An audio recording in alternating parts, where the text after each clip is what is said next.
a vast, boundless ocean, a massive megalodon is frantically ramming a wooden boat. With the megalodon's relentless and fierce attacks, the boat is quickly reduced to pieces. The man on the boat lost his balance in fear and fell into the sea, where he was swallowed whole by a shark the next second. Intense pain swept through his body, and his consciousness gradually faded. When Lu Qi regained consciousness, he was surprised to find that he had been reborn 10 years in the future. At this moment, he was sitting on a dilapidated wooden boat, surrounded by a vast and boundless sea. This sudden rebirth filled Lu Qi with joy. He immediately looked down to examine his body, only to discover that he was no longer human, but had become a skeleton made of bones. After the apocalypse, the oceans instantly engulfed the entire globe, submerging all land. Countless mutated sea monsters roamed the surface, and with scarce resources, less than 1/10 of humanity survived. In his previous life, Lu Qi struggled to survive in such a desperate apocalyptic world. But he was ultimately betrayed by his most trusted girlfriend and brother, fell into the sea, and was swallowed by sharks. Thinking of this, although Lu Qi's skull face remained expressionless, anger rose deep in his eyes. However, when he looked down at his body made of bones, his anger was instantly overwhelmed by helplessness and despair. Just as Lu Qi was in despair, a mechanical voice suddenly rang in his mind. The host has awakened, and the ghost ship evolution system has been activated. Materials can be collected to evolve the ghost ship. Evolution unlocks the plunder function, allowing the user to steal special abilities from other ships and superhuman abilities for their own use. Furthermore, life force can be consumed to reshape the physical body and enhance the user. The mechanical voice gradually dispelled Lu Qi's initial despair. He knew that a turning point in his fate had arrived. In this life, he will rely on the system to regain control of his destiny and personally take revenge on those who betrayed him. The following beginner gift packs can help the host. The host can choose one. 1. Deluxe Starting Gift Pack. Contains 200 wood, 100 fiber, 20 iron ore, and 10 vitality. 2. Unlimited Potential Gift Pack. Contains 1 exploration radar and 1 ship escort sea beast. After a moment's thought, Lu Qi chose the second gift pack without hesitation. Although the first gift pack allowed the ghost ship to be upgraded directly, increasing the initial development speed. But he was well aware that the second gift package represented the upper limit of his future strength and growth potential. Since fate has granted Lu Qi the opportunity to be reborn, in this life, he will make everyone bow down to him. Choose the second gift pack, he said firmly. Receive Exploration Radar X1. Receive Ship Protecting Sea Beast X1. As the pleasant system notification sound faded, a peculiar and complex virtual interface suddenly appeared in Lu Qi's mind, resembling a radar and shimmering with a faint light. The system has been loaded with the Exploration Radar system. At the same time, a mysterious creature, about half the height of a person, appeared out of thin air on the dilapidated wooden boat in front of him. It was an octopus, its body swaying slightly in the sea breeze, its 8 tentacles hovering flexibly in the air like vines. Although it wasn't large, the oppressive feeling emanating from it made Lu Qi frown, and the ship shook violently as a result. He almost fell off the boat because he lost his footing. However, the octopus seemed extremely excited, its 8 tentacles happily wrapping around Lu Qi's skeleton, as if it were being affectionate. "Hey, get down. The boat's sinking," Lu Qi exclaimed, shifting his body backward. As if understanding Lu Qi's words, a hint of grievance appeared in the octopus's green eyes, and it slowly slid into the water. Only a pair of green eyes remained floating on the water's surface, silently watching Lu Qi, like 2 floating gems, full of anticipation. Ship Protecting Sea Beasts. Level, Common Strength Classification. Common, Elite, Boss, Lord, King, God Potential A. A look of satisfaction flashed in Lu Qi's eyes. A-level potential meant that it could grow into a king-level powerhouse in the future. You have to know, the megalodon that almost bit off half of his body in his previous life was only ordinary level. From now on, you'll be called Hai Sha. Lu Qi gazed intently at his newly signed partner, his tone carrying a serious and authoritative air. This name symbolizes that he will be a slayer of sea monsters, and also his most trusted fighting partner in this life. Upon hearing that it had a name, the sea monster excitedly spun gently on the water's surface, its 8 tentacles swaying as if in a dance. Its green eyes were filled with anticipation and excitement for the future. Lu Qi gazed into the distance, his heart sinking. It's been too long since I've known what Blue Star is like now. Ding! Congratulations, host, for activating a selective mission. Mission A. Upgrade the ghost ship to a sloop within 5 days.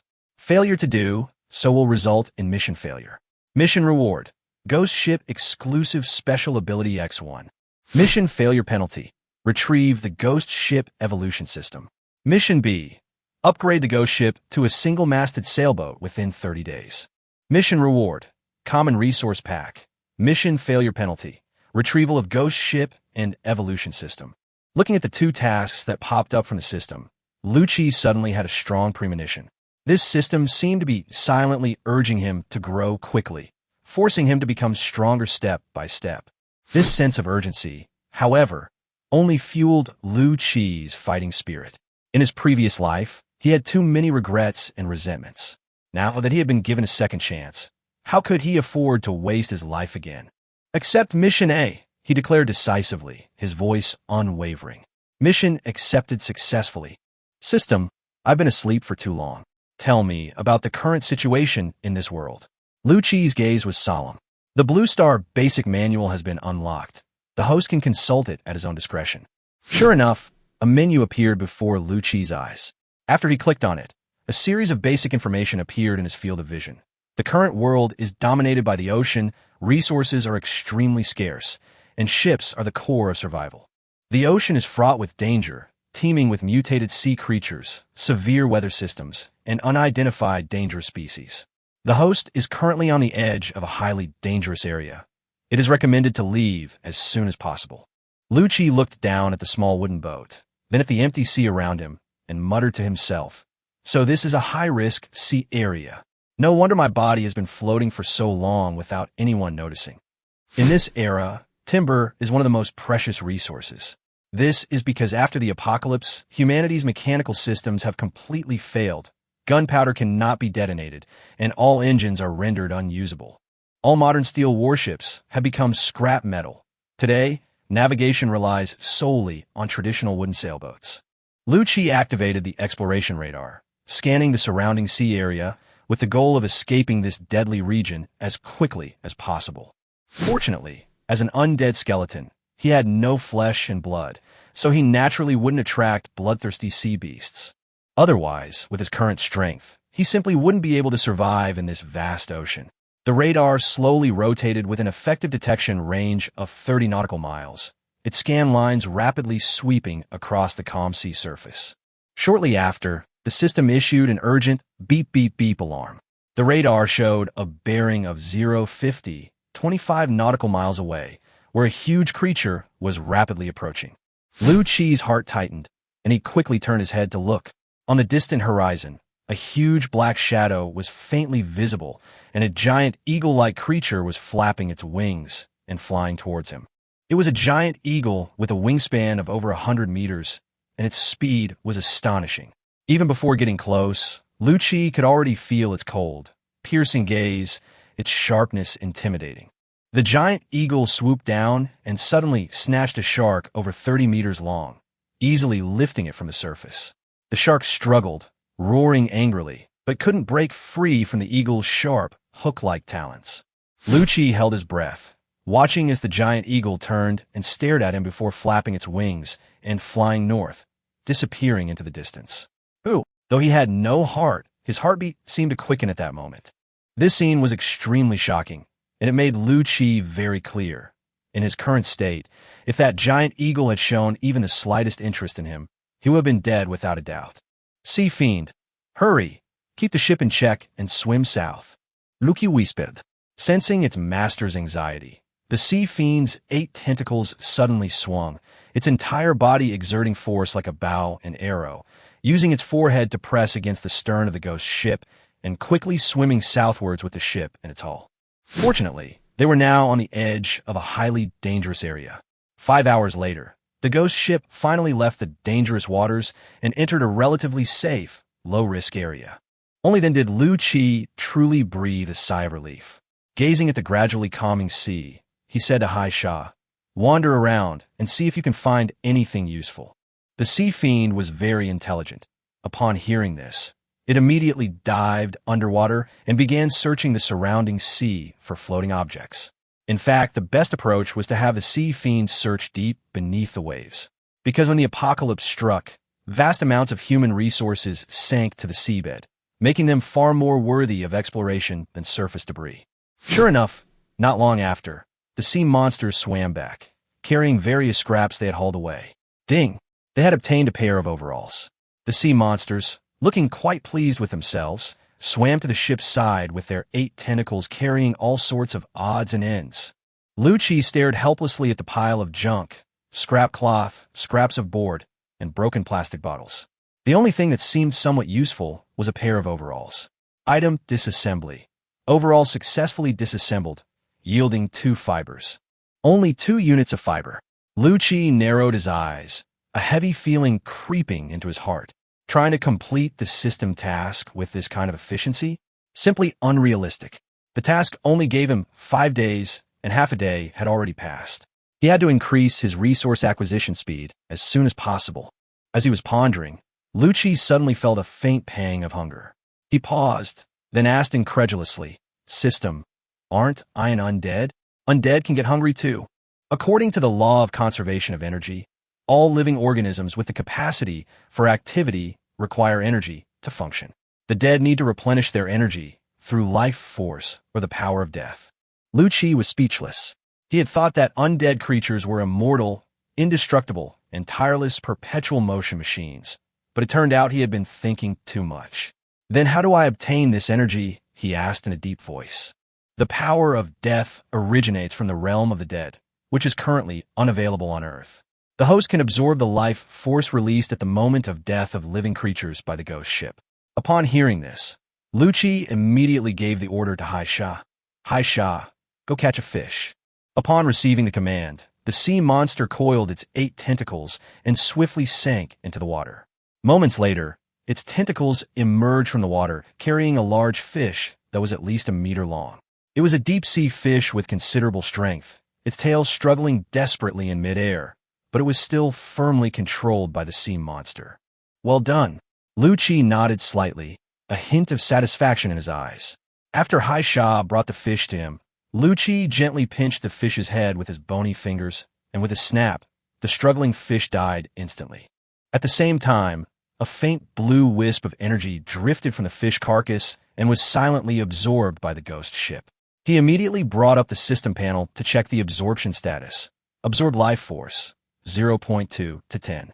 Lucci chose to absorb, and his numerical value instantly dropped to 0.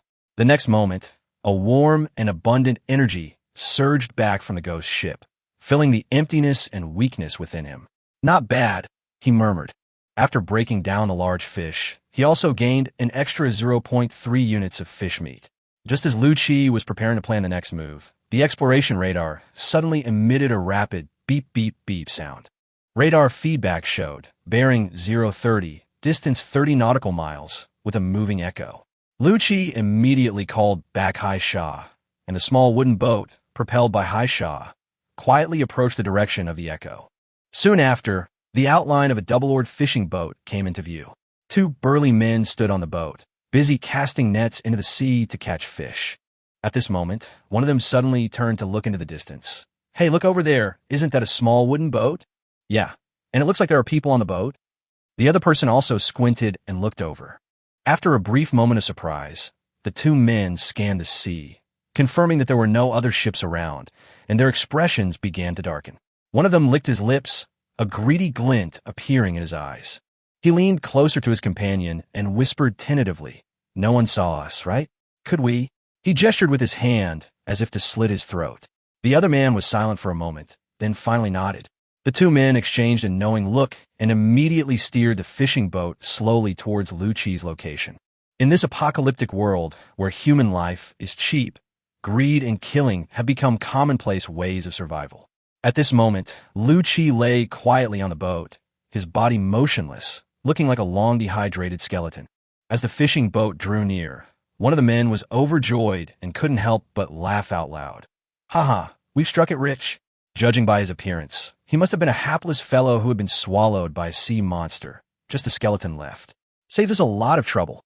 He eagerly jumped onto Lu Chi's small boat, first tying the two boats together with a rope, then walked to the skeleton, his eyes filled with disgust. He stretched out his foot, ready to kick this pile of trash into the sea. The calm scene abruptly reversed in the next second. Lu Chi moved suddenly, his bony right knuckles snapping out like a sharp blade, aiming without warning at the other's eyes. A scream exploded across the sea. The man didn't even have time to react before Lu Chi's fingers pierced his right eye, causing blood to gush out. He clutched his head, writhing on the ground in agony. Chapter 4: The ghost ship successfully evolves. The man's shrill screams exploded on the sea, instantly alerting his companion. The man froze for half a second, clearly not yet realizing what had happened. But as his companion's painful screams echoed, he realized something was wrong. His expression changed drastically, and he immediately grabbed his dagger, intending to jump on a Lu Chi's small wooden boat to provide support. The instant he stepped onto the edge of the fishing boat, the sea surface suddenly rippled, and 4 2-meter-long tentacles silently emerged, pulling him directly into the sea with astonishing force. The sea monster hidden beneath the boat finally made its move. The dark figure swiftly dragged the man into the deep water, giving him no chance to scream before he was instantly gripped by panic and struggle. Meanwhile, on the small wooden boat, Lu Chi's movements were calm and precise. His right bony fingers continued to penetrate deep into the burly man's skull, churning his brain like a sharp blade. As the man's scream abruptly ceased, the lingering terror and resentment in his eyes froze on his face. His body slumped onto the deck, lifeless. Another man, dragged to the seabed by the sea monster, struggled frantically underwater. Seawater kept pouring into his mouth and nose, making his movements increasingly chaotic, and he was on the verge of suffocation. He brandished his dagger, desperately stabbing at the tentacles that were binding him, but the tentacles were more numerous and agile, quickly tightening around his limbs, making it impossible for him to move an inch.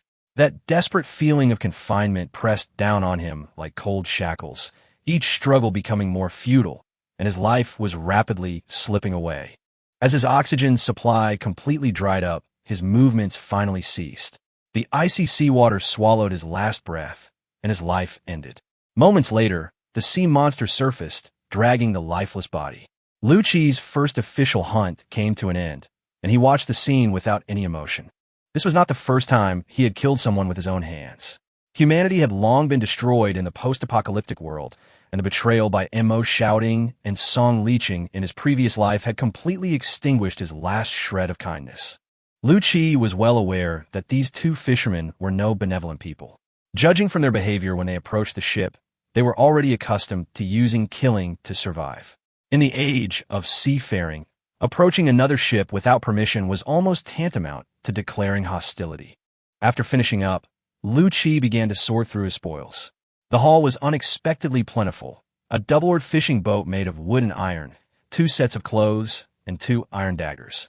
In addition, there are fishing nets up to 30 meters long that can be broken down into a large amount of fiber, resources that are undoubtedly very valuable to him in his current situation. Overjoyed, Lu Chi dismantled all the spoils without hesitation, ultimately obtaining 120 portions of wood, 80 portions of fiber, and 10 portions of iron ore, just enough to upgrade the ghost ship.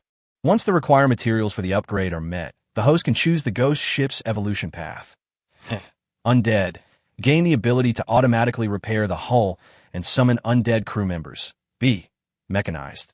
The hull becomes more robust, and powerful mechanical weapons can be built. The system notification then reminded him that this choice would affect the ghost ship's future capabilities and his own evolutionary path, and that once the decision was made, it could not be changed, which made him hesitate slightly. Lu Chi frowned and asked about the differences in the system. The system only gave a general explanation. Necromancy tends to summon undead and strange creatures. Mechanization tends to improve firepower and ship performance.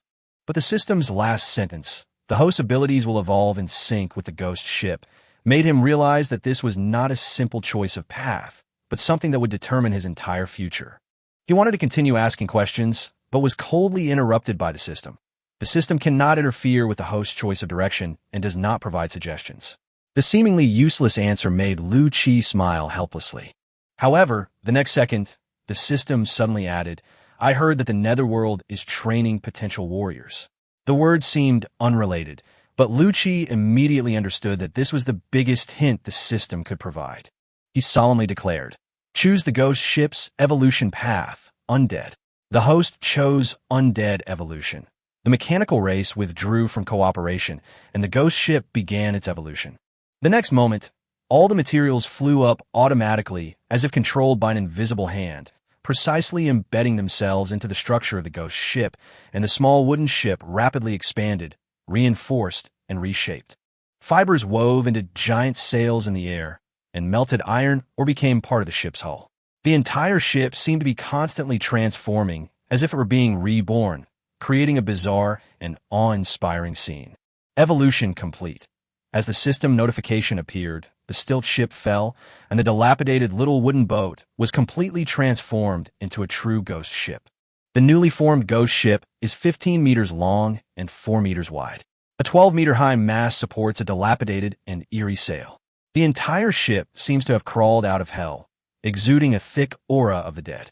The hull is old and mottled, and the iron structure is corroded and covered with rust. Every part of it seems to tell the story of death.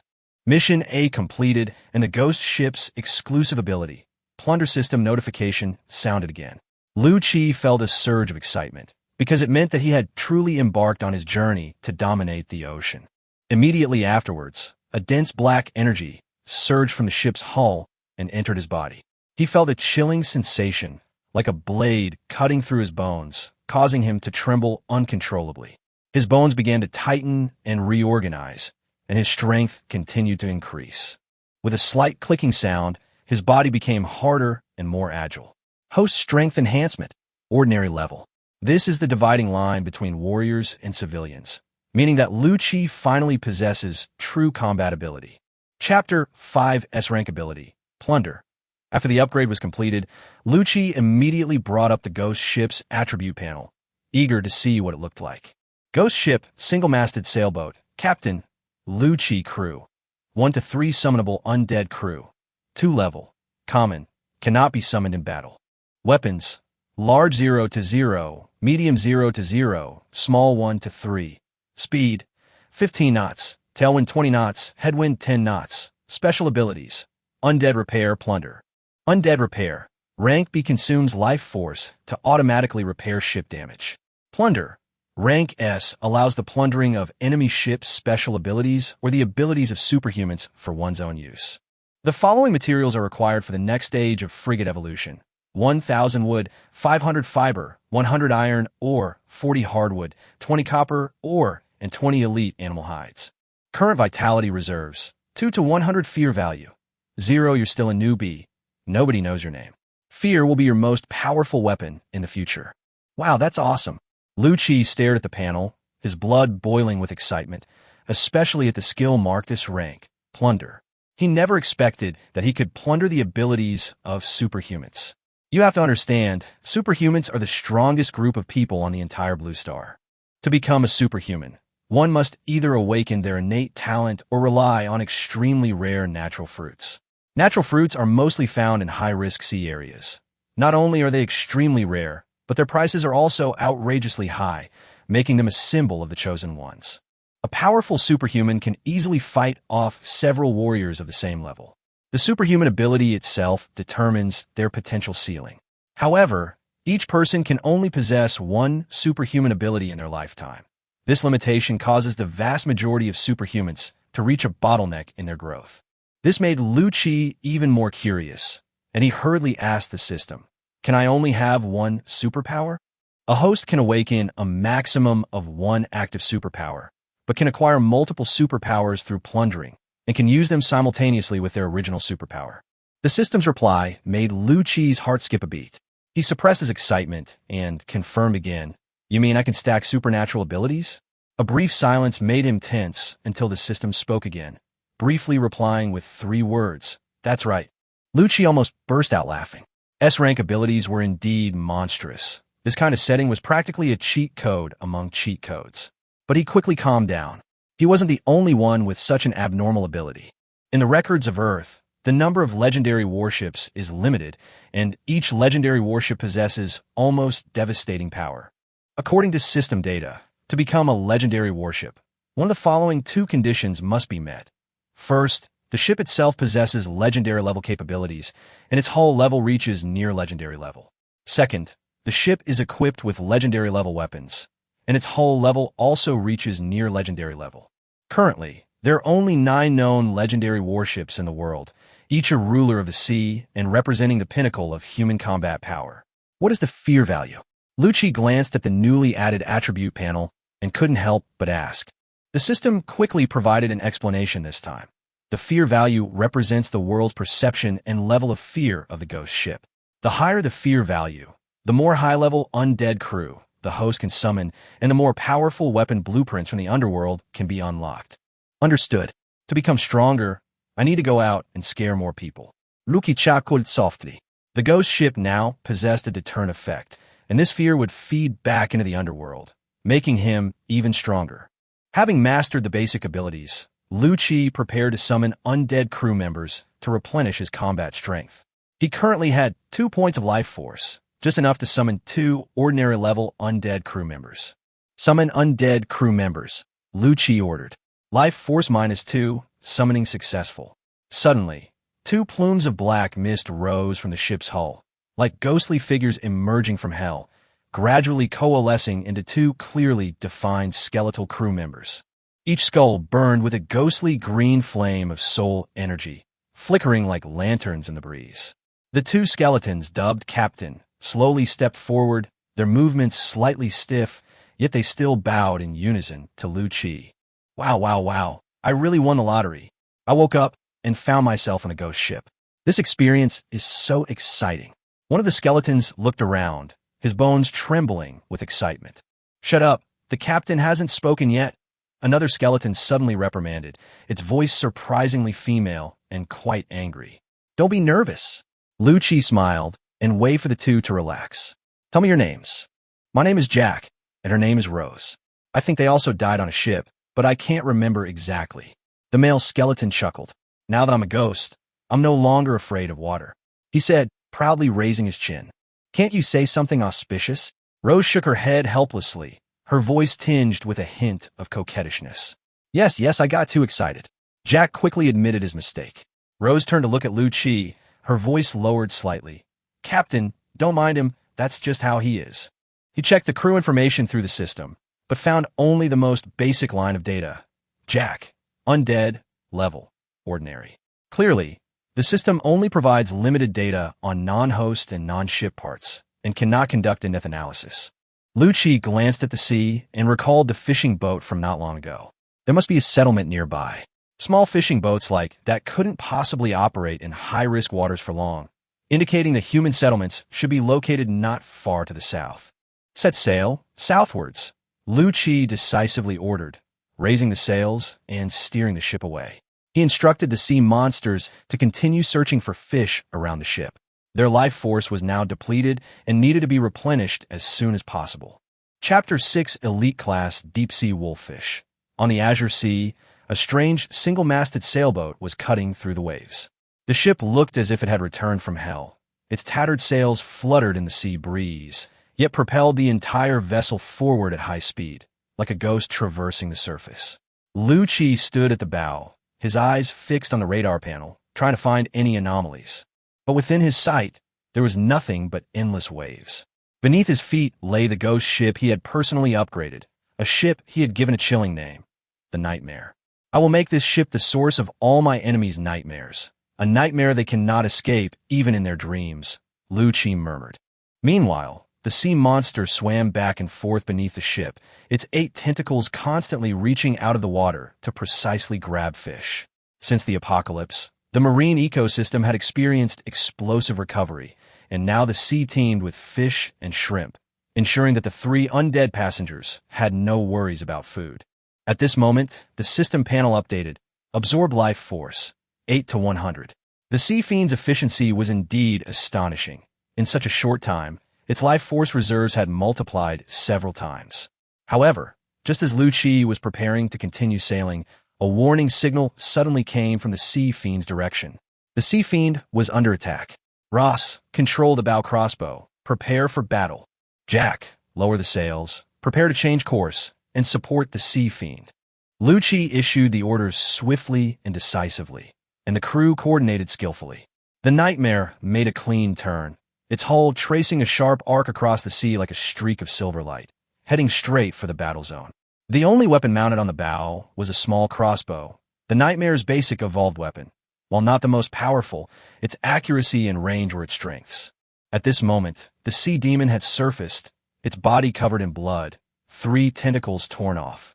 Its attacker was a 5-meter-long deep-sea wolffish, its body gleaming with a metallic sheen, clearly an elite-level sea beast. A deep-sea wolffish. Shouldn't these creatures be active in deep waters below 200 meters? Luki frowned. This creature was extremely aggressive. He hadn't expected it to surface to hunt.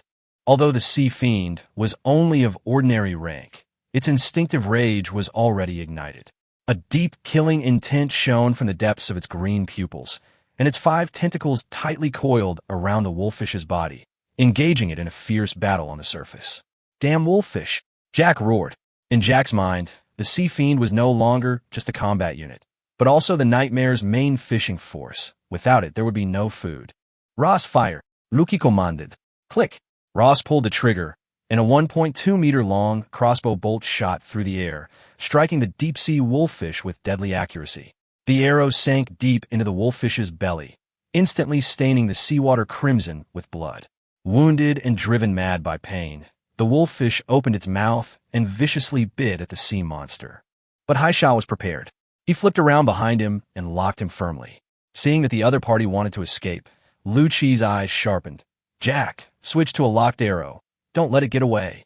Understood. Jack rushed to the crossbow in 3 steps, took out a special arrow with a rope attached, and loaded it. Ross, aim for its weakest point. Shut up. Ross, annoyed by his nagging, adjusted her aim and decisively pulled the trigger. Whoosh! The crossbow bolt struck again, hitting the wolffish in the belly. The rope was suddenly taut, and the Nightmare was jolted, the entire ship moving at high speed in the direction the wolffish was fleeing. Captain, should we loosen the rope? No need. Let it take us to the lair. The rope creaked as the wounded wolffish dragged the Nightmare along. The seawater scraped against the hull and rope, and the sound of coral being snapped could be heard. Finally, the wolffish slowed down and came to a complete stop with the Nightmare. A system notification sounded. Absorb life force, 48 to 100. This single deep-sea wolffish provided a full 40 points of life force. Lucci was secretly thrilled. It seemed that the more powerful the creature, the more life force it provided. Haisha, exhausted, dragged the carcass of the deep-sea wolffish back to the ship and rubbed against Lucci's arm like a puppy. Good boy, wait a minute before you eat meat. Lucci smiled and comforted it. He began to break down the deep-sea wolffish, obtaining 4 elite fish meat, 10 elite sharp teeth, 3 elite fish bones, and 20 elite fish scales. Lucci fed all the fish meat to Haisha. As the sea monster chewed, its tentacles danced wildly with delight. Then, it sank close to the hull of the Nightmare to rest and heal its wounds. The remaining teeth, bones, and scales were all extremely valuable elite-grade materials, fetching a good price on the human market. But Lucci had other plans. System, can I directly craft these materials into weapons and armor? The crafting table could be activated. After consuming a certain amount of life force, corresponding equipment could be synthesized. Lucci immediately opened the crafting table panel and checked the recipe. Crafting a sharp-toothed dagger. Sharp teeth X1. Wood X1. Fiber X1. Life force consumption 0.1. Crafting a fishbone sword requires 3 fish bones, 2 wood, and 2 fiber, consuming 0.5 life points.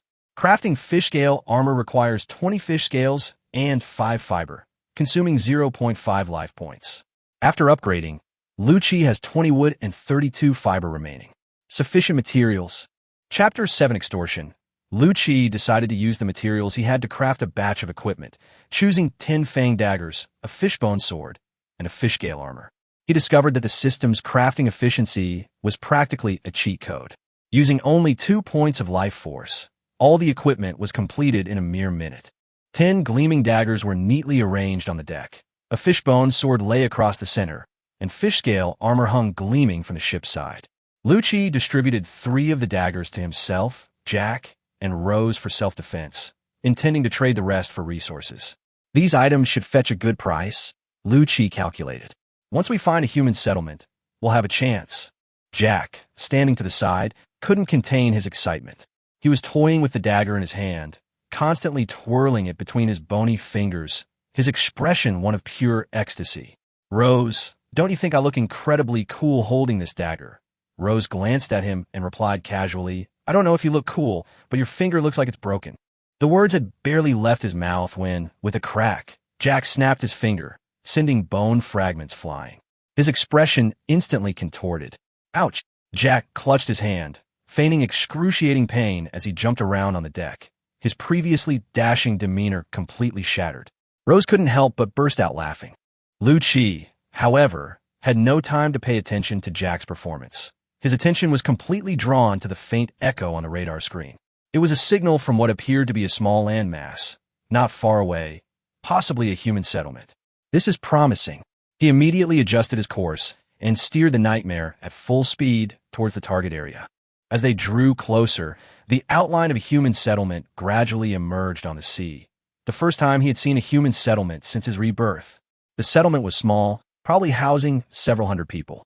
Most of the houses were made of mud and rubble, with only a few wooden and brick houses, which looked simple but sturdy. It seems that the standard of living for humans has deteriorated in this era, Lu Qi thought to himself. The Nightmare docked smoothly at the pier, and Lu Qi went ashore with Rose C, leaving Jack to guard the ship, mainly because he was too noisy, and Lu Qi wanted some peace and quiet.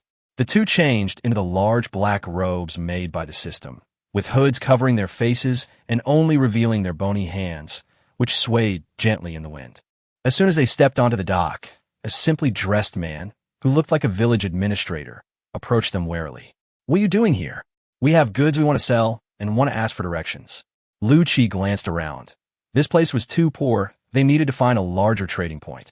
Upon hearing this, the man's tone immediately softened. Let's go to the bay town to the southeast. There's a larger trading market there, about 6 nautical miles away.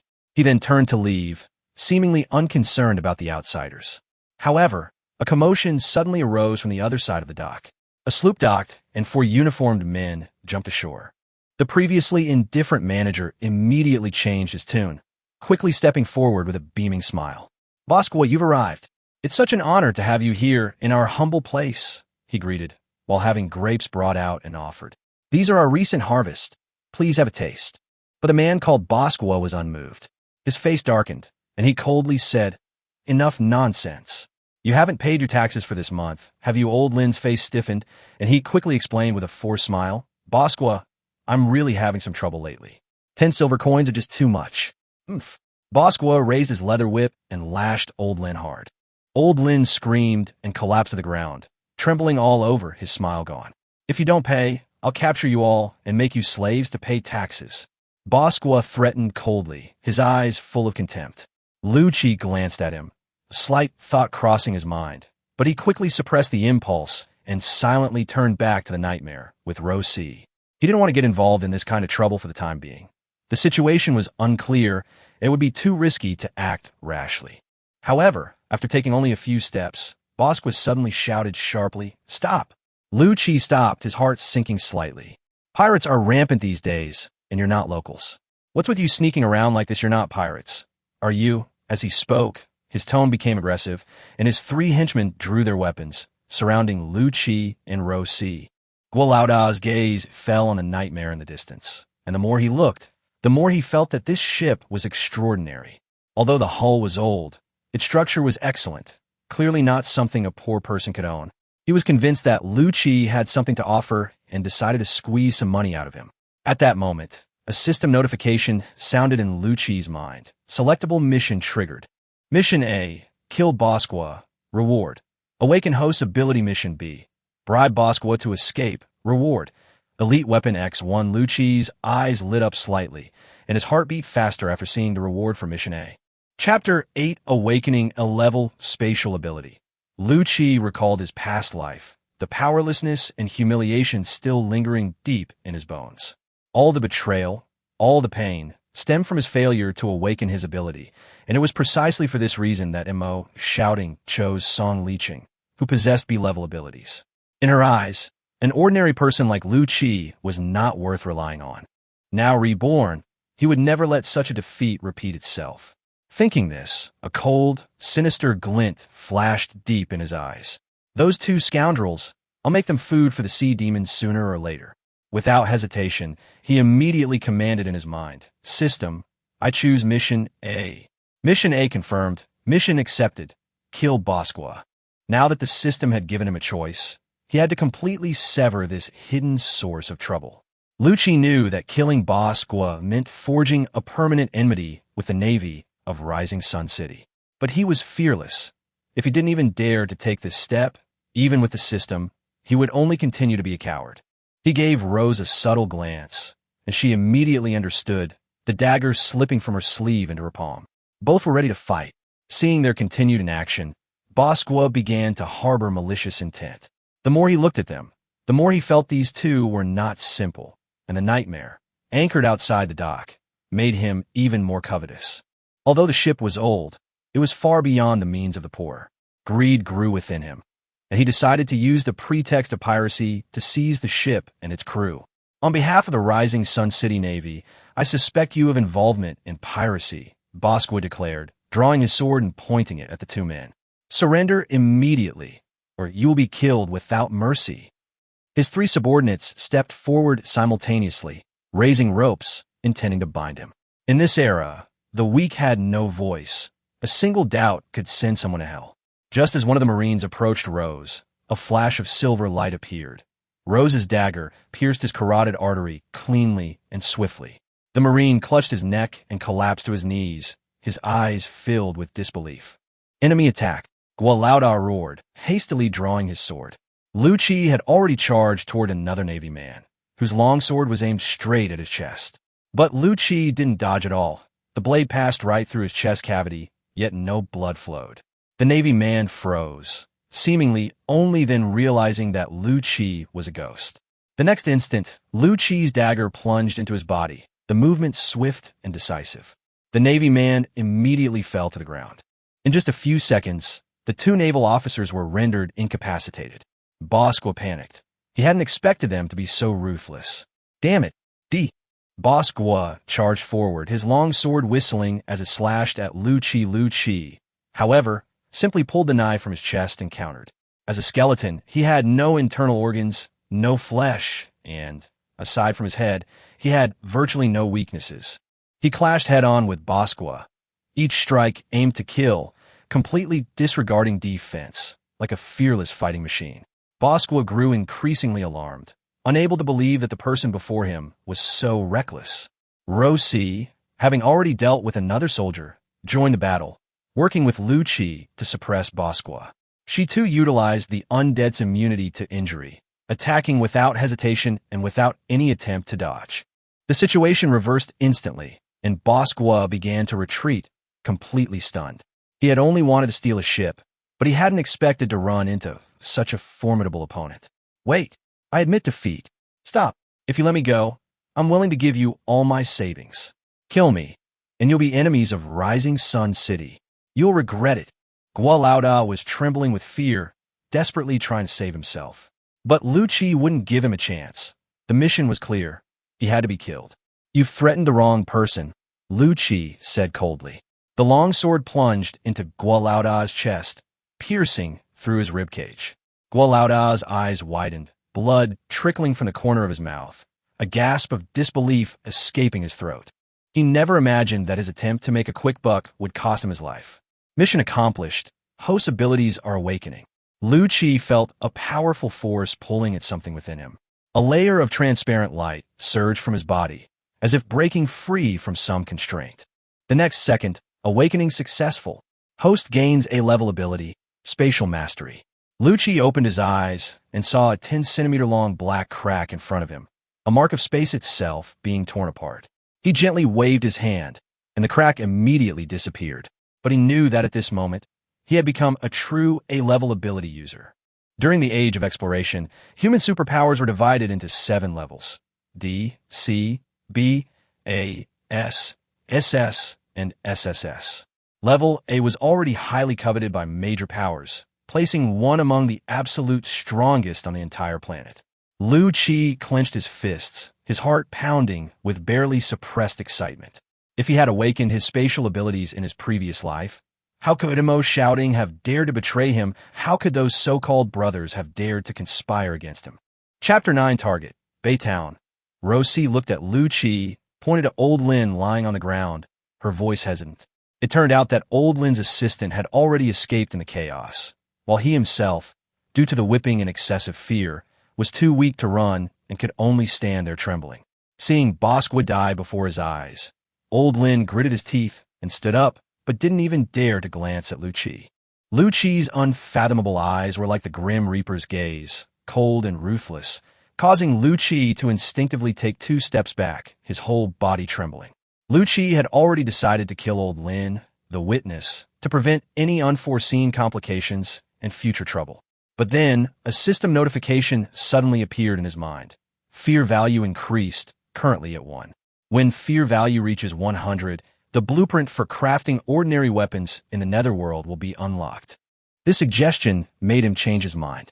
Creating fear might be more worthwhile than killing him to silence him. As long as he scared him enough, he could not only gain fear points, but also have a deterrent effect. Why not don't kill me? I didn't see anything. I don't know anything. Old Lin fell to his knees with a thud, his pleading tone almost collapsing, his whole body trembling like a sieve. Liu Qi slowly bent down, pulled down his hood, and the moment he revealed his skull, Old Lin almost fainted from fright. While there were legends of the dead in this sea, seeing a moving skeleton was a first for him. Remember my name, Yu Ming, Liu Qi said in a low voice, a chilling echo from hell that nearly made Old Lin wet himself. As soon as they returned to the nightmare, Jack jumped out eagerly to claim credit, his eyes gleaming. It turned out that while they were fighting, Jack had secretly slipped into Bosqua's sailboat and taken out the guards. Well done, Liu Qi casually praised, not out of genuine gratitude, but mainly because praise didn't cost him anything. He turned to look at the sloop. Although slightly larger than the Nightmare, its materials and craftsmanship were far inferior. However, the 2 heavy crossbows on board were a striking sight, resembling the fangs of a monster, exuding a menacing aura. Unload those 2 crossbows and install them on our ship, Liu Qi ordered. Rose and Jack immediately set to work, their movements swift and efficient, quickly completing the installation. Liu Qi then scanned the sailboat through the system. The user had been killed by the host. Disassembly could begin. The 17-meter-long ship seemed to be dismantled by an invisible hand, its components neatly peeled away. The mast, sails, deck, rudder, and other parts were all converted into resources and stored in the system's warehouse.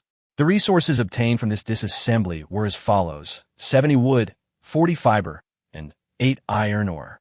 In addition, the system also harvested 27 life points from the 5 people killed in the battle.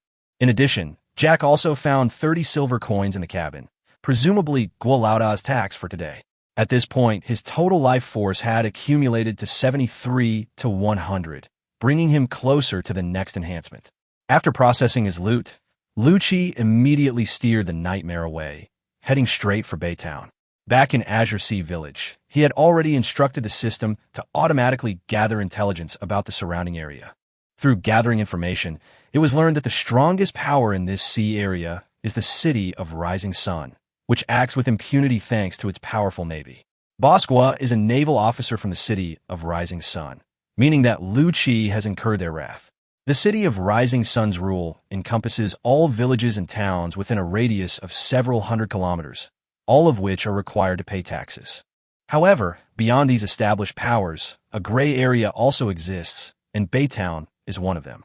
Baytown is the largest trading market in the entire region, teeming with all sorts of people and goods. Naval forces, bounty hunters, mercenaries, and pirates mingle there, creating a complex and dangerous ecosystem.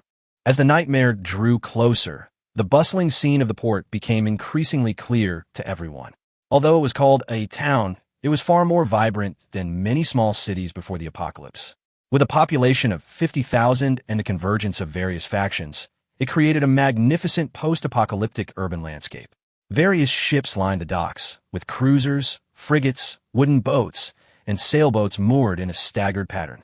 The sounds of bustling activity, hawking, and the flow of people created a vibrant, everyday atmosphere, as if the world hadn't yet ended. The streets were dotted with reinforced concrete buildings, their towering structures reflecting the city's silhouette in the sunlight. These buildings were the landmarks of Baytown, symbolizing that the remnants of civilization hadn't completely vanished.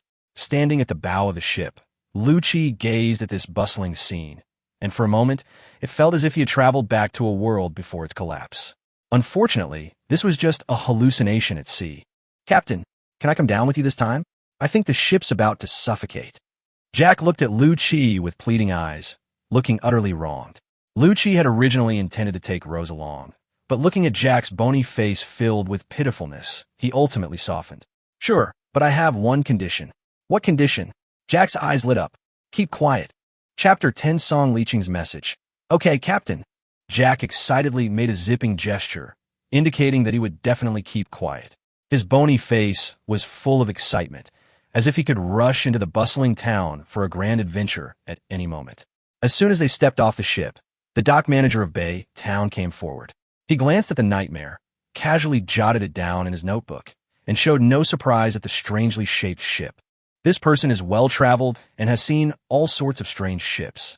Single-masted sailing ship, small vessel, daily berthing fee is 1 silver coin. The staff member casually quoted the price.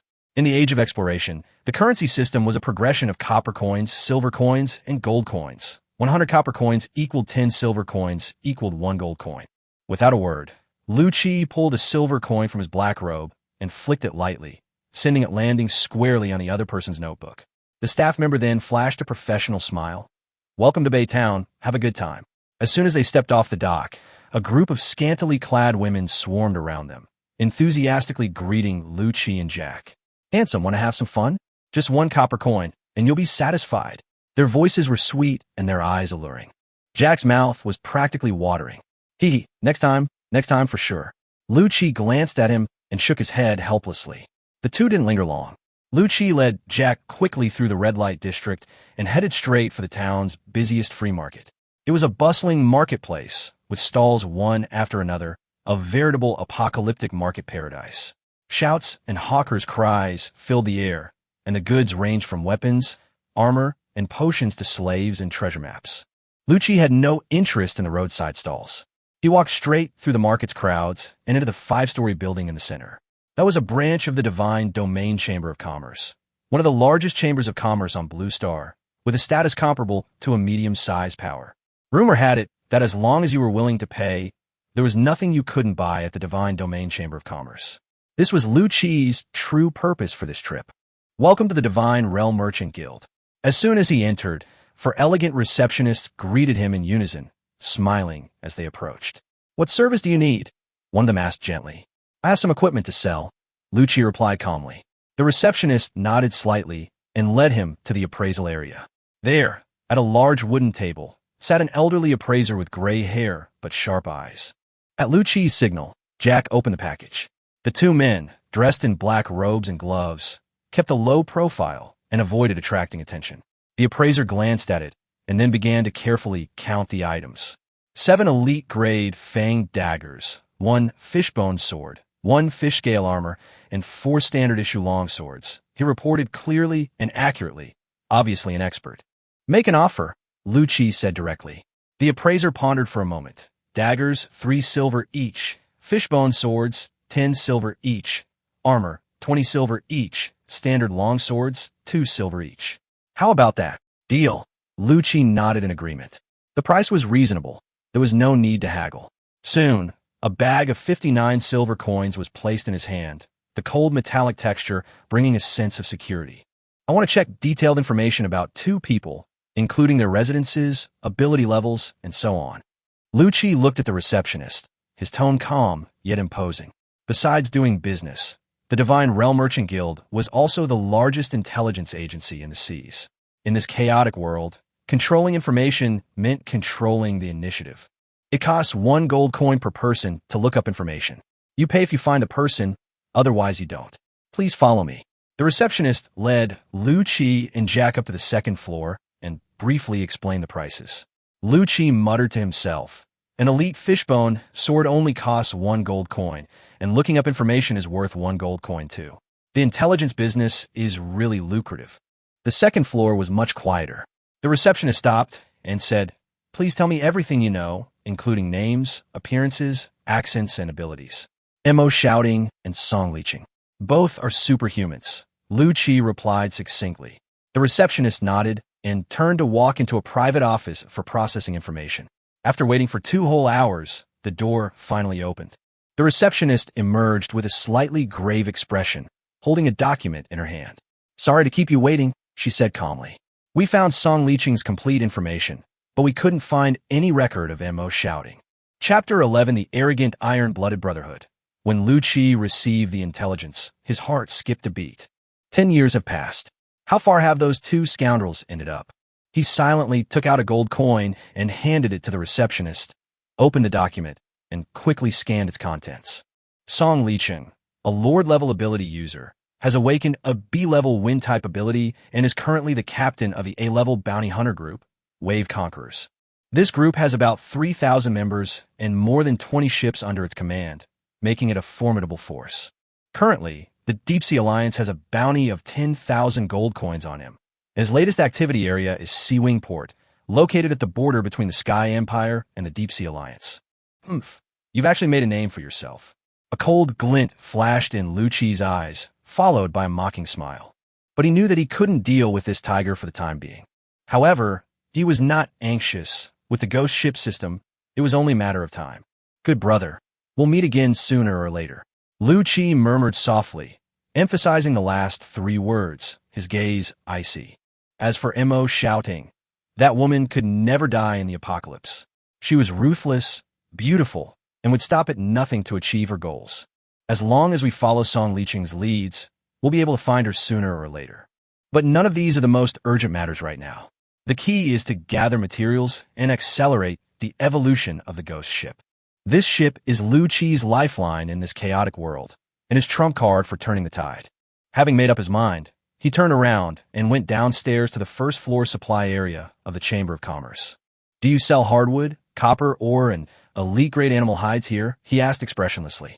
Upon hearing this, the staff member in charge of reception immediately looked down to check the inventory, frowning as they quickly flipped through the pages.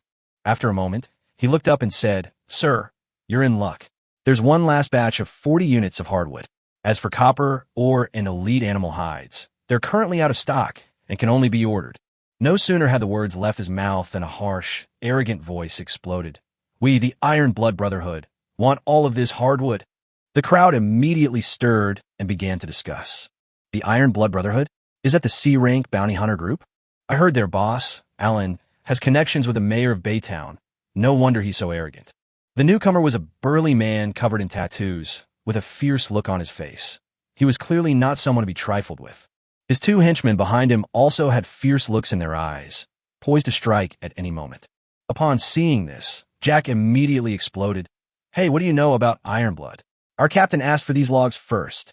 Don't you guys understand first come, first served?" Alan's gaze turned cold, his eyes fixed menacingly on Jack. "With me, there's no such thing as first come, first served. Why set my sights on his mind? You trying to cause trouble, kid?" Jack glanced at Lu Chi furtively, and seeing that the captain didn't say anything to stop him, he immediately became bolder. He stood with his hands on his hips and sneered. "You call yourselves the Iron-Blooded Brotherhood? I thought you were some kind of gay club. Do you think this is your private property? If you've got the guts, call your leader out here and see if he'll admit his mistake." Alan was so angry his nostrils were practically spitting fire. He roared, "You little brat, how dare you call us gay? I'll chop you up today." With a wave of his hand, the 3 men drew their swords and charged straight at Jack. Lu Chi's gaze suddenly turned cold. He gripped the sharp-toothed dagger in his right hand and secretly gathered spatial power in his left, emanating a chilling aura. If the other side dares to make a move, he will not hesitate to kill Alan here. The scene was extremely tense, and a fight was about to break out when a majestic and cold female voice came from upstairs. "You're making a move against my Divine Realm Merchant Guild? Do you want to be our enemy?" As the clatter of high heels echoed, a woman with a cool and aloof demeanor slowly descended the stairs. She had a graceful figure and a noble expression, and she exuded an aura of unassailable authority. She is none other than Bylan, the branch president of the Divine Realm Merchant Guild. Upon seeing her, Alan immediately suppressed his murderous intent and put on a smiling face. President Bylan, you jest. How could I dare to make a move here? I was just joking with this kid, huh? Bylan ignored his fake smile and just gave him a cold glance. That one look made Alan's face instantly turn pale. He knew that if Bylan really got angry, even Mayor Chun Haikwan would have to think twice, let alone him, a junior regimental commander who had risen to his position through connections. He could only slink away with his men, not forgetting to glare fiercely at Lu Chi as he left. The resentment and warning in his eyes were crystal clear. This was not over. Chapter 12, Getting Something for Nothing? Bylan watched Alan slink away, her brows furrowed slightly. She turned to look at Lu Chi, her eyes filled with apology. I'm so sorry you've run into this situation, she said sincerely. As compensation, I'll give you a 20% discount on the supplies you bought today.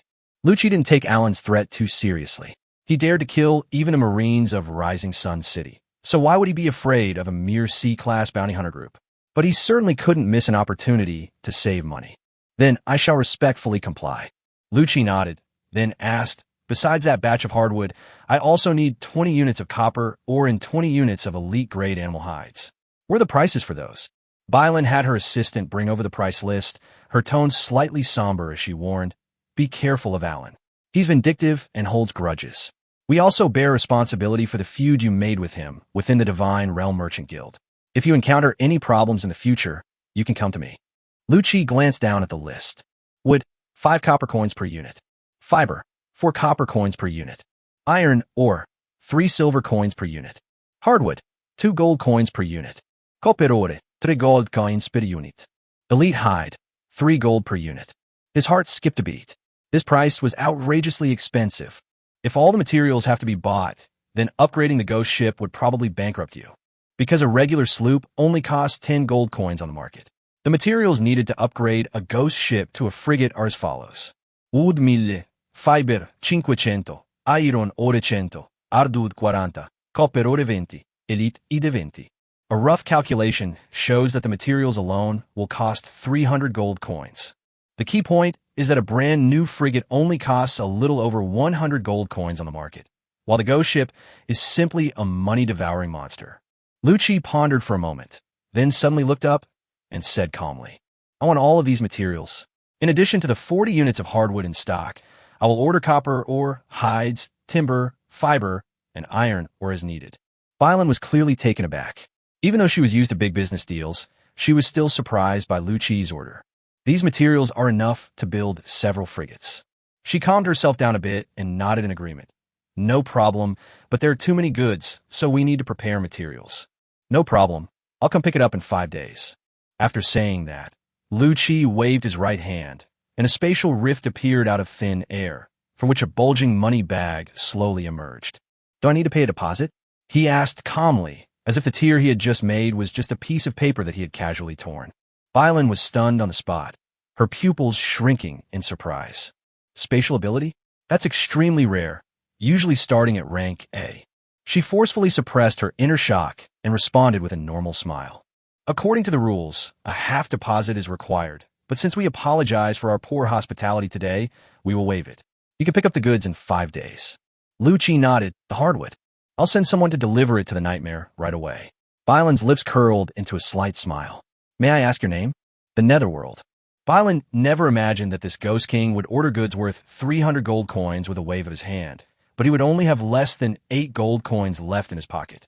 Back on the ship, Lu Chi told Jack, when you get back this time, you and Rose should prepare yourselves.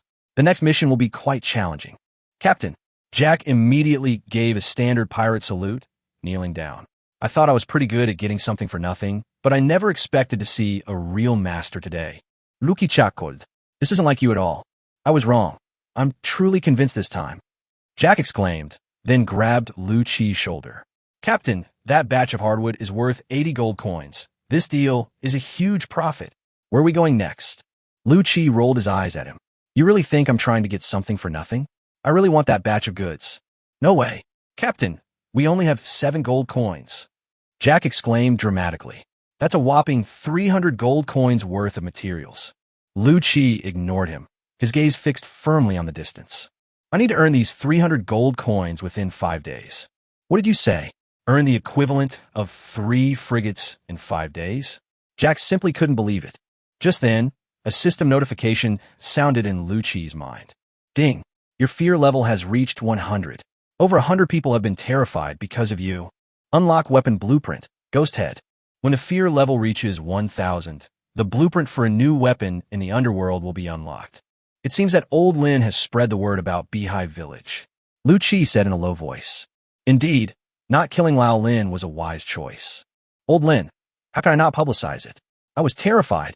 If I didn't portray you as a monster, how could I face anyone in public? Lu Qi looked at the newly unlocked blueprint. Ghost Head. Type. Ramming weapon. Available only on ghost ships. Material requirements. 5 parts hardwood, 5 parts iron ore. Life points consumed. 20. Characteristic. It can absorb the souls of slain sea monsters. The stronger the soul, the greater the power. Great stuff. Lu Qi's eyes lit up. This thing can grow and be strengthened, but unfortunately, it can only be used on ghost ships. Otherwise, you could easily resell one item, and people would be scrambling to buy it even for 10 times the price, let alone 300 gold coins. Shortly after returning to the Nightmare, the transport crew from the Divine Realm Merchant Guild arrived. As promised by Bylin, they moved every single one of the 40 units of hardwood onto the Nightmare. At Lu Qi's command, Jack immediately raised the sails and set sail. Chapter 13, Single-Masted Sailboat versus Frigate. As soon as the Nightmare left the dock, Lu Qi chose to create the Ghost Head. Weapon being crafted, Ghost Head. Consumes 5 hardwood, 5 iron ore, and 20 vitality. Then, pieces of hardwood and iron ore melted and assembled in the air. Unlike previous creations, the entire process was accompanied by thick black fog, exuding an aura of darkness and death. Ding! Ghost Head successfully crafted. There are currently no unequipped weapon slots on the ship. As the final warning tone faded, the black mist in the air suddenly churned, writhing as if alive, and coalesced into a black horn. It had a sharp point, its surface gleaming with a chilling light, like a cold, demonic claw reaching out from the depths of hell. The Nightmare can currently only be equipped with 3 weapons, all of which are currently equipped with heavy crossbows. Lu Qi chose to remove the crossbows from the bow of the ship and replace them with the Ghost Head. Captain, come and take a look. Lu Qi, who had just finished his work, heard Rose C calling him. He turned his gaze and saw that Rose was pointing to the end of the breakwater at the harbor of Baytown, which was the only place where ships could enter and leave the port. There a small fleet stood prominently. The flag flying atop its mast was the insignia of the Iron Blood Brotherhood. The fleet consisted of 1 escort ship and 5 sloops. The 35-meter-long, 10-meter-wide, 2-masted sailing frigate, surrounded by 5 single-masted sailing ships, stood out conspicuously. Its massive hull contrasted sharply with the adjacent single-masted ships, like a giant standing among dwarfs, drawing the eye wherever it went. On the second deck and inside the frigate, 2 cannons and 15 heavy crossbows silently testify to the ship's power and might. At this moment, Alan stood on the deck of the frigate, his laughter echoing in the sea breeze, his face beaming with pride and self-satisfaction. Ha ha ha, you little brats. How dare you offend me? Your master, Alan? You really don't know where the sun rises from. Today, if I don't rip your underwear off, I'm not Alan. At that moment, the people of Baytown immediately noticed what was happening on the sea. Although they had experienced the baptism of the apocalypse, their habit of watching excitement remained unchanged. Many people flocked to higher ground and the seaside, whispering and discussing among themselves. Have you heard? Just now, those 2 from the Divine Realm Merchant Guild offended Alan. And sure enough, before their ship even left Baytown, Alan came looking for them. Sigh. Of all people to offend, I had to offend Alan. He's notoriously vengeful. It's estimated that these people's boat and cargo are doomed. They're lucky to be alive. Think about it. The last person who offended Alan had his arms and legs broken and was thrown into the sea. What a terrible thing to do. Inside the Divine Realm Merchant Guild building, Bylan's attention was also drawn to the unusual situation on the sea. Standing in front of the floor-to-ceiling window on the 5th floor, she gazed at the distant sea through the transparent glass, a slightly intrigued smile playing on her lips. How interesting. It seems Alan has finally met someone who can give him a good beating. Bylin muttered to herself, her eyes gleaming with anticipation. She naturally wanted to see the true strength of Yu Ming, this spatial ability user. That's fine. Let that idiot Alan test this person's abilities, she said again in a low voice, her tone revealing a peculiar expectation. Upon seeing the fleet blocking his path, Lu Qi's lips curled into a cold and profound smile. I was just worried about not having a way to make money when you appeared. At the same time, the system's voice also rang in Lu Qi's mind. Ding! Optional task triggered. Mission A. Defeat the Iron Brotherhood bounty hunters in a direct confrontation. Mission reward. Upgrade 1 undead crew member to elite rank. Mission B. Leave Baytown safely using other methods without engaging the Iron Brotherhood bounty hunters. Mission reward. 20 health points. Lu Qi chose Task A without hesitation. The reward for Task B seemed more like a consolation prize, and Lu Qi didn't care about it all. Upon accepting the mission, Lu Qi was like a hungry wolf, smelling the scent of its prey. The desire for battle boiled within him. Jack, hoist the sails and head for the frigate at full speed. Rose, raise the black flag of duel. Those who were watching the spectacle with great interest almost simultaneously rubbed their eyes, as if they couldn't believe what they were seeing. The sloop had raised its dueling flag directly at the Iron Blood Brotherhood's flagship. Duel and Black Flag is a 1v1 duel mode in the Age of Exploration that allows two sides to engage in ship battles in ports or other areas where combat is prohibited. The Black Flag in a duel can only be issued by the weaker party, and once issued, the other party cannot refuse. The losing party in the duel must give all their property to the other party. My God, am I seeing things? That sleuth ship actually dared to raise the duel flag at Alan's escort ship. Does it have a death wish? A spectator exclaimed in astonishment. People's attention turned to the sea again, where the sloop had raised its sails to full, like a warrior charging toward Alan's escort ship. Look, that sloop. It's raised its sails to full and is charging at Alan's escort ship. Another man shouted, his voice trembling. I must still be half asleep. A viewer muttered to himself. When did a sloop dare to take on a frigate one-on-one? Captain, that slug has raised a duel flag for us. He wants to duel us. A sailor on lookout duty suddenly shouted at Alan, his voice sharp in the sea breeze. Upon hearing this, Alan chuckled dismissively. Of the duel? This kid knows I won't let him go. He's planning to commit suicide, He watched coldly as the nightmare approached rapidly, the sloop leaving a deep mark on the sea, as if testing his patience and dignity. A slight, bloodthirsty smile spread across Alan's face. He glanced at the gunners beside him, who were already aiming at the charging sloop and awaiting his command. All firepower. Target the sloop, prepare. The gunners responded in unison, and the muzzles of the two cannons were aimed at the sloop. At that moment, the air on the sea seemed to freeze, with only the sound of waves crashing against the hull and the cries of seagulls remaining. As the nightmare approached the artillery's firing range, Alan immediately waved his arm and roared. Fire! Boom! The roar was deafening. The shells shot through the air, and two huge splashes of water erupted on either side of the nightmare at the moment of the explosion. Due to the distance, they did not hit the nightmare. These two cannons were purchased by Alan from the Gunpowder Master at a high price, and they're the face of the bounty hunter group. Chapter 14, The Powerful Nightmare. The explosion of the shells sent countless splashes of water landing on Lu Qi, but he remained completely unmoved. The cannons equipped by Alan are far less powerful than those before the apocalypse. At best, they are only comparable to those of medieval times, with low firepower, low rate of fire, and poor accuracy. With its sturdy hull, the Nightmare was strong enough to withstand several shots. At this moment, the Nightmare had reached its maximum speed and, with the help of the wind, was rushing towards the escort ship where Alan was. Once within range of the heavy crossbows, both sides unleashed their heavy crossbows instantly, the heavy bolts whistling through the air as they exchanged fire. However, the Nightmare was only equipped with 2 crossbows, while the escort ship had a total of 8 on one side. Lu Qi maneuvered the Nightmare in an S shape to dodge, but 3 arrows, each over a meter long, still pierced the Nightmare's hull. Seeing this, Lu Qi simply gave up dodging and directly steered the Nightmare forward. He shouted, Ross, Jack, use the crossbows to shoot down the enemy personnel.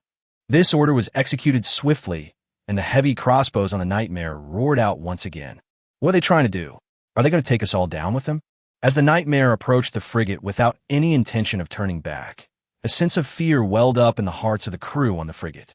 Alan watched as the Nightmare charged relentlessly towards his ship, and a sense of panic gripped him. After all, the most ruthless are fearless, and the other ship was clearly coming to fight him to the death. He yelled, "Where are the cannons? Aim at that wrecked ship and sink it." Boom! The reloaded cannons fired again, and this time the close-range shot successfully hit the Nightmare. Surprisingly, the sloop, which should have been destroyed, only had 2 large holes blasted into its hull, with no signs of disintegration or sinking. The crowd watching from the shore also noticed something amiss. This sloop is no ordinary ship. A normal sloop would have sunk long ago after being hit by these 2 cannon shots at such close range. But this ship is surprisingly sturdy. Have you noticed that this ship is much faster than a regular sloop? And there's a black mist swirling around its hull. I suspect it might be a special kind of ship. Special kind of ship was the term used during the Age of Exploration to describe ships with unique abilities. These words immediately drew gasps of surprise from those around them. It was well known that alien ships were even rarer than superhumans. Generally, only the strongest possessed one. For example, Chun Haiquan of Baytown. Chun Haichuan's flagship is a cruiser with D-level capabilities, and his ship's capability is firepower enhancement. This superpower is extremely powerful, allowing ships to unleash tremendous destructive force instantly, which is the foundation of Chun Haichuan's foothold in this sea area. Lu Chi's Nightmare did not give Alan another chance to fire. Like a ferocious sea monster, it charged straight toward the middle of the frigate's hull. "These lunatics!" Alan cursed inwardly, shouting urgently, "Hard a port! Hard a port! Don't let them crash into the middle of the ship. Point the bow at them." The helmsman immediately began turning the rudder to port. However, the frigate was much slower than the Nightmare, and its large and heavy hull made the rudder ineffective. Despite Alan's best efforts to maneuver the ship to avoid the Nightmare's extraordinary agility, their efforts seemed futile. The ram of the Nightmare gleamed coldly in the sunlight, and the black mist rising from its hull seemed to give it an eerie power. The entire ship was like a ghost ship emerging from the abyss of hell, or rather, it was a ghost ship as it slammed into the vulnerable midsection of the frigate. Lu Chi could even clearly see the terrified looks in the eyes of the sailors on the frigate. Bang! Creak! With a deafening crash, the Nightmare slammed into the center of the frigate's hull, instantly creating a huge hole. The Nightmare's sharp ram was almost entirely embedded in the frigate's interior. A chilling, creaking sound emanated from the hull of the frigate. It was the sound of wood breaking. Although the Nightmare suffered a tremendous impact, its hull structure remained intact, though its hull was covered with cracks, as if telling the story of the pain it had just endured. Faced with the situation before him, Lu Chi calmly ordered, "Jack, turn the sails around and back out of the frigate." Before the end of the world, Lu Chi was a seaman, holding the position of first mate. He had extensive experience and profound insights into shipbuilding and maritime affairs. At this moment, although the frigate's hull is severely damaged, the Nightmare is blocking it, making the flooding inefficient. Once the Nightmare moves backward, a large amount of seawater will quickly rush into the frigate through the hole under the enormous water pressure. As the Nightmare slowly retreated, the hole in the middle of the frigate swallowed seawater like a black hole, and the entire ship sank rapidly. Ding! Ghost ship damaged. Undead repair activated automatically. The black mist surrounding the Nightmare seemed to come alive, constantly surging into the cracks and damage on the hull, and even the 2 huge holes blasted out by the cannons were gradually healing. Alien ship. Standing on the deck, tilted by the sinking ship, Alan stared wide-eyed at the sight before him, utterly shocked. He hadn't expected that this unassuming sloop was actually a mutant ship with self-repair capabilities. According to the duel rules, you lost. Lu Chi stood at the bow of the Nightmare, his icy gaze fixed on Alan, and said in a cold tone. Alan first gave a disdainful chuckle, then burst into unrestrained laughter. "Duel rules? What duel rules? I'm uneducated. I don't understand these rules." Lu Chi never expected Alan to abide by the duel rules. The reason he did it was simply to prevent Chun Haiquan, who was behind Alan, from having a reason to cause trouble for him. A fierce greed gleamed on Alan's face. Compared to this alien ship, the loss of his escort vessel was a negligible price to pay. Once he can seize this alien ship, he can use it as a core to quickly modify it into his own alien frigate. In that case, he will no longer need to be subservient to that old man, Chun Haiquan. At this moment, The escort ship beneath Alan's feet had completely sunk to the bottom of the water. With a light leap, he stepped onto a single-masted sailing ship of the Iron Blood Brotherhood. Using this as a springboard, he leaped directly onto the Nightmare, exuding a strong aura that revealed his status as an elite warrior. He stared at Lu Qi, a sinister smile gleaming in his eyes, each word sharp as a knife. "Don't worry, I won't let you die so easily. I'll slice off pieces of your flesh and listen to your agonizing screams." Chapter 15. Fear level reaches 1000, unlocking a new weapon. Lu Qi slowly removed the hood from his head, revealing a terrifying skull. "I really don't know who gave you the confidence to be so sure you can take me down." "Skulls, skeletons." Alan's pupils shrank instantly. He realized he might have messed with someone he shouldn't have. But it was too late. Lu Qi waved his right hand lightly, and a spatial rift instantly appeared at Alan's neck, splitting Alan's neck in two along with the torn space. It all happened almost in an instant, and when Alan fell, his eyes were filled with shock and disbelief. The entire audience erupted in uproar. Almost everyone who witnessed this scene gasped in shock, their faces filled with horror. What am I seeing? Alan just died like that? He was an elite-level fighter. Was that man in black robes the Grim Reaper? His skeletal appearance was truly terrifying. He's a space-type ability user. Spatial ability? That's an A-level ability. No wonder Alan didn't even have a chance to react before being instantly killed. It's terrifying. At this moment, Bylin, standing in front of the floor-to-ceiling window, also showed an extremely shocked expression. Although she had long guessed that spatial abilities, as an A-level ability, must be incredibly powerful, she was still deeply shocked when she witnessed Yu Ming using it. Those with superpowers truly are the darlings of heaven, Bylin thought to herself.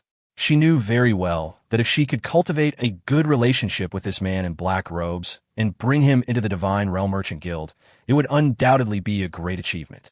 As for why Yu Ming is in the shape of a skeleton, Bylin wasn't too bothered by it. After all, in this era where sea monsters and superpowers are everywhere, anything can happen. Lu Qi's act was very effective at this moment, because a system notification appeared in his mind. Ding! Fear level has reached 1000. Unlock weapon blueprint, Giant Bone Spear Crossbow. When the fear level reaches 5000, a new Undead Realm common weapon, crafting blueprint 1, is unlocked. Giant Bone Spear Crossbow, a ranged shipborne weapon, requiring 5 hardwood and 2 elite beast sinews to craft. Giant Crossbow Bolt. Crafting requires 0.1 elite grade beast bone, fishbone. It seems that the residents of Baytown who witnessed this scene contributed their fear points. There were over 1,000 residents watching Lu Qi and Alan's duel, which directly unlocked a blueprint for a ranged weapon for Lu Qi. Lu Qi was very satisfied with the previous Ghost Chief. He wondered how powerful this giant bone spear crossbow would be. Lu Qi stared coldly at the remaining 5 sloops of Alan's bounty hunters and said slowly, "According to the duel's rules, Alan's property, including these 5 ships you are currently on, belongs to me. Now get off my ships immediately." At the end of his sentence, Lu Qi's voice suddenly turned cold and sharp, like a cold wind blowing in the winter night, making people feel cold to the bone. His voice echoed across the sea, sending a jolt through everyone. Upon hearing Lu Qi's words, the crew members on the 5 sloops turned pale and trembled, as if they were prey being watched by a ferocious beast. Thud! As the first Iron Blood Brotherhood member jumped into the sea, the rest of the crew dared not linger any longer and went to the ship's side to jump into the water. They swam desperately towards the shore, unwilling to lose their lives in front of this terrifying man. Because if they didn't do as he said, their straggling ship, at its current speed, would have no chance of escaping the strange vessel. Lu Qi stood at the bow of the ship, his gaze cold as he looked at the people, devoid of any pity. This world was a dog-eat-dog world. Only the strong could survive. Lu Qi had no doubt that if Alan won this battle, he would not hesitate to torture himself to death. Ding! Mission complete. Please select your undead crew member to advance to elite rank.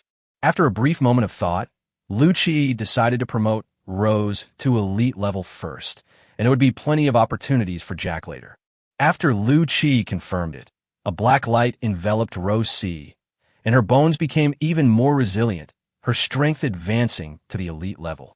Elite level Rousal. Lu Qi carefully sensed her and discovered that she alone was capable of taking on 5 Jacks. TSK Rose, congratulations. Jack chuckled dryly. You'll have to look after little Jack from now on. If you utter another word, I'll beat you to death. Rose said fiercely. Wah! Alan's frigate has sunk to the bottom of the sea, but this place is near the port with a water depth of only 12 meters, so it can still be disassembled through the system. Lucci dared not delay and needed to quickly collect the spoils and leave Baytown. He knew that there was a leader named Chun Haikwan here, and who knew if he would come to avenge Alan.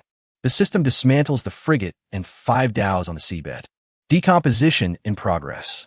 As the system's voice sounded, the 5 sloops on the sea and the sunken frigate were all disintegrated into materials and flew towards the nightmare. Decomposition successful. Decomposition. Single-masted sailboat. 40 wood, 20 fiber, 3 iron ore.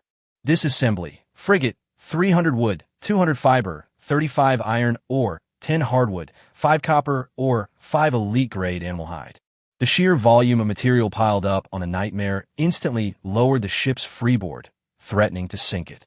Lucci quickly activated his spatial ability to place the decomposed materials into a storage space. Lucci, who possesses spatial abilities, has successfully created a 100 cubic meter storage space. As his abilities develop further, the storage space will also grow larger. In this battle alone, Lucci obtained 500 wood, 300 fiber, 50 iron ore, 10 hardwood, 5 copper ore, and 5 elite-grade animal hides. If there were 2 more people like Alan, Lucci wouldn't need to buy supplies from the Divine Realm Merchant Guild. He could just rob them directly. Additionally, 50 gold coins were found during the system disassembly on the frigate, which were also sent to Lucci on the Nightmare. What a considerate system. It knows I'm short of money, Lucci remarked, looking at the gleaming gold coins before him. Everything's done. Let's get out of here. Jack set sail. Just as the Nightmare set sail, a voice came from a ship approaching from the side. Young friend, wait a moment. This is a 3-masted sailing ship, Chen Haichuan's alien cruiser. Chen Haikwan, you've come to avenge Alan? Looking at the massive cruiser before him, Lucci's face revealed deep apprehension. Currently, he was unable to deal with this powerfully armed beast. But if Lucci really fought desperately, he could definitely make Chen Haikwan taste what pain really meant.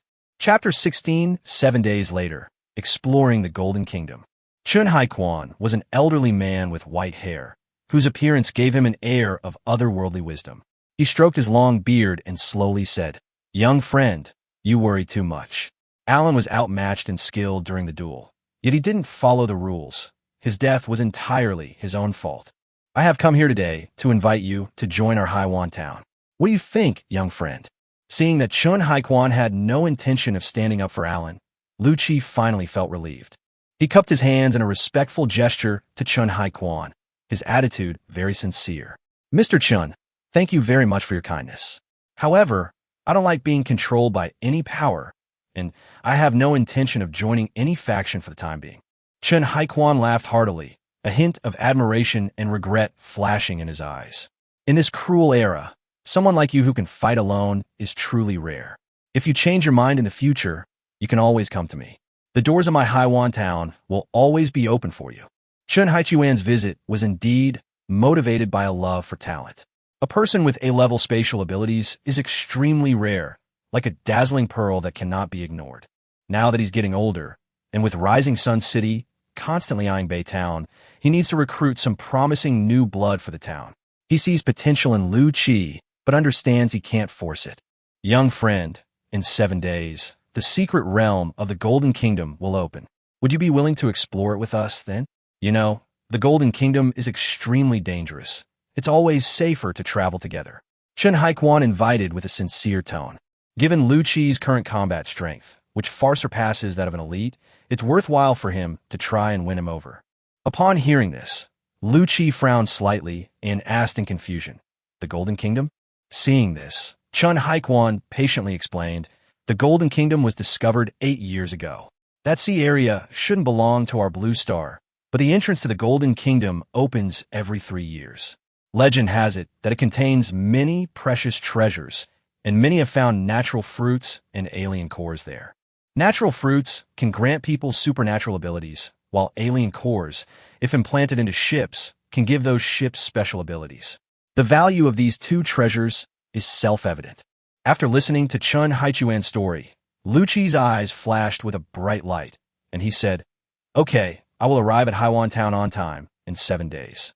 The Golden Kingdom's secret realm only opens once every 3 years, and Lu Qi, who urgently needs to become stronger, naturally wouldn't let this opportunity slip by. Chun Haichuan clapped his hands and laughed. "Haha, with your alien ship and spatial abilities, our exploration of the Golden Kingdom will be even more successful." However, his smile gradually faded, and his attitude became serious. He continued, "Young friend, you must be fully prepared for the next 7 days. Within the Golden Kingdom, besides the various ferocious sea beasts, you also need to be wary of threats from humans." Lu Qi nodded. He naturally understood that in this era, humans were far more dangerous than sea monsters. After leaving Bay Town, Lu Qi sent Haisha to dive into the sea to find elite-level sea beasts. "We need to hunt down elite-level sea monsters to obtain their tendons and bones, to craft giant bone spear crossbows, and increase the nightmare strength." However, encountering elite-level sea monsters in low-risk situations sometimes requires a certain amount of luck, and there's no rushing it. During the time he was searching for the sea monster, Lu Qi began to study his spatial ability. "For now, all I can do is create storage space and spatial rifts. As an A-level ability, spatial mastery certainly has more uses than that." Lu Qi began to try to touch that mysterious spatial power and sense its fluctuations. He tried to extend his consciousness into the space, attempting to understand how it worked. Whenever he concentrates, he can feel his connection with the space becoming stronger, as if he has become a part of the space. After a period of exploration and research, Lu Qi discovered that he was able to use spatial power more skillfully. The storage space he created was not limited to one, but could have multiple spaces existing simultaneously, but the total space size remained at 100 cubic meters. At the same time, he also gained a new understanding of the creation of spatial rifts, no longer simply tearing space apart, but being able to control their size and shape. "If I could open 2 sufficiently large spatial rifts simultaneously, and these rifts were connected, would I be able to travel directly from one side to the other?" Lu Qi thought of a feasible method and immediately tried to use his spatial ability to test it. Lu Qi mobilized all his mental energy, but so far he could only create 2 spatial rifts that were half a meter long. Lu Qi tried throwing the Fang dagger in his hand into a spatial rift, and the Fang dagger fell out from another spatial rift. Success! Lu Qi was overjoyed. The dagger had successfully pierced through 2 spatial rifts, proving that Lu Qi's conjecture was correct. According to Lu Qi's conjecture, teleportation should be based on this principle. At this moment, Lu Qi felt a wave of dizziness. Oh no, he had overused his superpower. Lu Qi felt as if he hadn't slept for 3 days. It was a kind of mental exhaustion. "Sigh, my mental strength is still too weak." The strength of a superhuman is related to 2 factors: the degree to which their superhuman abilities are developed and their mental strength. The higher the level of development of one's superpowers, the more attack methods one can unleash. Take Lu Qi's spatial control as an example. As his level of development of his superpowers gradually increases, Lu Qi can activate Dimensional Blade, teleportation, spatial imprisonment, and so on. The mental strength of a superhuman is equivalent to the mana of a magician. Only a sufficiently high level of mental strength can support the release of powerful superhuman attacks. "System, is there any way to improve my mental strength?" Lu Qi asked the system.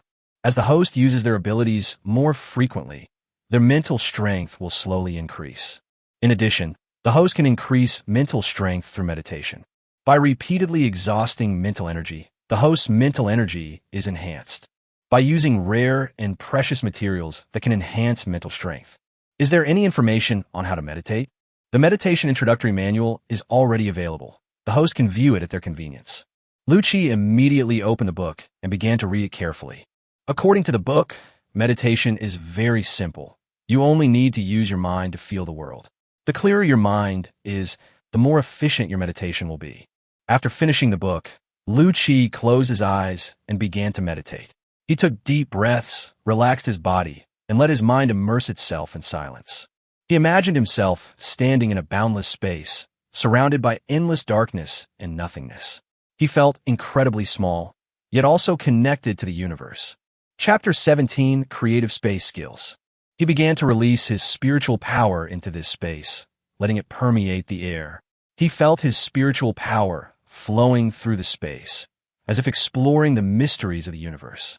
He continuously released his spiritual power into the space until he felt exhausted. Then he began to transform this spiritual power into his own, allowing it to circulate within his body.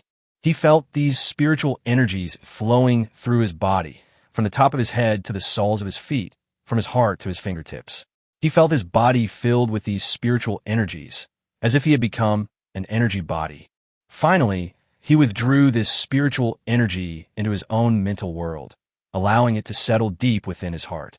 He felt his spiritual power slightly enhanced, and his previous mental fatigue greatly relieved.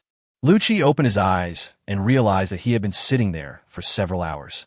At this moment, Lucci received a signal from Haisha, indicating that an elite-level sea beast had been detected. As the captain of the ghost ship, Lucci can directly contact the sea monsters guarding the ship through the ghost ship.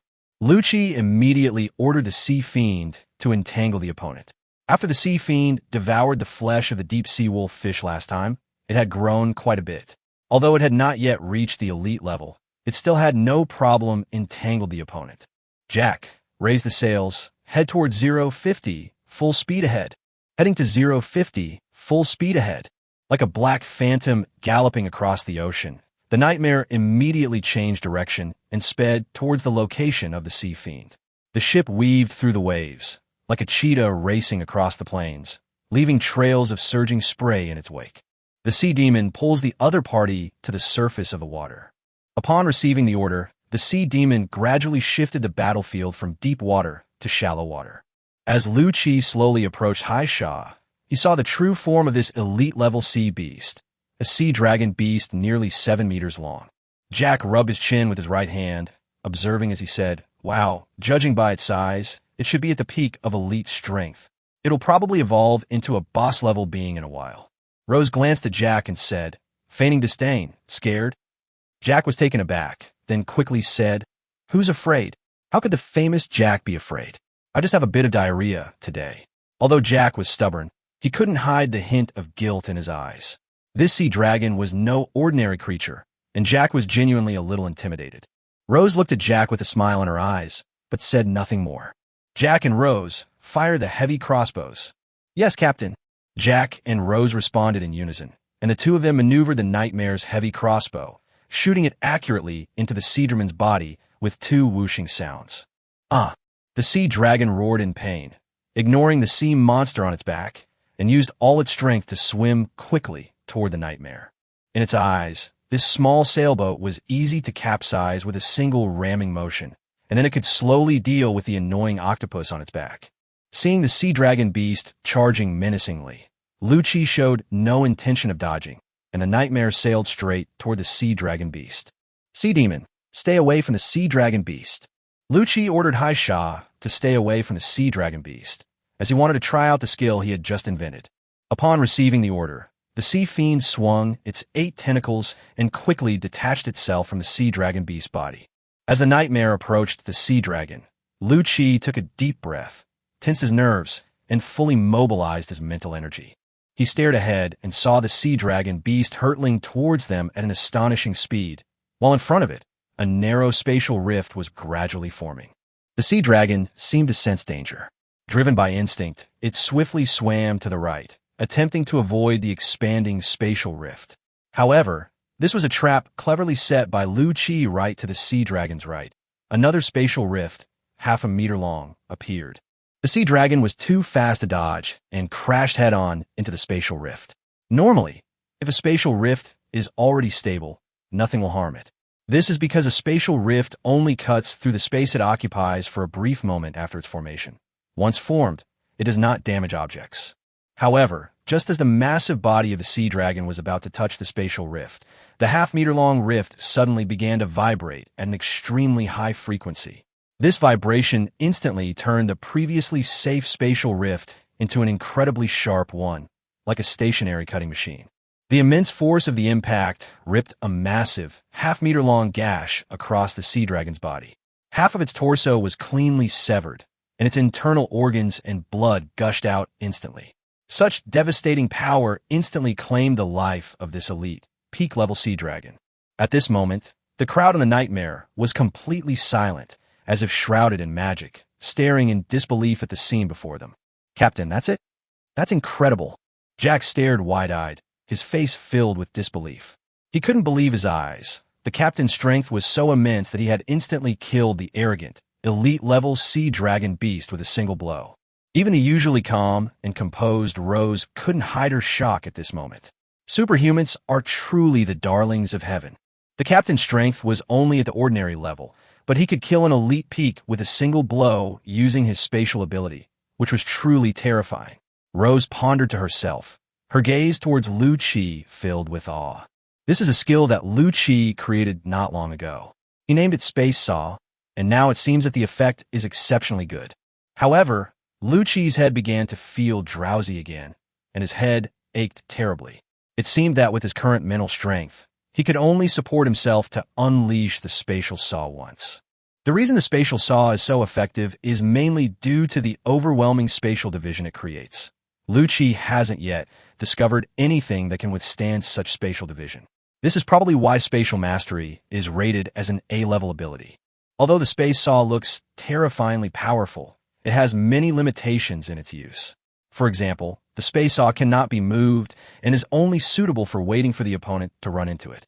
Secondly, it consumes a lot of energy, but once it hits, its power is terrifying. System: decompose the Sea Dragon's corpse. Disassembling Sea Dragon. Obtain Sea Dragon Beast Meat, Elite Grade 8. Obtain Sharp Teeth, Elite Level 10. Obtain Sea Dragon Bone, Elite Grade 8. Obtain Sea Dragon Beast Tendon, Elite Level 4. Chapter 18, Crafting the Giant Bone Spear Crossbow. Obtain Sea Dragon Hide, Elite Grade 8. After defeating the Sea Dragon, the Nightmare absorbed 50 points of life force. Combined with the 40 points absorbed from defeating Alan earlier, its current life force is Absorb Life Force, 100 to 100. Now that we have animal sinews, we can make new weapons. Lu Chi immediately began manufacturing giant bone spear crossbows and giant crossbow bolts. In production, consumes 48 life points, 10 hardwood for elite-grade Sea Dragon Beast tendons, and 8 elite-grade Sea Dragon Beast bones. Successfully crafted 2 giant bone spear crossbows and 80 giant crossbow bolts. The heavy bone spear crossbow was entirely black, almost twice the size of a regular heavy crossbow bolt, with a 2-meter-long white bone spear resting on its bed. This bone spear was clearly no ordinary weapon. It was sharp and imposing. Lu Chi replaced the 2 heavy crossbows with heavy bone spear crossbows. The huge crossbow bolts were placed on the Nightmare, which was a single-masted sailing ship, and looked rather out of place, like a child holding a big knife. Jack looked at the bone spear and touched it. Teeth SK, this bone spear, its length, its sharpness, its size, its dimensions, if someone were to be hit by it, they would feel incredibly good. It's not just about power. This powerful crossbow should offer an extremely long range. Captain, why don't we give it a try? Rose looked at these 2 deadly weapons, her eyes filled with joy. All right, fire a bone spear to starboard. I'd also like to see the ranged weaponry of the underworld. Rose then maneuvered the giant bone spear crossbow towards the sea to her right, and with a creaking sound, the bowstring of the crossbow gradually came under tension. As Rose C pulled the switch, the sound of a bowstring rang out, and the 2-meter-long bone spear instantly tore through the air and shot out like a meteor. Wow, Captain, this thing has an effective range of at least 700 meters. Jack exclaimed in astonishment as he stared at the vanished bone spear. Currently, the effective range of ordinary shipborne heavy crossbows is 274 meters, while ordinary cannons, such as the 2 on the Allen frigate, have an effective range of only 500 meters. The weapons of the underworld are still powerful. With these 2 bone spear crossbows, Lu Chi will be able to launch the first attack in future naval battles, which is of great significance. In particular, the Nightmare is fast and agile. When it encounters ships with short range, Lu Chi can kite them and then torture them to death with the giant bone spear crossbows. At this moment, the sea monster emerged from the sea, its tentacles gently wrapping around Lu Chi's body, rubbing against him affectionately. Last time, Alan's corpse was completely devoured by the sea fiend. Now, the sea fiend has grown to nearly the height of a person, with tentacles over 10 meters long, resembling several thick pythons, inspiring fear in all who behold it. Lucci gazed at the sea demon, affectionately stroking its tentacles. The sea demon is about to begin a new evolution, he said softly. Watching the sea dragon beast's flesh being devoured by the sea fiend, a hint of anticipation flashed in Lucci's eyes. This food should be enough for you to evolve to the elite level. On the calm sea, a 30-meter-long two-masted sailboat is sailing along its predetermined course. The hull sways gently with the rise and fall of the waves, as if leisurely enjoying the sea breeze. Captain Phyllis of the Mary was lounging in a rocking chair on the second deck.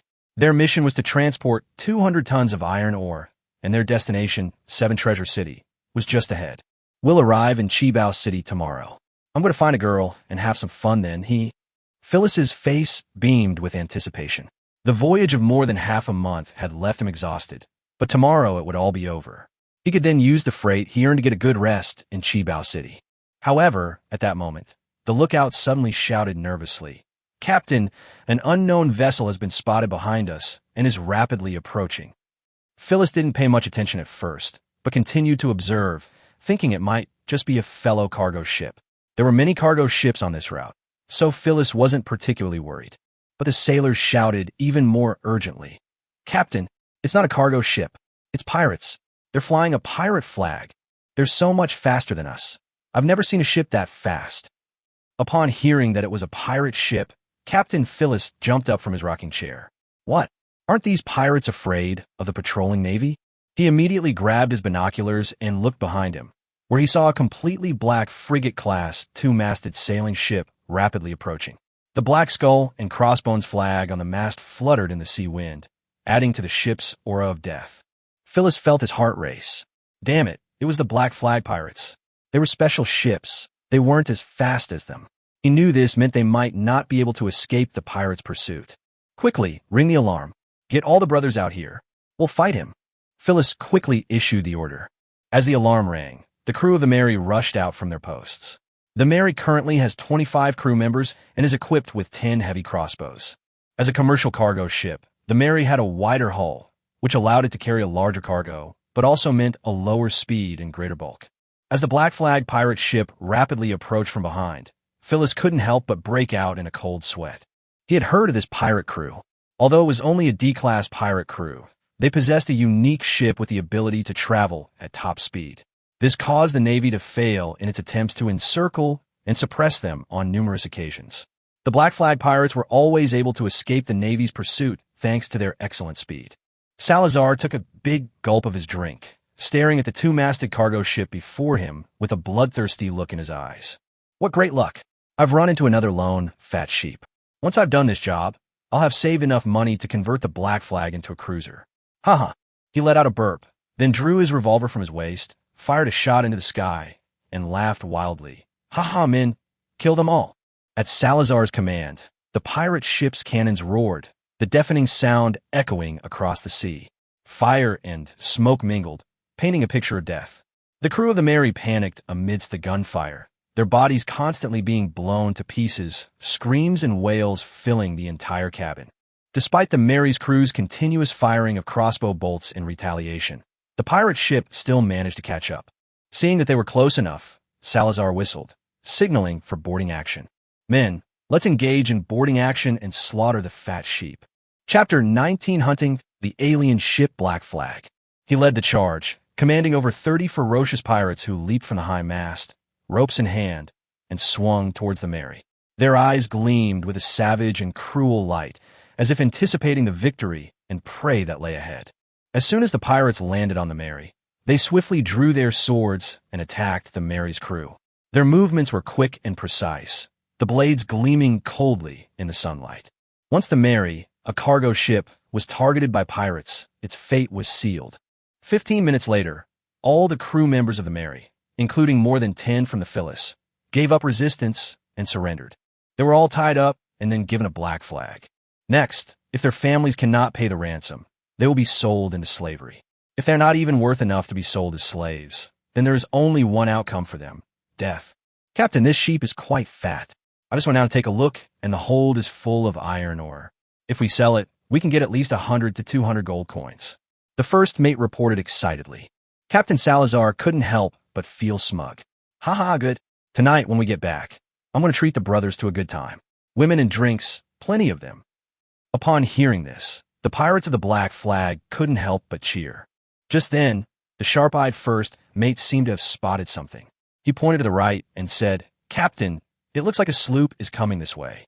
Before he could finish speaking, a scream rang out and Black Flag was struck by a white-boned spear. The immense impact cleaved Black Flag's body in two. Enemy attack. Salazar reacted quickly and immediately realized that the situation was bad. Damn it, they've even started robbing pirates. If I don't skin you alive today, I'll sell my ass. Salazar was furious at the heavy casualties. Men, aim at the straight on the right and fire. Boom, boom, boom.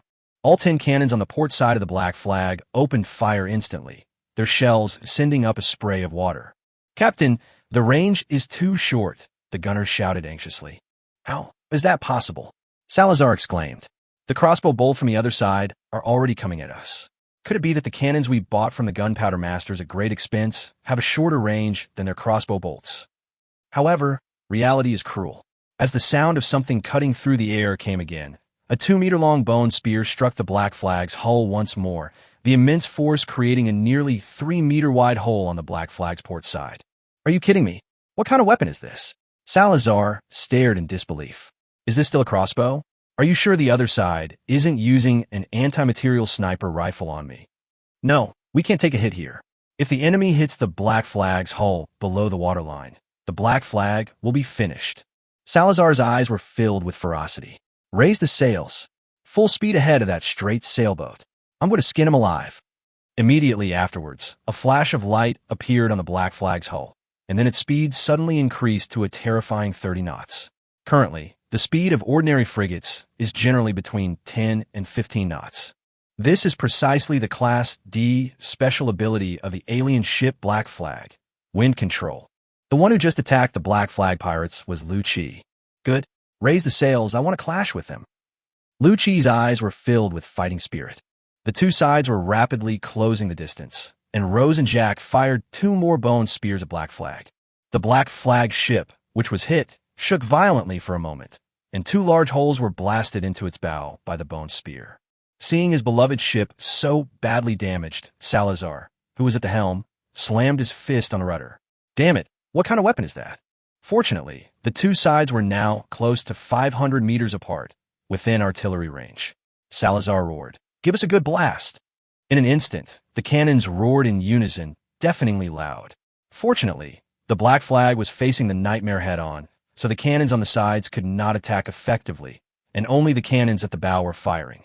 Shells ripped through the sea, their sharp whistling echoing as they accurately struck the Nightmare. Amidst the tremors, splinters of wood flew from the Nightmare's hull, but this did not cause its significant damage. Thanks to the undead's repair abilities, the Nightmare quickly returned to normal. The other side is also a different type of ship. Salazar's eyes revealed an unprecedented solemnity. "Captain, we're about to crash. Should we change course?" The pirate shouting from the mast sounded tense.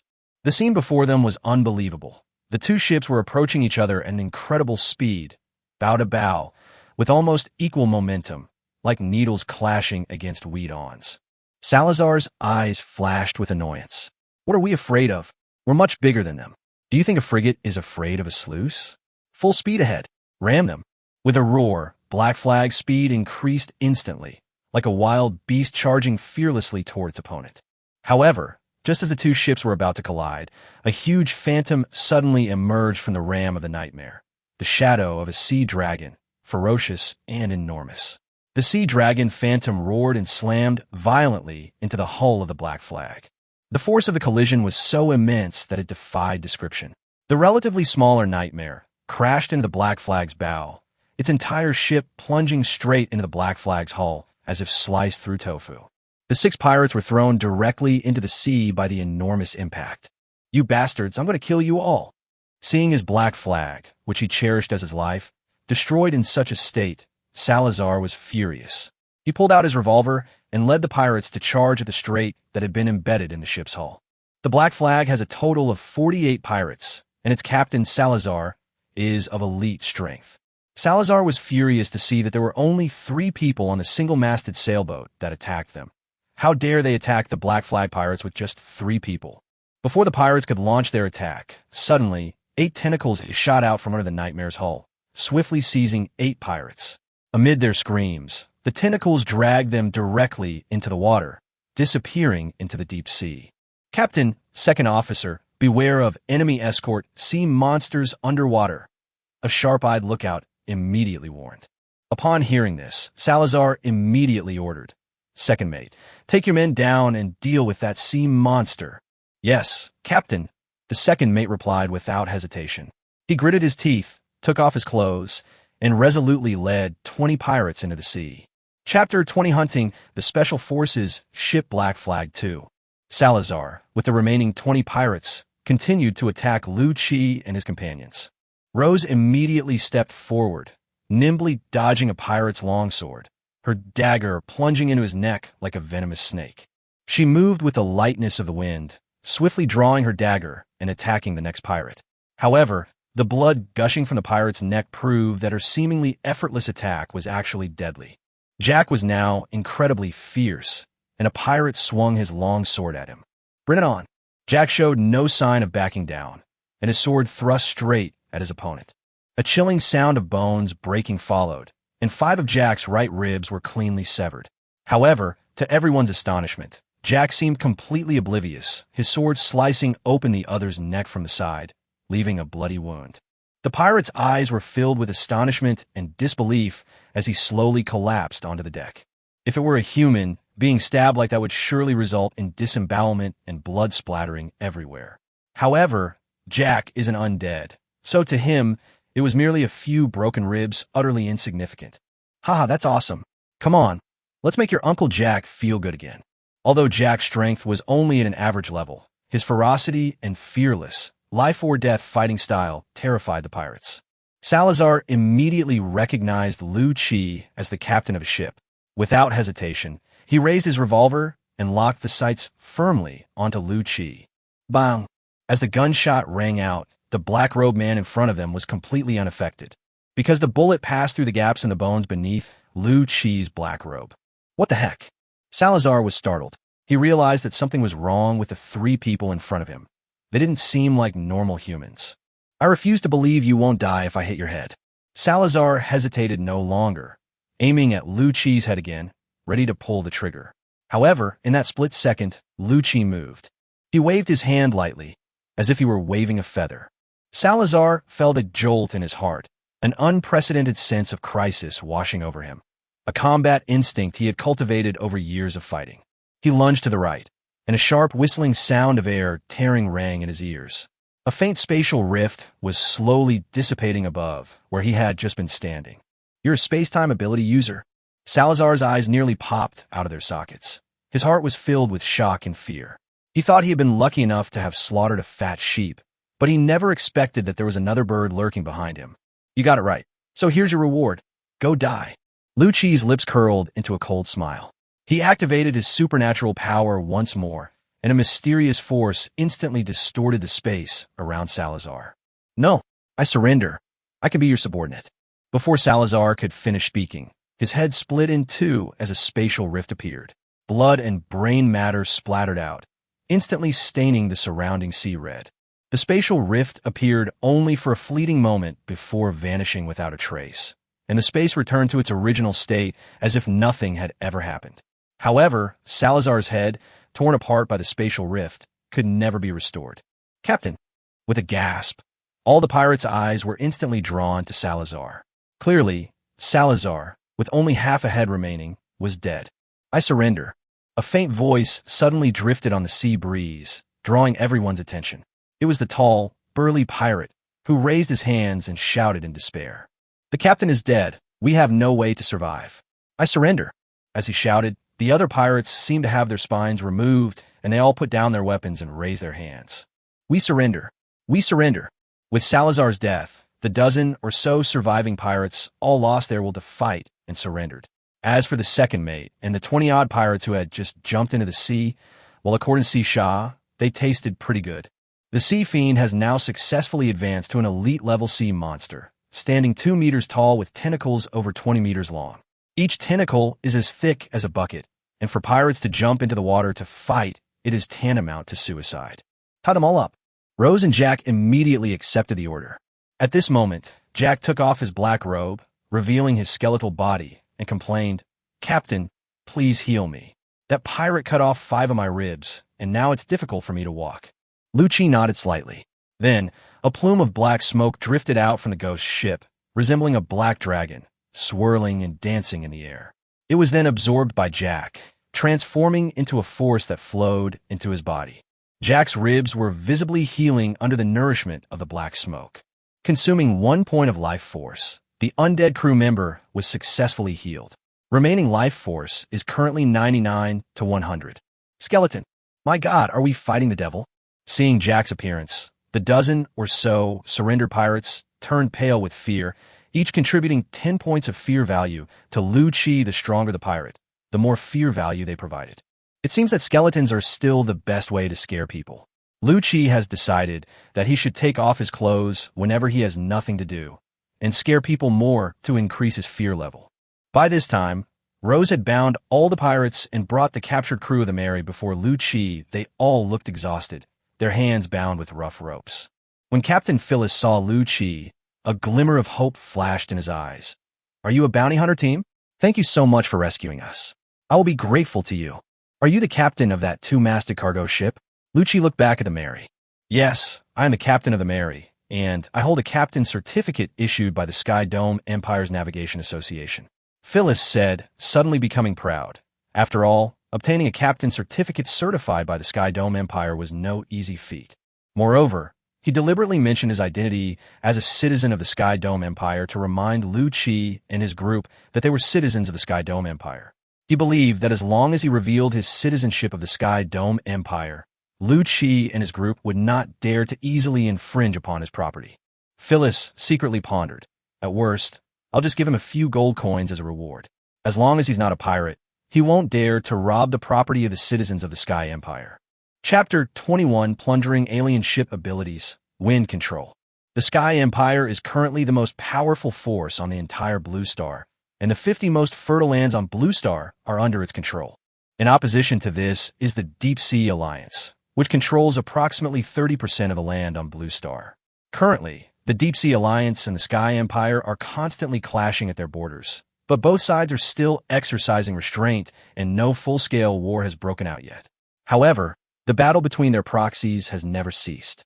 The remaining 20 territories are scattered with countless city-states and pirates. Therefore, as a citizen of the Sky Empire, Phyllis had a lot of confidence when he was out in the world, but this time he miscalculated. Lucci slowly pulled back his hood, revealing his skeletal face. His deep, cold voice echoed in the sea breeze. "Remember this face. My name is Yu Ming. When you get there, find me and take your revenge." Phyllis stared at Lucci's grotesque skeletal figure, a surge of intense unease washing over him. He began to back away in terror, his voice trembling as he cried out, What are you doing? I am a citizen of the Sky Empire. Killing me is a grave crime." Lucci didn't give him a chance to continue speaking. The sharp dagger in his hand flashed through the air like lightning, instantly slicing open Phyllis's throat. Phyllis's neck instantly gushed blood like a fountain, the bright red blood spurting out and staining his clothes and the deck red. He wanted to shout, to question Lucci about why he had done this, but the excruciating pain in his throat prevented him from uttering a single word. He opened his mouth, but what came out was only blood, the crimson color of which was particularly glaring in the sunlight. His eyes were filled with incomprehension and fear as he looked at Lucci, seemingly unable to understand why Lucci was doing this. However, as life rapidly slipped away, Phyllis's eyes gradually lost their light. As for why Lucci did this, firstly, it was impossible for Lucci to return Phyllis's ship and cargo to him, as this would inevitably incur Phyllis's hatred and hostility. Secondly, Lucci wanted more fear points, which is evident from the crew members and pirates of the Mary. Many crew members and pirates were so frightened by this scene that they wet their pants. Even if they encountered pirates, they wouldn't kill the captain without saying a word. Isn't it usually the case that you demand a ransom first, and then sell them as slaves if you can't get it? This terrifying skeleton doesn't play by the rules. Is he a sadistic killer who enjoys killing? Wow, he's so scary. These 30-plus people contributed nearly 1,000 fear points to Lu Qi, averaging over 30 points per person. Clearly, only extreme fear could produce such a considerable amount of fear points. Ding! Fear level is rapidly increasing. Current fear level is 2,246 points. Since your fear level has increased by more than 2,000 points, you will receive a special reward from the system. You can upgrade one of your undead crew members to the elite level. Please select the undead crew members whose strength you wish to enhance. Lu Qi was overjoyed, thinking to himself, sure enough, fear value is very important to the ghost ship system. This is an unexpected bonus. Currently, only he and Jack are at the normal level, while Rose is already at the elite level. Due to system limitations, he cannot improve his own strength, so he will choose Jack. I choose Jack. As soon as Lu Qi finished speaking, a familiar black light instantly enveloped Jack. Under the illumination of this light, Jack's strength also rose to the elite level. Wow, is this what it feels like to be an elite? It's amazing. I feel like I could beat 10 of my former selves. Jack looked at his hands excitedly, dancing with joy. Looking at the remaining bound crew members and pirates, Lu Qi's lips curled into a disdainful sneer. He sighed inwardly, thinking that this world was always like this. People often fear the wicked more than the strong. Since that was the case, then let him be the wicked that everyone feared. Lu Qi cleared his throat and said, "There's only one toward wooden boat here. If you squeeze in, it can hold about 20 people. You can take this boat back to land in a little while." He paused, then continued, "Rose, Jack, untie them." With their restraints removed, all the pirates and crew rushed desperately towards the small wooden boat Jack had laid out for them. They jostled and scrambled to grab a spot, clinging to that sliver of hope for survival. However, the wooden boat could only hold about 20 people, while the pirates and crew numbered more than 30. Faced with this predicament, they began to attack and tear each other apart in order to fight for that tiny spot and that sliver of hope for survival. The weak were ruthlessly pushed off the wooden boat and plunged into the icy sea, struggling desperately. Watching the 10 men struggle in the sea, a cruel glint flashed in Lu Qi's eyes. He remained unmoved, as if it were all part of his plan. Rose and Jack also showed no reaction, as if it had nothing to do with them. Finally, the small wooden boat, filled with 20 people, rowed desperately towards land, terrified that the terrifying skeleton man might change his mind. The remaining 10 could only struggle helplessly in the icy water, slowly sinking to the bottom. Lu Qi did this to spread the word about the horror of the netherworld through the mouths of these survivors, so that more people would fear him and the fear level would continue to increase.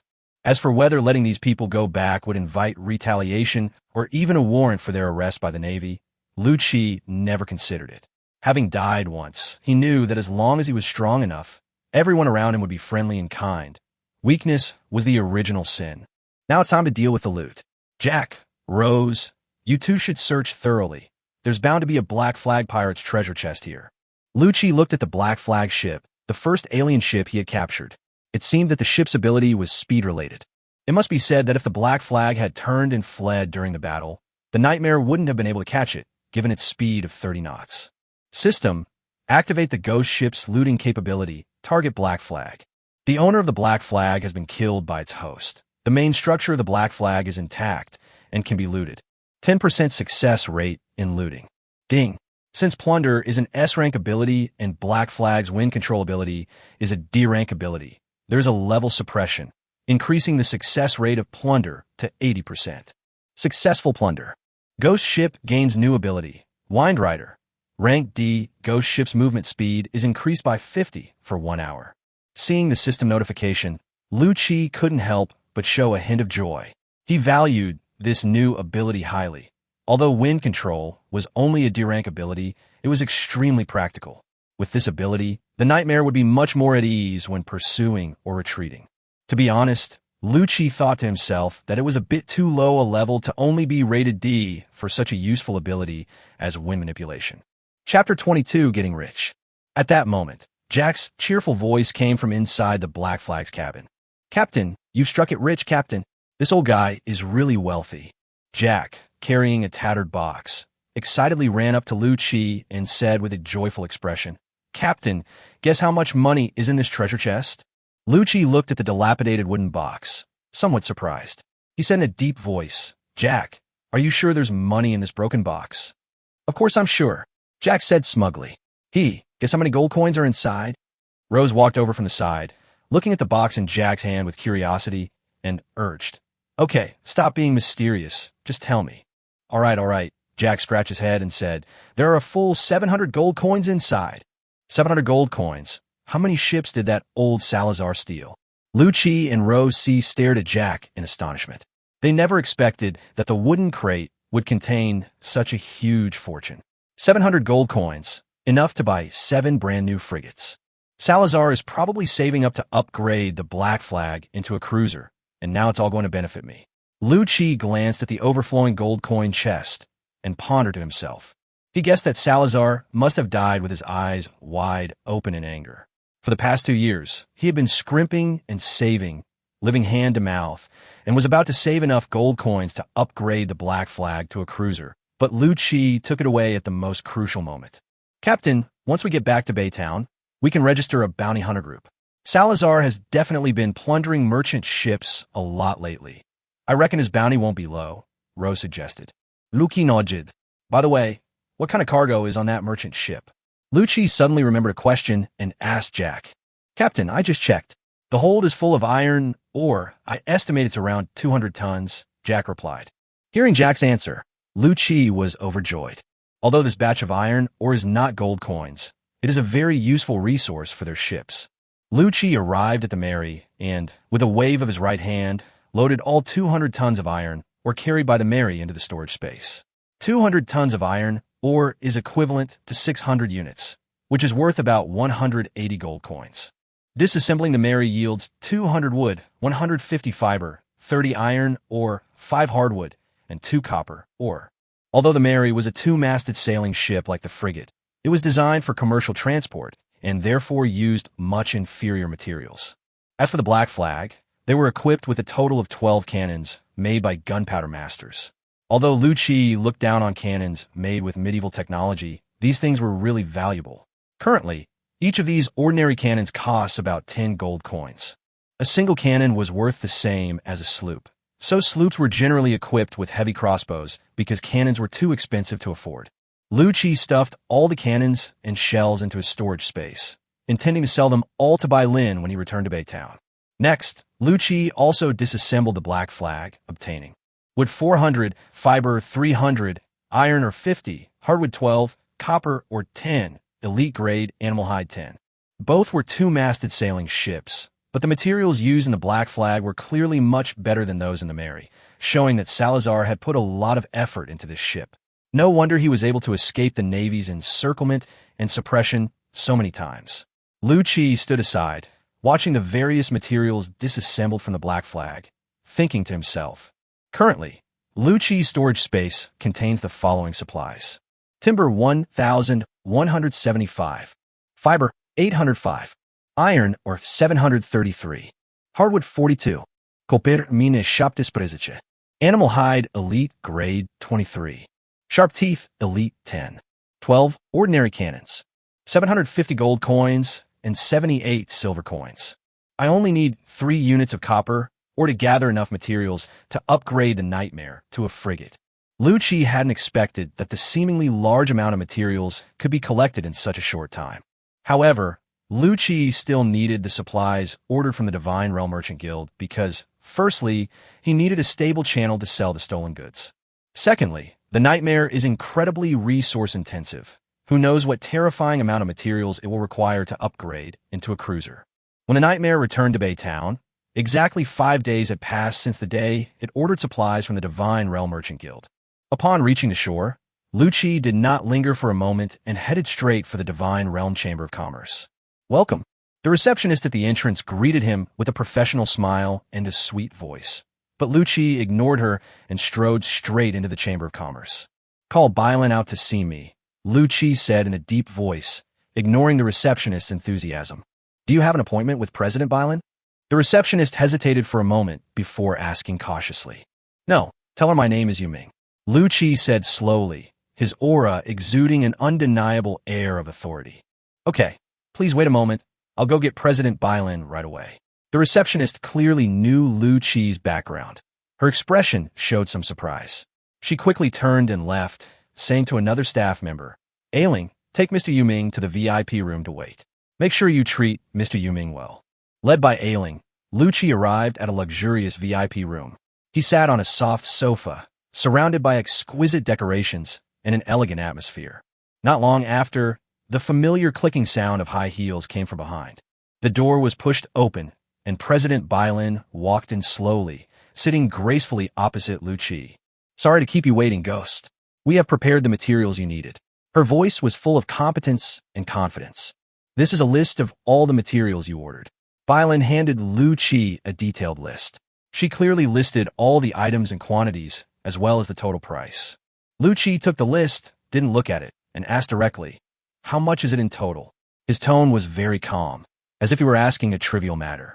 40 units of hardwood, 20 units of copper, or 20 units of elite animal hide, 1,000 units of wood, 500 units of fiber, and 100 units of iron, or totaling 300 gold coins. We'll give you a 20% discount, so you only need to pay 240 gold coins, Bailin replied. Lu Qi took a heavy bag of gold coins out of his pocket and placed it on the table. Chapter 23 Nightmare evolves to frigate class.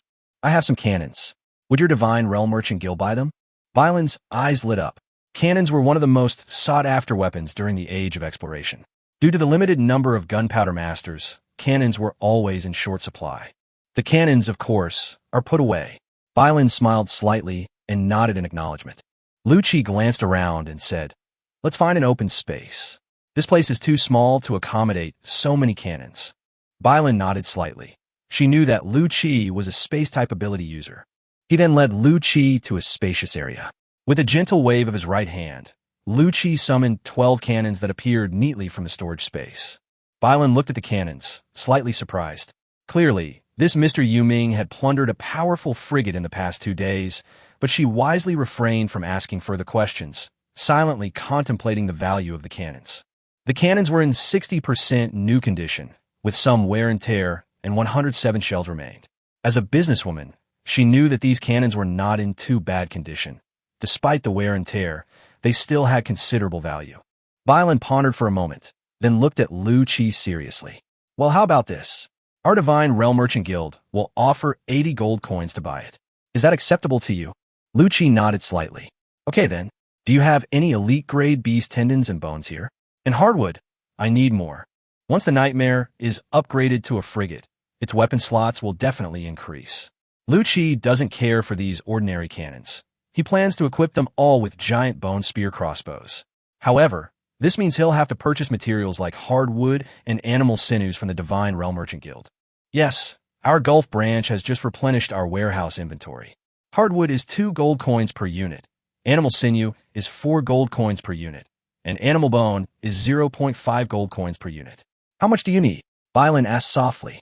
Lu Qi did a quick mental calculation and then said, How about this? I need 70 units of hardwood, 28 units of animal sinew, and 30 units of animal bone. Yes, Ghost, all the items you requested are in stock. The total cost is 267 gold coins. After deducting the 80 gold coins spent on the cannons, you still need to pay 187 gold coins. Well, he had just sold 12 cannons and hadn't made a single penny. He had even lost 187 gold coins. Lu Qi sighed inwardly. Ahem, Bailin, look, I've already spent several hundred gold coins here. Do you have any membership cards or anything that offered discounts? Could you give me one? Lu Qi asked with a wry smile. Sai, life still requires some patching up. There are so many places to spend money, so we have to be careful with our budget. Bailin covered her mouth and smiled. Yuming, how about you consider joining our Divine Realm Merchant Guild? I can directly recommend you as an elite-level Divine Realm Envoy. The benefits are very generous. You'll receive a monthly offering of 10 gold coins, and you'll always get a 20% discount on goods purchased within the guild. Her voice revealed a hint of temptation and anticipation. It sounds tempting, but I'm used to being carefree and don't like being constrained. I appreciate your kindness, but Lu Qi refused without hesitation. How could he possibly be constrained for a mere 10 gold coins a month? That's such a pity. Although Bailin said this, her face didn't show much disappointment. She had already guessed that Lu Qi would refuse. But it didn't matter, there was always another time. She took out a black card and handed it to Lu Qi. This is a black card from our Divine Realm Merchant Guild. It grants a 10% discount at any Divine Realm Merchant Guild on Earth. It's very valuable, so you should keep it safe. Bylan's tone was serious and earnest. I only have 3 of these black cards. Lucci accepted the black card and said, "Thank you, Bylan." With the black card, after the 10% discount, Lucci only needs to pay 168 gold coins. The Divine Realm Merchant Guild remained highly efficient, delivering all the supplies shortly after Lucci returned to the Nightmare. Now, all the materials needed to evolve the ghost ship are ready and neatly piled up on the dock next to the Nightmare. "Captain, the Nightmare is finally evolving. I can't wait to see what it looks like," Jack said excitedly, his eyes gleaming with anticipation. Although Rose didn't speak, her eyes were filled with joy. For her, this ship had long since become her home, a part of her life. Lucci's eyes were also filled with excitement. The ghost ship was everything to him, and this evolution would take his strength to the next level. He took a deep breath and said, "System, begin evolving the ghost ship." The host has collected all the resources needed for the ghost ship's evolution. The ghost ship is evolving. As the system's voice echoed in Lucci's mind, a thick black mist instantly surged from the Nightmare's deck, enveloping the entire hull and its materials. From within the black mist came the sounds of wood rubbing together and metal melting, like the pulse of the Nightmare itself.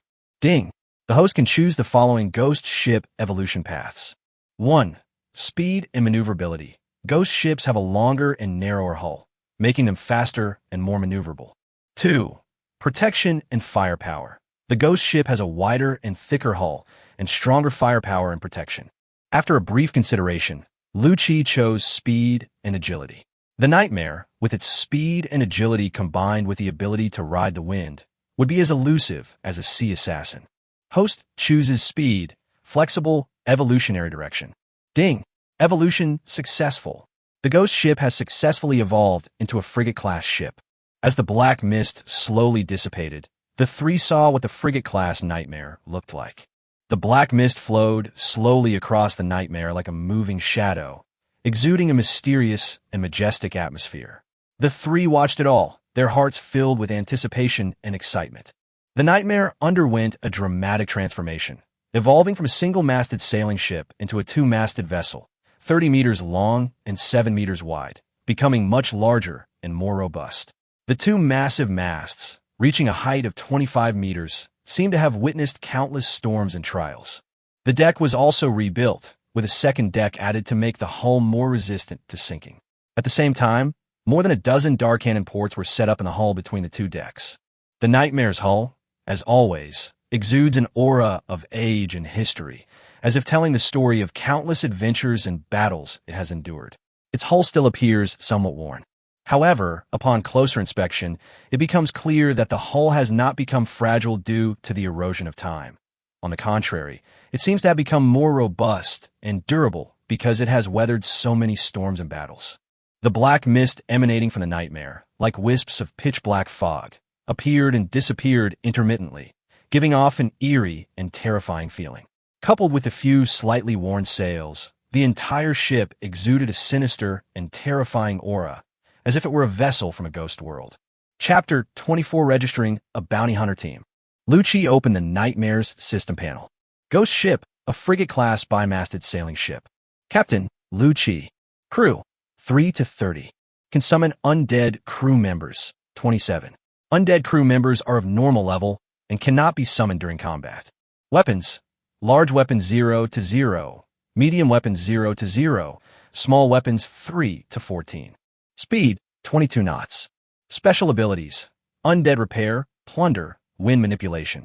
1. Undead repair. Rank B, the ghost ship can automatically repair its damaged hull by consuming stored life force. 2. Plunder S rank abilities. Ghost ships can plunder the special abilities of other ships, and the host can also plunder the superpowers of other superhumans through the ghost ship. 3.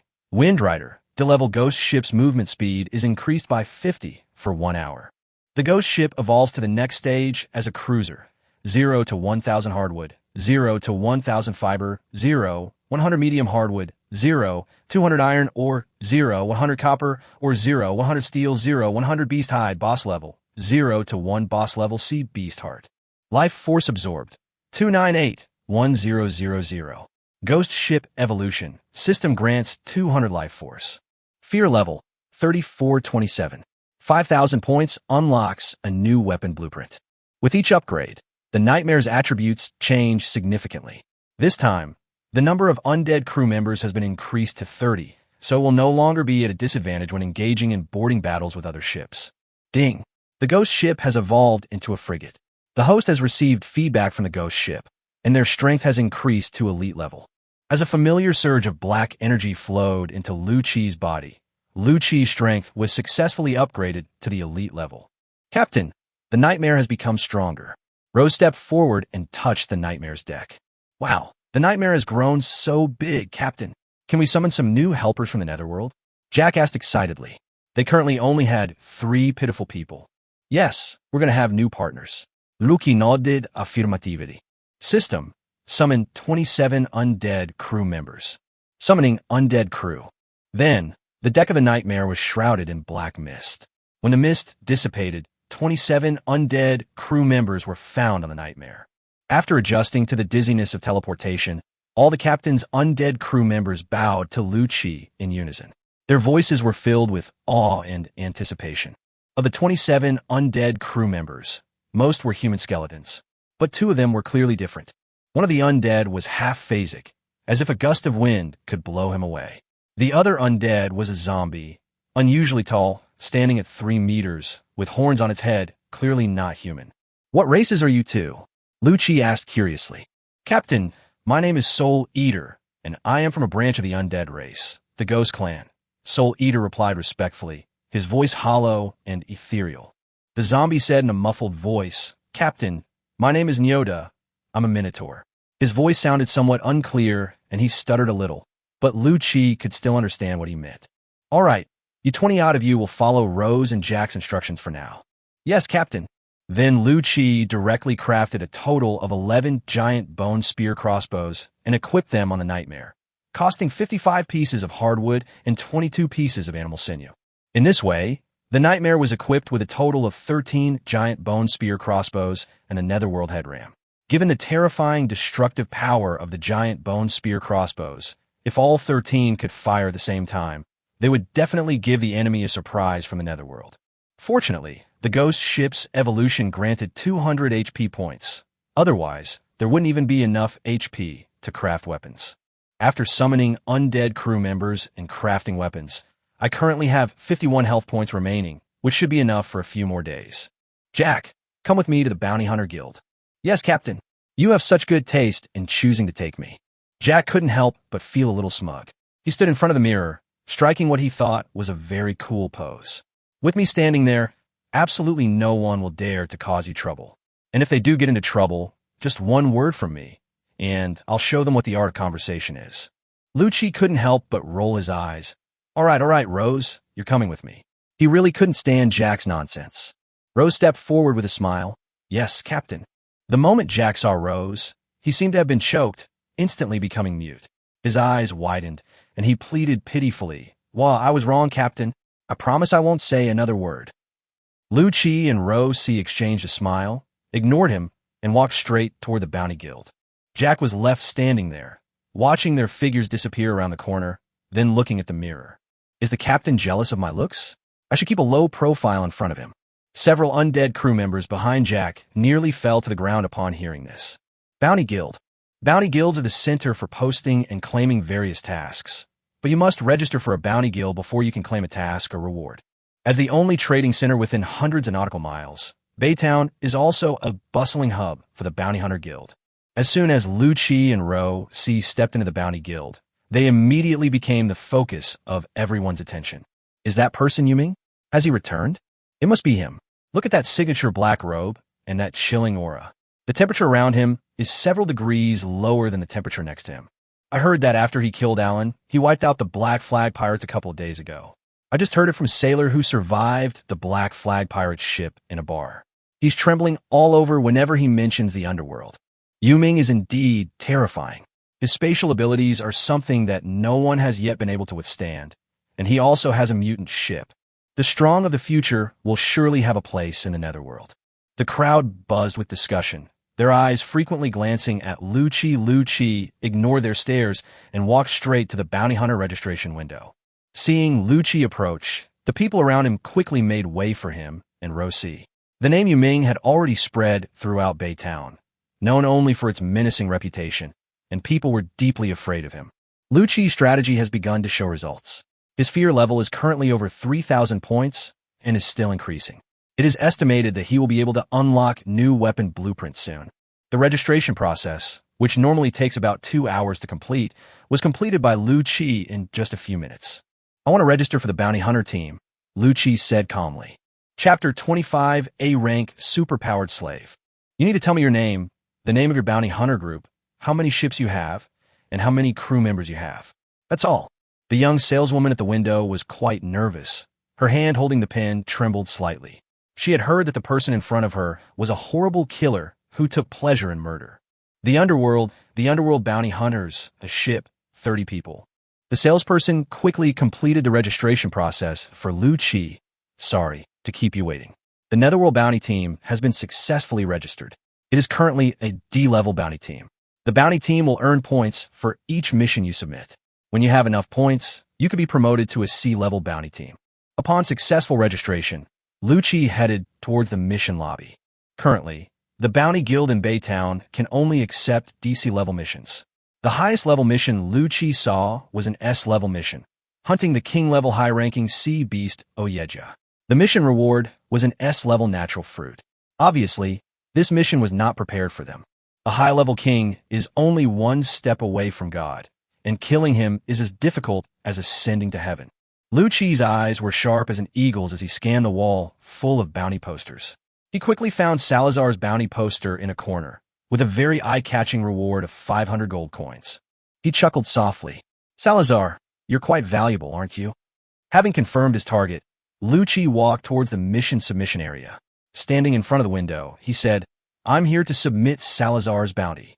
The salesperson was clearly used to this kind of situation. She calmly raised her head, looked at Lucci, and said, "Hello, please show me the proof that you have completed the task." Lucci smiled slightly, and with a gentle wave of his hand, a head suddenly appeared in the air, its face contorted and familiar. It was half of Salazar's head. The fear and pain he felt before his death were still visible in his eyes, as if telling of the despair he felt at that moment. The saleswoman was visibly startled, but she quickly regained her composure. She carefully verified Salazar's identity, and then said, "Okay, please wait a moment." She quickly completed the identity verification process, then handed Lucci a pile of gold coins, saying, "This is the reward for completing the bounty. Please keep it safe." Lucci accepted the gold coins, and then he noticed that the people in the bounty hunter guild around him were all talking about it, and they all seemed to be in a hurry to leave. "The Black Star Trading Company has arrived in our Bay town," someone shouted excitedly. "Black Star Trading Company? Is that the largest slave trading guild on our Blue Star?" someone asked in surprise. "It's not easy for them to come all this way. I heard they even have superhuman slaves for sale this time," another person said mysteriously. "Although I can't afford them, I have to go and take a look." "Even those high-ranking superhumans can become slaves?" someone asked incredulously. "Alas, in this world, once defeated, even the strongest person may be sold into slavery. I want to see what it's like when those high and mighty superhumans are treated like commodities to be chosen by others." Upon hearing this, Lucci's heart stirred. He decided to go and see what was going on with this Black Star Trading Company. So, he and Row C followed the flow of people outside. Lucci and Row C joined the crowd and stepped into a spacious exhibition hall. The hall was brightly lit, making the entire space dazzlingly bright. On the display stand, rows of slaves, their hands and feet bound by specially made shackles, stood silently like commodities, waiting to be chosen. The slaves' faces bore expressions of exhaustion and helplessness, as if they had lost all hope for the future.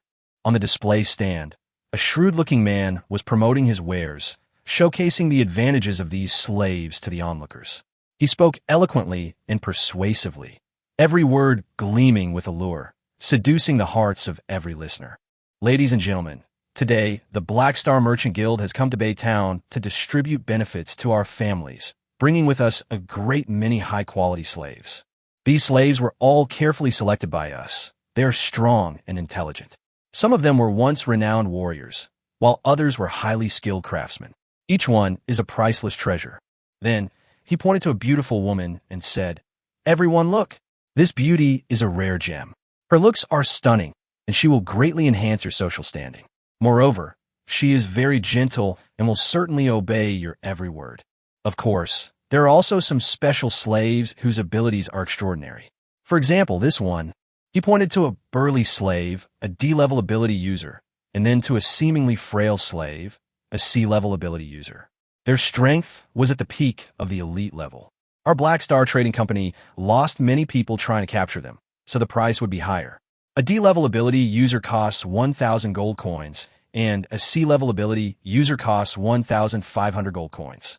As Lu Qi listened to this person's words and watched the two powerful superhumans appear utterly undignified on the stage, his heart was filled with turmoil.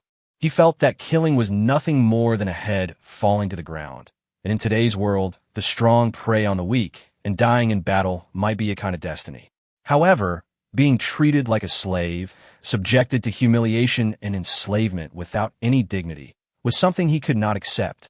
These slaves were once free lives, but now they are chained here like livestock. Their value has been completely exploited, turning them into playthings and tools for others. But he also understood that this was reality. In a world where the strong prey on the weak, only the strong could survive. Lu Qi was definitely not a good person in other people's eyes, but he would never do slave trading.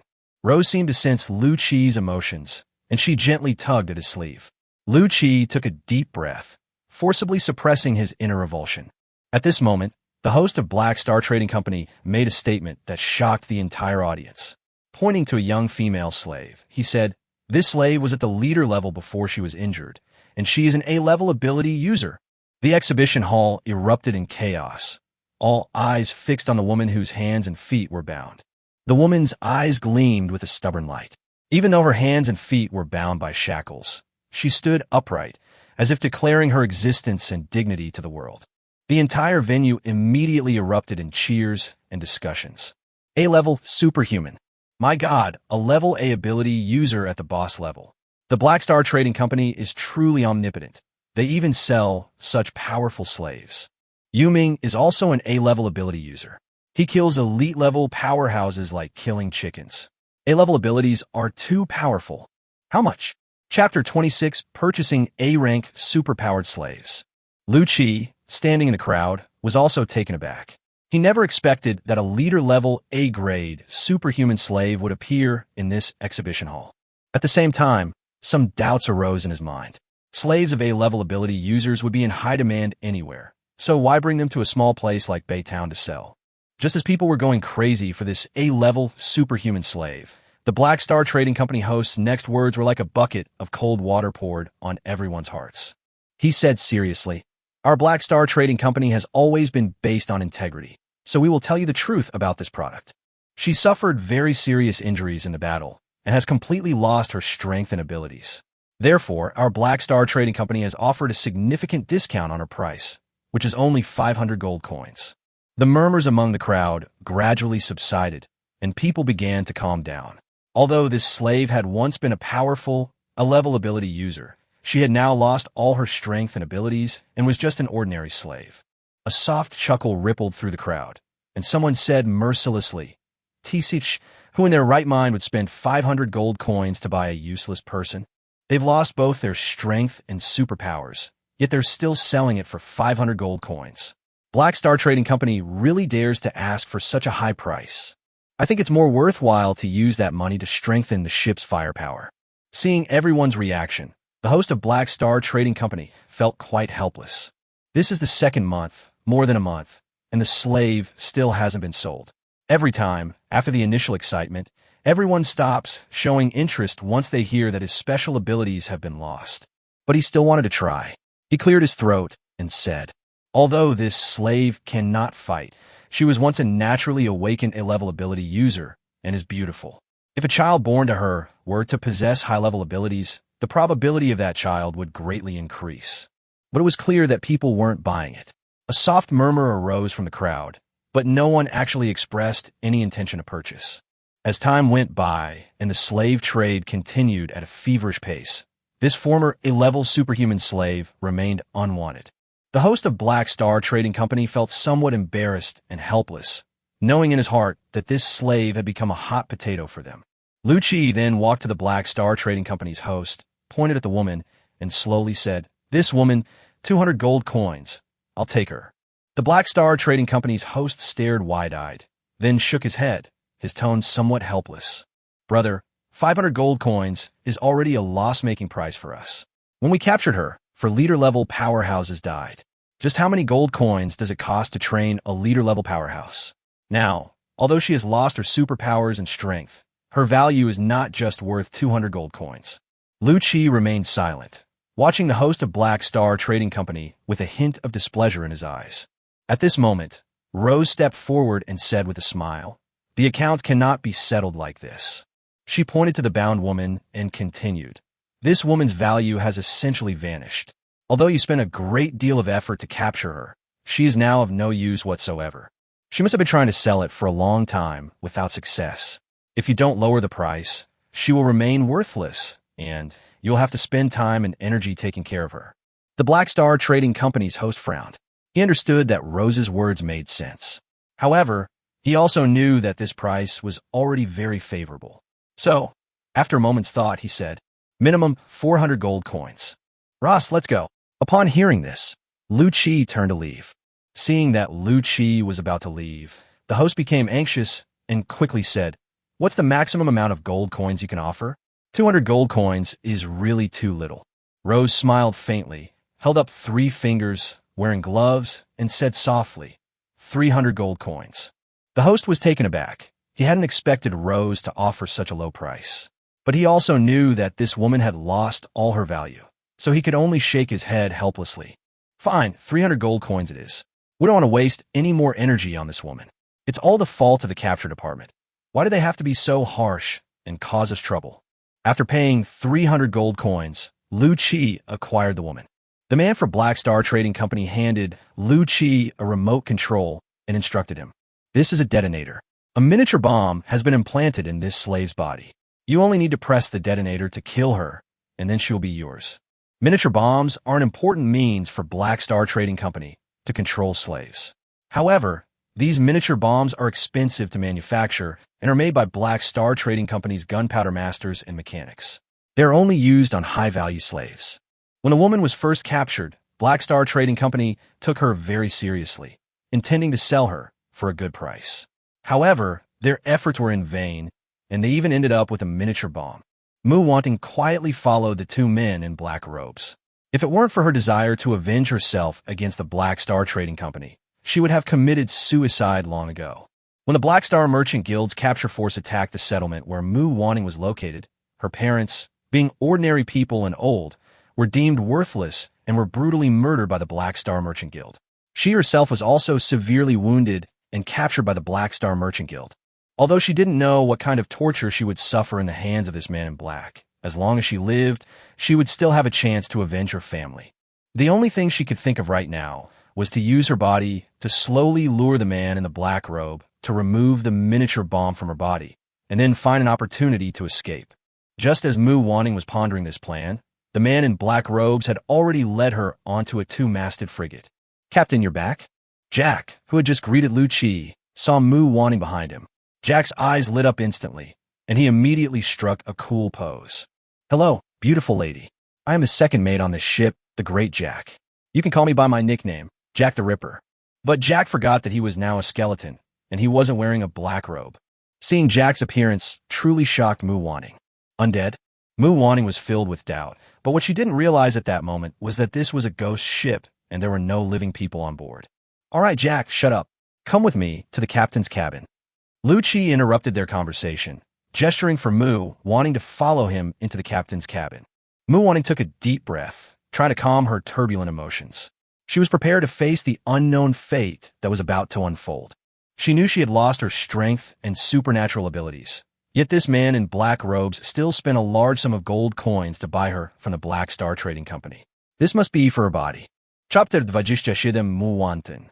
After the two entered the captain's cabin, Lu Chi removed the shackle from Mu Wanting's body, then stopped looking at her and began to inquire about the system. He spent a fortune to buy this woman for this purpose, to plunder. Ghost ships S-rank ability. Plunder S-rank abilities. Ghost ships can plunder the special abilities of other ships. The host can also plunder the superpowers of other superhumans through ghost ships. System, scan this woman. Can I plunder her superpowers? Ding, scanning in progress. Scan complete. Target, Mu wanting. Ability, a level. Mind control has been permanently damaged. Ability, unusable. Level, leader level. Permanent damage, strength reduced to ordinary level. Mind control. When Lu Qi saw this superpower, his eyes lit up. He had to get this superpower. Once he possessed it, it would greatly help improve his strength in the future. However, the system's subsequent words poured cold water on his enthusiasm. The host can plunder the target with a success rate of 20%. Due to the target's damaged ability, the success rate of plundering is reduced to 1%. Once plundering is carried out, the target will die. With a 1% success rate, wouldn't that gold coin be a waste? Could that ghost ship heal her wounds? Lu Qi asked the system in his mind, since the success rate of option 1 was too low. If he could cure her, Lu Qi could also control her through the nightmare ship. In this way, one can indirectly possess this superpower. The host can use the ghost ship to consume life force to heal the target, restoring their abilities and strength for a period of time. Once the target has received treatment, the host can no longer steal their abilities. Upon hearing the system's reply, Lu Qi made his decision. The gold coins have already been spent. If they were to plunder directly, betting on the 1% success rate, Lu Qi's gold coins would most likely be wasted. It would be better to use some of the nightmare's insignificant life force to heal her. Lu Qi must obtain the A-level mind control ability. He turned to look at Mu Wanting, and what he saw almost made Lu Qi's nose bleed. Mu Wanting had somehow removed all her clothes and was standing naked behind him. Her skin was as white as snow, her figure graceful, and the shock she had just experienced made her even more alluring. Miss Mu, you've misunderstood me. That's not why I bought you. Lu Qi quickly explained that, actually, if conditions allowed, he would quite like to let loose a bit. But he doesn't have Kuin. Unable to meet the constraints, Lu Qi could only glance at her a few more times, thinking to himself, she is a really good figure. At the same time, Lu Qi's desire to advance to the leader level as soon as possible and reshape his physical body became even stronger.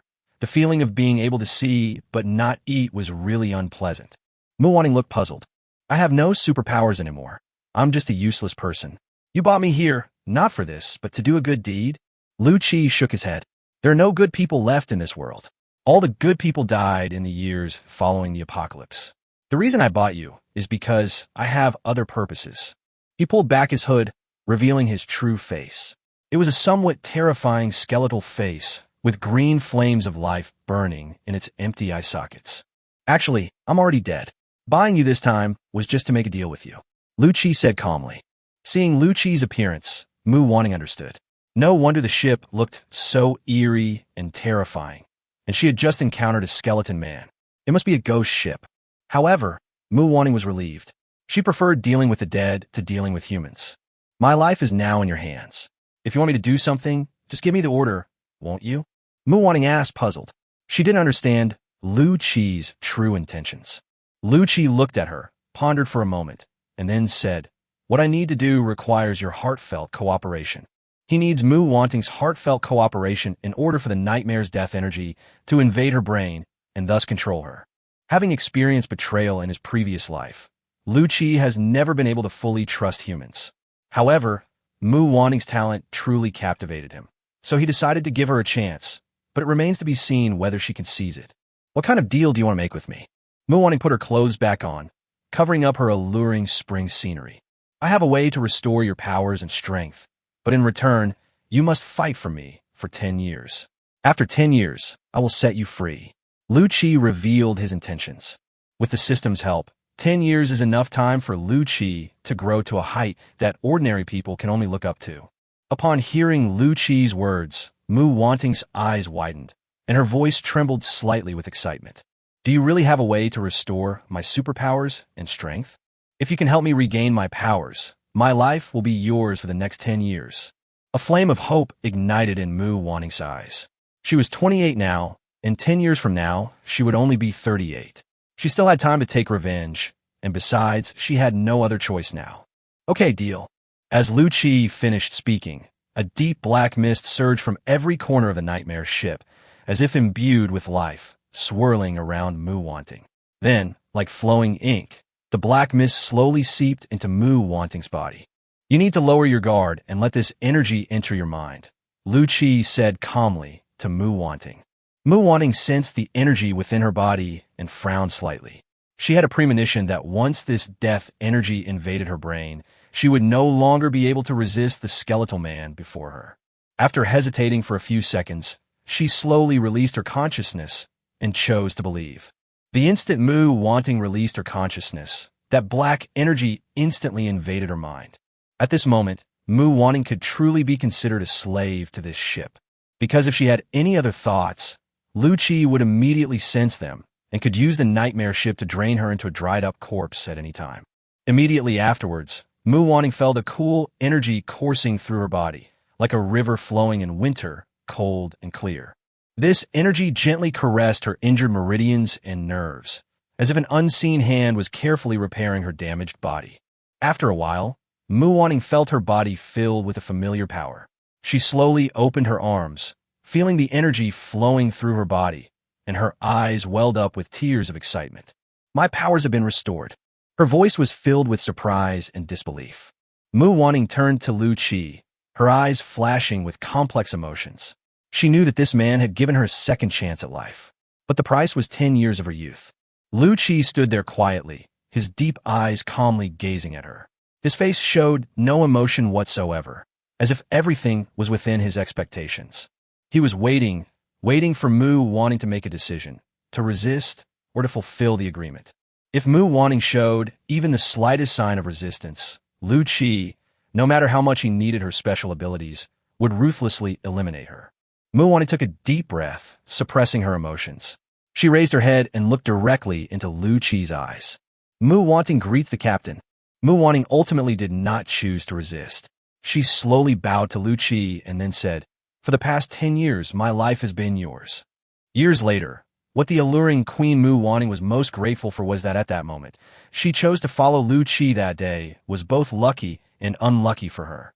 Fortunately, she met Lu Chi, the man who gave her new life and strength. Unfortunately, even though she was naked that day, Lu Chi didn't touch her, which Mu Wanting still resented years later. In the end, Lu Chi never told Mu Wanting that he couldn't transform back then and was completely impotent. Chapter 28: The Golden Kingdom opens. Soon, the day arrived for the trip to the Golden Country that Chun Haikwan had agreed upon. The morning sun shone through the clouds, casting a golden glow on the sea. Lu Chi stood early at the bow of the Nightmare, gazing into the distance. He saw a familiar cruiser slowly approaching, Chun Haichuan's fleet. "Ha ha ha, it's been a few days. How have you been, my little friend?" Chun Haikwan spotted Lu Chi from afar, and his hearty laughter instantly pierced the sky, reaching Lu Chi's ears. He was radiant and full of energy, with an air of boundless confidence. When he saw the Nightmare, a frigate-class vessel, a hint of surprise flashed in his eyes. He stroked his beard and said with a smile, "It seems your strength has increased considerably these past few days. The last time I saw you, you were still a single-masted sailboat, but in just a few days you've become a frigate. Truly, the younger generation surpasses the older. You can't deny the passage of time." Old Chun is joking. Lu Chi gave Chun Haikwan a slight bow.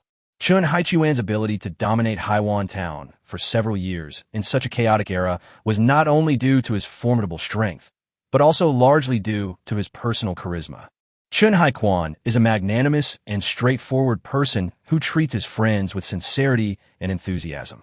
At the same time, he is also a smart man who knows how to appreciate and respect the talent and hard work of others, which is why many people are willing to follow him. Lu Chi could sense Chun Haichuan's goodwill and sincerity, which was probably how Chun Haikwan had built his good reputation little by little. But it would be a mistake to think of Chun Haikwan as just a nice guy. His goodwill was only reserved for those who were strong and had potential. In addition to his flagship special cruiser, the Songhai, Chun Haikwan brought 4 frigates with him on this trip to the Golden Country. With Lu Chi's Nightmare added, the fleet of 6 ships headed toward the location of the Golden Kingdom. The journey to the Golden Kingdom was long and tedious, and Lu Chi spent almost all of his time meditating and practicing his spatial abilities. As his strength increased to the elite level, Lu Qi discovered that his mental power also increased several times along with his physical abilities. The stronger mental power meant that he could use more spatial abilities. Although Lu Qi is currently at the elite level, he feels he should be able to go toe-to-toe with leaders. After the Sea Fiend evolved into an elite-level creature, its hunting ability increased significantly, and soon the Nightmare absorbed 1,000 points of life force. Soon, Lu Qi and his group arrived at the entrance to the Golden Kingdom.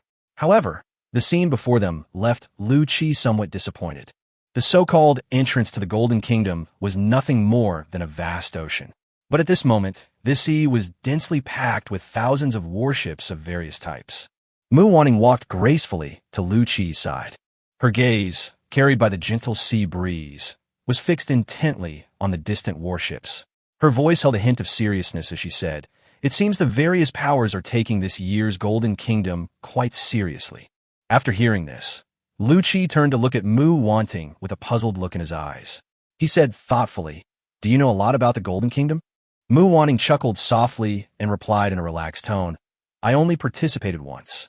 Although I didn't find anything particularly good that time, I did make a small fortune." Mu Wanting continued mysteriously, "Every time the Golden Kingdom appears, it is accompanied by a supreme treasure. I remember last time it was an S-grade natural fruit. I wonder what kind of treasure it will be this time."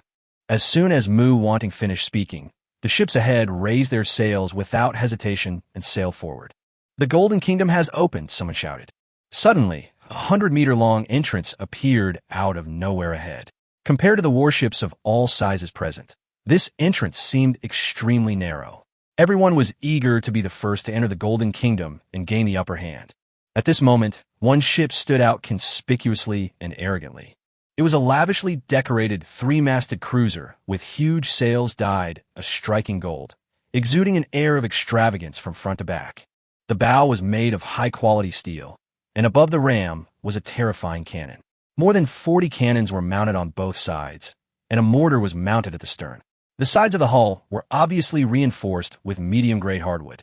On the deck of this golden sailboat, a man in a yellow leopard print coat laughed arrogantly. "Ha ha! This young master will be the first to enter the Golden Kingdom this time." His voice was full of arrogance and conceit. The man was wearing sunglasses and was followed by 4 beautiful women dressed in black maid outfits. The maids carried trays with fruit, drinks, and snacks, as if the man had come here for vacation. Beside the man stood a butler with a pointed mouth and monkey-like face who shouted in a shrill voice, "Listen up, my young master is going to be the first to enter the Golden Kingdom, so all of you get out of the way." In this age of exploration filled with adventurers and pirates, people were already accustomed to a life of constant danger and were naturally not intimidated by such threats. A 2-masted frigate sped past the golden sailing ship, completely ignoring the butler's shouts, its pirate flag fluttering in the sea breeze. The man in leopard print downed his drink in one gulp, a cold smile playing on his lips. "Dare to disregard my words, Wang Li? Today I'll show you what a cannon really is." With that, the man slammed his wine glass to the ground and shouted, "Gunners, listen to my command. Aim the bow cannon at the frigate and fire." As soon as he finished speaking, a deafening cannon shot rang out. The cannon's power was immense, striking the pirate ship directly. The ship shook violently, its mast snapped, and several pirates on deck were thrown into the sea by the shockwave of the exploding shell. Flames roared, thick smoke billowed, and the entire ship was instantly plunged into chaos.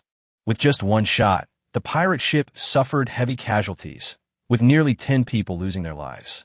The pirate captain looked at the golden sailboat behind him, clenched his fists, and angrily threatened, "Do you want to be enemies with our Silver Hook, Phil pirate crew?" The man in leopard print, Wang Li, chuckled disdainfully. He took another glass of wine from the woman behind him and said mockingly to the butler, "Silverhook Phil? Is he famous? I'm so scared." The butler chimed in with a laugh. "Never heard of them, probably just some low-level pirate crew." The pirate captain was furious, but he knew that if he continued to fight, he would only suffer. So he stopped talking and ordered his men to repair the mast as quickly as possible. "Ha ha! A bunch of poor bastards. What do you have to compete with me with?" With an arrogant voice, the golden sailboat was the first to enter the Golden Kingdom. Chapter 29, Entering the Golden Country. "There's someone even better at pretending than me." Jack looked at the leopard print man, nodded in agreement, and said with a sigh, I'll have to ask him for advice on how to pretend sometime.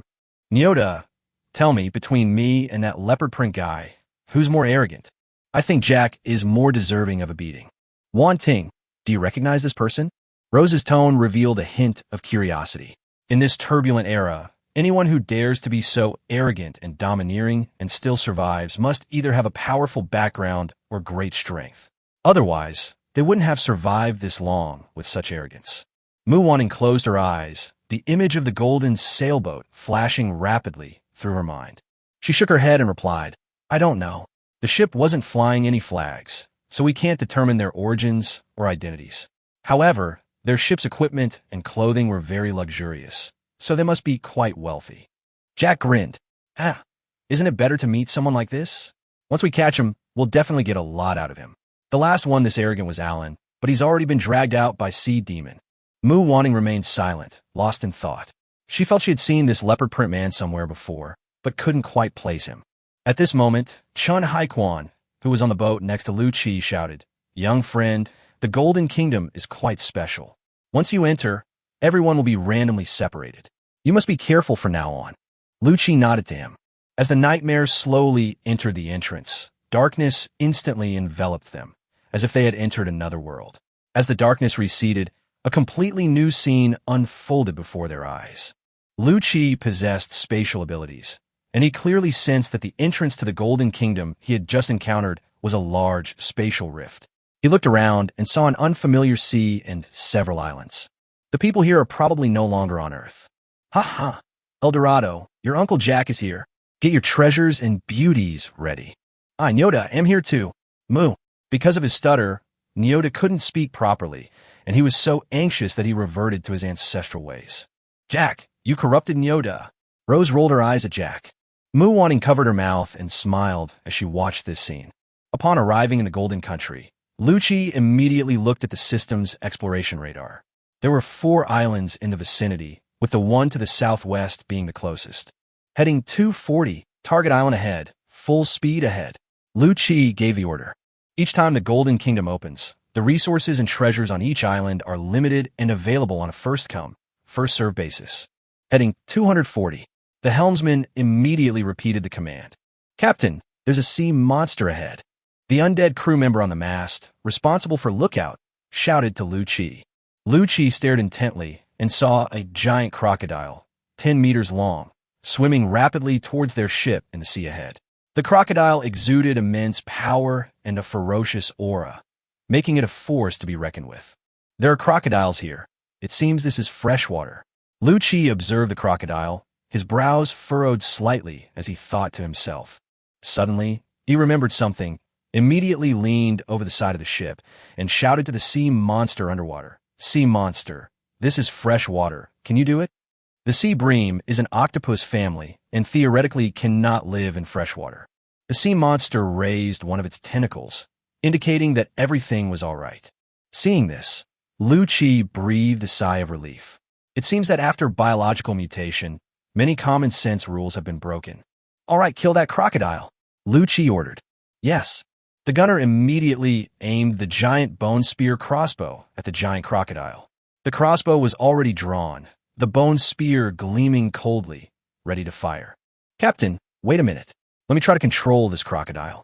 It should know where the resources are plentiful, Mu Wanting said.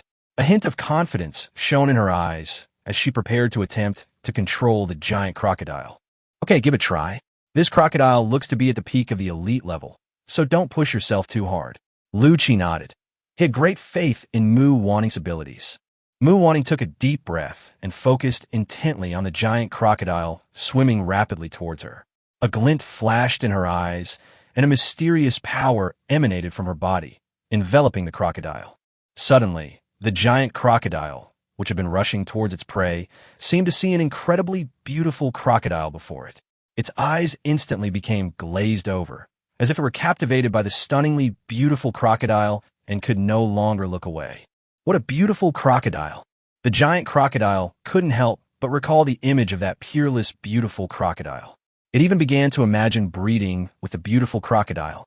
Over the years, it had been the king of this water, and no other crocodile had ever been able to rival it. She asked me where there are abundant resources. You've come to the right person. Come on, crocodile, I'll take you there. The once ferocious crocodile seemed to transform into a docile pet, turning its head affectionately and swimming in one direction. That direction was towards a resource-rich island. Captain, I've managed to control it using my powers. It's taking us to a resource-rich island now, Mu Wanting reported to Lu Qi. Okay, let's follow this crocodile. Lu Qi also saw the giant crocodile's obedience to Mu Wanting and couldn't help but feel a little surprised. Mu Wanting's superpower was indeed worthy of being an A-level superpower. While it may not be as good as Lu Qi's spatial control in combat, it is extremely useful in other aspects. Soon they came to a slightly larger island, which was covered with lush, vibrant forests. Upon arriving at the island, Lu Qi immediately ordered all bones, spears, and crossbows to focus fire on the giant crocodile. The beautiful female crocodile that the giant crocodile had once seen suddenly transformed into the hateful sailboat before it. But the giant crocodile found itself powerless. 7 enormous bone spears had pierced its body, and blood was flowing continuously from the wounds. Its life force was rapidly ebbing away. Damn it! I, the old crocodile, have spent my entire life dominating the world, only to fall prey to beauty in the end. In my next life, I will never be a male crocodile again. The giant crocodile let out a final low growl, its body twitching weakly a few times in the seawater before finally losing all signs of life. Lu Qi directly fed the entire carcass of the giant crocodile to Hai Sha, leaving 10 crew members to watch the ship, and then led 20 crew members to board a small boat and land on the small island. As for the nightmare, it has sea fiends and 10 undead crew members guarding it, which is enough. Chapter 30. Summoning corpse seagulls, doubling vision. Upon arriving on the island, the group cautiously ventured deeper into the area and soon discovered a small, unusual forest. The trees in this forest are tall and straight, with thick trunks about 15 to 20 meters high and about 1 meter in diameter. The bark of these trees is dark gray, and their crowns are dense with lush foliage, making them a truly magnificent sight. This looks like black iron spruce. Mu Wanting exclaimed happily as she looked at the trees. Black iron spruce? What's the use? Jack was indifferent to these trees. He was more interested in the treasure and the beautiful women. Let me put it this way. You know what hardwood is, right? The main trunk of the black iron spruce is hardwood, and because of its hardness, it has reached the standard of medium-grade hardwood. Mu Wanting explained. Medium-grade hardwood, let me do the math. 1 unit of medium-grade hardwood is worth 20 gold coins. This whole area is huge. It must be worth tens of thousands of gold coins. Captain, we're rich. Jack looked at the forest, his eyes gleaming with excitement. Captain, it said that medium-grade hardwoods require special tools to fell successfully due to their hardness. Rosi reminded Lu Qi. Nyoda, you're strong. Try chopping it. Lu Qi said to Nyoda. All right, I'll give it a try. Nyoda picked up the giant axe in his hand and swung it with all his might. The giant axe slammed into the base of a black iron spruce tree with a sharp, whistling sound. Bang! With a loud crash, the bark of the black iron spruce was slightly torn. Holy crap! You're telling me this is a tree? Jack asked, looking utterly shocked. I tried my best, Nyoda replied with a wronged expression. I'll give it a try, Lu Qi said in a deep voice. Lu Qi waved his right hand, and a 2-meter-long spatial rift appeared at the base of the black iron spruce. The incredibly sturdy black iron spruce was instantly severed from its root by a spatial rift, slowly collapsing to the ground with a perfectly smooth cut. Seeing this, a hint of amazement flashed in Mu Wanting's eyes. She exclaimed, using spatial abilities for cutting attacks is truly monstrous. I think even a king-level expert would be injured if they were accidentally attacked by a spatial rift. Seeing that this method was effective, Lu Qi continuously released his spatial abilities, cutting down 10 black iron spruce trees and storing them in a storage space. Let's keep going. Lu Qi glanced at the black iron spruce trees that had already been stored in a storage space and said calmly. He calculated in his mind that 10 black iron spruce trees could be decomposed into about 100 units of intermediate hardwood, enough for the nightmare to advance. It wasn't that the storage space was full. As his mental strength increased, Lu Qi was able to create much more storage space. The main issue is that we've only just arrived in the Golden Country. While intermediate hardwood was important to him, What was even more important was that he couldn't let his mental energy be depleted by cutting down black iron spruce. He had a longer-term plan. If he exhausted his mental energy because of his greed for the black iron spruce, he would be unable to participate in the next competition and miss more opportunities. Know when to quit while you're ahead. So Lu Qi led the group to continue exploring deeper into the island. Halfway there, Lu Qi suddenly felt a familiar fluctuation in his mind. Ding! Your fear level has reached 4,000 points. As the host has rapidly increased his fear level to 4,000 points in a short period of time, you are hereby awarded the privilege of unlocking undead creature summoning. Summon undead creatures. 1. Carrion Seagull, 0 to 3. 2. Corpse Shark, 0 to 0, unlocked. 3. Corpse Sea Eagle, 0 to 0, unlocked. 4. Corpse Titan Whale, 0 to 0, unlocked. Current fear level, 4,000. 5,000 points unlocks new weapon blueprints. Fear value is indeed what the system needs most. Another new function has been unlocked. Lu Qi was secretly delighted, his eyes sparkling with anticipation. Lu Qi now understands that increasing fear value and evolving the ghost ship are equally important. Lu Qi paused for a moment, then immediately issued a command to the system. System, summon the corpse seagulls. Summoning corpse seagulls. Summoning successful. Summons 3 corpse seagulls. Costs 30 HP. The vision of 3 corpse seagulls immediately appeared in Lu Qi's mind, and he could control or command the 3 corpse seagulls with his mind. Ha, that's great. It's like I have 3 extra pairs of eyes, 3 times the perception. Lu Qi could not contain his joy. His vision was no longer limited. It was as if he had wings, and he could fly over the ocean to explore the unknown distance. No wonder summoning the corpse seagull requires so much life force. You know, summoning Jack only cost 1 point of life force, while summoning the corpse seagull requires 10 points. The ability to provide vision makes those 10 points of vitality well worth the investment. 3 corpse seagulls were currently on the mast of the Nightmare, and Lu Qi immediately controlled the corpse seagulls to fly towards him. Soon, the carrion seagull appeared before everyone's eyes.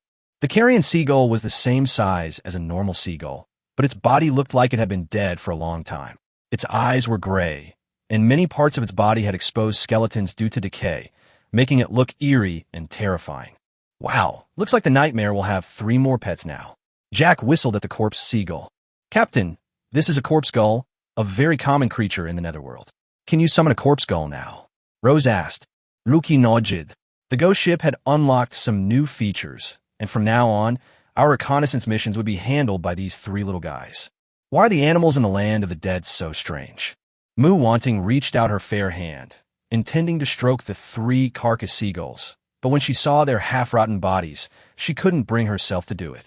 Wanting, the netherworld is, after all, a world for the dead, and the creatures there are naturally not as beautiful as the creatures we are familiar with.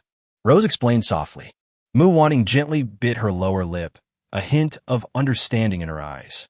Under Lu Qi's control, the 3 carrion seagulls soared in different directions. The carrion seagulls' eyes rapidly scanned every corner of the forest. Lu Qi's search efficiency instantly increased dozens of times, like an invisible net quietly spreading out. Soon, one of the carrion gulls spotted a unique giant tree.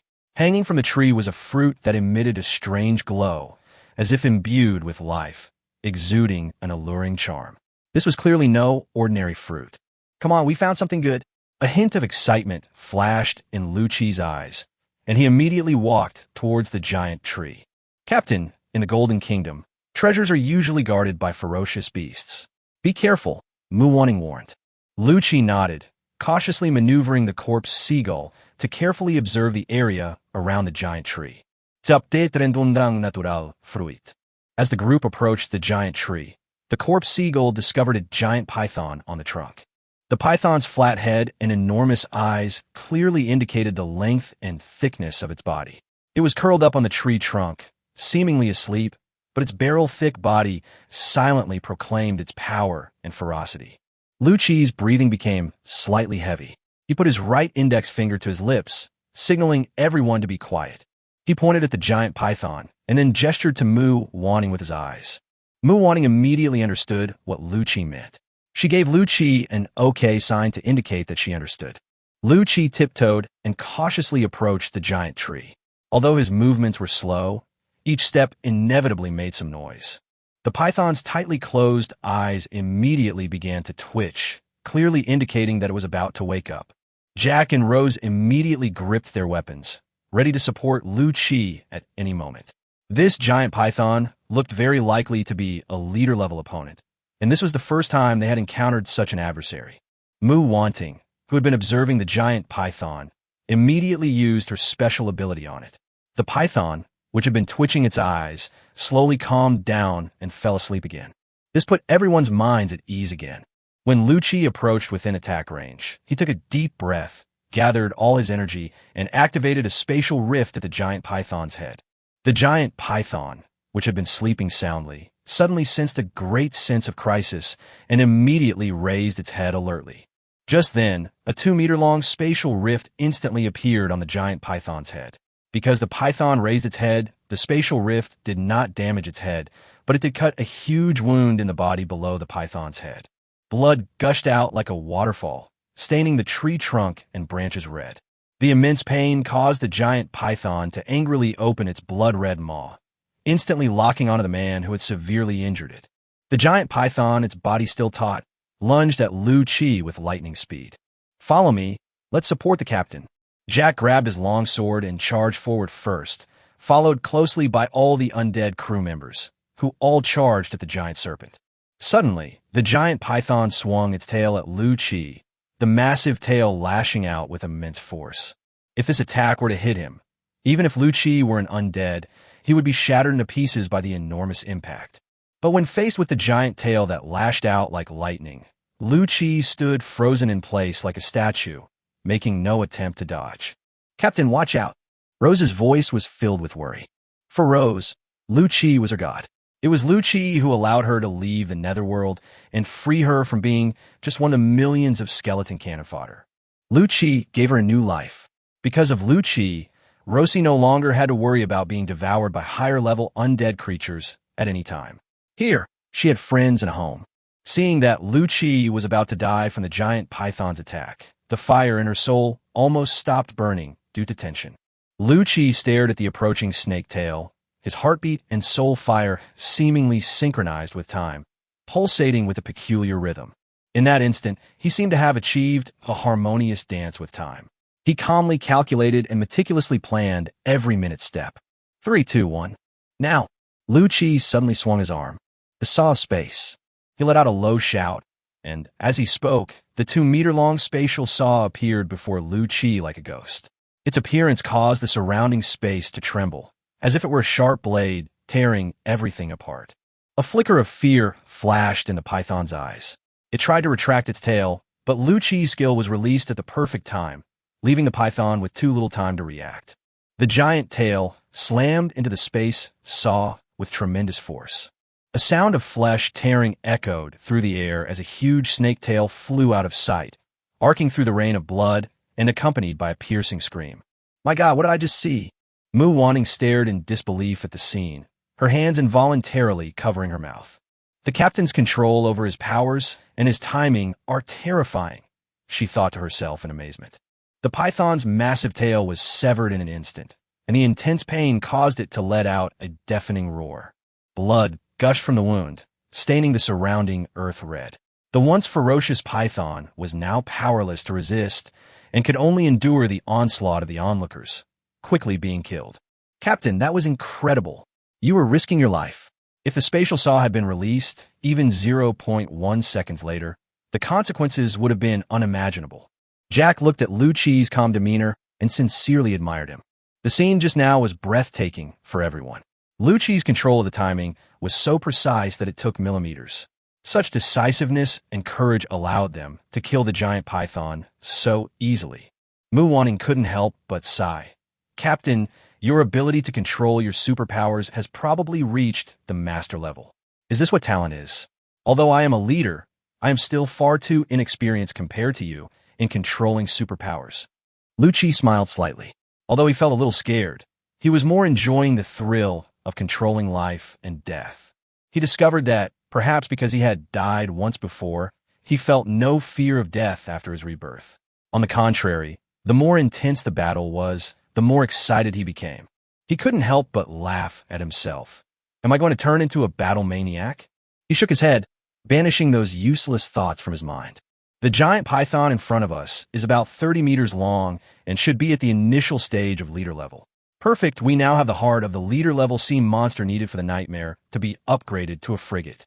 With a wave of his hand, he stored the giant python's corpse into his storage space. Looking at the giant tree in front of her, Mu Wanting said with delight, "It's the world tree. The fruit on it must be the natural fruit. It looks like it's already ripe."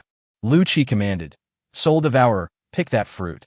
As a member of the ghost race, the Soul Eater can float at low altitudes. Soul Eater slowly flew to the side of the strange fruit on the giant tree, picked it, and respectfully handed it to Lu Chi. Curious, everyone gathered around. "Is this the fruit of nature?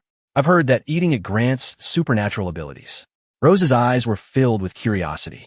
There's no such thing as the fruit of nature in the netherworld. She'd only heard of it before, but had never seen it. This natural fruit looks about the size of a baby's fist. It should be a D-level ability, Mu Wanting analyzed. Superpowered individuals are the envy of everyone. Even a D-level superpower like the fruit of nature would fetch an astronomical price on the market. When Rousey was at the Divine Realm Merchant Guild, she saw that the price of the fruit of nature was outrageously high. A single D-grade fruit of nature cost thousands of gold coins, and most importantly, it was impossible to buy. The fruit of nature, a D-rank superpower, is a treasure coveted by countless people. Jack looked at the small fruit, his mouth practically watering. Chapter 32, Discovering Song Licheng's Bounty Hunter Team. "Captain, what do you plan to do with this fruit?" Mu Wanting asked curiously. Lu Chi hesitated for a moment, then gently tossed the fruit of nature in his hand to Rose. Rose ate it. Rose accepted the fruit of nature, her face showing a flattered expression. "Captain, this is too precious. You should exchange it for gold coins." Lu Chi looked at Rose and said gently, "Rose, you are all my partners, part of the nightmare. The stronger you are, the stronger we become. Don't refuse. This fruit of nature belongs to you." The flame of her soul flickered in Rose's eyes as she silently gazed at Lu Chi, her gratitude beyond words. At that moment, Lu Chi suddenly felt a resentful gaze watching him from behind, which made him shiver. He turned his head and saw Jack looking at him with the pitiful look of a wronged little wife. "Captain, you're biased." Jack's gaze towards Lu Chi was filled with resentment. I'll give you the good stuff next time. Girls first, you know." Lu Chi could only laugh it off, though he was also a little amused and exasperated. Sigh, as expected, the new always beats the old. The captain has long forgotten the promise he made to me that night. Jack feigned a wronged look, crossed his arms, pouted, and his eyes conveyed an air of displeasure. When everyone saw Jack's appearance, they couldn't help but burst into laughter. Mu Wanting laughed so hard she clutched her stomach, exclaiming, "Jack, you're too funny.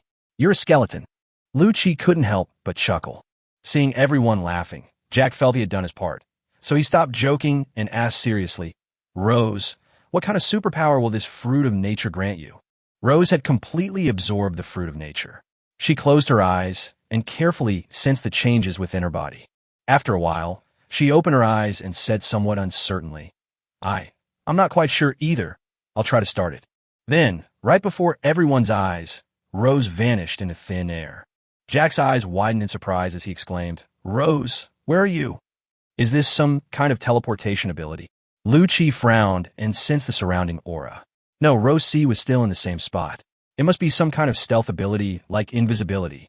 "I'm here, can't you see me?" At that moment, Rose's voice came from the air. It looks like the invisibility ability," Mu Wanting analyzed. Invisibility is quite useful among D-level abilities. After a short while, Rose's figure slowly appeared before everyone. Her expression was slightly embarrassed as she said, "I can only maintain invisibility for a few minutes now." Looking at Rose's expression, Jack said with a grin, "Haha, it's okay." The captain said that everyone is like this when they first awaken their superpowers. As their mental strength and control over their superpowers increase, their superpowers will become stronger and stronger. Lu Chi nodded, smiling as he comforted Rose. "Yes, it takes time to adapt after awakening a special ability. Your invisibility ability is already quite useful, so don't worry too much. As time goes on, you'll become more and more proficient at controlling it." At that moment, a golden beam of light shot straight into the sky from afar, so dazzling that it was impossible to look directly at it. A treasure from the Golden Kingdom has appeared. Mu Wanting immediately recognized the pillar of light, her voice revealing barely concealed excitement. Lu Qi asked in confusion, "What treasure?" "I'm not sure what kind of treasure it is, but when the Golden Kingdom opened last time, an S-rank natural fruit appeared along with this golden beam of light." Mu Wanting gazed at the distant pillar of light and said solemnly, "The appearance of this golden pillar of light means that the highest quality treasure in the Golden Kingdom has appeared." At the same time, a system task notification sounded in Lu Qi's mind. Ding! The host has activated a selectable task. Mission A, Dominating the World. Seize the golden treasures of the Golden Kingdom. Mission duration, 3 days. Mission reward, 100% success rate in plundering, 1 attempt. The host can choose to use this at any time. Mission B, Conceal your strength and bid your breath. Safely evacuate the Golden Kingdom. Mission duration, 3 days. Mission reward, 50 hardwood. Lu Qi was taken aback at first. Then his face lit up with joy.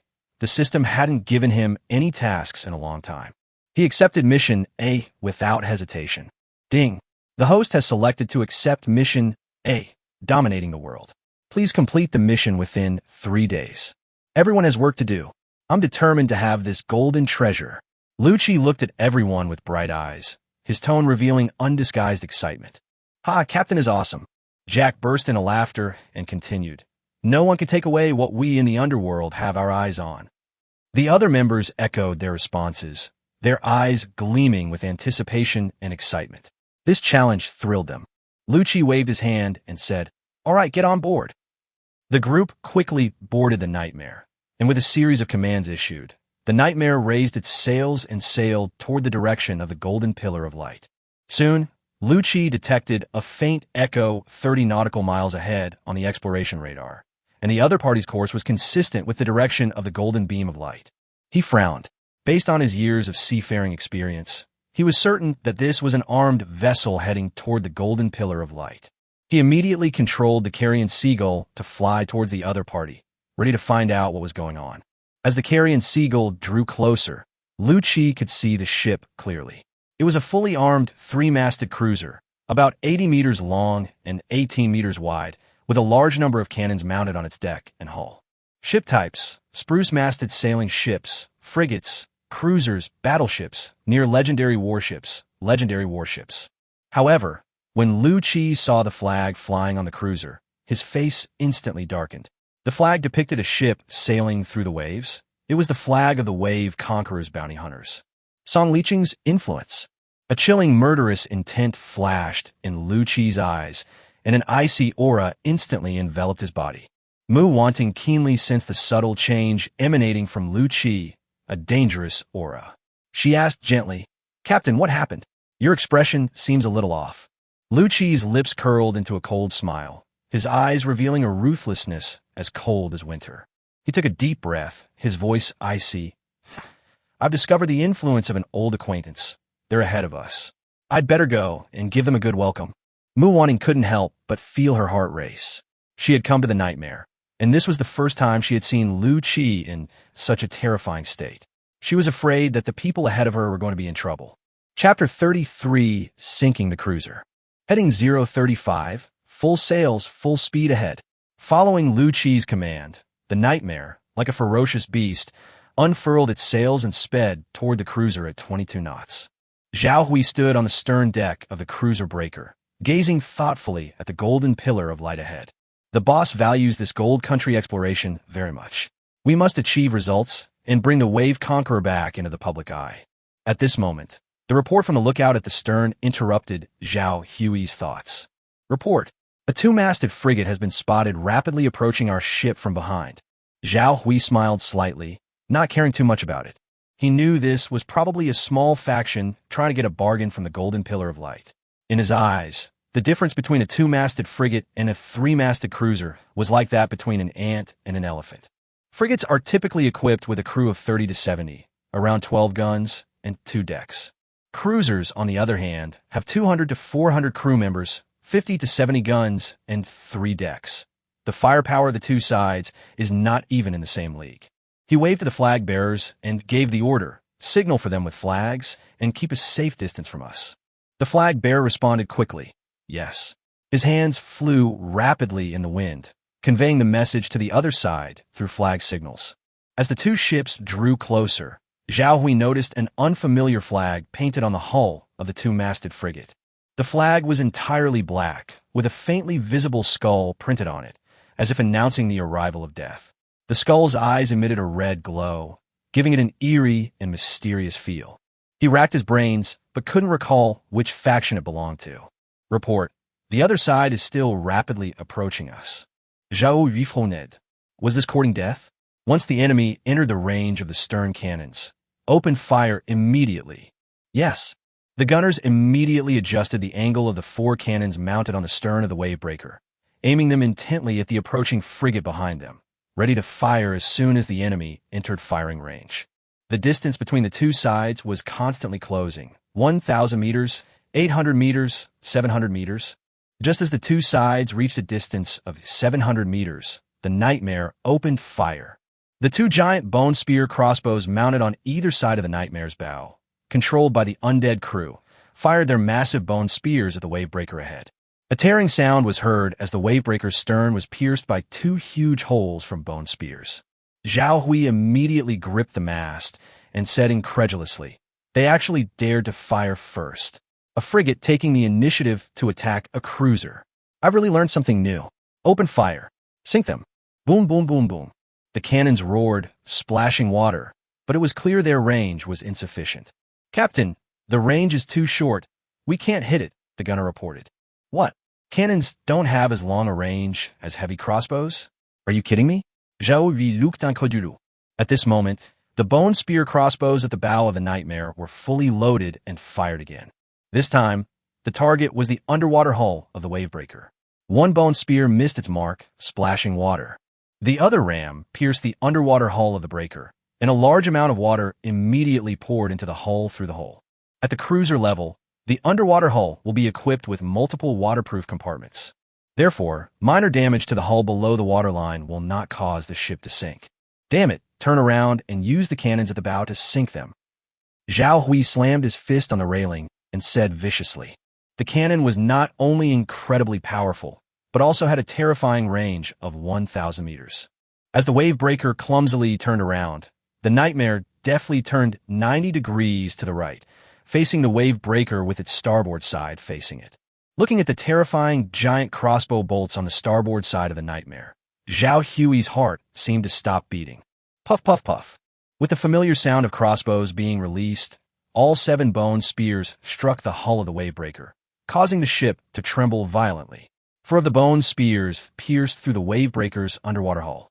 Meanwhile, the Nightmare, the instigator, instantly activated its wind-riding ability and quickly sped away from the cannon's firing range. Captain, that frigate is too fast. It's already beyond the cannon's range. Gunner reports. Yeah, damn it. Where did this bastard come from? What kind of ship is this? It's so agile and fast. Zhao Hui roared, tearing the railing apart with rage. Captain, there are too many holes below the waterline, too much water is coming in, and the ship is starting to list. A crew member ran to Zhao Hui and reported anxiously. Zhao Hui's heart tightened. He stood on the deck and felt the ship gradually tilting. He reacted immediately. His experience told him that if the wavebreaker was allowed to tilt further, it would be in danger of capsizing. He quickly gave the order. Move the cargo and artillery in the other direction and control the ship's tilt. Upon receiving the order, the hundreds of crew members on board the wavebreaker bravely began salvaging the ship. They worked tirelessly to move cargo and cannons to the other side in an attempt to balance the vessel. However, despite their best efforts, the wavebreaker continued to list more and more. Seawater rapidly flooded the hull. The floodwaters slowly engulfed the deck. The crew screamed in terror, desperately launching lifeboats to escape. Zhao Hui watched all this with an extremely heavy heart. He knew that the wavebreaker was beyond saving, and a trace of sadness and helplessness flashed in his eyes. He never expected that the enemy would shoot 5 huge holes in the sturdy hull of the wavebreaker in just 3 rounds of fire. What kind of weapon is this that is so terrifying?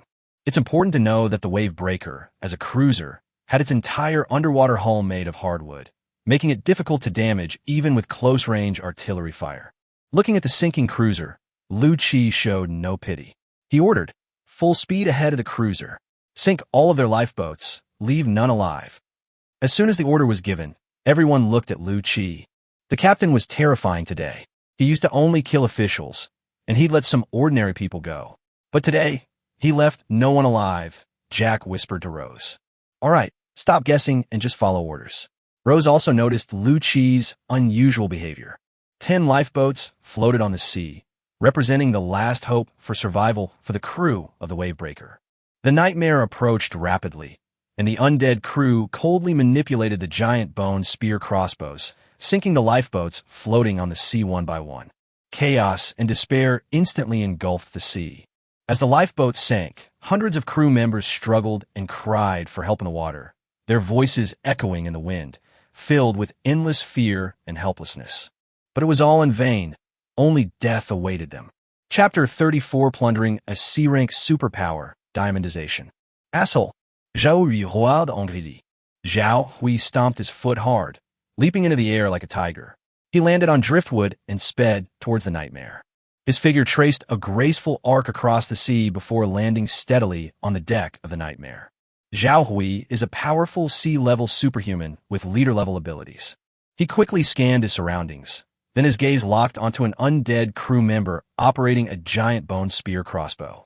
A sharp glint flashed in his eyes, a murderous look. All he had to do was kill everyone on that wretched frigate. Zhao Hui launched an attack instantly, delivering a swift right punch to the undead crew member in front of him. The undead crew immediately stopped operating the heavy bone spear crossbow, and a longsword at their waist was instantly drawn, viciously thrusting towards Zhao Hui's fist. However, Zhao Hui's face revealed a fierce determination, and his fist showed no fear of the sharp sword tip. The instant Zhao Hui's fist made contact with the longsword, it suddenly transformed into a diamond-like shape, becoming incredibly hard. The longsword shattered inch by inch against his fist, turning into countless fragments. Zhao Hui's fists did not stop. Instead, they struck the undead crew members' heads even more violently. His attack was as swift as lightning, shattering the skull of the undead crewman into pieces.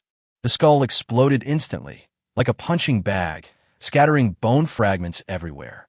Sea-level superpower, Diamondization.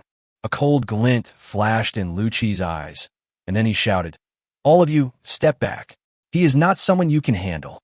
Zhao Hui could also tell that the skeleton in front of him was the captain of the ship. As he walked toward Lu Qi, he asked, "Are you ready for how you're going to die?" Lu Qi did not answer Zhao Hui's question. Villains always die from talking too much. Seeing Lu Qi's silence, Zhao Hui's lips curled into a cold smile. He wasted no more time. His right fist instantly hardened like a diamond, and he slammed it directly at Lu Qi with lightning speed. Lu Qi snapped his fingers, and a spatial rift instantly appeared at Zhao Hui's neck. Zhao Hui's combat instincts were screaming warnings. He sensed a tremendous crisis. With his exceptional combat experience, he instantly moved to the right, narrowly avoiding the spatial rift. Spatial abilities. Zhao Hui stared at the slowly dissipating spatial rift, his eyes filled with apprehension. A level spatial ability user. Where did we, the Wave Conquerors, offend you? Ask your leader after you get to hell. Lu Qi waved his hands lightly in the air, and a sharp dimensional blade shot out like a meteor toward Zhao Hui. Although spatial rifts possess immense power, their formation rate is relatively slow, making it not difficult for powerful individuals to evade them. The dimensional blade, however, is different. It is activated at an extremely fast speed, catching people off guard and making it difficult to dodge. Even if you have spatial abilities, your strength is only at the elite level, while I am at the leader level. Zhao Hui stomped his foot hard and shot towards Lu Qi like an arrow. The dimensional blade arrived in front of Zhao Hui in an instant. Zhao Hui shouted and crossed his arms in front of his chest, quickly turning them into diamond. He was prepared to take the hit head-on. The sharp dimensional blade collided with Zhao Hui's diamond arms, producing a piercing sound of diamond cutting. The sound made one's heart tighten, as if one could feel the intense impact. Zhao Hui's arms were cut by the dimensional blade, leaving a 5 centimeter deep wound, but the dimensional blade slowly dissipated at that moment. A scornful smile appeared on Zhao Hui's face. Blocked it? So what if it's an A-level ability? It's nothing special. Suddenly, he saw the goddess he had dreamed of since college sitting right in front of him, smiling radiantly at him. The surrounding scenery instantly changed, and he was back in his university classroom.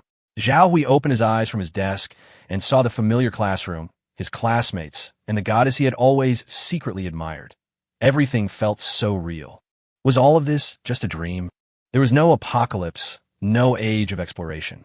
Zhao Hui burst into tears instantly.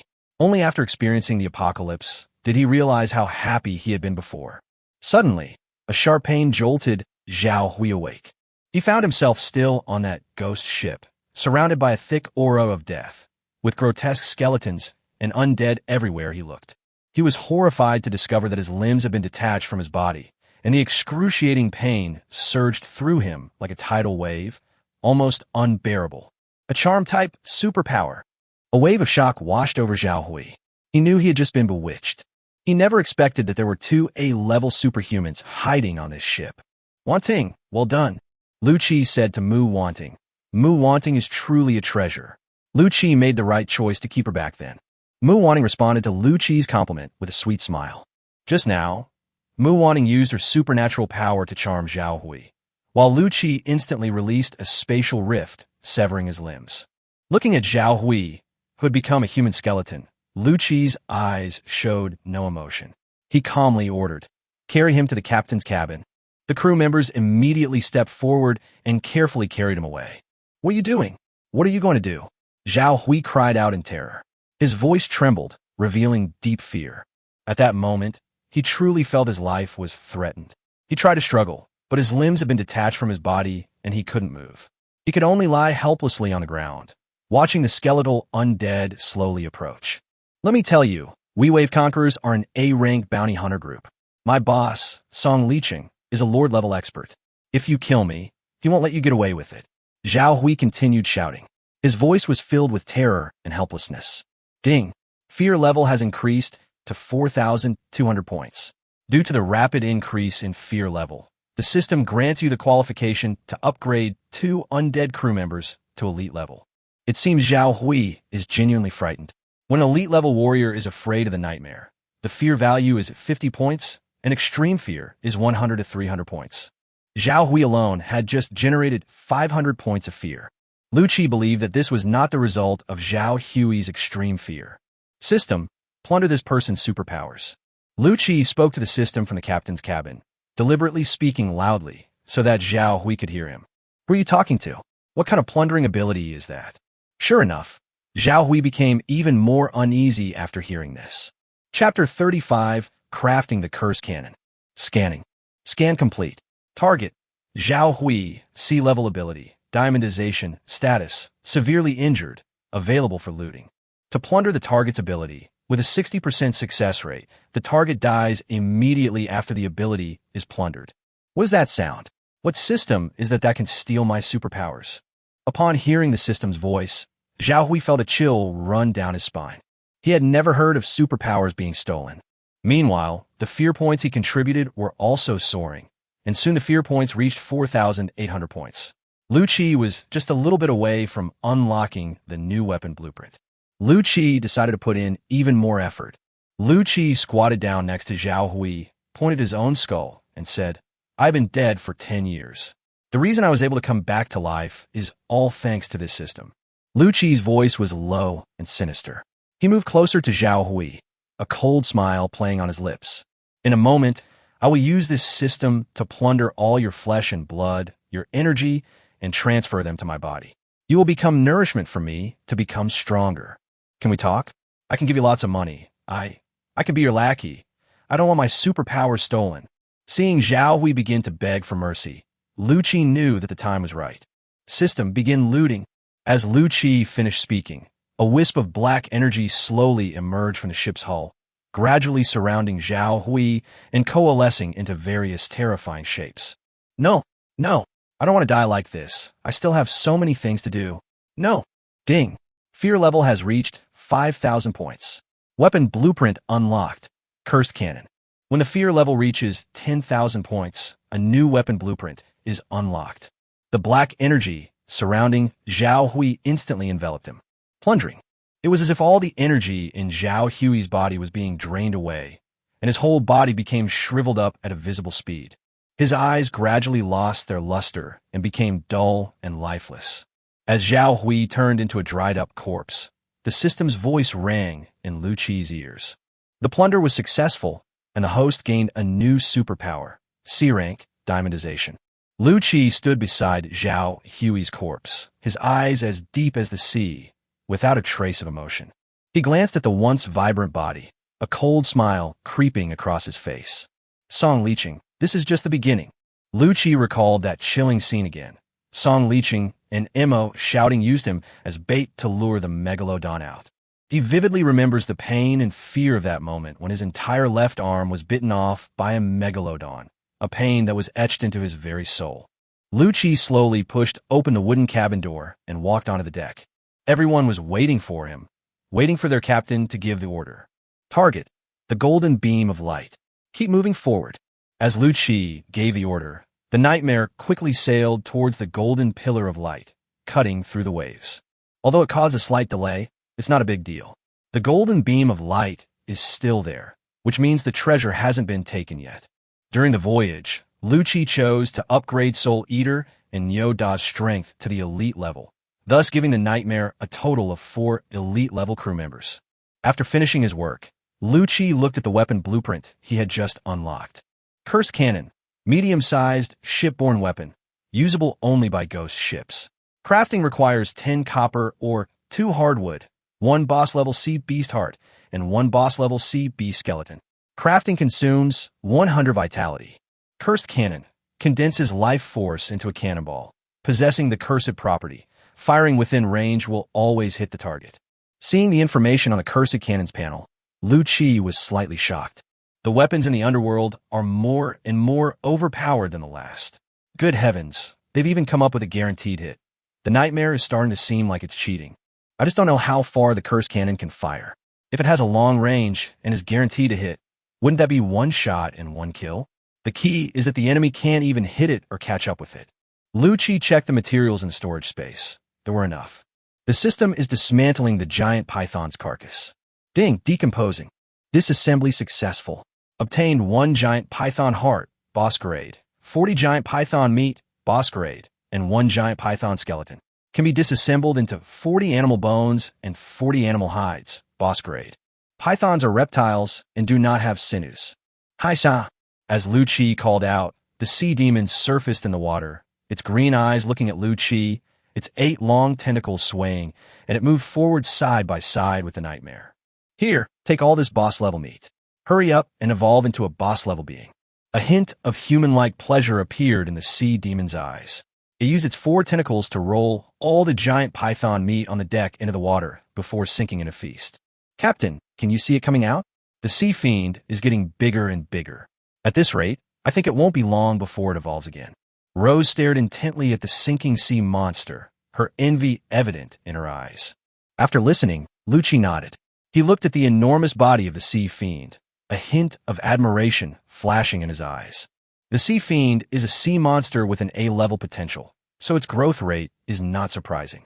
I think that if it can maintain this rate of evolution, it may become the strongest combat force on our nightmare in the future. Sea fiend? A-level potential? Mu Wanting was shocked again upon hearing Lu Qi's words. She asked incredulously, does that mean the sea fiend will become a king-level sea beast in the future? Lu Qi nodded firmly. Yes, the sea fiend has A-level potential, so it's not impossible for it to advance to the king level in the future. Mu Wanting took a deep breath and exclaimed, it's unbelievable that we have such a sea monster with unlimited potential. Jack, however, was already happily imagining the future. He stood atop the giant sea monster's head, with a group of female admirers below, captivated by his heroic bearing, a feeling that words could not describe. He couldn't help but chuckle, then said, a king-level escort sea monster. Just thinking about it is exciting. When the time comes, I'll definitely stand on the head of the sea demon and show those beauties the great Jack the Ripper. We have enough materials, Lu Qi said to the system. System, craft the Cursed Cannon. In production. Successfully crafted. Each time the Cursed Cannon fires, It consumes 1 point of life force to condense a projectile.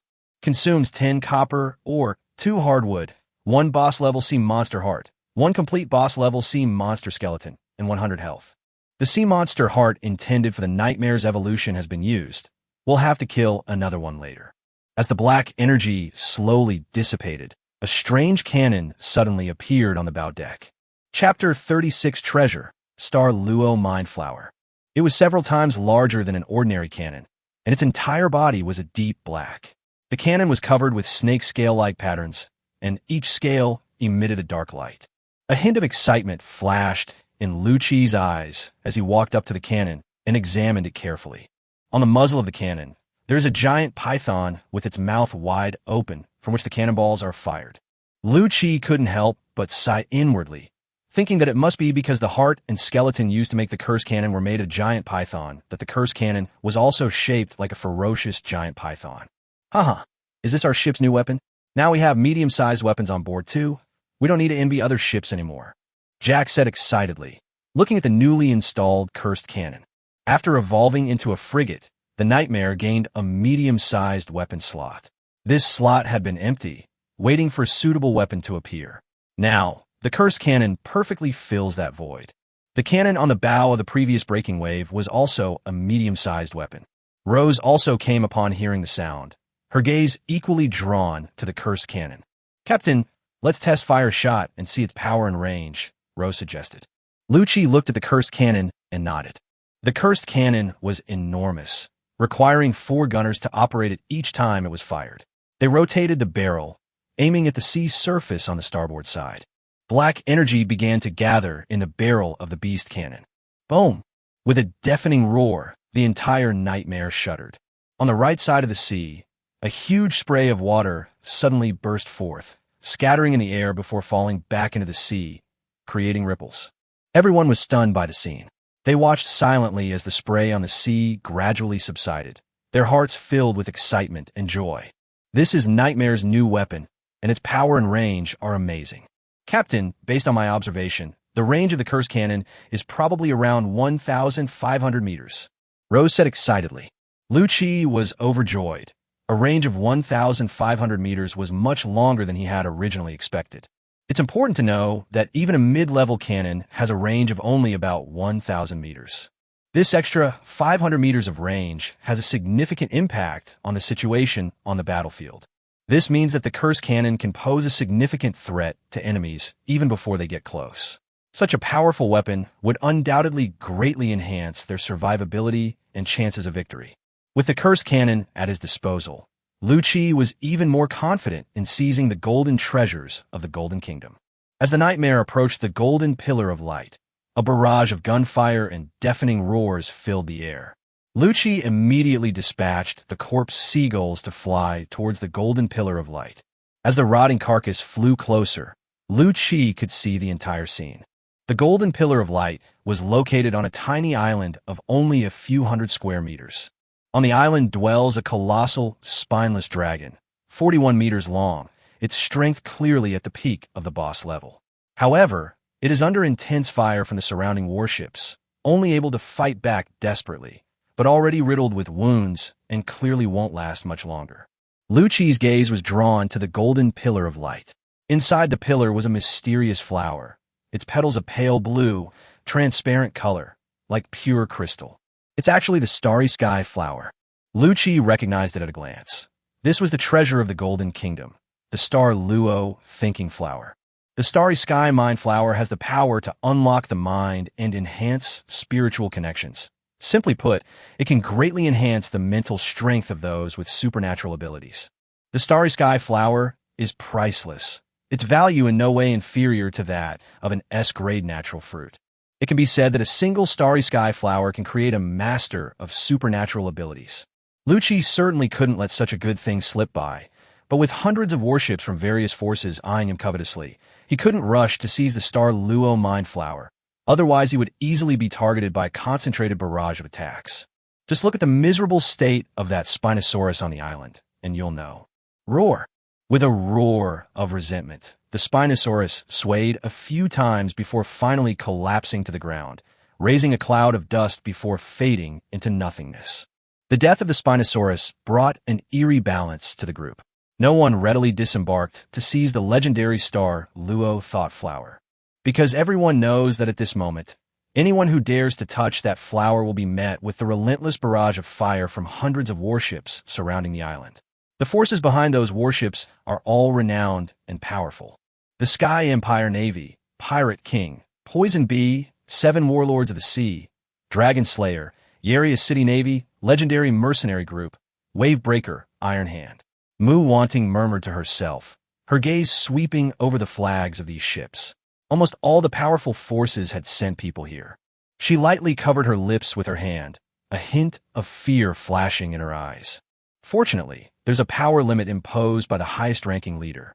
Mu Wanting sighed softly. Otherwise, we truly wouldn't have had a single chance of seizing the treasure. The rules of the Golden Nation only allow entry to ships of the highest class cruiser and individuals with the highest personal strength boss level. This also gives Lu Qi a chance to seize the star Luo Mind Flower. Otherwise, any of the forces present could easily destroy Lu Qi. The Celestial Empire controls half of the rich lands of Blue Star, boasts countless powerful individuals, and possesses 2 legendary warships. One of the 4 great pirate kings, Pirate King Poison Bee, possesses peak king-level strength and owns a legendary warship. One of the 7 Warlords of the Sea, a Dragon Slayer, possessing mid-level king-class strength and 1 near-legendary warship.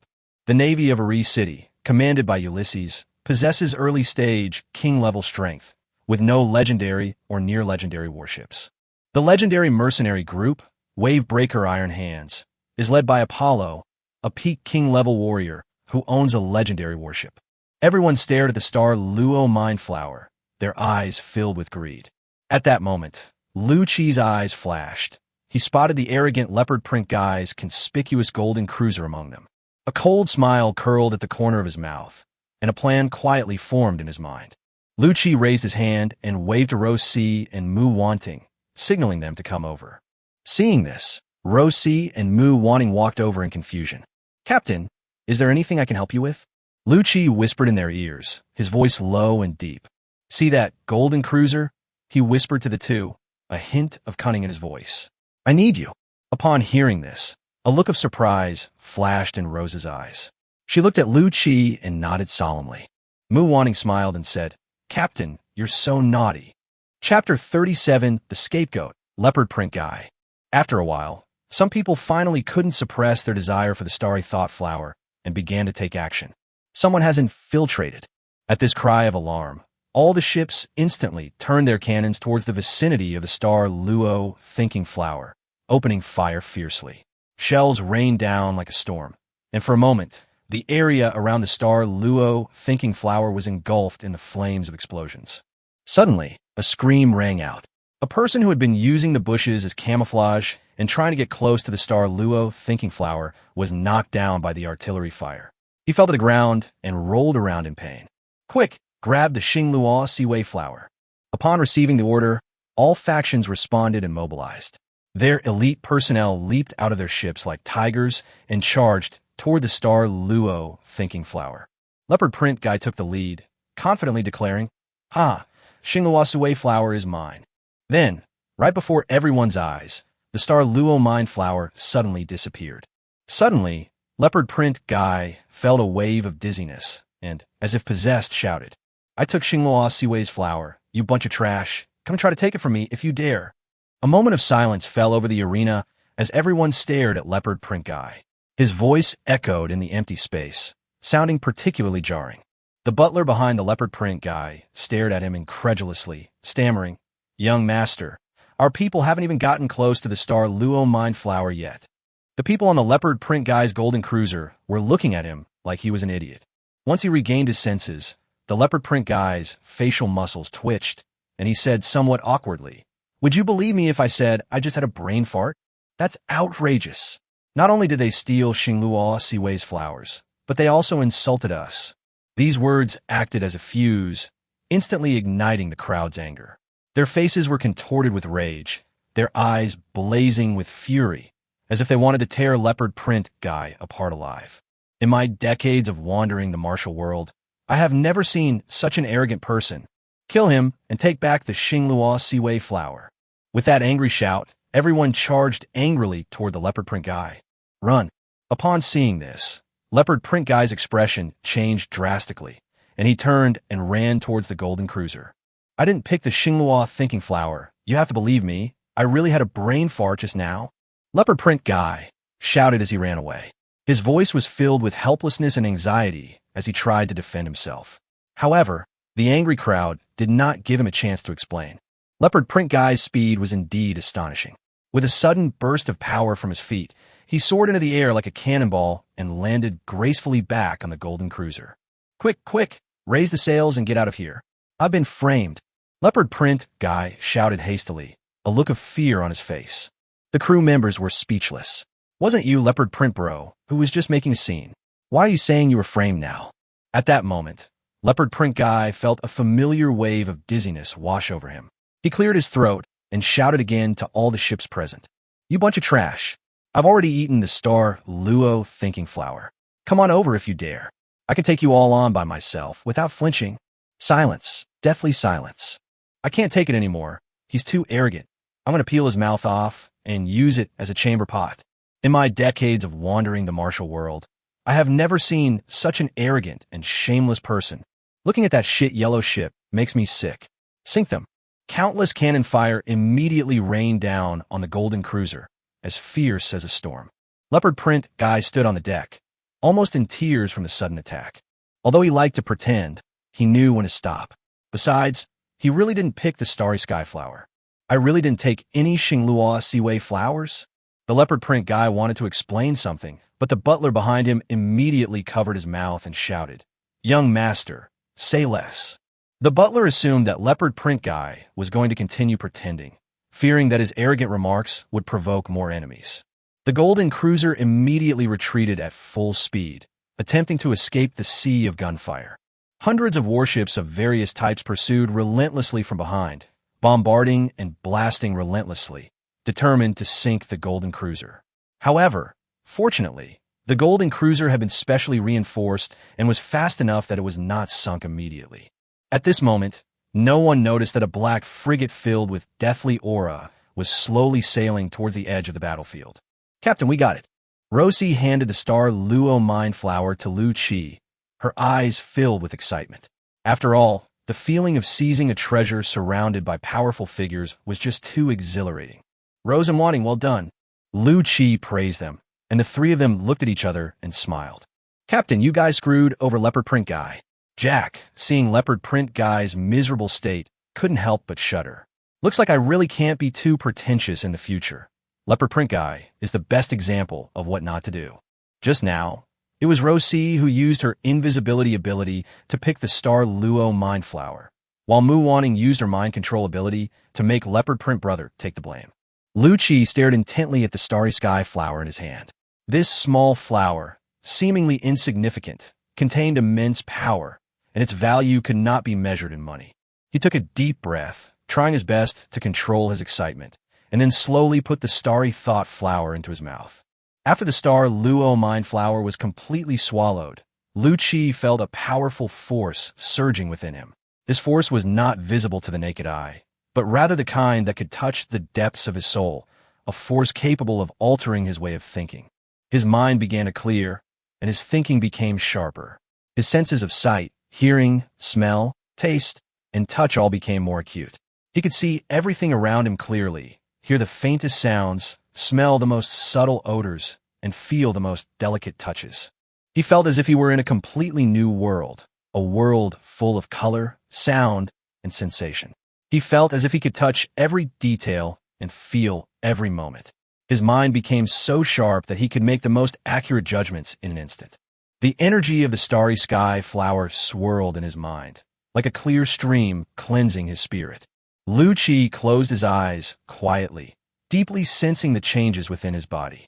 He clearly perceived that his spiritual power was gradually becoming more solid under the influence of the star Luo Mind Flower. Chapter 38 1 against 100. If the mind is likened to a pool of water, then the mental energy in Lu Chi's mind was originally as soft as cotton. However, after consuming the starry sky flower, everything changed fundamentally. At this moment, the mental energy in his mind had transformed from cotton wool into a heavy, solid entity, like mercury. This feeling is like a feather that was originally light, suddenly gaining the texture of iron, solid and powerful. This change means that Lu Qi's strength will far surpass that of other ability users of the same level. Originally, among those with superpowers, Lu Qi was excellent, but not at the top level. Now, however, his mental power is as solid as mercury, and he will reach a whole new level in both the control of his power and the application of his superpowers. Ding! Mission A, Dominating the World, is complete. You have gained one chance with a 100% success rate in plundering, which can be used at any time. At this moment, Wang Li, the leopard print guy, felt as if he had suffered a cold and injustice, as if he had been hit by a snowstorm in June. He stood on the sinking golden sailboat, looking at the surrounding cannon fire, his heart filled with endless bitterness and helplessness. I really didn't pick any stars or flowers, he shouted, his voice filled with injustice and anger. However, amidst the deafening roar of gunfire, his defense seemed so insignificant. No one heard him, and no one cared. He took the blame for someone else. Just thinking about it made Wang Li feel suffocated, almost to the point of vomiting blood from frustration. The surrounding warships continued to attack the golden sailing ship, each bombardment causing the ship to shake violently. Although the golden sailing ship had been specially reinforced, it could not withstand such fierce cannon fire. The hull began to slowly list, seawater seeped into the cabin, and everything foreshadowed its impending sinking. Which son of a bitch framed me? Don't let me find you, or I'll definitely cut off your kunkin and roast him, he shouted, but his voice was once again drowned out by the endless roar of gunfire. He could only watch helplessly as the ship tilted at an increasingly steep angle, seawater pouring in and swallowing him and his grievances.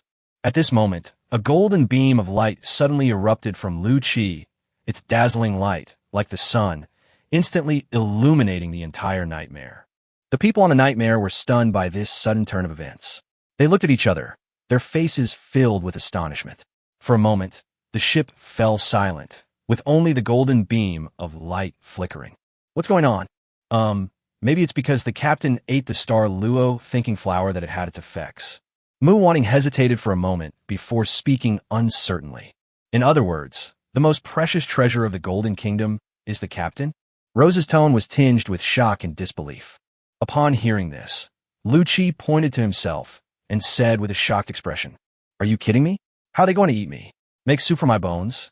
Upon hearing this, everyone couldn't help but smile wryly. "Captain, all the ships on the battlefield turned towards us. Should we retreat? The nightmare has wind manipulation abilities. They can't catch us." Just as Lu Qi was about to say something, a system notification appeared in his mind. Ding! Congratulations, host, for activating a selectable task. Mission A, stand out from the crowd and repel the invading enemy. Mission Reward, Mysterious Compass 1. Mission B, retreat gracefully, leave the Golden Kingdom. Mission Reward, you can choose one undead crew member to upgrade to elite rank. Task A is still called Dominating the World, which means that although the system paid out a reward, it was not satisfied with how Lu Qi completed the task. Lu Qi guessed that the Ghost Ship Evolution System was a system for cultivating strong individuals, and the tasks that the system issued from time to time were guidance for the host. Moreover, this system is likely not possessed by Lu Qi alone, as can be seen from the choice between the Netherworld and the mechanical world when the Ghost Ship first evolved. Lu Qi chose to cooperate with the Netherworld and became its spokesperson. What about the spokesperson for the mechanical world? And will there be a spokesperson for the insect world as well? Therefore, the name of this mission should be a hint given to Lu Qi by the system. Lu Qi guessed that if the evolution speed was too slow, the system would gradually reduce its resource support. His thoughts raced, and Lu Qi made his decision. He raised an eyebrow, his eyes seeming to blaze with a fierce fire. I choose task A, Dominating the World. Ding! The system notification sounded again, indicating that the host had selected task Dominating the World. Seeing that Lu Qi hadn't spoken for a long time, the doubt on the faces of the undead crew members gradually turned into worry. The sea breeze howled, creating a stark contrast with the tense atmosphere around them. Finally, one of the crew members couldn't help but ask, Captain, what are we going to do?" Lu Qi turned around, his deep eyes seemingly hiding endless fighting spirit. He didn't answer immediately, but instead took a deep breath of the sea breeze, letting the salty taste fill his mouth. Then he suddenly drew his long sword from his waist, pointed it forward, and the tip of the sword reflected the sunlight, flashing a dazzling light. Raise the sails. Charge toward them. Today I will reign supreme in this land of gold. His voice was deep and powerful, each word striking the crew's hearts like a heavy hammer. As he spoke, a strong will quietly awakened within him. It was a thirst for challenge, a dedication to victory, and courage in the face of the unknown. Ha, I love it this way. Jack laughed loudly, raising his long sword high, his eyes gleaming with excited fire, and hoisted the sails. We're going to pull off something big today. Raise the sails. Today is the day the underworld will be remembered. The surrounding crew members responded enthusiastically, their faces beaming with the same determination and excitement. On the Nightmare, the sails rustled as the crew swiftly and methodically hoisted the sails and took the helm. The ship shuddered, as if sensing the crew's resolve, and the Nightmare sliced through the sea like lightning, charging headlong towards the enemy vessel ahead. The sea breeze howled, and the sails billowed.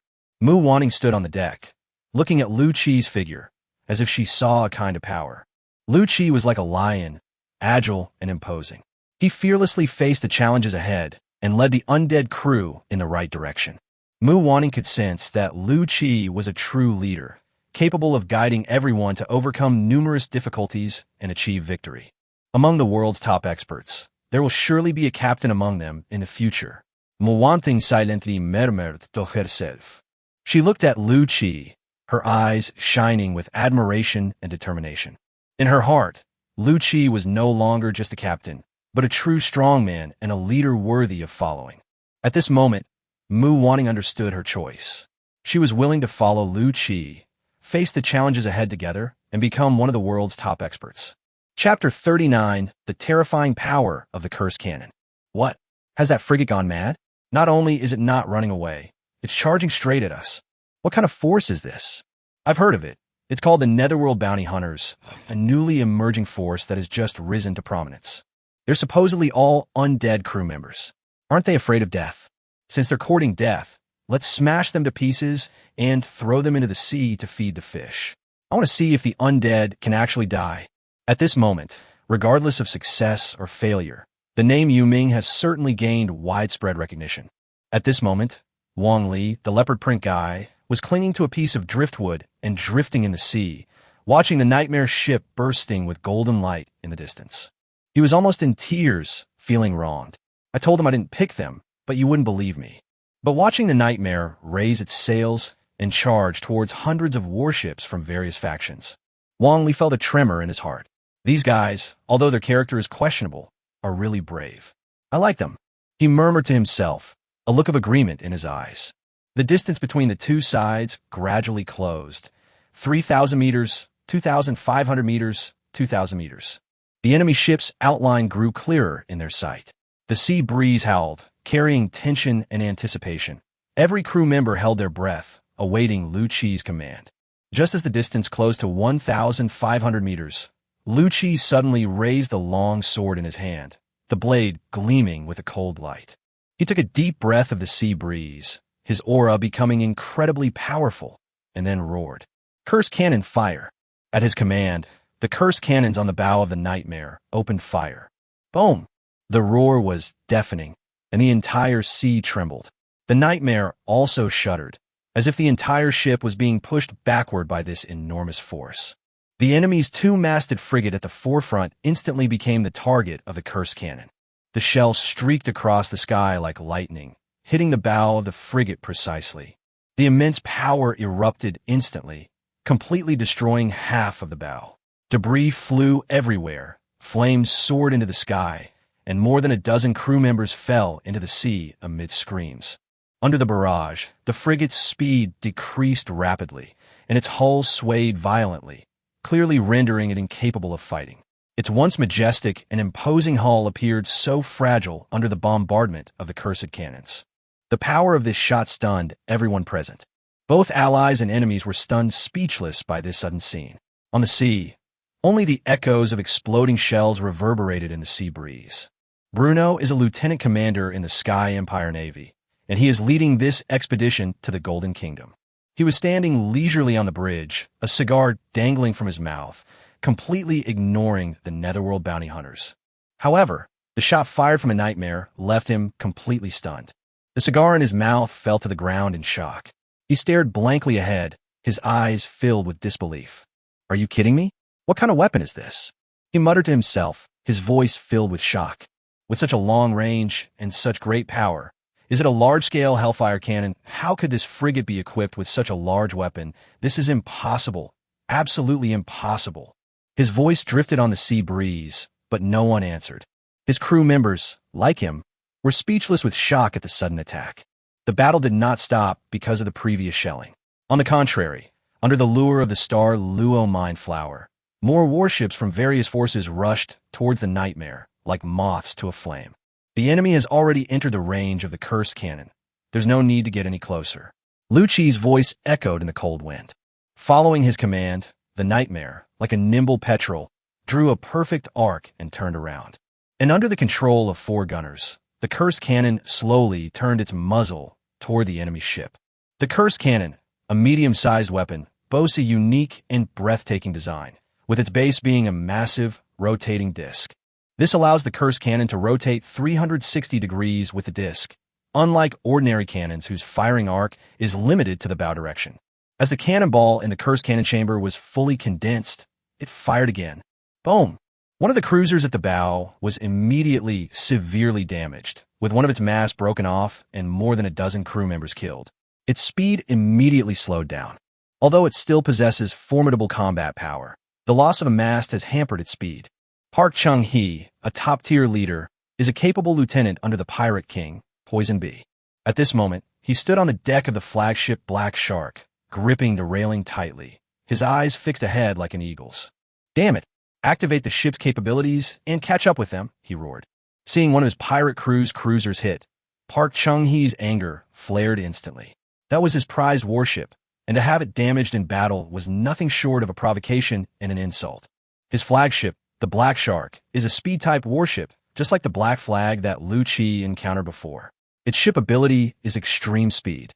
Under Park Chung-hee's command, the Black Shark emitted a burst of light, and then its speed suddenly increased, like a black lightning bolt cutting through the sea, quickly approaching within 1,000 meters of the Nightmare.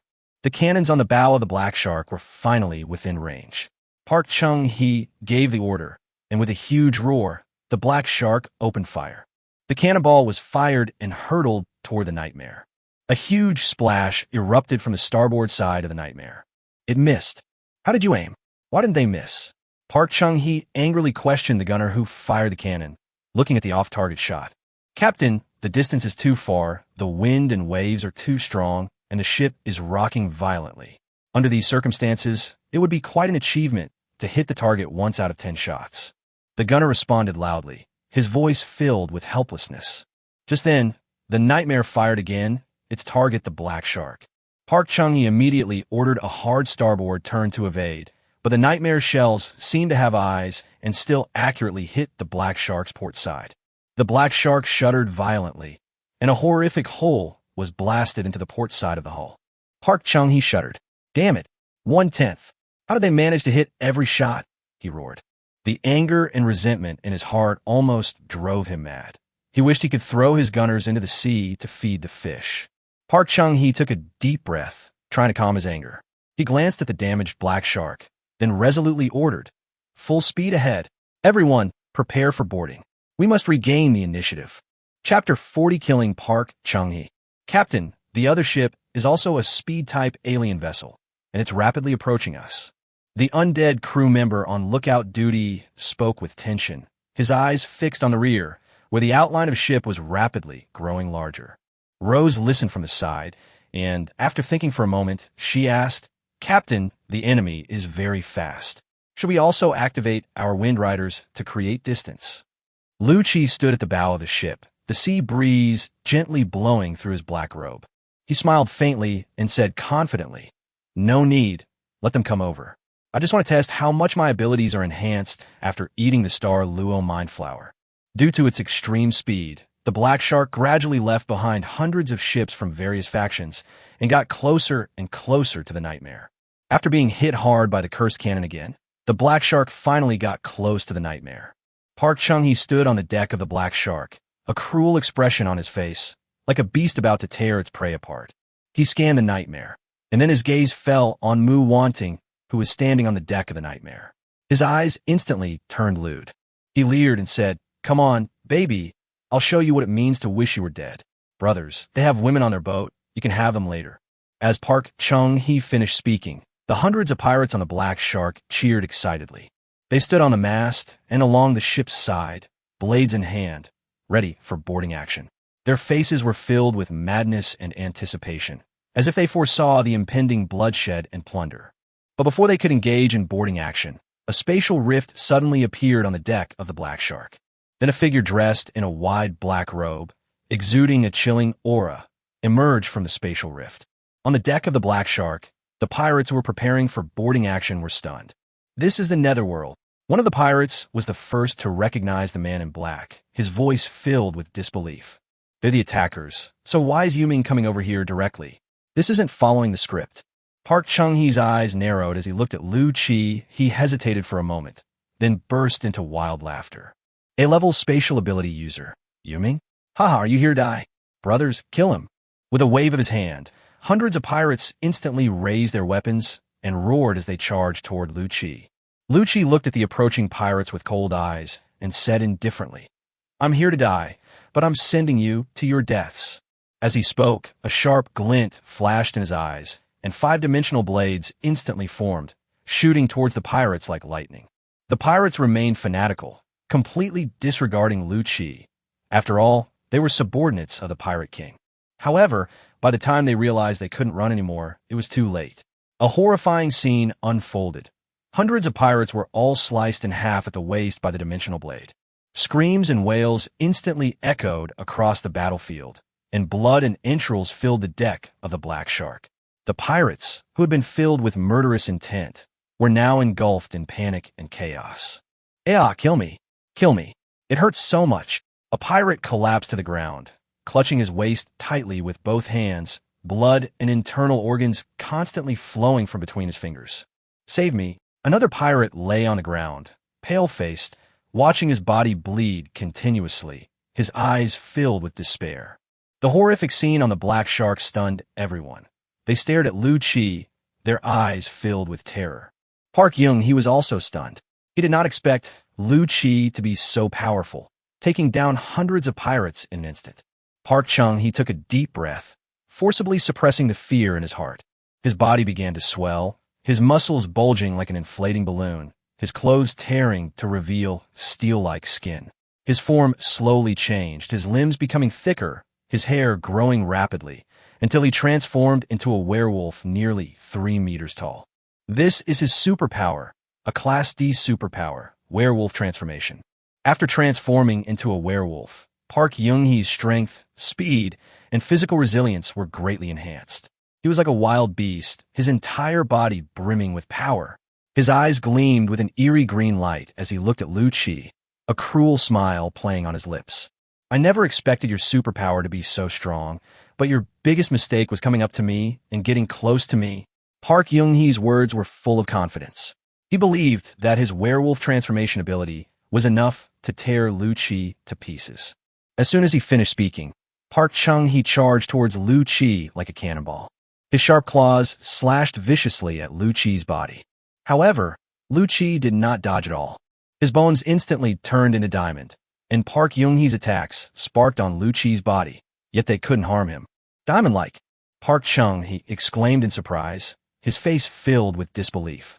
"How could you possess 2 superpowers at the same time?" Park Yung-hee's voice was filled with shock. It's common knowledge that a person can only possess one superpower. However, today, this common knowledge has been shattered. Lu Chi not only possesses spatial abilities, but also the ability to turn into diamonds. Shocked, Park Chung-hee was unwilling to give up. He turned and attacked Lu Chi again. Every claw strike and every charge he made carried the terrifying power of a werewolf, enough to tear an ordinary person to shreds. However, Lu Chi was like a still, deep abyss, and no matter what attack he was attacked, He could not budge him in the slightest. A ruthless glint flashed in Park Chung-hee's eyes, and he suddenly let out a long howl, his secret technique, the howl of the werewolf. The sound contained powerful supernatural energy that could disrupt the enemy's nerves and slow down their movements. However, Lu Qi seemed unaffected. His gaze remained indifferent, as if he were looking at an insignificant clown. It seems you need a more profound lesson, Lu Qi said calmly. Then he put his hands together, and the surrounding air suddenly became distorted. Park Young-hee's expression changed drastically. He felt an irresistible force pressing down on him. It was Lu Qi's spatial ability, spatial compression. No! Park Chung-hee let out a desperate cry, but his body was firmly bound by the spatial compression and he could not move. Lu Qi's eyes narrowed, and the power of spatial compression erupted instantly. Park Young-hee's body collapsed instantly under this power, turning into a bloody mess. The surviving pirates of the Black Shark turned pale at the sight. They knew they were facing a true monster. The battle ended, and Lu Qi still stood there quietly, as if everything was under his control. He glanced at the approaching ships from various factions, his calm voice echoing across the water. Anyone else want to give it a try? Chapter 41, Strengthening Wind Control. Major, Park Chung-hee has been killed. He was a top-tier, leader-level superhuman. On the Vanguard, Bruno's adjutant reported with a shocked expression. Park Chung-hee, a capable henchman of the pirate King Poison Bee, is one of the most powerful men in the Golden Kingdom. However, how could such a powerful person not be shocked that he was easily crushed like an ant? Bruno's face was solemn. He took a deep drag on his cigar, and his eyes looked deep and distant in the swirling smoke. It seems that this person has already devoured and absorbed the star Luo Mind Flower, and the power of his superpower has now reached the Lord level. Bruno spoke slowly, each word striking people's hearts like a heavy hammer. We don't need to fight for anything anymore. Return to base. With Bruno's order, the Sky Empire's Navy fleet, the most powerful force in the Golden Kingdom, began to move. One after another, the massive warships turned around, resembling giant dragons churning the ocean. Clearly, they no longer wanted further conflict with Lu Qi. The Sky Empire's naval turns served as a signal, prompting warships from various factions to also turn back. In an instant, the sea was bustling yet orderly, with countless warships retreating like a receding tide. Bruno was filled with mixed emotions. He was both shocked by Yoming's immense power and deeply frustrated. They had come for the star Luo thinking flower, but this was the end result. He glanced in the direction where Park Young-hee had died and sighed silently. The order was given. The entire force was to return to Earth. Bruno issued the order again, then slowly walked towards the captain's cabin. He knew that this mission had failed. They've retreated. They've retreated. Mu Wanting stood on the deck of the Nightmare, her beautiful face beaming with undisguised joy. We've won. Captain is invincible. Jack excitedly raised the long knife in his hand, the blade gleaming coldly in the sunlight. The captain is invincible. The surrounding undead crew members instantly burst into flames, like dry tinder that had been ignited. They shouted in unison, their voices like raging waves in a storm, one after another, overwhelming and powerful. Their eyes were filled with reverence, as if Lu Qi were a god in their hearts, their salvation and hope. At this moment, there are still more than 200 pirates on the Black Shark, who were once arrogant and ruthless. However, at this moment, they all surrendered to Lu Qi without any intention of resisting. I surrender, please don't kill me. Their words were filled with fear and helplessness. Park Chung-hee's death had shattered their fighting spirit. They understood that against Lu Qi, their resistance was futile, a futile attempt to stop a chariot, and a recipe for self-destruction. Lu Qi stood at the bow of the ship, coldly looking at the more than 200 pirates, his eyes devoid of any sympathy or pity. He raised his hand, pointed to the sea, and said in a cold and decisive voice, "Jump in." The pirates froze, staring at Lu Qi as if they couldn't believe their ears. Jump in? There were no lifeboats here. They would be swallowed by the sea. This was sending them to their deaths. "Captain, we don't have any lifeboats. We'll die." One of the pirates shouted, his face filled with fear and resentment. Lu Qi did not answer. He just stared coldly at the pirate, then instantly struck. A dimensional blade struck the pirate, slicing his body in two and splattering blood on the spot. This kill plunged all the pirates into fear. They understood that Lu Qi would not give them a second chance. They only had two choices: jump or die there.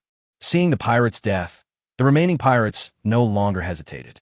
They ran to the ship and jumped into the sea. In an instant, the sound of splashing echoed across the sea as more than 200 pirates jumped into the ocean. Lu Qi watched all of this indifferently, his face devoid of any expression. He felt no sympathy or pity for these pirates. He knew this world was cruel, a world of survival of the fittest. He was not their savior. He was merely a passerby, an observer. With the last pirate jumping into the water, the black shark returned to calm. System, may I plunder the black shark? Lu Qi silently asked himself. Ding! System scan in progress. Scan complete. Unable to plunder the black shark. The system's voice rang in Lu Qi's mind again, and he frowned slightly. Reason, the black shark's ability is a sea-level ability, extreme speed, which, like the ghost ship's wind-riding ability, is a speed-related ability. Lu Qi was slightly disappointed. He remained silent for a moment, then asked unwillingly, So, is the black shark's ability just going to be wasted like this? The system's answer made him realize that not all abilities can be directly plundered. The host can first dismantle the black shark. The resulting alien core can be used to enhance the ghost ship's special abilities. The system's voice sounded again, offering another solution. A decisive glint flashed in Lu Qi's eyes.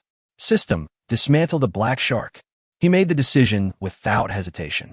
All crew members of the black shark have been killed by the host and can be dismantled. Decomposition. As the system's voice faded, the black shark began to change. A ball of black energy swirled around the ship, like an invisible hand, gradually dismantling and breaking down the massive hull. Under the influence of the black energy, the various materials gradually revealed their true forms. Disassembly successful. Received 300 hardwood, 400 fiber, 30 medium hardwood, 100 iron ore, 30 copper ore, 20 steel, 20 boss-grade animal hide, 1 grade C alien core, and 934 gold coins. Lu Qi waved his hand and put all the materials except for the alien core into the storage space. Currently, all the materials stored by Lu Qi are as follows. I intended to show these as images, but I cannot upload images at the moment. Please understand. Gold coins 1476, silver coins 78, wood 175, fiber 205, iron or 833, hardwood 315, copper or 37, animal hide 63, animal sinew 6, elite bone 30, elite sharp teeth 10, intermediate hardwood 130, steel 20, animal hide boss level 60. A variant core identical to the ghost ship's ability, wind ridership, has been detected. This variant core can be consumed to enhance wind ridership. Should we strengthen it? Strengthen. Lu Qi made his decision almost without hesitation. He was very satisfied with the ability to control the wind. Although a C-grade alien core could be sold for a lot of money, improving his strength was still the most important thing. Strengthening. The alien core that had been disintegrated from the black shark slowly dissipated and transformed into energy, merging into the nightmare. Ding. Enhancement successful. Wind Rider has been upgraded to C+ level. Wind Chaser C+ tier ability. Ghost ship's movement speed is increased by 70 for 1.5 hours. Looking at the new data provided by the system, Lu Qi smiled. The speed boost from Wind Rider has increased from 50 to 70, meaning his ghost ship will be faster and more elusive.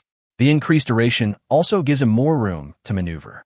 The C-rank Wind Rider combined with the Cursed Cannon's super long range and guaranteed hit characteristic is simply born for kiting and maneuvering. Chapter 42 Lu Qi accepts sa disciple. Captain, that guy in leopard print is yelling for help in the water to our right. Jack looked at the sea to his right through his binoculars and said. Lu Qi frowned, took the binoculars Jack handed him, and stared intently at them. The leopard print guy was seen struggling in the water, seemingly being dragged by something, and was about to sink to the bottom. Please help him out. We really have let him down. Lu Qi looked a little embarrassed. After all, he had made someone else take the blame for such a big mistake. Lu Qi was able to obtain Xingluo thinking flower so easily thanks in part to Leopard Print Brother. If Leopard Print guy hadn't been desperately drawing fire, he wouldn't have been able to peacefully devour and absorb the energy there. Jack immediately ordered the helmsman to change course and head towards Leopard Brother's direction. The Nightmare quickly changed course and sped towards where Leopard Print Guy was. After some effort, The crew finally rescued leopard print guy from the water and pulled him aboard the Nightmare. At this moment, the leopard print guy no longer had his usual arrogance. He was pale, trembling, and looked utterly pathetic. "You guys have ruined me." Wang Li spat out a mouthful of water, her voice filled with grievance. Mu Wanting handed Wang Li a towel, her pretty face slightly flushed, and said somewhat awkwardly, It was my supernatural ability that affected you, which caused your ship to be sunk. I'm so sorry." Wang Li's eyes widened. "So it was you. I knew I was being an idiot and courting death back then." He took the towel, dried his wet body, and then looked at Mu Wanting and said, "But your superpower is really amazing. Your mind control ability must be at least A level." Mu Wanting nodded and didn't say anything more. Wang Li slowly stood up, looked around, and was secretly shocked.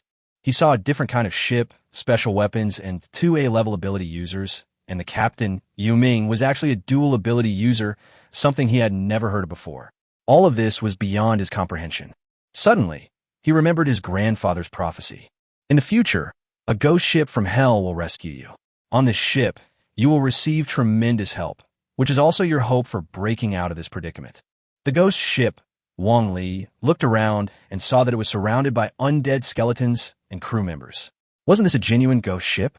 This is my hope for breaking this deadlock. Wang Li's eyes lit up instantly. At this moment, Lu Qi walked to Wang Li's side and said calmly, "Although I, Yu Ming, am not exactly a good person, I am clear about my debts and grudges. This time I do owe you a favor. You can make a request, think it over carefully, and then tell me. If the person is not greedy and makes reasonable requests, Lu Qi will agree to them. However, if the person makes exorbitant demands or any unreasonable requests, Lu Qi will not hesitate to kill them on spot. Although Lu Qi is clear about his grudges and gratitude, he is not a pushover." Thump! A sudden thud sounded on the deck, and everyone looked in astonishment toward the source of the sound. It turned out to be Wang Li, who suddenly knelt down before Lu Qi. This move stunned everyone, including Lu Qi. Wang Li clenched her fists, looked at Lu Qi with a determined gaze, and said in a trembling voice, "Captain of the Netherworld, although I, Wang Li, was arrogant and domineering before, I am now keenly aware of my shortcomings. I yearn to become stronger. I crave true power. And I hope you will accept me as your disciple and teach me the way of supernatural abilities." Lu Qi did not answer immediately.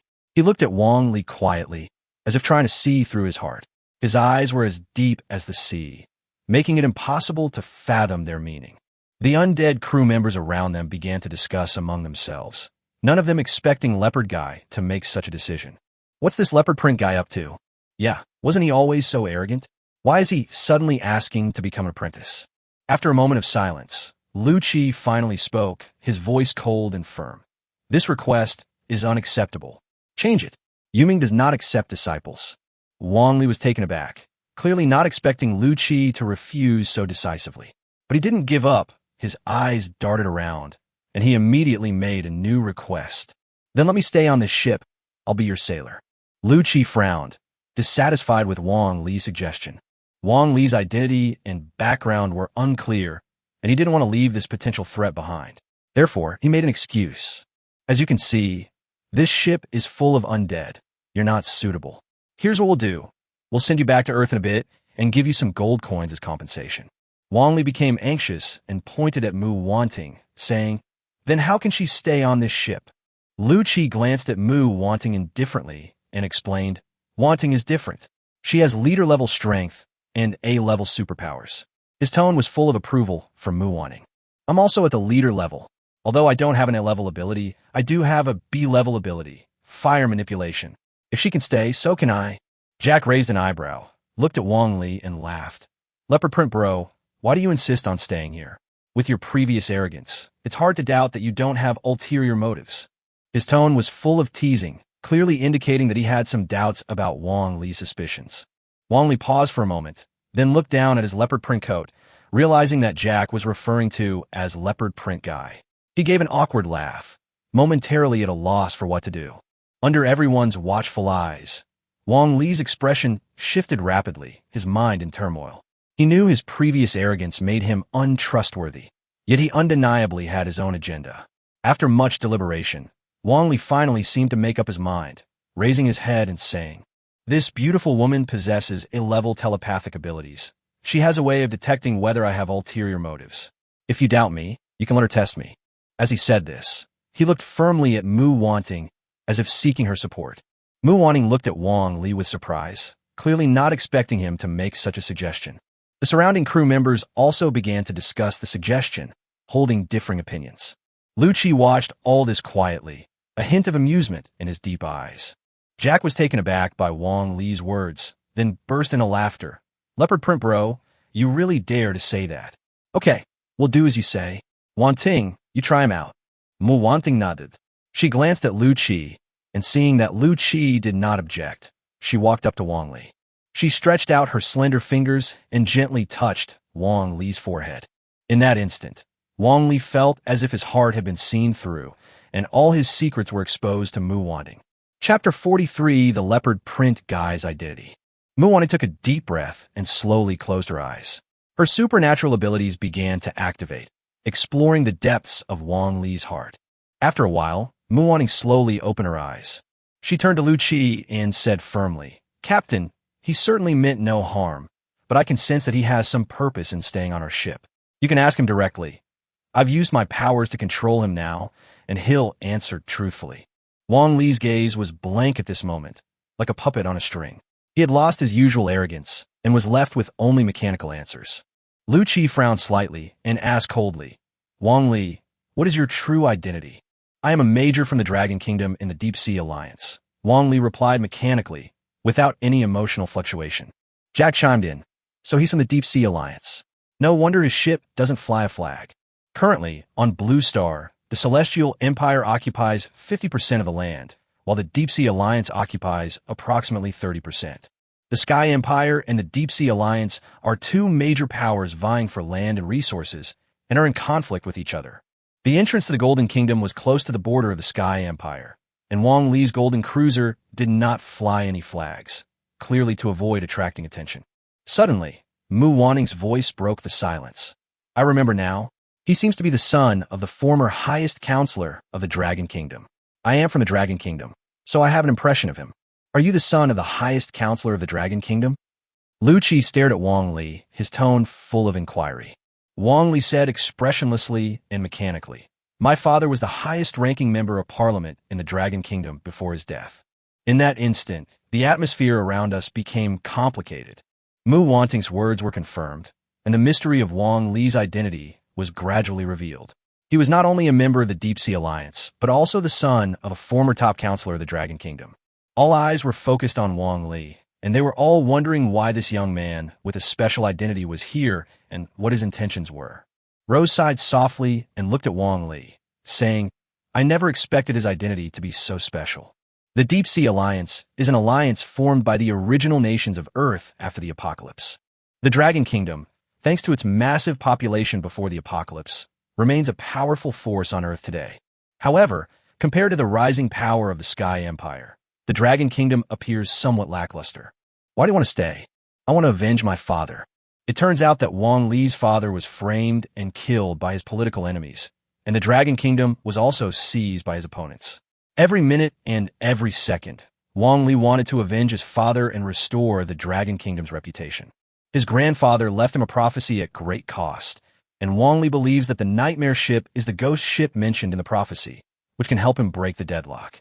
After a while, Wang Li's eyes gradually regained their sparkle.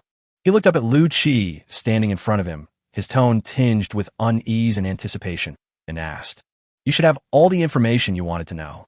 May I stay?" There was a hint of pleading in Wang Li's eyes. Lu Qi looked at Wang Li, remained silent for a moment, and then said, "You can stay, but you must obey the ship's arrangements." After saying this, Lu Qi turned and walked towards the bow of the ship. No one knew what he had just been thinking in his deep eyes. "Yes, master. I will absolutely follow your instructions.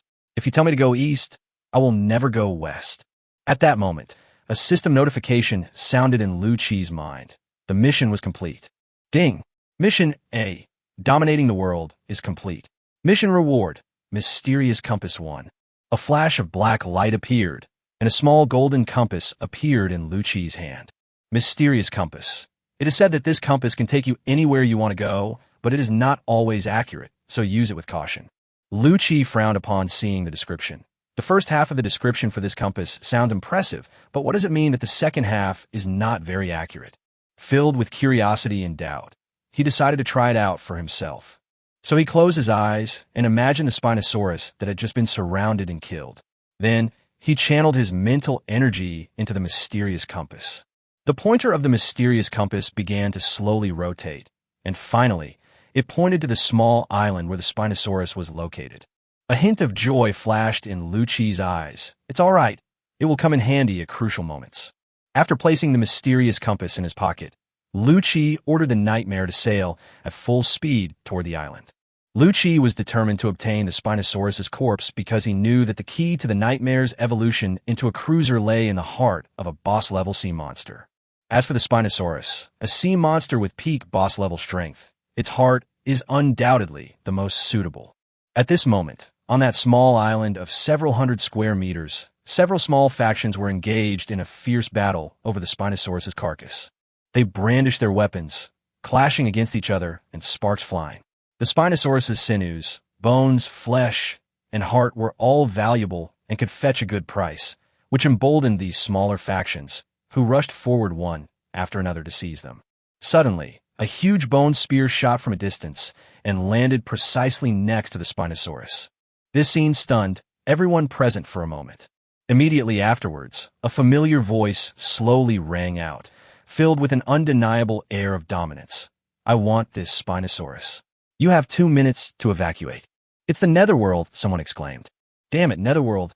You've already taken the most precious treasure from the Golden Kingdom. Are you not even going to leave us a drop of the last soup?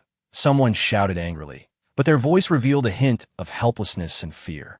Lu Qi, also known as Yuming, stood on the deck of the Nightmare, looking at the various forces on the island. His gaze was as deep as the sea, as if he could see into people's hearts. He didn't speak, but simply waited quietly for 2 minutes to pass. The people on the island were caught in a deep dilemma. Their eyes burned with desire as they stared at the Spinosaurus carcass before them. The treasure they had dreamed of, the riches they would fight tooth and nail to claim. However, they had also witnessed the cruelty and horror of the Netherworld, and the deep-seated fear made them hesitate. They had no doubt that once the 2 minutes were up, Yuming would show no mercy and kill them all. After all, even Park Chung-hee, one of the Pirate King's henchmen, was killed by Yuming without the slightest hesitation. Such ruthlessness and decisiveness chilled them to the bone. Damn it, forget it, let's go. Chapter 44 Empress, Wu Hai vs. Headless Giant Corpse. Finally, the leader of a bounty hunter group, reason prevailed over greed, and he gritted his teeth as he gave the order to retreat. Although they were unwilling, they knew that fighting against the Netherworld meant certain death. With the bounty hunter's departure, the people on the island made their own choices. Although they were greedy, they valued their lives even more. Within 2 minutes, everyone had evacuated, and the island was instantly deserted. Watching everyone leave, Jack couldn't help but sigh. Captain, with just a word from you, you can make these vicious, money-grubbing pirates and bounty hunters retreat. Lu Qi smiled faintly and said nothing. In the decomposition of Spinosaurus carcass, disassembly successful. Obtain Spinosaurus heart, boss grade 1. Spinosaurus meat, boss grade 60. Spinosaurus skeleton, boss grade 1. Beast sinew, boss grade 30. Beast hide, boss grade 60. After leaving all the Spinosaurus meat to Hai Sha, Lu Qi put the remaining materials from the decomposition into his storage space. After the sea demon has completely absorbed the energy from these fleshes, it can advance to the boss level. It's time to return to Earth. Lu Qi stood at the bow of the Nightmare, taking a long, deep look towards the Golden Kingdom. He then turned and walked towards the bridge, where he gave the order. Let's set off and return to Earth. The Nightmare slowly sailed into the exit of the Golden Kingdom, and the surrounding scenery began to blur, as if entering another space. With a dizzying spin, the surrounding scenery instantly changed. The Nightmare successfully returned to the ocean of Blue Star. Just like its location was random when entering the Golden Kingdom, the Nightmare also randomly appeared within a range of several hundred nautical miles of the entrance when it left. Lu Qi stood on the deck of the Nightmare, the sea breeze gently caressing his face, his gaze fixed on the vast sea ahead. Behind him, Mu Wanning walked over with a nautical chart and reported to him, Captain, We are currently at this location, about 2 days sailing distance from the nearest city, Hanhai City. The city of the vast ocean? Lu Qi frowned slightly, turning to look at Mu Wanting. What power city is it? He has now offended the pirate king, Poison Bee, and has to be careful. Master, I know about the city of vast ocean. Wang Li interjected from the side. The city of vast ocean is a Class C city within the sphere of influence of the Sky Empire. Currently, cities on Earth are divided into 4 levels: A, B, C, and D. A Class D city is similar to a Bay town, with a population of around 50,000 and a peak combat strength of bosses. A C-level city has a population of around 500,000, and its peak combat power is at the Lord level. A Class B city with a population of over 1 million possesses peak combat power at the King level. A-level cities, also known as megacities, have a population of over 10 million and peak combat power that can reach the God level. Currently, only the capital cities of the Sky Empire and the Deep Sea Alliance on Blue Star have reached the A level. Luki nodded. Okay, as long as it has nothing to do with the poisonous bees, let's go to the city of vast ocean. The Nightmare is about to evolve into a cruiser, but it is still missing some key materials, which can only be purchased in the city. Upon hearing this, the crew immediately got to work, adjusting their course and heading towards the city of the vast sea. During the voyage, an unidentified object has been spotted ahead. My God, what is that? The undead crew member, standing on a mast, holding a telescope, suddenly changed his expression and shouted. His voice immediately drew everyone's attention, and the crew members rushed to the deck to look ahead. Lu Qi also heard the noise outside. He pushed open the cabin door of the captain's room and came out. Captain, take a look. Rose hurriedly handed the binoculars in her hand to Lu Qi. Lu Qi took the binoculars and looked ahead, where he saw a headless giant corpse, hundreds of meters tall, moving forward in the sea. The seawater only reached the waist of the headless giant corpse. With each step the headless giant corpse took, it stirred up towering waves, and its aura, like that of a sea god, was awe-inspiring. What kind of creature is this? It's so huge, Wang Li exclaimed in shock as he stared at the headless giant corpse. Jack stared at the headless giant in disbelief and said, My goodness, even in the land of the dead, I've never seen a creature this big. Just as everyone was surprised, Mu Wanting pointed to the front of the headless giant corpse and said, Look, there seems to be someone in front of the headless giant corpse. Lu Qi looked closely and indeed saw several huge warships anchored on the sea in front of the headless giant. These warships were at least battleships or higher, but they appeared somewhat small in comparison to the headless behemoth. This is the banner of one of the 7 warlords of the sea, the Empress of the Sea. Mu Wanting's voice trembled, filled with excitement and exhilaration. My God, it really is the Empress of the Sea. She stood at the bow of the ship, her gaze fixed on the flag fluttering in the distance, the symbol of Empress Wu Hai, representing boundless power and majesty. Empress Wu Hai has always been Mu Wanting's idol.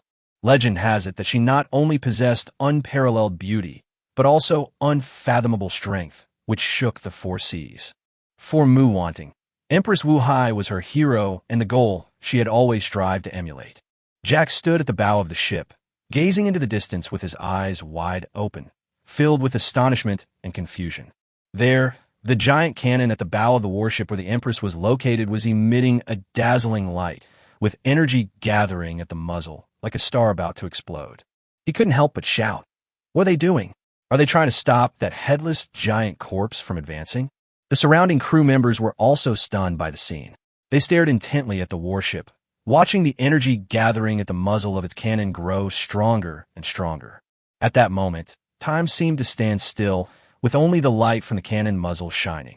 Suddenly, a dazzling beam of light shot out from the cannon muzzle, piercing the sky and heading straight for the headless giant corpse. This served as a signal, and the other ships in the fleet opened fire, countless energy beams shooting towards the giant corpse. The headless giant corpse was knocked backward by the sudden attack. Its massive body trembled under the impact of the energy beam, and its forward steps came to a halt. The scene was like a mythical beast being besieged by the gods, which was awe-inspiring. The enormous explosion was deafening, as if thunder in the sky had instantly torn through the air and struck everyone's hearts. The impact was like a raging wave, and even though the Nightmare was so far from the battlefield, everyone could still deeply feel the almost suffocating power. However, the headless giant corpse managed to maintain its balance under such a fierce attack. Its massive body swayed amidst the gunfire, yet it never fell. The seemingly fierce attack failed to cause any real damage. The giant corpse seemed to be enraged by this attack. It clenched its fists and pounded its chest hard, producing a dull roar. Chapter 45: The Empress's Terrifying Strength. Then, it displayed an agility completely inconsistent with its enormous size, leaping high from the sea like a missile and attacking the fleet with devastating force. Despite the heavy fortress guns on the battleship firing fiercely at the headless giant corpse, they were still unable to repel it. The heavy fortress guns on the battleships, once powerful weapons that people trusted, now seemed so powerless. At that moment, all the thousands of people on the ship showed expressions of terror. The headless giant corpse resembled a moving mountain, with a tiny and fragile battleship at its foot. Finally, the headless giant corpse stomped heavily on the battleship. At that moment, time seemed to stand still. The 200-meter-long battleship was as fragile as a toy under the attack of this giant corpse. With a terrifying roar, the battleship broke in two, scattering countless fragments and turning the sea a blood-red color. My God, a battleship just like that gone? Jack's eyes widened, as if he couldn't believe what he was seeing. He stood there, stunned, unable to process this astonishing scene. Battleships were among the most powerful types of ships in the age of exploration. Each one was the culmination of countless craftsmen's efforts, and their heavy fortress cannons could even raise a small town to the ground with a single shot. However, such a powerful being was so easily torn apart by the headless giant corpse like a fragile piece of paper. The Empress has gone to war. Mu Wanning's voice suddenly rang out, filled with excitement. Jack snapped out of his daze and saw a slender woman leap from the warship, her face veiled, adding to her mystery. The woman emitted a dazzling light in the air, like a brilliant sun, instantly attracting everyone's attention. As the light faded, a giant ice crystal phoenix appeared in the air, soaring with outstretched wings, its entire body radiating a chilling aura. The phoenix was so lifelike, as if it were carved from the purest ice, and every feather shimmered with a cold light, making it too dazzling to look at directly. This is the Empress's S-rank ability, Ice Phoenix Transformation, Mu Wanting excitedly explained, completely transforming into the Empress's little fangirl. The headless giant corpse also sensed the threat posed by the Ice Phoenix. It pounded its chest fiercely against the Ice Phoenix, which was the Empress in disguise, as if making a silent roar.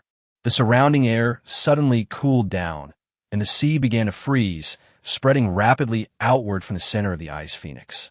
In the blink of an eye, a vast expanse of ice appeared on the sea, trapping the headless giant corpse within.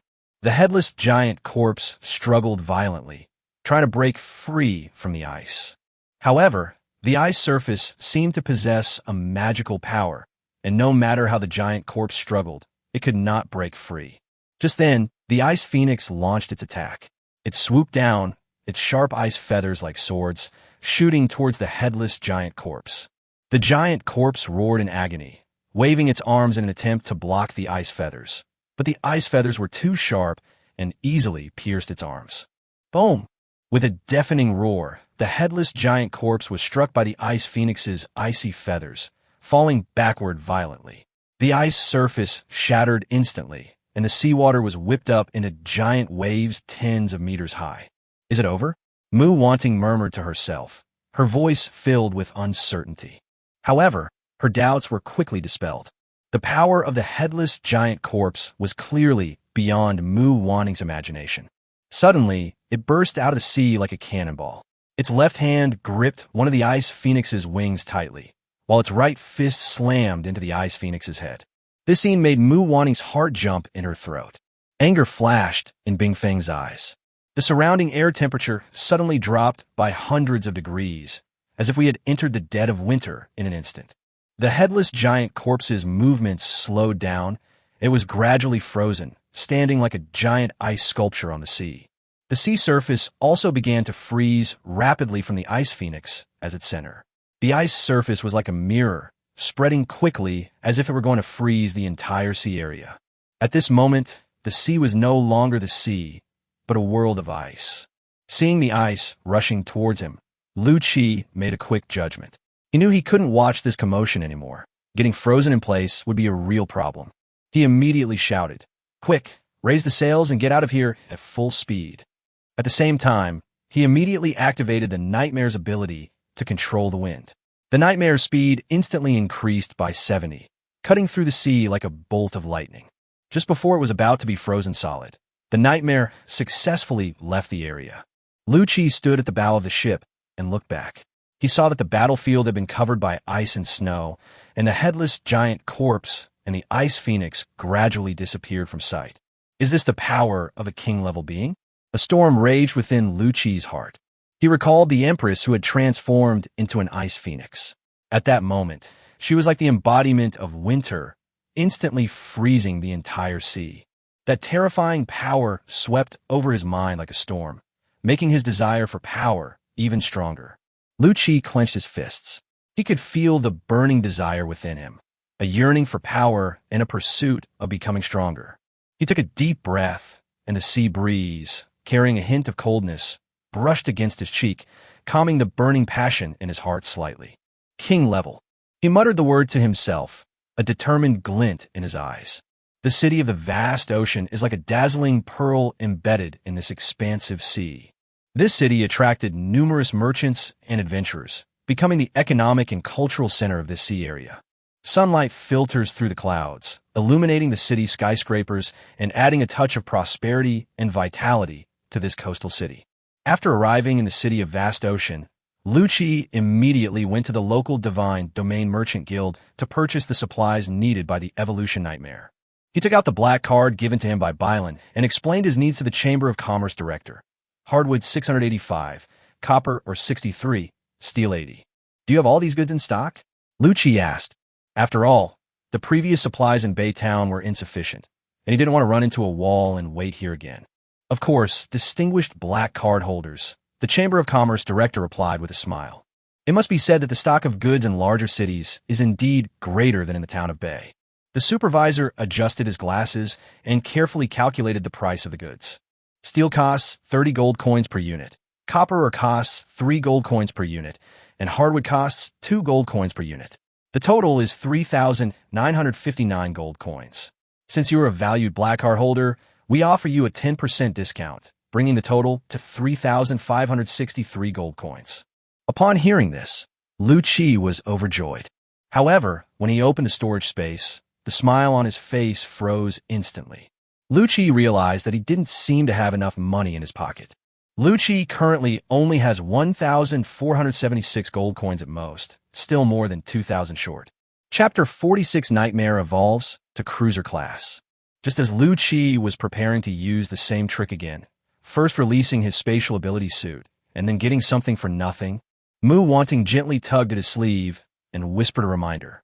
Captain, didn't you kill Park Chung-hee in the Golden Country? He was a top-tier, superhuman pirate leader and a subordinate of the pirate King Poison Bee. His bounty must be very high. Perhaps we should check out the Bounty Hunter Guild first? Lu Qi slapped his forehead, suddenly realizing, oh right, how could I have forgotten about Park Chung? He turned to the Chamber of Commerce director and said, let's go to the Bounty Guild first, hold the goods for us, and come right back. After saying that, Lu Qi and Mu Wanting hurriedly left the Divine Realm Merchant Guild and headed towards the Bounty Guild. Upon arriving at the Bounty Guild, Lu Qi was immediately drawn to the busy and tense atmosphere. Inside the hall, all sorts of adventurers and bounty hunters gathered, surrounding the bounty list, their discussions filling the air. Lu Qi quickly identified the bounty on Park Chung. A hint of amusement flashed in his eyes. Recalling his battle with Park Young-hee, he shook his head, thinking that although Park Young-hee's strength was average, he was actually quite valuable, with a bounty of 2,500 gold coins. He felt a surge of relief. After killing Park Chung-hee, he had conveniently stored the body in his storage space, which allowed him to collect the bounty smoothly. He stepped forward, submitted the evidence of the kill, and, after verification by the guild members, he successfully received 2,500 gold coins. However, just as they were about to leave, Rose suddenly let out a soft cry. With sharp eyes, she pointed to a spot on the bounty board and whispered to Lu Qi, Captain, take a look. Someone has put a bounty on you. Oh, is that so? Lu Chi raised an eyebrow and looked in the direction Ro Si was pointing. The bounty notice read, Yu Ming, a level space master, sea-level diamondization ability user, leader of the Yu Ming Bounty Hunter Group, owns a special-purpose frigate. Bounty, 8,000 gold coins. Requirement, capture alive. After reading it, Lu Chi's lips curled into a cold smile. He had long expected that he might be on the bounty list. After all, he was too conspicuous in the Golden Kingdom. Unexpectedly, someone offered a reward of 8,000 gold coins for him. Moreover, the mission required capturing him alive, which Lu Chi guessed was because some force wanted to know that Lu Chi could possess two superpowers at the same time. Looks like I'm worth pretty much. He chuckled self-deprecatingly and said to Rose, We need to be careful. We'll have to disguise ourselves when we go out in the future to avoid being targeted by those bounty hunters. Rose nodded in agreement. After receiving the bounty, you'll have enough gold coins to buy materials. After making the payment, Lu Chi only had 404 gold coins left. The ghost ship is a money-devouring beast, and Lu Chi discovered that as the ghost ship's level increases, the materials required to evolve it become increasingly precious. After obtaining enough materials, Lu Chi led everyone to set sail and leave the city of vast ocean. After all, he had a bounty on his head, so he needed to find a safe place to evolve the nightmare. In a silent, deserted sea, the nightmare floated quietly on the surface. Sunlight filtered through the clouds, refracting onto the water and adding to the mystery and tranquility of the area. Lu Chi stood on the deck of the nightmare, took a deep breath, and retrieved the materials needed to evolve the nightmare from his storage space. Hardwood, copper, ore, and steel. Each material was carefully selected, and the quantity was enormous. The materials piled up on the deck, forming a small mountain, emitting a faint metallic sheen and the fresh scent of wood. The immense weight seemed to cause the nightmare to sink slightly, and the ship's draft noticeably increased. This evolution requires so many materials. It seems our ship will undergo a complete transformation after it evolves, Jack said excitedly, his eyes gleaming with anticipation. Rose was also deeply moved. She gently stroked the hull and reminisced. I remember when we first came to the captain's side, the nightmare was just a simple sloop. Now it's about to evolve into a cruiser. Time really flies. Lu Chi nodded and solemnly said to the system, System, evolve nightmare. The host has been detected to have collected all the resources required for the ghost ship's evolution. The ghost ship is evolving. Thick black fog surged in like a tide, completely enveloping the nightmare. The fog was filled with the aura of death, as if countless dead souls were howling and cheering for this evolution. The materials on the deck gradually merged together in the thick black fog. The ship began to tremble, accompanied by a series of chilling hums. It wasn't the sound of the hull cracking, but rather its joyful groans, as if, at that moment, the nightmare also felt the joy of its impending transformation. The keel gradually stretched out in the thick fog, 40 meters, 70 meters, 100 meters. It is like a black dragon, awakening in the deep sea, constantly growing and expanding. As the thick black fog gradually dissipated, the nightmare had completed its transformation. It was now a colossal vessel, 100 meters long and 20 meters wide, with 4 decks. On the deck, 3 enormous masts stood tall, like 3 black spines piercing the sky and the earth. The mast was covered with wide black sails, which swayed gently in the sea breeze. Although they looked a bit old, they had an eerie beauty to them. The ship looked sinister and terrifying, its hull covered with mottled marks, as if it had been scarred by countless naval battles and storms. The nightmare exudes a powerful and mysterious aura, as if it carries the cries and fury of countless departed souls, sailing on the border between life and death. Ding! The ghost ship has successfully evolved into a cruiser-class ship. Lu Chi opened the ghost ship's panel information to check what changes have been made to the nightmare. Currently, uploading images is not supported for the new book. Once image uploads are enabled, the panel information will be displayed as images. We appreciate your understanding in the meantime. Ghost ship cruiser class 3-masted sailing ships. Captain, Lu Chi. Crew, 30 to 300. Can summon undead crew members, 270. Undead crew members are of normal level and cannot be summoned during combat. Weapons. Large weapons 0 to 0. Medium weapons 1 to 5. Small weapons 14 to 70. Speed, 24 knots. Special abilities. Undead repair, rank B. Plunder, rank S. Wind control, rank C. The ghost ship evolves to the next stage of battleship. 0 to 2000 medium hardwood, 0, 500 high hardwood, 0, 200 beast in your lord class, 0 to 1000 steel, 0, 500 copper, or 0 to 2000 beast high lord class, 0 to 1 sea beast heart lord class, steel heart 0 to 1. Absorb life force, 962 to 10,000. Fear level, 7436. 10,000 points unlocks a new weapon blueprint. Summon undead creatures. En Karyongul 3-3. Wow, look at the nightmare. It's gotten so much bigger, and it even has an extra floor. The whole ship is taller now. Jack stared in disbelief at the vast deck before him, shouting excitedly. Wanglu was also incredibly shocked. He rubbed his eyes, as if he couldn't believe what he was seeing, and asked, "This ship is actually an evolved mutant ship?" His voice was filled with astonishment and curiosity. This was the first time he had ever heard of a ship that could evolve. Rose smiled slightly, her eyes filled with respect and admiration as she looked at Lu Qi. Well, back then the nightmare was just a dilapidated little wooden boat, but in a short time, it has evolved to this extent in the captain's hands. Upon hearing this, Wang Li couldn't help but gasp and exclaimed, "This is truly unheard of.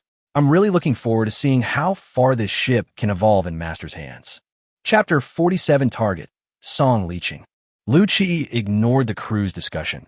He was focused on the Nightmare's data panel. The evolved Nightmare's firepower increased fivefold, and the crew size also increased dramatically from 30 to 300, all of which delighted him. However, when Lu Qi's gaze fell upon the materials needed for the Nightmare to evolve into a battleship, his brows furrowed, and he couldn't help but rub his temples, feeling a sudden headache coming on. Rose had been watching Lu Qi's emotional changes closely. Noticing his unusual behavior, she asked softly, "Captain, what's wrong?" Her voice was full of concern. Lu Qi took a deep breath and temporarily looked away from the data panel. He turned to look at Rose, his tone heavy. The amount of materials needed to evolve the Nightmare into a battleship is far too large. Some of those materials are extremely rare, some are priceless, and some are simply impossible to obtain through normal channels. For example, Lu Qi had never even heard of Ironheart. Lu Qi discovered that as the Nightmare ship evolved to a higher level, the gap between it and ordinary ships also widened. For example, the cost of building a typical battleship is generally around 10,000 gold coins. The 1,000 units of steel required to upgrade the Nightmare to a battleship are worth 30,000 gold coins on the market. This is only part of the Nightmare's upgrade to a battleship. Of course, the Nightmare's combat power is also far superior to other warships of the same class. After hearing this, Rosi remained silent, simply staying by Lu Qi's side, hoping to help him share some of the burden. Mu Wanning also came over and said, "Captain, we will definitely find a way to gather them. I believe you can do it. You are the most capable person I have ever met." Looking at the two women in front of him, Lu Qi felt a warm current welling up in his heart. He knew he wasn't fighting alone. He had a crew that trusted and supported him. "Don't worry, I will definitely find a way to gather the materials and evolve the Nightmare into a battleship. We will definitely go further." Just then, that familiar system notification sounded in Lu Qi's mind. Ding! Due to the ghost ship's evolution to the cruiser class, the host has received feedback from the ghost ship, and their strength has increased to the boss level. As the notification tone faded, a powerful black energy gathered from all directions, like a black vortex whipped up by a gale in the night. This energy surged directly into Lu Qi's body, and he instantly felt as if his body was filled with this energy, with every cell undergoing a transformation full of power. Lu Qi closed his eyes and quietly felt the power flowing through his body, absorbing and integrating the black energy little by little. It was a painful and lengthy process, but he gritted his teeth and persevered. After he had fully absorbed the black energy, his strength had advanced to the leader level. He clenched his fist, feeling the power within his body. If his supernatural power was already comparable to a low-level lord after consuming the star Luo mind flower in the Golden Kingdom, then, now that he has officially entered the leader level, his superpower is estimated to be equivalent to that of a mid-level lord. Lu Qi took a deep breath, his eyes flashing with determination. Even against a peak lord-level enemy, he now possessed the strength to fight. Next, it's time to cause some trouble for my old friend. Lu Qi's lips curled into a cold smile. A chilling glint flashed in his eyes. Like a wolf in the night, his gaze sharp and ruthless. Lu Chi turned and walked to the bow of the ship. The sea breeze blew gently, ruffling his black robe. Target, high port. The crew immediately sprang into action, and the Nightmare set sail like a black behemoth, breaking through the waves and speeding toward the distant Sea Wing harbor. Song Liching, I'm here. High port, a Class D city. But in reality, it doesn't resemble a real city. There are no bustling, ordinary people, no vibrant urban life. Rather than calling it a city, it's more accurate to describe it as a stronghold that Song Liching seized by force. Located at the border between the Sky Empire and the Deep Sea Alliance, Sea Wing Port is a popular stop for merchant ships traveling between the two countries to make a short rest. Merchants traded goods here, replenished their supplies, and then set off again to continue their voyages. However, the harbor is small and produces almost no goods, so people have to rely on external supplies to make a living.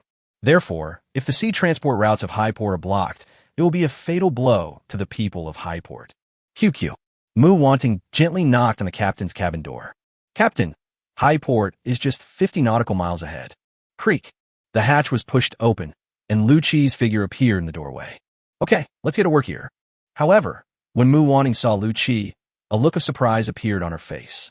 She covered her mouth, her large eyes staring straight at Lu Chi. Her pretty face flushed slightly, and her tone carried a hint of uncertainty. Captain, you've turned into a human? Lu Chi smiled slightly and shook his head. No, I just reshaped my old body, but I am still a member of the undead race. After reaching the boss level, you can spend 100 points of life force to reshape your body. The new body is just like a normal human with body temperature and a heartbeat, but the only fatal point is still the soul fire in the head. In other words, although Lu Chi still has a heart, if his heart were pierced by a sword, it would have no effect on him whatsoever. Upon hearing this, a look of understanding appeared on Mu Wanting's face. But Mu Wanting's face turned even redder. She stared straight at Lu Chi's face, her eyes gleaming with a different kind of light. Oh, Captain, you look quite handsome in human form, she muttered softly, her voice growing softer and softer until it was almost inaudible. Looking at Mu Wanting's shy yet embarrassed expression, Lu Chi couldn't help but find it amusing. He shook his head slightly and walked forward to the deck. At this moment, the deck was bustling with activity, as nearly 300 undead crew members, under the command of Rose and Jack, were practicing shooting heavy bone spear crossbows. When the undead crew saw Lu Chi approaching, they immediately stopped what they were doing, turned to him in unison, and saluted him. Captain, the undead crew shouted in unison, their voices filled with determination and loyalty. Lu Chi nodded and waved to Jack and the others, signaling them to come over. Soon, Rose, Jack, Mu Wanting, Nyoda, Soul Eater, and Wang Li arrived at Lu Chi's side. This was all the high-end combat force currently on the Nightmare. Oh, right, there's another big guy in the sea, a sea monster. After devouring the flesh of the Spinosaurus, the sea demon has evolved into a boss-level being. Chapter 48, The Hunt Begins. The boss-level sea fiend is about 3 meters tall, and its tentacles are nearly 40 meters long. The sea fiend size is already terrifying. A few of its tentacles can sink a small ship. Captain, your human form is so cool, Jack said with envy. I need to transform into human form soon. I think I'll be super handsome. As he spoke, he struck what he thought was a very cool pose. Wang Li looked Jack up and down and teased, Master's handsome. As for you, well, TSK. Upon hearing this, Jack immediately became unhappy. What the hell do you mean, leopard print bro? Upon hearing this, Wang Li immediately jumped up. I've already thrown away that leopard print coat. Don't call me leopard print bro. Leopard print, leopard print, leopard print. I'll fight you to the death. Wang Li finally lost her temper and rushed forward to fight with Jack. The two of them were like little kids, with Jack pulling Wang Li's hair and Wang Li gouging Jack's eye sockets as they fought fiercely, leaving everyone else both amused and exasperated. Lu Chi shook his head helplessly at the sight, a hint of a smile in his eyes. Although the scene was somewhat noisy, it brought a touch of life and vitality to these people who were adrift at sea. After Nyoda and Shurhun pulled the two apart, Lu Chi turned around and faced the crowd. He cleared his throat, drawing everyone's attention. Let me explain the plans for the future, he began, his tone exuding an undeniable authority. Although the Nightmare has evolved into a cruiser, its weapon slots are not fully equipped. Our strength is not yet sufficient. We need more resources and loot. He paused, his gaze sweeping across the faces of the crowd, noticing the determination and expectation in their expressions, before continuing. So, in the days to come, the Sea Demon will be in charge of capturing the sea creatures in the vicinity, while we will hunt near Sea Wing Harbor. We'll take advantage of Highport's location and lie in wait. Whenever a ship passes by, whether it's a merchant ship, a naval vessel, a bounty ship, or a pirate ship, we'll rob them all. This time, I'm going to make Song Liching feel the pinch. Yes. The crowd responded in unison. 3 days later, the sunlight at High Harbor was perfect, casting golden rays through the dome and bathing every part of the harbor in a soft golden glow. In a luxurious residence in the port, Song Liching was leisurely reclining in a rocking chair, enjoying this rare moment of leisure. Beside him, a girl in a sexy uniform knelt gracefully, her delicate hands feeding him fresh fruit. The fruit was sweet and juicy, and every bite seemed to bring endless enjoyment, just like his life at that moment. After the apocalypse broke out, Song Liching awakened a B-level wind-type superpower, and his life trajectory underwent earth-shattering changes. He was somewhat grateful for the apocalypse that came 10 years ago. That global catastrophe, for him, was an opportunity to turn his life around. Otherwise, he would still be a lowly wage slave struggling to make ends meet at the bottom of society, and he wouldn't have the wealth and luxury he enjoys today. Now, he's a powerful lord-level figure envied by everyone, high above, looking down on every corner of the city. He was the master of this city, commanding dozens of warships and thousands of men. He had everything: power, wealth, and women. He lived a life of ease, with everything done for him. He could have whichever woman in High Harbor he wanted, living a life of complete freedom. "Commander! Commander!" The tranquility was broken by a series of urgent shouts. Song Liching frowned, slowly opened his eyes, and looked at the person who pushed open the door and entered. It was a man in uniform, his face full of solemnity, as if something major had happened. "What's the big deal? Don't make a fuss," Song Liching said with some displeasure. He didn't like being interrupted, especially when he was enjoying his time. He sat up, took the handkerchief the girl beside him handed him, gently wiped his mouth, and then gestured for the man to continue. "Captain, a group called the Netherworld Bounty Hunters have appeared near our Sea Wing port these past few days. Although they're nominally a bounty hunter group, they're actually engaged in piracy," the man said hurriedly, his tone revealing a hint of anxiety. "They specifically target ships coming to our high port, and 5 merchant ships have already been plundered by them." Upon hearing this, Song Liching merely frowned slightly and asked dismissively, "I thought it was a big deal. When we first started out, we did plenty of piracy. What's a big deal? How many ships do they have?" Only one," the man answered hesitantly. Snap! Song Liching slammed the teacup next to him onto the man's forehead. The teacup shattered, and blood immediately flowed from the man's forehead. "You're all so worried about a single ship? Are you all useless?" Song Liching shouted sternly, his tone filled with dissatisfaction and anger. "When we first started out, we faced far more difficulties than we do now. How did we manage to overcome them? You guys are so easy now, you can't even handle the slightest breeze." The man dared not wipe the blood from his forehead, and could only lower his head to explain. "Captain, although they only have one ship, it's anything but ordinary. I've already sent 3 waves of brothers to eliminate them, but we've all lost contact. It's said that the captain of this Netherworld Bounty Hunter crew is incredibly powerful. He obtained a star Luo mine flower in the Golden Kingdom, so his strength is probably extraordinary." After listening to the man's report, Song Liching remained silent for a moment, his expression gradually becoming serious. He knew in his heart that anyone who could obtain the star Luo thinking flower in the Golden Kingdom could definitely be called an outstanding person. The reason he was able to thrive in the apocalypse and continue to do so is because he has always maintained a cautious and prudent attitude. He never underestimates his opponents, nor does he ever underestimate any adversary. This is his rule for surviving in the apocalypse, and it is also the key to his success today. "Do you have their information?" Song Liching asked in a deep voice, his tone revealing a hint of authority. The man immediately handed over the prepared documents, which Song Liching took and began to carefully review. He read them very attentively, not missing a single detail. The Netherworld Bounty Hunters, which were just a frigate back in the Golden Kingdom, have now been upgraded to cruisers. It seems they really did reap a lot of benefits in the Golden Kingdom. Song Liching muttered to himself as he looked at the documents. When he saw the information about the leader of the Netherworld bounty hunters, his eyes narrowed slightly. A level space ability user and C-level diamond ability user, elite level strength, ability power between the peak of the leader level and the initial stage of the lord level. Once killed Park Young-hee in the Golden Kingdom. Chapter 49, Ancient Martial Arts Masterma. Song Liching slowly put down the documents in his hand and said calmly, "He is indeed a talented person, but unfortunately, he has provoked me. No matter how strong he is only an elite-level individual. How much trouble can he cause?" After speaking, he picked up another cup of tea that the girl behind him had brewed and took a small sip. His expression became indifferent, as if nothing had just happened. He said calmly, "Take these documents to Master Ma and let him take some people to handle them. These minor characters aren't worth my personal attention." "Yes." The man responded respectfully, a look of delight on his face. He knew that with Master Ma's intervention, the Netherworld bounty hunters were doomed. Master Ma possesses intermediate-level lord strength. Although he is not a superhuman, as a practitioner of ancient martial arts, his strength is in no way inferior to that of superhuman.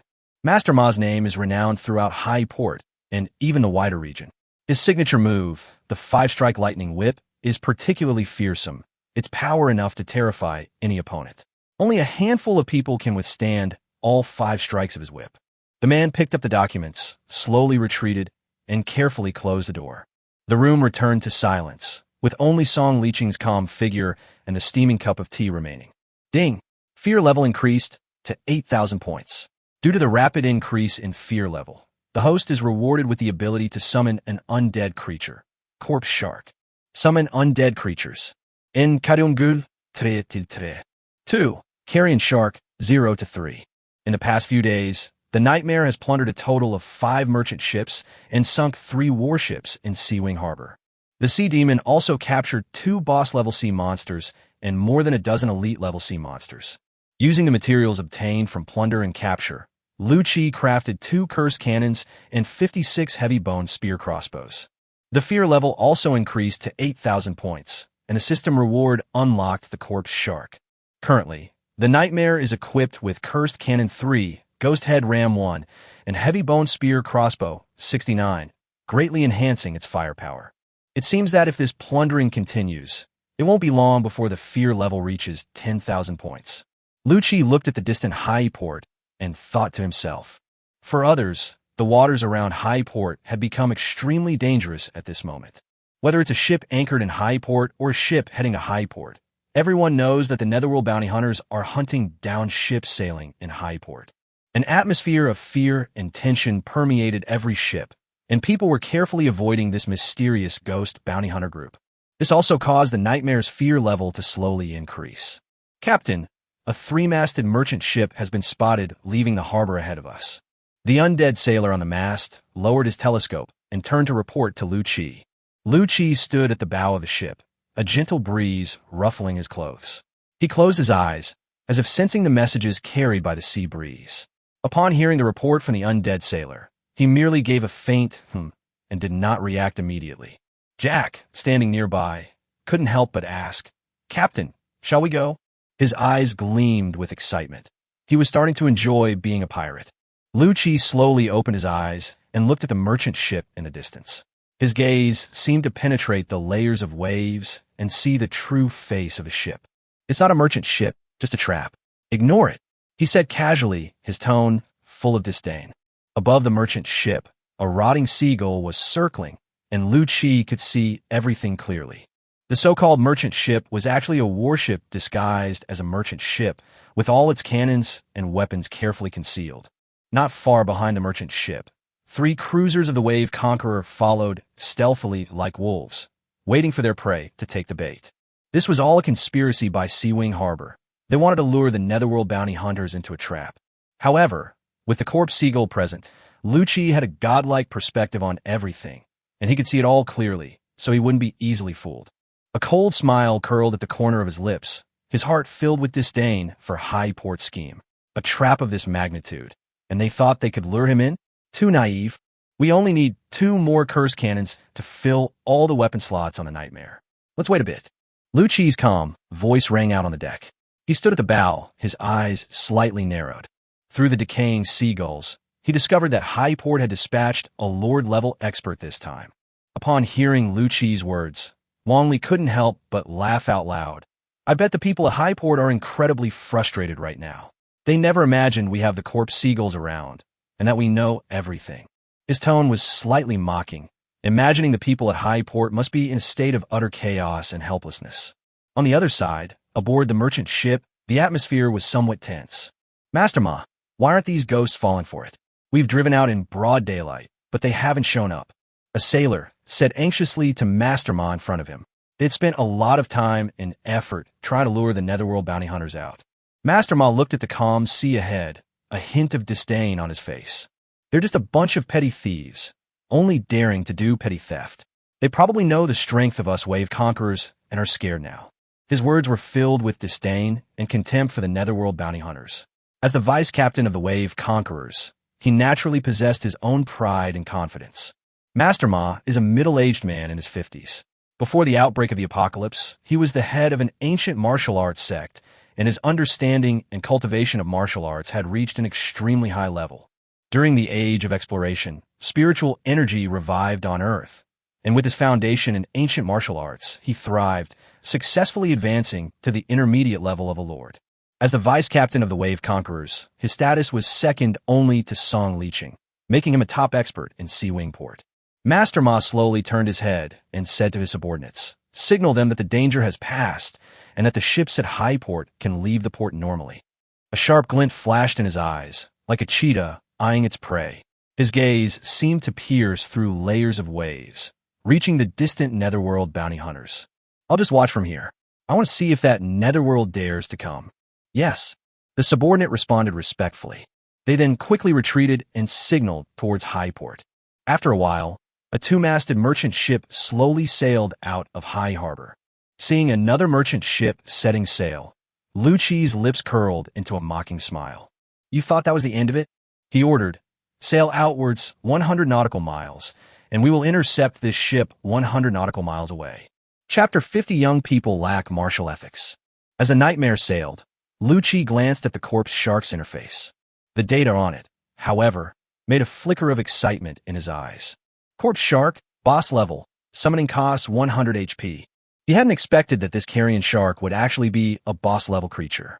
He had originally thought it was just an ordinary summoned creature, so this discovery undoubtedly delighted him. System: summon the corpse shark. Summoning. Around the Nightmare, a cloud of black mist quietly emerged, and with the ripples of the sea, 3 terrifying-looking great white sharks gradually revealed themselves. Successfully summoned Corpse Shark 3, costing 300 HP. These carrion sharks are about 10 meters long. Their bodies are partially decomposed, and the severely decayed parts have exposed the white bones. Even so, their teeth are still as sharp as ever, gleaming with a cold light. Lu Chi sensed it slightly and realized that although these 3 carrion sharks were also boss level, their combat power was relatively inferior to that of the Sea Fiend. The difference between the two may be so huge because the Sea Fiend has a level potential. If we were to categorize them by rank, the Corpse Shark will be roughly at the early stage of the boss level, while the Sea Fiend would be at the peak of the boss level. Even so, these 3 carrion sharks were already an extremely powerful fighting force. A hint of satisfaction appeared in his eyes. This summoning had clearly exceeded his expectations. Lu Chi wasted no time. After successfully summoning the Corpse Sharks, he immediately ordered them to assist the Sea Fiend in hunting down the boss-level sea beast. He knew that he was still short of 2 boss-level sea monster hearts to make the cursed cannon, and time was of the essence. Not a moment could be wasted. Go and assist the sea demon in hunting down the boss-level sea monsters. Lu Chi decisively issued the order. Upon receiving the command, the 3 carrion sharks immediately twisted their massive bodies and swam rapidly towards the sea demon. Their rotting bodies left terrifying trails in the water like black lightning, before vanishing instantly into the darkness of the deep sea. Watching the 3 carrion sharks leave, Lu Chi smiled with satisfaction. With these 3 boss-level helpers, the Sea Fiend's efficiency in hunting sea monsters will surely be much faster. And he only needs to wait for the curse cannon to be completed. Before the curse cannon is completed, what he needs to do is to thoroughly discuss Song Liqing. With him around, maritime traffic at Highport would be paralyzed. Lu Chi stood at the bow of the ship, gazing into the distance towards Highport, a cold smile playing on his lips. It seems I overestimated them. These young people are really timid. Master Ma stood at the bow of the ship, hands behind his back, gazing at the distant horizon where the sea and sky met. He couldn't help but sigh. His tone carried a hint of disdain, yet also revealed a touch of disappointment. They had secretly followed the departing cargo ship for more than 50 nautical miles, but still could not find Yuming. Master Ma couldn't help but feel a little anxious. He hadn't used his prized 5-strike lightning whip technique in a long time, and his hands were itching to do so. Behind him, a sailor said obsequiously, "Master, you and Commander Liu are both powerful figures. With you around, those cowards from Yuming can only slink away with their tails between their legs, ha."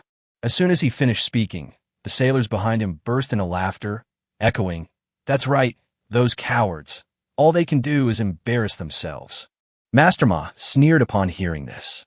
He did indeed possess extremely high prestige and strength, but the Netherworld bounty hunters who were confronting him were no ordinary people either. He clearly remembered that Yuming had sunk several ships in Highport, and he would definitely avenge this one day. He slammed his fist on the railing, then said in a deep voice, "Let's turn back. We've been secretly following them for so long. They won't come out again. Don't let me find them again, or I'll grind them to dust." His voice was filled with murderous intent by the end. As Master Ma gave the order, the ship began to slowly turn and head towards Highport. Behind them, the boundless sea continued its turbulent waves, as if mocking their fruitless return. Shortly after Master Ma ordered the ship to return to port, a sailor rushed into the captain's cabin in a panic, panting, and reported, "Master, we've spotted a distress signal from that cargo ship in the distance." Before he could finish speaking, the teacup in Master Ma's hand fell to the ground, shattering into pieces. "What?" Master Ma's expression changed drastically, and in a flash, he rushed out of the captain's cabin and hurriedly went to the deck. At this moment, the crew members gathered at the bow of the ship on the deck, looking up into the distance. In the sky, the red smoke from the distress signal emitted by the cargo ship shot straight up like arrows, staining the sky crimson, as if telling the story of the cargo ship's current crisis. A flash of anger crossed Master Ma's eyes. These bastards dared to ambush our ships in Highport. He clenched his fists, his teeth grinding together. He took a deep breath, trying to calm his anger, and then decisively gave the order. Quickly, turn around. We can't let those petty thieves get away with it any longer." As soon as Master Ma gave the order, all the crew members immediately sprang into action and rushed to their respective posts. The helmsman quickly turned the helm, and the ship drew a graceful arc on the sea, speeding towards the distressed cargo ship.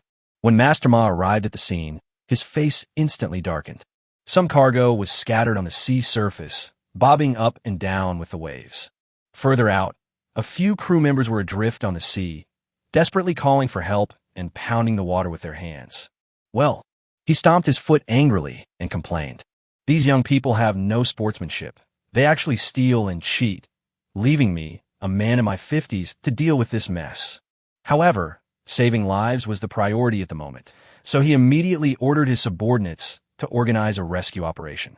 Following Master Ma's command, the crew members quickly sprang into action.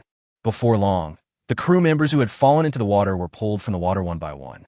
They were all pale-faced, as if they had seen a ghost, and their whole bodies were trembling, as if they had experienced something extremely terrifying.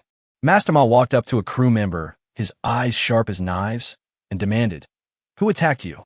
"The underworld, demons." The crew member's lips trembled as he repeated incoherently. Suddenly, he shuddered and shouted. Chapter 51 Naval Battle of Highport. The crew member's lips trembled as he repeated incoherently. Suddenly, he shuddered and shouted. "The underworld and its ilk are all demons. Their ships devour each other. They're demons from hell. Run, run." Upon hearing the crew member shout, the surrounding crew members' expressions changed drastically. They had all heard the legends of the Ghost Bounty Hunters, a group of undead whose ship was said to be a terrifying ghost ship. Immediately, discussions arose on the deck, and a sense of panic began to spread. Master Ma frowned upon seeing the crew's reaction behind him. He suddenly turned around and threw a powerful punch with his right fist.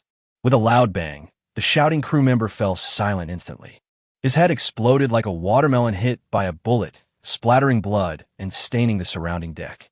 Upon seeing this, The previously noisy deck instantly fell silent, with only the sound of the sea breeze remaining. Everyone stared at Master Ma in disbelief, as if they were witnessing death itself. Master Ma took the tissue handed to him by the person behind him, and while wiping the blood from his hands, he said coldly, "Those who disrupt morale will be executed without mercy. You all need to remember this. The people of Highport are not so easily bullied." He threw the blood and brain-stained tissue on the ground, his face filled with anger and disdain. Netherworld? He's just an elite-level fighter. He's only intimidating people with his awakened A-level ability. But under my lightning 5-strike whip, they're nothing. I'll send them to hell. After saying that, he waved his hand and pointed forward. Pursue at full speed in the direction the Netherworld fled. Master Ma was now consumed by rage. He was like a raging beast, wanting nothing more than to tear his enemy to shreds. Under his command, the 4 cruisers, like dragons emerging from the sea, sped off in pursuit of the nightmare. Rose looked at the approaching cruiser fleet and turned to Lu Qi, saying, "Captain, they seem angry and are chasing us at full speed. Should we activate Wind Rider and shake them off?" Lu Qi shook his head. "No need for now. It's rare to see them so arrogant. If Song Liqing and that person come out to deal with us together, I really won't be able to handle them. Let's slow them down first, keep them occupied, and deal with them all at once when Haisha arrives." Meanwhile, the sea demon and the 3 corpse sharks had successfully hunted down 2 Lord-level sea monsters. They are heading towards Lu Qi with the corpses of sea beasts. Once the sea fiends arrive, Lu Qi will have enough materials to make the remaining 2 cursed cannons. For cruisers, like 4 powerful warriors, we're seen chasing a completely black ghost ship at full speed ahead. The ghost ship gleamed with a cold, black light in the sunlight, like a messenger of death, mysterious and eerie. At first glance, the 4 cruisers seemed to be faster than the ghost ship, but whenever the escort ships approached the ghost ship to a certain distance, the ghost ship would always accelerate and leave them behind as if by magic. This scene was just like a game of cat and mouse. This made Master Ma extremely anxious. He stood on the bridge, his eyes burning like fire as he stared intently at the ghost ship. His fists were clenched, and his muscles were tense, as if he wanted to unleash all his anger. However, at that moment, the ghost ship slowly slowed down, as if it was struggling to keep up. Master Ma was overjoyed, a sinister smile spreading across his face. "Ha ha! Can't run anymore, huh?" he laughed wildly. "I've been chasing you for so long, and I've finally caught you. Let's see how I teach you a lesson." The distance between the 2 sides is rapidly closing. 5,000 meters, 3,000 meters, 2,000 meters. Just as the 2 sides closed to within 1,500 meters, 5 flashes of light suddenly appeared on the ghost ship ahead, followed by 5 deafening cannon shots. It was the Nightmare's cursed cannons firing. 5 jet black shells, like messengers of death, flew toward them with a deathly whistle. At that moment, time seemed to freeze. Everyone held their breath and watched as the 5 shells flew towards them. Boom, boom, boom, boom. A series of explosions echoed across the sea as 5 cannons accurately struck a pursuing cruiser. The shells exploded instantly, and eerie black fireballs engulfed the cruiser, the towering black flames illuminating the sea as if it were hell. The immense power completely destroyed the cruiser, and the crew on deck were all killed without any warning. Although the ship was not blown in 2, it was severely damaged. Seawater rushed in rapidly, and the cruiser was slowly taking on water. Clearly, it had lost its combat capability. Seeing this, Master Ma's face turned pale. He clenched his fists, his eyes filled with anger and resentment. He hadn't expected the Nightmare's counterattack to be so fierce, and one of his cruisers was sunk so easily. "Fire! Give us a good retaliatory strike." Master Ma reacted, his roar echoing across the bridge. Immediately afterwards, the cannons mounted on the 3 cruisers began to roar, their muzzle flashes like tongues of fire licking the distant Nightmare. However, the range is insufficient. Due to insufficient range, the accuracy of the cannons dropped sharply, and the shells landed in scattered locations, making it impossible to achieve an effective strike. This made Master Ma even more agitated. His brows furrowed, and his facial muscles twitched, clearly indicating his extreme dissatisfaction with the situation. Shells fired one after another created a water mist around the Nightmare, splashing water like blooming white flowers. "If the range isn't enough, keep advancing." Master Ma waved his fist, and ordered the crew around him. "I want to see that ghost ship tremble under my cannon fire." As the Sea-Wing Harbor fleet advanced, the Nightmare also moved forward quietly. The Nightmare maintained a distance of 1,000 to 1,500 meters from the fleet at Sea-Wing Harbor, just the right distance. This distance ensures that the Nightmare's artillery fire can effectively strike the enemy, while also preventing the Nightmare from being easily approached. On the Nightmare, the undead crew members were preparing for a new round of shelling in a tense but orderly manner. The cannonball of the cursed cannon has been fully formed, its muzzle gleaming with a cold, dark light, like the eyes of death, indifferent and cruel. Then, the Nightmare's cannons roared again. The second salvo began, 5 shells like black lightning bolts slicing through the sea and flying toward a cruiser in Sea-Wing Harbor. The cruiser had no time to dodge. 5 shells struck it precisely. Instantly, blinding flashes of light erupted from the ship, accompanied by a deafening explosion as the shells detonated the cruiser's ammunition magazine. Chapter 52 Battle of High Port 2. The cruiser then exploded, the entire ship instantly turning into a dazzling display of fire, illuminating the surrounding sea like a scene from hell. However, this dazzling display of life was forged from countless lives lost. More than 300 people on board were instantly reduced to ashes, leaving behind only a brutal naval battlefield and the howling sea wind. Seeing this, Master Ma's eyes widened in fury, his anger and grief beyond words. He clenched his fists so tightly that his nails dug deep into his palms, yet he felt no pain whatsoever. Master Ma's eyes flashed with a crazed light as he roared, "Fire! Don't worry about the range. Fire all the cannons that can fire. I'll take a few shots, even if I'm just guessing." His voice echoed across the bridge, filled with determination and fervor. With his order given, the 2 cruisers unleashed their full firepower. Shells roared out from all directions, the muzzle flashes illuminating the entire sea.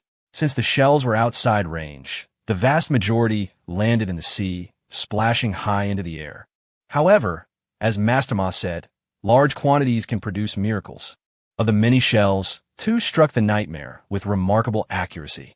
The moment the shells hit the hull, they unleashed a blinding flash of light and a deafening explosion. The people of High Port felt a glimmer of hope when they saw this scene. However, what happened next almost drove them to despair. The Nightmare, damaged by the shelling, was slowly repairing itself under the cover of black energy. This black energy, like magical power, gradually mended the damage caused by the shelling, and the ship slowly returned to its original state. "Ow! How is this possible?" A crew member couldn't help but exclaim.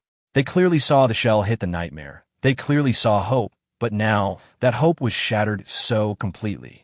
Master Ma's face was ashen. He clenched his fists, his teeth grinding together. He was incredibly frustrated. He had never felt so stifled in his life. He was slower and had a shorter range than his opponent. This has led to the current awkward situation where we can neither hit them nor escape them. On the Nightmare, the shells of the 5 cursed cannons have been fully formed, and the cold muzzles, like the mockery of death, gently opened towards them. Another salvo was fired, and the 3rd cruiser was also declared a total loss. The huge explosion echoed on the sea, and debris flew everywhere. It was another tragedy that claimed lives.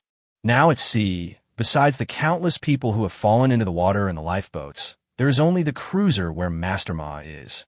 "Yuming, is this the only way you can fight?" Master Ma stood at the bow of the boat and roared. "Do you think this kind of attack poses a threat to me? If you're a man, have a fair and square, face-to-face duel with me." However, he was met with 5 jet-black shells. Like ghosts, they shot out of the Nightmare, slicing through the sea and heading towards the cruiser where Master Ma was. It's ridiculous. Having a ranged advantage, instead of choosing to eliminate the enemy without taking damage, you would engage in hand-to-hand combat. Only someone with a screw loose would do that. "Asshole!" Master Ma roared and moved like the wind, instantly reaching the bow of the ship. He lashed out with his long whip like lightning, the tip of the whip cutting through the air with a piercing whistling sound, striking the 5 cannonballs mid-air. The whip struck the cannonball with perfect accuracy, its powerful force instantly detonating it. The explosion was deafening, sparks flew, and a towering wave surged across the sea. The power of the 5 shells was extraordinary. Even after being detonated by the long whip, the aftershocks still swept towards the cruiser where Master Ma was. Although Master Ma dodged the direct hit of the shell, the aftershocks made him stagger and almost fall onto the deck. TSK, TSK, TSK, this old guy is really strong. He can block 5 cannonballs from the curse cannon all by himself. Jack couldn't help but click his tongue in admiration. He hadn't really thought much of this person who was called a master before, but now it seemed that this Master Ma was clearly no ordinary person and definitely had some skills. Mu Wanting nodded in agreement, her tone grave. We must not be careless. This man was a sect leader before the apocalypse. He's very powerful. Otherwise, everyone wouldn't call him Master Ma.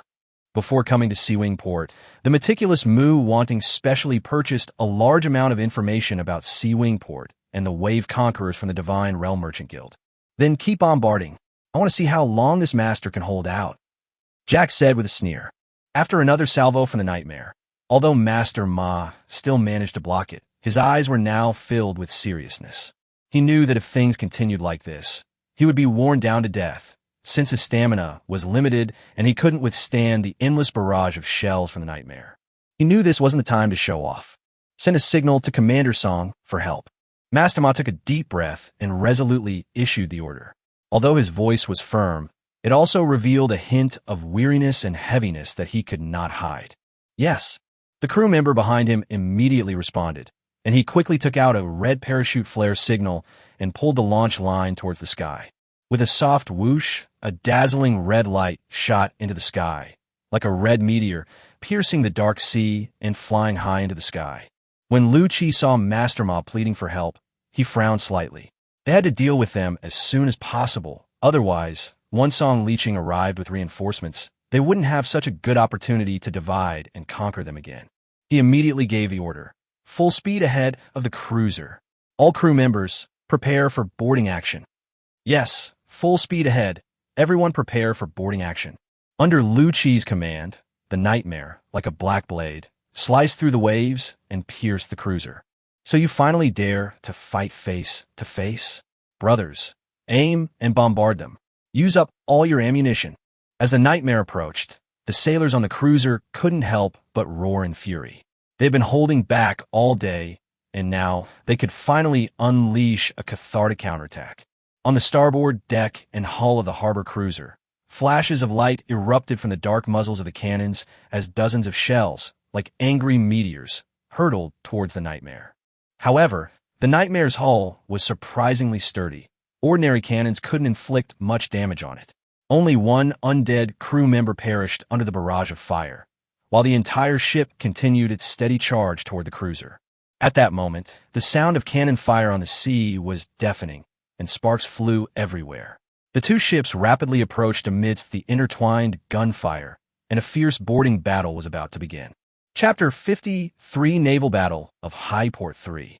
As the Nightmare slowly approached the cruiser where Master Ma was, the two ships sailed almost side by side on the turbulent sea. The Nightmare's port side was directly facing the cruiser's starboard side, like two ferocious beasts about to collide. Fire! At Lu Chi's command, the 35 heavy-boned spear crossbows mounted on the port side of the Nightmare instantly emitted a terrifying bowstring twang. Bone spears, like the arrows of death, shot fiercely towards the cruiser. The immense power pierced through the cruiser almost instantly, leaving dozens of horrifying holes in its hull. The crew of Sea Wing Harbor screamed in terror, many of them being ripped in half by the bone spears, their flesh and blood flying everywhere. At the same time, the cruiser's more than 30 guns on its port side also opened fire almost simultaneously, and the deafening sound of the cannons echoed across the sea. However, the Nightmare's hull was surprisingly sturdy. Shells only left a charred mark on the exterior and could not penetrate the hull at all. The undead crew seized the opportunity to act, throwing dozens of grappling hooks to precisely hook onto the cruiser's hull and stabilize the distance between them. Immediately afterwards, more than a dozen wooden gangplanks were pushed out and placed between the two boats, forming temporary bridges. Follow me and kill them. Like a raging lion, Jack charged across the ramp, his longsword gleaming coldly, and plunged it deep into an enemy's neck. Blood spurted out, but Jack remained expressionless, as if he were already used to such bloody scenes. The hundreds of undead crew members behind him followed closely, their movements nimble, some swinging across the mast via ropes, others scaling gangplanks to reach the cruiser and engage in battle. Their eyes gleamed with a chilling green light, as if they were unafraid of death, driven solely by their mission. The soldiers on both ships instantly engaged in a fierce close-quarters battle. The sounds of clashing swords, screams, and roars mingled together, creating a brutal yet spectacular scene. Haha, that's awesome. Wang Li laughed loudly, like a burning fireman, his agile figure roaming freely across the battlefield. His iron fist burned with raging flames, and each attack instantly turned the enemy to ashes, with sparks flying everywhere, reflecting on his ferocious and fighting spirit-filled face. At the same time, Rose vanished from the battlefield like a ghost, her figure ethereal and unpredictable. But every time she appears, it is accompanied by the death of an enemy. Her figure is like lightning, swiftly moving among the enemies, light yet deadly, and the screams of the enemies become the symphony of her battle.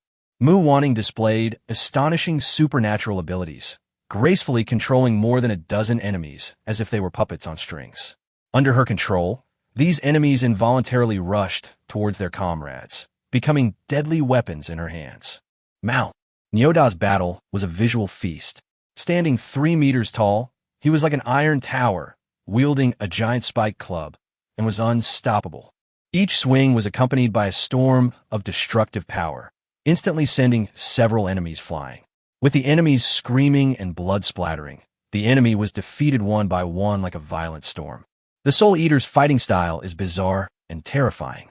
As a member of the Ghost Clan, he was able to ignore all physical damage, allowing enemy swords to pierce his body without suffering any harm.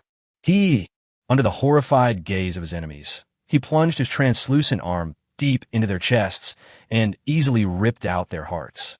This extremely bizarre fighting style was chilling, and every time he made a move, the air was thick with the aura of death.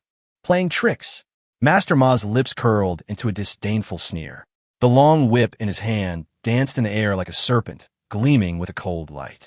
With a low shout, the whip instantly transformed into a black shadow, lashing out at the undead crew members who were attacking him with lightning speed. Smack! Smack! Smack! The sound of continuous whipping rang out, and several undead crew members were instantly shattered and their souls scattered in all directions by the enormous force of the whip. Master Ma did not stop. He turned to look at Wang Li, who had turned into a human torch in the distance, and a cruel smile appeared on his face. He swung his long whip again, striking Wang Li like lightning. Wang Li was immersed in the thrill of killing when he suddenly felt a strong sense of crisis approaching. He instantly became alert, mobilized all his strength, and the raging flames on his right fist burned even hotter as he swung his fist at the whip. The instant the fiery fist made contact with the whip, Wang Li felt an overwhelming force rushing towards him. The force was far greater than he had imagined. He had no time to react and instantly spat out a mouthful of blood, being violently thrown dozens of meters away by the force. He only managed to stop when he crashed into the mast. Wang Li collapsed beside the mast, her eyes filled with shock and resentment. Master Ma, a Lord-level expert, completely overwhelms Wang Li, a leader-level expert, in terms of strength. Master Ma was well-versed in combat strategy. He understood the principle that it was better to break one finger than to injure all 10. So, he pushed off with his feet and charged towards Wang Li like a cannonball, determined to kill Wang Li in one fell swoop and eliminate any future trouble. However, at this critical moment, a dimensional blade suddenly tore through space and attacked Master Ma. Master Ma reacted quickly, dodging to the right and narrowly avoiding the fatal blow. Your opponent is me. A cold shout rang out, causing ripples in the space. Lu Chi instantly appeared in front of Master Ma, his eyes cold and icy. You Netherworld, who gave you the audacity to provoke us, the conquerors of the waves, time and time again? Master Ma brandished his whip in midair and shouted, Kneel down now, count out to me 3 times, and tell me how you were able to possess 2 superpowers at the same time, and I will spare your life. Lu Chi remained expressionless. He didn't speak, but answered Master Ma with his actions. With a wave of his right hand, 3-dimensional blades instantly coalesced in different directions and shot towards Master Ma like lightning. Court death. Master Ma moved like the wind, skillfully dodging the attack of the 3-dimensional blades, while simultaneously lashing out at Lu Chi with his long whip. Lu Chi was not surprised to see that Master Ma had dodged the attack of the dimensional blade. He took a deep breath, then closed his eyes, and the surrounding air seemed to instantly become heavier. When he opened his eyes again, they shone like stars. Just as the long whip struck. Teleportation. Lu Qi let out a low shout, and his body instantly disappeared from his original spot, appearing above Master Ma. At the same time, his body began to radiate a diamond-like light, making him shine like a dazzling diamond. Chapter 54, Killing Master Ma. This is Lu Qi's diamondification ability, which makes his body as hard and sharp as a diamond. He was like a shooting star, carrying endless light, crashing into Master Ma. Master Ma's expression changed drastically upon seeing this. Without a second thought, he immediately brandished his long whip, attempting to stop Lu Qi's charge. However, Lu Qi's body was like a diamond at this moment. When the whip struck him, it produced a crisp sound of metal clashing, but it failed to cause him any harm. The two collided in midair, and a powerful force erupted instantly. Master Ma's whip collided with Lu Qi's diamond-like body, like a collision of planets, erupting in a dazzling light. Everything around trembled under this force, as if unable to withstand its impact. Ultimately, both men were pushed away by the force and sent flying backward. Master Ma was knocked back dozens of steps, his long whip trembling slightly, and his face paled considerably. Lu Qi was pushed on the mast, bending it slightly, but he remained unharmed and in his diamond-like state. At this moment, everyone around held their breath, watching the two people in the arena. Master Ma and Lu Qi, one a Lord-level powerhouse and the other a mysterious figure with dual superpowers. Their battle has exceeded the comprehension of ordinary people. Master Ma's expression became extremely solemn. He knew that ordinary attacks wouldn't be very effective against Lu Qi, so he decided to use his ultimate move, the lightning 5-strike whip. This was a skill he had honed over many years and had never failed in battle. "Let me show you my true power," Master Ma shouted. He gripped the long whip tightly with both hands, his inner energy surging wildly, and the surrounding air seemed to freeze. Yuanli is a term people use to refer to the energy within their bodies after the revival of spiritual energy in the post-apocalyptic world. Immediately afterwards, Master Ma moved like the wind, rushing towards Lu Qi in an instant, his long whip lashing out like lightning. The first lash, like a thunderbolt, lashed fiercely at Lu Qi with a whooshing sound. Lu Qi dodged the attack with a quick movement. However, before he could retaliate, the second and third lashes came one after another. These three whips were extremely fast and incredibly powerful, as if they had transformed into 3 bolts of lightning, tearing apart the surrounding air. Lu Qi immediately activated his teleportation ability to dodge, but he still felt a powerful gust of wind brush past him, making his hair flutter. The next 2 lashes were even more intense, like a violent storm, leaving Lu Qi with nowhere to dodge or avoid. He could only withstand the 2 blows head-on. His diamond-like body shimmered with dazzling light, like a brilliant diamond fortress, blocking the 2 heavy attacks. Bang! Bang! 2 loud bangs rang out, and Lu Qi's body was shaken backward, the deck beneath his feet shattering. Even though Lu Qi's diamond-like body remained as hard as iron, he was still shaken by the powerful force of the 5 consecutive lightning whips, causing his blood to surge and a trickle of blood to slowly flow from the corner of his mouth. The surrounding Sea-Wing port soldiers held their breath the moment Master Ma unleashed his 5-strike lightning whip, as if they foresaw an impending destruction. They had witnessed the power of those 5 consecutive whips firsthand. They were enough to shatter a small mountain into pieces. However, the scene of destruction they had already rehearsed in their minds did not occur. Instead, what they saw was Lu Qi, standing firmly in place like a rock, actually receiving the unstoppable 5-strike whip. Caught it!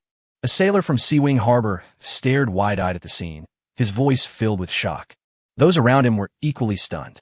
Master Ma had been famous for a long time, and his lightning 5-strike whip was unmatched. Very few could withstand a complete 5-strike volley from him. Yet this Yu-Ming had withstood this ultimate technique. "The power of this netherworld is terrifying," another sailor said, swallowing hard, his voice trembling. Master Ma was panting, his eyes fixed on Lu Qi in the distance, his shock beyond words. He sensed that Yu-Ming wasn't the elite-level being described in the data, but rather a leader-level being. However, even if he was a leader-level being, he never imagined that a leader could fight him to this extent, and without showing any signs of defeat. After Lu Qi parried the 5 consecutive lightning whip attacks, Master Ma's breathing became disordered, revealing a rare sign of fatigue. Lu Qi, taking advantage of this opportunity, began to prepare his final trump card. He took a deep breath, and the surrounding air seemed to flow with his breath. An unusual light gleamed in his eyes, a sign that his spatial abilities were about to be activated. Master Ma, it's over. Lu Qi's voice sounded unusually calm, as if he were pronouncing Master Ma's fate. Lu Qi raised his hand and waved it, instantly activating his spatial ability. The surrounding air instantly distorted, churning like boiling water. To Master Ma's astonishment, the surrounding air seemed to freeze, and he suddenly found himself unable to move, as if he were firmly bound by an invisible force. He looked at Lu Qi in horror, realizing that he was being held captive. This is the new spatial skill that Lu Qi figured out himself, spatial imprisonment. Actually, Master Ma began to speak with difficulty, but before he could finish, a crack suddenly appeared in the space around his neck. That was a spatial rift activated by Lu Qi, and an invisible yet deadly spatial blade was rapidly forming. No! Master Ma let out a desperate cry. He tried to dodge, but his body was restrained and he could not escape. It was too late. As the spatial rift formed, Master Ma's neck was severed in two along with it, and even the power of a Lord-level elemental force could not stop it in the slightest. Because spatial rifts are the power of laws. Once struck by a spatial rift, one will either die or be seriously injured. With Master Ma's death, the morale of the Sea Wing Harbor warriors still fighting on the deck collapsed instantly, like a punctured balloon. The burning fighting spirit that had once filled their eyes had now been extinguished, leaving only deep fear and confusion. They laid down their weapons and surrendered. For a moment, the only sounds on the battlefield were the howling sea wind and the heavy breathing of the soldiers. At this moment, through the vision of the rotting seagull, Lu Qi saw Song Liqing's battleship rapidly approaching the battlefield. Sitting in the command room of the battleship Conqueror, Song Liqing hadn't initially taken the so-called Netherworld seriously. The data showed Netherworld strength was only elite level. Even if his abilities were stronger, how could he compare to Song Liqing, a Lord-level being? He recalled Master Ma's glorious achievements. Master Ma had defeated so many Lord-level superhumans, so how could he be no match for an elite-level Netherworld? Chapter 55, Meeting the Enemy. However, when he saw Master Ma's distress signal, his confidence crumbled in an instant. He realized he had been careless. This Netherworld was not as simple as described in the documents. Song Liqing immediately boarded the Conqueror and rushed to support Master Ma. But when he arrived at the battlefield, what he saw shocked him to the core. On the sea, the horrific scene after the battle resembled an apocalyptic painting. Broken shipwrecks floated aimlessly, intertwined with the bodies of fallen soldiers, creating a heartbreaking scene. The seawater was stained a pale pink with blood, losing its former tranquility and beauty. And ahead, silently floating on the sea, is the culprit behind all of this, the Netherworld bounty hunters.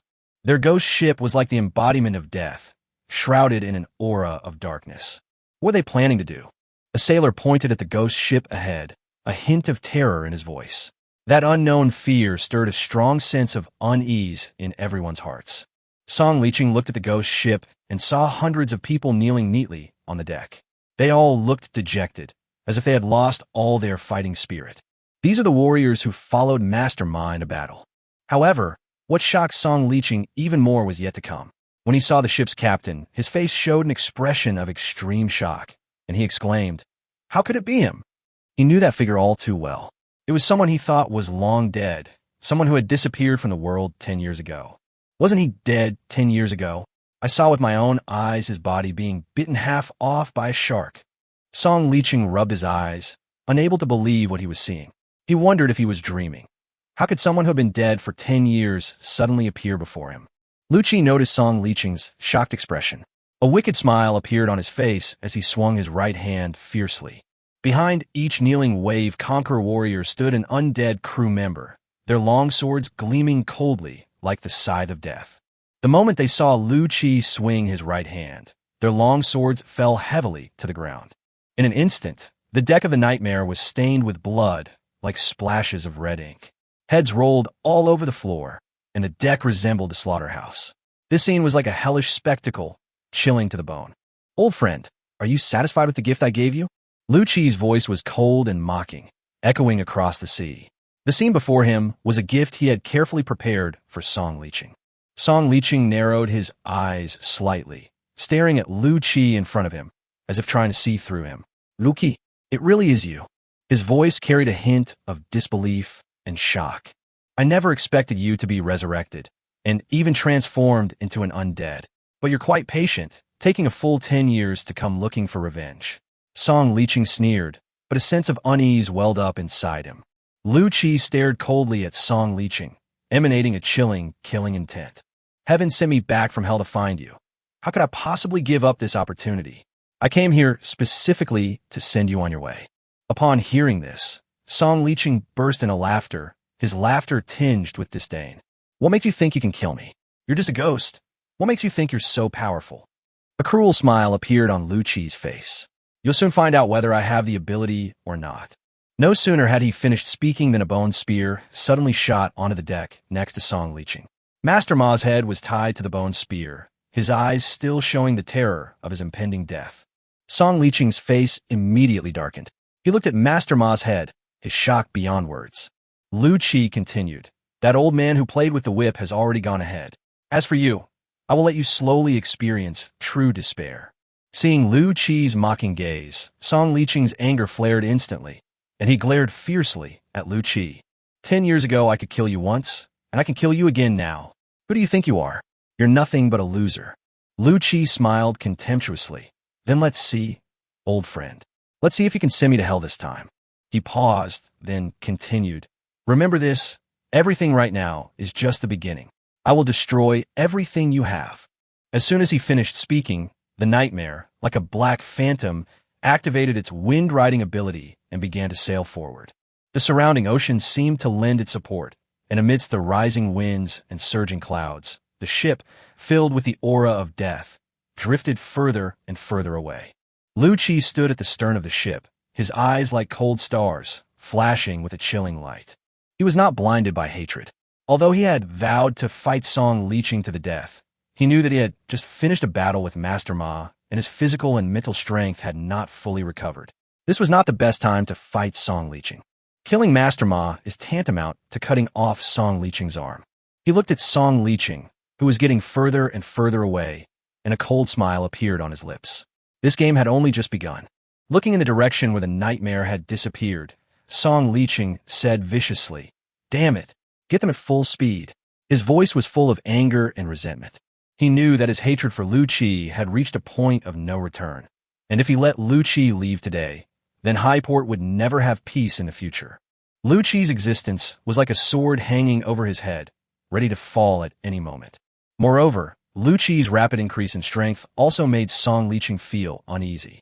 According to previous information, Yu Ming, that is, Lu Qi, was only at the elite level not long ago, but now he is able to kill Master Ma, a mid-level lord. What a terrifying speed of evolution. If such an enemy is not eliminated as soon as possible, it will surely become a major problem in the future. Thinking of this, Song Liqing's eyes grew even colder. He clenched his fist and slammed it hard against the ship's side, while simultaneously channeling his mental energy to unleash a wind-based attack. The surrounding air seemed to distort, and a tailwind swirled around the conqueror. The sails expanded instantly under this force, becoming full of power. Whoosh whoosh. The seawater was cleaved by the conqueror's hull, and the ship's speed suddenly increased, like an enraged beast charging forward. The crew members steadied themselves, knowing that the captain was using his wind-based powers to accelerate the ship. Song Liqing was willing to do anything to catch up with the nightmare.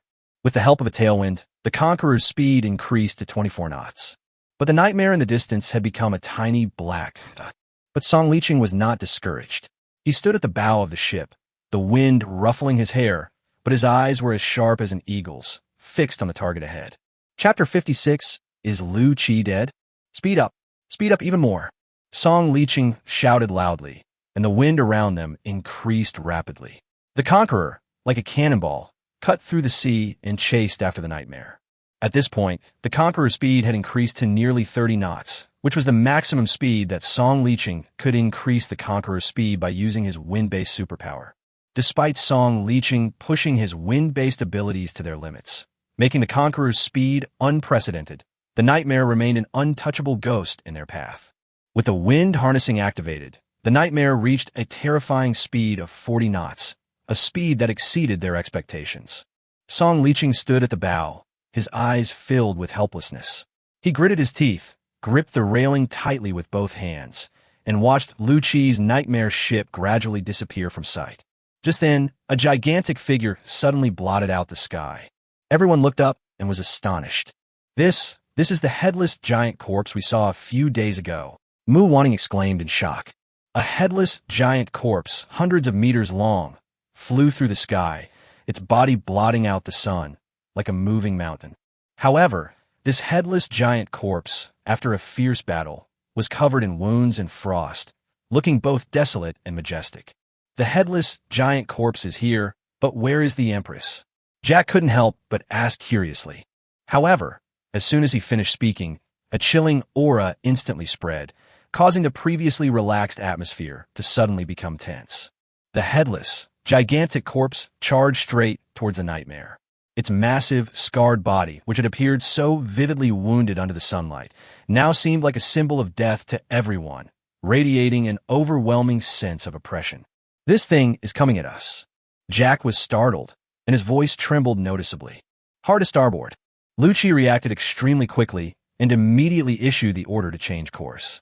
The Nightmare drew a graceful arc across the sea, attempting to avoid the headless giant corpse's collision.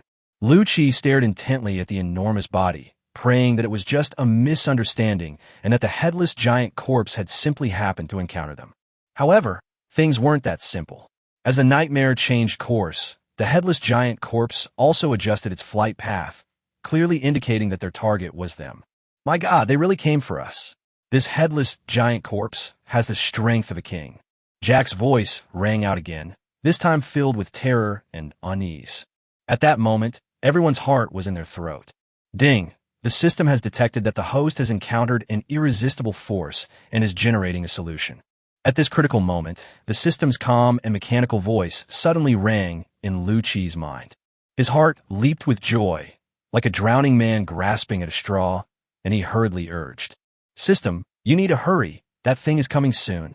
The system was also very efficient, providing a solution immediately, simple and effective. The solution was successfully generated.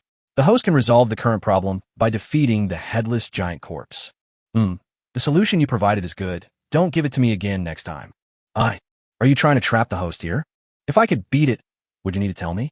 Lu Qi smiled bitterly to himself, feeling a sense of helplessness. The headless giant corpse with the strength of a king is far too powerful. It's like asking a child to fight a giant. How could he possibly win? At that moment, the headless giant corpse suddenly landed beside the Nightmare, and the towering wave it created upon entering the sea nearly swallowed the ship. The surrounding ocean seemed to tremble, and the Nightmare appeared so small in the shadow of the headless giant corpse.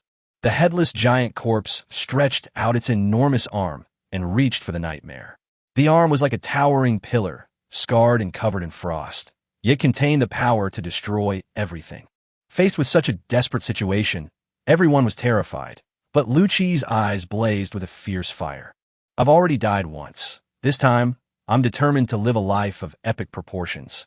Even if it means death, I will die on the path of attack. Lu Qi's roar was like a bolt of lightning in a storm, illuminating the bewildered minds of the Nightmare crew. Nightmare fire, even if it's at the top of the food chain, will knock out 2 of its teeth. Lu Qi's order was like a blazing fire, instantly igniting everyone's fighting spirit. The Nightmare's cannons roared in unison, and streaks of fire and bone spears pierced the sky, fiercely bombarding the headless giant corpse. At the same time, Lu Qi activated his spatial ability, instantly disappearing from his original spot and arriving at the chest of the headless giant corpse in the next moment. He frantically channeled all his mental energy, and a massive spatial rift formed on the chest of the headless giant corpse. The rift was like an abyss of death, radiating a chilling aura of destruction. "Give me my life." Lu Qi's roar echoed through the sky, and his figure instantly transformed into diamond as he slammed into the chest of the headless giant corpse. At that moment, he was like a burning meteor crashing into that arrogant behemoth with a destructive force. Then, a horrifying scene unfolded. A huge gash suddenly appeared in the chest of the headless giant corpse, like an abyss in the darkness, exuding an aura of death. Lu Qi's figure appeared so small in front of the rift. In the blink of an eye, he was swallowed by the giant mouth and disappeared into the darkness. Lu Qi, Mu Wanting shouted loudly, tears welling up in her eyes, blurring her vision, but unable to hide the helplessness and pain in her heart. At that moment, everyone around was stunned, as if their minds were shaken by this enormous turn of events. Their eyes were filled with shock and fear as they stared in the direction the headless giant corpse had gone, unable to recover for a long time. "Captain! Captain!" Rose shouted as she frantically rushed toward the headless giant corpse, trying to save Lu Qi. However, after devouring Lu Qi, the headless giant corpse seemed satisfied and ignored the nightmare's attack. The headless giant corpse bent its legs, and a tremendous force erupted, instantly lifting it into the air and disappearing into the distant horizon. The crowd stood frozen in place, like a group of soulless statues, their eyes still filled with lingering fear and disbelief. Mu Wanting's face was pale, tears silently streaming down her face, her body trembling slightly, as if she couldn't accept the reality before her. Rosie looked anxious, her hands clenched tightly, her eyes revealing an impulse to find Lu Qi immediately. Jack's face was also filled with sorrow, and his eyes revealed deep grief. Chapter 57. Arrived in the Netherworld? Just then, Song Liqing, who was in the distance, saw this scene and couldn't help but burst into wild laughter. "Ha, old friend, I was just having a headache about how to deal with you, but it ended so easily. It's like God is helping me, Song Liqing." His laughter echoed in the air, full of smugness. "Damn it, I'll fight him to the death." When Jack saw Song Liqing's smug face, his anger burned like a raging fire. Unable to bear this humiliation, he instantly drew his sword, ready to charge at Song Liqing and fight to the death. Seeing this, Rose and her 300 undead crew members immediately prepared to maneuver the nightmare into battle against Song Liqing. They were utterly loyal to Lu Qi, even knowing they might not be a match for Song Liqing. They were not afraid at all. Death was not frightening to them. What was frightening was betrayal and humiliation. However, at that moment, Wang Li tightly embraced Jack, who was about to act impulsively, and said in a firm voice with a hint of urgency, "Jack, everyone, please don't be impulsive. Master should still be all right." His words instantly pierced through the anger and sorrow of the crowd, calming them down slightly.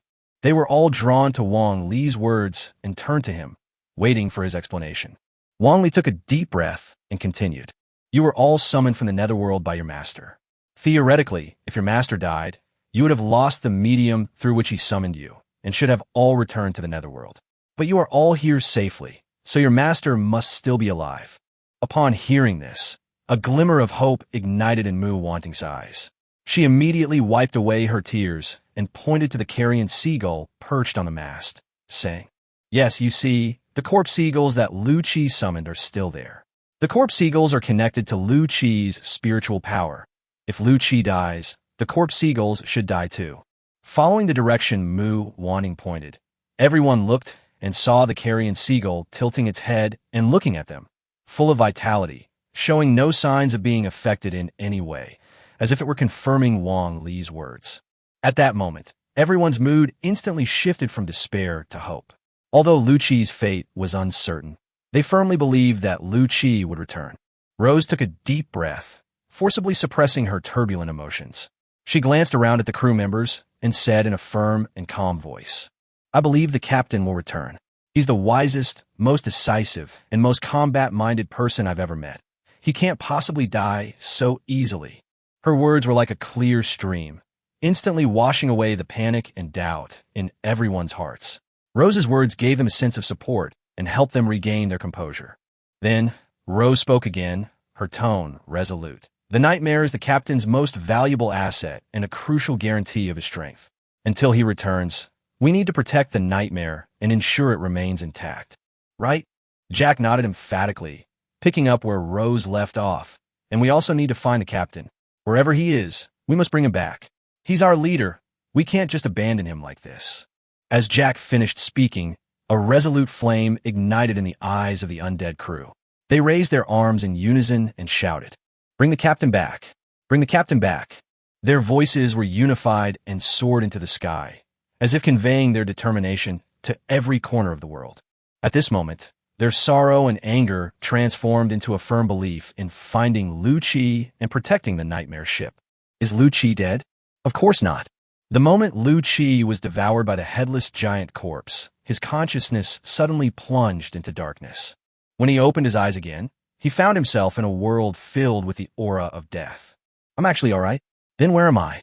The sky here is black, without any stars, and the surroundings are in endless darkness, with only the occasional flickering eerie blue will-o'-the-wisps illuminating this space. Lu Qi looked around and found that the place was full of spirits. They were in various shapes and sizes. Some were incomplete, and some were shrouded in a heavy aura of resentment. Their gazes were all fixed on Lu Qi, revealing deep hostility. The Netherworld? The word flashed through Lu Qi's mind. Although he had never been to the land of the dead, he had heard Rose and Jack describe what it was like. This place was so similar to their description that he had no choice but to believe that he had arrived in the land of the dead. Lu Qi's mind was in complete chaos. He couldn't understand how he, who had just been devoured by the headless giant corpse, had ended up in the Netherworld. However, before he could think any further, a skeleton suddenly let out a low growl, swung its bone sword, and stabbed fiercely at him. "Hey bro, what's your mom's last name? I'm an undead too. Can't we all just get along?" No fighting and killing. While dodging the skeleton's attacks, Lu Qi tried to communicate with it. However, the skeleton seemed unwilling to coexist peacefully with him, roaring as it attacked again. "Hey, if you keep being so rude, I'm going to hit you back." Lu Qi dodged the skeleton's attack with a quick movement. It seems communication is impossible. Lu Qi took a deep breath and clenched his right fist. In an instant, his right fist transformed into a diamond, shimmering with dazzling light. He moved swiftly and struck the skull's head hard. Puff! With a muffled thud, the skull shattered instantly under Lu Qi's diamond-like right fist, scattering fragments everywhere. Lu Qi stared blankly at his right fist, then looked up at the other undead, a question rising in his mind. This is different from Rose and Jack, isn't it? In his memory, Rose and Jack were also skeletons. When they were summoned by Lu Qi, their strength was only at the ordinary level, but Rose and Jack possessed thought and intelligence and were able to communicate with him. More importantly, Rose and Jack's soul flames are green, full of life and vitality.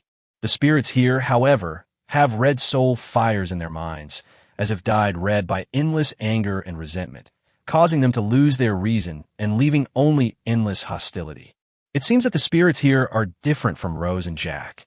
They have been controlled by hatred and resentment and can no longer communicate. Lu Qi silently told himself that he had to be careful when dealing with these hostile undead. Something was wrong here. Although the skeleton that attacked Lu Qi was only of ordinary strength, the explosive sound it made was like a stone thrown into a calm lake, breaking the silence of this realm of the dead. Chapter 58 of Ichi Hell, Empress Lumengli. The sound had successfully attracted the attention of a large number of undead in the vicinity. They emerged from the dark corners and gathered towards Lu Qi. The roars and the grinding of bones were filled with hostility, foreshadowing the danger that was about to unfold. It's obvious that Lu Qi is about to get ganged up on. Lu Qi looked around and saw countless undead surrounding him. The red ghost fire in their eyes flickered in the darkness, as if celebrating the upcoming feast. Lu Qi assessed his condition and was relieved to find that he could still use his powers and his strength was not suppressed. Just then, the surrounding undead launched an attack. Wielding bone swords and bone hammers, they roared as they charged towards Lu Qi. With a wave of his hand, Lu Qi unleashed four-dimensional blades, slicing all the surrounding undead in half. However, the number of the dead was simply too great. They seemed to come in an endless stream. Despite Lu Qi's formidable strength, he gradually found himself overwhelmed by the siege. His clothes were torn, and he had multiple injuries on his body. Finally, at the last moment, with Lu Qi killing a bear-shaped skeleton with a single punch, all the undead creatures in the vicinity were wiped out by Lu Qi. The still darkness descended once more, leaving Lu Qi alone amidst the scattered remains of the dead. Fortunately, these undead creatures weren't very strong. Most were ordinary level, with only a few elite level. Otherwise, they would have been worn down and killed in this sea of undead. Looking at the wreckage scattered everywhere, Lu Qi wiped the cold sweat from his forehead and thought to himself. At this moment, the red soul flames within the slain undead heads slowly drifted out, flickering in the darkness like fireflies. They gradually approached Lu Qi, eventually burrowing into his body. Caught off guard, Lu Qi felt a surge of heat flow into his body, followed by a strange tingling sensation that spread throughout his limbs and bones. He couldn't help but exclaim in surprise. This red soul fire can actually strengthen my body. The crimson soul fire raged within his body, each wisp seemingly carrying endless resentment and anger, but it did not harm Lu Qi. Instead, it merged with his body. Lu Qi felt his bones become stronger and his muscles more powerful under the tempering of this force. This change both shocked and excited him. He hadn't expected to gain such benefits after killing the undead. However, in the blink of an eye, more than a day had passed. This realm of the dead seemed endless, filled only with undead. This made Lu Qi quite irritable. He looked around. All he saw was darkness and deathly silence, devoid of any life. How am I supposed to get out of here? He muttered to himself. Then, he tried calling out to the system. System? System? Are you there? However, no matter how he called, the ghost ship evolution system did not respond. It seemed that this time, he really had to rely on himself. Lu Qi took a deep breath to calm his agitated emotions. He knew that to get out of here, he had to find an exit or a clue that could guide him out. He dared not proceed rashly, and could only cautiously explore the realm of the dead, while remaining vigilant at all times to prevent more undead from attacking. At this moment, Lu Qi vaguely heard faint human voices coming from ahead. He instantly perked up and felt a surge of inexplicable joy. After all, it was not easy to encounter a human in this desolate place, so Lu Qi immediately followed the direction of the faint sound. As he drew closer, the scene ahead gradually became clearer. He saw a slender figure surrounded by a vast sea of the dead, like a lone boat swaying precariously in the surging waves. It was a woman, her figure graceful, but she was exhausted. She had been fighting for an unknown amount of time. Her body was covered with wounds of all sizes, some of which were still bleeding, clearly indicating that she was seriously injured. Although her movements were still agile, she was clearly struggling, and her physical strength was severely depleted. At this moment, Lu Mengli's heart was filled with endless despair. In this desolate world, her S-class ability, Ice Phoenix Transformation, was rendered unusable, and her strength was suppressed from king level to boss level. What made her feel even more helpless was that there was no energy to replenish, and faced with the undead army surging in like an ocean, she seemed to have no choice but to quietly wait for death to come. A headless giant corpse can actually send people to the deepest hell. I was too careless, she murmured bitterly. Then, a self-deprecating smile appeared on her lips. I never imagined that after all the hardships I, Lu Mengli, have overcome, I would die here in the end. Her voice grew softer and softer, but the helplessness and resentment within it were so profound. She silently felt the power draining from her body, the sense of powerlessness gradually engulfing her like a dark tide. She knew that once the last bit of strength was gone, only death awaited her. Perhaps, in the future, no one on Earth will remember the existence of Empress Lu Mengli. A touch of sadness welled up in her heart, but she quickly dismissed it.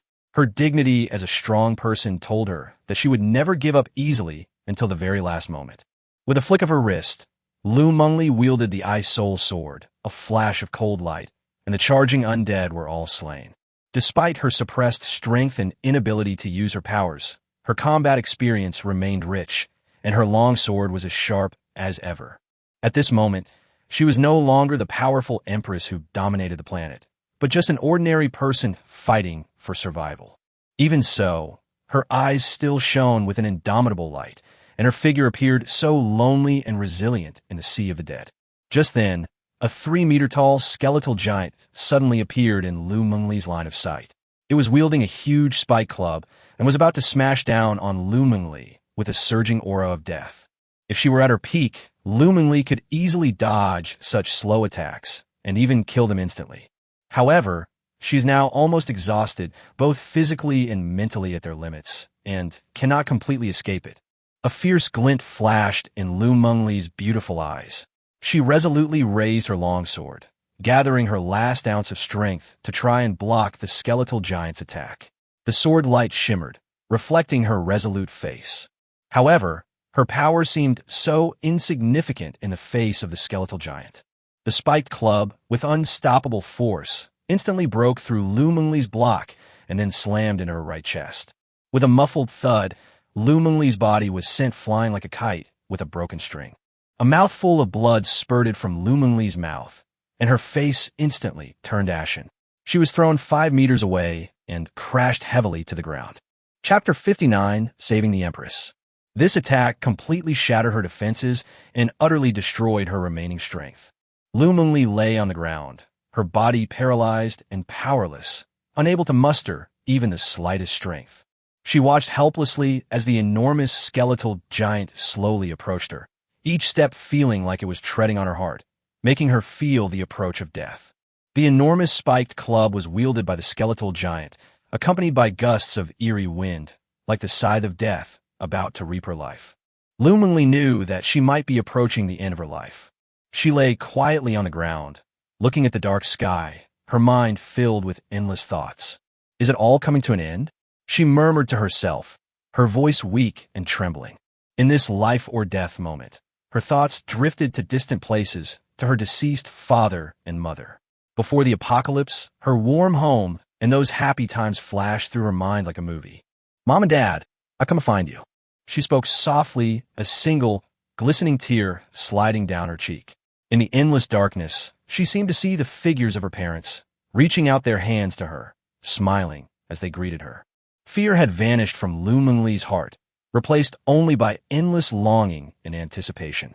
She longed to reunite with her parents and to experience the warmth of that eternal home. The skeletal giant wielded a spiked club, unleashing a fierce gust of wind as it hurtled towards Lu Mengli. Lu Mengli, however, remained unusually calm.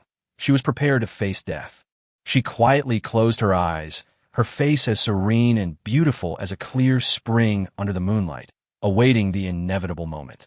However, the expected pain did not occur. Hey, it's not time to despair yet. A man's voice rang in her ear. Lu Mengli's long eyelashes trembled slightly as she opened her eyes. Before her stood a man exuding an aura of death. The man's arm had become diamond-like, incredibly hard. The skeletal giant's spiked club struck his arm, yet it couldn't budge it an inch. He stood like a mountain, firmly between Lu Mengli and the skeletal giant, his imposing presence seemingly able to withstand all the storms of the world. Without the slightest hesitation, the man moved, and with a wave of his right hand, an invisible dimensional blade suddenly formed in his hand. The dimensional blade flashed, cleanly severing the skeletal giant's head. The massive body continued forward a few steps due to inertia before crashing to the ground, shaking the earth. Lu Mengli was speechless with shock upon witnessing this scene. Her eyes widened, her pupils filled with astonishment and bewilderment. Who is he? She couldn't help but ask herself. My strength as a mid-level king was suppressed to the level of a leader. Could he be a peak king? Or even a god? In her knowledge, she had never seen such a powerful figure on Blue Star. Just then, the undead creatures swarmed around them like a tidal wave. Seeing this, Lu Qi remained calm and immediately activated his spatial ability. The surrounding space began to distort, and a spatial rift large enough for 2 people to pass through instantly formed. Who are you? Lu Mengli couldn't help but ask, but Lu Qi didn't answer her. He picked up the injured Lu Mengli and, with a swift movement, led her into the spatial rift. On another desolate mountaintop, space suddenly rippled, and a spatial rift formed. Lu Qi led Lu Mengli out of the rift. Lu Mengli, nestled in Lu Qi's arms, had a flushed face, as if the morning glow were reflected on a jade plate, making her exceptionally beautiful. She had never been hugged so closely by a man other than her father. The intense masculine aura emanating from him was like a raging fire, making her heart race and leaving her momentarily at a loss. Lu Qi gently put Lu Mengli down, as if holding a precious piece of porcelain, afraid of hurting her. He looked around at his surroundings and then said, although we are still in this world, at least it's safer here. Lu Mengli nodded and said softly, yes, thank you for saving me. She looked curiously at Lu Qi's face, which was full of determination and resolve. Lu Qi said indignantly, Sai, you're a girl, And you even eat that headless giant corpse? That's inhuman. It deserves to be headless. Upon hearing this, Lu Mengli sighed softly. The headless giant corpse had no thoughts. It acted entirely on instinct, and it would drag any target that posed a danger to it into the deepest hell. She thought of her own experience. Her voice was low, and a trace of sadness flashed in her eyes. Avicii Hell? So this place is called Avicii Hell. I thought it was the realm of the dead. After hearing Lu Mengli's explanation, Lu Qi suddenly realized. He looked at the scene before him, a trace of solemnity flashing in his eyes. Don't you know about the Avicii Hell? Lu Mengli looked at Lu Qi with a puzzled expression, her tone filled with disbelief. In theory, all experts at the king rank and above should have some understanding of the Avicii Hell, because many of the monsters that require king rank experts to defend against come to earth from the Avicii Hell. Lu Qi touched his nose somewhat awkwardly and said, this is really the first time I've heard of this. Upon hearing this, Lu Mengli's beautiful eyes widened in confusion. Weren't you sent by humans to stop the headless giant corpse? In her understanding, those who could come here should be experts with special missions, not someone like Lu Qi who seemed to know nothing about it. Lu Qi gave a wry smile and said, Stop it. I'm a bounty hunter leader. I'd have to be crazy to mess with it. That thing was acting like a lunatic, charging straight at my ship, and I had no choice but to take action against it. His words were filled with helplessness. Clearly, he didn't want to get involved in this trouble. Boss level? You're only at the boss level, and you've already managed to injure the headless giant corpse? Lu Mengli was genuinely surprised at this moment. The man before them was shrouded in mystery. Despite his mere leader-level strength, he posed a threat to the headless giant corpse and even caused it to devour him into the deepest hell. What shocked her even more was that his strength and abilities in the Avicii Hell were completely unaffected. This was simply beyond her comprehension. In her understanding, the Avicii Hell would suppress any living being, but he seemed to be an exception. It must have been injured, right? Lu Qi frowned as he recalled that he had activated his special ability at the chest of the headless giant corpse, creating a huge spatial rift. That scene was still vivid in his mind. He was very confident in his attack, but the power of the headless giant corpse also made him wary. He shook his head, temporarily putting his thoughts aside, and turned to ask Lu Mengli, And you? How did you get here? Chapter 60, The Skeleton Dragon Eidos.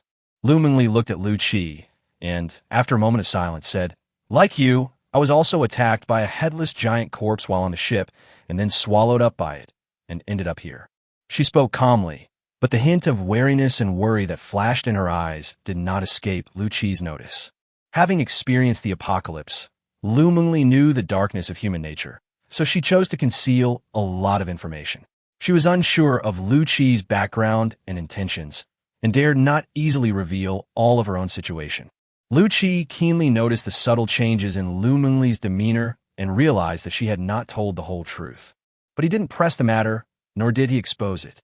In this strange and dangerous world, everyone has their own secrets and concerns. After all, who knows how long they'll survive here? With her around, at least they'll have someone to talk to. Besides, she is indeed very beautiful. Even just sitting there quietly is pleasing to the eye. At this moment, a pained expression suddenly appeared on Lu Mengli's face.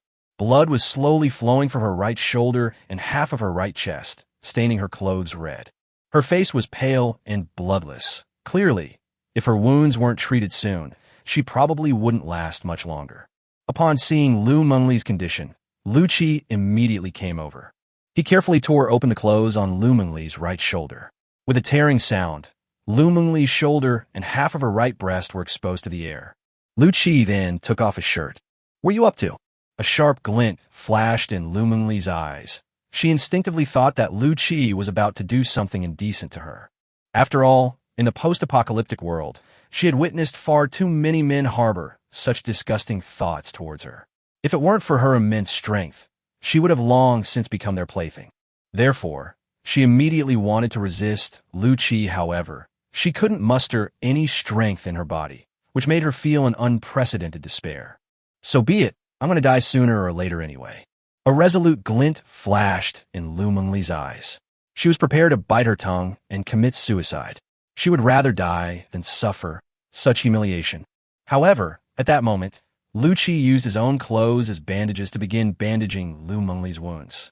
His movements were gentle and careful, minimizing her pain as much as possible. Don't get me wrong, you are indeed good-looking. Although I'm not a good person, I wouldn't take advantage of someone in distress.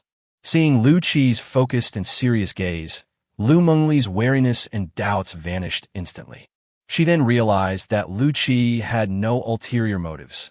He was simply doing his best to help her. "Yes, thank you," she said, her voice barely audible, but enough to express her gratitude. At that moment, Lu Mengli's heart was filled with gratitude and apology. She knew she had wronged Lu Qi, and this man had extended a helping hand without hesitation when she was most desperate and in need of help. "How should I address you?" Lu Mengli asked softly. "The bandage is done. The bleeding should have stopped now." Lu Qi dusted himself off and calmly stood up. "My name is Lu Qi," he said calmly, his voice possessing a unique magnetism. Upon hearing the name, Lu Mengli paused for a moment, then said softly, "Lu Qi, thank you for saving me. My name is Mengli." In this unfamiliar world, she felt a strange sense of security for the first time, and this security actually came from a man she had just met. After speaking, Lu Mengli gave Lu Qi a rare, slight smile. This smile was like spring flowers in full bloom, extremely beautiful. "You're welcome. This godforsaken place has no one to talk to. I should thank you for showing up, otherwise I would have gone crazy after a while," Lu Qi said with a wry smile. After saying that, he turned his head and looked at Lu Mengli, a hint of questioning and expectation flashing in his eyes. "Mengli, how much do you know about this place?" Lu Mengli slowly began to speak. "This is an alternate dimension called the Avicii Hell. Humans cannot absorb any energy here. Furthermore, this place is filled with many demonic creatures. They are ferocious and powerful, and extremely dangerous to us." She paused for a moment, then continued. "However, a monster from the deepest hell appears on Earth from time to time. I suspect there must be a spatial node here that leads back to Earth." Luki nodded. In the days that followed, the two began to try to find spatial nodes in the Avicii Hell. In the Avicii Hell, there is no distinction between day and night. Every minute felt incredibly long, and I lost track of how much time had passed. This world is filled only with endless undead, endless attacks, death, and brutality. Fortunately, Lu Mengli was by his side, which was the only ray of light for Lu Qi in this gloomy world. That day, Lu Qi noticed that something seemed amiss in the distance. He was just about to say something to Lu Mengli when suddenly, a deafening sound of wings flapping came from the air, interrupting his thoughts. He instantly became alert and looked up to see a colossal skeletal dragon hovering in the air. This skeletal dragon was over 100 meters long and exuded a chilling aura. The skeletal dragon's sharp eyes spotted the two of them immediately. It spread its enormous wings, creating a gust of wind, and charged fiercely towards them. The arrival of the bone dragon made the surrounding air feel oppressive, as if even the air itself was shrouded in its domineering aura. "Ha ha ha! Aidos have never seen such a delicious human woman in this hellish place." The bone dragon's hoarse voice boomed like thunder, filled with greed and evil. The human woman it was referring to was clearly Lu Mengli. "Let me have a bite, just one bite." Idos's eyes revealed madness and fervor, as if he already regarded Lu Mengli as his prey. This godforsaken place is truly teeming with monsters. Lu Qi sighed with a wry smile, his face full of helplessness. His gaze was fixed on the skeletal dragon in the distance. This dragon was incredibly powerful, its aura surpassing that of a lord, giving off a deep sense of oppression. Lu Qi glanced at Lu Mengli beside him, a resolute glint in his eyes. He knew very well that the skeletal dragon's target was Lu Mengli. If he chose to escape alone and used his spatial abilities, he would surely be able to get safe in a short time. In this godforsaken place, where can I run to by myself? I'm going to be reckless today. Lu Qi gritted his teeth and spoke resolutely. His tone revealed a hint of madness and determination. At this moment, he was prepared to die. After saying that, he turned around and picked up Lu Mengli around the waist, his movements gentle and swift. Lu Mengli is unable to recover any energy in the Avicii Hell, and her body remains extremely weak. At the same time, he activated his spatial ability, and the space around his body instantly distorted and fluctuated. Immediately afterwards, he and Lu Mengli vanished from their original spot and reappeared thousands of meters away. It all happened so fast that there was almost no time to react. The skeletal dragon paused for a moment, then let out an angry roar, its massive wings flapping violently as it chased after the direction in which the two had disappeared. Chapter 61 Vitality, Discovering the World Tree. The skeletal dragon was incredibly fast, like a bolt of lightning streaking across the sky, covering a distance of several thousand meters in the blink of an eye.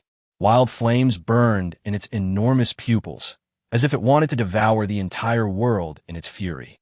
Upon seeing this, Lucci's expression changed drastically, and he dared not delay for a moment. He gritted his teeth and activated his supernatural ability to escape once more. However, activating spatial abilities consumes a great deal of mental energy, much like lighting a lamp in endless darkness, requiring a large amount of mental energy. Although Lucci had consumed the star Luo mind flower, making his mental energy as solid as mercury, the continuous use of spatial teleportation still rapidly depleted his mental energy. What's more, he was holding Lu Mengli in his arms. Her weight, combined with the depletion of her superpowers, gradually caused Lucci's face to show signs of fatigue, and her complexion turned pale. Lu Mengli quickly noticed that something was wrong with Lucci. Seeing Lucci's face gradually turn pale, she felt a pang of pain in her heart. She said softly, "Lucci, put me down. That skeletal dragon is coming for me. You can't hold out like this for long." After speaking, she hesitated for a moment, then reached out her left hand and gently touched Lucci's face. Her fingers were icy cold, but his face was warm. A deep tenderness and reluctance flashed in her eyes as she softly said, "After the apocalypse, you've been the best man to me. I'm content with having met you. So let me go. You still have a chance to escape."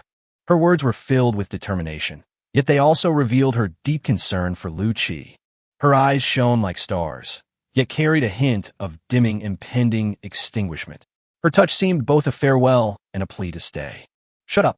Lucci roared fiercely at Lu Mengli, his eyes flashing with a crazed light. His body trembled slightly, veins bulged on his forehead, and sweat slid down his cheeks, clearly indicating that he was desperately squeezing out his mental energy. Lucci turned his head to face the bone dragon. Lucci, am serious about this today. Ribs dragon, come at me if you dare." Lucci roared again, his voice filled with madness and challenge. "Roar!" The bone dragon was enraged, and it let out a deafening roar. "How dare you call the great Edos a rib dragon? I'll chew you up and swallow you whole." The skeletal dragon's voice boomed like thunder, filled with boundless killing intent and rage. Lu Mengli was stunned. She was deeply shocked by Lucci's actions. No man had ever risked his life for her like this before. This feeling brought her peace of mind and moved her deeply. She slowly buried her head in Lucci's arms, her arms tightly wrapped around him, as if seeking comfort and warmth. Her heart was filled with complex emotions. Although she might die, she was really fascinated by the feeling of being protected. This warmth, this safety, is a tenderness she has long missed in this cold and cruel world. She closed her eyes, quietly savoring the peace and warmth of the moment, as if all her fear and pain had vanished in that instant. At this moment, although Lucci appeared to be shouting fiercely, his heart was as if he were immersed in cold darkness. His mind was as heavy as iron, each spatial movement feeling like it was draining his soul. Clearly, all his mental energy was exhausted, and he was on the verge of collapse. However, even under these circumstances, Lucci was unusually excited. Like a wild beast on the verge of extinction, he desperately squeezed out the remaining mental energy in his mind, launching spatial teleportation again and again. He knew he couldn't stop. If he did, both he and Lu Mengli would become prey for Edos. Suddenly, a colossal black tree appeared before them. Its appearance was like a ray of dawn in the darkness. Instantly invigorating Lucci, he recognized the tree. It was the legendary World Tree. Lucci wanted to take a gamble. He bet that Edos wouldn't dare approach the World Tree. The World Tree is the most mysterious species in the world. No one knows its origin, but all powerful beings are quite wary of it.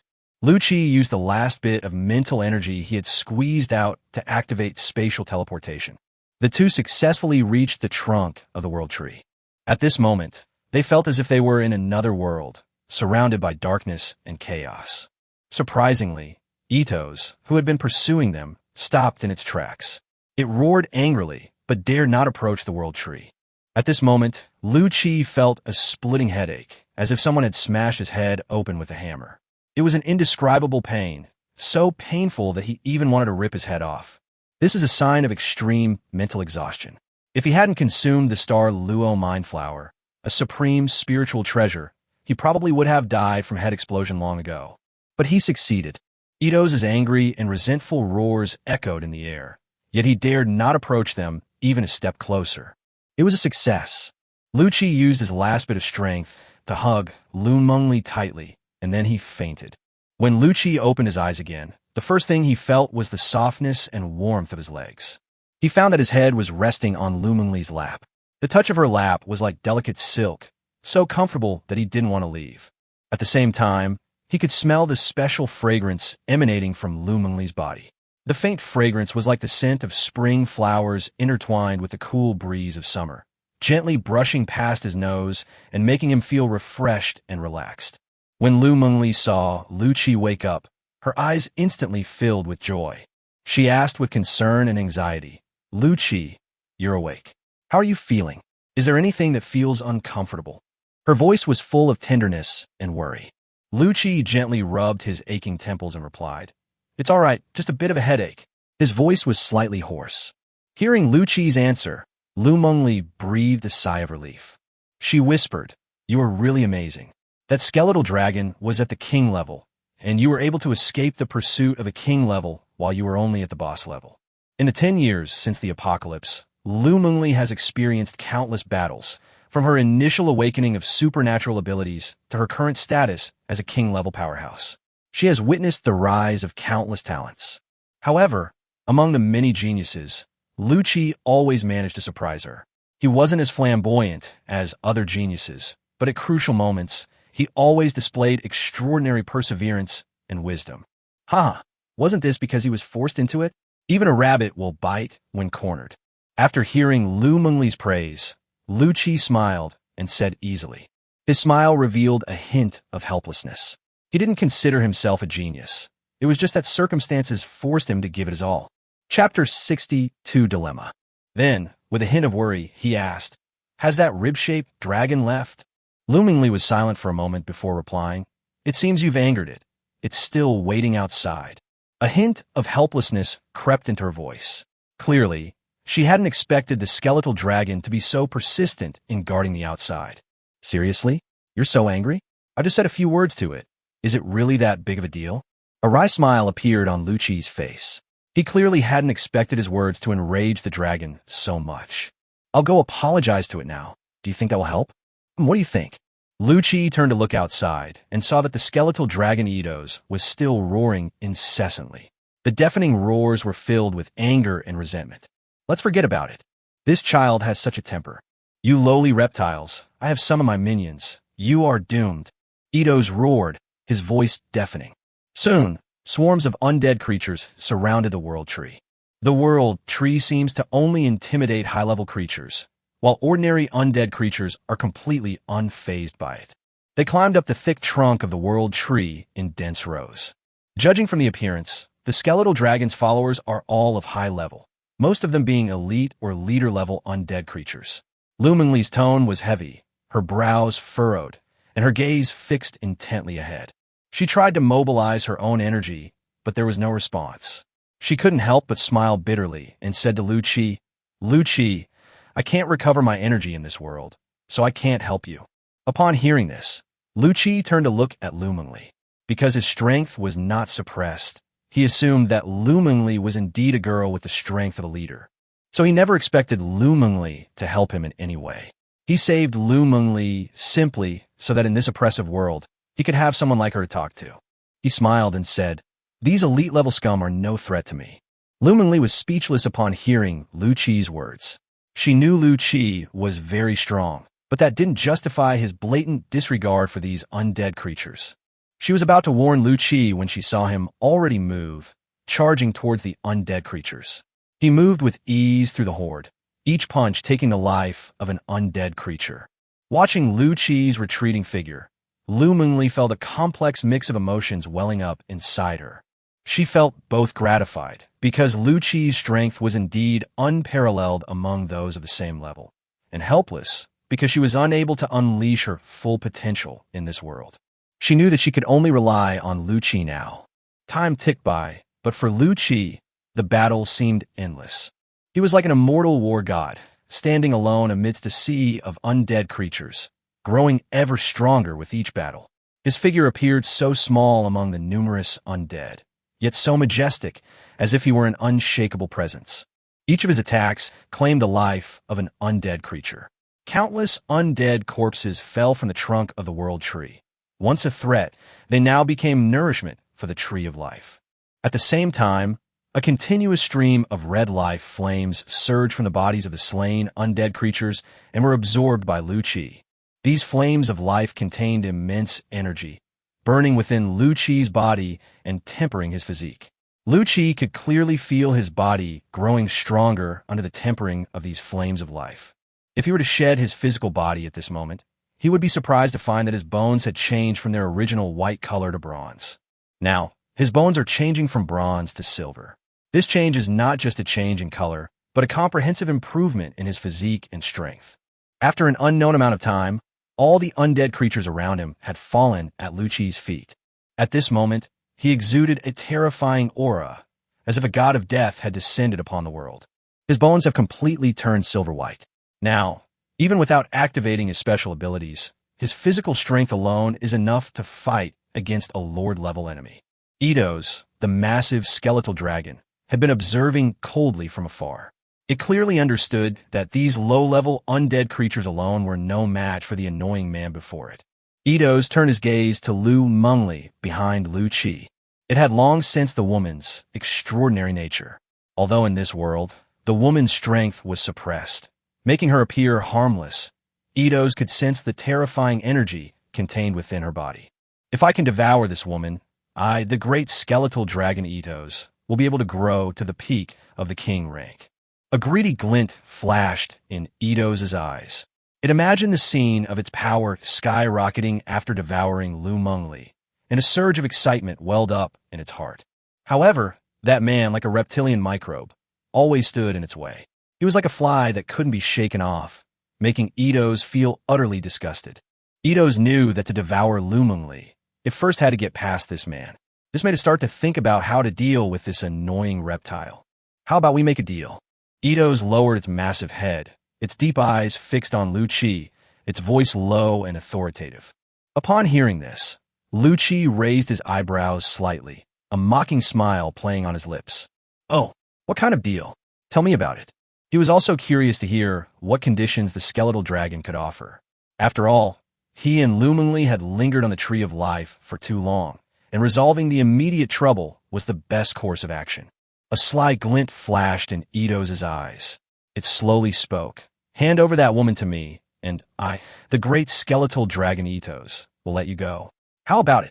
His tone was full of confidence and arrogance, as if the deal was a huge concession to him. Upon hearing this, Lu Qi instantly understood Eidos' intention. He sneered inwardly. This skeletal dragon had indeed come for Lu Mengli. His gaze shifted to Lu Mengli. Although her face was pale, her eyes were calm and serene, and that trust reassured Lu Qi. He turned to Eidos and sneered. Do you think I would trade my friend's life? How ridiculous. Moreover, Lu Qi saw the cunning in Eidos' eyes. Even if he handed over Lu Mengli, Lu Qi would probably be killed by Eidos the moment he stepped out of the World Tree's range. Chapter 63, The Empress's Heart. Eidos roared furiously, its massive head lowered, its eyes burning with rage as if it wanted to incinerate Lu Qi. Humble insect, the great skeletal dragon Eidos has already given you a chance, yet you refused it. Did you really think I had no other choice? Its words were full of confidence, but also revealed a hint of annoyance, because it had not expected that Lu Qi would reject its proposal. I'm calling my lord's minions to come over. You're doomed, you reptile. Looking at the enraged Eidos, Lu Qi showed no fear whatsoever. Instead, he mocked, Bone Dragon, if you've got the guts, come on over here. Coward.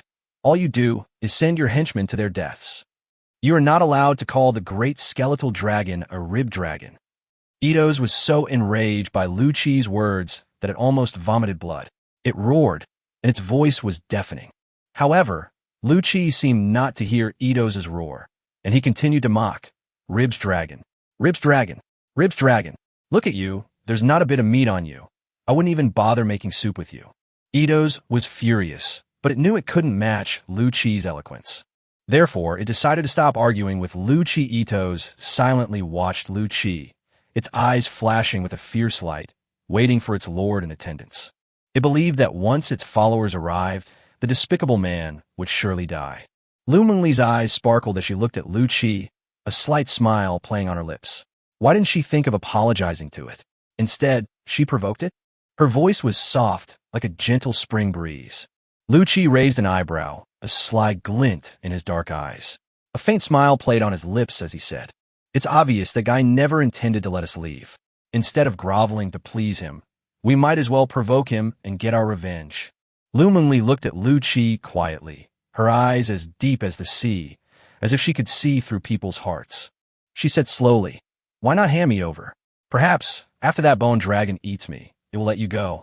Her voice was very soft, as if she was testing Lu Chi and also testing herself to see if she had the courage to face such an ending. However, as soon as she spoke, Lu Chi flatly denied it. "Impossible. I will absolutely not hand you over to it." His tone was firm and decisive, and his dark eyes gleamed with a resolute light. A complex look appeared in Lu Mengli's eyes as she gazed at Lu Chi. It contained emotion, tenderness, dependence, and a hint of feeling she herself was unaware of. A touch of doubt lingered in her eyes as she softly asked the question, "Why?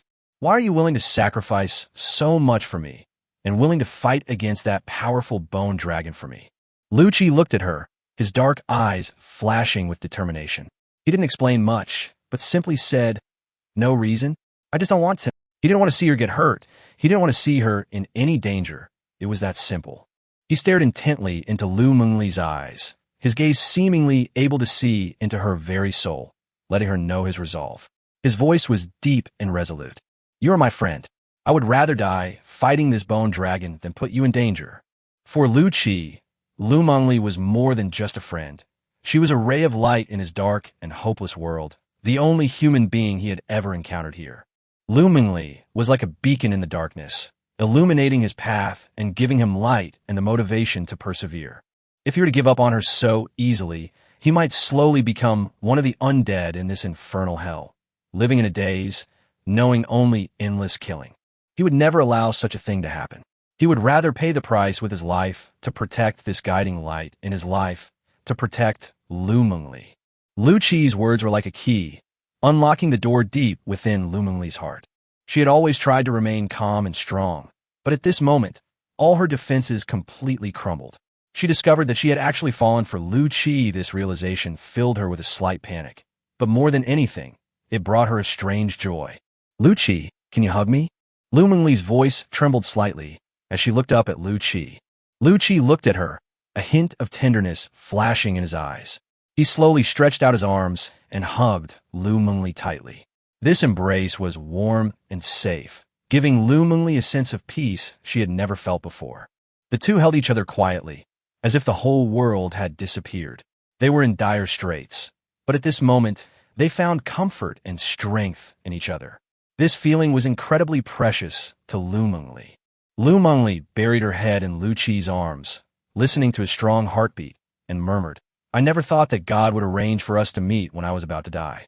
Her voice was somewhat muffled, carrying endless emotion and a touch of melancholy. Lu Chi tightened his embrace, his voice firm yet gentle. "We won't die. We will definitely get out of here." At this moment, Lu Chi looked up, his eyes reflecting the top of the world tree. Hidden within the tree trunk seemed to be an unusual space, shimmering with mysterious light, like twinkling stars. "There's something up there. Let's go take a look." Lu Chi's voice carried a hint of curiosity. He turned to look at Lu Mengli, his eyes revealing a questioning look. Lu Mengli nodded slightly, her clear eyes filled with curiosity. As the two climbed up, they saw a crack about 3 meters long on the trunk of the world tree. Within the crack seemed to be the entrance to another world, and the two peered inside. The space within was violently fluctuating, like a raging ocean, surging and churning. Deep within, a natural fruit the size of an infant's head stood out, emitting a faint black halo. Lu Mengli was somewhat surprised, and she couldn't help but exclaim, This This is an SS-level natural fruit. Her voice was filled with shock and disbelief. Even her Ice Phoenix transformation ability was only an S-rank ability. SS-level abilities are abilities possessed only by a handful of supreme beings on Earth. However, Lu Mengli then frowned slightly, her tone carrying a hint of helplessness and regret. The area around this natural fruit is filled with violent spatial fluctuations. Anyone who enters it will have their body pulverized by these fluctuations the instant they enter. What a pity. Perhaps I could give it a try? Lu Qi was eager to try. Lu Mengli couldn't help but feel a little worried. She gently tugged at Lu Qi's sleeve, her tone carrying a hint of dissuasion. Lu Qi, don't be impulsive. Although you have spatial abilities, you still can't withstand such intense spatial fluctuations. Chapter 64 Discovery of SS Rank Natural Fruits. She didn't want to see Lu Qi get hurt because of his impulsiveness. Lu Qi turned around, looked into Lu Mengli's eyes, placed his hands on her shoulders, and said earnestly and firmly, "This might be our chance to return to Blue Star. I can't miss it. I said I would take you out of here and back to Blue Star. Trust me." His eyes revealed a resolute and determined look. Lu Mengli looked into Lu Qi's eyes, his gaze so firm, as if nothing could stop him. She knew that his mind was made up, and any attempt to dissuade him would be futile. She sighed softly. "Well then, don't be reckless. If you feel you can't handle it, come out immediately. As for how to get back to Earth, we'll figure that out slowly." Lu Qi took a deep breath, gave Lu Mengli a reassuring look, and then resolutely stepped into the crack.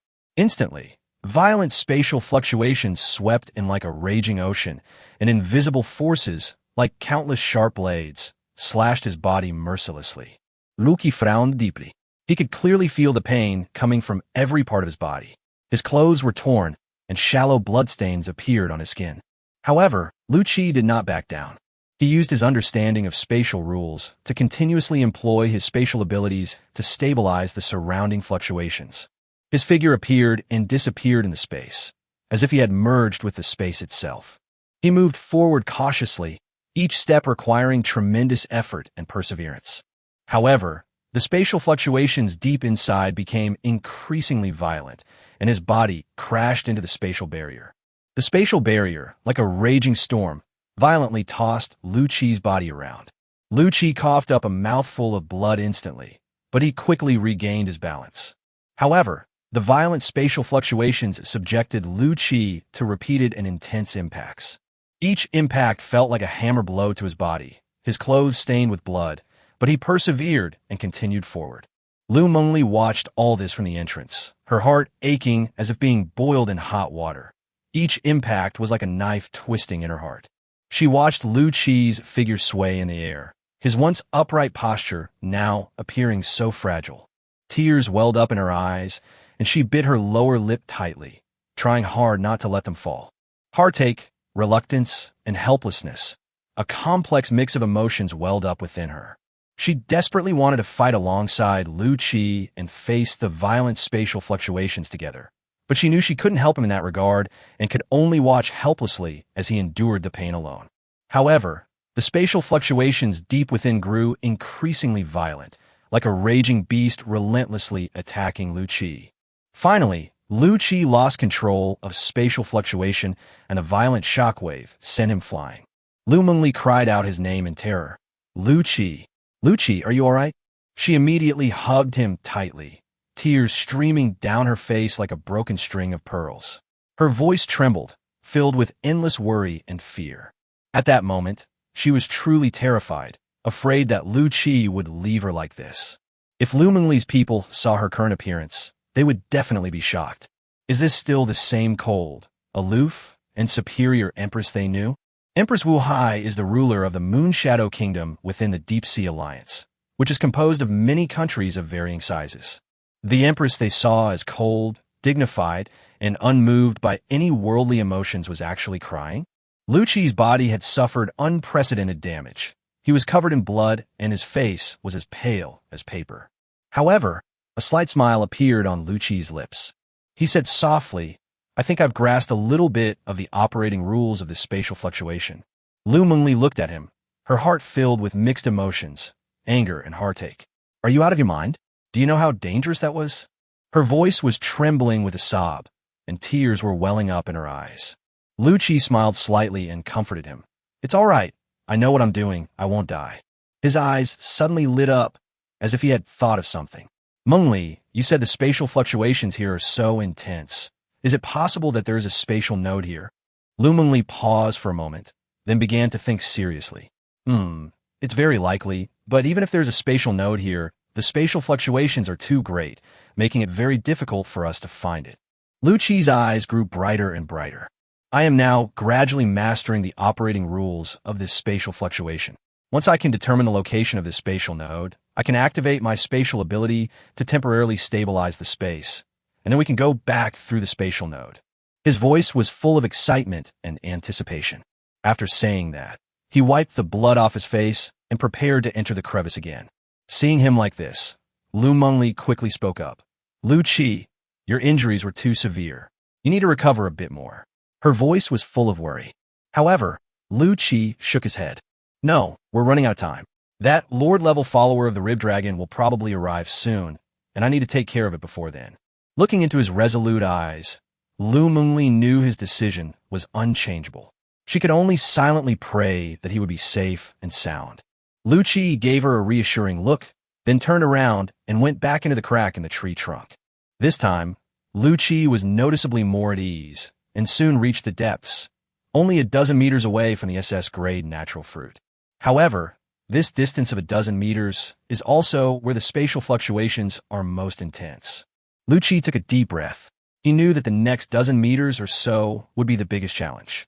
The spatial fluctuations here were extremely violent, like a raging storm, and a slight misstep could result in being swallowed up.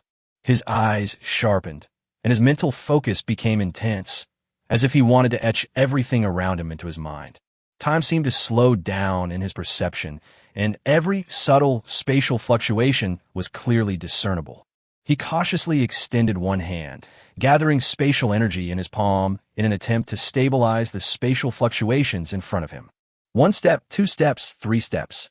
Lu Qi moved forward with difficulty, and each step required tremendous effort.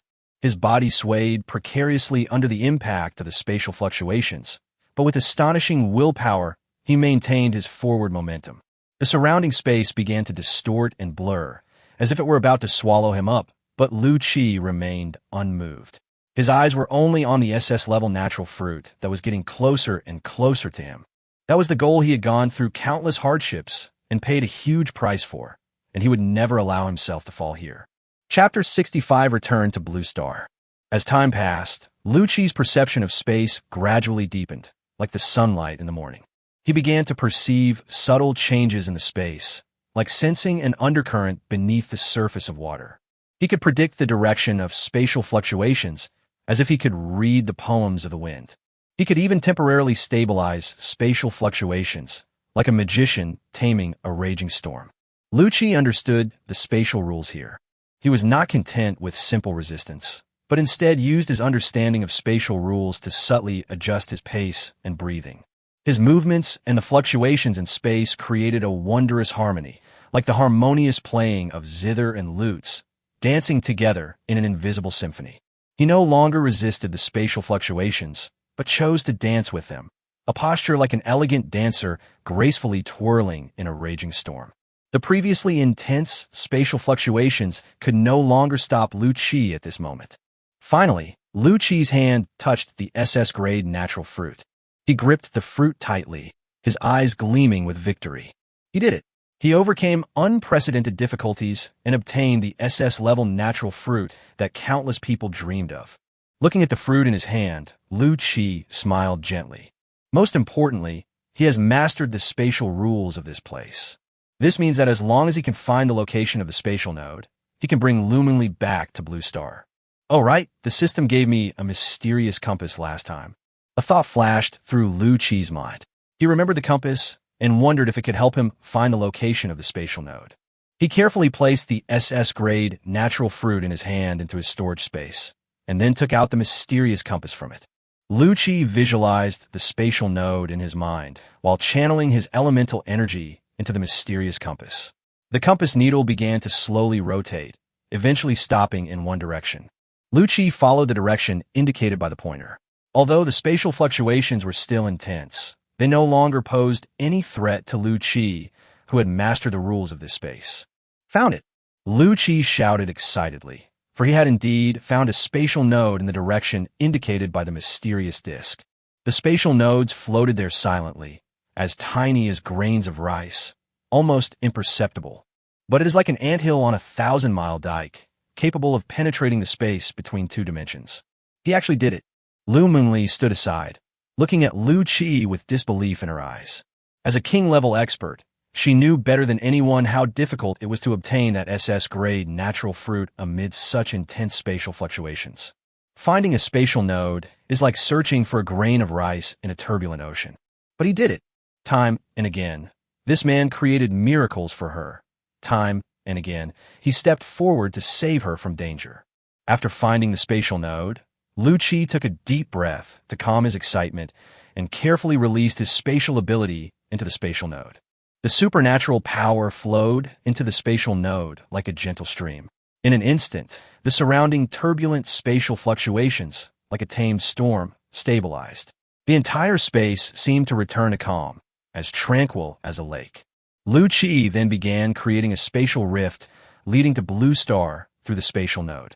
His hands clenched loosely, and under his control, ripples gradually spread across the spatial nodes, like waves rippling across the surface of water. As his power continued to gather, a crack quietly appeared, gradually expanding to form a spatial rift leading to the Blue Star. Mengli, come quickly, we can go back to Blue Star. Lu Qi turned around and shouted at Lu Mengli, his voice filled with excitement and anticipation. Lu Mengli's face was also full of joy. Then, she thought that once she returned to Blue Star, she would be separated from Lu Qi, and she felt a little reluctant. Due to the instability of the spatial rift, the two will inevitably be in two random locations when they return to Earth, which also means that they will inevitably be separated for a period of time. At this moment, Lu Mengli seemed to have made up her mind. She took a deep breath and slowly placed the Ice Soul Sword in Lu Qi's hand. It was a long sword that looked as if it had been sculpted from ice and snow, its blade emanating a faint chill. In that instant, a blush appeared on her pretty face. Lu Qi, this Ice Soul Sword is a weapon I've used for a long time. I'm giving it to you as a keepsake. She lowered her eyes, her voice revealing a hint of shyness and anticipation. If you ever miss me in the future, you can come to the Moonshadow Islands of the Deep Sea Alliance to find me. Lu Qi looked at the Ice Soul Sword in his hand, not fully realizing the deeper meaning behind his action. He smiled at Lu Mengli and said casually, Blue Star is so small, we'll see each other again soon. Lu Mengli nodded, then gently hugged Lu Qi, as if she wanted to freeze this moment in her heart forever. She buried her head in Lu Qi's chest, greedily inhaling his scent, a familiar, comforting smell. In that instant, all words seemed so pale. Only the quiet echo of their heartbeats resonated between them. Lu Qi sensed Lu Mengli's reluctance to part, and a wave of tenderness welled up within him. He gently patted her back. Once I've avenged myself, and things have settled down, I'll come find you. As a familiar wave of dizziness washed over me, the surrounding scenery shifted rapidly, like shattered glass. Finally, the dizziness subsided, and the surrounding scenery stabilized. Lu Qi opened his eyes and was greeted by a blue sky and a vast sea. Looking at that familiar blue, Lu Qi couldn't help but burst into tears. He was finally back. However, before he could even express his feelings, his body suddenly began to sink rapidly into the water. He was stunned for a moment, then realized that he had been teleported back to the ocean. Lu Qi quickly opened his storage space, his eyes scanning rapidly.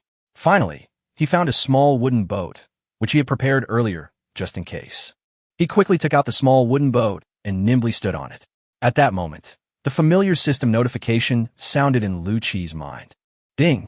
Due to the host's deepened understanding of spatial rules, the host's spatial ability has evolved to S level. Ding! The host's bones and flesh have been tempered by hellfire, increasing the host's strength and defense. Finally, I can summon the system. Lu Qi felt a surge of excitement. Because of his deeper understanding of the laws of space in the Avicii Hell, his spatial ability had evolved to S level. As for the hellfire, Lu Qi guessed it was the red flames on the heads of the undead creatures in the Avicii Hell.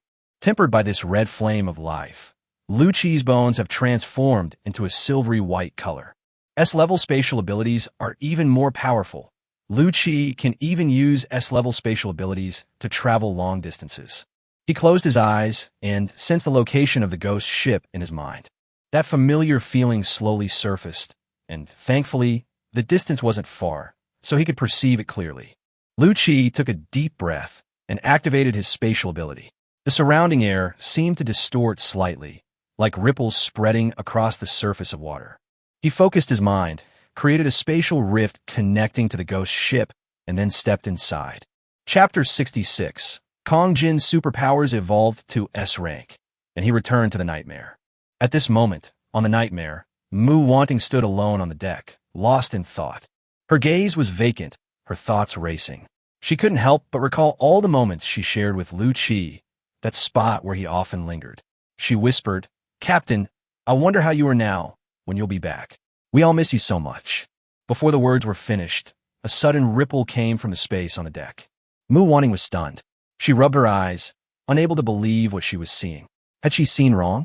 How could a spatial rift appear? She walked over against her will, her heart filled with curiosity and anticipation. The crack slowly widened, and a figure emerged from it. Mu Wanting froze instantly, her doubts, worries, and expectations transforming into joy in a flash. "Captain," she gasped, her voice filled with indescribable excitement. Looking at the familiar figure before her, tears welled in her eyes. Lu Qi smiled at Mu Wanting and said, "It seems I've returned just in time, having heard your longing." Mu Wanting ran over, tears welling up in her eyes. "You're really back. We thought we'd never see you again." Lu Qi gently patted her back. "Don't worry, I'm back safely. The captain is back." Upon hearing the sound, nearly 300 crew members all ran out of the cabin, excited to hear that Lu Qi had returned.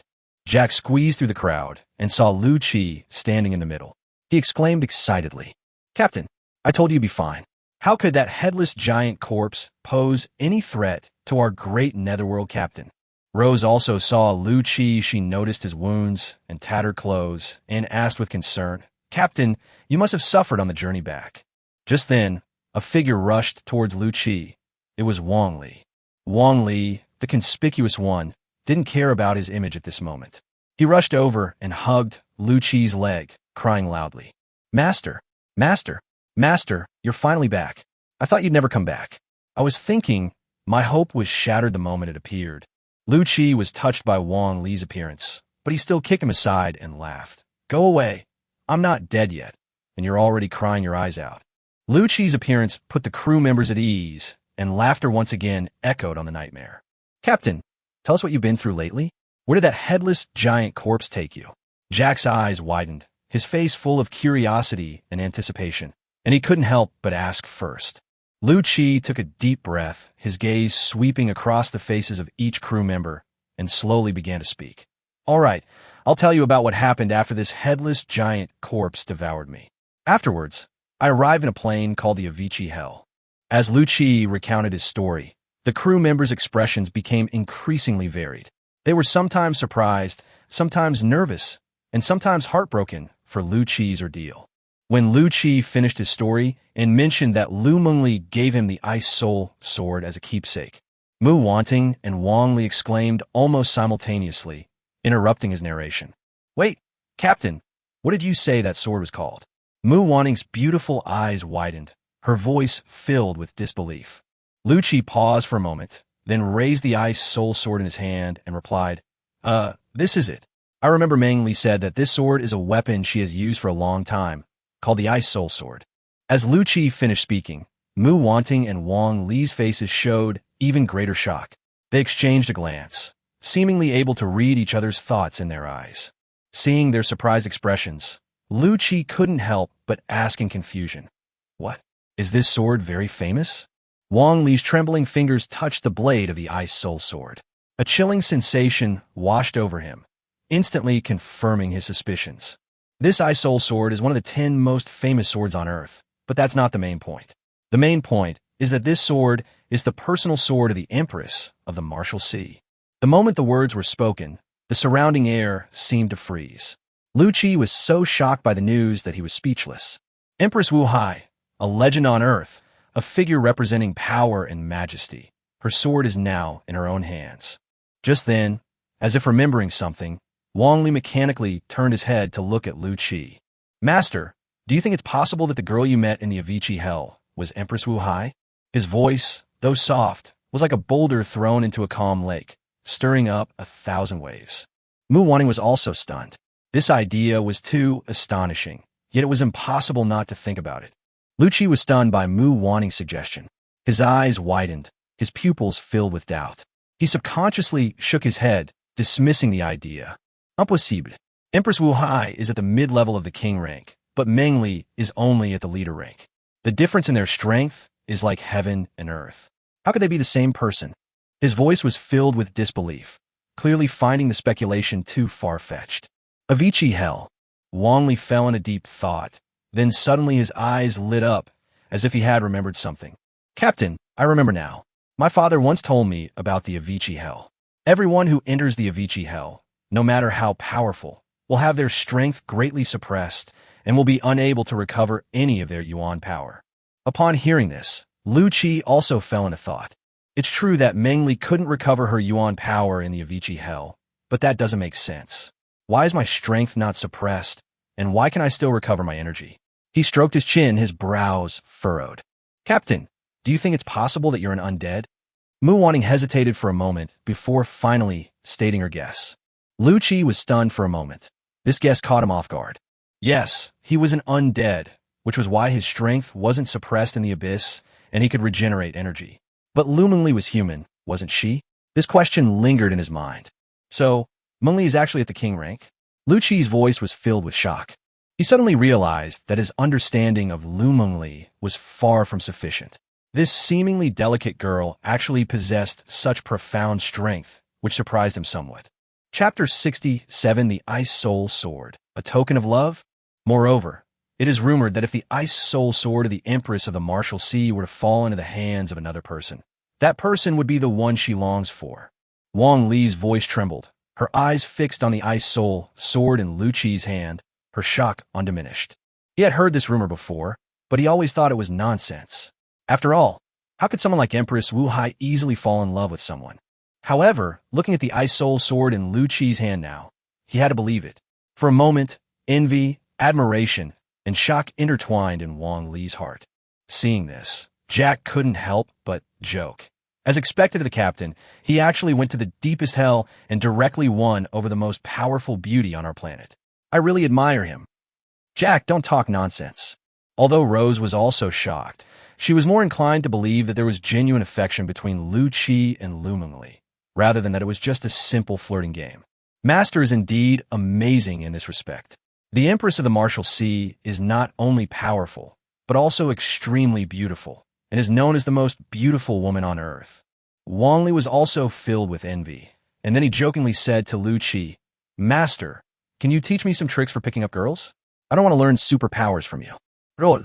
Lu Qi glared at Wang Li, too lazy to explain any further.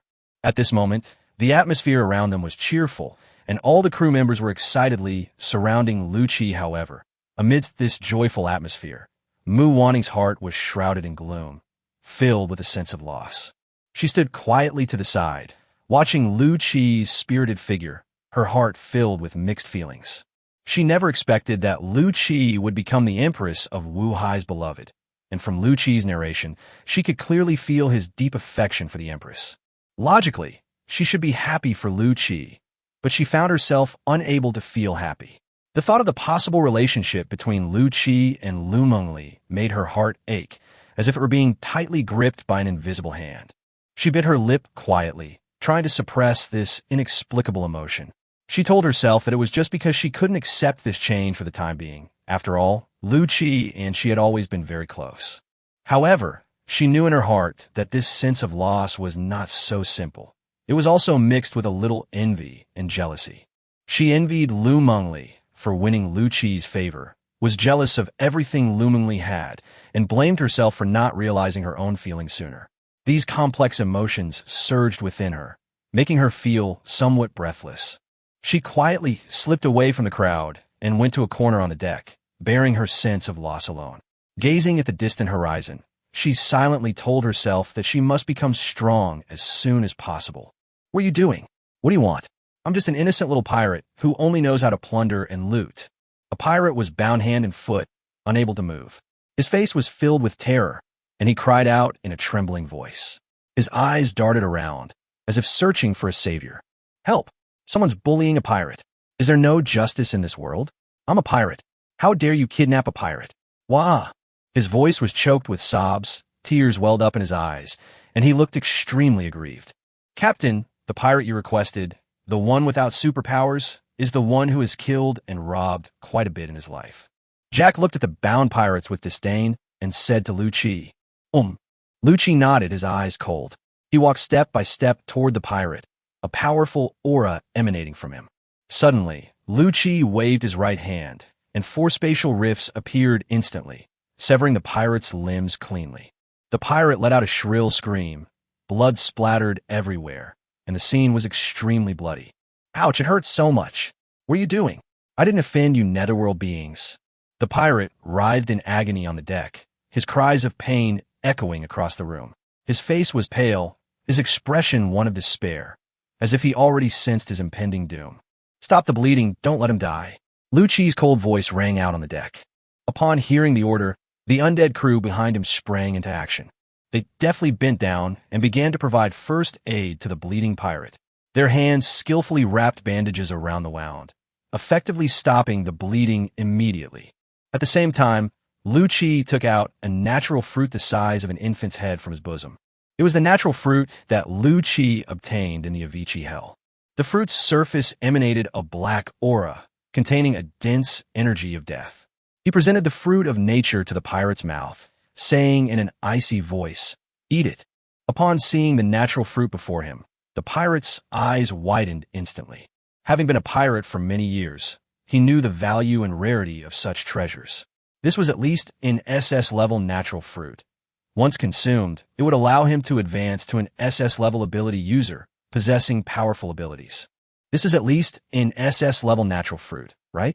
If I eat it, I'll be an SS-level superhuman. The pirate was so excited that he forgot all about the pain in his body. Such a precious natural fruit was enough to cause a bloodbath in the world of superhumans. But at this moment, it was quietly placed before him, waiting for him to enjoy it. Fearing that Lu Chi might change his mind, the pirate didn't hesitate to take a bite of the natural fruit, which was the size of an infant's head. As soon as the fruit's outer skin was slightly broken, black energy immediately flowed out from it. This energy, as if it were alive, was slowly yet impatiently absorbed completely by the pirate's body. As the black energy entered his body, a look of enjoyment immediately appeared on the pirate's face. He seemed to be immersed in boundless joy, and the brows that had been furrowed with pain relaxed. He closed his eyes, deeply feeling the magical energy flowing through every corner of his body. Just then, Lu Chi's cold voice rang out again. He asked the system, "System, is it possible to plunder this person's superpower?" Ding, scanning in progress. Scan complete. Target, Zhang San, SS level ability. Calamity descends, status, severely injured, lootable.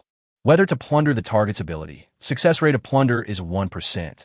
The target dies immediately after the ability is plundered. The system's voice rang in the pirate's ears, instantly jolting him awake from his euphoric state. Pirate Zhang San's face showed terror. Upon hearing the system's voice, his heart was filled with panic. Chapter 68, Obtaining SS-level Superpower. He pleaded anxiously, Hey, don't rob me. I'm an SS-level ability user now. I could be your subordinate. If you say go east, I'll never go west." His voice was filled with fear and unease, even a hint of pleading. However, Lu Chi completely ignored Zhang San's pleas for mercy. His eyes were as cold as ice, as if he were looking at an insignificant ant. He said calmly, "System, plunder this person's superpower. Success rate of plunder is 100%. Ding. The success rate of plundering has been increased to 100%. As the system voice sounded again, a surge of black energy suddenly appeared in the surrounding air. This energy emanated from the surrounding ship and slowly enveloped Zhang San's body. No.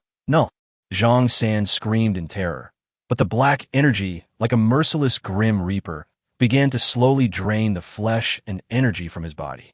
Zhang San's body began to tremble. His face was ashen, and his eyes were filled with despair and helplessness. His life force seemed to be swallowed up little by a black vortex, and his shouts gradually became weaker until they finally disappeared completely. As Zhang San turned into a withered corpse, the black energy that permeated the surroundings suddenly surged, as if summoned, and poured into Lu Qi's body. At that moment, he seemed to become a black hole, devouring all the dark power. Ding! Plunder successful. Host has obtained SS-level superpower. Calamity descends. A slight smile appeared on Lu Qi's lips. SS-level superpower done.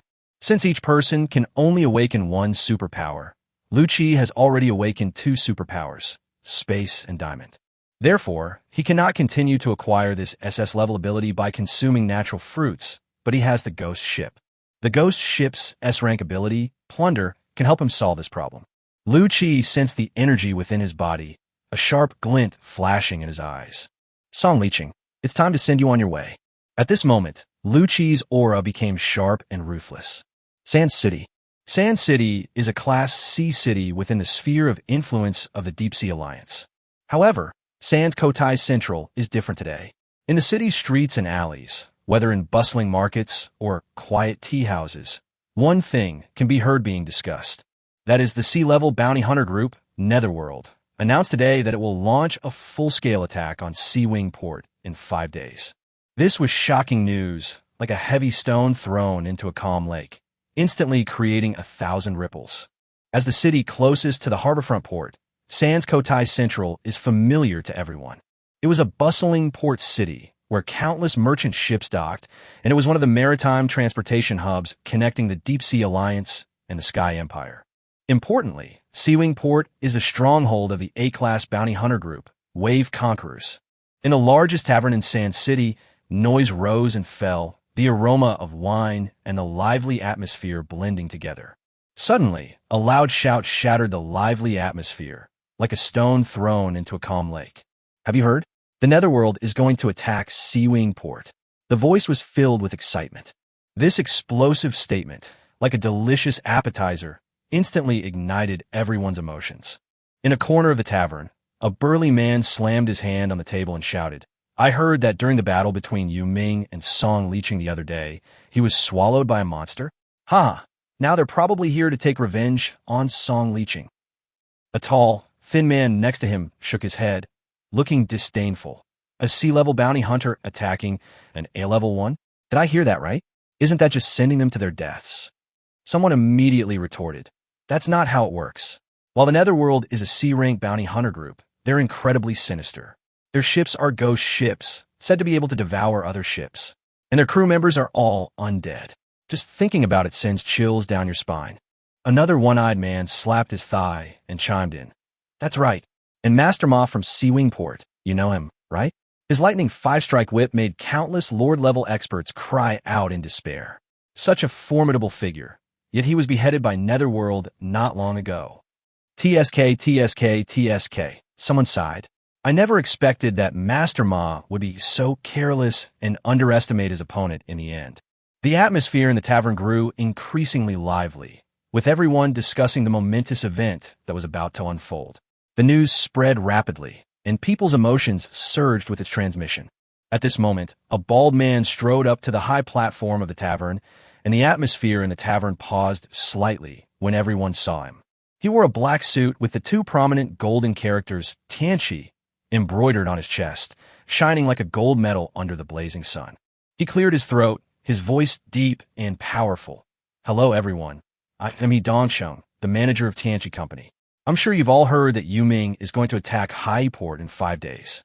As soon as the words were spoken, the lively conversation in the tavern immediately subsided, and everyone turned to look at the platform, their eyes filled with anticipation. He Dongsheng smiled slightly and continued, "Our Tianqi company has specially opened a new betting pool for this purpose. Everyone is welcome to come and place their bets." These words immediately caused an uproar in the tavern. The Apocalypse Corporation is a name known to almost everyone on Earth. Their taverns are scattered throughout the planet, and their main businesses are information selling and gambling.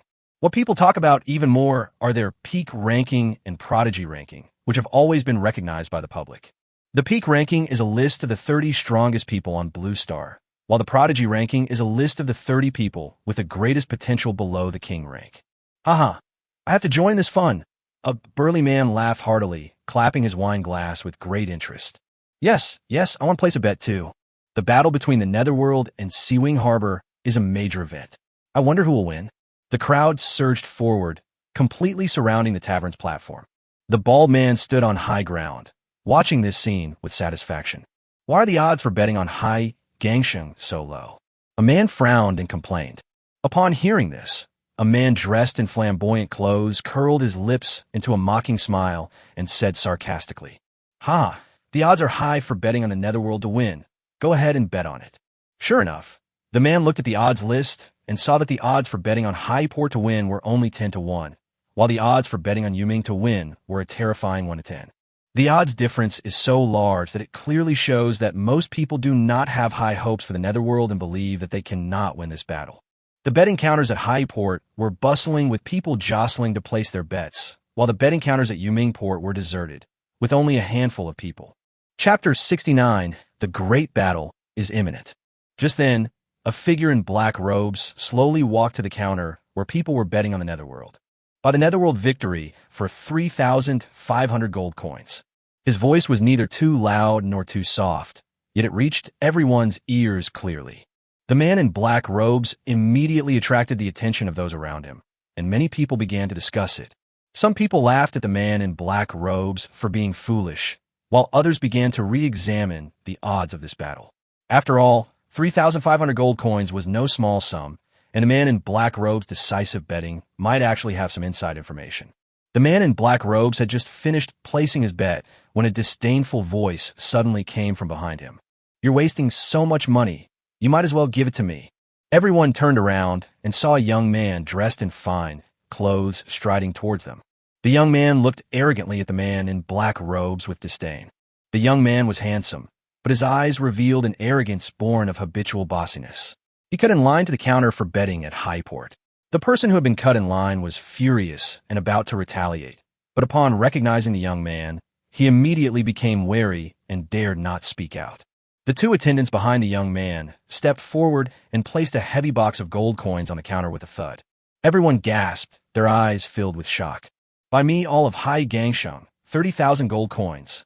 The young man arrogantly raised his head, looked around, and seemed to enjoy the feeling of being the center of attention.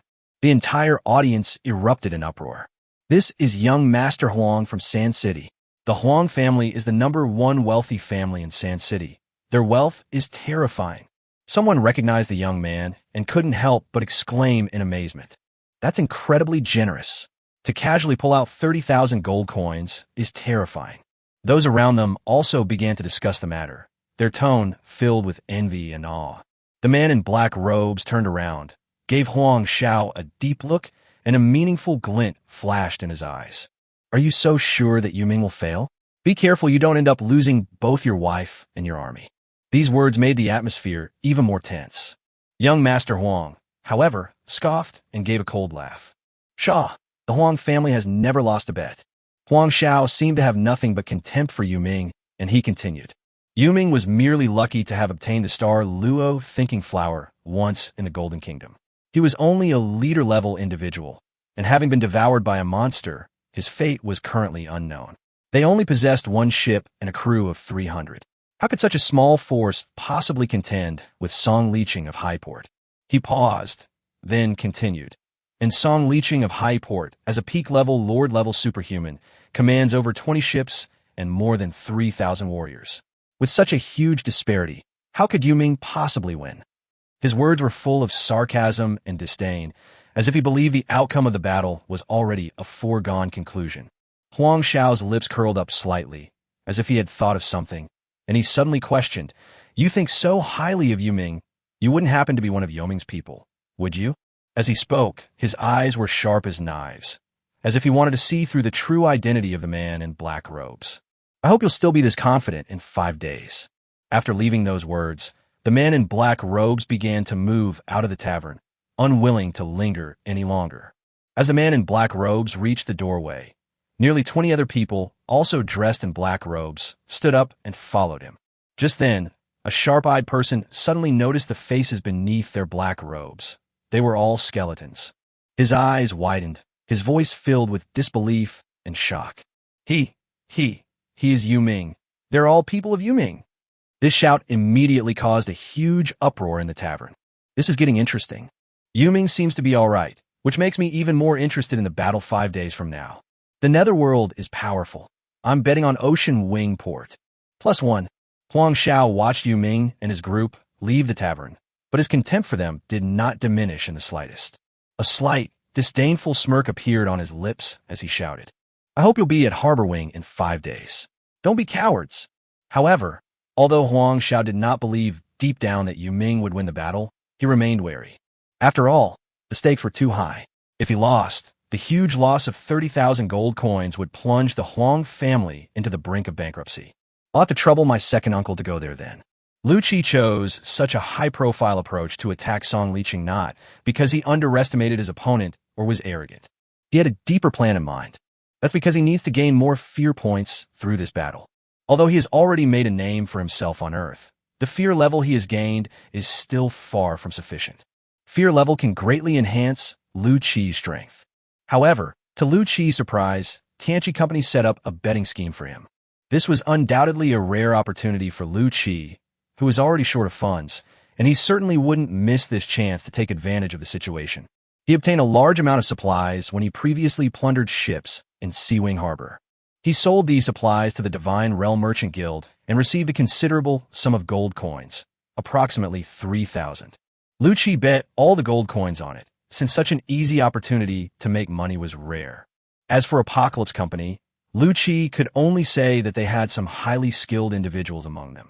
In a bet like this, if Ocean Wing Port wins, Apocalypse Company only needs to pay out 1/10 of the gold coins. If Lu Qi wins, the rewards they can obtain will be enormous. 5 days later, at Hai Port, Song Liqing stood on the top of the building, gazing at the surging sea. He had already heard the news that Lu Qi had announced the attack on Hai Port. When he heard the news, he was first shocked. He never imagined that Lu could survive an attack from such a terrifying, headless giant corpse. Then came disdain, because he didn't think Lu Qi would really dare to come over. After all, launching an offensive against a land city and engaging in naval warfare are two completely different concepts. With just one ship and 300 men, he thinks he could take down my Hai Port? Ridiculous. Song Liqing scoffed, finding Lu Qi's confidence utterly absurd. However, after what happened with Master Ma last time, Song Liqing dared not underestimate Lu Qi again. Although he didn't think Lu Qi would dare to show up, he still ordered the entire Hai Port to be on high alert. Several projection birds soared and flew above the Hai Port. These projection birds are not ordinary birds, but creatures that have been specially bred and possess unique abilities. They can project everything they see into a chosen location through a magical power, allowing distant viewers to witness the scene firsthand. Chapter 70 Frontal Attack on Seawing Port. These projected birds were sent by Apocalypse Company and some media outlets. They are like cameras from before the apocalypse, recording every important moment. Although most mechanical and electrical appliances were unusable during this age of exploration due to technological limitations, humanity always managed to find other ways to adapt to the environment and achieve its goals. The high price of projection birds limits their numbers and scope of use. Projection birds only appear on important occasions and events. Their appearance often signifies that a major event that will shake the entire city is about to take place. Inside the Sands City Tavern, the atmosphere was heavy and silent. Many people, including Huang Xiao, watched intently as the projected images were transmitted back by the bird. Their gaze was fixed on the turbulent sea on the distant horizon. Most people bought Hai Gangsheng, hoping that the battle would end peacefully and that Yu Ming would not come. In this way, they can easily win their 10 bet and celebrate their victory with great joy. The waiting time felt long, especially when everyone's eyes were focused on the same spot. Time seemed to stretch out several times over. Half a day has passed, and Hai Port remains calm. Even the cries of seagulls seem exceptionally clear. Everyone thought that Yu Ming wouldn't come. Huang Xiao laughed smugly and said to Dongsheng, "Manager your Tianqi Company really misjudged this person. This Yu Ming is nothing but a spineless coward. How dare you set up a scheme on him? Isn't this just handing us freebies? You better have my 3,000 gold coins ready." Ah! As soon as Huang Xiao finished speaking, the tavern erupted in laughter. Everyone seemed to have already decided that since Yu Ming had fled without a fight, they could sit back and collect their money. The laughter was filled with ease and sarcasm, as if they had already foreseen their victory. He Dongcheng frowned deeply. Based on his analysis of a large amount of data from Tianqi Company, he had come to the conclusion that Yu Ming is a person with great combat talent and dual superpowers.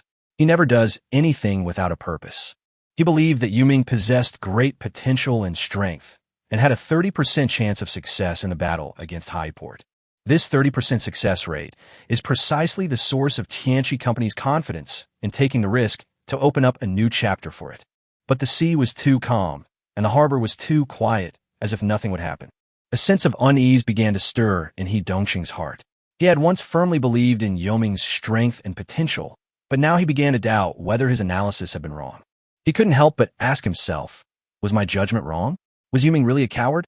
The moment the idea popped into his mind, he shook his head vigorously, trying to shake it off. He Dongcheng frowned, his eyes fixed on the horizon, praying in his heart. Yu Ming, you must come. Don't let us down. Don't disappoint us. His hands were clasped tightly together, revealing his nervousness and anticipation. For Tianqi Company, this financial loss is nothing. Having navigated the business world for many years, they naturally have enough financial resources to bear it. However, if Yu Ming doesn't even dare to show his face and flees without a fight, it would undoubtedly be a major blow to He Dongqing's career. That would mean he has a huge problem with his judgment, and he could pack his bags and leave as manager. Just then, a cry of surprise rang out in the tavern like a thunderclap. The underworld. The underworld has arrived. Yu Ming really dares to come? My God, he really wants to attack Highport all by himself. At this moment, everyone's hearts were in their throats. Forgetting their wine glasses, they all looked towards the sea area projected on the screen. On the distant horizon, a black ghost ship gradually emerged. Its massive hull resembled a black monster bursting forth from the deep sea. The mast stood tall, like sharp fangs, and the ghostly banners hanging from it fluttered in the wind like the black wings of death. At that moment, the atmosphere in the tavern instantly became tense. The previously lively noise vanished without a trace, leaving only the rapid breathing and heartbeats of the crowd. The air seemed to freeze, and everyone was so shocked by this sudden turn of events that they were speechless.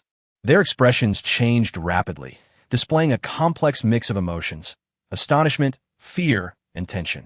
They knew that with Lu Qi's arrival, this battle was destined to be anything but peaceful. He Dongqing's tightly furrowed brows relaxed slightly, and he let out a deep breath. The appearance of Yu Ming proved that his judgment was not wrong. At least, he kept his managerial position. A strange sense of relief welled up in his heart. Huang Xiao was also startled. He always believed that only a madman would choose to launch an attack when the odds were so far apart. Now, the appearance of Yu Ming proves that he is a madman. This realization sent a chill down his spine. He began to understand that this battle might not be so simple. As Song Liqing watched the ghost ship gradually appear on the horizon, a look of surprise flashed across his face. He had thought that Lu Qi would back down out of fear, but he never expected that Lu Qi would actually dare to come to him. But that slight surprise was quickly replaced by a ferocious expression, and he coldly laughed. Old friend, since you've delivered yourself to my doorstep, I have no choice but to send you back to hell. As soon as the nightmare appeared, more than a dozen warships quickly appeared on both sides of its rear, surrounding it. But Lu Qi seemed completely unconcerned about such a display of force. He stood on the deck of the nightmare, the cold wind ruffling his black hair, his gaze as icy as ice. He calmly gave the order: activate the wind chaser and head towards Sea Wing Harbor. The nightmare suddenly accelerated, like a black lightning bolt cutting through the sea. They quickly advanced to within firing range of both sides, and the 5 curse cannons on the nightmare fired simultaneously. Boom, boom, boom. The shells, like the roar of death, hurtled towards Sea Wing Harbor with an aura of destruction. A deafening roar suddenly erupted over Highport, and dozens of soldiers were instantly blown to pieces in the artillery fire. The coastal defense guns at High Harbor also returned fire fiercely, with shells leaving long trails of water on the sea as they hurtled towards the nightmare. Lu Qi's eyes were cold and sharp. He immediately maneuvered the nightmare to move nimbly and skillfully dodge the shells. Numerous shells missed their target, sending up high sprays of water, like a carnival on the sea. However, a few shells accurately hit the Nightmare, and explosions rang out on the deck, causing casualties among several undead crew members. Chapter 71 Frontal Attack on Sea-Wing Port 2. What exactly is the Netherworld trying to do? They only have 300 men. Do they really intend to land and launch a full-scale attack on Highport? Such questions arose in the minds of the spectators. The defenses of Highport were formidable, numbering 3,000 men. The 300 men from Yuming seemed to be throwing eggs against rocks. 300 men attacking 3,000? That seems like a crazy act. Some people couldn't help but gasp, thinking it was an impossible task. You read that right. Yuming is a madman. He's not joking. They're really preparing for a full-scale landing and assault. The other person said with certainty, his tone filled with shock. The Nightmare approached rapidly, and in the blink of an eye, it had reached the shallow waters. On the deck, Lu Chi drew his ice soul sword from his waist, its blade gleaming with a cold, eerie light. He raised the sword high and shouted, "Everyone, follow me." At Lu Chi's command, more than 200 undead crew members drew their blades, their faces expressionless, their eyes filled with determination. They boarded small boats like a tidal wave and rushed towards the shore. They were not afraid of gunfire or death. They charged forward madly for that moment of victory. At the same time, the heavy bone spear crossbows and cursed cannons on the Nightmare were like the hands of death, unleashing their full firepower. The bone spears fired from the bone spear crossbows carried an eerie black aura, piercing through the bodies of one defending soldier after another. The cursed cannons roared deafeningly, each shot taking away a large number of the Sea-Wing Harbor's defenders, sending them into the abyss of death. Under this powerful firepower, the garrison at Highport was thrown into chaos, allowing Lu Chi to lead his crew to land quickly. The undead crew, like hungry wolves in the night, swiftly charged into the defending Sea-Wing Harbor army. Wielding sharp blades, their eyes gleaming with a chilling blue light, they seemed like messengers of death, there to reap lives. Kill! The undead crew roared battle cries and engaged in a brutal hand-to-hand combat with the defenders of Sea-Wing Harbor. Everyone, pick up your weapons and follow me. Let's leave these dead souls in Highport forever. Song Liqing shouted the order from the rear. Under Song Liqing's command, nearly 3,000 troops stationed at Highport began to systematically surround the crew of the Nightmare. 300 against 3,000. It was a seemingly unequal battle, but neither side backed down, fighting fiercely for victory. On the battlefield, the clash of swords and the shadows of spears intertwined to create a series of tragic scenes. The undead crew members were agile and swift, fearless of death, all for the sake of fulfilling Lu Chi's mission. Moo! The 3-meter-tall bull let out a deafening roar, wielding a giant axe and charging forward, instantly arriving in front of a Sea-Wing Port warrior holding shield. With a single swing of his axe, he cleaved the shield and the warrior in two. The bloody scene was chilling, but Nyota charged into the enemy ranks like a raging storm, unstoppable. In the enemy ranks, Nyota was like the Grim Reaper descending, his massive battle axe gleaming coldly in the sunlight. Each swing was accompanied by the screams of an enemy and the loss of their life. The garrison at Highport was like a paper tiger in his presence, giving way to him and unable to stop his advance. Soul Eater, on the other hand, presents a different picture. His figure is elusive, like a ghost, moving freely across the battlefield. He belongs to the ghost race and is immune to all physical attacks, which makes his enemies helpless against him. They can only watch as he weaves through the crowd and takes away one life after another. Rose is more like a hidden assassin, silently approaching her enemy and then launching a fatal blow when the enemy is least prepared. Her presence was like a sword hanging over the enemy's head, ready to fall at any moment and take their life. However, the huge disparity in numbers began to cause significant casualties among the undead crew. A skeleton undead crew member was surrounded by 5 Sea-Wing Harbor warriors. 2 long swords pierced his body, but he felt nothing. Instead, he used his long sword to slice off half of one of the men's necks. But ultimately, outnumbered, he was beheaded by the Sea-Wing Port warriors, and the flame of his soul slowly died out. In this battle, almost all the undead warriors fought with a life-or-death mentality, displaying extreme ferocity. Inside the Sands City Tavern, The atmosphere was heavy, and everyone watched intently as the battle unfolded at Port Chief High. I didn't see that wrong, did I? More than 200 people actually fought back and forth against more than 3,000 people. The Netherworld bounty hunters are truly terrifying. One of the drinkers stared wide-eyed, his voice filled with shock. The people next to him nodded in agreement. These undead crew members were all reckless and desperate. Look at that Minotaur. He's like a raging beast, unstoppable. No wonder the Netherworld bounty hunters are so confident. Having such a terrifying crew of undead under their command certainly gives them the right to back down. Some people sighed, acknowledging the strength of the Netherworld bounty hunters. Suddenly, someone pointed at the screen, their voice trembling with excitement. Look, there are so many superhumans in the Netherworld bounty hunters. Some have D-level invisibility, others have B-level fire manipulation. He swallowed hard. There were even A-level ability users. Look, more than 20 Sea-Wing port warriors have been subdued. They're fighting their own people. Upon hearing this, everyone looked over and saw on the screen a beautiful woman skillfully manipulating her superpowers. More than 20 Sea-Wing port warriors, like puppets being pulled along, began to attack their own comrades. Watching this scene, Huang Xiao scoffed disdainfully. This won't change anything. Yu Ming is destined to die here. Song Liqing had already charged towards Yu Ming, who was no match for him. The difference in their strength was too great. As soon as Huang Xiao said this, everyone around him nodded in agreement. Indeed, Song Liqing, as a B-level wind-type ability user at the peak of the Lord level, was incredibly powerful, and they did not believe that Yu Ming would pose any threat to him. Song Liqing was as agile as the wind, his long hair flowing and dancing under the influence of his wind-based superpower. His eyes were sharp as knives. Facing Lu Qi, he did not underestimate him in the slightest. After all, Master Ma, whose strength was at the intermediate level of Lord, had died at Lu Qi's hands. He charged toward Lu Qi like a whirlwind, carrying boundless power. Lu Qi, however, remained completely calm in the face of Song Liqing's charge. He stood there quietly, and the space around him seemed to distort. Song Liqing instantly activated his wind-based ability, causing the surrounding airflow to become violent, forming sharp wind blades that rushed towards Lu Qi.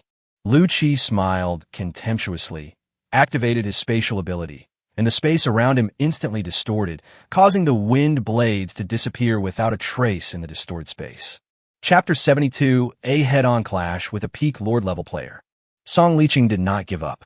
He moved like the wind, quickly moving in front of Lu Qi.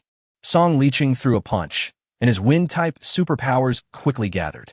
His fist seemed to become the center of a blue storm, and the surrounding air currents were drawn towards his fist. A blue storm rushed toward Lu Qi with fierce momentum, as if it wanted to devour him completely. However, Lu Qi's expression remained unchanged in the face of such power. He stood quietly in place, and his right fist instantly activated the diamond transformation ability. His right fist instantly became crystal clear, like a real diamond, radiating a dazzling light. Lu Qi's eyes revealed determination and resolve as he fiercely swung his right fist at Song Liqing. Bang! Two powerful forces collided in midair, and the moment the azure storm made contact with the diamond right fist, a deafening roar was heard. Upon seeing this, everyone in the tavern couldn't help but stand up. Yu Ming is far too arrogant. How could a mere leader like him possibly go toe-to-toe with Song Liqing, a peak Lord-level expert? If Yu Ming were skilled in using A-level spatial abilities, he might be able to hold his own against Song Liqing for a while, but in this head-on confrontation, he probably wouldn't even be able to withstand this one move. The moment their fists collided, it was as if time itself stood still. The deafening crash echoed in every corner of the tavern, making everyone's hearts pound. When they opened their eyes wide to look at the battlefield, the result almost made their eyes pop out of their sockets. Lu Qi's right fist and his diamond-shaped right arm shattered under the impact of Song Liqing's wind-based superpower, scattering like broken glass on the ground. However, when the bones inside were revealed, everyone was astonished to find that it was not the pale white they had imagined. It was a silvery white color, like moonlight shining on snow, crystal clear and radiating a metallic luster. These silvery white bones were incredibly hard. Even when the diamond-like body couldn't withstand Song Liqing's powerful attacks, it remained as stable as Mount Tai, showing no signs of collapse. Song Liqing's eyes were filled with shock. He had fought for many years and never thought that he would be defeated by Lu Qi, a leader. He originally thought that this attack would definitely defeat Lu Qi, but he did not expect that the opponent could go head-to-head with him without being at a disadvantage when he was at the boss level. However, Lu Qi didn't give Song Liqing much time to react. He simply opened his left hand, then clenched it tightly, causing the surrounding space to ripple instantly. It was a mysterious force, as if it could compress space itself together. Song Liqing felt an irresistible force strike him, and his entire chest caved in. It was Lu Qi's spatial compression that. Song Liqing gritted his teeth. He knew he couldn't just sit and wait to die. A sudden hurricane lifted him up, taking him out of the space-compressed attack range. He broke free, but blood trickled from the corner of his mouth. This indicates that he was injured. The atmosphere inside the Sand City Tavern was unusually heavy at this moment. Silence. A deathly silence. The eyes of everyone present were filled with disbelief and shock. The battle they had just witnessed had shattered their understanding of the world. You call that a leader level? A leader level being able to suppress a peak lord level? Finally, someone couldn't help but break the silence, their voice filled with astonishment. We all underestimated Yuming. His strength has probably already surpassed the level of a leader. Another person chimed in, their tone filled with regret and self-reproach. How ridiculous their previous contempt for Yuming seemed now. Did Song Liqing hold back? When did lord-level units become so weak? How come I, as the leader, am completely outmatched by lord-level units? However, at this moment, Dongsheng, who had been silently observing the battle, suddenly spoke up. It's not that Song Liqing is weak, but that Yuming is too strong. If I'm not mistaken, Yuming's spatial ability has evolved to S rank with that spatial compression attack just now. He stared intently at Lu Qi on the screen, his tone full of affirmation and appreciation. SS rank? My God. Upon hearing this, everyone gasped in astonishment. S-level superpowers were a level they had never imagined. No wonder Song Liqing was injured by Yuming's single skill. Someone sighed, their tone filled with helplessness and envy. At this moment, Huang Xiao was no longer the arrogant man he once was. His face was grim, and he clenched his fists without saying a word, his shock and resentment almost overflowing. He never imagined that Yuming, whom he had always looked down upon, would be so powerful. Your spatial abilities have actually evolved to S rank? Song Liqing stared at Lu Qi, his eyes filled with shock and disbelief. He felt the dent still in his chest, the damage caused by his spatial ability. Even though he had dodged the attack, he was still shaken. The terrifying power of spatial abilities exceeded his imagination. If he hadn't dodged in time, even if he was a peak lord level expert, he would probably have been compressed into a lump of minced meat by the space. Lu Qi's right hand, enveloped in black energy, began to reform flesh and blood. He looked at Song Liqing, a slight smile playing on his lips. I have to thank you for this. If it weren't for you, I wouldn't have entered the Avicii Hell and wouldn't have had so many extraordinary encounters. His tone carried a hint of sarcasm, as if he were mocking Song Liqing's incompetence. Upon hearing Lu Qi's words, Song Liqing's face instantly darkened. He glared at Lu Qi and said sternly, so what if your spatial ability evolves to S level? You're still just a leader-level piece of trash. He could no longer maintain his composure. At this moment, he mobilized all his supernatural abilities, preparing to launch the final battle. The surrounding air suddenly began to move, and a gentle breeze arose, slowly swirling around Song Liqing. He stood at the eye of the storm, like a raging god who controlled nature. Lu Qi. This is why I, Song Liqing, am able to thrive in this cannibalistic era. Song Liqing burst into loud laughter, clasping his hands together in front of his chest. In an instant, a powerful attraction burst forth from his body, and the surrounding air currents instantly became extremely violent, as if all the winds in the world were being drawn to him alone. The fervor in his eyes grew even more intense, and suddenly, he shouted, "This is my signature move, Storm Tornado." He suddenly pushed his hands out, and a huge storm instantly formed between his hands, like the power of heaven and earth, stirring up countless vortexes of air that swallowed everything around him. The storm tornado expanded rapidly, its terrifying power chilling to the bone. Weapons, corpses, trees, and houses in the vicinity were easily rolled up like paper before being slammed into the surroundings, scattering debris everywhere. Chapter 73 Black Gun. Go back to hell, Lu Qi. With a sinister grin, Song Liqing thrust his arms forward, unleashing a terrifying storm tornado that crushed towards Lu Qi with destructive force. The howling wind was like the death knell, filling people with despair. Beneath the raging storm tornado, Lu Qi's figure appeared so tiny. Looking at the scene before him, Huang Xiao could hardly contain his excitement. He suddenly stood up, a fanatical smile spreading across his face, and shouted excitedly, "It's here! This is Song Liqing's signature move, the Storm Tornado. Yuming is doomed this time." Inside the tavern, the many people who had bet on the victory at High Port were also getting excited. Watching Song Liqing's terrifying Storm Tornado, their worries vanished, replaced by excitement and anticipation. "Hey, I was actually a little worried that the underworld would win, and then all those hundreds of gold coins I spent would be wasted. Looks like I was overthinking it." One of them patted his chest and said with a look of relief, That's right. Below the king level, practically no one could withstand Song Liqing's attack. Its power was truly terrifying." Another person chimed in, their tone filled with admiration and respect for Song Liqing. They seemed to already see Yuming suffering a crushing defeat under Song Liqing's storm tornado, their faces beaming with victorious smiles. He Dongsheng sat in the corner, quietly watching Huang Xiao and the others' joyful expressions, but he was not worried about Lu Qi at all. He shook his head, thinking to himself, "You're celebrating too soon. Yuming's S-level spatial ability is far superior to Song Liqing's B-level wind ability." He knew Lu Qi's strength well and had some knowledge of the wonders of spatial abilities. He had a different perspective on this battle than the others. Lu Qi, however, did not show the slightest sign of panic when facing the raging storm tornado. Instead, a cold smile curled at the corner of his mouth. "It seems you still don't understand what spatial abilities are." As soon as he finished speaking, Lu Qi made a tearing motion in the air with both hands. In an instant, an enormous spatial rift suddenly opened up in front of the storm tornado, like a black behemoth opening its jaws, waiting for its prey to arrive. Oops! Song Liqing's expression changed, and he immediately mobilized his power, trying to change the direction of the storm tornado. However, the distance was simply too close, and no matter how fast his reaction speed was, he could not prevent the storm tornado from drilling straight into the spatial rift. Almost at the same moment, a massive spatial rift appeared out of thin air at the spot where the warriors of Seawing Harbor were gathered. A storm tornado roared out of it, carrying the power to destroy everything, and swept towards the people around it. "Help!" Terrified screams rose and fell. Commander! Stop right now!"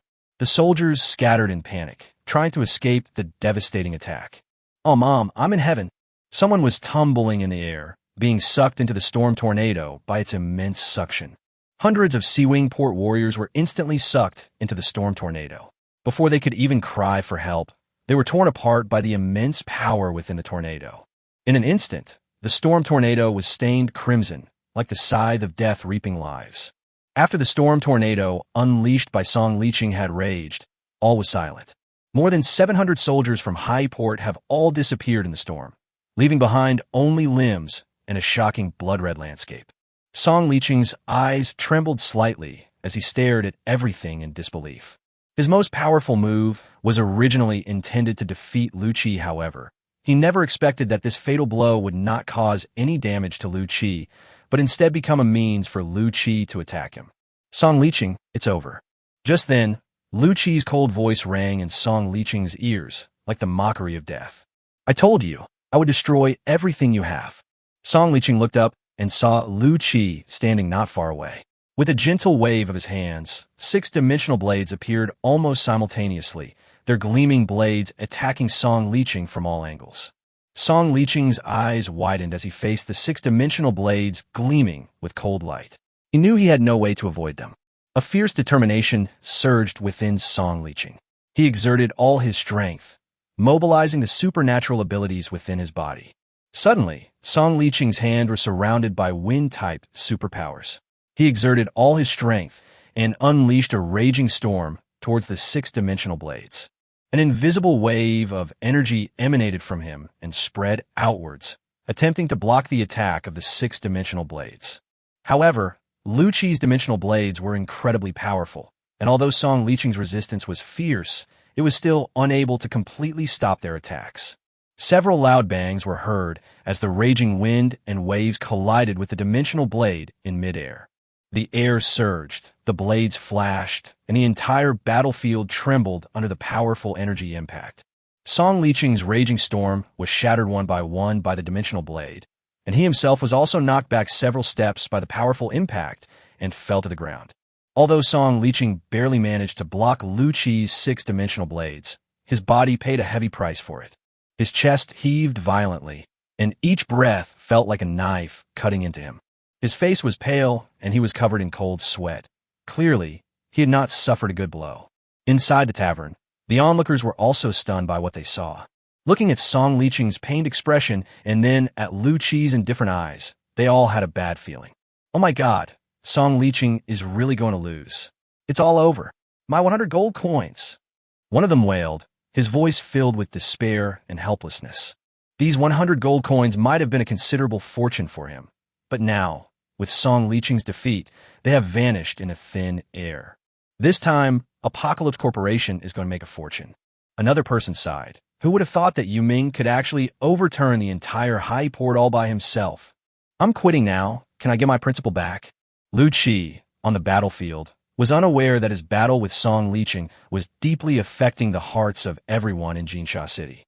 Lu Qi's figure trembled, and he vanished from his spot in an instant. The next moment, he appeared behind Song Liqing. He gathered supernatural power in his hands, preparing to unleash a skill to kill Song Liqing and end the battle. However, at this critical moment, a loud gunshot suddenly rang out. Bang! The enormous sound shook the entire battlefield. Chapter 74, The Huang Family Can't Afford to Play. Before Lu Qi could react, he was instantly shot in the left chest, near his heart, by a sniper rifle.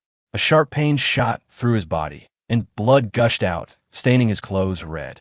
He was thrown several meters away by the enormous impact. This scene stunned everyone. The soldiers, who had been focused on the battle, stopped what they were doing and stared in disbelief as Lu Qi fell to the ground, shot. The tense and fierce battle atmosphere froze instantly, and the entire battlefield fell into a deathly silence. Someone's attacking. Protect the captain, Jack shouted angrily. In an instant, the undead crew of the Nightmare moved swiftly, forming a tight circle that firmly protected Lu Qi within it. At the same time, the projection bird's camera swiftly turned to the source of the gunshot. A muscular man was seen holding a Barrett sniper rifle, lying steadily on a high point of the building behind him. In the footage, his facial features are clearly visible, his muscles are well-defined, and his eyes are cold and resolute. The man in the shot was instantly recognized by someone in the bar. This is the Huang family's gun king, he exclaimed in surprise. In an instant, everyone's eyes turned to young Master Huang. Huang family gun king, a peak lord-level expert, is not a superhuman, but he possesses an extremely expensive Barrett sniper rifle. Young Master Huang, you'd better give Tianqi Company an explanation, He Dongcheng said with a gloomy face, his tone full of threat. For Tianqi Company, which operates in the betting business, fairness and integrity are paramount. The Huang family's deliberate interference in the fight and their attempt to influence the outcome of the match are undoubtedly a major provocation to them. As soon as He Dongcheng finished speaking, more than a dozen men in suits rushed out and surrounded Huang Xiaowan. Young Master Huang knew he was in the wrong, so he gave a dry laugh, trying to ease the tense atmosphere. Don't be impulsive. Our Huang family and Hai Port have always had a very good relationship. This time, Second Uncle went to help at Song Liqing's invitation. However, his explanation did not have much effect. Seeing the man in black continue to approach him, he quickly added, regarding this battle, our Huang family did indeed get involved. Here's the arrangement. If Yu Ming wins this bet, we'll pay back our initial investment. If Song Liqing wins, we'll forego all the winnings and only take back our Huang family's initial investment. Another day, our master will definitely come to apologize. However, He Dongcheng's gloomy expression did not lessen. He looked coldly at Huang Xiao, knowing exactly what the Huang family was planning. He snorted. This matter wouldn't end so simply. The Huang family would have to pay the price. However, Huang Xiao remained quite composed in the face of He Dongcheng's cold threats, and he was not intimidated by He Dongcheng's imposing manner. Huang Xiao knew this well. As a top-tier family in Jinsha City, the Huang family had two peak lord-level experts. This was their foundation and their pride. Such strength is enough to ensure that the Huang family can stand firm in Jinsha City. In his eyes, this incident was nothing more than a minor disturbance. As long as those two peak-level lords from that family are present, Apocalypse Company will not investigate further. At worst, I can compensate with some gold coins. Although it will hurt a bit, it's much better than losing a full 30,000 gold coins. After hitting his target and seeing that the target had fallen, the Gun King realized that he had been exposed to everyone. He decided to stop hiding and walked openly to Song Liqing's side. Song Liqing cupped his hands in a gesture of gratitude to the Gun King. Many thanks to the Gun King for his help. I, Song Liqing, will remember this kindness from the Huang family and repay it in the future. The Gun King casually slung the sniper rifle over his shoulder and laughed heartily. Brother Song, you flatter me. Our Huang family and the Song family have been friends for generations. How can my Huang family not lend a helping hand when you are in trouble? Besides, this is just a small favor. He wouldn't tell Song Liqing that if Song Liqing lost, the Huang family would lose 30,000 gold coins. At this moment, a voice interrupted their conversation. It's Lu Qi. Hiss. He clutched his left chest, his face pale.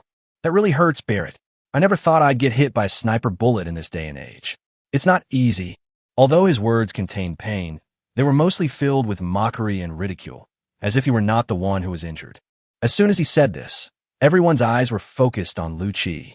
He slowly walked forward, and a huge hole appeared in his left chest. His heart had been shattered by the immense power of the sniper rifle. Such injuries would have killed an ordinary person long ago. However, Lu Qi seemed unconcerned. Apart from his slightly pale face, his demeanor and movements showed no signs of serious injury. Seeing Lu Qi's calm demeanor, both Song Liqing and the Gun King couldn't help but show a hint of shock. Is it okay if my heart is shattered? Gun King said incredulously in a low voice. As a sniper, he knew the power of his shot. Even a Lord-level expert would die instantly if shot in the heart. Yet Lu Qi seemed to be largely unaffected, which was beyond his comprehension. You really are a monster. At this moment, Song Liqing's eyes were filled with fear. He decided that he would kill Lu Qi at all costs. He turned to the Gun King, his tone resolute. Gun King, please help me kill this man. I will reward you handsomely afterwards. He knew that he probably wouldn't be able to deal with Lu Qi on his own, but with the help of the Gun King, he was fully confident. Gun King stared intently at Lu Qi, gripping his Barrett sniper rifle tightly, and slowly aimed it at Lu Qi's head. His eyes revealed a hint of determination and ruthlessness as he slowly said, Fine, this time, I don't believe he can live without his head. The projection bird projected every scene from the battlefield onto the tavern's large screen in real time. The tense atmosphere in the images seemed to permeate the tavern as well, making the atmosphere here equally tense. This doesn't look good for you, Ming.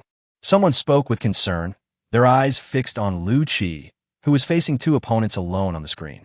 I admit he's strong, but his chances of winning against two peak Lord-level experts at the same time are really too small. Although I bet on High Port to win, I now hope that Yu Ming can win this game. Another person chimed in, his gaze sweeping across the tavern before finally settling on young Master Huang. His tone was full of disdain, for no other reason than that I can't stand some people who can't take a game. Chapter 75, Gun King dead. Upon hearing this, Huang Shao frowned, but knowing he was in the wrong, he said nothing. Alas, what a pity. If Yu Ming hadn't perished in this battle, he would surely have become a top powerhouse on Blue Star once he grew up. Another person sighed, their tone filled with regret. As he Dongxing looked at Lu Qi on the screen, he silently agreed that if Yu Ming could survive this battle, even if he lost to Song Liqing, he would write a letter of recommendation to the company headquarters and include Yu Ming in the list of geniuses. He believed that this person's future was absolutely limitless. The atmosphere at High Port was heavy and oppressive. Lu Qi looked at the two who had joined forces without the slightest fear on his face. Even if we are fighting against two peak Lord-level opponents, what does it matter? We could just kill them all. He looked at the two of them calmly, his thin lips slightly parted. I didn't think I'd need this ability, but then a Gun King suddenly appeared out of nowhere. The next moment, his eyes widened suddenly, like stars in the night, and his hands shot out. Perfect timing. I'll use you guys to test my new superpower. Hey, Gun King, I'm really interested in your Barrett. As soon as he finished speaking, a thick aura of death burst forth from his body, like ghostly mist rising in the night, making his figure appear as eerie and terrifying as a vengeful ghost. Playing tricks. Gun King, Let's go together. Song Liqing's eyes twitched. He could clearly sense that Lu Qi was preparing a powerful skill, and he couldn't just stand there and wait for him to finish unleashing it. He shouted and rushed towards Lu Qi like the wind. Gun King nodded, his barret aimed at Lu Qi, and he was about to pull the trigger. However, in that instant, Lu Qi's figure seemed to merge into the surrounding black fog and vanish. Immediately afterward, countless terrifying forces silently emerged. Natural disaster strikes. Lu Qi's voice was like a ghostly whisper from the depths of hell. The surrounding earth began to tremble violently, as if some terrifying force was about to burst forth from the ground. Suddenly, a deep white bone hand emerged from the earth, followed by a terrifying-looking skeleton that roared as it crawled out of the ground. This scene was like opening Pandora's box. Countless skeleton warriors burst from the ground, their figures exuding the coldness and terror of death. In an instant, the entire Seawing Harbor was surrounded by this ocean of skulls, and the intense aura of death sent chills down everyone's spine. What was most terrifying were the two giant skeletons that burst from the ground. They stood 5 meters tall, their majestic bodies resembling two dark mountain peaks. The terrifying aura emanating from them was unmistakably that of a Lord-level being. This is the SS-level superpower that Lu Qi obtained in the Avicii Hell Calamity Descends. Looking at the two giant skeletons, Song Liqing and the Gun King's expressions turned extremely ugly. They hadn't expected that Lu Qi possessed such terrifying supernatural abilities. At this moment, the fear in their hearts was impossible to conceal. Kill everyone on this island. Lu Qi's command was low and cold, like the pronouncement of death, echoing across the entire battlefield. At his command, countless undead roared and charged toward the warriors of Seawing Harbor. The undead warriors were emaciated, and every bone seemed to exude the coldness of death. Their eyes burned with a ghostly green light, a thirst for slaughter and a welcome to death. The situation at High Port, where they initially had the numerical advantage, was instantly reversed. This vast army of undead consisted of at least tens of thousands of undead warriors. The warriors of Seawing Harbor paled in shock at the sudden arrival of the undead army. They gripped their weapons tightly, trying to resist the torrent of death. However, the number of the undead was simply too great. They surged forth like a tidal wave, making it impossible to resist. The entire battlefield instantly transformed into a hellish scene, with screams, roars, and gunfire mingling together to create a symphony of death. The undead charged at the enemy without fear, offering no defense against their attacks, their eyes filled only with slaughter and destruction. The battle was extremely brutal. The ground was stained red with blood, and corpses piled up like mountains. Despite their superior equipment and training, the warriors of Seawing Harbor began to feel overwhelmed by the relentless attacks of the undead warriors. The undead warriors seemed tireless and fearless of death. They surged forth in an endless stream. Their eyes were filled with nothing but slaughter and destruction. This frenzied fighting spirit sent chills down the spines of the warriors at Seawing Harbor. At this moment, the warriors of High Port began to show signs of defeat. Song Liqing and Gun King were now tightly entangled by two giant skeletons, and their situation was extremely critical. Song Liqing, with his agile movements, narrowly dodged a spike club swung by a giant skull. The spike club slammed down beside him with a loud crash, leaving a deep crack in the ground. Feeling this immense power, Song Liqing's eyes twitched, and a surge of fear welled up in his heart. Meanwhile, the Gun King faced another giant skeleton attacking him. He aimed at the skull's head and decisively pulled the trigger. Bang! The deafening roar of the Barrett rifle echoed across the battlefield. A bullet hole was instantly punched into the giant skull's head. What's terrifying is that the giant skeleton seems completely unaffected and continues to roar as it attacks the Gun King. Gun King's face turned ashen. He stomped his foot hard on the ground, trying to dodge the giant meteor hammer swung by the giant skull. But then his expression suddenly changed drastically, because the surrounding space seemed to have materialized, firmly imprisoning the Gun King. Despite his best efforts, he was unable to move his body at all. He was hit by Lu Qi's spatial confinement technique. No! Gun King watched in horror as the meteor hammer fell heavily before him. The massive meteor hammer smashed the Gun King into a bloody pulp, splattering blood everywhere. A powerful figure has fallen. Gun King dead. Song Liqing stared blankly as the Gun King was smashed into a bloody pulp, the gruesome scene filling him with extreme horror. Gun King was a powerful figure at the same peak lord level as him. How could he not be terrified when he was so easily killed? At that moment, his fighting spirit vanished with the death of the Gun King, replaced by a strong desire to escape. He looked around. What was once his kingdom was now like hell. He couldn't imagine what would happen if he stayed. At the same time, for the first time, he felt regret, wishing he hadn't done it. He shouldn't have listened to that bitch Mo shouting's instigation and caused Lu Qi's death. He thought to himself. At that time, he was Lu Qi's best friend, but for a small benefit, he listened to Mo shouting slander. Unexpectedly, Lu Qi has returned from hell to seek revenge. All of this is his own doing, and he deserves his retribution. Chapter 76: The Destruction of Siwing Port. Song Liqing took a deep breath and activated his supernatural ability. A strong gust of wind swept in, lifting him up and putting him in a low-altitude flight. Without looking back, he flew towards the distant warship. At this moment, he had lost all will to fight.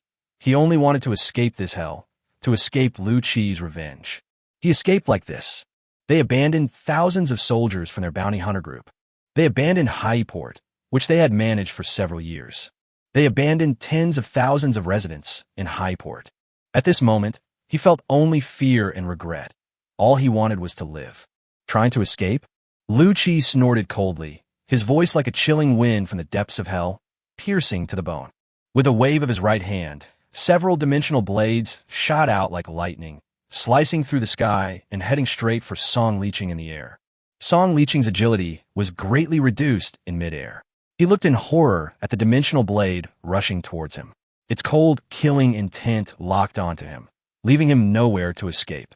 He tried his best to dodge, but was still hit by the two-dimensional blades. With a spurt of blood, Song Liqing's figure fell like a bird with broken wings, crashing heavily to the ground. Dust billowed around him, and his figure looked so disheveled and powerless amidst the dust. Lu Qi then appeared beside Song Liqing in an instant. His eyes were cold as ice as he looked at Song Liqing lying on the ground, as if he were looking at a dead man. "Do you think you can escape?" Lu Qi's voice was cold and cruel, each word like a sharp blade piercing Song Liqing's heart. At that moment, all of Song Liqing's fighting spirit was shattered. He knew he had nowhere to escape. He knelt down before Lu Qi, his hands gripping the ground tightly. His once proud head was now bowed deeply, like a dog with a broken spine. Lu Qi, I was wrong. All these years, I've been regretting what I did." Song Liqing coughed up a lot of blood, and there were two hideous wounds on his body caused by the dimensional blade. He looked extremely miserable. "Lu Qi, give me another chance. Think about our past. I'm your best brother." Song Liqing wept uncontrollably, his voice filled with pleading and regret. Lu Qi quietly watched Song Liqing, his deep eyes calm and undisturbed.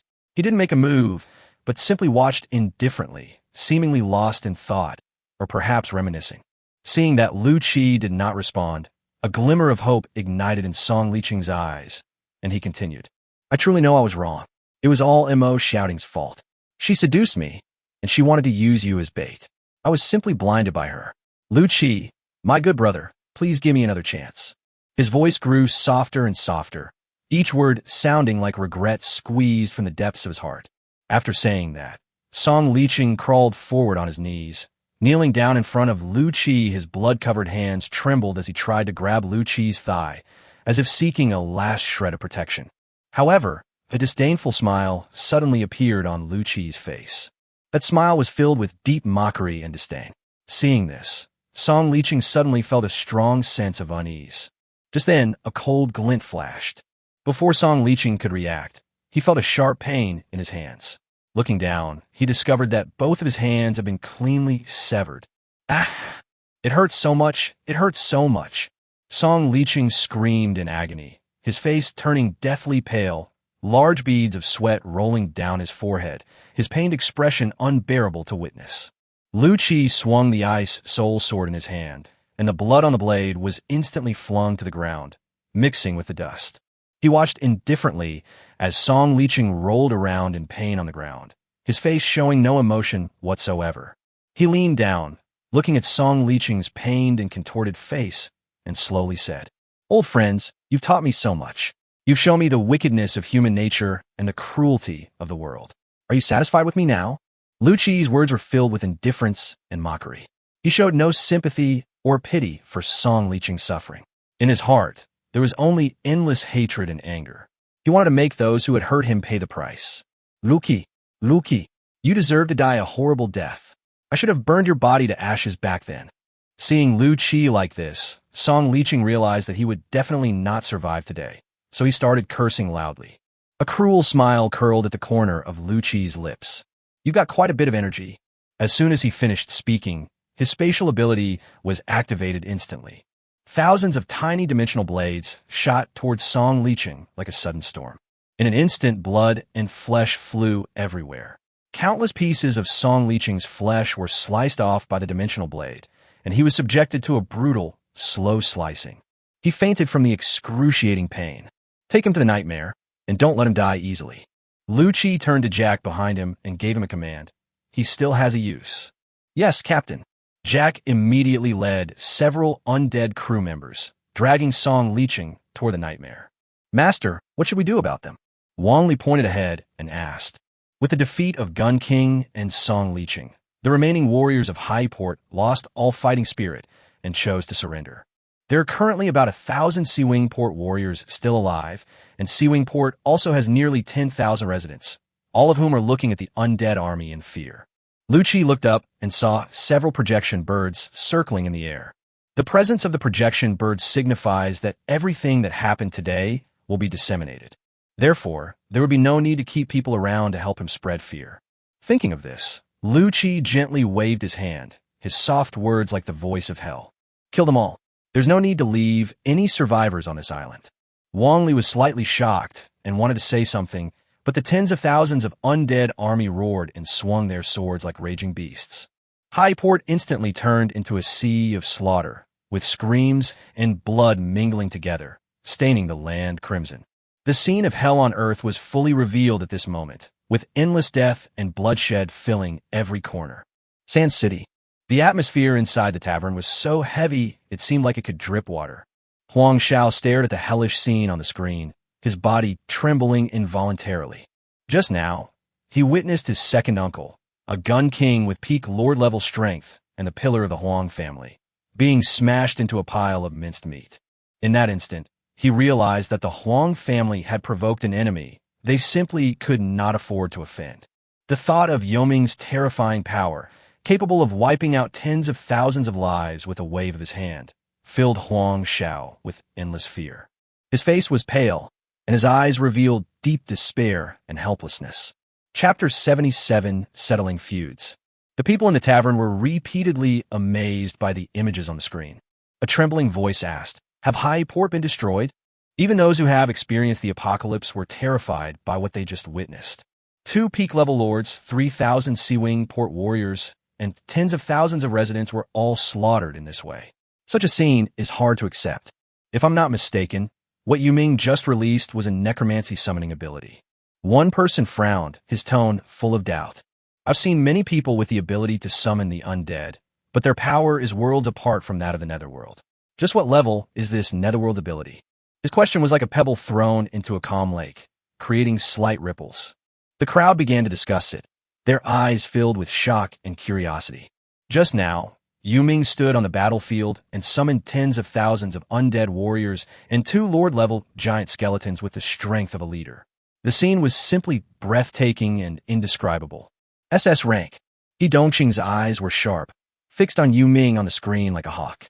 His voice wasn't loud, but it resonated like a thunderclap in the tavern. I can't be mistaken. Only an SS-level superpower can achieve this terrifying power. He Dongqing paused briefly, each word spoken with extreme gravity. In other words, Yuming possesses 3 superpowers simultaneously. The tavern was so quiet you could hear a pin drop. Everyone was stunned by He Dongqing's words. They gasped and felt a chill run down their spines. Yuming, he's too terrifying. If He Dongqing's deduction is correct, he actually possesses 3 superpowers: SS-level summoning, S-level space manipulation, and C-level enhancement. SS-level superpowers were something they had never dared to imagine.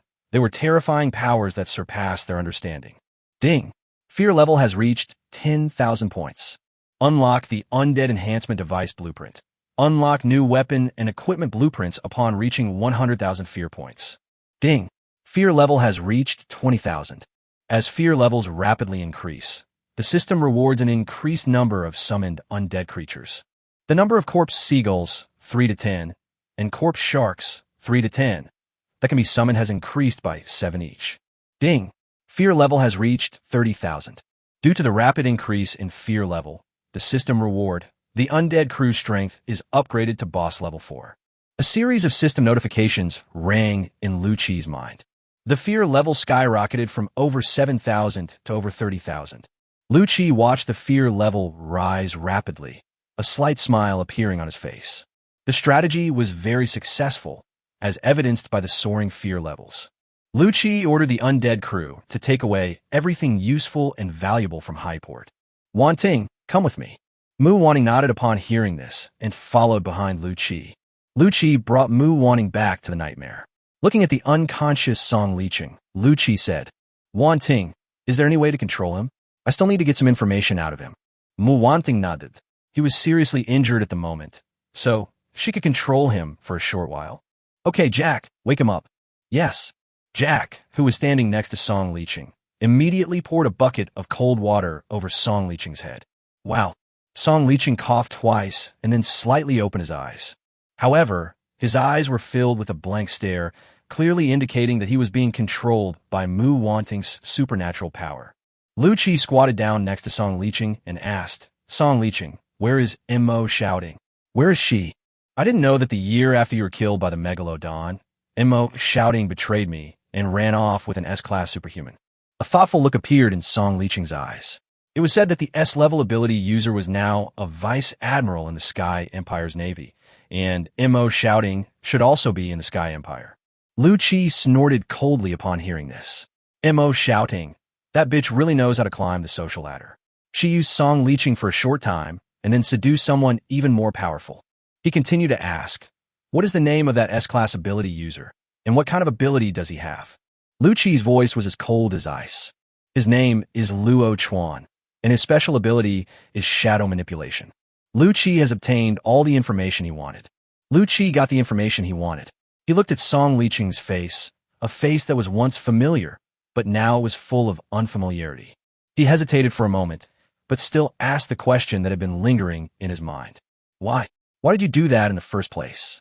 Song Licheng replied blankly. Because at the time I was worried that you would find out about my affair with Mo Shouting, and also, at that time, having one less person meant we could save a portion of food. Upon hearing this, Lu Chi felt a chill run through him. He felt a strange sense of absurdity. Their 4-year friendship seemed so insignificant in the face of interests and survival. Human nature appears so ugly at this moment. He shook his head, the anger in his heart gradually subsiding, leaving only endless sorrow. System, plunder this person's superpowers. Lu Chi coldly issued the order. His feud with Song Licheng came to an end.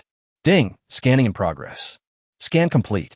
Target, Song Licheng, rank B ability. Wind element mastery, status, severely injured, can be looted. To plunder the target's ability, with a 40% success rate, the target dies immediately after the ability is plundered. Plunder. Lu Chi's voice revealed a hint of decisiveness. As Lu Chi finished speaking, a cloud of black smoke enveloped Song Licheng.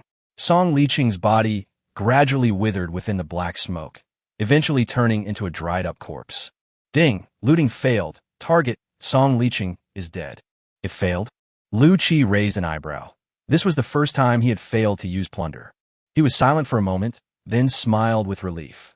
It's better that we failed. Otherwise, every time I use wind-based abilities, I'll always remember these unpleasant things. Captain, this is for you. Rose's voice rang out softly as she appeared behind Lu Chi and handed him the heavy Barrett rifle. This gun accompanied the Gun King through countless trials and tribulations. It was this that made the Gun King famous. It was also this gun that accompanied the Gun King as he grew step by step to the peak of the Lord level. After the apocalypse, all weapons became scrap metal and were unusable. However, the Gun King once obtained a magical treasure in a secret realm, a treasure that could restore the function of weapons. He used this treasure to repair this Barrett. Chapter 78, Unlocking the Undead Enhancement Device. Now this gun belongs to Lu Chi. Jack, go and call Nyoda and Shirhan over here. Before long, Nyoda and Shirhan arrived in a hurry with Jack. Captain. They looked at Lu Chi, awaiting his next instructions. Lu Chi looked at them, a hint of satisfaction flashing in his eyes, and said in a deep voice, Rose, Jack, Nyoda, Soul Eater, I have now decided to raise your strength to the boss level. As soon as Lu Chi finished speaking, the atmosphere around them tensed instantly. A look of surprise appeared on their faces. A leader was a symbol of strength, something they had always longed for. Their eyes were filled with gratitude and admiration as they looked at Lu Chi. Jack jumped up excitedly and shouted, Wow, Jack, I'm going to become a leader. Long live the captain. Compared to Jack's excitement, Rose was much quieter. She didn't speak, but silently gazed at Lu Chi, her eyes filled with deep admiration. For her, Lu Chi was her faith, her everything. She would die for Lu Chi without hesitation. It was an unwavering loyalty until death. Lu Chi smiled slightly, and then a burst of black energy emerged from the nightmare, enveloping the four of them. As the black energy slowly dissipated, four people were revealed. At this moment, Jack and Rose have undergone tremendous changes. They're no longer the original skeletons, but have taken on a completely new appearance. Upon their promotion to the leader level, Lu Chi also reshaped their physical bodies. Rose has now transformed into a beautiful blonde with delicate features and a slender figure. Jack, on the other hand, is a handsome blonde with blue eyes. They look at their new bodies with eyes full of surprise and gratitude. While Soul Eater's appearance didn't change much, his aura became even more terrifying. After being promoted to the boss level, Nyoda appeared even taller, and every muscle in his body seemed to contain explosive power. He clenched his fist, feeling the surging power within him, as if he couldn't wait to find an opponent to test his strength. Jack jogged to the mirror and looked at himself with anticipation. When he saw his new look, a hint of joy flashed in his eyes. He nodded in satisfaction, a confident smile spreading across his face. He turned to the others and said smugly, See, I told you I was definitely super handsome. Rose smiled slightly after hearing Jack's words. She gently shook her head and looked at Jack, saying, Appearances don't matter. Improving our strength is what matters. Once we reach boss level, we can better assist the captain in battle, and that's the most important thing. When Yoda heard Rosie's words, he nodded in agreement. He scratched his head and said somewhat awkwardly, Old Nyo, feel like I can take on 10 of them.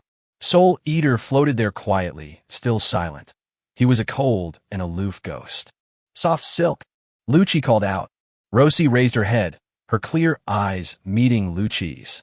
This Barrett is for you to use. Your special ability, combined with this sniper rifle, will be even more effective. Lu Chi handed the Barrett rifle to Rose. Rose's gaze fell on Barrett, a hint of seriousness flashing in her eyes.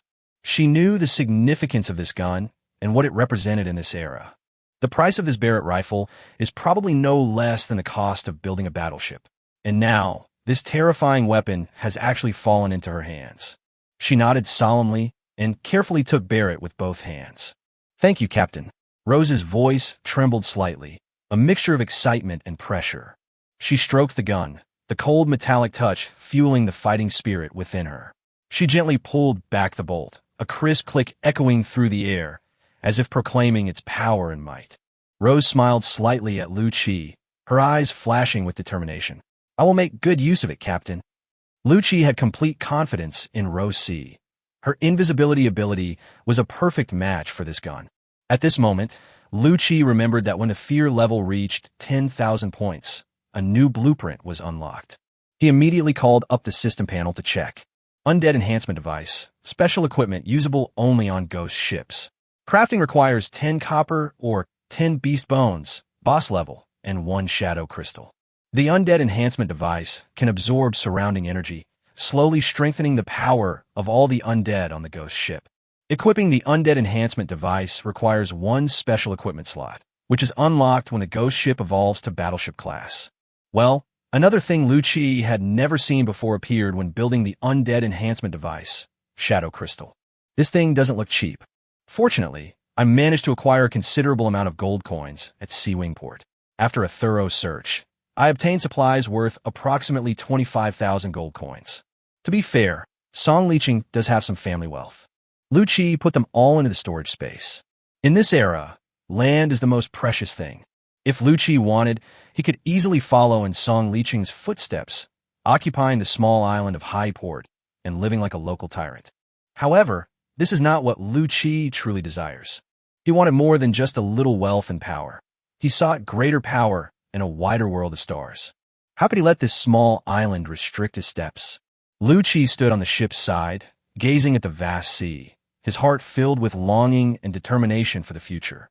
He knew that the world was much bigger than he had imagined, and that his journey was still long.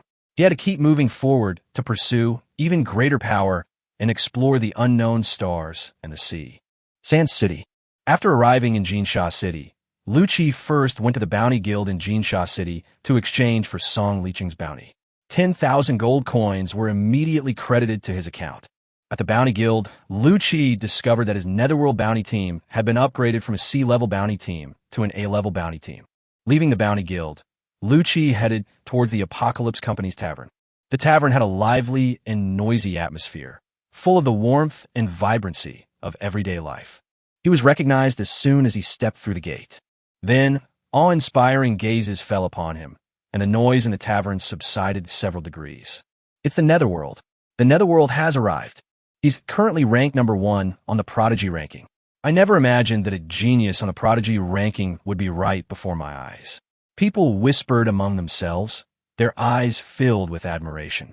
The aura emanating from him is terrifying. How many people must he have killed to possess such a terrifying aura? The person next to him was pale, as if he was being suffocated by Lu Qi's aura. Chapter 79 News from the Heart of Steel. Shu, keep your voice down. Yu Ming is a terrifying being who can easily kill peak Lord-level experts. Right now, he is invincible in this city. If you anger him, no one can save you. Another person hurriedly reminded them, their voice filled with fear. In the past few days, news of the Netherworld's destruction of Seawing Port has spread throughout the entire Sand City. People both revered and feared the underworld. His reputation was a double-edged sword, bringing him both glory and endless terror. The rapid spread of this event resulted in the Nightmare ship accumulating 43,251 points of fear, and this number is still increasing rapidly. Lu Qi didn't react much to any of this. He simply ordered a drink and sat quietly in a corner of the tavern, savoring the wine in his hand. Soon, He Donsheng came down from upstairs with 2 of his men. Upon seeing Lu Qi, a smile appeared on his face. He looked very happy. Lu Qi's victory over Song Liqing directly earned Tianqi Company nearly 50,000 gold coins, and He Donsheng was rewarded by his superiors, making his promotion a certainty. He walked straight to Lu Qi's side and said with a smile, "Yu Ming, everything is prepared for you. Let's find a quiet place to talk." Lu Qi nodded slightly, then stood up and followed He Donsheng to a luxurious VIP room. The private room was beautifully decorated and had a tranquil atmosphere, clearly a good place for conversation. Inside the private room, 2 beautiful young women had already prepared tea and stood quietly to the side. He Donsheng waved his hand, and one of the women immediately poured Lu Qi a cup of tea respectfully. "Yu Ming, have a taste. This is top-quality Da Hong Pao tea," He Donsheng said with a smile. Lu Qi took the teacup and drank it all in one gulp. The tea is sweet and mellow, with a lingering aftertaste. He put down his teacup, looked at He Donsheng, and nodded approvingly. The taste is indeed very good. He Donsheng laughed heartily upon hearing this. "Brother Yu Ming, if you like it, I'll have my men prepare more and install them for you later. But let's take care of the important matters first." As he spoke, he clapped his hands. As the clapping subsided, 2 men carried in a heavy box. He Donsheng stood up, walked to the box, and opened it. Suddenly, glittering gold coins came into view, almost turning the entire room gold. Lu Qi saw this scene, and a hint of appreciation flashed in his eyes. He Donsheng is indeed a capable person, and this meeting made him feel even more favorably toward He Donsheng. There are 35,000 gold coins in total. "Brother Yu Ming, you might as well take a look." Lu Qi bet 3,500 gold coins, with a payout of 1 to 10, which is 35,000 gold coins. "No need. I trust Manager He." Lu Qi waved his hand, and a spatial rift appeared. Lu Qi then put the box of gold coins into his storage space. "Thank you, Manager He." Lu Qi spoke again, his tone full of sincerity. He knew very well that it was because of Yi Dongqing's recommendation that he was able to so easily climb the list of geniuses and jump directly to first place. Although he didn't care much about these empty titles, it's undeniable that they played a huge role in spreading his fame and increasing his fear factor. After all, on Earth, people generally have a high degree of acceptance of the peak ranking and the prodigy ranking published by Apocalypse Corporation. Haha, Brother Yuming, you're too kind. This time it's a win-win situation for us. Tianqi Company also made a profit of 50,000 gold coins. Yi Dongqing waved his hand with a smile, his expression very happy. He was very satisfied with the collaboration. Not only did the company make a fortune, but more importantly, his relationship with Lu Qi became even closer as a result. This is undoubtedly a very valuable investment for his future career path. At this point, Yi Dongqing's smile faded slightly, and his eyes became sincere and eager. He said in a deep voice, Brother Yuming, do you have any thoughts about joining a powerful force? You possess multiple extraordinary abilities, which will inevitably attract a lot of attention. Without a strong force as your backing, I fear those king-level experts might personally attack you. Yi Dongqing spoke from the heart. He saw Lu Qi's potential and knew that in this world, without the protection of a powerful force, even the most talented cultivator would suffer countless troubles. He hoped that Lu Qi could grow more steadily and quickly, which is why he had the idea of making this recommendation. Moreover, if Lu Qi could hold a high position in Tianqi Company, it would certainly be of great benefit to him.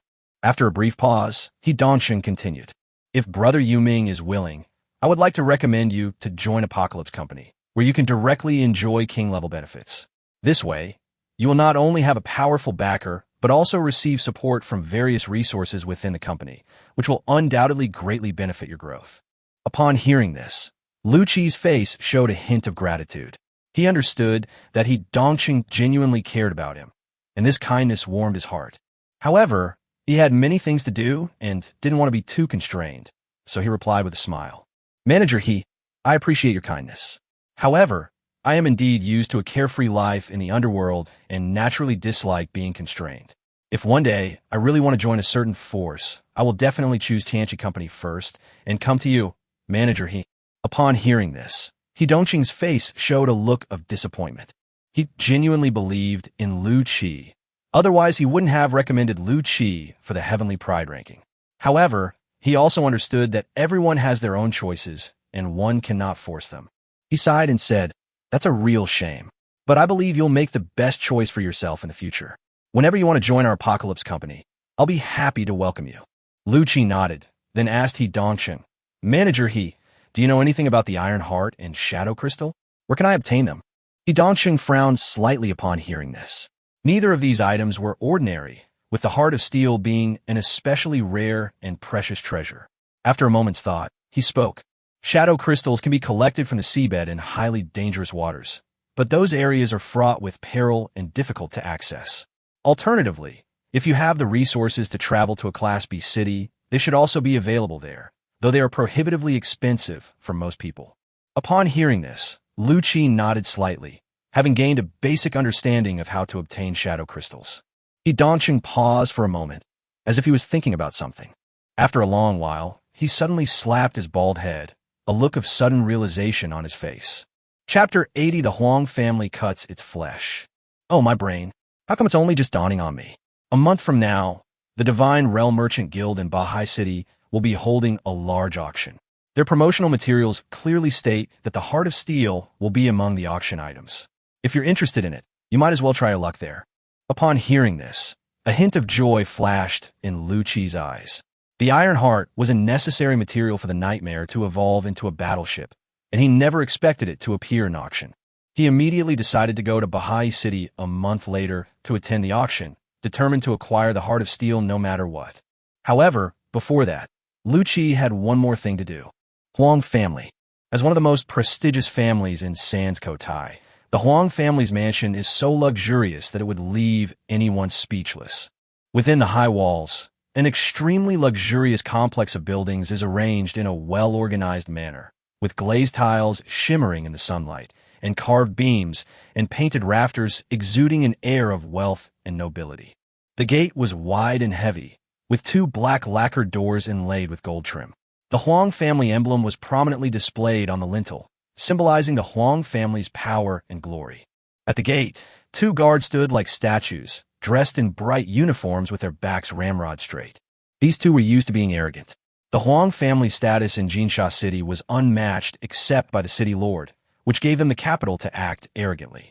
They treat pedestrians with great arrogance, always looking down on others. Who goes there? State your name. This is the Huang family. Those outside, please wait. You may enter only after you have been granted permission. One of the guards saw Lu Qi approaching and immediately shouted at him, as if he were exercising some great power. However, he did not realize that the person in front of him was the one he should never have provoked in his life.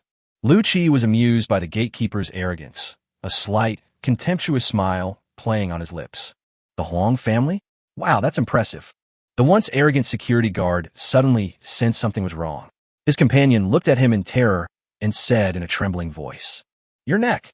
What's wrong with my neck?" Before he could finish speaking, the security guard suddenly felt a sharp pain in his neck. He was about to touch it with his hand when he froze.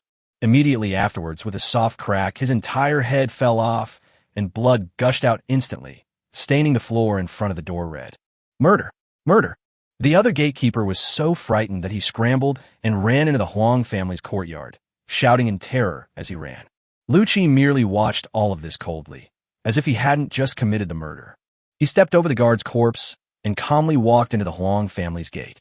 Upon entering the Huang family compound, one is immediately struck by the sight of white mourning clothes everywhere, clearly indicating that the Huang family is currently in mourning.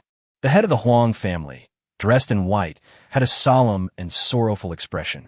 The memorial tablet of the Gun King was prominently displayed in the main hall, with incense and candles swirling around, creating a solemn atmosphere. He heard the commotion outside the door and sighed deeply. Alas, the netherworld has come after all, he said, his tone filled with helplessness and worry. He quickly stood up and solemnly said to the steward behind him, "Go and call the city lord immediately.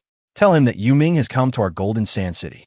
We hope he can lend a helping hand and help our Huang family get through this calamity." The butler nodded, fully aware of the seriousness of the matter, and immediately picked up the Den Mushi and quickly dialed the number of the Lord's mansion. Like the projection bird, the Den Mushi is a special kind of creature used for communication. However, the only response on the other end of the phone was 4 words, "I can't help you." Clearly, the city lord was unwilling to antagonize the netherworld for the sake of the Huang family. The Huang family patriarch had anticipated this outcome. As the city lord of Jinsha City was at the peak of the lord level, he naturally dared not easily provoke an existence like Yuming. After all, Yuming was a ruthless individual who single-handedly killed 2 peak lord-level experts.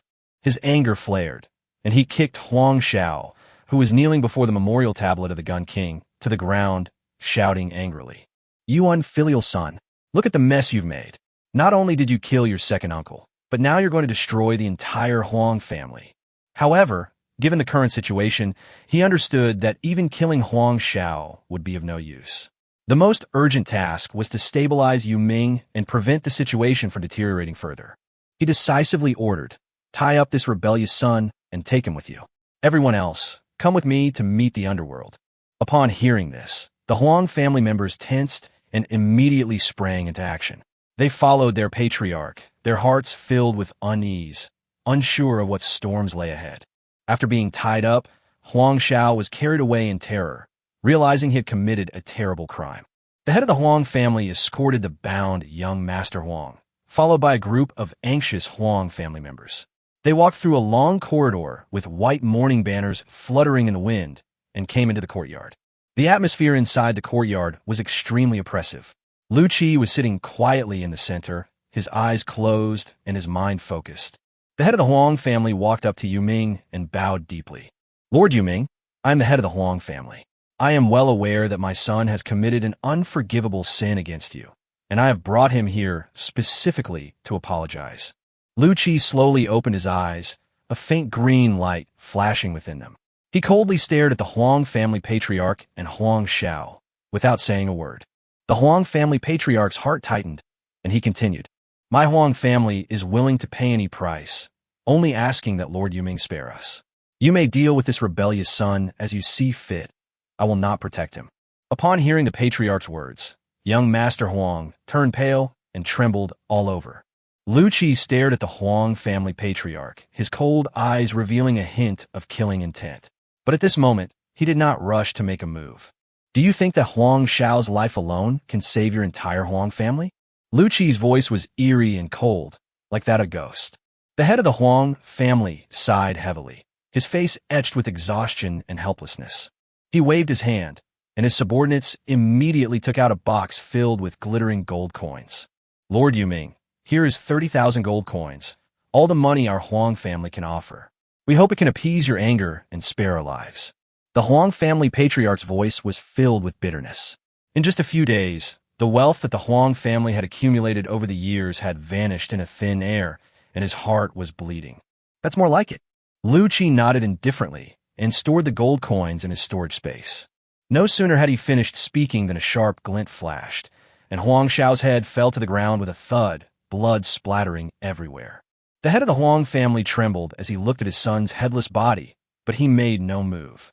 He knew that the situation today did not allow him to make any mistakes.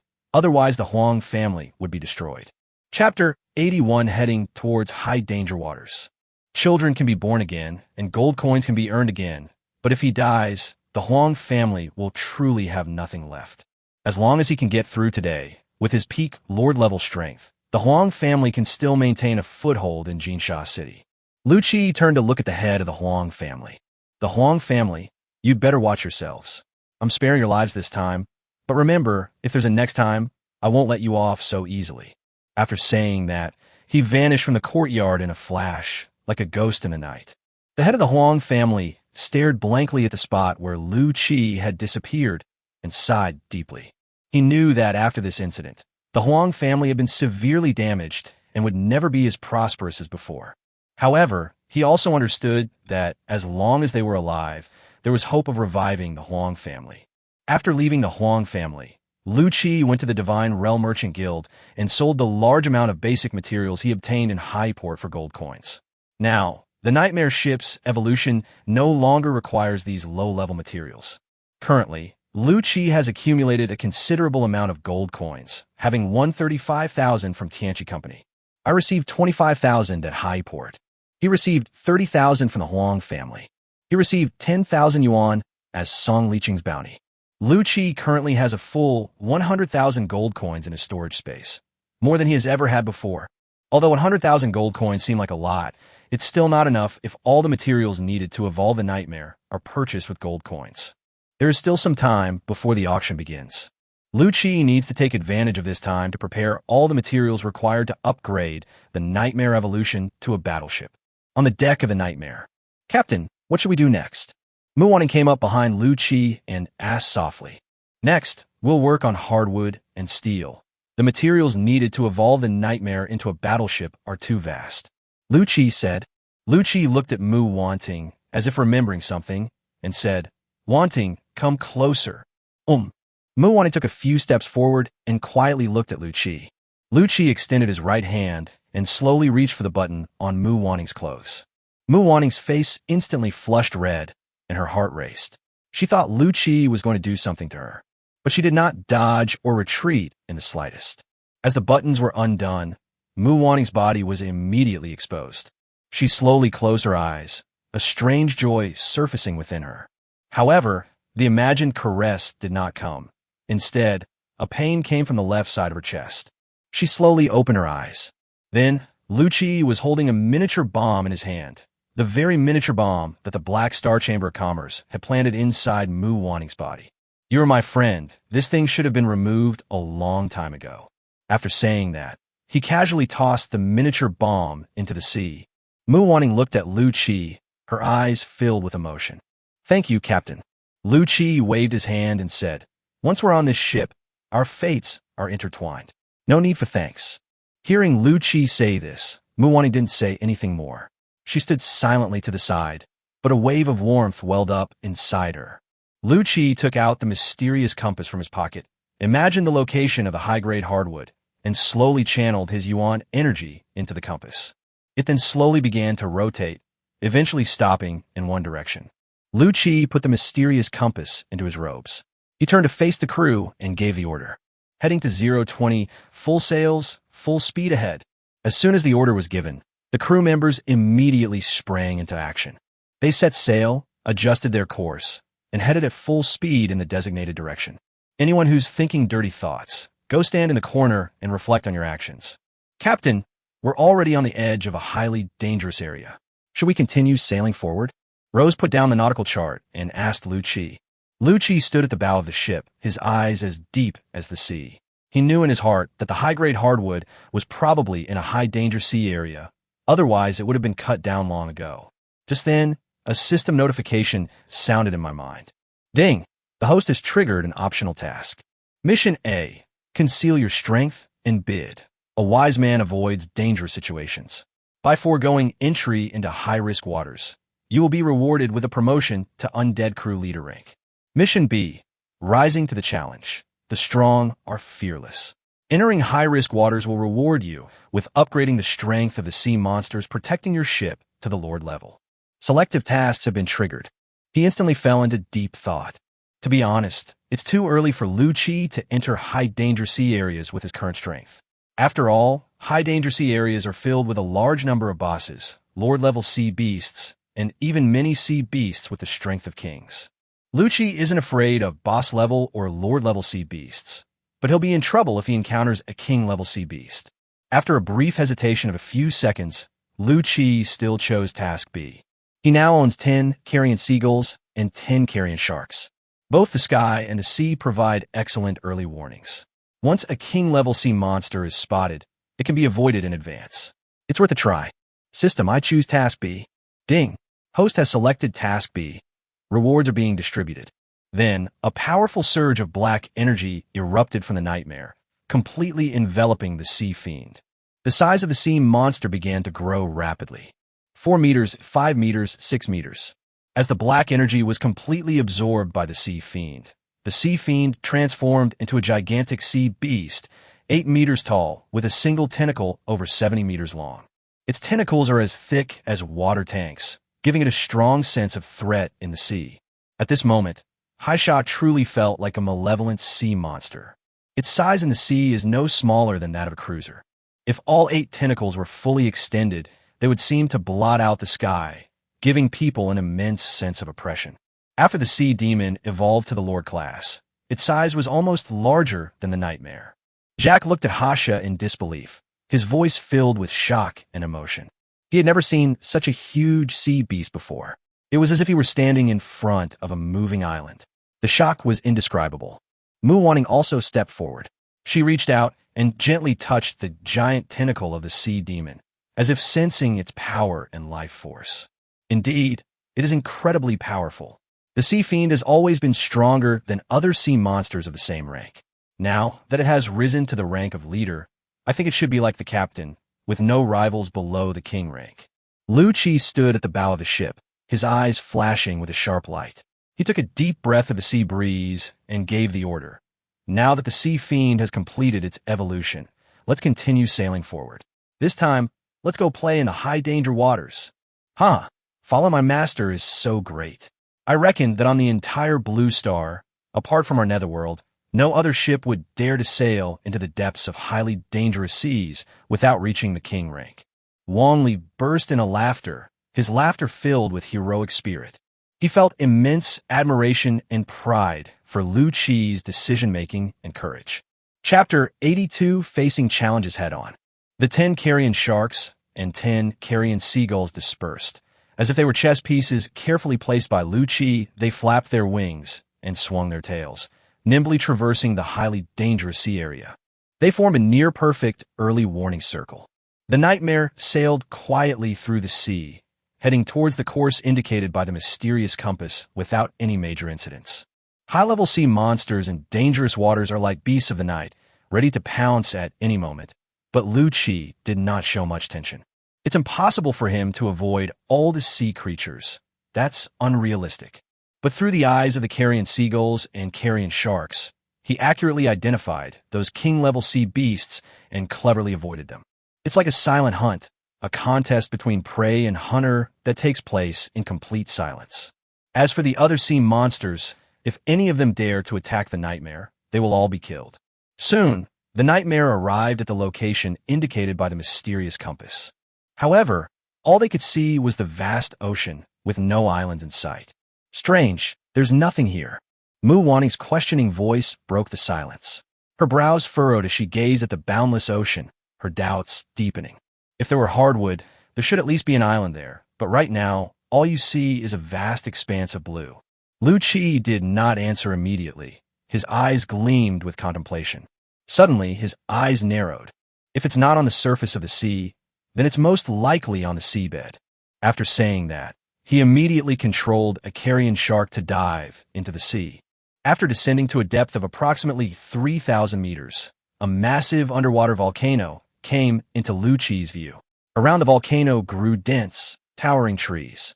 After seeing what these underwater trees looked like, Lu Qi's eyes lit up instantly. Giant kelp dragon tree, he shouted excitedly. The branches and leaves of these trees flow like seaweed, while their trunks resemble winding, coiling dragons of the east. The wood of this tree is all medium-grade hardwood, and the wood produced by a fully mature, giant kelp dragon tree reaches the standard of high-grade hardwood. However, before the joy could fully bloom on Lu Qi's face, an extremely terrifying pressure suddenly struck. Then, a terrifying sea monster, over 500 meters long, swam rapidly towards them. The enormous creature opened its blood-red maw, revealing ferocious fangs, and a strong, pungent stench of blood filled the air. Lu Qi then lost contact with the carrion shark. "Captain, what happened?" Looking at Lu Qi's solemn expression, Rose Sea asked anxiously. Lu Qi took a deep breath and recounted the events that had just transpired to everyone in detail. There is indeed high-grade hardwood below and in great quantities, but there is a terrifying sea monster lurking beneath it. Everyone was taken aback upon hearing this. Lu Qi then opened the system's encyclopedia and quickly found information about the terrifying behemoth. Abyss Behemoth. Lu Qi muttered the name, his expression growing increasingly grave. Abyssal behemoths are top predators living in the deep sea. Adult abyssal behemoths can reach 500 meters in length and are as powerful as king-level experts. The word Wang Jia weighed heavily on everyone's hearts like a boulder. They were all very aware of the terror and danger that a king-level sea beast represented. "Master, shall we still go down to cut down hardwoods?" Wang Li swallowed hard and asked nervously. Lu Qi shook his head without hesitation. "Below is a king-level sea beast. I'd have to be crazy to challenge a king-level sea beast for a bit of high-grade hardwood." His tone was resolute, without the slightest hesitation. Jack nodded in agreement. "Yes, if it doesn't work out, we can retreat. Anyway, this trip wasn't a complete waste. We've killed 2 Lord-level sea beasts along the way, and the Sea Fiend has evolved to Lord-level. We've already gained something, so there's no need to take any more risks." Rosi and Wang Li both agreed, neither of them wanting to risk challenging a king-level sea beast for some timber. Faced with such a terrifying disparity in strength, any adventure would seem utterly foolish. Ding! The host has triggered an optional task. Task A. Successfully fell 2,000 units of medium-grade hardwood and 500 units of high-grade hardwood. Task reward. Double the chance of successful looting 3 times. Mission B. Safely evacuate from high-risk waters. Mission reward. Upgrade 1 undead crew member to boss level. Just as Lu Qi decided to give up, the system popped up again. Looking at the mission rewards, although they are optional, it's obvious that the goal is to get Lu Qi to go down and chop down trees so that the nightmare can be evolved into a battleship as soon as possible. Lu Qi is increasingly suspicious that there seems to be an invisible eye watching him coldly through the system, issuing tasks from time to time and pushing him forward. Lu Qi didn't know who this person was, but he was certain that he possessed immense power. He brought Lu Qi back to life and created the Ghost Ship evolution system. Lu Qi felt that he seemed to be in a hurry, eager for Lu Qi to become stronger quickly. The system has been releasing updates more and more frequently lately, which clearly indicates that this mysterious entity is investing more and more resources in me. Lu Qi guessed that this mysterious entity probably created more than just this one system. It is very likely that there are other hosts in other dimensions who are also guided by the system. However, this mysterious entity probably cannot maintain so many systems at the same time and will inevitably have to make some choices. The criterion for selection is the host's rate of evolution. The host with the fastest evolution rate will likely receive more resources from the mysterious entity. Hosts whose evolution rate is slow will gradually have their workload reduced, and eventually they will probably be taken back into the system. Thinking of these things, a chill ran through Lu Qi's heart. He was resurrected by a mysterious entity, and if he loses the support of the system, his fate will likely be very tragic. Although this was just his guess, the voice kept telling Lu Qi in his heart, become stronger as quickly as possible at all costs. With this in mind, Lu Qi instantly made up his mind. He took a deep breath and said, "We're not going anywhere, Rose. You have the ability to become invisible. Come down with me in a bit. I'm going to be a deep-sea lumberjack today." As soon as Lu Qi finished speaking, the atmosphere around them froze instantly. Everyone stared at him in disbelief, as if they couldn't believe their ears. They never imagined that Lu Qi would make such a decision in this perilous deep sea. However, no one questioned Lu Qi's decision. Their long time together had instilled in them a deep trust in Lu Qi. They knew that Lu Qi was a man of unwavering will and exceptional wisdom, and that his decisions were undoubtedly the result of careful consideration. Even if Lu Qi said he was going to lead them to launch a full-scale attack on the Sky Empire, they would still follow in Lu Qi's footsteps, even if hell lies ahead. Chapter 83, Diving into the Sea. System: I choose to accept Task A. Ding. The host has selected to accept Mission A. The mission reward will be issued after the host completes the mission. But even if you choose task, you can't just blindly go for it. After all, a king-level sea beast is still in existence that Lu Qi cannot contend with. Judging from the appearance, the giant kelp and dragon trees below are the territory of this abyssal behemoth. Lu Qi thought for a moment, and decided that if that was the case, why not just lure it away? Lu Qi has no shortage of cannon fodder right now. Thinking of this, Lu Qi activated his supernatural ability, Cataclysmic Descends. Lu Qi's consciousness instantly sank into the netherworld, where he could choose what kind of undead to summon from a godlike perspective. The more powerful the undead, the more mental energy is required to summon them. However, once they are summoned to Earth, under the suppression of the laws, these undead creatures will be unable to disobey Lu Qi's orders. However, these undead creatures summoned by Lu Qi exist on Blue Star and continuously consume Lu Qi's mental energy. Once Lu Qi's mental energy supply is cut off, these undead creatures will be teleported back to the netherworld. It can be said that the Cataclysm ability as an SS-level superpower is extremely powerful. If Lu Qi's mental strength is strong enough, he can even summon God-level undead. In the realm of the dead, Lu Qi could sense countless flames of life, each flame representing a vengeful creature. Lu Qi transferred his consciousness to the Sea of Death in the netherworld. Compared to the land of the netherworld, the Sea of Death is far more vast. Lu Qi selected a group of undead sea creatures with leader-level strength.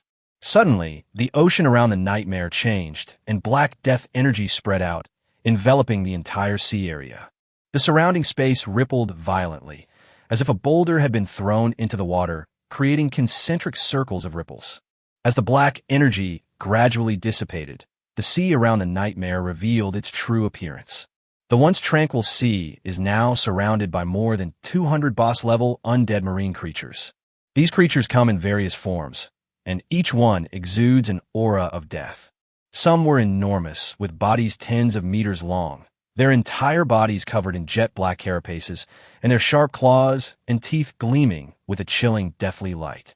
Some are small and exquisite, shaped like kites, but their eyes flicker with eerie blue flames. They appear light and agile, yet contain deadly poison. They circled around the nightmare, in the churning waters, some diving, some floating, some still, some moving. Each undead sea creature seemed to have lived through countless years, its body filled with the aura of vicissitude and death. However, under Lu Qi's control, they were as docile as sheep, waiting for their master's next command. The entire sea became oppressive and heavy because of the appearance of this group of undead sea creatures. The captain's calamity was truly overwhelming. Jack stared wide-eyed at the undead sea creatures around him, his voice filled with shock and awe. Every time he saw Lu Qi unleash this superpower, he was awestruck by its astonishing power. Of course, Master, this is an SS-level ability. SS-level. On the entire Blue Star, you can count the number of people with SS-level abilities on one hand. Wang Li couldn't help but sigh, his eyes revealing deep envy. Compared to Lu Qi's ability, his own B-level fire manipulation was far inferior. This time, when Lu Qi unleashed the natural disaster, he did not choose to summon ordinary undead creatures. He worried that ordinary-level undead were too weak to effectively attract the attention of the abyssal behemoth. A total of 220 undead sea monsters, plus 9 carrion sharks. He carefully divided these powerful undead creatures into 20 groups. Using the giant kelp dragon tree as the origin, Lu Qi placed a group of undead creatures at intervals, which spread out in a straight line, like a long dragon of death.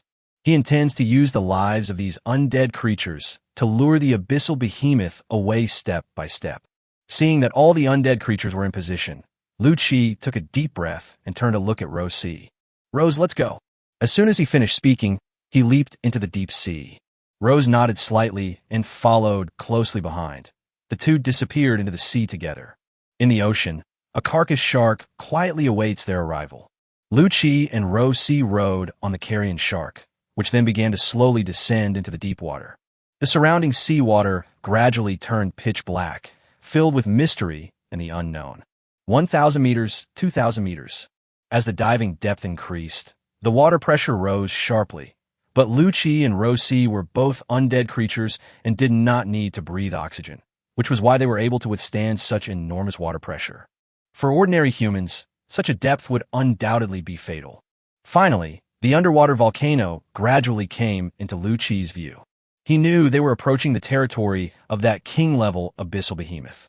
He quickly controlled a group of undead creatures to disperse and swim rapidly towards the giant kelp dragon tree on the seabed. As the group of undead creatures approached within a certain distance, a terrifying pressure suddenly descended.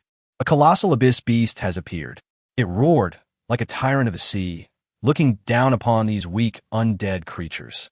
Lu Qi immediately controlled the group of undead creatures to swim desperately along the planned route, hoping to lure the abyssal behemoth away from its original position. However, the difference in strength between a boss-level and a king-level leader is too great, and their speeds also differ significantly. This group of 10 undead sea creatures didn't swim far before being caught up by the abyssal behemoth and subsequently devoured. Seeing the abyssal behemoth successfully lured to its designated location, Lu Qi was overjoyed. He quickly directed the second group of undead creatures forward, using the same tactic to attract the abyssal behemoth's attention and lure it to the next target point. Rose, let's go. Lu Qi grasped Rose Sea's hand, his eyes firm and resolute. He knew their time was extremely limited. Once the abyssal behemoth had devoured all the undead sea creatures, it would return to its territory, and they had to complete their mission before then. The two leaped off the carrion shark and swam towards the giant kelp dragon tree like two ghosts. Rose quickly activated her powers, and their bodies instantly became transparent, disappearing into the dark seabed. Lu Qi, holding Rose Sea's hand, swiftly traversed the giant kelp and dragon forest on the seabed.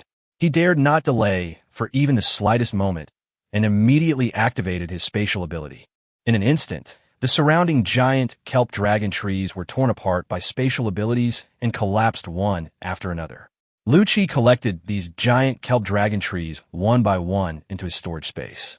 Lu Qi performed every movement cleanly and efficiently, without any hesitation. While harvesting the giant algae dragon trees, Lu Qi remained vigilant about his surroundings. He was highly focused and dared not be careless in the slightest. Chapter 84 Harvest. Just then, he discovered a huge cave deep within a patch of giant kelp dragon trees. Rose, look there. Lu Qi pointed in that direction, a sharp glint in his eyes. Rosie looked in the direction Lu Qi pointed, her eyes also revealing surprise. That's the lair of a giant abyss beast. That's right. Now that we've lured the abyss behemoth away, let's see what's inside. The two stealthily approached the nest, where they found a young abyssal beast. Although it was just a cub, its strength was not to be underestimated. It was sleeping soundly in its nest, surrounded by a powerful aura of a low-level lord.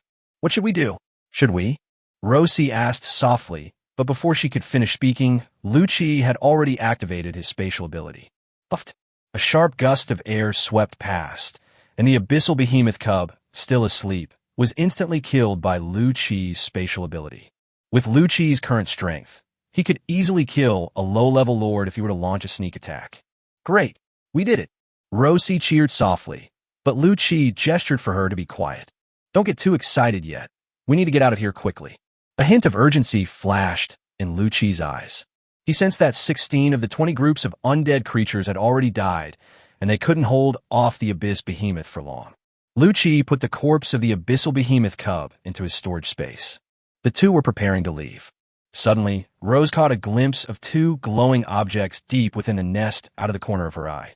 Rose's heart skipped a beat, and she stepped forward, only to discover that they were actually two natural fruits. Captain, look, this is... Rose held up the fruit of nature in her hand, her eyes filled with joy. Lu Qi also showed a surprised expression. It was actually a natural fruit. The sacrifice of those 200-plus leader-level undead creatures was worthwhile. Lu Qi's gains in the seabed this time were enormous. At this point, the system also notified that the hardwood obtained by Lu Qi from chopping down the giant kelp dragon tree had met the requirements. The two quickly put away the fruit of nature and then quietly left the lair of the abyssal behemoth. A carrion shark quickly dived down to meet Lu Qi and Rosie. After the two returned to the nightmare on their carrion shark, Lu Qi didn't even have time to dry the seawater off his body before he urgently issued the order. Raise the sails, start the wind, and sail at full speed away from the high-risk sea area. At this moment, all 20 groups of undead marine creatures he had deployed had been devoured by the abyssal behemoth, which was now returning to its territory. Once it returns to its nest, it will surely find its cubs killed. So now, run as far as you can. Under Lu Qi's command, the nightmare set sail, like a black steed, swiftly advancing through the surging waves. Soon after, deafening roars echoed from the seabed, shaking the hearts of everyone present. The voice was filled with anger and rage, and it was chilling. At the same time, a huge wave surged from the seabed, stirring up layers of waves, displaying the awe-inspiring power of the abyssal behemoth. Upon returning to its territory, the abyssal behemoth discovered that its cubs had been killed. Enraged, it was wreaking havoc, boiling the seawater with its fury. Fortunately, Lu Qi retreated quickly enough that the abyssal behemoth did not track him down. However, Lu Qi dared not be careless. With the wind riding activated, the nightmare was like a black lightning bolt, sailing at a speed of over 40 knots for more than an hour. By this time, the nightmare was already hundreds of nautical miles away from the lair of the abyssal behemoth. After Lu Qi confirmed through the carrion shark that the abyssal behemoth had not followed, he then opened the storage space and took out the two natural fruits he had just obtained. Upon seeing the natural fruit, everyone's eyes lit up and they curiously gathered around. Judging from the size of these two natural fruits, one should be grade C and the other grade D. After careful observation, Mu Wanning said. Lu Qi nodded and explained. When Rose and I infiltrated this time, we discovered the lair of that king-level abyssal behemoth, and these two natural fruits were found in their lair. We really hit the jackpot this time, Wang Li said excitedly. Thanks to my master's SS-level ability, otherwise, which force would be willing to sacrifice the lives of more than 200 leaders to lure away that terrifying abyssal beast? Shouldn't the captain give me this natural fruit this time? Jack stared at the two natural fruits, his mouth practically watering. He had envied everyone's superpowers for a long time. Lu Qi didn't say anything more. He simply raised his hand and threw the C-grade natural fruit, which flew in an arc and landed accurately in Jack's hand. He casually tossed the other D-grade natural fruit to Nyoda. Soul Eater, you're a member of the Ghost Clan.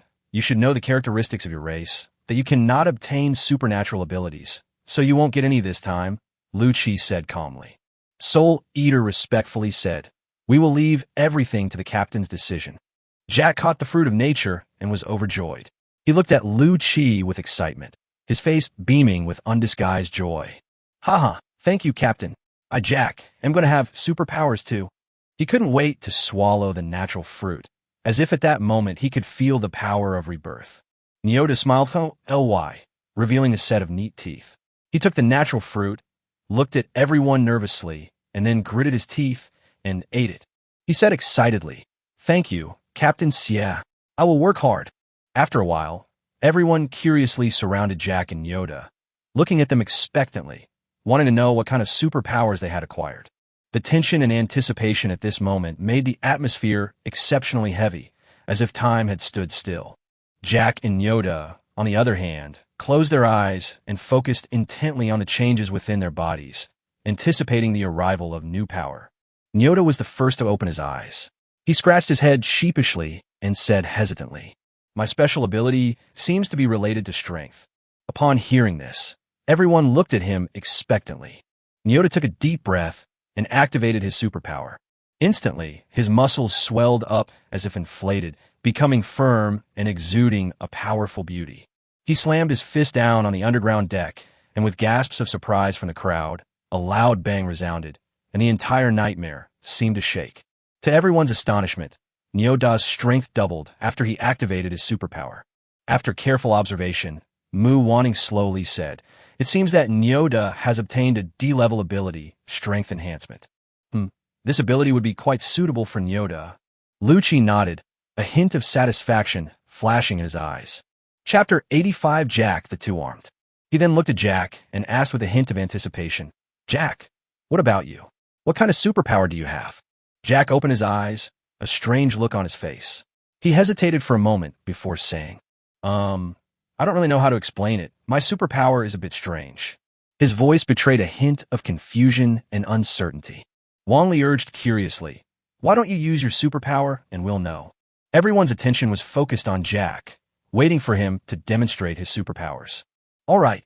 Jack reluctantly agreed, then took a deep breath and activated his superpower.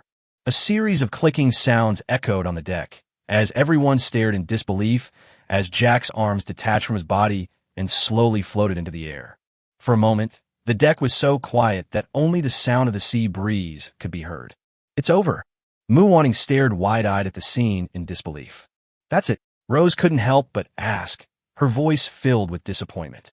Wang Li went even further, saying, "What's the use of this?" "Nyoda, Mo." Jack, looking dejected, glanced at the shocked expressions on everyone's faces and whispered, It's activated. This is my superpower." Wang Li finally couldn't hold back and burst into laughter. "With this superpower of yours, I'll call you Two-Armed Hero from now on. Ha ha ha ha." His laughter was infectious, and everyone couldn't help but smile. Lucci also struggled to suppress the smile on his face. He couldn't help but shake his head and say, Okay, stop laughing. Has anyone ever seen this kind of superpower? Please tell us about it." Despite his efforts to maintain a serious demeanor, a hint of a smile still lingered in his eyes. After all, the way Jack used his powers was truly hilarious. Mu Wanting observed carefully for a moment, then analyzed, "Judging from the appearance, it belongs to the category of body separation ability. This is a C-level ability, so theoretically it shouldn't be too bad." Upon hearing this, Wang Li couldn't help but burst into laughter. "Ha ha ha, but this ability doesn't seem to be as good as Nyoda's D-level ability." He was laughing so hard his tears were almost coming out. He looked incredibly happy. Jack's face flushed red upon hearing Wang Li's mockery. He glared at Wang Li. "You leopard print idiot, don't make me laugh." At this moment, Lucci suddenly drew the ice soul sword from his waist and said to Jack, "Jack, pull your arm back, then keep your powers active." Jack nodded, then took a deep breath and put his arms back on his body. Lucci swung his longsword, slashing at Jack's arm. Jack's arm was severed instantly by the sharp ice soul sword, but the severed arm remained floating in place, and no blood flowed from the wound. "Jack, try to control this severed arm." "I'll give it a try." Jack answered somewhat nervously. Then, to everyone's surprise, the severed arm began to move slowly. Jack tried to operate it, and was a little clumsy at first, but with continued attempts, he became more and more skilled.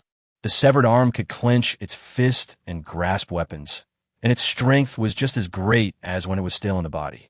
By this time, everyone had realized that Jack's superpowers were not as useless as they had initially imagined. On the contrary, this ability, though seemingly strange, contains considerable potential. Lucci gently shook the ice soul sword in his hand, and the blade slid into its sheath with a crisp sound. He turned to face Jack, his deep eyes revealing his expectation for him. "Jack, this ability is rarely seen on Earth, making this a rare opportunity." His tone was calm, and every word seemed to carry a persuasive power. "You need to put more effort into developing it.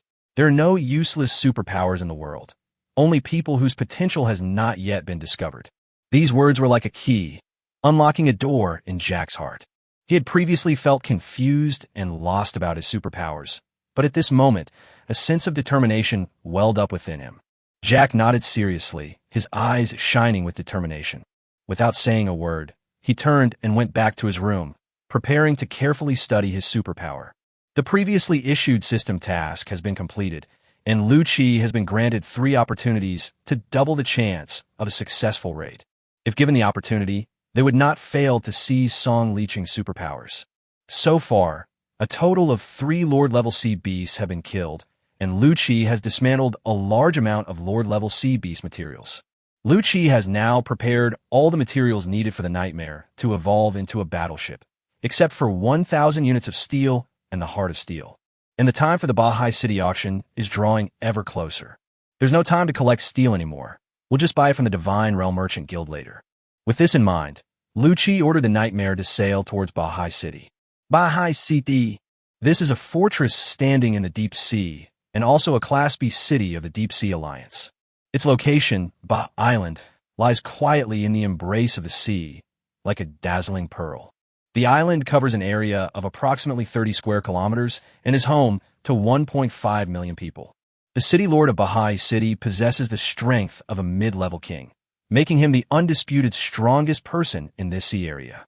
In this bustling city, a main fleet of the Deep Sea Alliance is also stationed.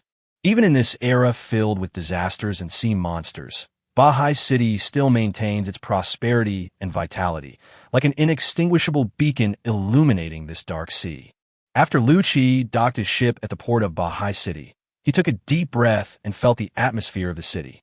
It was a smell that blended the scent of seawater and gunpowder, full of power and vitality.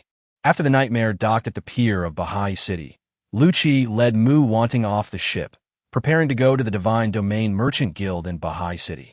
He went there for only 2 things, to buy steel and to obtain tickets to the Divine Realm Merchant Guild auction. As soon as he left the port, his eyes were drawn to rows of peculiar vehicles. These vehicles differ from those before the apocalypse. Aside from the necessary wheels and components, most of their structure is made of wood. A middle-aged man with sharp eyes spotted Lu Qi and Mu Wanting. His eyes lit up, and he warmly greeted them. "Handsome guy/beautiful girl need a ride?" he asked with a smile. "You look like a taxi driver." Mu Wanting nodded. "Yes, we're going to the Divine Realm Merchant Guild." Chapter 86 Clues to Legendary Weapons. Lu Qi curiously examined the car behind the man, his mind filled with doubt. What exactly was driving this car? That's far. It would take at least 2 or 3 hours to walk there. "Come on up. It'll only cost 2 copper coins," the driver greeted warmly. Seeing Lu Qi looking at the taxi with great interest, Mu Wanting thoughtfully explained. In the previous C and D level cities, due to their smaller size, people relied more on boats for transportation. But Ba Island is so large that taxis are available here. Once inside the vehicle, Lu Qi discovered that its interior was incredibly rudimentary, with only basic seats and armrests, and not even a window. Just a few wooden planks barely provided any shelter from the wind and rain. He couldn't help but sigh inwardly, realizing that life after the apocalypse was indeed not as good as before. However, when he saw the car's engine, he was taken aback. Those were actually 8 mutated hamsters. They are busily turning their wheels, enabling the vehicle to move. Luki Chakuld Inwardi. This was truly the first time he had ever seen a car powered by rats. It seemed that in this post-apocalyptic world, people could come up with all sorts of ways to survive. The car was moving very fast, and soon the two arrived at the entrance of the Divine Realm Merchant Guild. As for why Lu Qi, a spatial ability user, needed to take a car, it's because he didn't know the way. Before them stood a colossal building, the Chamber of Commerce headquarters. The building was imposing, its grand entrance adorned with the emblem of the Divine Realm Chamber of Commerce. Wow, the Divine Domain Merchant Guild in a B-level city is indeed much more impressive. Mu Wanting couldn't help but exclaim. As soon as the two entered the Chamber of Commerce, a sweet-looking girl greeted them with a smile. "Hello, how can I help you?" Lu Qi handed the black card to the girl and said, "I need to purchase a batch of supplies." The girl took the black card and glanced at it. Her expression immediately became even more enthusiastic. "Dear black card holder, please follow me." As she spoke, she led Lu Qi into the elevator inside the Chamber of Commerce. This elevator is clearly not electrically powered, yet maintains a speed almost identical to that before the apocalypse. Lu Qi guessed that this was probably the power of some kind of mutated creature. Soon, The girl led the two to a VIP room on the 8th floor. The room was decorated in an elegant and luxurious style, exuding an air of prestige. Dear Black Card holder, please wait a moment. A dedicated manager will be at your service shortly. The girl poured a drink for Lu Qi and Mu Wanting, smiled sweetly, and then left the room. After a while, the sound of high heels came. Upon hearing the voice, Lu Qi felt a sense of familiarity. As the person entered, a smile appeared on Lu Qi's face. It really was her. Long time no see, President Bailan. Bailan looked at Lu Qi, a hint of confusion and bewilderment flashing in her eyes. Are you a ghost? No, that's not right. Ghosts are skeletons, but your voice sounds a lot like a ghost's. She looked Lu Qi up and down, trying to find more familiar traces on his face. Haha, it's me. It's amazing you still remember my voice. Lu Qi laughed heartily, his eyes revealing the joy of reunion. How'd you end up in Bahai City? Bailan was slightly taken aback. She hadn't expected the person before her to really be Yu Ming. She quickly regained her composure, and a smile appeared on her face. Yes, I didn't expect to meet you here. I have to thank you for this. The Divine Realm Chamber of Commerce in Baytown is doing very well, and the headquarters is very satisfied, so I was transferred here to work. Okay, it's even more convenient with you here. I have 2 things to do today. First, I want to buy some steel, and second, I want to attend the auction in 3 days. Lu Qi calmly explained his purpose, then casually picked up the drink on the table, took a sip, and frowned slightly. It's too sweet. It's not as good as tea. Bailan smiled slightly and nodded. No problem. How much steel do you need to buy? Lukian suert casually. Not many 1,000 units. Oh, 1,000 units. Bailan didn't react at first. Then her eyes widened. How many? 1,000 units? Are you procuring supplies for the Navy? You need so much all at once. Her voice involuntarily rose a few octaves, revealing her inner astonishment. What does 1,000 units of steel mean? Each unit of steel is worth 30 gold coins, so 1,000 units will be 30,000 gold coins. Keep in mind that even building a large battleship only requires 10,000 gold coins. Well, my ship is a bit special. Upgrading it requires a lot of materials. Lu Qi hasn't told Bailan yet that the steel is only a small part of the Nightmare's evolution. He has already collected all the other materials himself. Bailan covered her mouth and chuckled. Well, your growth rate truly astonishes me. I heard you've been ranked #1 on the Prodigy list by Apocalypse Company. It seems that rumor is true. She then flipped through the list in her hand, a hint of joy appearing on her face. Our steel inventory is fairly sufficient, barely enough to meet your needs. Hearing this, Lu Qi breathed a sigh of relief. The reason he chose to buy steel here was partly because the Divine Domain Chamber of Commerce had a good reputation and word of mouth, and partly because their inventory was relatively abundant.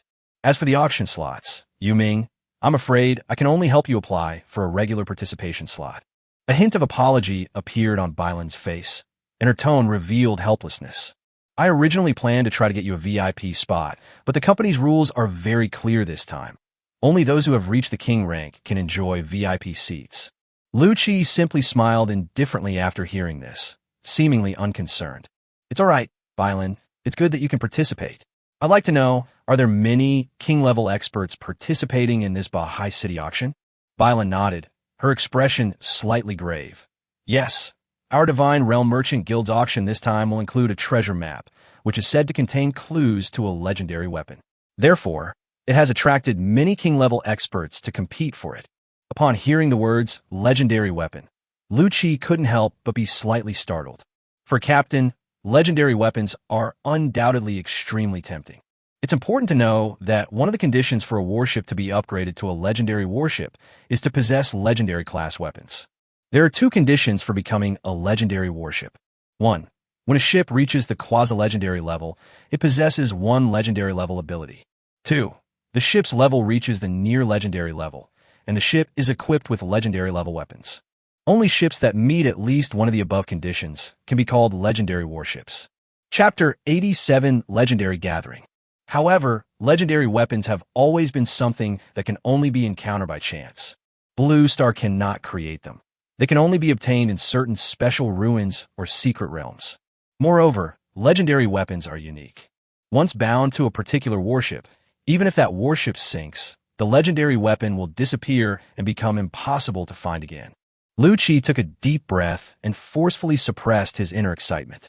The treasure map was certainly valuable, but he knew what his priority was: to buy the Heart of Steel at the auction and then immediately upgrade the Nightmare to a battleship. Once the Nightmare successfully advances, his strength will also rise to the Lord level. By then, he would be confident that he could fight even a beginner-level king rank expert. Okay, that's settled then. Lu Qi turned to Bai Lin and asked, "How many gold coins are in total for this steel?" Bai Lin glanced at the list and quickly replied, "It's 30,000 gold coins in total. The black card gives a 10% discount, so the final price is 27,000 gold coins." Lu Qi nodded, then waved his hand, and a heavy box of gold coins appeared in front of Bai Lin. "Here are 27,000 gold coins. Get the steel onto the Nightmare as soon as possible." His movements were swift and decisive, without any hesitation. Seeing this, Bai Lin was slightly taken aback, but quickly recovered. She nodded and solemnly said, "Don't worry, I will personally oversee this matter and ensure that the steel is delivered to the Nightmare as soon as possible." 3 days later, Bahai City. Today, Bahai City is completely different from usual. An unusual atmosphere permeates the air. In the harbor, countless enormous warships were neatly moored. In the streets and alleys of the city, the figures of king-level powerhouses can be seen from time to time. They are like legends walking in the world, and every time they appear, they attract countless awe-inspiring gazes. The aura emanating from these powerful individuals is an almost unbearable pressure for ordinary people. It was an aura that was high above all living beings, and even the aftershocks were enough to make ordinary people feel suffocated or even faint. These top experts on Earth all have only one goal: the auction house of the Divine Domain Merchant Guild. Lu Qi stood atop a high-rise building in Bahai City, gazing at the bustling port and the lively city square. His gaze was as deep as the sea, his heart already churning with turmoil. Today's auction is not just a grand trading event for him, but also an important step on his path to the top. Looks like today is going to be interesting. Lu Qi's lips curled up, revealing a hint of anticipation. His figure, illuminated by the sunlight, resembled a sharp sword about to be drawn from its sheath, its edge gleaming and its momentum overwhelming. Divine Realm Merchant Guild Auction House. The Divine Realm Merchant Guild's auction house is usually the focus of everyone's attention, but today is even more extraordinary. The entrance to the auction house was packed with people, a large crowd of onlookers. They might not even be qualified to step through the auction house and participate in the fierce competition for those coveted treasures. But today, many legendary king-level powerhouses will be present, which has prompted this group of enthusiastic spectators to wait here early, just to catch a glimpse of these legendary figures. "Look, everyone, that's Lieutenant General Lucas from the Sky Empire. He's a mid-level king-rank expert," someone in the crowd suddenly exclaimed. Upon hearing this, everyone turned to look and saw a group of people dressed in white naval uniforms walking over. Their steps were uniform and their expressions were solemn. The leader was tall and imposing, radiating a powerful aura that seemed to make the surrounding air tremble. The epaulets on his shoulders were distinctive, with 2 golden stars shining brightly in the sunlight, signifying his high status and position. Lieutenant General Lucas walked calmly, and with a smile on his face, towards the auction house doors. One of the 7 warlords of the sea, the Thunder Swordsman, has arrived. A man carrying a huge longsword on his back walked in expressionlessly. Each step he took seemed to carry endless sword intent and majesty. "Is this the world's strongest swordsman? When will I be able to be as strong as him?"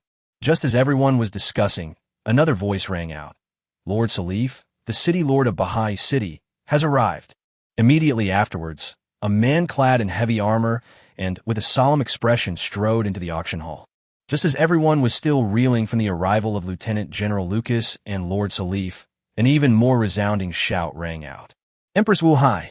Empress Wu Hai has arrived!" At this shout, the already bustling auction hall instantly erupted in excitement. Everyone wanted to see what the legendary Empress looked like. Empress Wu Hai is renowned far and wide, not only for her formidable strength, but also for her stunning beauty.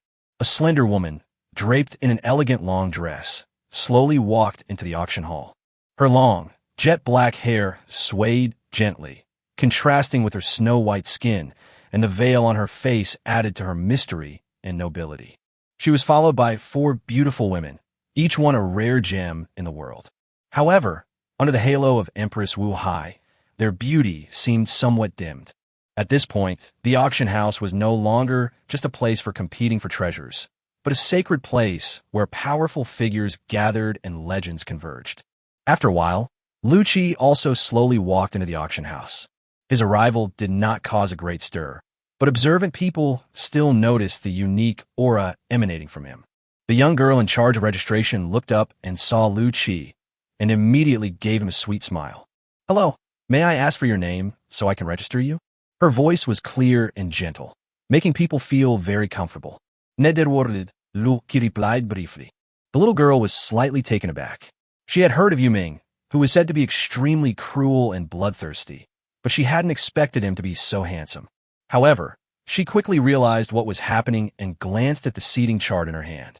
He said with a smile, "Okay, Mr. Yu Ming, your seat is number 56 in the third row. The Divine Realm Merchant Guild is very honored that you can attend this auction." However, at that moment, a sharp voice suddenly rang out.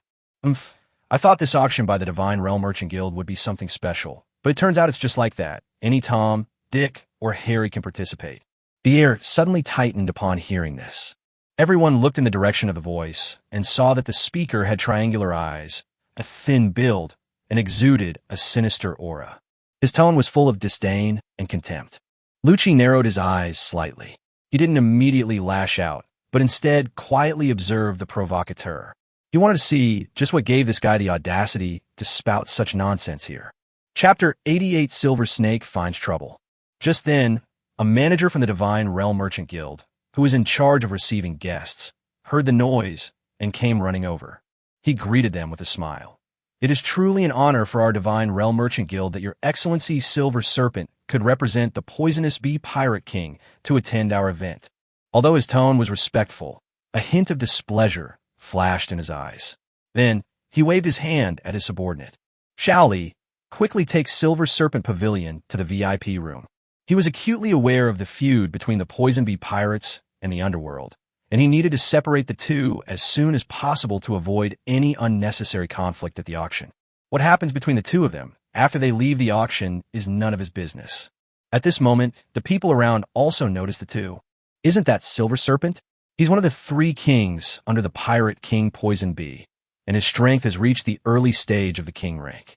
I heard that he's particularly vengeful and ruthless." A man in light armor spoke in a low voice to his companion, his tone tinged with awe. "Then this person is doomed. Those targeted by the Silver Snake never have a good ending." "But who is this person?" Another tall woman asked curiously, as she had never seen Lu Qi before. "I recognize him.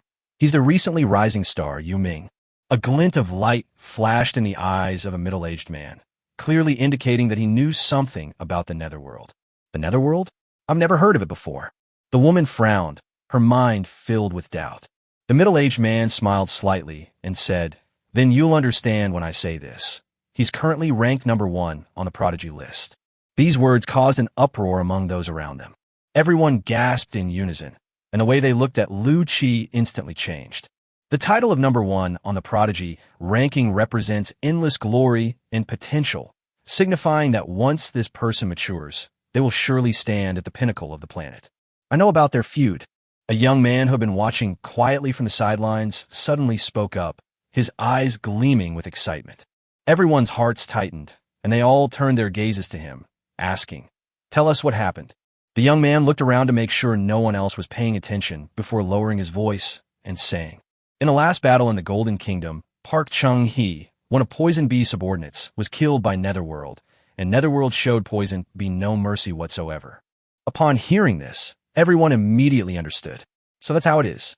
They killed someone's underlings, and now the boss has come to take over. Another person thought for a moment and added, "However, this is the territory of the Divine Realm Merchant Guild, and City Lord Salif is also present. Even if Silver Serpent is arrogant, he probably wouldn't dare to make a move here. After all, he has to give the Divine Realm Merchant Guild and Salif some face." This analysis was met with approval from everyone, who nodded in agreement. At this moment, Lu Qi's expression remained unchanged, cold as ice, without a trace of extra emotion. He did not retaliate against Silver Serpent's provocation because he was well aware of his current strength. Silver Serpent possesses the strength of a low-level king. while Lu Qi is currently only at the leader level. Given this disparity in strength, even with his exceptional talent, it would be impossible for him to overcome 2 levels and contend with the Silver Serpent. Trash. Silver Snake snorted contemptuously and followed Xiao Li to the VIP room with a smug look. When he passed Lu Qi, he deliberately turned around and gave Lu Qi a provocative look. However, at that moment, the Silver Snake's gaze was drawn to the Ice Soul sword in Lu Qi's hand. He stopped abruptly, his expression changing drastically to an extremely grim look. "Hey, where did you steal that Ice Soul sword from?"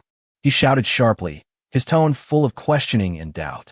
The Ice Soul sword was the weapon of the Empress of the Martial Sea, a symbol of her status, which she always carried with her and never let go of.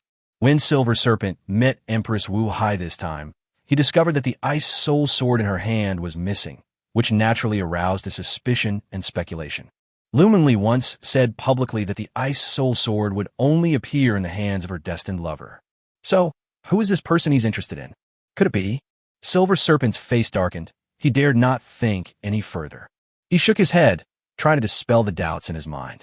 Impossible, absolutely impossible. I, Silver Serpent, am so outstanding. There's no reason why the Empress of the Sea would choose a weakling over me. Silver Serpent is one of Empress Wu Hai's most ardent admirers. He is determined to marry no one but Lumingli. So although he'd had hundreds of girlfriends, he hadn't given any of them a formal commitment. He was just waiting for Lumingli. But Lumingli never paid him any attention. At this moment, his arrogance and jealousy intertwined in his heart, making his expression even more distorted and ferocious. He stared intently at the Ice Soul sword in Lu Qi's hand, as if trying to see a hole through it. "You mean this sword?" Lu Qi gently stroked the hilt of the Ice Soul sword, a hint of amusement flashing in his deep eyes. He raised his head, looked at the Silver Snake, and said calmly, "Of course, its owner gave it to me personally." "Nonsense." Silver Serpent instantly flew into a rage. His voice echoed like thunder throughout the auction hall. "You clearly stole it from Meng Li.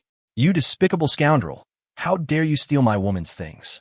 Faced with the Silver Snake's angry rebuke, Lu Qi merely smiled contemptuously. "You can ask her yourself?" "Oh, I forgot. She might not even bother to answer you." His tone was full of sarcasm, as if he were watching a joke. Lu Qi's words struck Silver Serpent's heart like a heavy hammer. His anger and jealousy flared up instantly. "Bastard, how dare you slander my woman? Today I will kill you right here." The muscles in his face were contorted, making him look ferocious and terrifying. With the Silver Snake's roar, his body suddenly changed. His face instantly sprouted countless silvery white scales, and his pupils turned into vertical slits like a snake's, gleaming with a chilling light. At the same time, a tail grew from his back. That was a characteristic of his B-level superpower, Silver Snake transformation. The surrounding air seemed to become heavy at this moment, and the Silver Snake's figure became blurred instantly, a silvery white afterimage rushing towards Lu Qi. The chilling, killing intent sent a shiver down the spines of everyone present. Lu Qi frowned. Although he couldn't win, he could still escape. Lu Qi vanished from his spot in an instant, and the Silver Snake's white tail lashed out at the ground. Boom! The once solid ground was instantly ripped open by the Silver Snake's tail, creating a huge crack. Haha, trash. All you do is run away? How could Meng Li possibly like a piece of trash like you? A sinister grin spread across the Silver Snake's face. He licked his cheek with his forked tongue and sneered. How could Meng Li possibly fall for a piece of trash like you? I like to see where you can run to. Chapter 89, The Heartbroken Silver Snake. The Silver Snake exerted a slight force with its feet, and the ground instantly cracked open. He shot towards Lu Qi like a cannonball, with an overwhelming momentum. However, in that split second, the surrounding temperature suddenly dropped by several degrees, and an inexplicable pressure enveloped the entire auction house.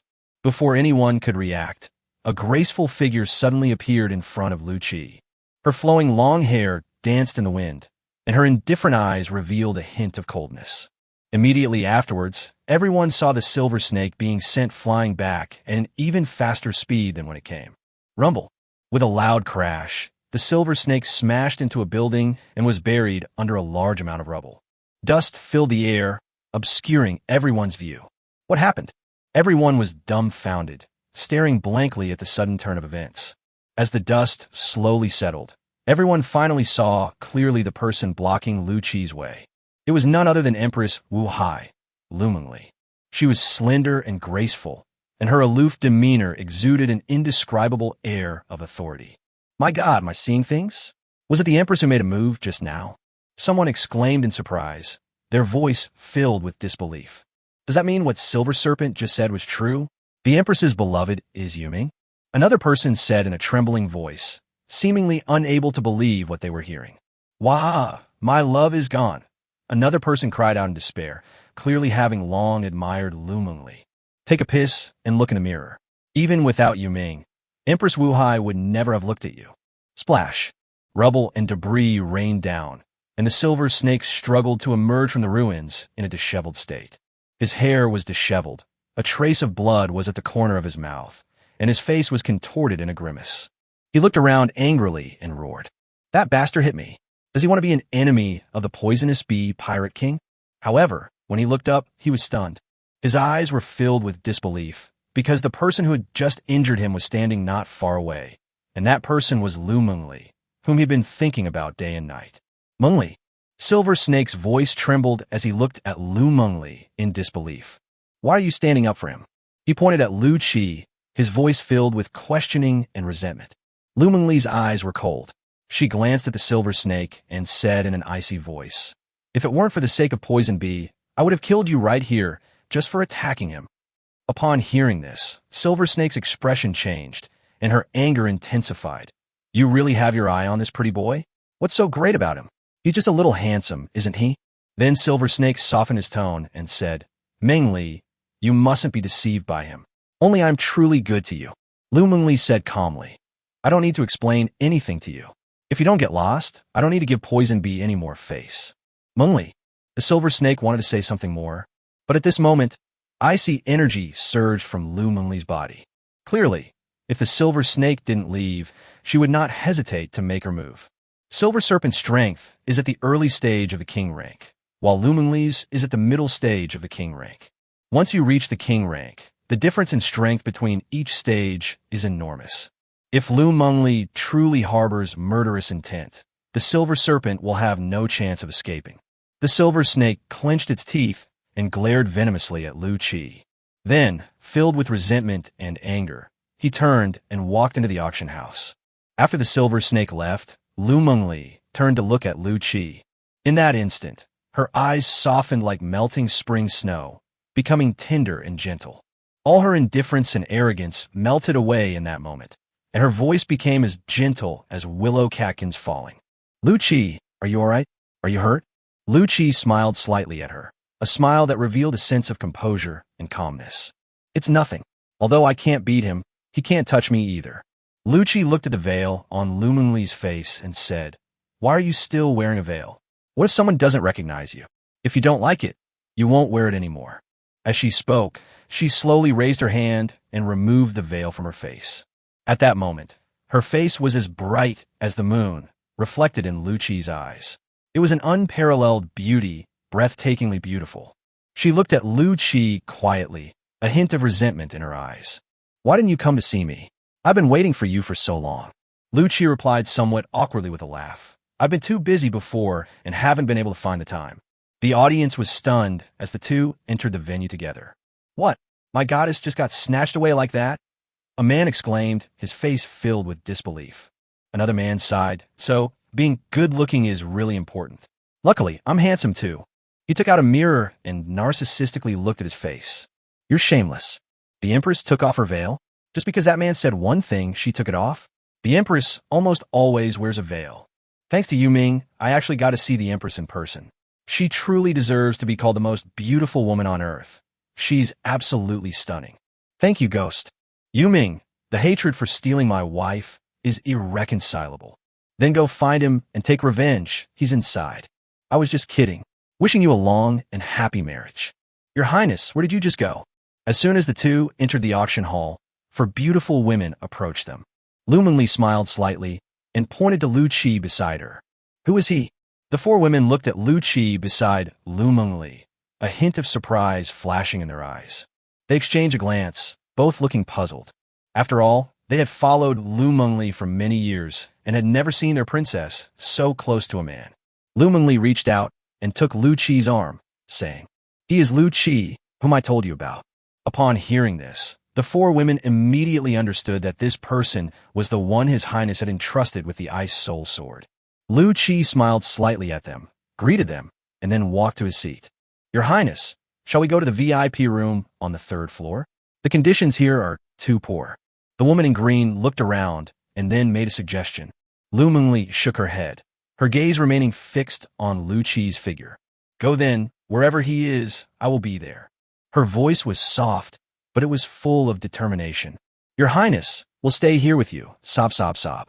The woman in green was speaking when the 3 people beside her covered her mouth. The other person quickly chimed in, his laughter slightly awkward. "Ha ha, Your Highness, you and Lord Lu Qi are here, right? We don't feel comfortable here. We've gone to the 3rd floor."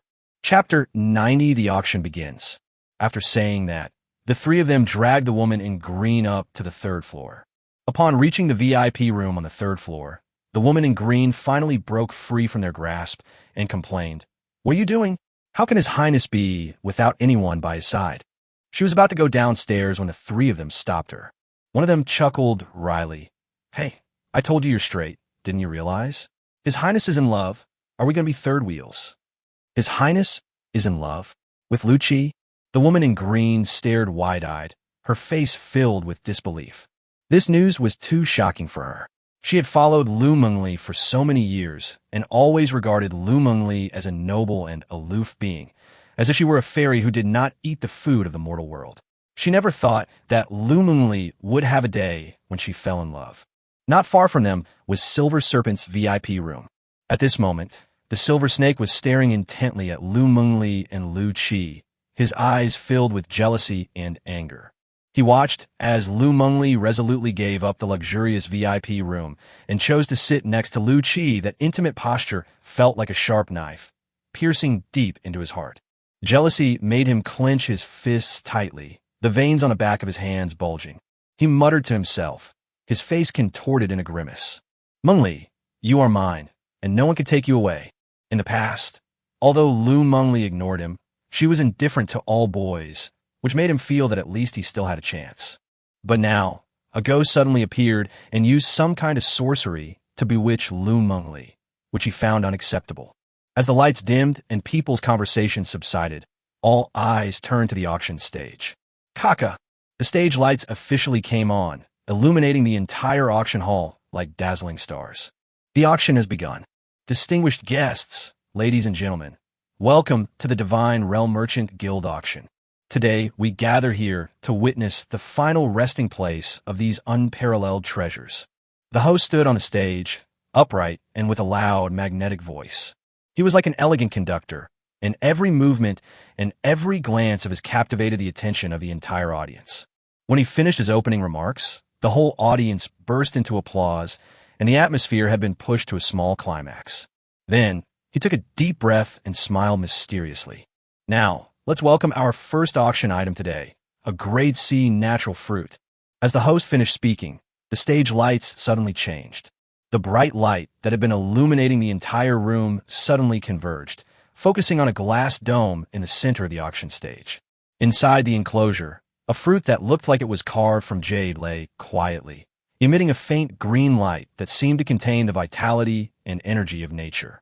Natural fruits, used as a medium for people to become superhumans, have always been extremely rare and sought after, with prices exceeding supply. Everyone here is well aware of their rarity. The host slowly walked to the glass case and gazed affectionately at the fruit. Today, to show our sincerity, the Divine Realm Merchant Guild is giving away a C-grade natural fruit as a token of our appreciation. As soon as he finished speaking, the entire venue erupted in cheers. Everyone stared wide-eyed at the emerald-like fruit. Being a superhuman is an identity many people dream of, and the fruit of nature is the only medium to become a superhuman. Starting bid, 2,000 gold coins. Bidding begins. The auctioneer raised his gavel high, his voice rousing. 2,200 gold coins. Immediately, someone put up a bid. 2,300. 2,800. 3,000. Prices continued to climb, and each price increase was accompanied by gasps and whispers from the crowd. Many people want that fruit, hoping to become a superhuman through it. The bidding process was tense and fierce. 5,000 gold coins. Is there anyone offering a higher bid? The host looked around and shouted loudly. His gaze was sharp as an eagle's, not missing a single change in anyone's expression. 5,000 gold coins for the first time. 5,000 gold coins, third time, deal. The auctioneer gently brought down the gavel, and the natural fruit was sold for 5,000 gold coins to a powerful individual with lord-level strength. He had wanted to buy a natural fruit for a long time, but it was simply unavailable on the market. Lucci watched all this quietly, slightly puzzled. This price far exceeded his expectations. He remembered that Black Star Trading Company sold a sea-level ability user slave for only 1,500 gold coins. But this sea-level natural fruit was priced as high as 5,000 gold coins. Isn't this putting the cart before the horse? A fragrant breeze brushed past her, and Lu Mengli, seeing the confusion on Lucci's face, asked softly, "What's wrong, Lucci?" Lucci turned his head and explained his doubts to Lu Mengli. Lu Mengli smiled slightly after hearing this. Compared to powerful slaves, people prefer to be powerful themselves. After all, in this era, there were far too many cases of slaves escaping or breaking free and killing their masters. That's why the price of natural fruit was far higher than that of a slave who had eaten one. Lucci remained silent after hearing this.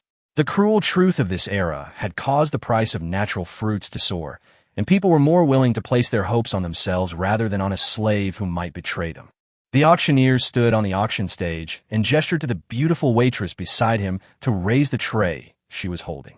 A phoenix feather, shimmering with 7-colored light, lay quietly on it. He took a deep breath and then exhaled slowly, his voice low and solemn. "Ladies and gentlemen, the second item for auction is about to be presented, a genuine phoenix feather. Please take a look." The beautiful woman lifted the tray, making the feathers even more dazzling under the lights. The phoenix feathers shimmered with 7 colors under the lights, each color dancing as if life flowed through them. A phoenix feather shimmering with 7 colors possesses not only dazzling brilliance, but also a mysterious power to revive life. The host's voice was filled with awe and respect. The possessor can draw upon the power of the phoenix to heal all diseases and wounds, and legend has it that it can even revive the dead. This is a true treasure, representing the miracle and hope of life. The atmosphere in the entire venue was instantly ignited, and people held their breath, their eyes fixed on the phoenix feather. "All right, the starting bid is 2,000 gold coins. Everyone, let the bidding begin." The host shouted, his voice filled with excitement and anticipation. As he finished speaking, an even fiercer bidding war began. Chapter 91: The Silver Snake Stirs Up Trouble. Everyone was engaged in a fierce bidding war. The legend of the phoenix feather was simply too tempting. It was a magical object that could bring the dead back to life, a treasure that no one could easily let go of. However, Lu Mengli stood out from the crowd. Unlike the others, she wasn't enthusiastic about bidding. She simply sat quietly beside Lucci, her gaze fixed on him rather than on the auction stage. Her thoughts drifted back to those days in the deepest hell. At that time, Lucci's chest was her safe haven. No matter how strong the storm, he could shield her from it. That breadth and warmth made her feel incredibly safe and secure, and she felt a strong sense of dependence on him. Her eyes were full of tenderness, as if she were immersed in memories of the past. Then, she slowly rested her head on Lucci's chest, closed her eyes, and seemed to hear the sound of his heartbeat. It was a soothing melody, and she was completely captivated by it. Lucci was slightly taken aback, and then a wave of tenderness welled up in his heart. He reached out and gently stroked Lu Mengli's hair, a gesture he liked, as if it allowed him to feel her presence more closely. Lucci looked at the phoenix feathers on the stage and said, "Mengli, do you think this phoenix feather is really as magical as he says? Can bring the dead back to life?" Lucci realized that Lu Mengli's special ability was to transform into an ice crystal phoenix. Phoenix feathers can indeed bring the dead back to life, but only those dropped by phoenixes of divine rank or higher have this effect.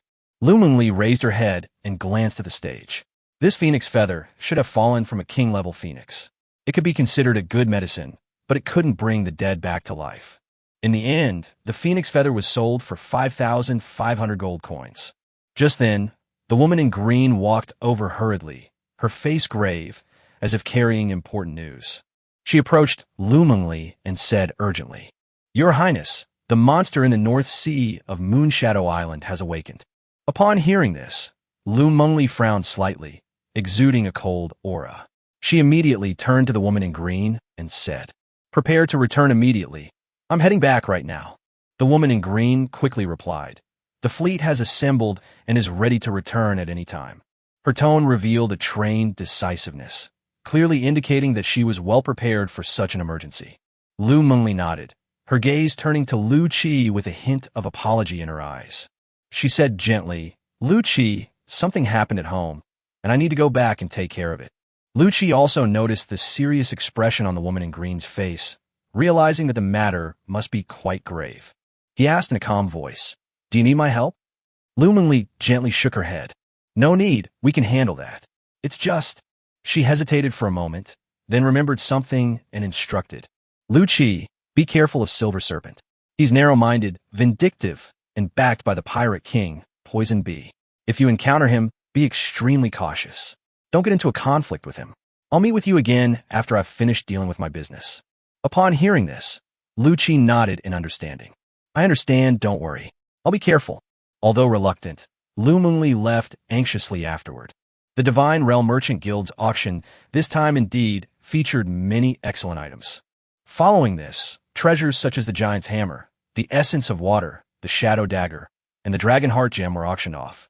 The next treasure is a material. When building a ship, adding this material will make your ship as strong as steel. Upon hearing the host's words, Lu Qi's eyes lit up. He knew that what he had been waiting for had arrived. This treasure is the Heart of Steel. Then the red cloth was lifted. The steel heart was about the size of a fist, and its entire body was steel in color. The most peculiar thing was that it was actually beating. Starting bid, 3,000 gold coins. Bidding begins. Compared to the previous enthusiastic bidding, there's been a much colder reception for Heart of Steel. It's no wonder that the conditions for integrating into the steel heart are so demanding that most shipyards hesitate to even attempt it. 3,100 gold coins. After a long while, someone finally raised the bid by 100 gold coins. 3,100 gold coins? Is there anything higher than 3,100 gold coins? At this moment, Lu Qi raised his bidding paddle to signal. "Okay, this gentleman has offered 3,200 gold coins. Is there anyone offering more than 3,200 gold coins?" The host looked around and found that no one was raising the price. Seeing the lukewarm response, the host couldn't help but show a look of disappointment. He continued his sales pitch diligently. "Ladies and gentlemen, the material Heart of Steel is extremely rare. Our Divine Realm Merchant Guild only recently acquired it from a powerful individual who returned from an adventure in another dimension. If you're interested in Heart of Steel, this is truly a rare opportunity." Unfortunately, even so, the surrounding reaction remained lukewarm. Everyone looked at each other, but no one raised the price again. "Okay, 3,200 gold coins for the first time." The host's voice began to carry a hint of helplessness. 3,200 gold coins for the second time. The field was silent. Just as the deal was about to be completed and Lu Qi was about to acquire the Heart of Steel, a piercing sound suddenly came from the VIP room on the third floor. "I'll offer 3,300 gold coins." Lu Qi was taken aback, then looked in the direction of the sound. Sitting there was Silver Serpent, his face bearing his usual arrogance and disdain. Their eyes met in the air, as if sparks were flying. It seems that Silver Snake is deliberately trying to disgust people. Lu Qi sneered inwardly, a hint of coldness flashing in his eyes. He knew that Silver Serpent's offer wasn't genuinely for the Heart of Steel, but rather a ploy to make Lu Qi pay an even higher price. However, Lu Qi had to acquire the Iron Heart no matter what, because the Nightmare was only missing this Iron Heart to evolve into a battleship. Lu Qi raised his bidding paddle with a blank expression. "For 1,000 gold coins." "Okay, Mr. Lu has offered 4,000 gold coins. Are there any higher bids?" The host was secretly pleased, and a professional smile spread across his face. He certainly hopes the price can be driven as high as possible, so that his commission will also increase. Seeing Lu Qi bid 4,000 gold coins, Silver Serpent's lips curled into a sly smile, and he raised his hand. 4,100 gold coins. He looked at Lu Qi with a defiant gaze. However, Lu Qi did not get angry. He calmly offered again, for 1,500 gold coins. Seeing this, the silver snake sneered and immediately followed. 4,600 gold coins. Chapter 92. Silver Snake stirs up trouble too. He always scored 100 gold coins more than Lu Qi, as if he were playing a game, fully enjoying the thrill of controlling other people's fate. In truth, having a heart of steel was completely useless to him. The reason he did this was, it was entirely because of Lu Mengli's infatuation with Lu Qi that he was almost overwhelmed by jealousy and anger. He desperately wanted to kill Lu Qi right now, but in this auction house, this was the only way he could vent his dissatisfaction and disgust Lu Qi. The entire auction house then became a battlefield between the two. Lu Qi and Yin Shi faced off like two generals on a battlefield, exchanging blows and neither giving an inch.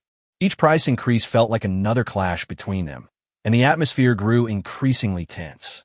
The price was quickly driven up: 3,000 gold coins, 5,000 gold coins, 10,000 gold coins. Everyone stared in disbelief at the bidding war between the two, marveling at the spectacle. When it reached 30,000 gold coins, the price had increased tenfold, which is simply unbelievable. The people present began to notice something was amiss. They exchanged glances, and the same thought crossed their minds. These two probably had a grudge before, and now they were at odds here. Their bidding has exceeded the actual value of Ironheart, which is clearly a personal feud between the two. Haha, interesting. Who is this silver snake going up against? Lord Seraph of Baha'i City sat on a spacious sofa in the VIP room, leaning slightly forward, his eyes flashing with sharp light as he watched the two people in the auction house with great interest. Behind him, the adjutant's voice slowly rang out. City Lord, that man is called Yu Ming. He is currently the #1 on the prodigy ranking, and his fame is unparalleled. He had clearly heard about what had just happened regarding the Netherworld and the Silver Serpent. After a slight pause, the adjutant continued. As for the conflict between them, it seems to be related to Empress Wu Hai. Empa Wu Hai? Seraph raised an eyebrow, a hint of confusion on his face. Are they fighting over her? That shouldn't be the case.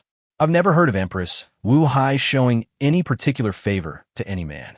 He rubbed his chin, a thoughtful look on his face, his tone filled with even more doubt. The adjutant added, this time it seems a little different. It is said that Empress Wu Hai has already gifted the Ice Soul sword to Yu Ming. Ha ha ha. Salif suddenly understood and burst into laughter.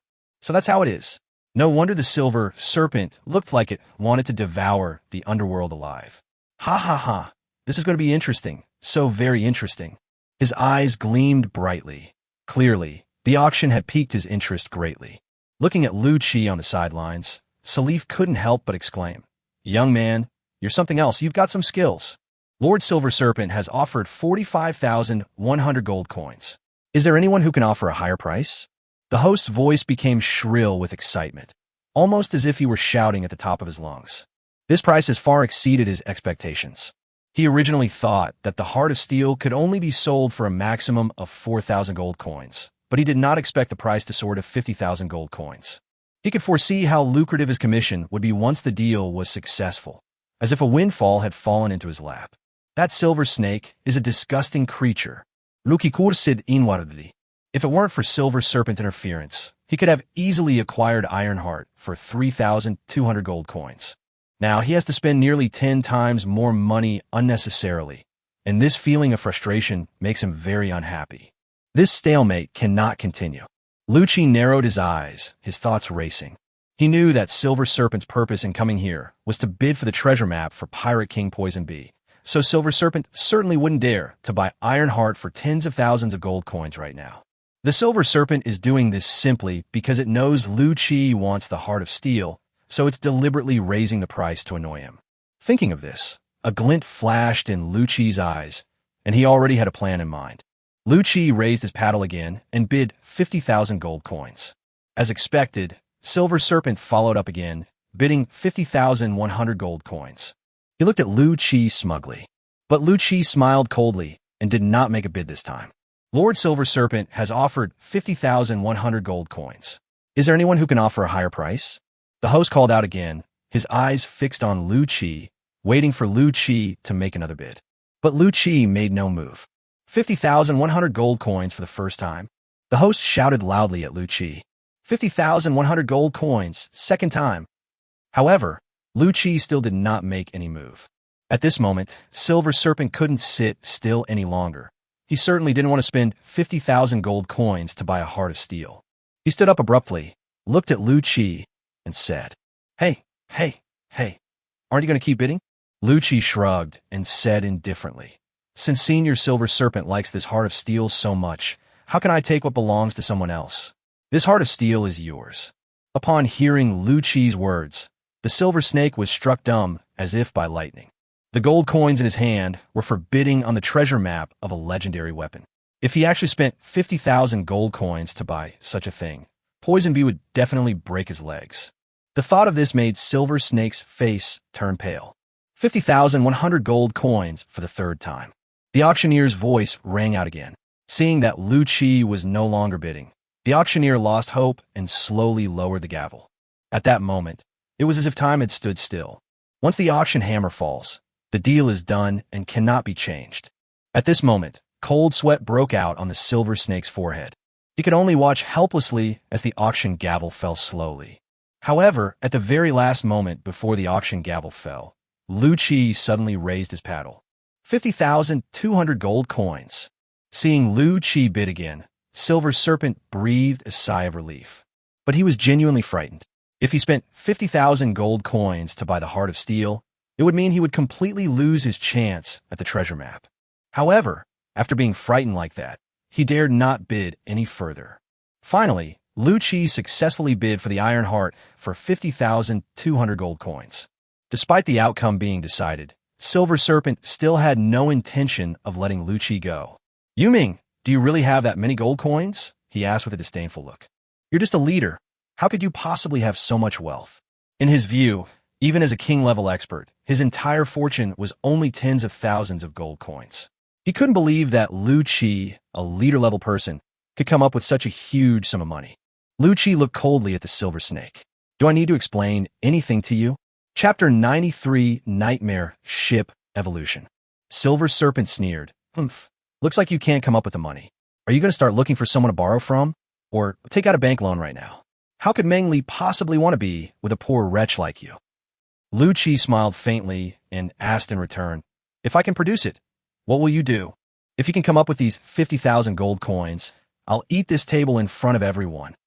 Silver Serpent said confidently. Lu Chi smiled slightly, a hint of mockery flashing in his eyes. Okay, you said it yourself. No one forced you. After saying that, he waved his right hand, and a spatial rift instantly appeared before everyone's eyes. Inside the crack were piles of gold coins.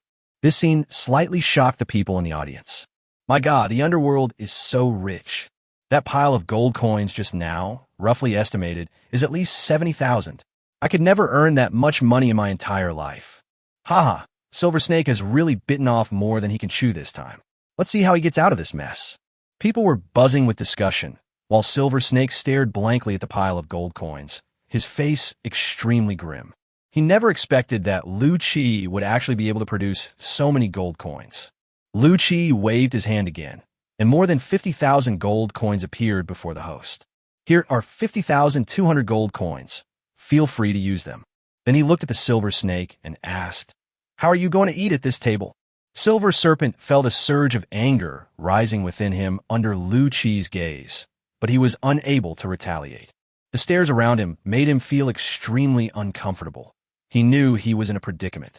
He glared at Lu Chi, his eyes practically spitting fire, but under everyone's gaze, he had no choice but to bite the bullet and walk toward the table. He raised his hand, but hesitated to bring it down. Eating the table? That's impossible. That was just something he said in a fit of anger. He never expected that Lu Chi would actually take out 50,000 gold coins. Silver Snake's face flushed red and then turned pale, a mixture of shame, anger, and helplessness on his face. In the end, he could only reluctantly lower his hand, turn his head away, and refuse to face the predicament before him any longer. The room fell silent as everyone watched the scene unfold, waiting to see what would happen next. Haha, interesting. I'll be the peacemaker. Let's not eat the table anymore. This matter ends here. Silver Serpent, you are not allowed to cause trouble for Netherworld after leaving the auction. What do you two think? In the suffocating silence, Lord Salif broke the deadlock with his voice. Lu Chi and Silver Snake remained silent, but their silence was tantamount to accepting Salif's mediation. Although the awkwardness remains, at least it doesn't seem to be escalating. Haha, looks like you're still giving me face, Seraph said with a smile, then turned and gestured to the host. That's settled then. Let's continue the auction. Seraph signaled to the auctioneer to proceed with the auction of the next item. This auction made everyone present remember the name Yuming, and it also made Inshi lose face. The auction on stage was still in full swing, with people vying for various rare items in a lively and tense atmosphere. Just then, a staff member from the Divine Realm Chamber of Commerce, with a respectful expression, handed the much-anticipated iron heart to Lu Chi. Lu Chi took the heart of steel and felt its heavy weight in his palm. The steel heart, the size of a heart, weighed over 100 pounds, which surprised him. He examined the still, slightly pulsating steel heart in his hand, a sharp glint in his eyes. If it weren't for Silver Serpent's interference, he could have easily acquired this treasure for 3,200 gold coins. But now he has spent a total of more than 50,000 gold coins, wasting more than 40,000 of his money. Since his resurrection, Lu Chi has never suffered such a great loss. He took a deep breath, calmed himself down, and then looked up towards the Silver Serpent private room on the 3rd floor. A cold smile appeared on his lips, his eyes filled with murderous intent. While Seraph asked you not to cause me trouble, he didn't say I couldn't cause you trouble. Lu Chi muttered to himself, I'll make you pay back double for what I've lost.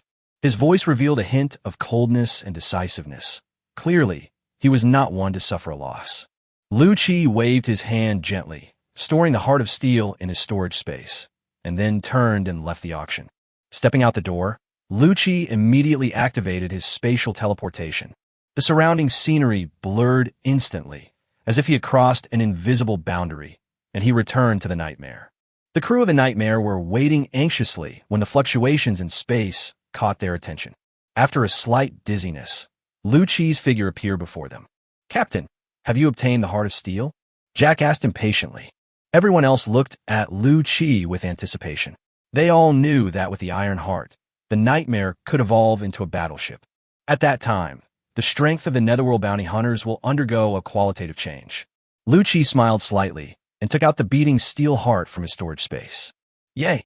Now the nightmare can evolve into a battleship, and master strength can also be promoted to lord level. Wang Li said excitedly, his joy evident in his words. However, Mu Wanting keenly sensed that something was wrong with Lu Chi's condition, and she carefully asked, Captain, how did the auction go? Lu Chi's eyes narrowed slightly, a cold glint flashing within them. I ran into a bastard who made me pay a hefty price to get this heart of steel, he said coldly. Upon hearing this, the joy on everyone's faces instantly froze. They all knew that Lu Chi was not one to easily let things go when he suffered a loss.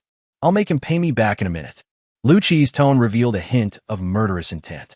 He then gave the order, set sail, embark on our journey, and find a quiet sea to evolve the nightmare. Yes. The crowd responded in unison. Then, the nightmare, shrouded in a black aura of death, slowly raised its sails and left Bahai City. After reaching a quiet area of the sea, the nightmare slowly dropped its anchor. Lu Chi stood on the deck, waved his hand, and a large amount of materials emerged from the storage space. In an instant, a mountain of materials was piled up on the deck of the nightmare. Fortunately, the nightmare had a strong carrying capacity. Otherwise, with so much material, it could very well have pushed the nightmare to the bottom of the sea. System, evolve the ghost ship into a battleship. Ding! The system has detected that the host has collected all the materials required to evolve the ghost ship into a battleship, thus meeting the evolution requirements. Do you wish to initiate the evolution? Evolution. In evolution. As the system voice faded, a cloud of black mist rose from around the nightmare, completely enveloping it. Chapter 94 Nightmare Ship Evolution. The black mist was thick and heavy, filled with the aura of death. Within the black mist, the nightmare began to tremble, as if in a painful struggle, or perhaps in anticipation of joy. The ship's hull began to disintegrate, and each component was reshaped and strengthened within the black mist. As materials were consumed, the black mist gradually thinned, while the nightmare grew larger and larger. 130 meters, 150 meters, 180 meters. As the black mist dissipated, the Nightmare had transformed into a massive 5-masted battleship, 220 meters long and 40 meters wide, with 5 decks. The evolved Nightmare, like a ghost ship born from the depths of the sea, exudes a terrifying and sinister aura. Its hull was as black as ink, as if it were stained by endless darkness. With each wave crashing against the hull, one could almost hear the cries and wails of the dead. On the deck, 5 black masts stood tall like the claws of death. The sails on the mast were huge and old, each canvas swaying in a deep black, like dark clouds covering the sky, giving people a dull and oppressive feeling. Dim sunlight filtered through the gaps in the sails, casting eerie shadows, like ghostly figures flitting among the sails.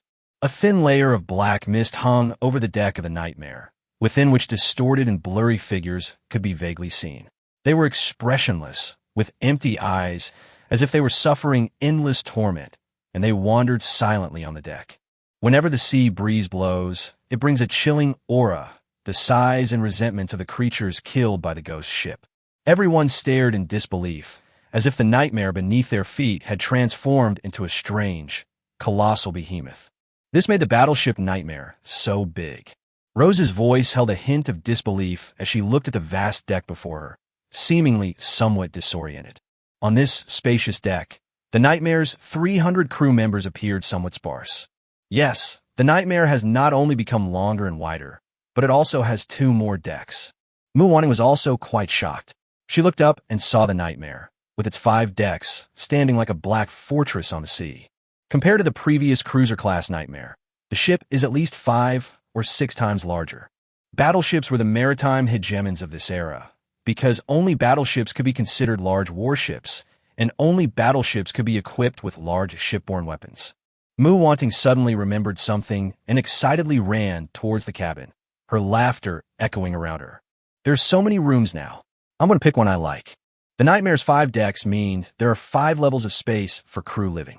Aside from essential areas like gun emplacements and ammunition depots, there are still hundreds of cabins available for crew accommodation. Jack lay on the gunwale, looking down at the Nightmare's freeboard, and gasped in shock. This is going to be quite a show for our Netherworld bounty hunter crew. Judging by the size of the Nightmare, we can probably summon around 2,000 undead crew members this time. Moreover, the Nightmare's sturdiness and the number of gun emplacements far surpass those of ordinary battleships. I believe that if our Nightmare were fully equipped with all its weapons, we wouldn't be afraid, even if we encountered a near-legendary battleship. As a lieutenant commander in the Deep Sea Alliance Navy, Wang Li could immediately see the huge difference between a regular battleship and a Nightmare. Seeing the crew's excited expressions, Lu Qi was also filled with joy. It was no easy feat for him to evolve the Nightmare from a small wooden boat into the massive battleship it is today. Lu Qi opened the Nightmare's attribute panel and discovered that the Nightmare had undergone a complete transformation after becoming a battleship. Ghost ship, battleship class, 5-masted sailboat. Captain, Lu Qi. Crew, 300-2000. Number of undead crew members that can be summoned, 1,700. The level of the undead crew members that can be summoned is common, and they cannot be summoned during combat. Weapons, large weapons 0 to 1. Medium weapons 5 to 15, small weapons 70 to 300. Special equipment slots 0 to 1. Speed 28 knots. Special abilities: Undead Repair, rank B, Plunder, rank S, Wind Control, rank C+. The Ghost ship evolves to the next stage as a near-legendary warship. 0 to 10 Meteorite Gold, 0, 100 Titan Steel, 0 to 50 Siren Silk, 0 to 1 Star Mercury, 0 to 1 Storm Heart, 0 to 1 Dragon Skeleton, 0 to 2 Dragon Wings, 0 to 1 Dragon Heart. Absorbed Life Force, 9,765 to 100,000. Fear Level, 48624. 100,000 points unlocks a new weapon blueprint. Summon Undead Creatures. In Karyungul, T to T. 2. Carrion Shark, 10 to 10. 3. Corpse Sea Eagle, 0 to 0, unlocked. 4. Corpse Titan Whale, 0 to 0, unlocked. After being converted into a battleship, the Nightmare's strength was greatly enhanced. Not only has the number of crew members that can be summoned increased to a full 2,000. Furthermore, the number of slots for large weapons has been increased, and the number of slots for medium and small weapons has also increased several times over. Such a firepower configuration is enough to make people tremble with fear. But when Lu Qi saw the materials needed for the nightmare to evolve into a near-legendary warship, he felt a wave of dizziness. I don't recognize any of the materials except for those from the dragon. However, just looking at the names, none of them are easy to collect. As for the materials on the dragon, let me see. Dragon Skeleton 1, Dragon Wings 2, Dragon Heart 1. All right, I'll just bring a dragon then. He felt a bitter taste in his mouth. Was this request asking him to slay a dragon? You really think highly of me. Lu Qi gave a bitter smile, his heart filled with mixed feelings. Dragons, what powerful beings they are. Even the weakest adult dragon possesses at least the strength of a king. Moreover, dragons are a particularly united and vengeful race. If he were to actually use dragon bodies as materials to strengthen the nightmare, he would likely have to face the retaliation of the entire dragon race in the days to come. Thinking of this, Lu Qi felt unprecedented pressure. Then he shook his head, deciding to stop thinking about it.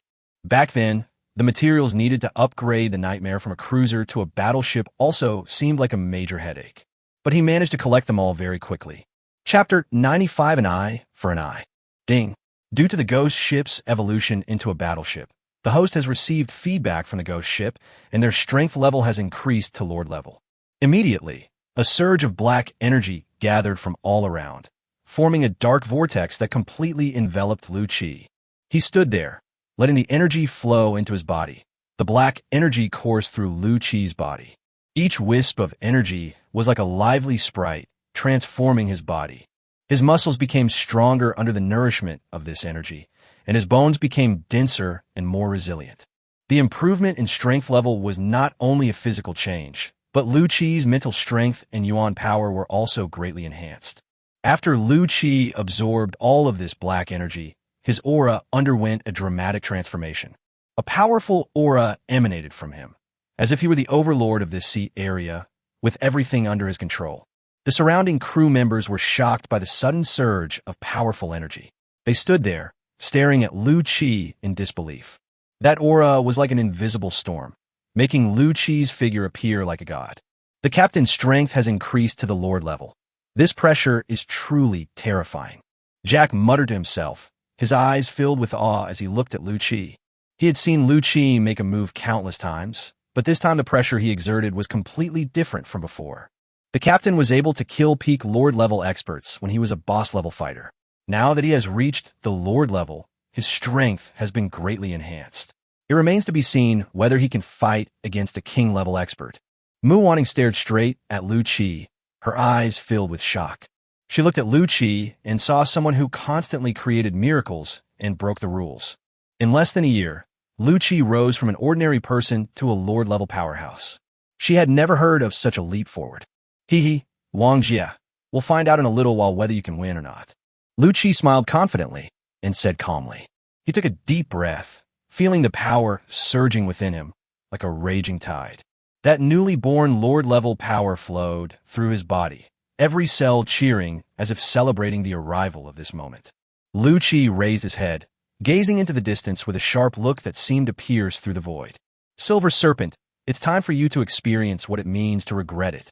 I'll make sure you get back double those 40,000 plus gold coins. Or, I'm not a Mr. Lu. Just then, a crisp system notification sounded in Lu Qi's mind. A mission had been assigned. Ding! The host has triggered a selectable task. Mission A, an eye for an eye. Attack the Silver Serpent. Mission reward. Fully equip all weapon slots on the ghost ship. Rewards will be issued immediately upon accepting the mission. Mission B, enduring humiliation. Even Han Xin could endure the humiliation of crawling between someone's legs. A gentleman's revenge is never too late. Stay away from the Silver Serpent and retreat to a safe area. Mission reward, 10,000 health points. Looking at the two tasks before him, Lu Qi's lips curled into a slightly amused smile. He said softly, sure enough, the system is good at stirring up trouble. For him, the rewards of Task A and Task B were not even in the same league. For him now, 10,000 points of vitality were merely icing on the cake, utterly insignificant. Since the nightmare evolved into a cruiser, it has never lacked vitality. The existence of the sea fiends ensures that they never lack vitality, The vitality contained in marine creatures they capture is enough for the undead on this ship to use. However, the reward for task, tempted him. Fill all weapon slots on the Nightmare. This means his combat power will experience a qualitative leap. He can manufacture medium and small weapons himself, but the equipment slots for large weapons are a problem. He currently lacks blueprints for large weapons, and it will likely take a considerable amount of time to unlock new blueprints once his fear level reaches 100,000. Lu Qi accepted mission A without hesitation. Ding! The host has selected to accept mission an eye for an eye. Reward for task A are being distributed. Immediately, countless thick black wisps emerge from the Nightmare's various and used gun positions. As the black mist dissipated, rows of cursed cannons and heavy-boned spear crossbows suddenly appeared. At the same time, a system notification appeared before Lu Qi's eyes. Ding! The host can choose the type of large weapon to be rewarded. If no choice is made, the system will randomly assign a large weapon. Available types include 1. Bone Dragon Missiles. Bone Dragon Missiles are large missiles constructed from the skeletal magic of the underworld. These missiles resemble the skeleton of a dragon and are filled with powerful death energy.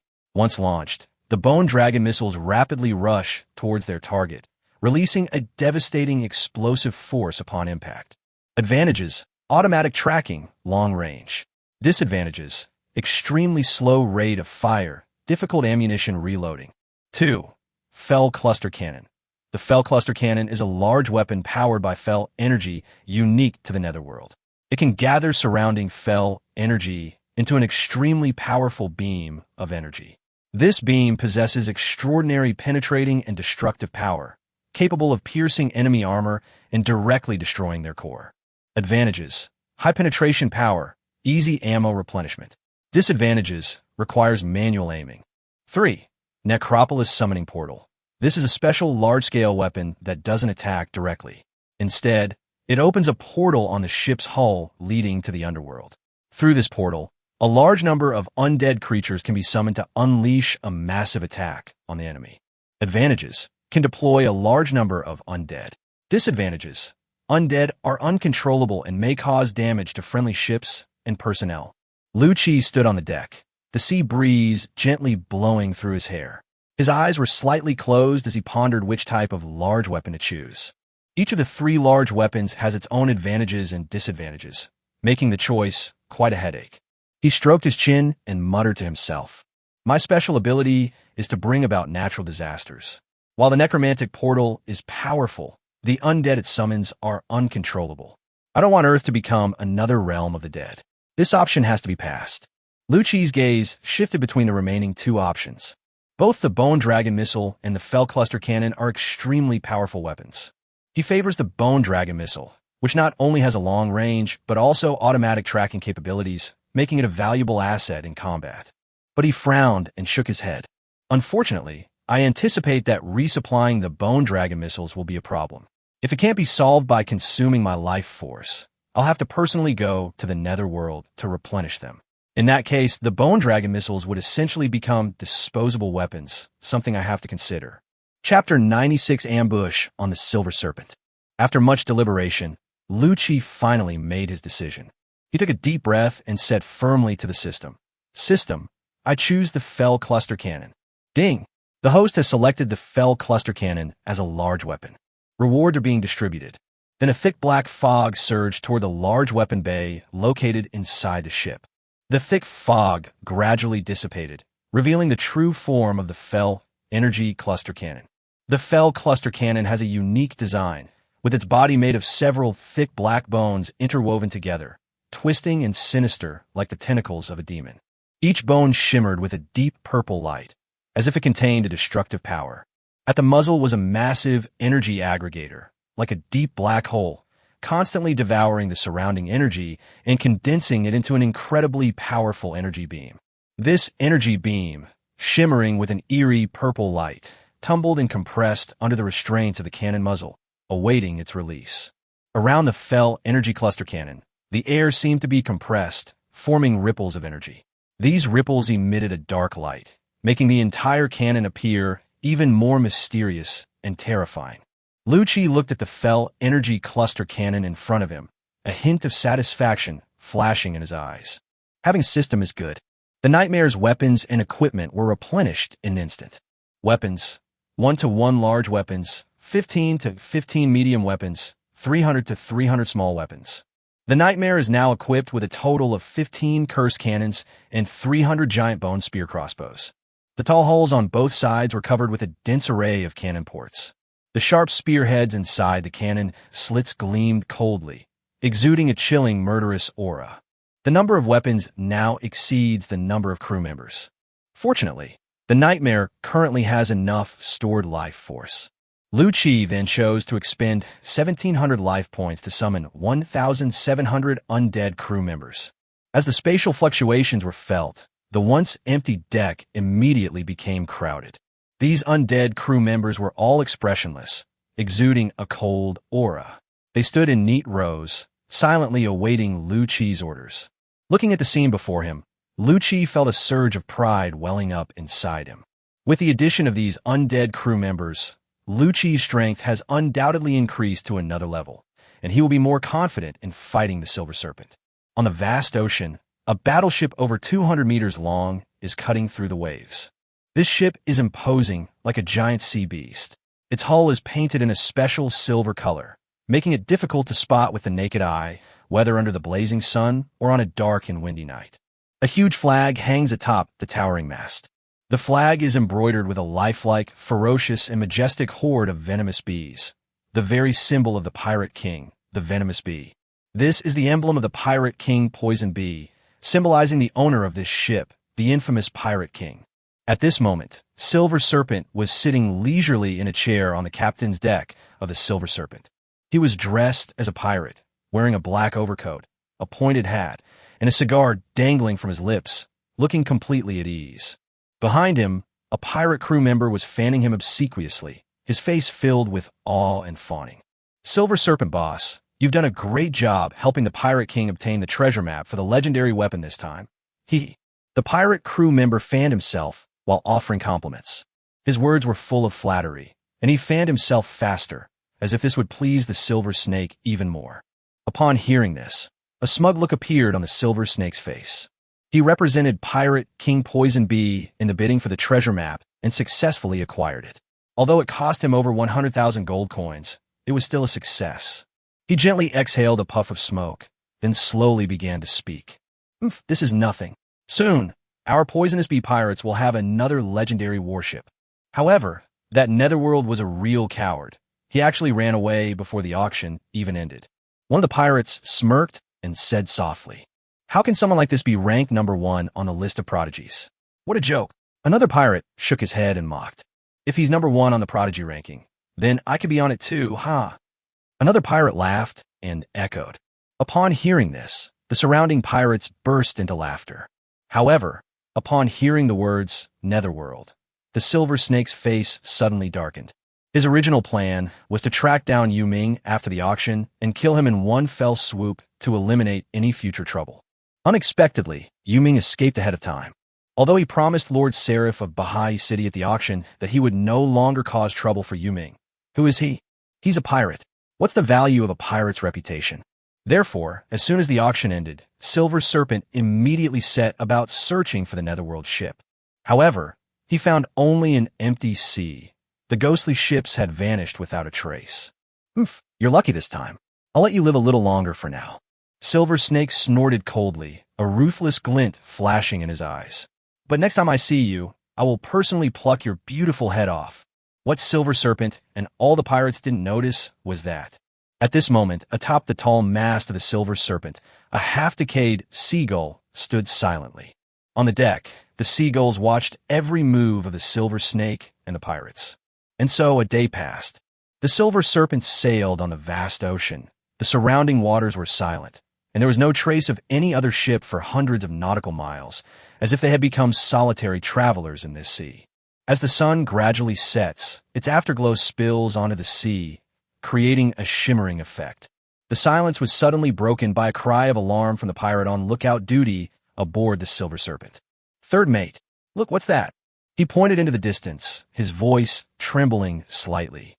Upon hearing this, The pirate's third mate quickly went to the lookout tower and looked in the direction the pirate had pointed. In the afterglow of the setting sun, a massive ship could be vaguely seen appearing on the horizon. Its hull was as black as ink, as if it had blended into the night, with only rows of cold masts visible, exuding an eerie aura. The ship floated silently on the sea like a ghost, giving people an inexplicable sense of oppression. The crew of the Silver Serpent gasped in shock. They had never seen such a bizarre ship. That's the ghost ship Nightmare. The Silver Serpent's 3 pupils contracted as it recognized the legendary ghost ship. Then he shook his head. Chapter 97 Ambush on the Silver Serpent 2. No, I remember seeing the Netherworld ships in Baha'i City. Their ships were 3-masted frigates, but this one is a 5-masted battleship. However, this incoming ship was extremely strange, and its course was heading straight for the Silver Serpent. Everyone, prepare for battle. Call Silver Serpent boss up here immediately. The atmosphere on the Silver Serpent suddenly became tense. But at that moment, a strange sound suddenly rang out. This sound was unlike any other audio device I had ever heard. It was like energy being released in an instant after being compressed to an extreme degree. Zzz. Suddenly, a purple light shone from the ghost ship opposite.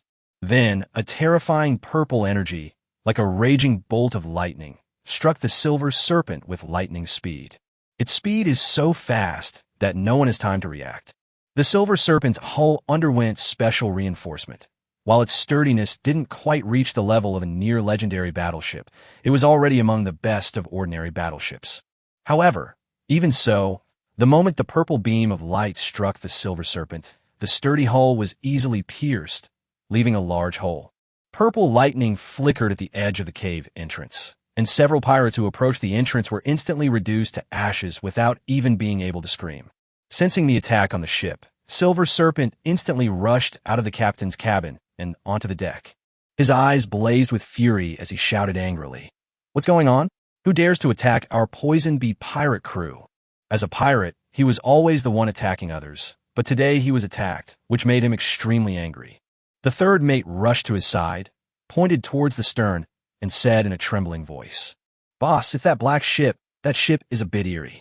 Silver Snake looked in the direction he was pointing and saw a jet-black ship emitting black mist floating in the distant sea. A flicker of doubt crossed his eyes, followed by a sinister smile spreading across his face. "Well, Yu Ming, I couldn't find you, but you delivered yourself right to my door." The third mate stared at the Silver Snake in shock. "Boss, is this the Netherworld ship? I remember just a few days ago their ship was a 3-masted cruiser. How did it turn into a battleship so quickly?" Silver Serpent snorted coldly. "I can't be wrong. The deathly aura emanating from Netherworld and his crew is unique to them on the entire Blue Star. They must have used some method to quickly upgrade their ships." A fierce glint flashed in his eyes, but so what? "If you dare to provoke me, you'll have to bear my wrath." After saying that, he turned to the gunners and shouted, "Hellfire cannons! Aim at the Netherworld bounty hunters! Fire!" Currently, the 2 most commonly deployed types of large artillery on Earth are large Hellfire cannons and heavy fortress cannons. The large Hellfire cannon was made by the Sky Empire, and the heavy fortress cannon was made by the Deep Sea Alliance. Upon hearing this, the gunners immediately got to work. The large Hellfire cannons on the Silver Serpent began to rotate, their muzzles slowly aimed at the Nightmare in the distance. "Preparation," Silver Serpent shouted, his voice carrying on the sea breeze so that every crew member could hear him clearly. "Fire!" At Silver Serpent's command, the Hellfire cannon instantly unleashed a deafening roar. The shells, like lightning bolts from a gun barrel, shattered the tranquility of the sea and hurtled toward the Nightmare.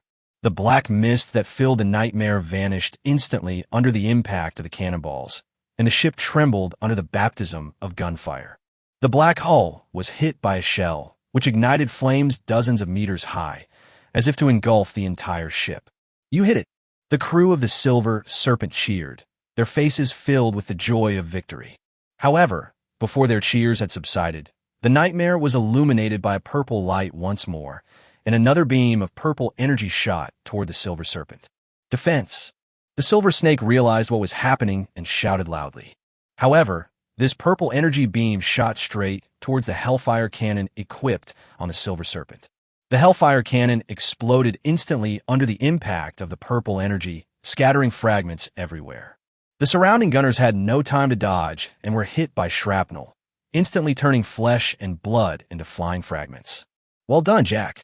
On the Nightmare's side, Lucci watched as Jack directed the gunners to operate the Fell energy cluster cannon, destroying the enemy ship's only large weapon with a single shot. He was overjoyed.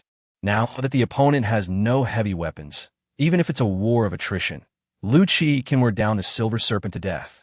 "Ha, Captain, my eyes on my ruler." Jack's hearty laughter echoed in the air. He closed one eye and refocused his gaze on the Silver Serpent. Adjust elevation by 1 degree, adjust azimuth by 2 degrees, fire.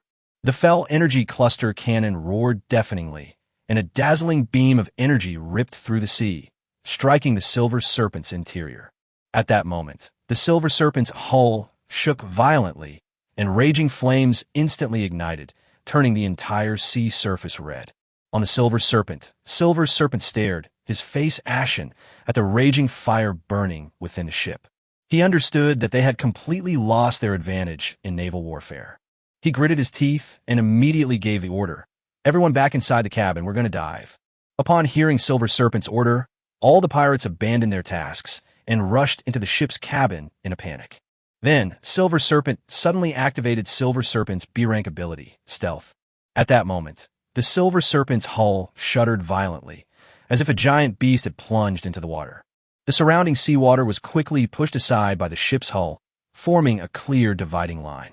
The entire ship slowly sank into the deep sea and disappeared from everyone's sight, leaving only the raging flames on the sea surface. "Holy crap, it sank already? It's so fragile." Wang Li stared in disbelief as the Silver Serpent sank into the water. He scratched his head and asked in confusion, how could the Silver Serpent, a reinforced battleship, be sunk by just a few shots from the Fell energy cluster cannon? No, it didn't sink. This is the Silver Serpent's B-level ability, Stealth. Mu Wanting put down her binoculars and corrected him earnestly. "Stealth? I love that ability. The Silver Serpent is mine." Upon hearing this, Lu Chi's eyes lit up. In this age of exploration, all sorts of strange and wonderful ships possessed all sorts of abilities, but the ability to stealth was undoubtedly very appealing to him. Just imagining himself sailing the Nightmare across the ocean filled him with excitement. At this moment, through the vision of the carrion shark, Lu Chi clearly sensed that the Silver Serpent was rapidly approaching the Nightmare in the seawater. Like a silent beast, it approached stealthily. A cold glint flashed in his eyes as he waited for the perfect moment. Chapter 98, The War Begins.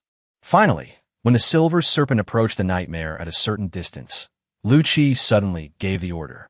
"All firepower on the starboard side. Aim at the underwater area. Fire." As soon as the order was given, hundreds of giant bone spear crossbows fired in unison. The bone spear pierced the deep sea like lightning, striking the hull of the Silver Serpent with pinpoint accuracy. Although the Silver Serpent was surrounded by an invisible protective membrane that prevented water from entering the hull underwater, the numerous bone spears fired from the surface still caused considerable damage to the ship. "Damn it, they found us!" one of the pirates shouted angrily. The Netherworld ship is so bizarre. They're equipped with so many bone spears and crossbows that can actually shoot underwater, while our cannons can't fire underwater. The third mate angrily slammed his fist on the cabin wall and shouted. Upon hearing this, a resolute glint flashed in the Silver Snake's eyes. "Now that we've been discovered, there's no need for us to hide anything anymore. Full speed ahead, surface, prepare for boarding action. I'm going to personally twist Netherworld's head off." A fierce light flashed in his eyes.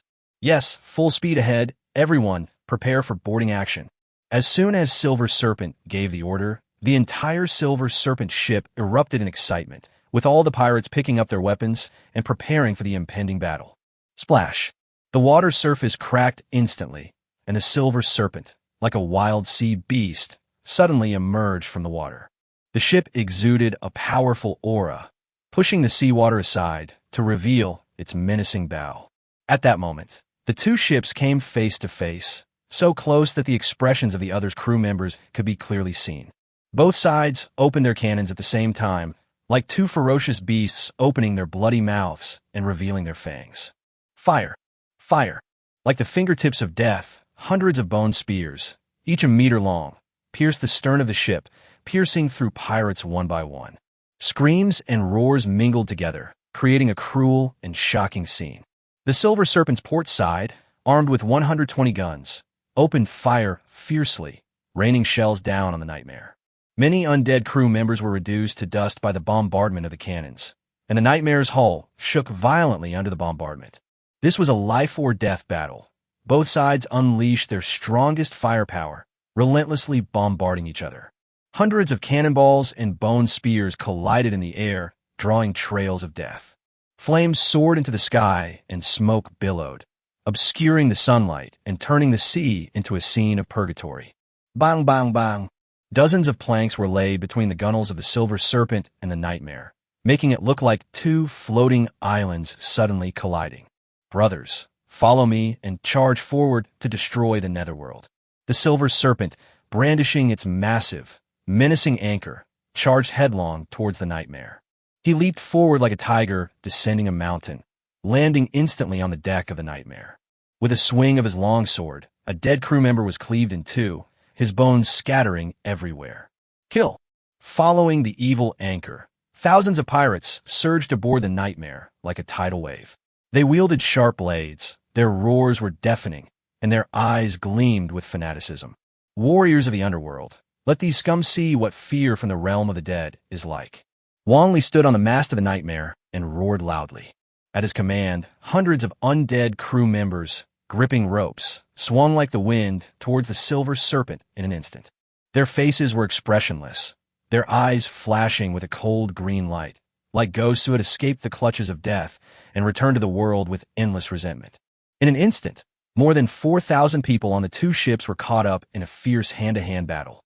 The sound of blades clashing echoed through the sky, mingled with the roars and screams of the dead and pirates, forming a cruel symphony of death. Wanli was engulfed in flames, like a burning demon. After he landed on the deck of the Silver Serpent, he instantly transformed into a human torch, each of his punches imbued with raging flames, as if he intended to burn the entire world to ashes. Every time his fist struck a pirate, the pirate would scream and turn into charred remains, without even having time to let out a second scream. At the same time, 8 enormous tentacles, each over 40 meters long, emerged from the water beneath the Silver Serpent. Like messengers of death, they grabbed several pirates and dragged them violently into the sea. Then a large amount of blood gushed from the sea, staining the surface of the sea red. It was the sea demon who made the move. The appearance of the sea fiend made the already brutal battle even more bloody and terrifying. However, on the Nightmare, the Silver Serpent's massive anchor was equally formidable. He wielded his crescent-shaped longsword with ferocious power, each strike capable of taking the life of an undead crew member. All around him were the skeletons of undead crew members, and he single-handedly killed dozens of them in an instant. The evil anchor possesses Lord-level strength and is incredibly powerful. Seeing this, Jack charged at him without fear, slashing down with his long sword. But the evil anchor smiled contemptuously, easily deflecting the longsword, and then slashed at Jack's neck with lightning speed. Jack's head fell off instantly. A disdainful smile crept across the evil anchor's lips. The Netherworld bounty hunters, a bunch of trash, not a single one of them can fight. Having said that, he stretched out his right leg, intending to step over Jack's headless body. Just then, Jack's headless body moved. He didn't die. He plunged the long sword in his right hand deep into the anchor's anus. Moment. A blood-curdling scream echoed across the entire battlefield. But before the anchor's screams could even finish, bang! A loud gunshot rang out, and half of the evil anchor's head was instantly shattered. The Silver Serpent crashed, its anchor malfunctioned, and it died. Meanwhile, Rose, hidden high on the mast, pulled back the bolt of Barrett's gun, her gaze cold as she searched for her next target. Jack's head slowly rose and floated above his body. He reached out with both hands, grasped the head tightly, and gently lifted it back into place. He looked at the corpse of the evil anchor lying on the ground and chuckled. How does it feel to have your but exposed? At the same time, Silver Serpent paid no attention to anyone else. His eyes were only on Lu Chi. A raging fire burned within him, and he was determined to personally kill this bastard who had bewitched his beloved woman. Silver Serpent suddenly exerted force with his feet, and with a swift movement, he rushed towards the highest deck of the nightmare like lightning. Lu Chi stood there quietly, waiting for the silver snake to arrive. The silver snake instantly appeared in front of Lu Chi, its gaze fixed on him, a cruel smile playing on its lips. He scoffed, "Yu Ming, this is the sea. There isn't enough space for you to use spatial skills to escape." Lu Chi looked at him calmly, without the slightest fear on his face, and said, "Who said I was going to run away? I've come to find you this time to settle accounts." Chapter 99, Skeleton King. "Oh, what accounts are we settling?" Silver Serpent raised an eyebrow, utterly baffled as to who gave Netherworld the courage to challenge him, a mere leader-level weakling, as a king-ranked individual. Lu Chi smiled slightly and said, "I can't stand being taken advantage of. At the auction, you made me spend more than 40,000 gold coins, so I've come to collect the debt from you." Silver Serpent burst into wild laughter, his face filled with disdain. "Are you crazy? What makes you think you can do this? Is it because of your boss-level strength? Or because of your ship full of kids who don't even have a single Lord-level member?" The sarcasm and disdain in his laughter were even more pronounced, as if he had heard the biggest joke in the world. By his own hand, Lu Chi calmly uttered 2 words, then snapped his fingers crisply. At that moment, the surrounding air tensed instantly, like the calm before a storm. Silver Serpent's smile froze on his face as he sensed something unusual. Suddenly, the sky above the deck darkened rapidly, with dark clouds gathering and churning, as if the end of the world had arrived. From within these dark clouds, a powerful pressure emanated, causing the surrounding pirates to feel a sense of terror. SS-level superpower, Calamity Descends, activated. Immediately afterwards, a deafening roar came from the dark clouds, and a gigantic Skeleton King appeared out of thin air. The Skeleton King exuded a strong aura of death, and its eyes burned with eerie green flames, as if it could see through all life. "King rank, undead, Skeleton King," someone exclaimed. The Skeleton King wielded his massive bone scythe, cutting through the air wherever it passed. All of this happened in an instant. The Skeleton King moved swiftly, instantly appearing in front of the Silver Serpent. Silver Serpent's expression changed drastically. He had no time to dodge and could only grit his teeth and swing his knife to meet the attack. Clanging, 2 powerful forces collided in midair, creating a gust of wind. However, in this brief exchange, the Silver Serpent was actually knocked back several steps by the Skeleton King. A look of astonishment crossed his face. He finally realized that he had underestimated Lu Chi. "When did you advance to the Lord level?" Silver Serpent's voice was somewhat hoarse. He swallowed, his tone carrying a hint of disbelief. Moreover, with only the strength of a Lord, he can summon a Skeleton King at the initial level of the King rank. His words were filled with shock and resentment, which made his voice sound sharp, even harsh. At this point, the Silver Snake's eyes grew increasingly wary. He gave Lu Chi a deep look and then began to make plans in his mind. Lu Chi's potential is terrifying. He has only just been promoted to Lord and has already displayed such formidable strength. If we continue to let it develop unchecked, it probably won't be long before we are no longer its match. This child cannot be allowed to live. He must be killed today, or the consequences will be dire. Silver Serpent's heart was filled with murderous intent and determination. With this thought in mind, Silver Serpent's gaze toward Lu Chi turned icy and sharp, and the killing intent emanating from him seemed to lower the surrounding temperature. Lu Chi sensed the killing intent emanating from the Silver Snake.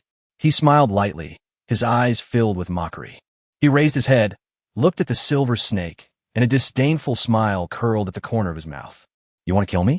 You'd better deal with the Skeleton King first." No sooner had he finished speaking than the Skeleton King brandished his bone scythe and attacked the Silver Serpent once more. The bone scythe, accompanied by a sharp whistling sound, instantly sliced through the air and slashed fiercely at the Silver Snake. Silver Serpent flashed, barely dodging the bone scythe's attack. His face was ashen, and a silver light suddenly emanated from his body. The Silver Snake's form blurred instantly, as if it had merged into the silver light. The next moment, a gigantic Silver Serpent appeared out of thin air, taking the Silver Snake's place. The long serpent radiated a cold, silvery sheen, its body covered in seemingly solid silver scales, exuding an aura of intense majesty. The silver serpent suddenly sprang up and pounced towards the skeleton king.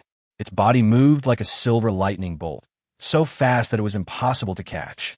The skeleton king, however, was equally resolute. With a swing of his bone scythe, a black aura of death instantly met the silver serpent. Bang! Two powerful forces collided in midair, producing a deafening roar. The aura of black death intertwined with the silver light, creating a bizarre yet spectacular scene. The surrounding pirates all retreated, not daring to approach the battlefield. Wasn't it said that Yuming only had Lord-level strength? How come he can summon such a terrifying being as the Skeleton King? A pirate asked, trembling, his voice filled with confusion and terror. The battle between the Silver Serpent and the Skeleton King has reached a fever pitch. Every collision is like a thunderclap, sending gusts of wind through the air and shaking the very souls of everyone present. Their figures intertwined in the air, moving at great speed, their trajectories almost impossible to track with the naked eye. During the violent collision, the Skeleton King's figure suddenly froze, as if he had stiffened for a moment. A fierce glint flashed in the silver snake's eyes. He seized the opportunity, and his huge tail, like a silver lightning bolt, lashed out with all his might. Snap! A crisp, loud crash rang out as the Skeleton King was struck hard by the silver snake's tail, and he was instantly hurled onto the Nightmare's deck like a kite with a broken string. Boom! A deafening roar erupted instantly, and the Nightmare's incredibly sturdy deck was smashed through by the Skeleton King, demonstrating just how terrifying the force of this attack was. A loud crash came from the cabin below deck. The entire deck shook violently, dust filled the air, and everything was in a mess. The Silver Serpent didn't pursue the Skeleton King. It knew that the Skeleton King was merely Lu Chi's summoned creature.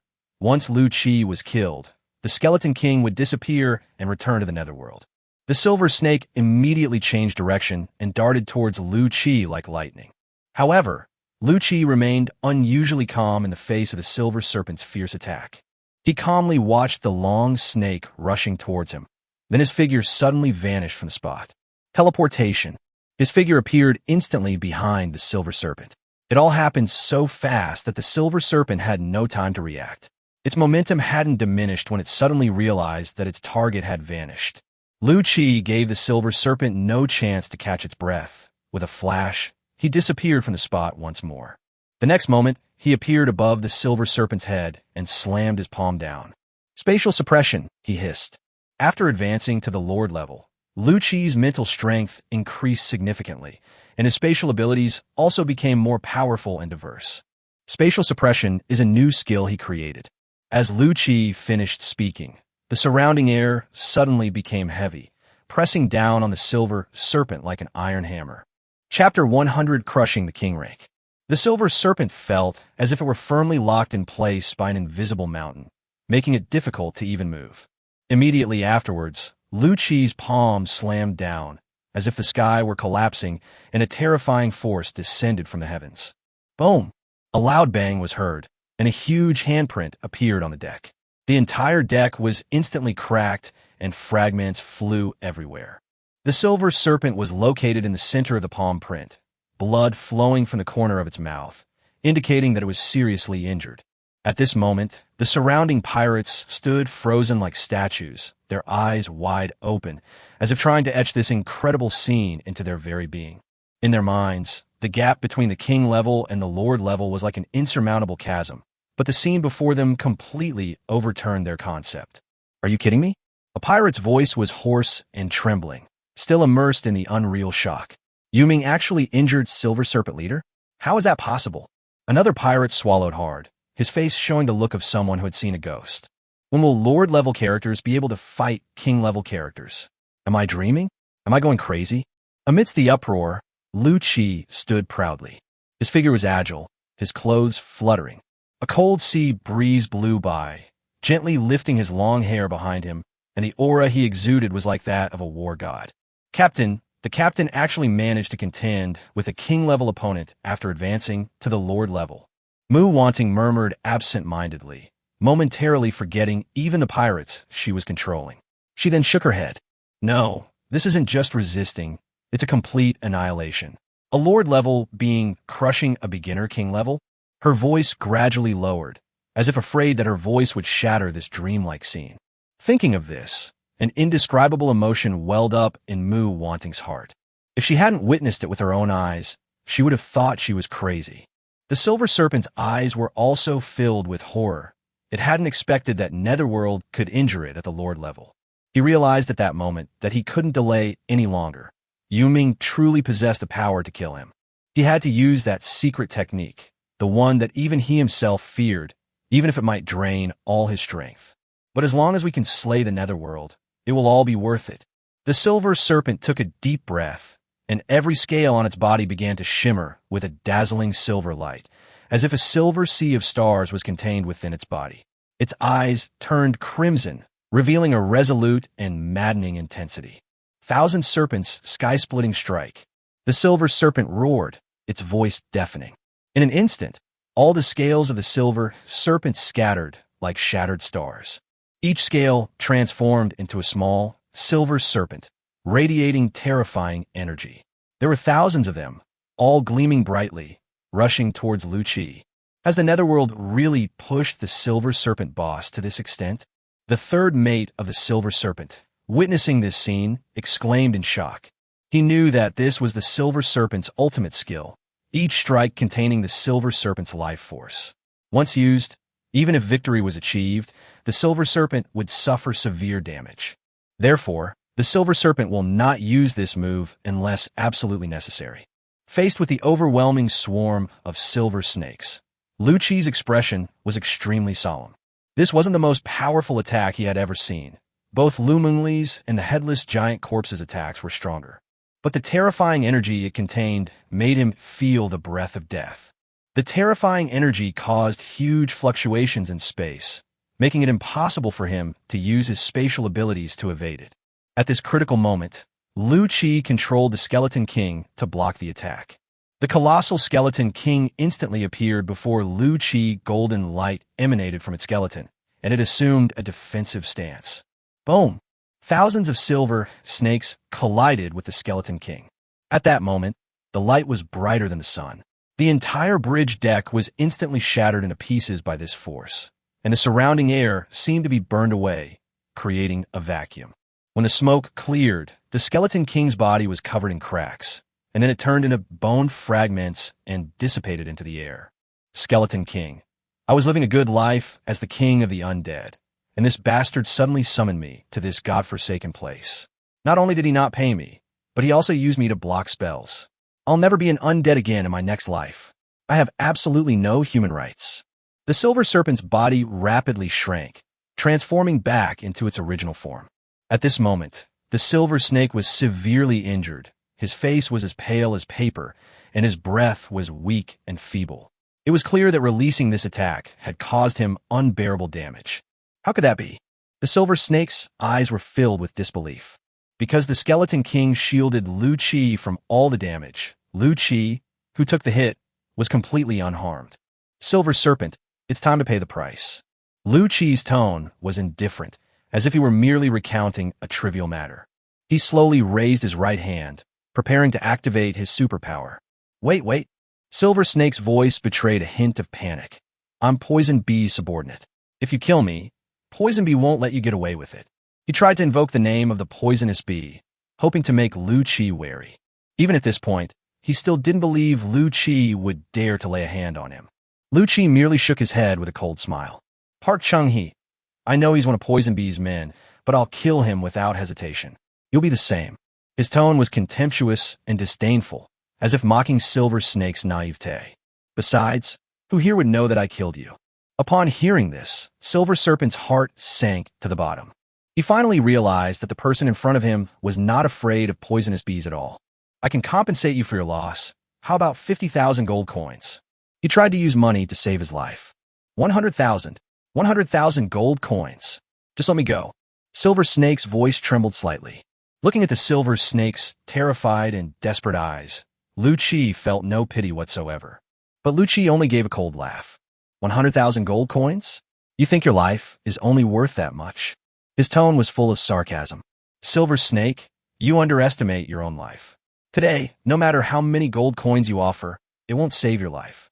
He knew that only death could make these kind of people pay the price. Lu Chi stopped wasting words with the silver snake, and instantly 4 spatial rifts appeared on the silver snake's limbs. Silver Snake let out a shrill scream as he felt a sharp pain, as if his entire body had been torn into pieces. He looked down and was horrified to find that his limbs had been separated from his body, and blood gushed out instantly, staining the ground red. Chapter 101: The Silver Serpent's End. Upon seeing the horrific state of the Silver Serpent, the pirates of the Silver Serpent immediately ceased their fighting, their faces filled with horror and disbelief. Defeat. Silver Serpent boss has been defeated. I can't believe it, a pirate said, his voice filled with despair and helplessness. Stop fighting, I surrender. Then, another pirate cried out in despair, dropped his weapon, raised his hands, and knelt down in the direction of Lu Chi. All the pirates immediately looked at him, a surge of urge to surrender welling up inside them. However, at that moment, the third mate of the Silver Serpent shouted, Brothers of the Silver Serpent, don't be silly, he is Yu Ming. Don't you know how cruel and bloodthirsty Yu Ming is? Besides, do you really think he'd let us leave to inform Pirate King Poison Bee? Don't dream about it. Run. Every one of us who escapes is a chance to get away. After saying this, the third mate leaped into the sea. Thump! The sound of him entering the water instantly jolted everyone on the Silver Serpent. They all realized that surrendering was pointless. So, thousands of people made a decision in an instant, and everyone followed the example of the third mate, jumping into the sea and scattering to escape. They're quite clever. They know that surrendering won't save them. A sinister smile crept across Lu Chi's lips. Kill them all. Leave no survivors. He coldly issued the order, his voice devoid of any emotion. Yes, Captain's order. Leave no survivors. The surrounding undead crew responded in unison. They all ran back to their gun positions, skillfully manipulating the giant bone spear crossbows, aiming at the pirates who were scattering and swimming away in the sea. Whoosh, whoosh, whoosh. Bone spears pierced the air and shot into the sea. The sea surface was instantly stained red with the blood of the pirates who had been shot. Large numbers of pirate corpses floated on the surface. Their lives had been taken away in an instant, leaving only endless fear and despair. In the sea, 10 carrion sharks swam with their half-rotten bodies, like messengers of death, each bite taking the life of a pirate. At this moment, the carrion sharks seemed to be having a lavish buffet, and the pirates are their food. The third mate of the Silver Serpent, who was the first to jump into the sea, was now the one who swam the farthest. He glanced back and saw countless pirates pierced by bone spears and torn apart by rotting sharks. The scene was like a living hell, which sent a chill down his spine. He muttered to himself, Luckily, I've always been a good swimmer. Brothers, you won't have died in vain. Thank you for holding them off. When I get back to the Pirate King, I'll tell him everything, and then the Poison Bee Pirate King will come to avenge you. Then, a huge black shadow silently appeared in the seawater beneath the 3 men. The shadow was like a giant dark cloud, turning the surrounding seawater pitch black. The third mate, being in the midst of it, immediately and keenly sensed the dangerous aura emanating from it. What is this? His voice betrayed an undisguised terror. The shadow beneath him instilled a deep unease in him. He gripped the long sword in his hand, even tighter, and thrust it forcefully into the water, trying to resist the unknown creature. However, the dark figure did not retreat because of his resistance. Instead, it drew closer and closer. Don't come any closer. Don't come any closer. However, his shouts had no effect. Suddenly, a giant tentacle emerged from the seawater and swiftly wrapped up the 3. Immediately afterwards, a huge, ferocious, and terrifying giant octopus head emerged from the seawater. That was the sea demon, its green eyes coldly fixed on the third officer, as if mocking his futile struggle. Then, it opened its enormous mouth, revealing sharp fangs. Help! The 3 pods, caught in the vortex, struggled frantically, trying to escape the sea monster's grasp, but to no avail. His strength seemed so insignificant before the sea fiend. He was utterly unable to break free. In the end, he could only watch in despair as he was swallowed whole by the sea monster. Gradually, the sea calmed down, leaving only some severed limbs floating on the surface. All of the more than 2,000 crew members on the Silver Serpent, except for the Silver Serpent itself, were killed. A heavy stench of blood filled the sea, as if recounting the fierce battle that had just taken place. The enormous black shadow, having devoured countless pirates, slowly submerged into the depths and vanished into the darkness. Ding! Fear level increased to 50,000 points. Due to the rapid increase in fear level, the system reward unlocks the summoning of the undead creature, the Corpse Sea Eagle. Corpse Sea Eagle, 0 to 3. Lu Qi was overjoyed when he heard the system notification in his mind. His fear level had exceeded 50,000. The thousands of pirates on the Silver Serpent contributed a large amount of fear points before their deaths, which rewarded Lu Qi with a new summon. He looked at the silver snake before him, its limbs all severed, its former ferocity completely gone. He said calmly, "Silver Serpent, your brothers are all dead. Now it's time for me to send you to join them." With all 4 limbs severed, Silver Serpent was now a cripple. He understood that the underworld would not let him leave today. He stopped begging for mercy and opened his mouth to curse Lu Qi wildly. "Lu Qi, do you think you can keep today's event a secret? The poisonous bees will find you soon." At this point, the silver snake began to cough violently, coughing up mouthfuls of blood. Cough, cough, cough. When the time comes, the poisonous bees will torture you to death in an even more cruel way. Lu Qi was completely unconcerned about the silver snake's curse, a faint smile playing on his lips. "Do you know why I can possess 3 different superpowers at the same time?" Silver Snake was startled. A bad premonition welled up in his heart. "System, is it possible to plunder this person's superpowers?" Lu Qi asked the system in the void. Ding! System scan in progress. To increase the fear level, Lu Qi chose to make the system's voice audible to the Silver Snake. As the system's scan proceeded, the Silver Snake suddenly felt a strange energy coursing through its body. "What system? What plunder? If you want to kill, then kill. Stop playing tricks here." Although the Silver Snake looked fierce, it was all bark and no bite. Because Lu Qi saw that the nightmare was absorbing a surge in fear levels, rising from 58,356 points to 67,351 points. It must be said that when a king-level expert feels fear, the fear value they contribute is extremely generous. Scan complete. Target: Silver Serpent, rank B ability. Silver Serpent transformation, status: severely injured, can be looted. Should I plunder the target's ability? Plunder success rate, 40%. The target dies immediately after plundering the ability. Yuming, if you're a man, give me a quick death. Deep fear and resentment were now evident in the Silver Snake's eyes. In this chaotic era, he witnessed too much life and death, and imagined countless ways he might die. Chapter 102 Harvest. He had considered the possibility of dying in naval battle, and the possibility of being assassinated by the enemy at some unexpected moment. But he never imagined that his death would be so pathetic, so humiliating. His superpowers were stolen, his life was toyed with, and everything he had vanished in Lu Qi's hands. This feeling of being powerless to resist filled him with utter despair. Lu Qi stared silently at the Silver Snake, his pupils reflecting the other's despairing expression. He said coldly, word by word, "From now on, your superpowers, everything about you will be mine." Immediately afterwards, he decisively gave the order. System, plunder the Silver Serpent. The success rate of plundering is doubled. Currently plundering. The host's success rate for plundering is doubled, now at 80/40/2. The mechanical system's sounds echoed in the space, yet they sounded like the mockery of death in the Silver Snake's ears. As Lu Qi finished speaking, a thick black mist suddenly appeared on the nightmare, like a ghostly hand reaching out from the night, completely enveloping the Silver Snake. In an instant, the Silver Snake felt as if it were being swallowed by endless darkness. Its energy, its flesh and blood, and even its soul seemed to be slowly being drawn away by the invasion of the thick black fog. At that moment, the Silver Snake's fear surged forth like a tidal wave, uncontrollable. He cursed in despair. "You netherworld, you'll die a horrible death. I'll be waiting for you down there." His voice was filled with endless resentment and unwillingness, but as the voice disappeared, his body gradually desiccated, like a withered tree, the last leaf falling, and his life came to an end. Ding! Plunder successful. Host has gained a B-level ability, Silver Serpent Transformation. Fear increased to 100,000 points, unlocking the new blueprint, Bone Dragon Missile.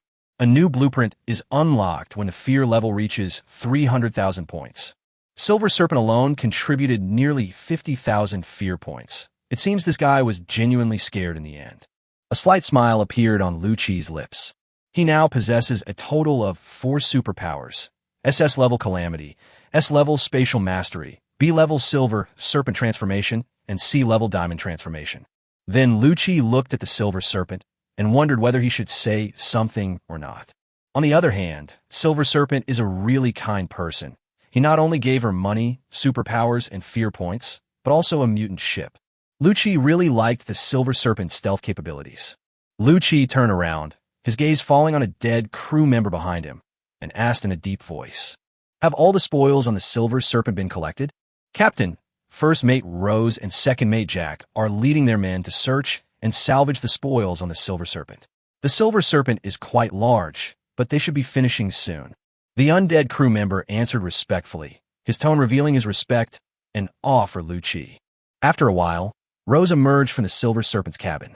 Her long golden hair swayed up and down as she walked, and her eyes sparkled with excitement, as if she had discovered some rare treasure.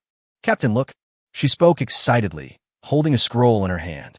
The scroll emitted a golden halo, as dazzling as stars, clearly not an ordinary object. "I found this in the captain's cabin of the Silver Serpent." A hint of surprise flashed in Lu Chi's eyes as he took the scroll. It was neither gold nor jade, yet it exuded a noble aura. He raised an eyebrow slightly, and upon opening the scroll, he saw that the intricate lines outlined the shape of a map. The route in the picture is winding and marked with some unfamiliar characters, clearly indicating that it is a treasure map. "Captain, this seems to be the treasure map with clues to the legendary weapon. I never expected that Silver Serpent would auction it off." Rose's voice was full of surprise. She was well aware of the value of this treasure map. It had attracted a host of king-level experts to compete for it at auction. "Silver Snake always manages to surprise me. If I had known he was this good, I wouldn't have scared him so much earlier. I would have given him a quick death." Lu Chi stroked his chin and said. Just then, Jack returned from the Silver Serpent. "Captain, we've finished looting the Silver Serpent. There are a total of 30,000 gold coins and a large amount of supplies and artillery. I estimate that these weapons and supplies are worth several thousand gold coins." Lu Chi nodded, and then he used the plundering technique on the Silver Serpent. The Silver Serpent's ability is Class B, Underwater Stealth. With a 40% success rate for plundering, Lu Chi didn't hesitate to use the double success rate plundering skill again. As the entire Silver Serpent was swallowed by the Nightmare successfully gained its 4th ability. The Nightmare's 4 abilities are Undead Repair, Rank B, Plunder, Rank S, Wind Maneuver, Rank C+, Underwater Stealth, Rank B. For Lu Chi, this battle was both a great success and fraught with danger. He not only gained a B-level ability and a B-level superpower, but also more than 30,000 gold coins and a treasure map worth more than 100,000 gold coins. All these victories undoubtedly greatly increased his strength and accumulated his wealth. However, victory in this battle was not easily won. Of a Nightmare's 2,000 undead crew members, over 600 perished in this battle. The Nightmare was also severely damaged, primarily due to the fight between Lu Chi and Silver Serpent. Especially the Silver Serpent's final move, Thousand Serpent Sky-Splitting Strike, is incredibly terrifying. If it weren't for the Skeleton King's bravery and selflessness in taking that blow for me, I probably would have already... Lu Chi muttered to himself, then clenched his fist. "Skeleton King, your sacrifice was worthwhile. I will remember you. Skeleton King, you son of a bitch who was brave and fearless. Wasn't it you who controlled me to block your skills? If you're so capable, why don't you remove the law suppression back then, and see if I don't slash you to death with my scythe?" The all-black Nightmare, like a gigantic black monster emerging from the deep sea, silently sailed on the azure ocean, a stark contrast to the bright surroundings. Sunlight reflected off the Nightmare's hard hull, casting dappled shadows that made it appear even more mysterious and majestic. Above the Nightmare, 3 rotting corpse sea eagles circled. Their wingspan is a full 30 meters, resembling 3 dark clouds obscuring the sun. A terrifying aura of Lord-level power emanated from them, making the surrounding air seem eerie. Their eyes were sharp as knives, constantly scanning the area below, searching for any threatening targets. Lu Chi is currently sailing according to the course indicated by the mysterious compass. He was going to collect shadow crystals. After all, he had had the blueprint for the undead enhancement device for some time, but had not been able to build it due to a lack of shadow crystals. 103. The Fishman Race. Soon, the nightmare once again sailed into highly dangerous waters. But this time, Lu Chi was already able to contend with a king-level expert. Even if he couldn't win, running away wouldn't be a problem. As the pointer of a mysterious compass stopped turning, Lu Chi knew they had arrived at their destination. Everyone, return to the cabin and prepare to dive. Lu Chi gave the order. The captain ordered everyone to return to the cabin and prepare to dive. After all personnel had evacuated, Lu Chi activated the Nightmare's new ability, underwater stealth. The Nightmare shuddered and slowly sank into the azure ocean. The seawater churned around the ship, foam rising, but it quickly returned to calm. The Nightmare seemed to be wrapped in an invisible membrane, preventing seawater from seeping in through the gaps in the hull. Inside the cabin, Lu Chi and the others quietly gazed at the ocean world outside the window, that secret world that had always been hidden beneath the sea surface. Here, they felt as if they had entered a completely new world. Wow, is this what the sea looks like? It's so beautiful. Mu Wanting rested her chin on her hands, leaning against the porthole, her bright eyes filled with curiosity and excitement. She watched the fish swimming around her, their colorful figures dancing gracefully in the water, like a grand visual feast. Haha, our nightmare has turned into a submarine. Jack was also quite excited, and his laughter echoed in the cabin. He looked around, examining every detail. For most people, this was their first underwater experience. Lu Chi controlled Nightmare to continue sinking. 500 meters, 1,000 meters, 2,000 meters. When they reached a depth of 2,000 meters, the underwater scenery gradually came into view, and everyone was deeply shocked by the underwater scene before them. This place resembles a mysterious crystal palace, with clusters of shadow crystals clustered together, shimmering with a deep, eerie light. They come in all shapes and sizes. Some resembled dazzling stars, while others looked like graceful water plants. My God, so many shadow crystals. Wang Li couldn't help but exclaim in amazement, his eyes filled with burning passion. Shadow crystals are also very rare materials on the market. Usually, 1 unit of shadow crystal is priced at around 1,000 gold coins. Mu Wanting was also stunned.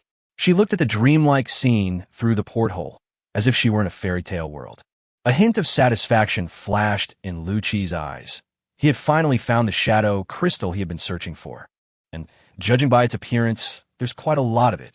He carefully maneuvered the Nightmare slowly towards the cluster of crystals, cautiously avoiding touching the surrounding corals and seaweed. A profound silence fell over the cabin, broken only by the faint sounds of sea creatures and the soft lapping of the Nightmare's currents. Everyone felt as if they were in a mysterious world, deeply attracted by the beautiful shadow crystal. Lu Chi stood at the cabin door and calmly said, "Ross, Jack, Nyoda, and Soul Eater, the 4 of you come with me to collect shadow crystals." As soon as he finished speaking, he deftly opened the hatch. The seawater surged outside the door, but was blocked by that invisible membrane, unable to enter at all. "All right, let's get to work," Jack shouted excitedly, dramatically grabbing a hoe, looking ready to get down to business.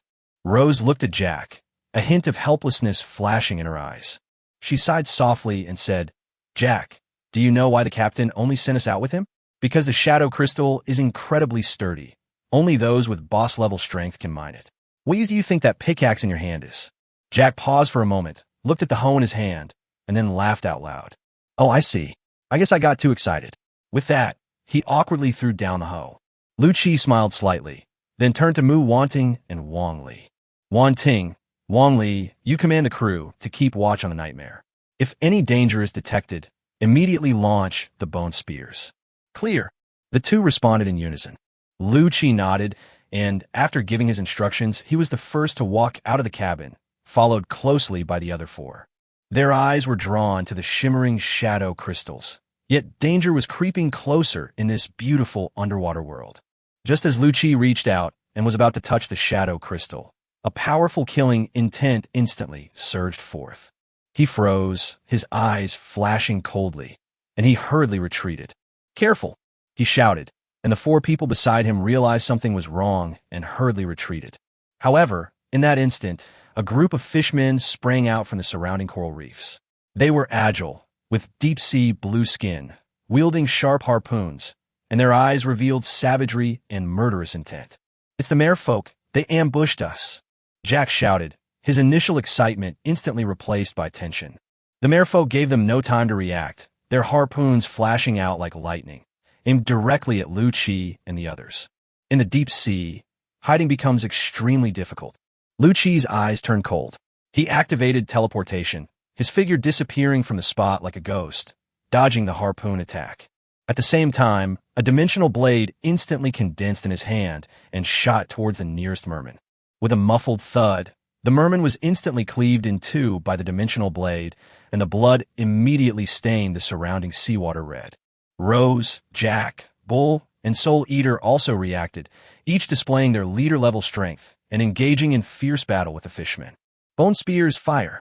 Inside the cabin, Mu Wanting and Wang Li also spotted the attacking merfolk and decisively gave orders. The bone spears on the nightmare were unleashed like a torrential rain, accurately striking the merfolk. Dozens of fishmen were instantly struck by bone spears, screaming as they sank to the bottom of the sea. These merfolk are generally at the elite level, with a few at the leader level. Under the onslaught of the crowd, they were quickly killed or wounded. "Leave one alive," Lu Qi ordered. Then, Nyota and Jack knocked out a fishman and took him to the nightmare. Lu Qi understood that the fishmen were definitely not limited to these. He quickly collected the shadow crystals of the required purity from the surrounding area into his storage space, and then returned to the nightmare. Back on the nightmare, Lu Qi took the towel Mu Wanting handed him, dried his hair, and said, "First, they surfaced and left the seabed. There were definitely more fishmen than there were." The nightmare then began to rise rapidly. Splash! With a tremendous splash, the nightmare burst forth from the water like a colossal sea monster. "Rose Sea, sail towards Bahai City." Lu Qi gave the order again. "Yes." Rose responded quickly, and the nightmare immediately changed course, heading towards the direction of Overlord City. Lu Qi then turned his gaze to the captured merman. Chapter 104 Reasons for the Doomsday. At this moment, the captured merman slowly opened his eyes. He looked around, his eyes filled with obvious panic, and uttered a string of words that no one could understand. They even have their own language? Only 10 years after the apocalypse, a race of intelligent fishmen has evolved on Earth? Wang Li looked on incredulously, staring at the fishman as if he had witnessed something beyond reason. "No, they are not creatures from Earth." Lu Qi shook his head, his tone carrying a hint of solemnity. The system's answer confirmed his guess. ANX, a merman of elite strength, comes from the Azure Sea Plane. This information was clear. This merman actually came from a plane called the Azure Sea. So here's the problem. He can't understand what the fish is saying. However, with the Lu Qi system around, let's see if the system has any solutions. Can the system translate his language into Chinese? System testing in progress. The test is complete. The system has included the language of the Azure Sea Plane and is currently converting it. Conversion successful. Then, Lu Qi was pleasantly surprised to find that he could understand the other person's language. "Don't hurt me. It's the captain. He's the one who ordered us to attack you." At this moment, Anxi was begging for mercy. Lu Qi didn't communicate directly with Anx because he had a simpler way. "Wanting, restrain him. I need to ask him some questions." "Good." Mu Wanting then used her special ability on the fishman. Anx was instantly subdued. His eyes became vacant, and he seemed to have lost his soul, allowing Mu Wanting to do as she pleased. "Where are you from? How many of you are there?" Lu Qi asked, his eyes fixed on Anx. "We come from the Azure Sea, and our people number 80,000. Anx replied blankly, his tone devoid of any emotion. The story behind this fishman, ANX, is shocking. Their tribe's kingdom was annexed by the Tide Kingdom Empire, and in order to escape pursuit by hostile forces, they took a desperate gamble, venturing through a wormhole and finally arriving in this unfamiliar dimension. Lu Qi learned from his conversation with Anx that in the plane of the Azure Sea, the god level was not the pinnacle. Above that, there was an even more terrifying existence, the Supreme Being. The power of an expert at this level has exceeded Lu Qi's imagination. In addition, Lu Qi received an extremely important piece of information. The Tide Kingdom, the most powerful empire in the Azure Sea, has always been keen on finding and destroying weaker planes. Anx couldn't explain the reasons behind this behavior. The underlying causes were beyond the comprehension of an elite-level merman like himself. Upon hearing this, Lu Qi's face became extremely solemn. System, do you know why the Tide Kingdom invades other planes? Lu Qi asked the system in his mind. The system cannot provide an accurate answer regarding this, as each race has its own behavioral characteristics and driving factors. However, the system can provide some probable reasons for the host's reference. This time, the system was exceptionally patient and provided very detailed explanations. In each plane, there's a mother tree of the world tree. The stronger the mother tree, the more concentrated the energy on that planet, and the more powerful the living beings. Mother trees can devour each other, so beings from many planes hunt other planes. They extracted the life cores from the mother trees of other planes and fed them into their own plane's mother tree to strengthen their own plane's world mother tree, thereby enhancing the overall strength of their plane. Lu Qi took a deep breath and continued to press. What would happen if the life core of the mother tree in a plane of existence were taken away? Lu Qi's face was extremely solemn. He had realized something at that moment. The system immediately provided the answer. The mother tree died, the dimensional energy dissipated, and all living beings perished, with none escaping unscathed. Its tone was devoid of any emotion, yet it dealt Lu Qi a heavy blow. At this moment, Lu Qi seemed to have some answers in his mind, and he asked again, "Does the mother tree of the world have its own consciousness?" The system replied, "Yes, the world mother tree possesses its own consciousness." At this moment, Lu Qi fell silent, seemingly processing this information and pondering something. He gradually pieced together an astonishing idea. Perhaps the apocalypse 10 years ago was not caused by external factors, but by our own mother tree on Earth. He took a deep breath, feeling that the idea was somewhat subversive, yet logical.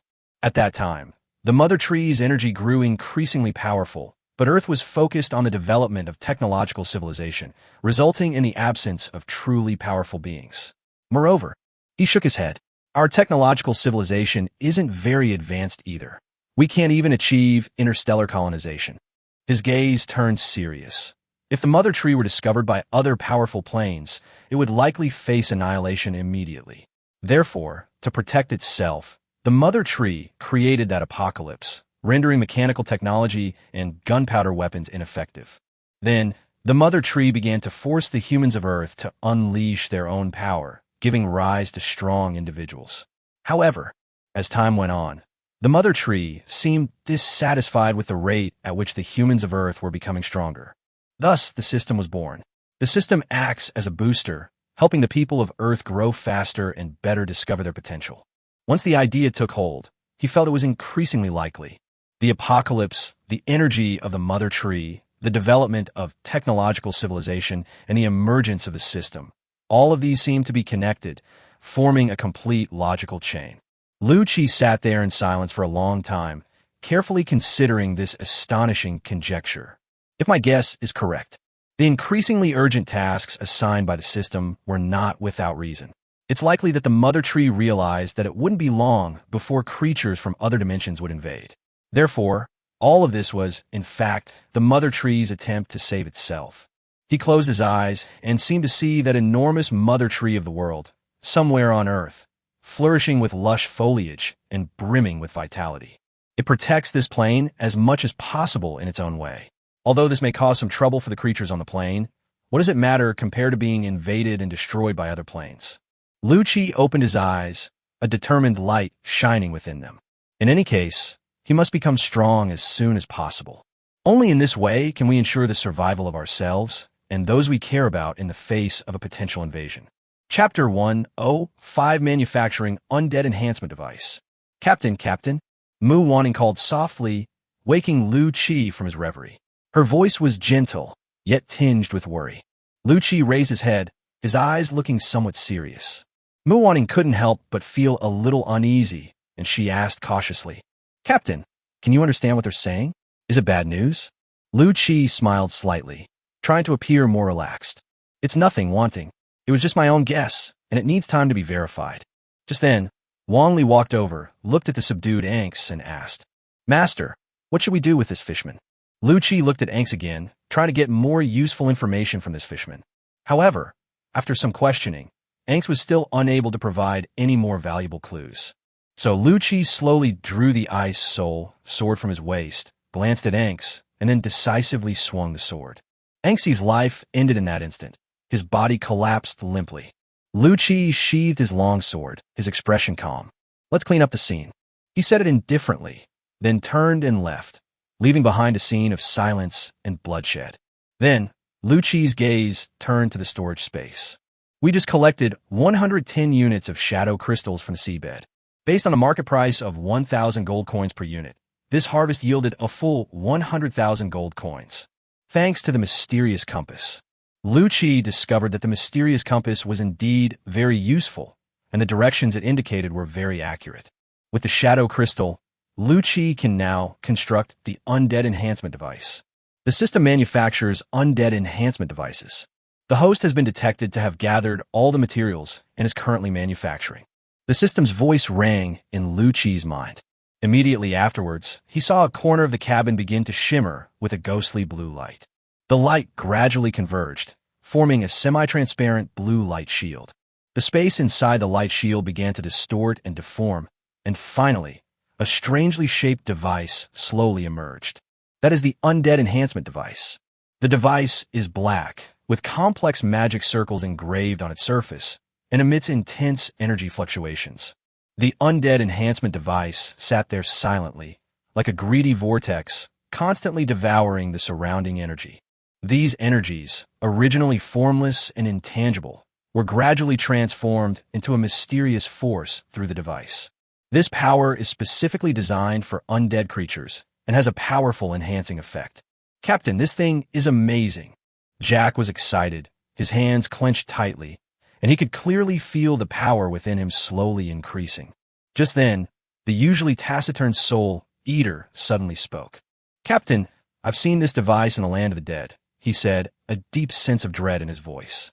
Upon hearing this, Lu Qi raised an eyebrow, a hint of surprise flashing in his eyes.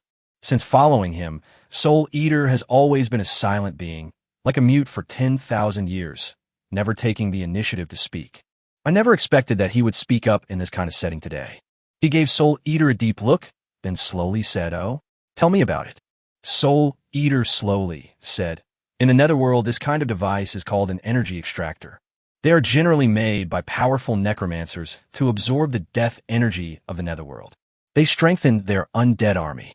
I have personally witnessed an undead legion become incredibly powerful and invincible under the enhancement of this device." He paused, glanced at Lu Qi, and then continued. "However, the method for manufacturing such a device has been lost for thousands of years, with only a few intact undead enhancement devices considered treasures by various factions. I always thought this device was extinct, but I never imagined that the captain could actually manufacture it." Upon hearing Soul Eater's words, Lu Qi realized that the undead enhancement device was far more powerful than he had imagined. The blueprints for unlocking fear levels are all very useful. It's a shame that the Nightmare only has one special equipment slot right now.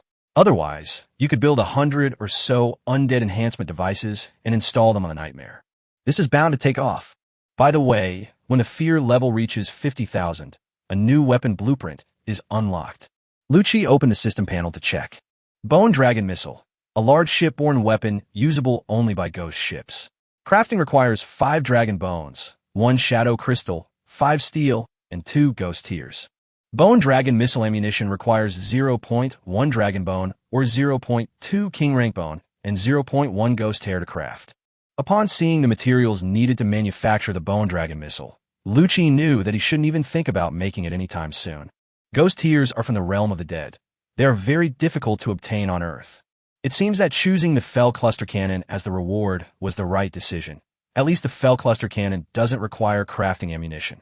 Bahai City, Divine Realm Chamber of Commerce. In a corner of the Chamber of Commerce, Bailin and Lu Qi sat facing each other. Bailin looked at Lu Qi opposite her, her eyes filled with surprise. "Yu Ming, the speed at which you have become stronger has truly astonished me. You are indeed worthy of being the #1 genius on the list of prodigies." Lu Qi smiled delightedly. "Just lucky, nothing to mention. I'll come here to buy some things from you." Bailin pushed the tea on the table towards Lu Qi and said with a smile, "Being modest with me won't work. I know exactly how long it took you to advance from elite to lord. What are you buying this time?" Lu Qi handed the purchase order to Bailin. Bailin took the order form, and when she saw the items on it, her expression changed slightly, and her brows furrowed. Starfall gold, Titan steel, Siren silk. She read it softly, each word striking her heart like a hammer blow. She slowly put down the shopping list, a hint of helplessness and apology in her eyes. What you're looking for is extremely rare and precious. I'm afraid even our Divine Realm Merchant Guild doesn't currently possess these goods. Bylan's eyes flickered. However, you should be interested in this task. As she spoke, Bylan gently flicked her slender fingers, and a task briefing slid across the table and was placed in front of Lu Qi. Lu Qi looked down and saw the mission description read: clear out the sea monsters near the city of fog shadows and maintain peace in the seas. He raised his eyebrows and looked at Bylan, asking in confusion, is there anything special about this mission? Bylan took a sip of tea and slowly said, as far as I know, a huge meteorite crashed near the city of fog shadows, and the sea beasts in the vicinity went berserk afterward. And there's a high probability that the meteorite contains starfall gold. A burning light flashed in Lu Qi's eyes. Starfall gold was one of the materials needed for the Nightmare's evolution, and it was extremely attractive to him. His gaze lifted from a mission description and met Bylan's eyes. He smiled slightly, his tone firm. I accept this mission. Chapter 106, The Gold of the Fallen Star. Bylan's expression suddenly turned serious, and she said in a deep voice, the sea beasts near the City of Shadows and the Netherworld are quite powerful, with some reaching the king rank. Be extremely cautious once you arrive there. The City of Shadows is within the Sky Empire's sphere of influence, and they will undoubtedly send king-rank generals to hunt down king-rank sea beasts. Our target is only Lord-level sea beasts. Do not underestimate them. After listening, Lu Qi nodded, and after thinking for a moment, asked, so, how is the reward for killing these sea monsters calculated? Bylan glanced at Lu Qi and chuckled softly. I knew you'd care about this. The reward for slaying a king-level sea beast is generally over 50,000 gold coins, while the reward for a lord-level sea beast is between 5,000 and 10,000 gold coins. Understood. Let me know as soon as the items I need arrive. Price is not a problem. After saying this, Lu Qi got up to leave. Etc. Bylan hurriedly called out to him, took out a dazzling diamond card from the drawer, and handed it to Lu Qi. Yuming, our Divine Realm Merchant Guild values you highly and especially appointed me as your personal advisor. This diamond card was applied for on your behalf. Lu Qi took the diamond card, raised an eyebrow slightly, and asked in confusion, is there anything special about this card? Black card holders enjoy a 10% discount on purchases, while diamond card holders enjoy a 20% discount. More importantly, this diamond card has a built-in communication array, making it extremely valuable. You can contact me anytime using this card, and I can also notify you promptly if you need any goods, Bylan explained. Good stuff. Even with a 90% discount, it can save Lu Qi a lot of gold coins. Bylan is very reliable. Bylan, thank you. Lu Qi put away the diamond card and then left the Divine Realm Merchant Guild. Since there's no shortage of gold coins, Lu Qi isn't in a hurry to sell shadow crystals. After all, sometimes shadow crystals can't be bought with gold coins. Back on the Nightmare, as soon as Lu Qi stepped into the cabin, a beautiful figure came into view. Mu Wanting was already standing there, waiting for his return. Captain, guess what happened to me? Mu Wanting winked at Lu Qi, a playful glint in her eyes, like a child eager to show off her achievements. Lu Qi smiled faintly, his gaze sweeping over her for a moment. Then he said with a hint of delight in his voice, Wanting, you've been promoted to Lord level? That's fantastic. His words revealed his praise and recognition of Mu Wanting, indicating that Mu Wanting is indeed very talented. Not surprised that she was seen through at a glance, Mu Wanting chuckled, her smile as gentle as a spring breeze. You can see right through me. You guessed it immediately. Once I'm promoted to Lord level, I can help you even better. Her voice was filled with joy, as if the promotion was not only for herself, but also to better help Lu Qi. Looking at Lu Qi, Mu Wanting silently vowed in her heart, one day, I, Mu Wanting, will also reach the king rank. One day, I will prove that I am no worse than Lumingli. Lu Qi nodded slightly, and then said, yes, Wanting, your mind control helped me a lot. Notify everyone to prepare to set sail. We're heading to the City of Fog Shadows next. Uk, City of Fog, a small, sea-level city in the Sky Empire, peaceful and serene on ordinary days. But today, this small town is home to a large number of warships of all kinds. The reason is that a few days ago, a meteorite fell near the city of Fog, and subsequently, all the sea creatures within hundreds of nautical miles of the city of Fog went into berserk mode. Deep within the city of Fog is a dangerous sea area, where numerous and powerful sea beasts roam the vicinity, instantly severing the city of Fog's shipping lanes. 2 days ago, a beast tide even broke out in the city of Fog Shadows. Although the Sky Empire's navy arrived in time to provide support and successfully repelled the beast tide, the battle still resulted in the deaths of more than 100,000 residents of the Fog Shadow City. However, the battle did not end there. Naval scouts from the Sky Empire discovered a group of unusual sea creatures gathering near the meteorite impact site. The discovery that this group of sea beasts was led by someone with the strength of a low-level king rank greatly alarmed the city lord of the Misty Shadow City. He immediately sent a distress signal to the Sky Empire Navy headquarters, and at the same time issued assistance requests to the Bounty Guild and major companies, hoping to use everyone's strength to jointly resist this sudden crisis. At this moment, on the flagship battleship of the Sky Empire, Major General Charles, wearing a white coat, stood at the bow, holding a telescope, his eyes as sharp as an eagle's, locked onto the sea area where the meteorite had fallen. Suddenly, he noticed that the herd of sea creatures ahead seemed to be making some unusual movements. Major General Charles immediately put down his binoculars, turned around, and asked his adjutant behind him, "Have all the bounty hunters arrived?" The adjutant immediately replied, reporting, "General, most of the bounty hunters have already reached their designated positions, except—" He paused briefly, as if considering his words.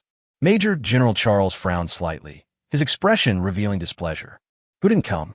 The adjutant glanced down at the list in his hand.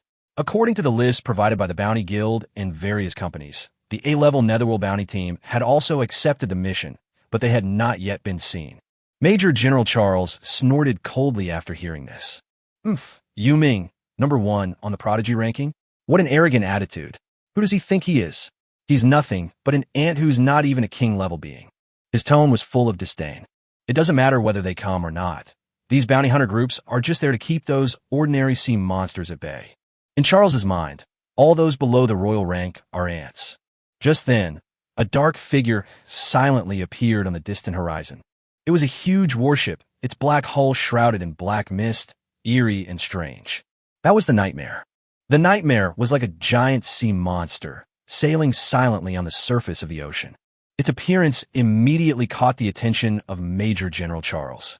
He picked up his binoculars and looked at the massive black ship, a hint of surprise in his eyes. "Is that the Nightmare?" A hint of surprise flashed in Major General Charles's eyes. He had learned about the ghost bounty hunter ships from naval intelligence, but he was still shocked when he actually saw them with his own eyes. They've even upgraded battleships. Major General Charles's tone carried a hint of disbelief. He had never imagined that a being as insignificant as an ant, whose strength was far below the king rank, would possess such powerful ships. He was particularly envious of the large weapons equipped on the Nightmare. Chapter 107 Lieutenant General Luo Chuan. The adjutant beside him also spotted the Nightmare and couldn't help but exclaim, "That's right, General. That's the Nightmare. It seems the Netherworld bounty hunters didn't break their promise. They were just late." Major General Charles scoffed, better late than never. On the Nightmare, the flag of the ghost bounty hunters flew high atop the mast. Lu Chi stood on the deck of the Nightmare, his black clothes fluttering gently in the wind. His gaze was piercing as he looked at Rear Admiral Charles aboard the naval flagship, his voice flat and indifferent. "The underworld bounty hunters are late."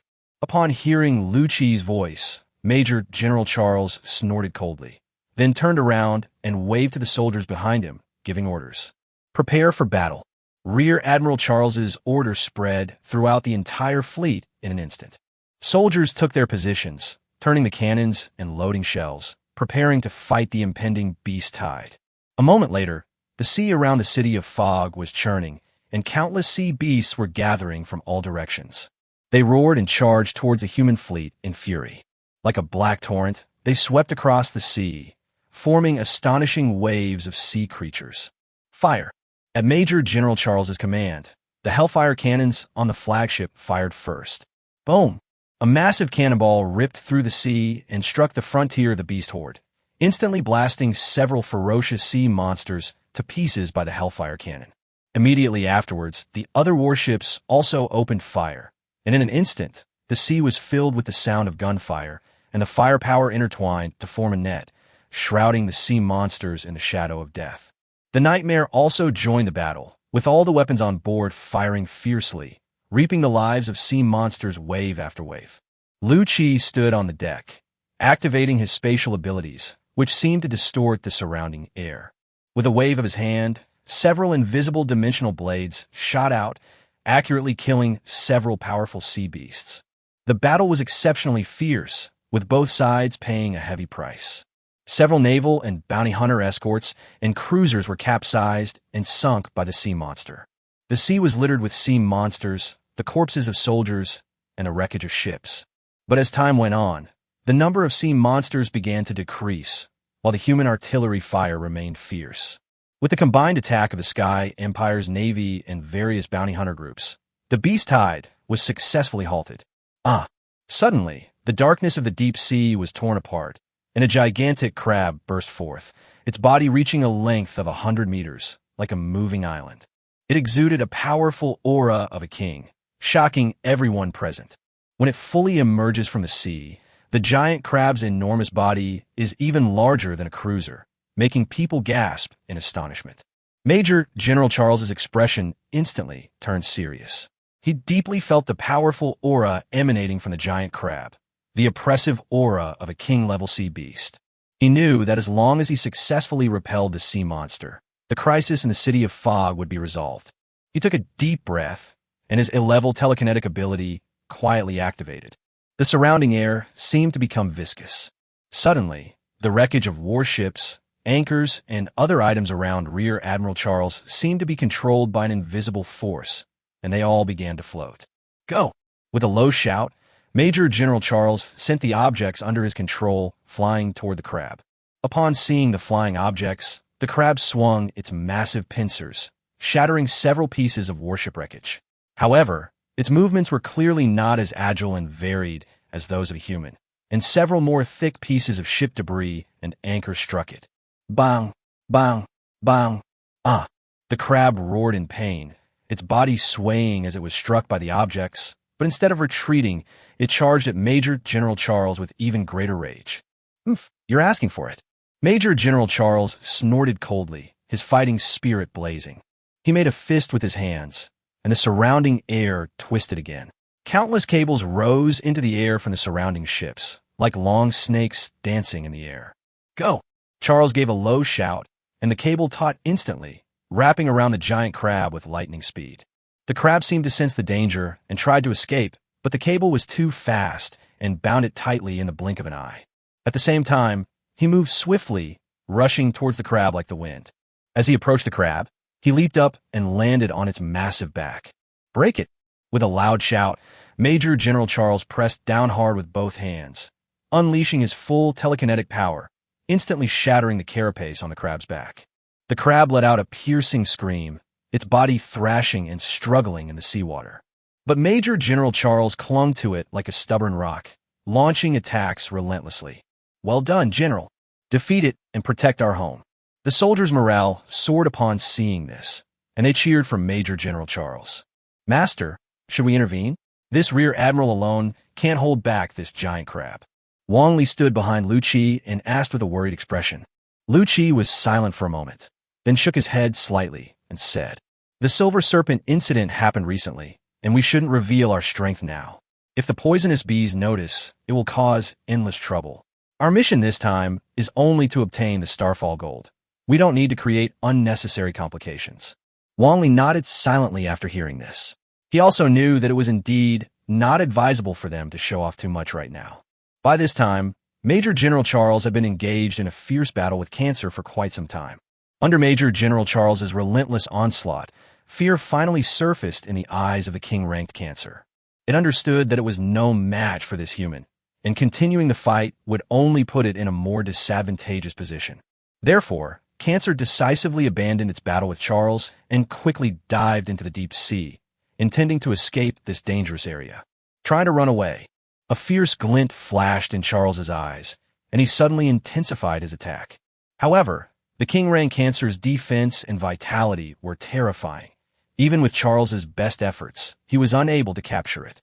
Once Charles is led into the deep waters by Cancer, where it becomes Cancer's domain, Charles's life will be in grave danger.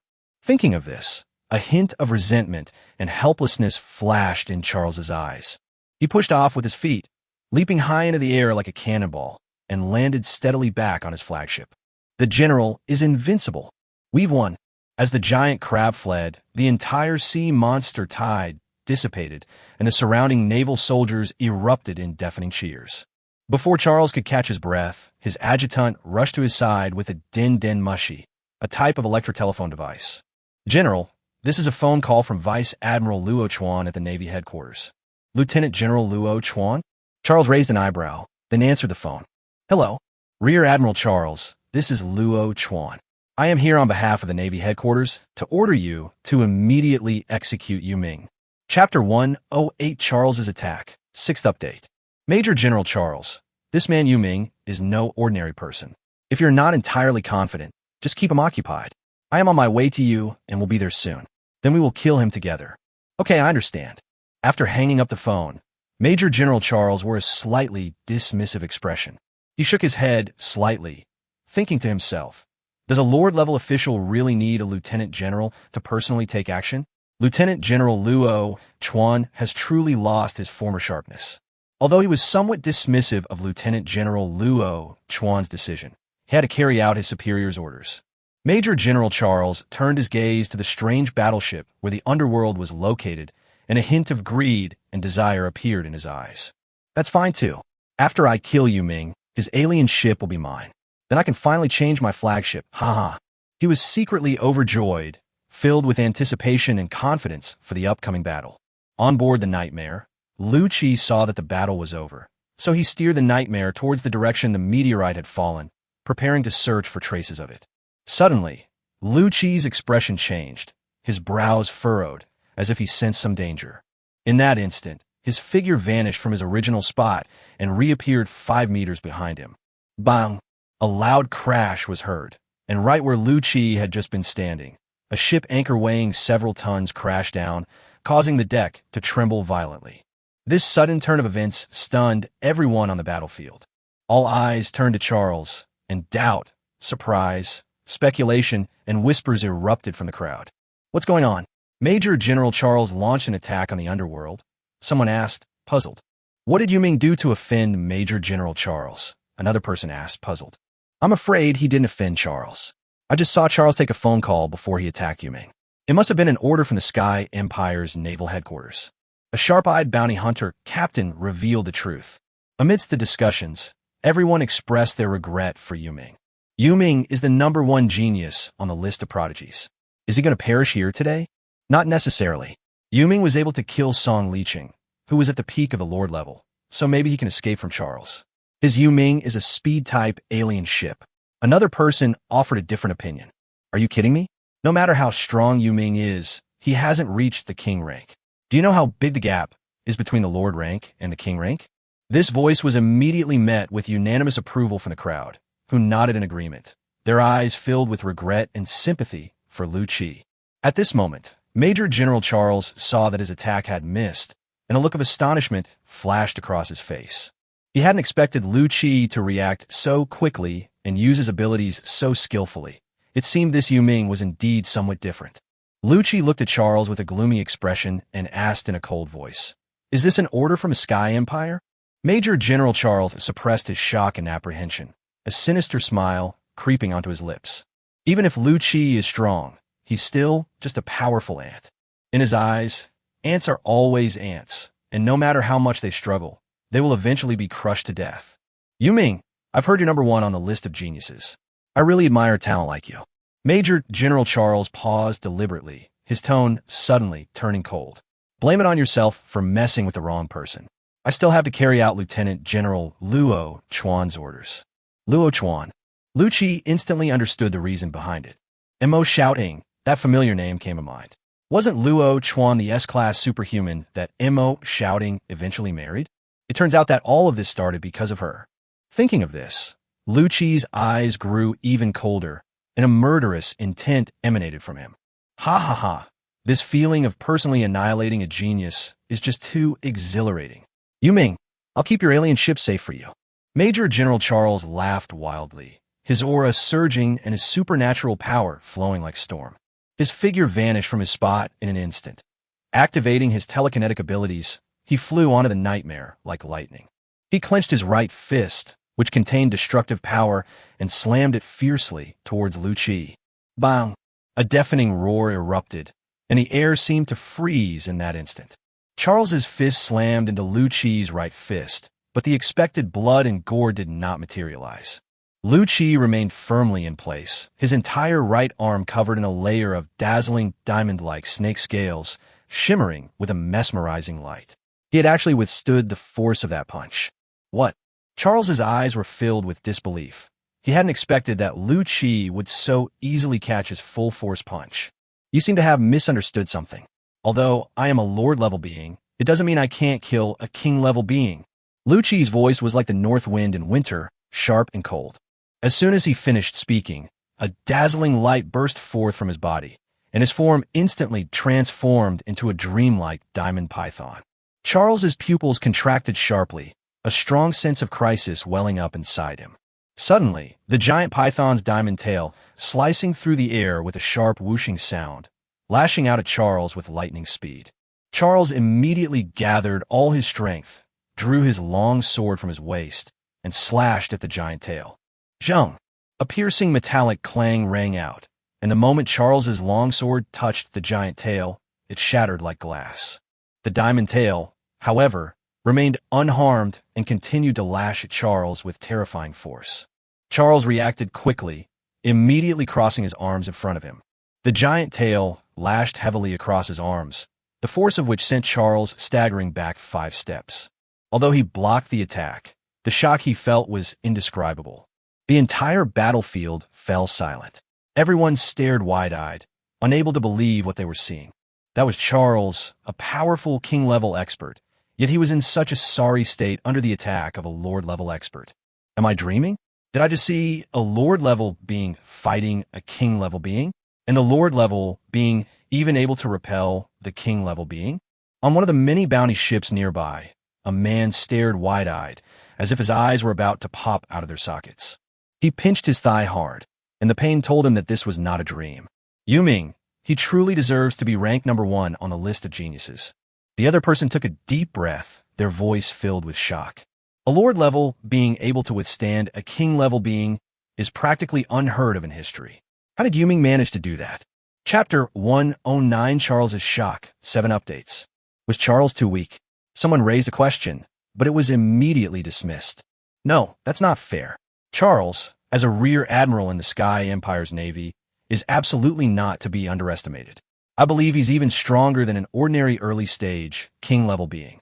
Otherwise, he wouldn't have been able to repel that king-level sea beast so easily.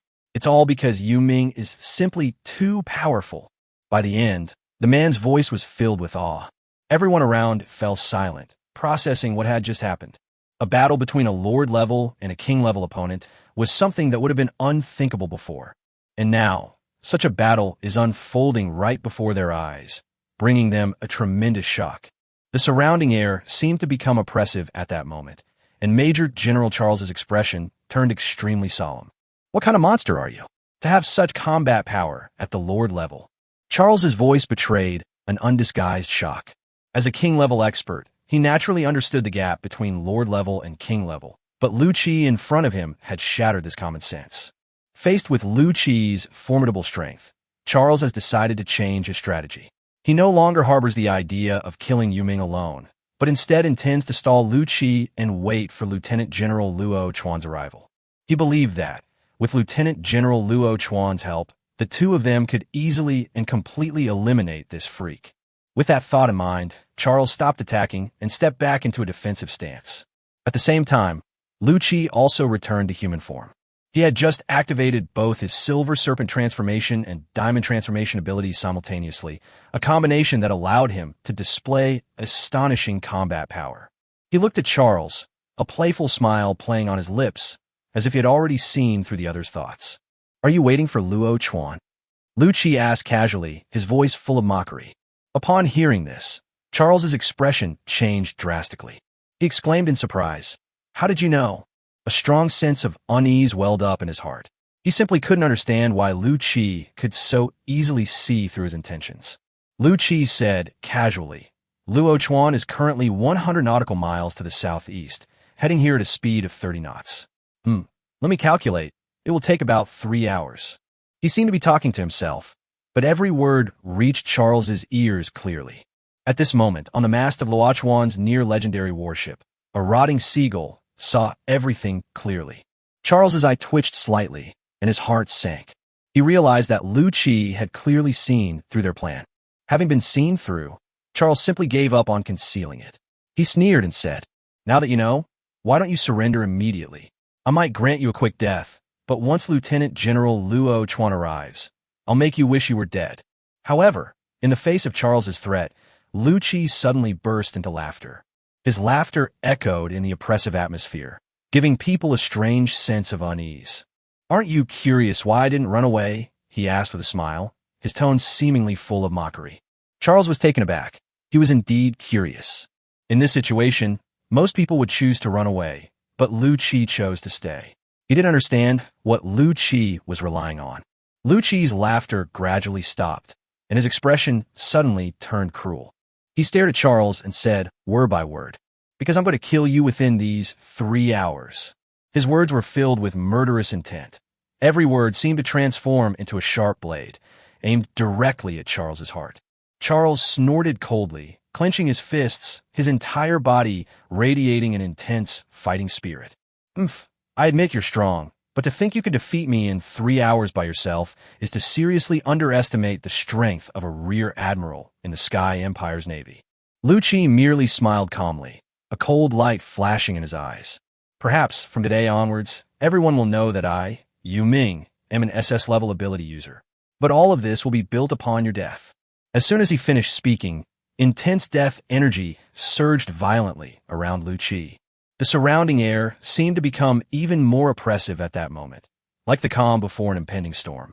The death energy emanating from Lu Qi was like a raging storm in the night, instantly sweeping across the entire sky. Natural disaster strikes. Lu Qi gave a low shout, and in an instant, the clouds in the sky began to churn, rolling like boiling water.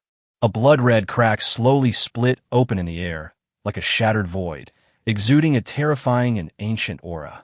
As the crack widened, a strong, nauseating stench of blood filled the air.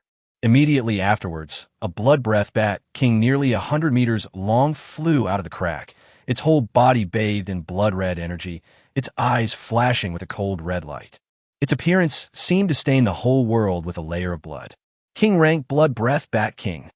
Charles's expression changed drastically. He never expected that Yu Ming possessed SS-level superpowers, let alone that he could summon king-level undead. He couldn't even begin to imagine how powerful and solid Netherworld's spiritual energy must be to support him in summoning a king-level undead. Squeak!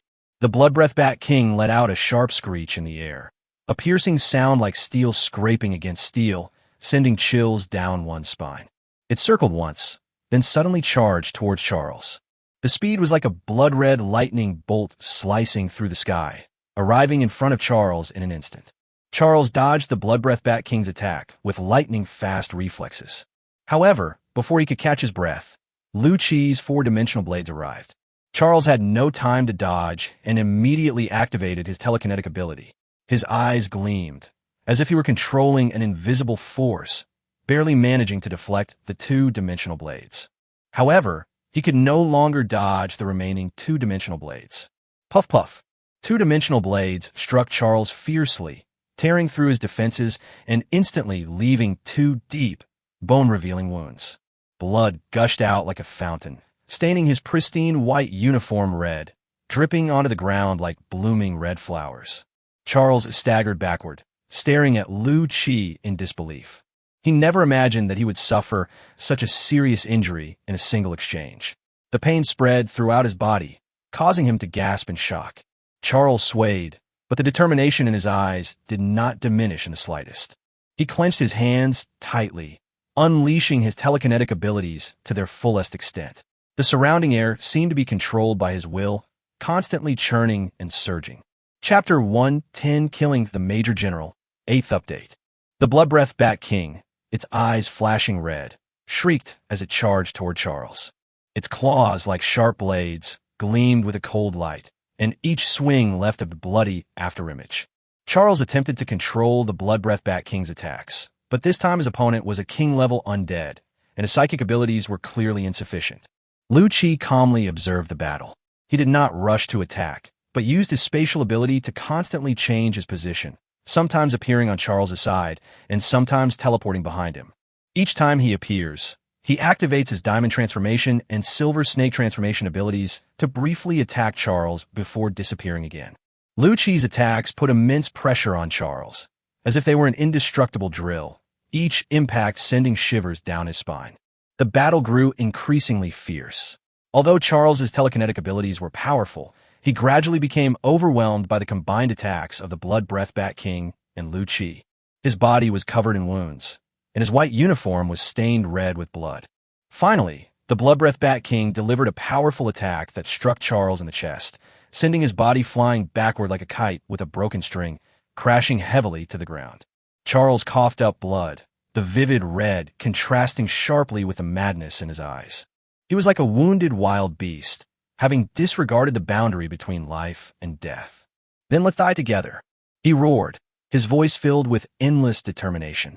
In that instant, Charles's power began to surge, and his telekinetic abilities erupted like a volcanic eruption.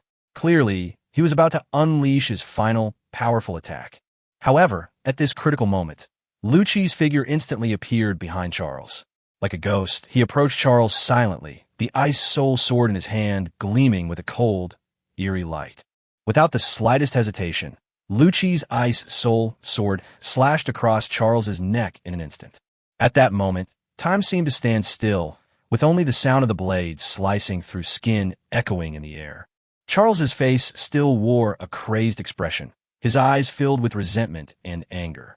However, no matter how much he struggled, he could not change the fact that his head had slowly fallen off and separated from his body. Life ended at that moment. Charles's body gradually stiffened, and he finally collapsed helplessly to the ground. A glint of madness still lingered in his eyes, but that was the last expression on his face before he died. Rear Admiral Charles of the Sky Empire Navy has been killed in action. Charles's death was like a bombshell dropped into a bustling marketplace. The numerous bounty hunters and naval personnel who had been watching froze on the spot. Their eyes widened as they stared at Charles's headless corpse, their gazes filled with shock and disbelief. How is this possible? A bounty hunter leader said in a trembling voice that he had originally planned to make a fortune after Charles defeated Lu Qi, but the scene before him completely shattered his plans. General Charles has been defeated, and defeated so thoroughly, a naval lieutenant said blankly, his face pale. Clearly the result was beyond his expectations. After the initial shock, a sense of unease began to creep into the crowd.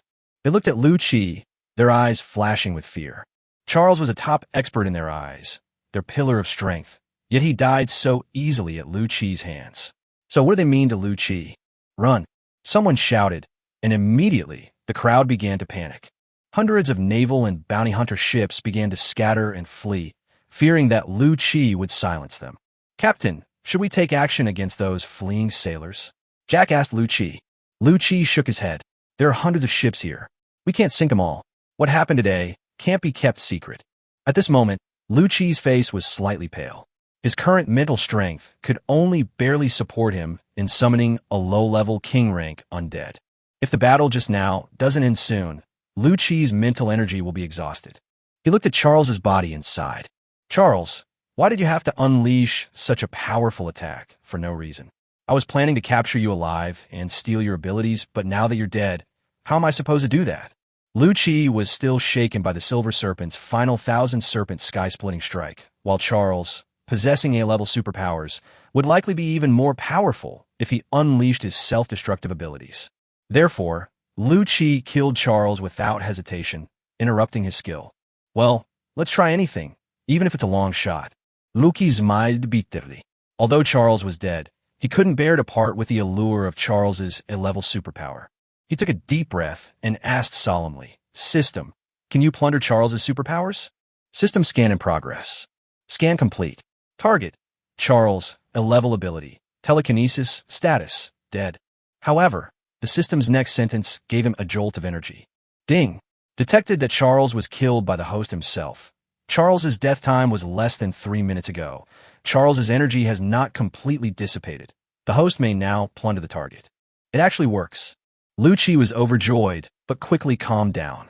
The host can plunder the target. Since the target is already dead, the success rate of plundering decreases by 50%. The target's energy dissipates after 1 minute and 37 seconds. He frowned. A 50% drop in the success rate was indeed a big blow, but at least there was still a chance. Should I plunder the target's ability? Plunder success rate, 10%. 10? A resolute glint flashed in Lucci's eyes. Let's gamble. He knew all too well how precious and powerful his supernatural abilities were. Even with only a 10% success rate, he was willing to try. After all, this was a once-in-a-lifetime opportunity for him. Plunder doubles the chance of a successful plunder attack. Lucci did not hesitate to use the last chance to double the success rate of the plunder. The success rate during looting is 20%. The success rate is only 20%, a pitifully low number. Lucci closed his eyes tightly, silently praying in his heart. You must succeed. I'm willing to trade 10 years of my life for it. Plunder successful. Host has obtained A-level superpower, telekinesis. I was just kidding. Don't take it seriously. Lucci was now really afraid that the system's voice would suddenly ring out. Ding! Exchange successful. 10 years of lifespan deducted. Fortunately, nothing happened. Chapter 111 Luo Chuan's Terrifying Strength, 9 updates. At this moment, through the vision of the rotting seagulls, Lucci clearly saw Luo Chuan's near-legendary warship speeding towards him, like a moving steel fortress cutting through the waves. Luo Chuan seemed to have learned of Charles's death, and the ship's speed instantly increased, like an enraged beast rushing towards Lucci. Luo Chuan, an S-class ability user and a mid-level king. Let's test your strength today. Lucci's lips curled up, revealing a provocative smile. Immediately, with a thought, he controlled the blood breath bat king to flap its wings and fly towards Luo Chuan's warship. Firstly, it was to buy some time, and secondly, to probe Luo Chuan's strength. Lucci then steered the Nightmare toward the location where the meteorite had crashed, since his purpose in coming here was to obtain the Starfall Gold. Under Lucci's control, the Blood Breath Bat King streaked across the sky like a black lightning bolt, carrying a murderous aura as it charged toward Luo Chuan's warship. What's this? It's a king-rank Blood Breath Bat King. Upon seeing the enormous Blood Breath Bat King, the alarm bells on the near-legendary warship Shadow immediately rang out urgently. What's the panic? Luo Chuan walked onto the deck, looked at the Blood Breath Bat King in the sky, and sighed. This Lucci is indeed extraordinary. To be able to summon a king-level undead at the lord level is quite terrifying in terms of potential. The naval soldiers on the battlefield in the City of Fog had already reported what was happening on the battlefield to Luo Chuan via Den Den Mushi. Luo Chuan knew that the Shadow Bat King in the sky was summoned by Lucci's SS-level superpower. He understood the feud between his wife, Imo Shouting, and Lucci. Imo Shouting embellished what she had said to him. According to Imo Shouting, Lucci was a womanizer, irritable, and incompetent, while Imo Shouting was the victim. This is an irreconcilable hatred, impossible to resolve. Therefore, Luo Chuan understood that he had to eliminate Lucci before Lucci could grow up. Thinking of this, Luo Chuan's eyes turned cold and resolute. As the Blood Breath Bat King approached the warship, it suddenly flapped its massive wings, instantly creating a powerful hurricane mixed with corrosive venom, which hurtled towards the Shadow. But then a semi-transparent shield appeared on the Shadow. It turns out the Shadow is also a variant ship. This is the Shadow's B-level ability, Hull Shield. The venomous hurricane slammed violently into the warship's shields. The shield flashed with brilliant light for a moment, attempting to withstand the sudden attack. However, the Blood Breath Bat King's attack was simply too powerful. Within seconds, cracks began to appear on the shield, spreading out like a spiderweb, but still managed to block the attack. Luo Chuan was on the deck of the Shadow, feeling the ship vibrate slightly. He activated his shadow manipulation ability without expression.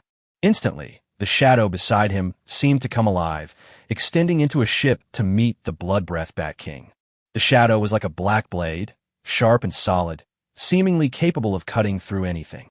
The Bloodbreath Bat King roared, its claws carrying a corrosive aura, heading towards the black shadow. The two collided in midair, and for a moment, the dark shadows and the corrosive aura intertwined, forming a bizarre and terrifying scene. However, Luo Chuan's shadow manipulation ability is not a simple attack. While the shadows he controlled were slicing towards the Bloodbreath Bat King, other shadows had already quietly wrapped around the Bloodbreath Bat King's body, like black binding straps, instantly binding the Bloodbreath Bat King tightly. The Bloodbreath Bat King was bound by Luo Chuan's shadow. It struggled, trying to break free of the black restraints with its corrosive aura.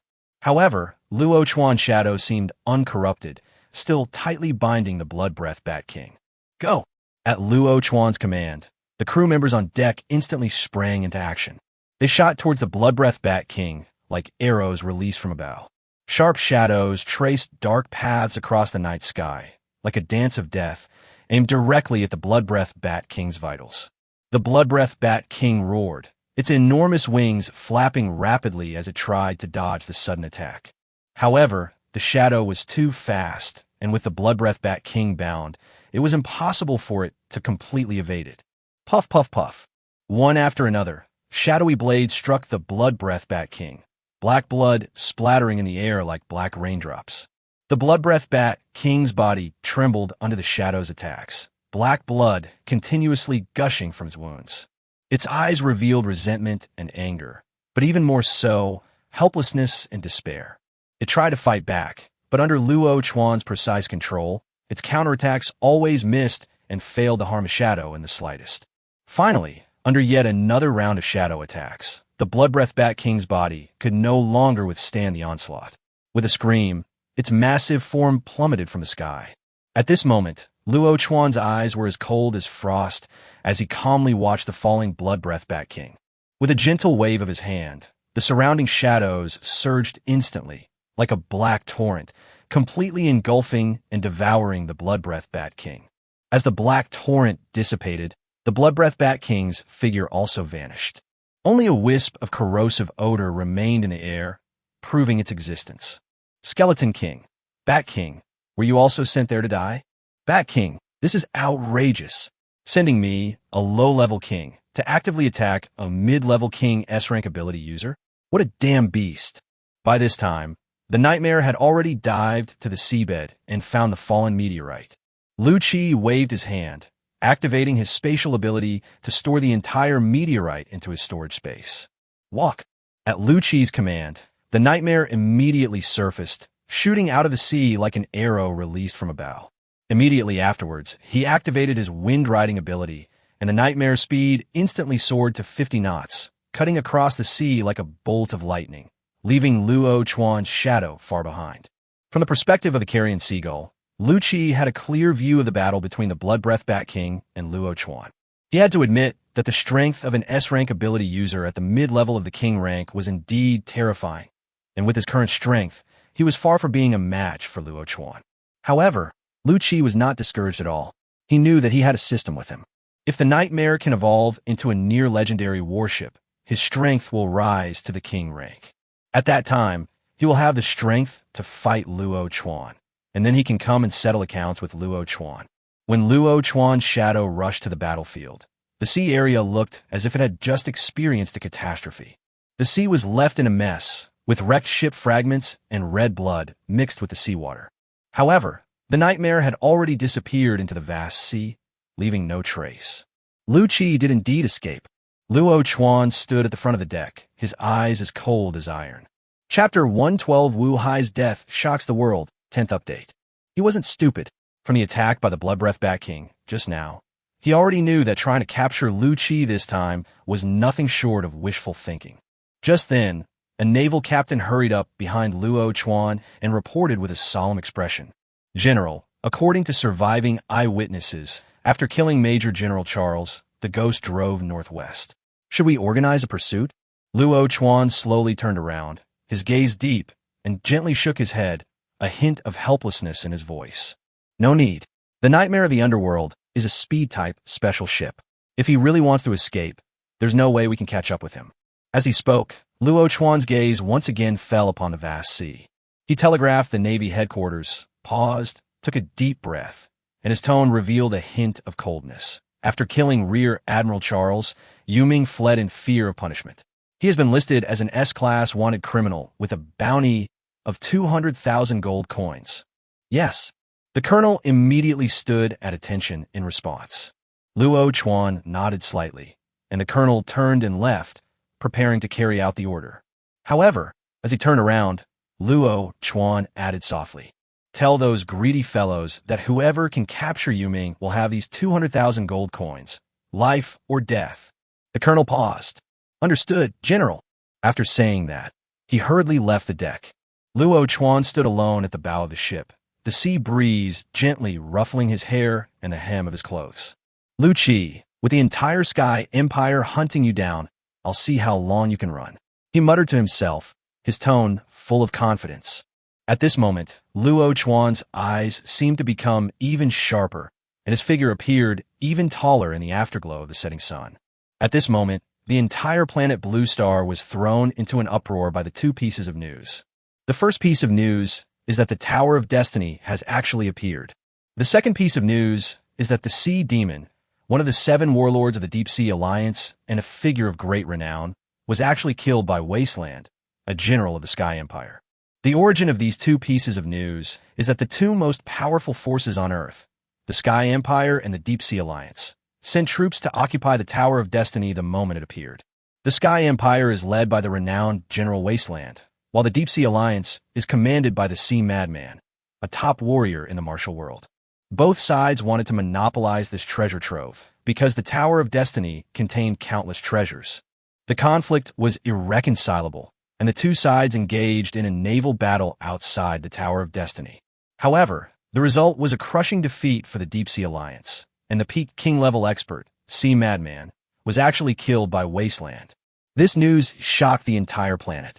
It should be noted that the peak of the king rank is the world's top power, and the entire Deep Sea Alliance only has 3 peak king rank experts. The loss of Wu Hai, Sea Madman, is undoubtedly a heavy blow to the Deep Sea Alliance.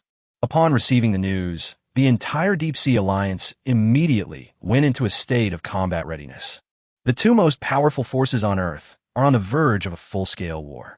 The news of Lu Qi killing the major general of the Sky Dome Empire would normally be headline news in major media outlets, sparking widespread discussion in society. However, at this moment, this news did not cause much of a stir. People's attention has been drawn to the impending world war. However, amidst this commotion, some people still cared about Lu Qi's fate. Brubru. The Den Den Mushi in the captain's cabin rang.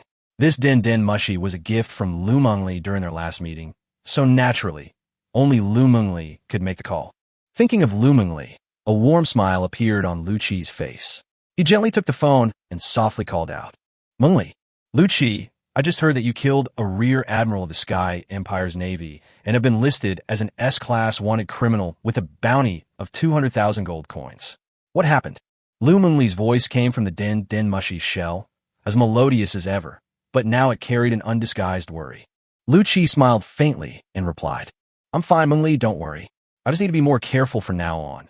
The Sky Empire really went all out this time. 200,000 gold coins, wow, that's quite a sum."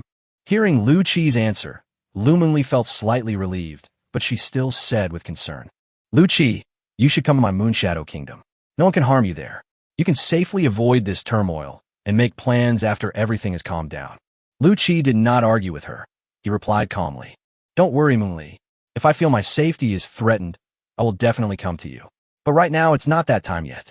He paused, then continued, his tone tinged with confidence. "You know the Nightmare's capabilities. As long as I'm on the Nightmare, if I want to run, no one can catch me." Lu Mengli knew Lu Qi's personality very well, and she knew that his decisions were not easily changed. So her tone changed to admonishment. "All right, remember to be extremely careful. A bounty of 200,000 gold coins is enough to attract the attention of mid-level kings, and even peak kings. You absolutely must be careful." Her voice was full of worry and care, as if she wanted to convey all her warmth to Lu Qi through the microphone. Lu Qi listened quietly to Lu Mengli's gentle words of advice on the other end of the phone. Her voice, like a clear spring, seeped into his heart, making him feel warm. He replied softly, "I understand, Mengli. You must also be careful. The relationship between the Deep Sea Alliance and the Sky Empire is tense right now, and it seems that a war is inevitable. As one of the 7 warlords of the Deep Sea Alliance, even with your outstanding strength, you cannot be careless." Hearing Lu Qi's concern, Lu Mengli felt a sweet warmth welling up inside her. She smiled calmly and replied, "Don't worry, Lu Qi, there might be some minor skirmishes between the Deep Sea Alliance and the Sky Empire, but a full-scale war is not expected to break out anytime soon." Upon hearing this, Lu Qi couldn't help but feel puzzled. He asked, "Why do you say that?" Lu Mengli explained, "Currently, the 2 most powerful god-level beings on Earth are one in the Deep Sea Alliance and the other in the Sky Empire. As long as neither of them intends to, a full-scale war between the 2 nations is impossible. Such a war would be meaningless, and since they are both currently in another dimension, they are unlikely to return anytime soon." "I see." Lu Qi suddenly realized what was going on, and his worries lessened somewhat.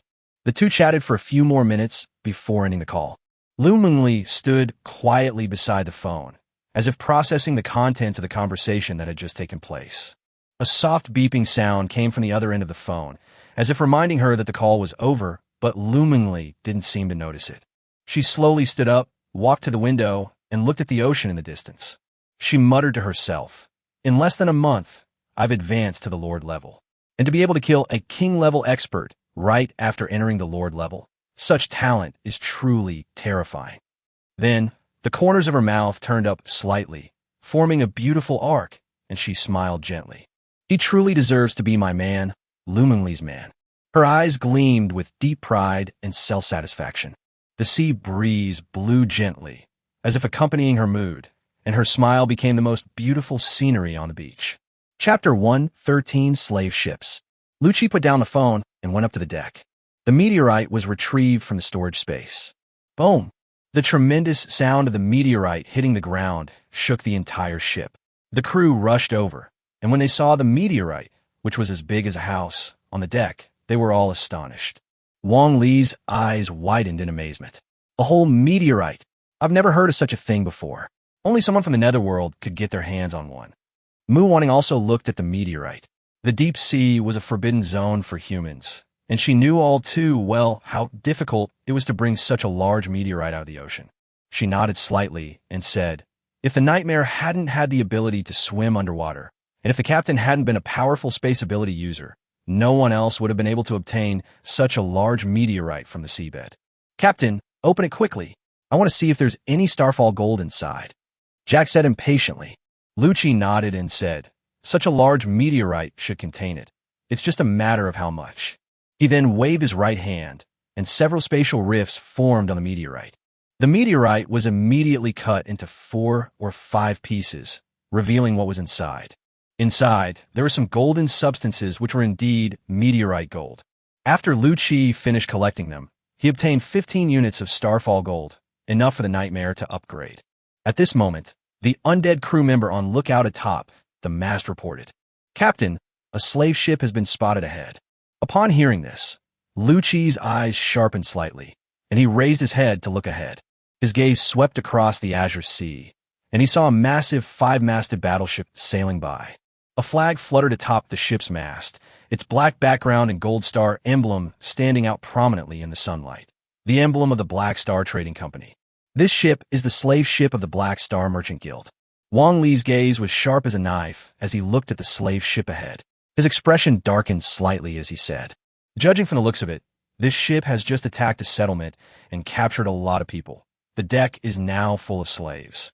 Beside him, Mu Wanting's face turned ashen the moment she saw the slave ship. Her pupils contracted sharply, as if trying to imprint every detail of the slave ship into her eyes. Her breathing quickened, her hands clenched into fists, her knuckles turning white from the excessive force, as if even the blood was being squeezed out of her body. Her body trembled slightly, not from fear, but from anger and grief. A deep hatred flickered in her eyes, an endless loathing for the Black Star Merchant Guild. Her parents, Those who had once given her warmth and love were brutally murdered by the Black Star Merchant Guild's capture department. She herself had been sold into slavery by the Black Star Merchant Guild. The humiliation and pain were memories she would never forget. If she hadn't met Lu Qi, she could hardly imagine how tragic her fate would have been. Mu Wanting glanced at Lu Qi, opened her mouth, but ultimately remained silent. She was originally a slave bought by Lu Qi, but Lu Qi regarded her as a partner, so she couldn't let Lu Qi do anything for her anymore. Lu Qi looked at the slave ships ahead, a look of disgust appearing on his face. He snorted coldly and commanded, "I have the utmost contempt for these people who engage in the slave trade. Stop them." Yes. At this moment, Lu Qi simply loathed the Black Star Trading Company's slave business, but he didn't expect that the slave ship in front of him was the same ship that attacked Mu Wanting's gathering place and killed her parents. Jack immediately ordered the gunners to operate the Fell cluster cannon and fire a shot at the front of the Black Star Trading Company's battleship as a warning. The shell traced a graceful arc through the air before slamming into the sea in front of the battleship. The deafening explosion sent waves crashing dozens of meters high into the air. Everyone on the slave ship was startled and peered out to see what was happening. "What's going on? Who's firing?" Captain Samson of the slave ship was so shocked by the huge explosion that he dropped his wine glass. A sailor reported to Samson in a trembling voice, Captain, it seems we've encountered the ghost bounty hunters." The sailor clearly knew about the netherworld. His face was filled with fear. "What? The netherworld?" Samson shouted sharply, his face instantly turning extremely grim. He snatched the binoculars from the sailor and looked into the distance. Through the telescope, the jet-black warship appeared as if it had returned from hell, exuding a chilling aura. This was none other than the Nightmare, under the banner of the underworld. Samson was well aware of the Dark Lord's brutality and ruthlessness. That's the ruthless man who slaughtered the entire Sea-Wing port and killed a major general of the Sky Dome Empire.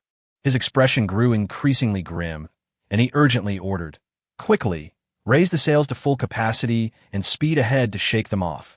At the same time, he immediately called the company for help, as even a peak Lord-level being like him was no match for Yuming. Seeing that the slave ship ahead not only did not stop, but instead accelerated away, Lu Qi's eyes instantly turned cold and sharp. He curled his lips into a sneer, let out a cold laugh, and decisively gave the order with a wave of his right hand. "Jack, aim and fire." "All right, I'm ready to follow your orders." Jack quickly adjusted the angle of the Fell energy cluster cannon and then fired it with great force. Boom! The cannonball traced a graceful arc through the air before slamming into the side of the slave ship. The deafening explosion ripped a huge hole in one side of the slave ship, and seawater rushed into the cabin instantly. The people on the ship screamed in terror and scattered in all directions. The slave ships immediately slowed down. Samson stared at the scene with a ferocious expression. He knew they had no chance of escape. He roared furiously, "Damn you, Netherworld! I won't let you get away with this." Half an hour later, all the crew members of the Black Star Trading Company had their hands tied behind their backs and knelt on the ground. Samson, looking at Lu Qi in front of him, forced a fawning smile. He tried to ease the tension and cautiously said, "Lord Yuming, I wonder where my Black Star Trading Company has offended you?" Lu Qi glanced coldly at Samson, without directly answering his question. He turned and walked towards Mu Wanting, who was standing to the side, and said softly, "Wanting, this guy's in your hands now."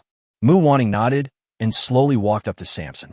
Her eyes blazed with hatred, as if she wanted to burn the enemy before her to ashes. She took a deep breath and said, "Captain Samson, do you remember me?" Samson looked at Mu Wanting in front of him, a hint of doubt flashing in his eyes. He frowned, trying to recall who the girl in front of him was. Suddenly, he seemed to remember something. His expression changed drastically, and he shouted in terror, "You are that A-level ability user from the Town of Exiles. Chapter 114 Mu Wanting is super per evolution." Samson's words brought back a painful memory to Mu Wanting's eyes, but she quickly regained her composure. She looked coldly at Samson, a mocking smile playing on her lips, and said, "Yes, it's me. You didn't expect me to still be alive, did you? And you certainly didn't expect to see me here again." Samson's face turned very ugly. He realized he had really bitten off more than he could chew this time. He swallowed hard, trying to keep his voice calm. "Miss Wanting, what happened back then was a misunderstanding." "Misunderstand?" Mu Wanting interrupted him, her voice rising 8 octaves. You broke into our town, killed my parents, sold us into slavery, and then told me it was a misunderstanding. Her eyes blazed with fury, as if she wanted to burn Samson to ashes. Samson trembled, his face ashen, cold sweat trickling down his cheeks. He stared wide-eyed at Mu Wanting, managing to utter a few words with difficulty. This era is a dog-eat-dog world. That's my job. Mu Wanting was slightly taken aback. Survival of the fittest, she thought. Now you're the meat. She didn't give Samson any more chances to speak. With her right hand gripping the long sword tightly, its tip gleaming coldly, Mu Wanting swiftly slashed the sword across Samson's throat, her movements clean and decisive, without the slightest hesitation. Samson's eyes widened, as if he couldn't believe his life was over. A spurt of blood gushed from his throat, staining his clothes and the deck red. His body collapsed limply to the ground, and he was no longer breathing. After Samson collapsed, the deck fell into a deathly silence. The crew witnessed this horrifying scene, their eyes filled with fear and despair. They knew that this woman was no ordinary person, and that provoking her would surely lead to disaster.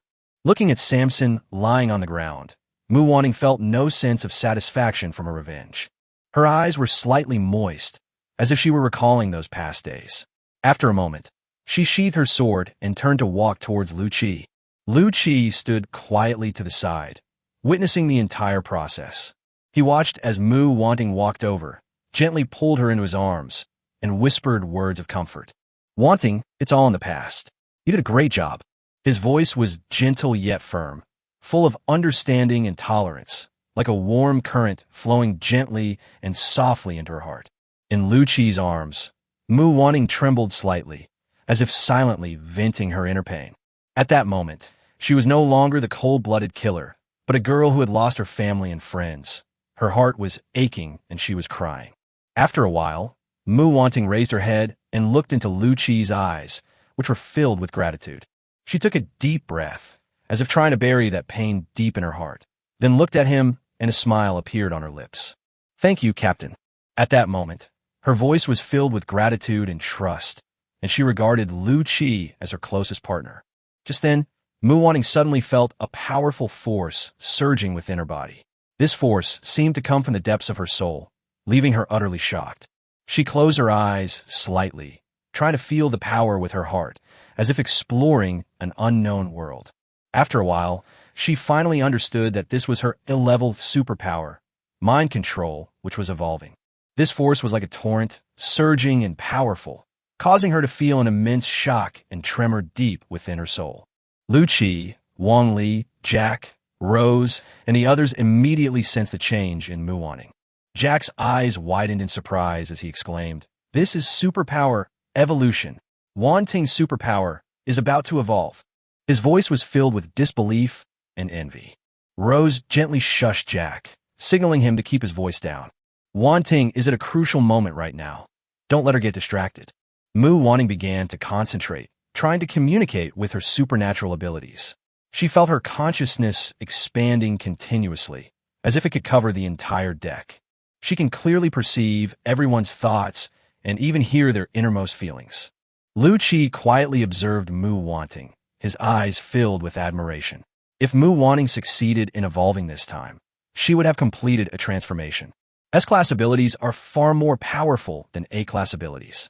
Amidst the tension and anticipation of the crowd, Mu Wanting stood quietly, her eyes slightly closed, as if conversing with her own inner self. The world around her seemed to disappear, leaving only her and that evolving power. Lu Qi, Wang Li, Jack, and Rose all held their breath, not daring to make a sound, for fear of disturbing Mu Wanting. They knew that this moment was crucial for Mu Wanting, a major turning point in her life. Time seemed to stretch on endlessly at that moment, each second filled with uncertainty and anticipation. Suddenly, a strong gust of air erupted from Mu Wanting, causing the surrounding crew members to retreat. Suddenly, Mu Wanting's eyes snapped open, a bright light flashing within them. In that moment, she seemed to establish an indescribable connection with the entire world, as if her soul had merged with the universe. In an instant, an invisible force enveloped the entire deck, and everyone seemed to be under Mu Wanting's control. It was a success. Jack couldn't help but gasp in surprise. Wang Li's eyes widened as well, as if she couldn't believe what she was seeing. He knew perfectly well that the evolution of superpowers was an extremely rare event, yet he had witnessed Mu Wanting successfully evolve her A-level superpower to S-level. Luki smiled quietly. He knew that Mu Wanting had successfully evolved her A-level ability to S-level. I did it. Mu Wanting's voice was filled with excitement and disbelief. My superpower has evolved to S-level. At this moment, Mu Wanting, the enchanting queen who would later dominate the planet Earth, completed the most important transformation of her life. Wanting, you're amazing. Rousey stepped forward and held Mu Wanting's hand tightly, as if she wanted to pass on her strength to her. Mu Wanting smiled gently. If it weren't for you, if it weren't for the captain, I would never have had the chance to evolve into an S-class ability user in my life. The deck was filled with laughter and a celebratory atmosphere. Everyone was happy and proud of Mu Wanting's success, as if they had all experienced a great victory together. After a while, Wang Li looked at the thousands of Black Star Trading Company employees kneeling on the ground and asked Lu Qi, Master, what should we do with these crew members and captured slaves? Chapter 115, The Wang Family Suffers Misfortune.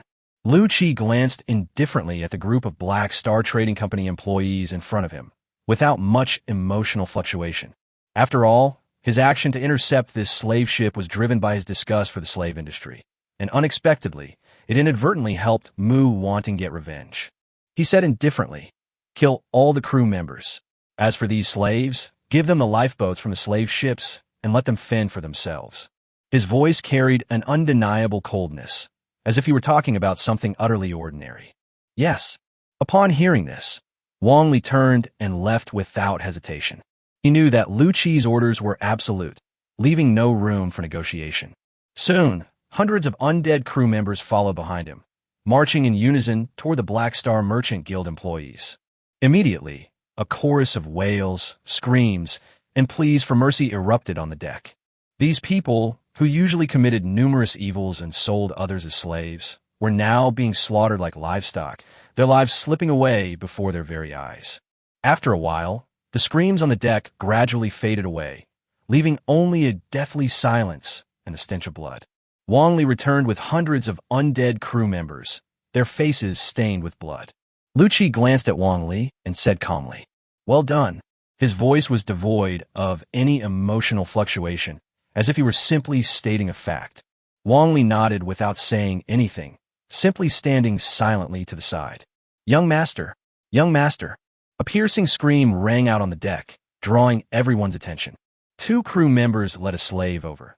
The slave was covered in wounds and his face was smeared with dirt, looking utterly wretched.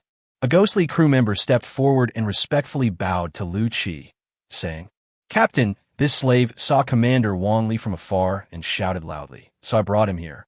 Lu Qi nodded slightly, signaling them to continue. Upon seeing Wang Li, the slave trembled with excitement and shouted, young master, it's me, Xiao Huang. We finally found you. His voice was filled with surprise and disbelief. Wang Li was drawn by his shouts, frowned, and carefully examined him before finally remembering something. Little Huang? You're Little Huang from the Wang family's personal guard? He asked in shock. Xiao Huang nodded repeatedly, tears mingling with the mud as they streamed down his face. It's me, young master. It's me, Xiao Huang. His voice was filled with grievance and indignation.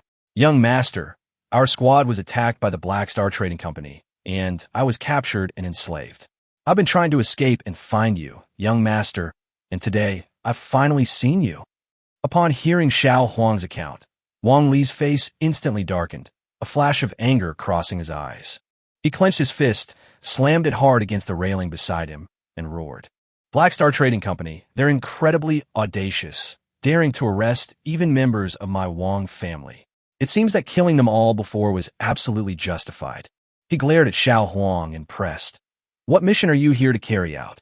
Intimidated by his imposing manner, Xiao Huang immediately replied, Young master, Miss sent us to find you. You should go back quickly. Something has happened at home. Upon hearing this, Wang Li's heart tightened.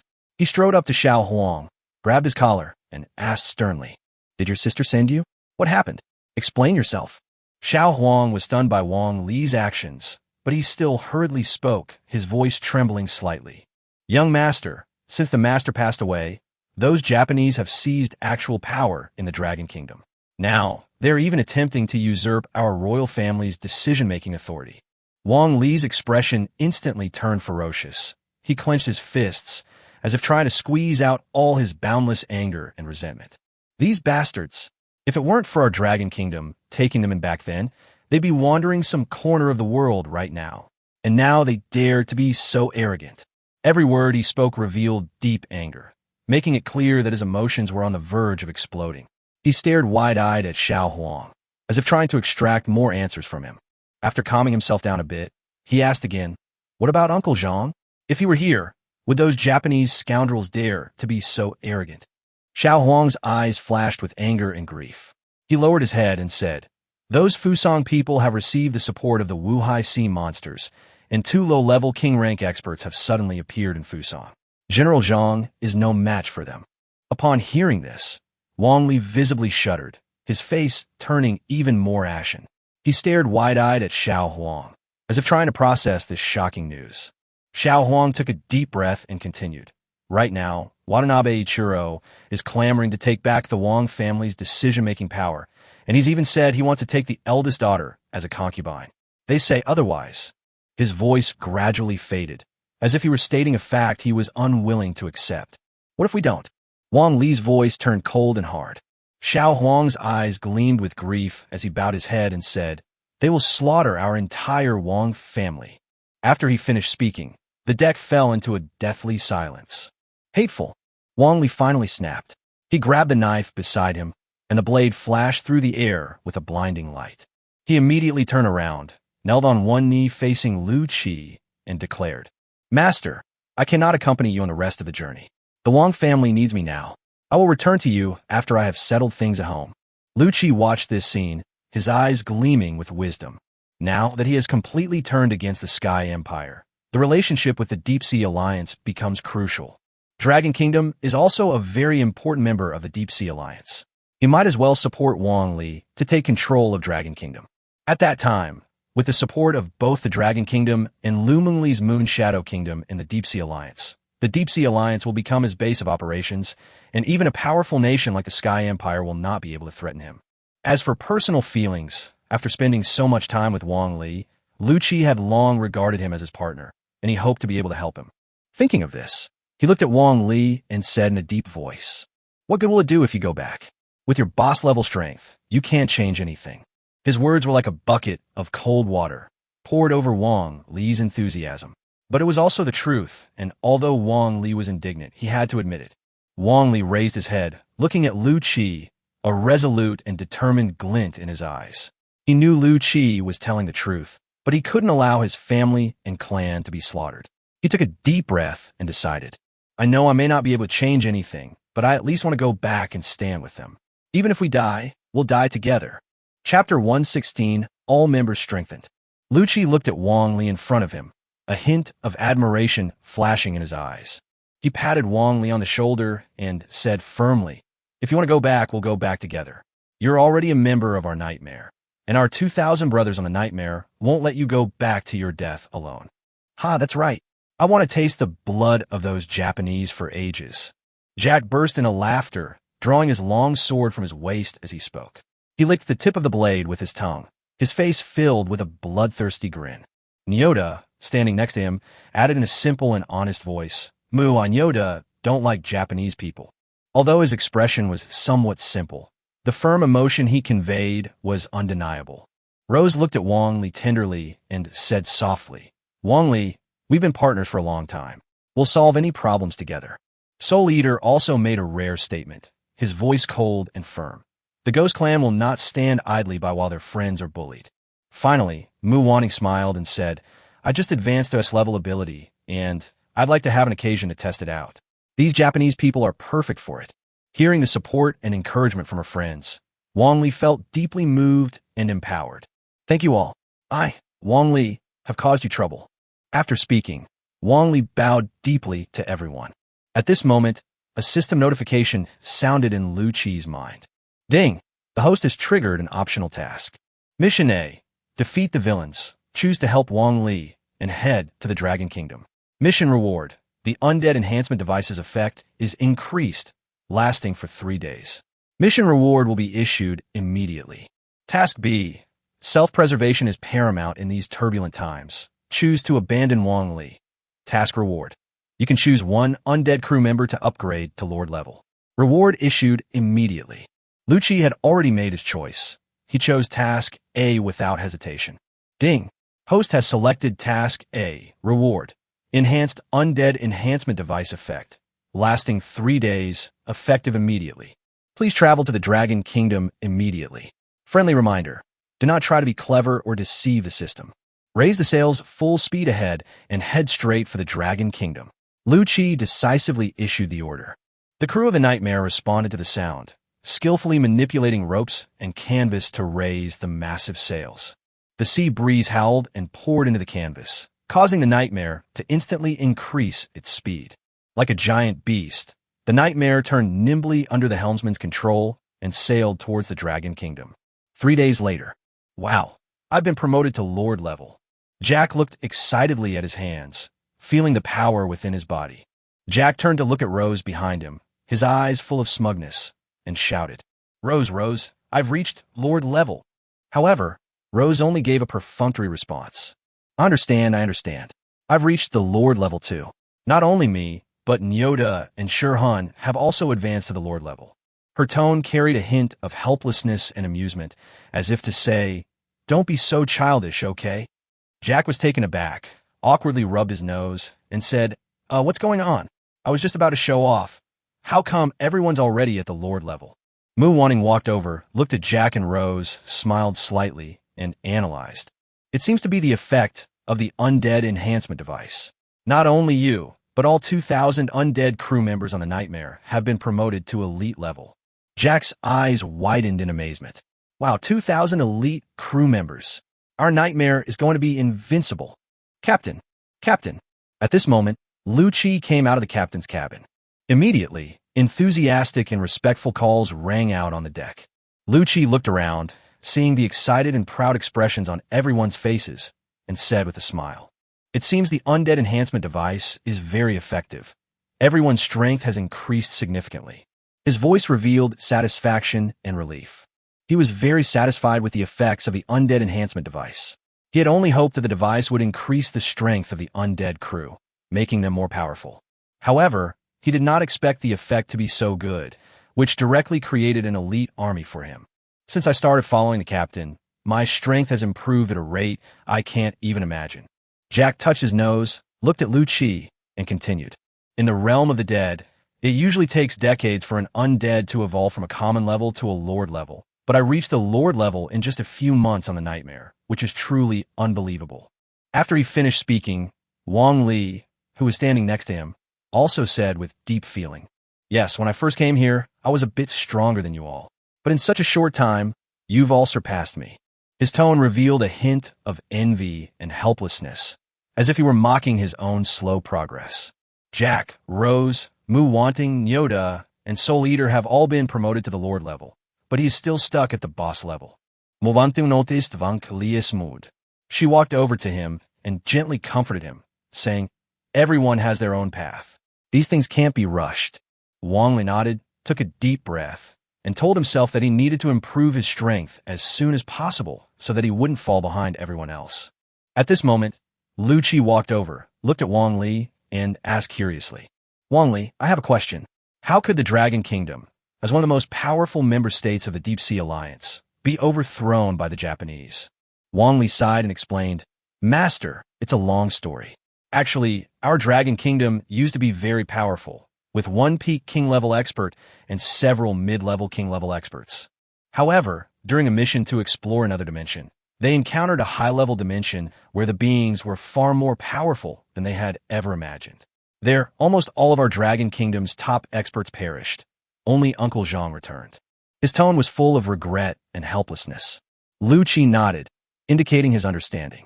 He finally understood that the reason why the Dragon Kingdom lost its top experts was because it had encountered such a powerful enemy. He then asked, what kind of alternate dimension is it? How could it have kept so many experts from the Dragon Kingdom there? Wang Li's expression turned serious, and he said in a deep voice, it's the insect realm. The insect race. His voice was filled with awe and fear.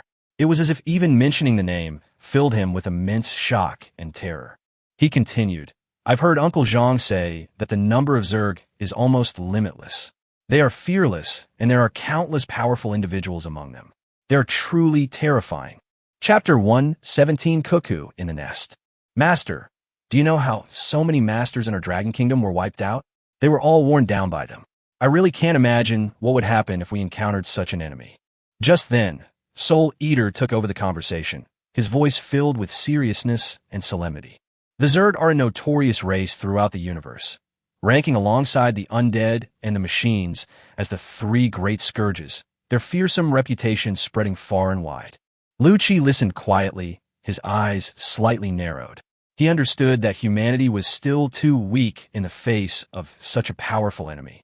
He must become strong as soon as possible to meet the challenges that may arise in the future and to protect everything he cherishes. Lu Qi turned to look at Rose C. How much longer until we reach Dragon City? Rose glanced at the nautical chart and said, At the current speed, we should arrive around tomorrow. Lu Qi nodded slightly. He was indeed quite interested in meeting those Japanese. Dragon Kingdom, Dragon City. As the capital of the Dragon Kingdom, Dragon City not only boasts a population of over 5 million, but is also the nation's political, economic, and cultural center. Although the city is classified as a B-level city, Longqing's prosperity and influence far surpass those of ordinary B-level cities. In a corner of the city, a villa stands quietly, like a peaceful haven. The villa's luxurious interior decoration reflects the Wang family's former glory. At this moment, Wang Xiaonan was pacing back and forth in the villa. Her face was beautiful and charming, but it was full of fatigue and anxiety. She kept glancing towards the door, as if expecting something. Soon, a soldier walked in. Wang Xiaonan's face immediately lit up with hope, as if she had seen a savior.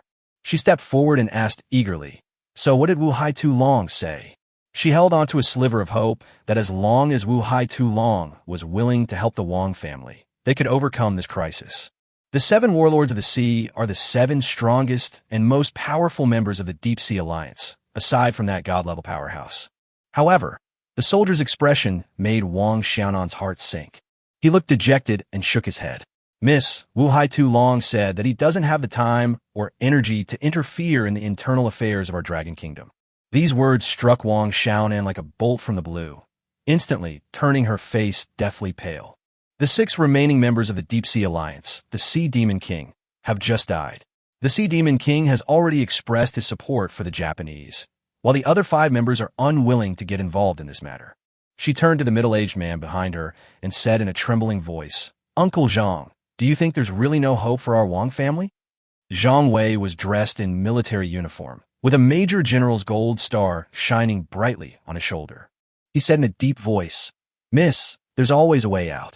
As long as I, Zhang Wei, have a breath left, I will never stand by and watch this scoundrel from Fusang swagger around. Wang Xiaonan sighed, her eyes filled with worry. She wondered how Ollie was doing. None of the soldiers she sent out to look for him had any news. Zhang Wei comforted her, saying, Miss, please rest assured. Although the young master is a bit willful and playful, he is intelligent and can distinguish right from wrong. He will definitely be able to take good care of himself.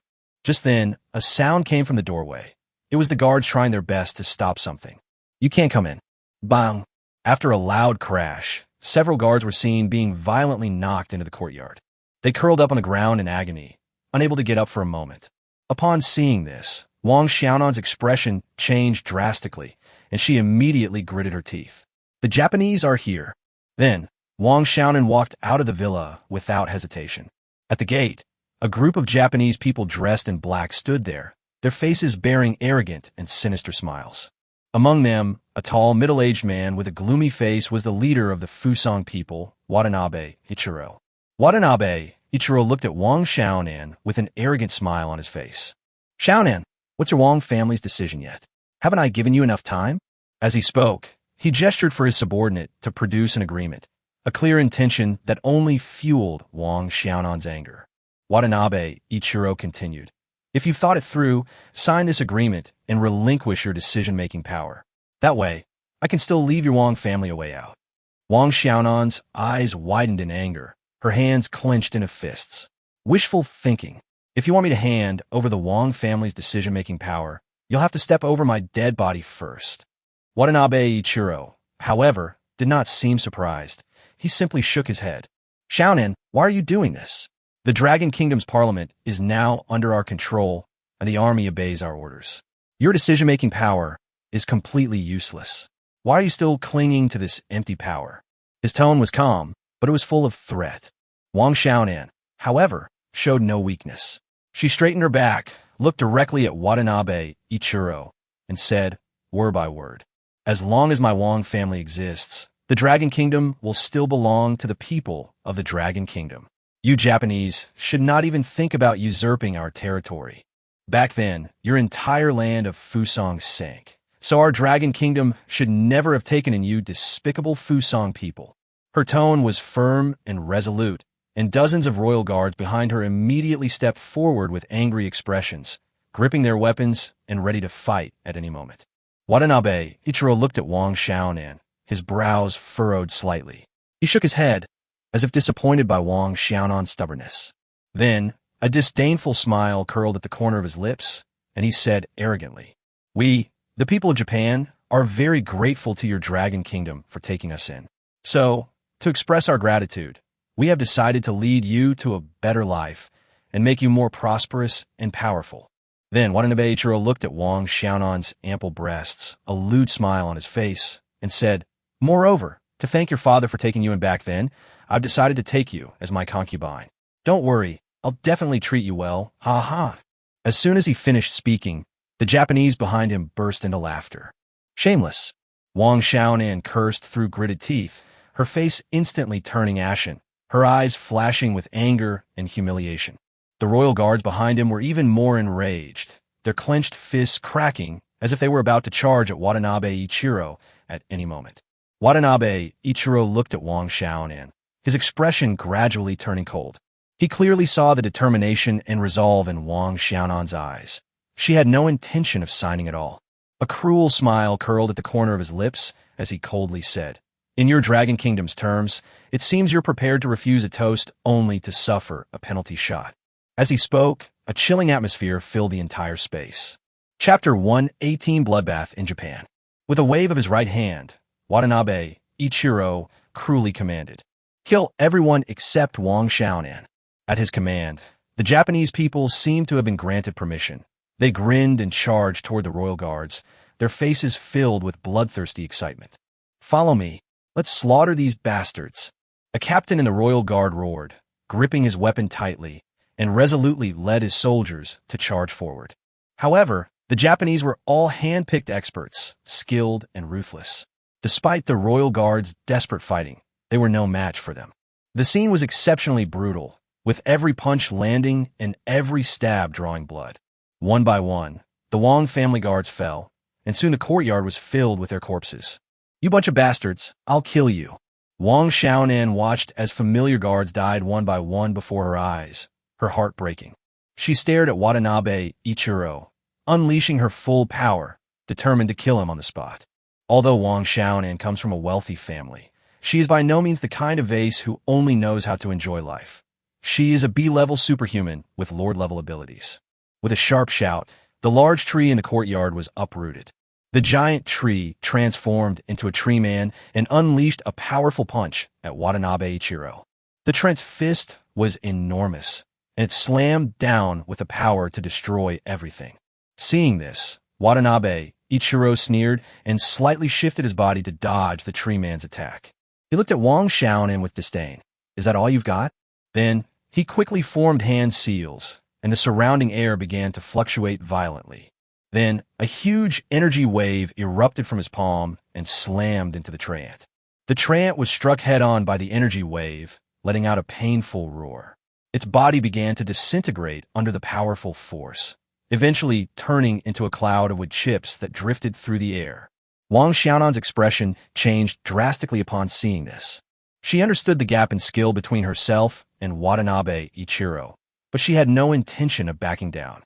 Driven by anger and grief, she once again unleashed her powers to attack Watanabe Ichiro. The surrounding air began to swirl, and countless green plants, as if summoned, rushed towards Wang Xiaonan's side. Under Wang Xiaonan's control, these green plants quickly transformed into green spears, their tips gleaming with a cold light. Wang Xiaonan gave a sharp shout, and the spears, accompanied by a sharp whooshing sound, sped toward Watanabe Ichiro. You're asking for it. You really think I don't hit women? However, in the face of this attack, Watanabe Ichiro merely snorted coldly, a look of disdain on his face. He clasped his hands together, then suddenly separated them, and the surrounding air instantly became scorching hot. A massive energy wave emanated from him, spreading outwards with a force as relentless as a storm, mercilessly destroying everything in its path. The green spears appeared so fragile before this energy wave, shattering one after another in midair. Wang Xiaonan felt the powerful shockwave, and her expression changed. She knew she couldn't withstand the force. She lost her balance and was violently thrown backward. With a muffled thud, Wang Xiaonan fell heavily to the ground, blood trickling from the corner of her mouth. She struggled to stand up, but the pain in her body prevented her from moving. Miss! Seeing Wang Xiaonan in danger, General Zhang roared and moved, but was suddenly blocked by two powerful Japanese warriors. The auras emanating from these two powerful Japanese figures were terrifying. They were clearly both king-level experts. One of them, Kenichi Yamamoto, looked at General Zhang with a cold smile. The king-level pressure emanating from him made the surrounding air feel heavy. Haha, I've long heard that the Wang family has another king-level expert, just waiting for you to make a move. Yamamoto Kenichi mocked. Another powerful figure from Japan, Sato Masayuki, also wore a sinister grin, his eyes gleaming with excitement. I've never killed a king-level opponent before. Now I can finally experience it. Ha ha ha. General Zhang's face was grim, his hands clenched into fists. He knew that he was now firmly locked onto by two Fusong king-level experts, and that he was powerless to rescue Wang Xiaonan. The terrifying pressure emanating from Kenichi Yamamoto and Masayuki Sato made General Zhang feel extremely suffocated, as if even breathing had become difficult. However, he did not hesitate at all and resolutely went to meet them. One arrogant fellow. Today I'll show you your tricks. General Zhang sneered. Kenichi Yamamoto and Masayuki Sato exchanged a glance, both revealing sinister smiles. They moved with lightning speed, rushing towards General Zhang. The surrounding air became abnormally turbulent under their influence, and the powerful aura of their supernatural abilities made people's hearts tremble. Seeing the two men approaching, General Zhang showed no weakness. He clenched his fists, and his body emanated the aura of earth-based supernatural abilities. Drink! With a low shout, General Zhang's figure instantly grew taller, and his fist became even larger and more solid. This was his sea-level ability, Earth-type ability. Haha, excellent. Today I will kill the last expert of the Wang family. Yamamoto Kenichi laughed. Before he finished speaking, he had already rushed in front of General Zhang. His palm instantly swelled up to be enormous, as if it were made of rubber, and then slammed down hard on General Zhang's fist. Rubber palms. The palm strike produced a loud bang, and the powerful force of the blow caused the surrounding leaves to fall. Kenichi Yamamoto possesses a Class D ability, rubberization. General Zhang was equally unyielding, his fist slamming hard into Kenichi Yamamoto's palm. Earth-type power. Two powerful forces collided violently in mid-air, producing a deafening roar. The surrounding air seemed to tremble from the force of the impact. Kenichi Yamamoto's expression changed slightly. He felt the immense power emanating from General Zhang's fist, as if it were about to shatter his hand. However, he did not retreat. Instead, he sneered and increased the force of his grip. On the other side, Sato Masayuki wasn't idle either. He moved swiftly, already behind General Zhang. With a gentle wave of his hands, countless pieces of paper flew out, sharp as blades. Paper blade flying. These pieces of paper traced sharp trajectories in the air before stabbing fiercely towards General Zhang's back. Masayuki Sato's superpower is a Class D superpower, paper transformation. General Zhang felt a strong gust of wind behind him, and his expression changed slightly. He knew he was now surrounded by two king-level experts, and a moment's carelessness would plunge him into danger. His body emitted an earthy yellow light, and the surrounding soil seemed to be summoned by him, surging towards his body and forming a thick layer of earth armor. Chapter 119 Despair. Clang, clang, clang. The paper blades pierced the Earth-type armor fiercely, producing a piercing metallic clang. Although the Earth-type armor possessed astonishing defensive capabilities, it still developed some small cracks under Sato Masayuki's full-force attack. General Zhang's expression changed slightly. He roared, and his Earth-based powers surged even more violently. He clenched his fists, and, as if on command, the surrounding soil coalesced into enormous earth spikes that pierced fiercely towards Sato Masayuki. Spike's impact. This attack was incredibly powerful. The terrifying force contained within the earth spikes distorted the surrounding air. Sato Masayuki's expression changed. He sensed the terrifying power of this attack. His body instantly disintegrated into countless pieces of paper, yet the incredibly powerful thrust did not cause him any harm whatsoever. Seeing this, Kenichi Yamamoto sneered and increased the force in his hand. He flipped his hand and gripped General Zhang's fist tightly, then pulled hard. Rubber torn. The force of that pull was terrifying, as if it could tear General Zhang's fist apart. General Zhang roared and fought back with all his might. Unfortunately, his strength was still slightly inferior. With a crisp crack, his fist was torn apart by Yamamoto Kenichi. General Zhang let out a scream and retreated rapidly. His right hand was covered in blood, clearly indicating that he had lost his ability to fight. Kenichi Yamamoto and Masayuki Sato exchanged a glance, both revealing cruel smiles. They knew that General Zhang had completely lost the ability to resist. At this moment, the deafening sounds of fighting emanating from the Wang family villa attracted the attention of countless people in the surrounding area. Good heavens, this is the Wang family's villa. Who would dare to cause trouble at the Wang family's residence? A passerby exclaimed in shock, staring wide-eyed at the villa in the distance, his face filled with disbelief. Alas, it's those Japanese. An old man next to him sighed and shook his head helplessly. The Wang family strength is not what it used to be. In the past, when the experts from the Dragon Kingdom were all there, these Japanese would not have dared to be so arrogant. Upon hearing this, the people around nodded in agreement, their faces showing anger and helplessness. They all knew that the Wang family was once one of the top families in the Dragon Kingdom, but now it had fallen into ruin. The Japanese took advantage of this situation to invade. Damn it, I only regret that I'm not strong enough. It hurts to see my Dragon Kingdom being bullied by these Japanese. A young man clenched his fist and said angrily, Is General Zhang no match for them, either? Alas, the Wang family is finished, another passerby sighed. They all knew that General Zhang was the only remaining king-level expert in the Wang family. But now it seemed that even General Zhang could not withstand the attack of the Japanese. Ha ha ha, Wang Xiaonan, if you know what's good for you, hurry up and sign the agreement, and then obediently marry me. That way, everyone will be better off. Watanabe Ichiro laughed wildly, as if everything was already under his control. The reason he hasn't killed Wang Xiaonan yet is because he is well aware of the resistance the Chinese people have towards Japan. Therefore, he is trying to consolidate his position in the Chinese nation by marrying Wang Xiaonan. He believed that as long as Wang Xiaonan became his woman, he would be able to better control the country through her. You're dreaming. I'd rather die than marry a heartless ingrate like you.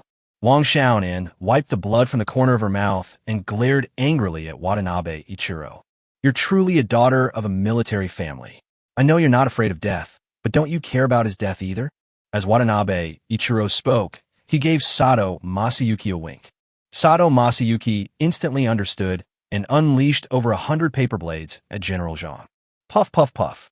General Zhang's body was instantly pierced, and he was covered in blood. Seeing this, Wang Xiaonan was heartbroken. General Zhang was her most respected elder and one of the people she trusted most.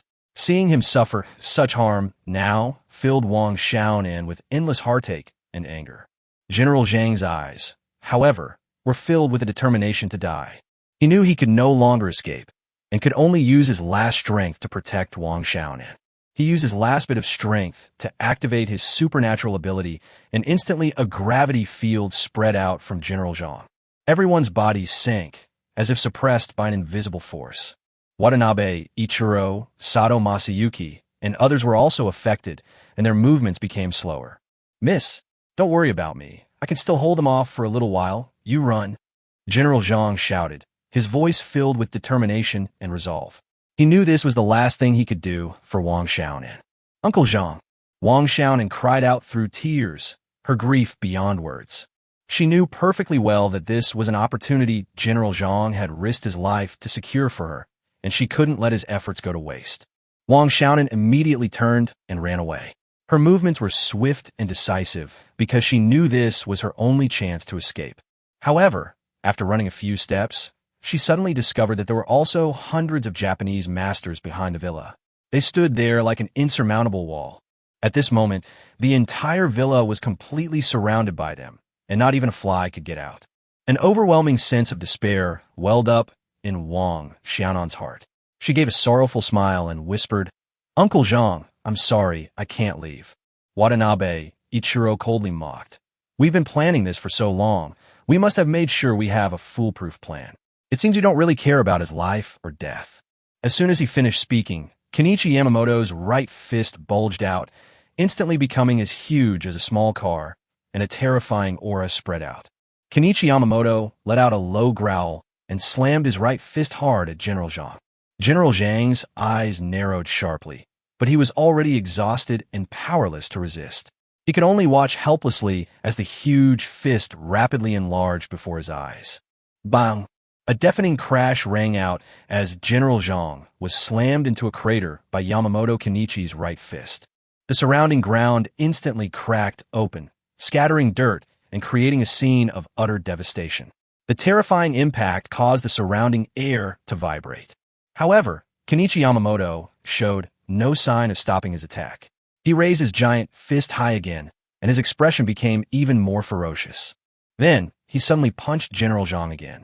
If this punch lands, General Zhang will surely be smashed into a pulp, and the last king-level expert of the Wang family will also perish completely. "Uncle Zhang!" Wang Xiaonan screamed hoarsely from the side, her heart filled with despair and helplessness. She knew perfectly well that General Zhang was powerless to resist that punch. Chapter 120 Lucky Arrives. The surrounding crowd, witnessing this breathtaking scene, all closed their eyes. Their hearts were filled with pain and helplessness. They simply couldn't bear to see a king-level expert from the Dragon Kingdom perish before their very eyes. Time seemed to stand still at that moment, and the atmosphere became extremely tense. However, just when everyone thought General Zhang was doomed, a sudden change occurred. Suddenly, the space in front of General Zhang distorted, and a pitch-black spatial rift appeared out of thin air. Immediately afterwards, a man in black slowly emerged from the crack, like a ghost in the darkness. What the heck? Kenichi Yamamoto's eyes widened, his face filled with astonishment. However, Kenichi Yamamoto did not stop what he was doing. A ferocious look flashed across his face, and his right fist continued to slam down on General Zhang. However, just as his fist was about to land, the man in black waved his right hand, and a spatial saw appeared out of thin air above General Zhang's head. Kenichi Yamamoto's expression immediately changed drastically. He sensed the terrifying aura emanating from the space saw. If that punch landed, his fist would probably be sliced in two instantly. A look of fear flashed in his eyes, and he immediately withdrew his fist. The onlookers gasped in shock at what they saw. They never expected the man in black to be so powerful, effortlessly deflecting Yamamoto Kenichi's fatal attack. General Zhang also managed to escape death at the last moment. "Sister, how are you, sister?" At this moment, Wang Li's figure also emerged from the spatial rift, his voice anxious and tense. Upon seeing the scene before him, his heart felt as if it had been struck by a heavy hammer, the pain almost stopping his breathing. Wang Xiaonan stared in shock at the sudden appearance of Wang Li, tears welling up in her eyes. She blinked hard, as if to make sure she wasn't dreaming. Her voice trembled slightly, carrying a hint of disbelief and surprise. "Ollie?" Wang Li didn't answer immediately. His gaze swept quickly across the surrounding scene, taking in the corpses of the guards and General Zhang's blood-soaked state. His face instantly turned deathly pale, his heart filled with self-reproach and regret. "Sister, I'm sorry I'm late." His voice was low and hoarse, each word filled with pain and self-reproach. He clenched his fist so tightly that his knuckles turned white.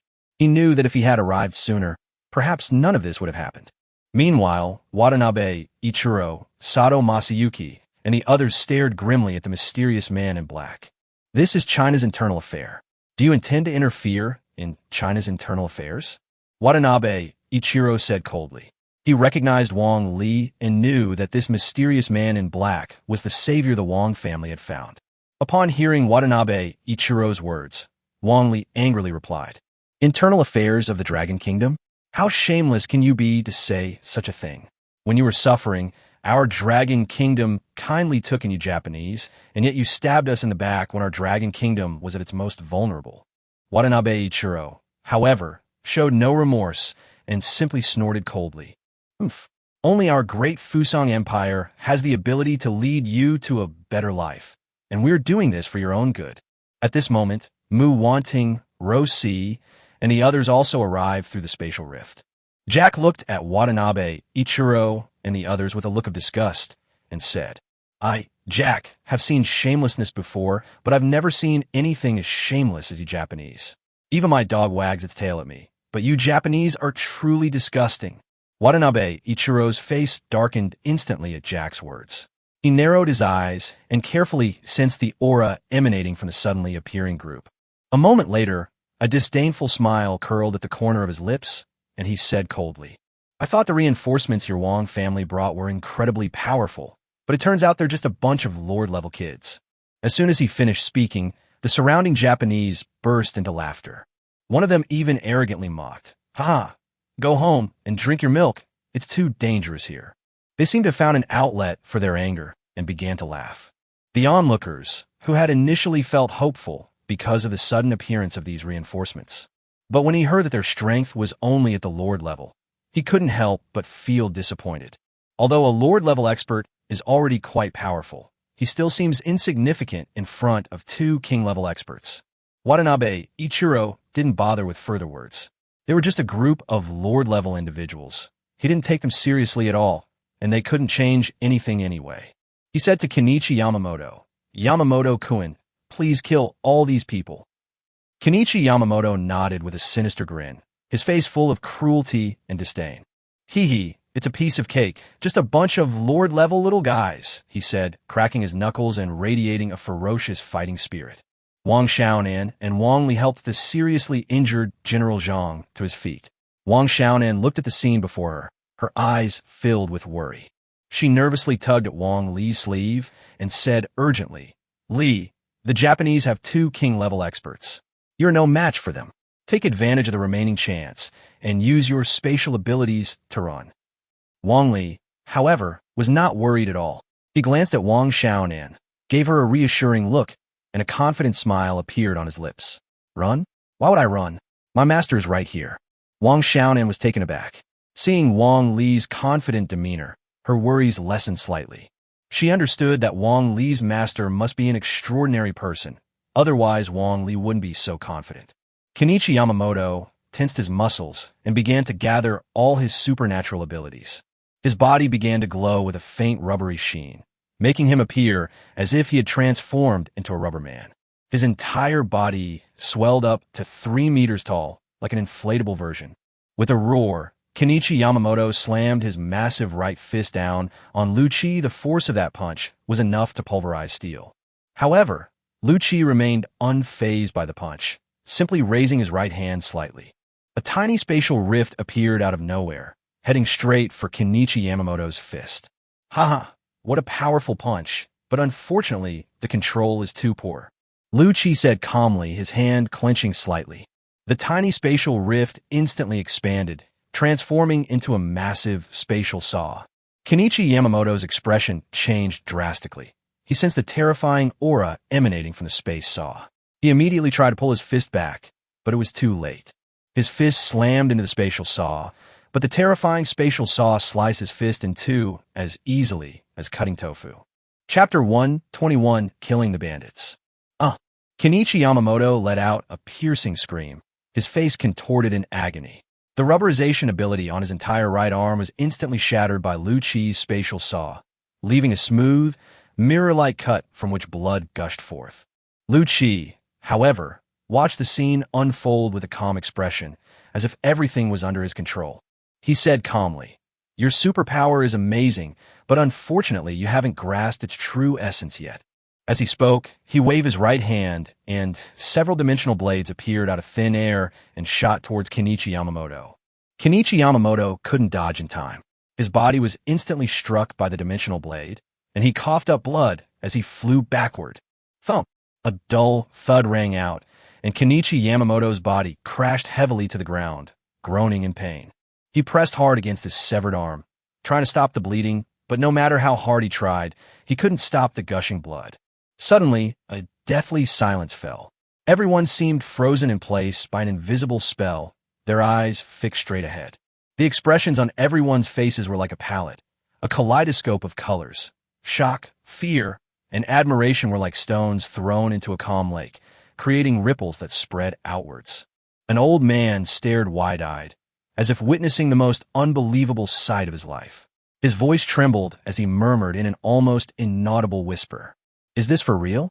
A king-level expert was defeated in one move by a lord-level youth?" The little girl nestled in her mother's arms, only her large, curious eyes peeking out.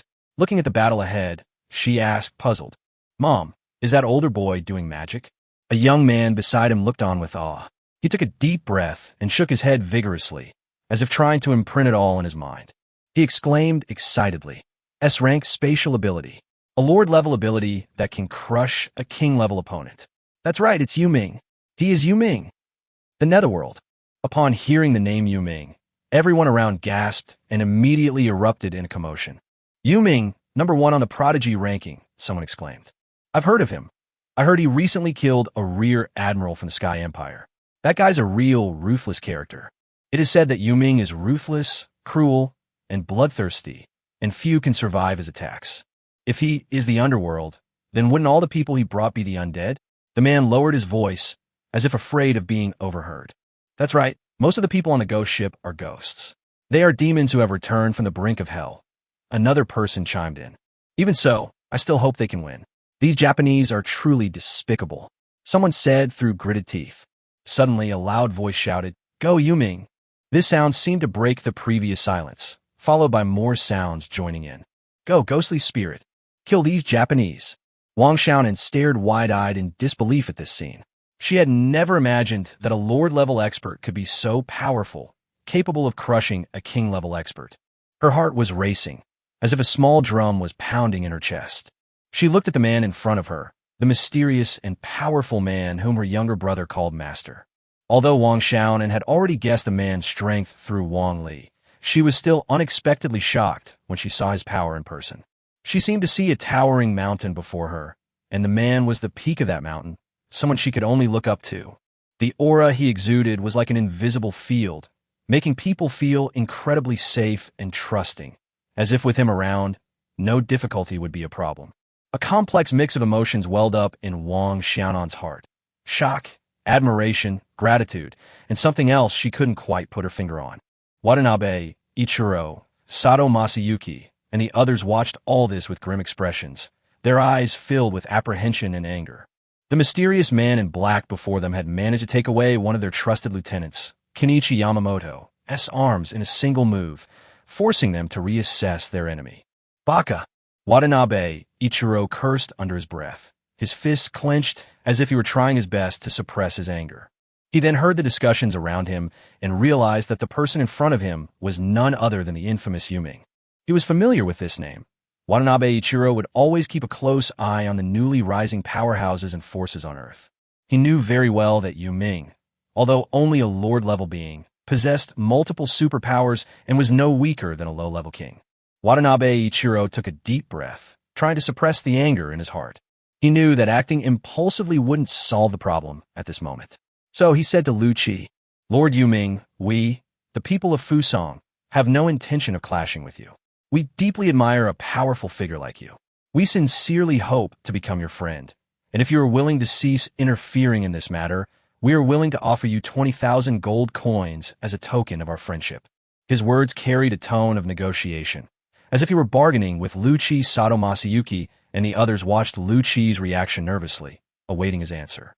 However, in response to Watanabe Ichiro's suggestion, Lu Qi merely glanced at him indifferently, a cold smile playing on his lips.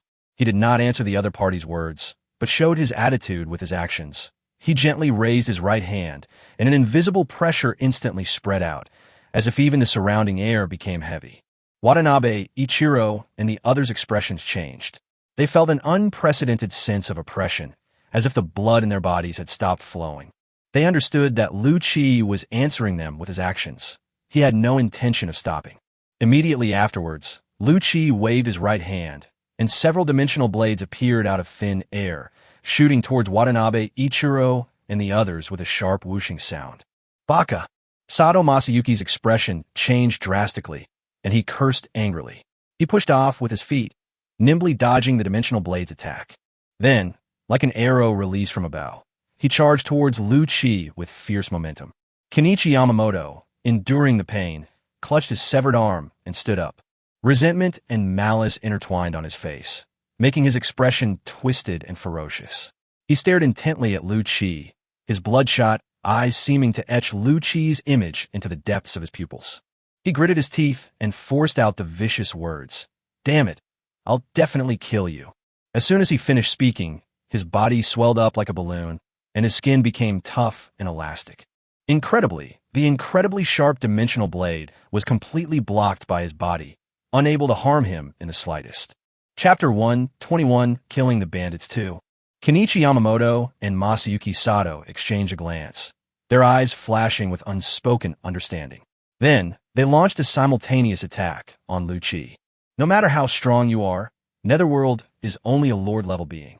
I don't believe you can fight against two of us King-level opponents at the same time.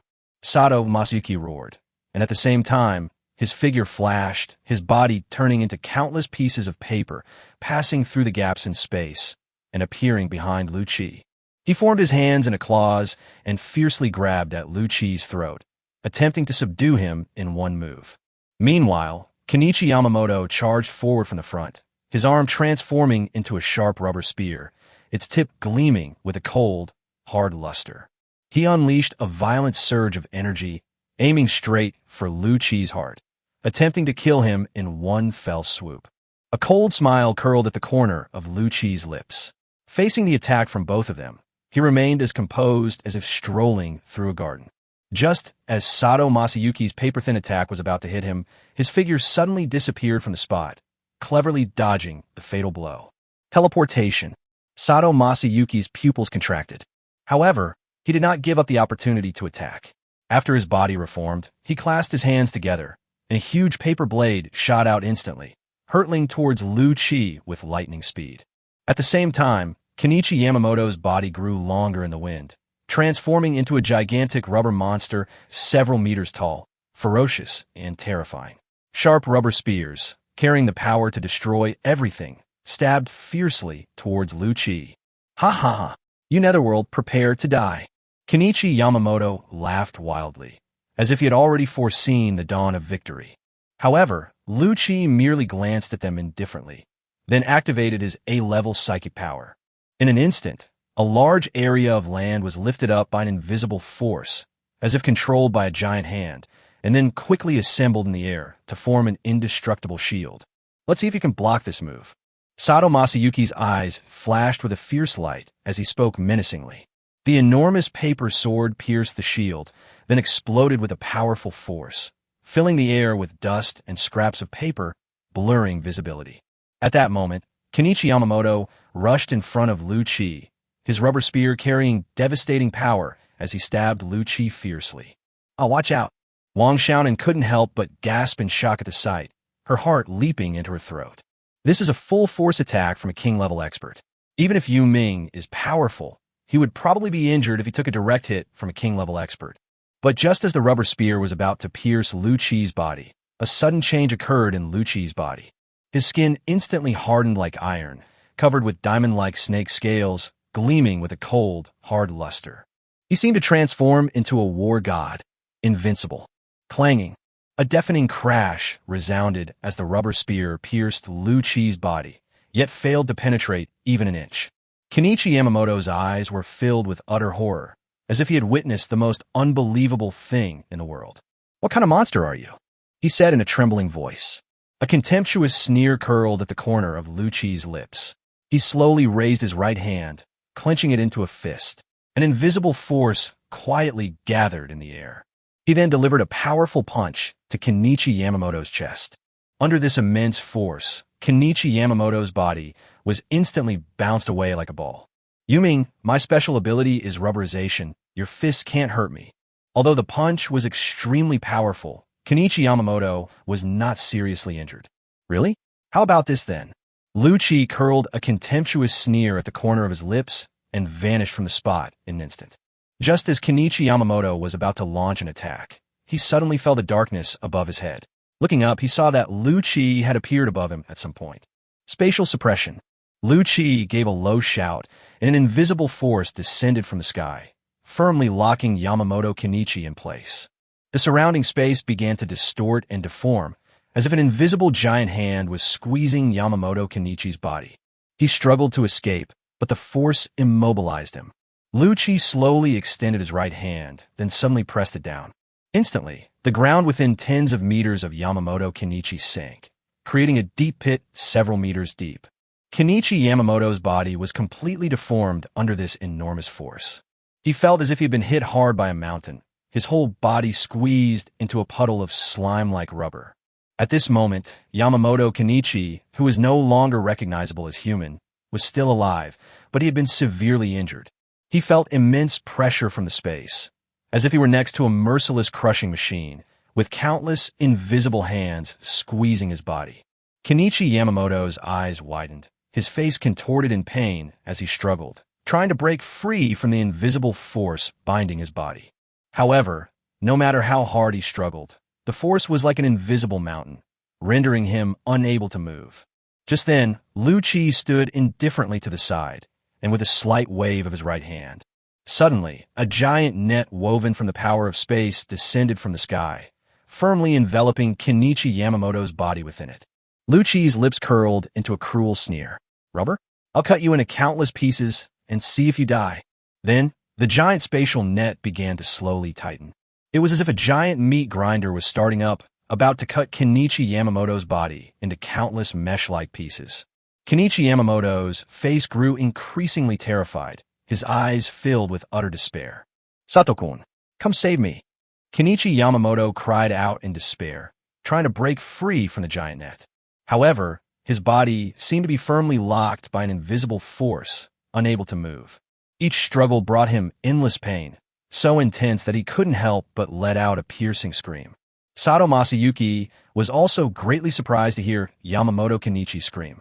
He never expected that Yamamoto Kenichi, a mere beginner-level king, would be forced to such a state by Yuming. But he didn't dare to delay at all and instantly activated his paper-like ability, Paper Clone.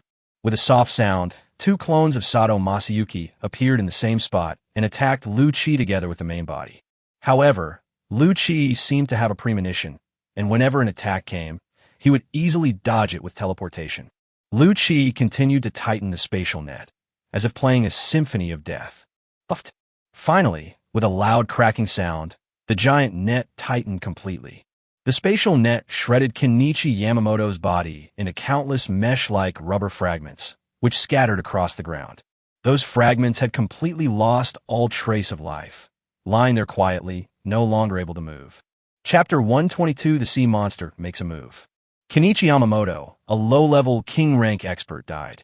The onlookers were stunned by the fierce battle and were unable to utter a sound for a moment.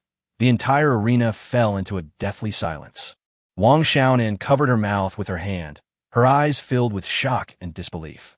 Her initial shock gradually turned into delight. Lu Chi's strength far exceeded her expectations. Ali, is your master really human? He's as powerful as a monster. She asked Wang Li blankly. Haha, we've only just gotten there. My master is an SS-level ability user, and he hasn't even used his SS-level ability yet. Wang Li's face was full of pride. The younger generation is truly formidable. Yuming truly deserves to be ranked #1 on the list of prodigies. General Zhang's injuries were now under control. He stared in shock as he watched Sato Masayuki, who had nearly killed him, being slaughtered by Yuming with the ease of cutting vegetables into melons. Keep in mind that Yuming is only at the Lord level right now. If a Lord level can already crush a King level, how terrifying would he be if he were to advance to the King level one day? After a brief moment of stunned silence, the onlookers finally came to their senses. They erupted in thunderous cheers, their voices filled with excitement and exhilaration. They cheered for the victory of the underworld and marveled at his power. Upon seeing that Kenichi Yamamoto's body had completely lost all signs of life, Masayuki Sato abruptly stopped his attack.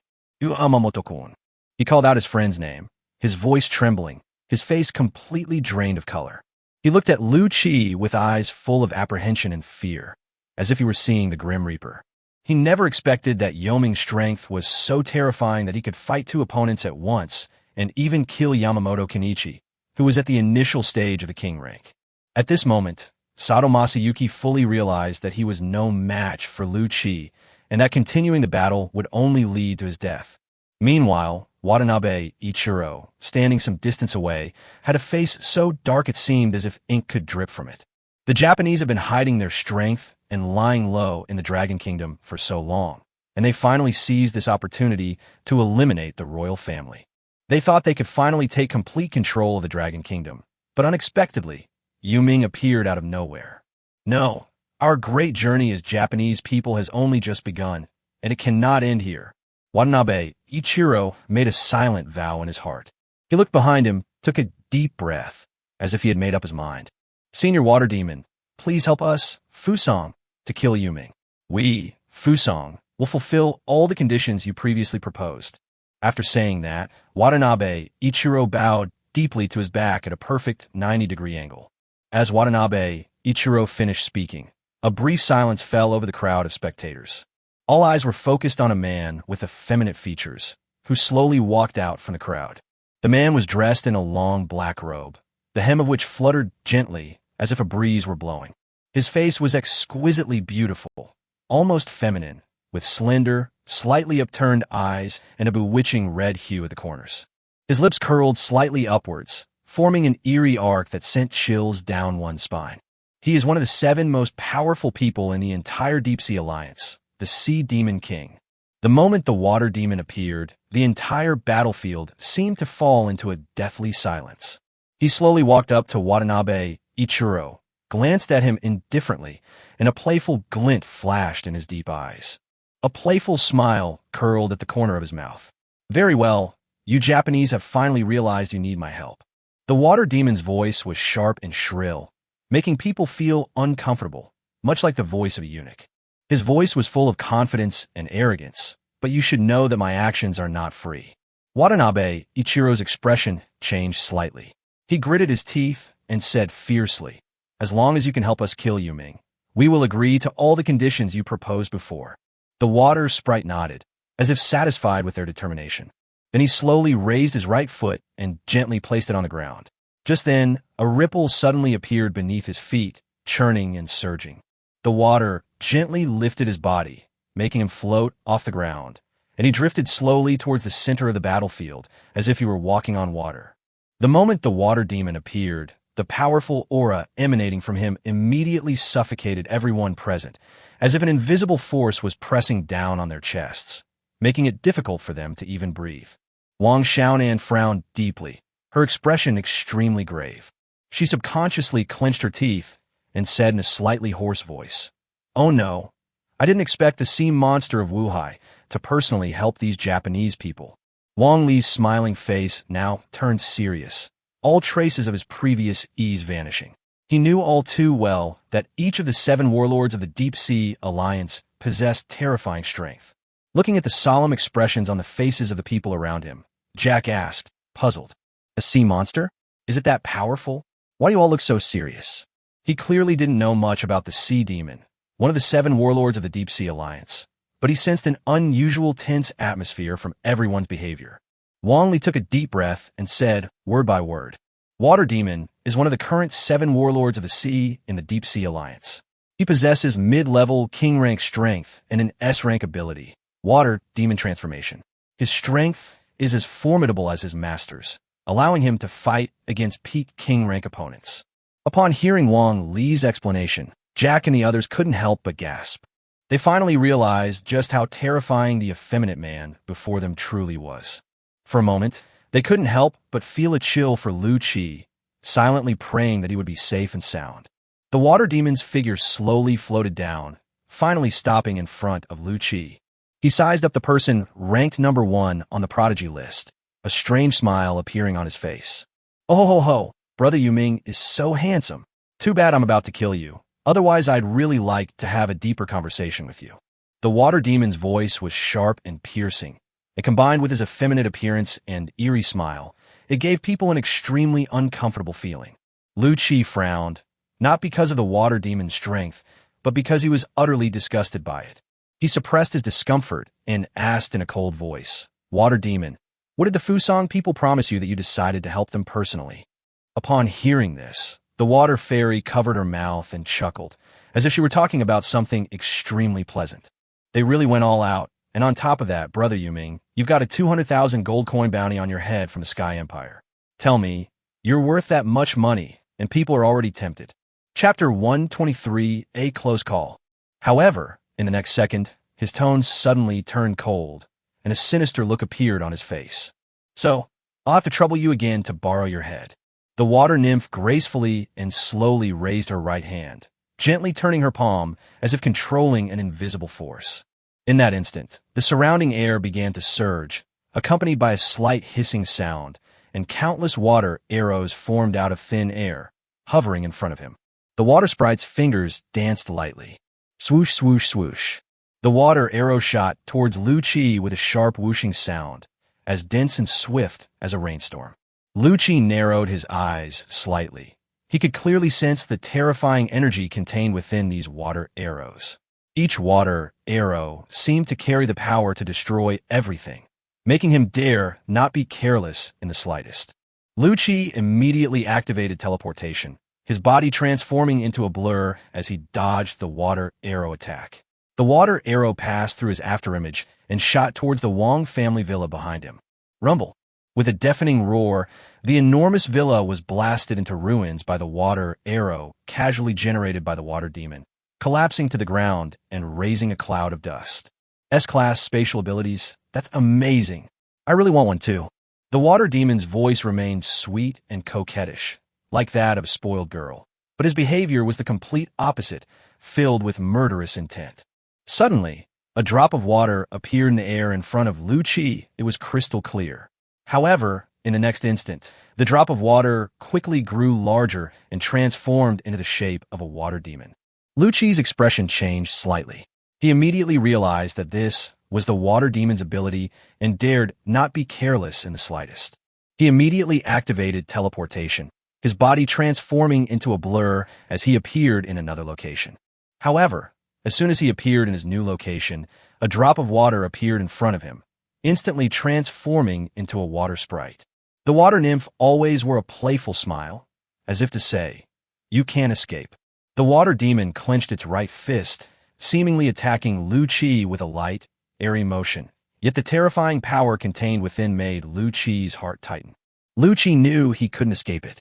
With a gritted teeth, he instantly activated his silver, serpent transformation, and diamond transformation abilities. His entire right arm was covered with diamond-shaped snake scales, and his right fist slammed into the water demon's fist.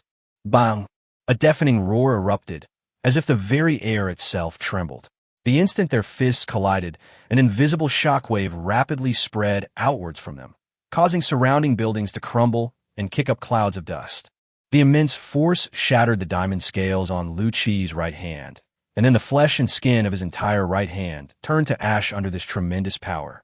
His silvery white bones were exposed, gleaming with a cold, hard luster. Fortunately, Lu Qi's bones had been strengthened within the Avicii Hell, making them incredibly hard, and were not completely destroyed by this force. However, even so, Lu Qi was still sent flying by this enormous force. His body crashed into the ruins of the villa behind him like a missile, causing a deafening roar as it collapsed. Dust and gravel flew everywhere, engulfing his figure. Upon seeing this, a collective gasp of astonishment rippled through the crowd. Wu Hai's strength is terrifying. Yu Ming, who had been overwhelmingly dominant in the battle against the two kings of Fusang, couldn't even withstand a single attack from the sea monster of Wu Hai. The moment Wang Xiaonan witnessed Lu Qi being blasted away by the water demon's punch, her beautiful eyes instantly filled with worry. She couldn't help but shout, "Senior Yu Ming." The voice revealed deep concern and tension. Wang Li stood beside her, his face also grave, but he still spoke up to comfort Wang Xiaonan. Sister, don't worry, Master's fine. Although he tried to keep his tone calm, the worry in his eyes was hard to hide.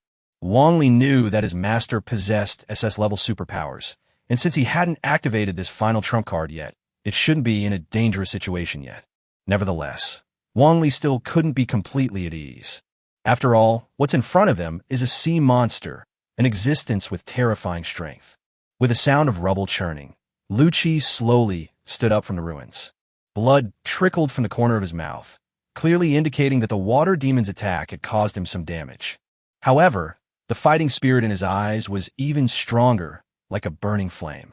Lu Qi's right hand was enveloped in a thick black mist, writhing as if alive, and the flesh and blood of his right hand began to regenerate at a visible speed. Looking at Lu Qi, the water demon narrowed her eyes and covered her mouth with a smile. It seems that Brother Yu Ming, as the #1 on the list of geniuses, has had quite a few adventures. How about this? You tell me the secret of how you can have multiple superpowers, and I will no longer interfere in this matter. How about it? Okay. Lu Qi agreed to the water demon's request without hesitation. This surprised the water demon, who had expected Lu Qi to hesitate or refuse, but he hadn't expected him to agree so readily. Then came a surge of ecstasy. If he could possess multiple supernatural abilities like Yu Ming, his strength will be greatly enhanced. All right, tell me quickly. The water fairy, keep my word. Lu Qi wiped the blood from the corner of his mouth, then revealed a sly smile. The secret is that I am Yu Ming. The water demon's face immediately turned cold. He realized he had been tricked. A murderous glint flashed in his eyes as he coldly said, "You've got some nerve, daring to play me." Seeing that Lu Qi was unwilling to reveal the secret easily, the water demon stopped talking nonsense. He gave a low shout, clasped his hands together, and the surrounding air began to tremble slightly. Immediately afterwards, countless streams of water surged forth from all directions, like a volley of arrows, with overwhelming force. These water streams converged rapidly in the air, merging into a water giant tens of meters high, majestic and spectacular. The water giant's face was hideous and terrifying, as if it were formed from the purest water and the darkest desires, filled with endless destructive power. Since you're so uncooperative, they'll have no choice but to kill you first and then slowly investigate your secrets. The water nymph's voice was sinister and cold, as if it came from the depths of hell. His face was flushed with a sickly redness, and his eyes gleamed with a frenzied excitement. To kill the #1 genius on the prodigy ranking, just thinking about it is exhilarating.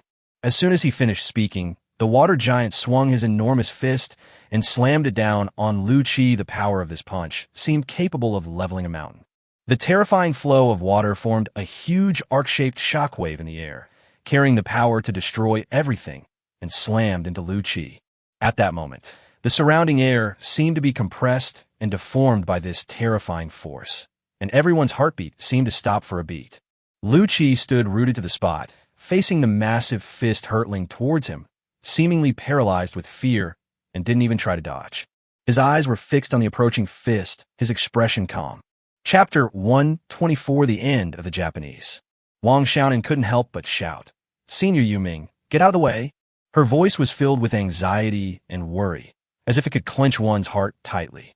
The worry in her eyes was almost overflowing, and she clasped her hands together, praying that Lu Qi would be safe and sound. At the same time, Watanabe Ichiro laughed wildly and said, "Dai Yu Ming, this is what happens when you oppose my Fusang." His face was contorted with cruelty and savagery, as if he reveled in the pleasure of tormenting others. His eyes gleamed with a cold light, as if to say, "This is the price you pay for offending me." The surrounding air seemed to be compressed by this terrifying force, forming invisible waves of air that spread outwards. Some people were blown about by the gust of air and cried out in surprise. Some of the weaker individuals were even swept away by the blast wave and crashed heavily to the ground, their fate unknown. At that moment, everyone's heart seemed to freeze for a second, as if awaiting the impending outcome. They understood that the power of this punch was such that even a ghost would be shattered to pieces if it were to be struck. Just as the water giant's massive fist was about to reach Lu Qi, a sudden change occurred. The surrounding temperature suddenly dropped, as if the entire space was shrouded in an invisible chill. The chill was so intense that it seemed as if even the air itself had frozen solid, forming a thick layer of frost. Crunch, crunch, crunch, crunch. A sound of ice forming rang out.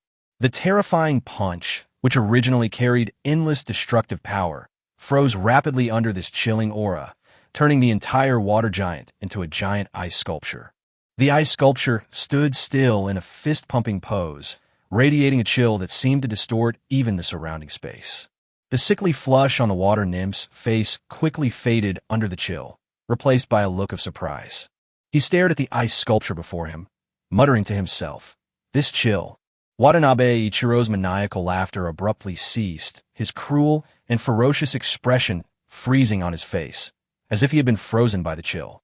He stared wide-eyed at the ice sculpture before him, as if he were seeing something incredible. The people around were also shivering from the sudden chill, and some even huddled together for warmth. They stared at the ice sculpture before them, as if they were witnessing a miracle, their faces showing expressions of shock and awe. Wang Xiaonan loosened her grip on her hands, looking at the ice sculpture in front of her with a look of surprise and excitement on her face. At this moment, the entire battlefield seemed to fall into silence, with only the huge ice sculpture standing in the air. At this moment, a cold, sharp voice rang out. "Water Sprite, your hand is stretched too far." As the voice faded, a graceful and beautiful figure appeared behind Lu Qi. She wore a long white dress, her long hair flowing, like a blooming snowflake, pure and aloof. Upon seeing this person, the water demon's expression immediately turned solemn, and he said in a deep voice, "Empress." Then, the water demon looked at Lu Qi, a hint of realization flashing in her eyes. "No wonder you're so fearless. It turns out you have the Empress backing you up." Lu Mengli parted her lips slightly, her clear, cold voice echoing in the air. "Water demon, as a member of the Deep Sea Alliance, it's not appropriate for you to interfere in the internal affairs of the Dragon Kingdom." A warning glint flashed in her beautiful eyes. The water demon covered her mouth and giggled, then spread her hands and said, "I didn't expect you, Empress, to join in this fun. All right. Since you stepped in, I'll give you face. I won't concern myself with the Dragon Kingdom's affairs anymore." He spoke casually, as if he were just joking with Lu Mengli. However, his words caused Watanabe Ichiro's expression to change drastically. Upon hearing that the water demon was abandoning them, Watanabe Ichiro immediately panicked and exclaimed, "Senior water demon, you can't just abandon us. Yuming is right here. If you completely ignore us, Yuming will definitely kill us." His voice was filled with anxiety and fear, as if he foresaw his tragic end. The water demon shrugged helplessly at Watanabe Ichiro. "You've seen it too. The Empress of the Sea has arrived. With her here, I can't do anything to Yuming." But then he added, "However, since the Japanese are people I support, how about we give me some face and let this matter end here?" His eyes were fixed on Lu Qi, clearly intending to force Lu Qi to back down. The invisible pressure made the surrounding air seem heavy. Everyone thought that the matter was over. After all, in their view, no one would want to offend a powerful being like a water demon. The water demon's power and status were undeniable, and his reputation was indeed valuable, at least in the eyes of ordinary people like them. However, at that moment, Lu Qi's next words shocked everyone. "Not good at all. Your pride is worthless to me." Lu Qi remained completely unfazed by the water demon's pressure and said calmly. He glanced at Watanabe Ichiro and the others, a cold glint in his eyes. "Such shameless, treacherous, and ungrateful scum will be wiped out by me, Yuming, today." The atmosphere immediately became tense as soon as he finished speaking. It was as if an invisible storm was brewing, ready to erupt at any moment. Upon hearing Lu Qi's words, the water demon was so angry she laughed. "Very well, I'll stand right here today and see what you can do." Lu Qi completely disregarded the water demon's threat. With a wave of his right hand, the surrounding space suddenly began to distort and tear. Four enormous spatial rifts appeared out of thin air around Watanabe Ichiro and the others. As the spatial rift appeared, a dense aura of death instantly permeated the air, causing everyone's heart to tremble. Immediately afterwards, a total of 2,000 undead crew members rushed out of the spatial rift and surrounded Watanabe Ichiro and his companions. These undead crew members emanated black energy, as if shrouded in a layer of black mist. Their eyes gleamed with a cold light, like demons from hell. At this moment, someone exclaimed in surprise, "These undead are all elite-level beings." These words shocked the entire audience. A full 2,000 elite warriors. What a terrifying force that is. These undead crew members were once battle-hardened warriors. Their strength and experience were far beyond what ordinary people could match. Upon seeing this, Watanabe Ichiro's face turned deathly pale. He knew that he and his men were no match for these undead, and he began to panic. He then feigned concern and said, "Yuming, what are you trying to do? With the Water Demon Senior here, are you really planning to attack us? The Water Demon Senior won't let you get away with this." Chapter 125, Unlocking the Corpse Titan Whale. His voice was filled with fear and threat. He wanted to use the name of the Water Demon to intimidate Lu Qi. However, Lu Qi merely sneered and remained unmoved. He shouted, "Netherworld bounty hunters heed my command. Exist. Slaughter every single Japanese person present. Yes, leave no one alive." At Lu Qi's command, the 2,000 undead crew members immediately sprang into action. They marched in orderly formation, rushing swiftly towards the Japanese. These undead crew members were agile and nimble, as ferocious as demons from hell. They brandished their blades and spears and began a frenzied massacre. In a short period of time, dozens of Japanese people have been hacked to death or impaled. Their screams and wails mingled together, sending chills down one's spine. The Water Demon's expression changed drastically upon seeing this scene. He clearly hadn't expected Lu Qi to actually dare to ignore him and attack the Japanese, and to do so ruthlessly and without mercy. He was about to make a move with a gloomy face when Lu Mengli blocked his way. "Empress, are you determined to protect that boy?" the Water Demon asked, suppressing her anger. "If you want to mess with him, defeat me first," Lu Mengli said coldly, her attitude resolute. The Water Demon hesitated, staring at Lu Mengli before him, his heart filled with conflicting emotions. He was good at making threats, but when it came to actually fighting Lu Mengli, who was of similar strength for the sake of these Japanese people, he was still a little unsure of himself. After all, he was well aware of Lu Mengli's strength, and the outcome of the fight against her was uncertain. Meanwhile, Lu Qi set his sights on the last remaining king-level expert of the Japanese, Sato Masayuki. Lu Qi's figure flashed through the void and appeared in front of Sato Masayuki in the next second. Sato Masayuki's expression changed. He realized that the name of the Water Demon was no match for the Netherworld before him. He roared with a ferocious expression, "Yuming, I'll fight you to the death." After saying that, he gripped his katana tightly with both hands and slashed fiercely at Lu Qi. Lu Qi remained unfazed, and with a wave of his right hand, several dimensional blades instantly appeared and shot towards Sato Masayuki. These dimensional blades gleamed with a chilling light, as if they could cleave everything in two. A look of seriousness flashed in Sato Masayuki's eyes. He immediately sheathed his sword and unleashed his supernatural power with all his might. The moment the dimensional blade struck Sato Masayuki, his body instantly turned into countless pieces of paper and scattered. The dimensional blade did not cause it any damage. Lu Qi looked at Sato Masayuki's paper-thin body without showing any surprise. He was well aware of the strange and wonderful world of superpowers. Although the paper-thin superpower in front of him was rare, it was not without a way to deal with it. He slowly extended his right hand, and a powerful force began to gather in his palm. At the same time, the surrounding air began to distort, as if being pulled by some force, and the space became extremely unstable. Masayuki Sato sensed the threat posed by the gathering power. He attempted to reassemble his paper-thin body and return to a normal state to fight back. However, to his horror, he discovered that his body seemed to be firmly fixed in a paper-like state by some invisible shackles, unable to recover or move at all. A cold smile curled at the corner of Lu Qi's lips, his voice revealing a chilling cruelty. "Don't you like turning into paper scraps to avoid attacks? Well, I'll scatter your paper scraps all over different spaces and see how you manage to return to your original form." As soon as he finished speaking, the power in his palm reached its peak, instantly transforming into a thin beam of light, like a gleaming whip, which lashed fiercely at Sato Masayuki. Telepathy beam. The beam of light was so fast that it was impossible to react, as if it had pierced through the barrier of space and directly penetrated Sato Masayuki's paper-thin body. Sato Masayuki, let out a piercing scream as his invisible body began to rapidly shrink under the penetration of the beam of light. It eventually turned into a thin piece of paper, which floated lightly to the ground. The whole process was so fast, it was dazzling.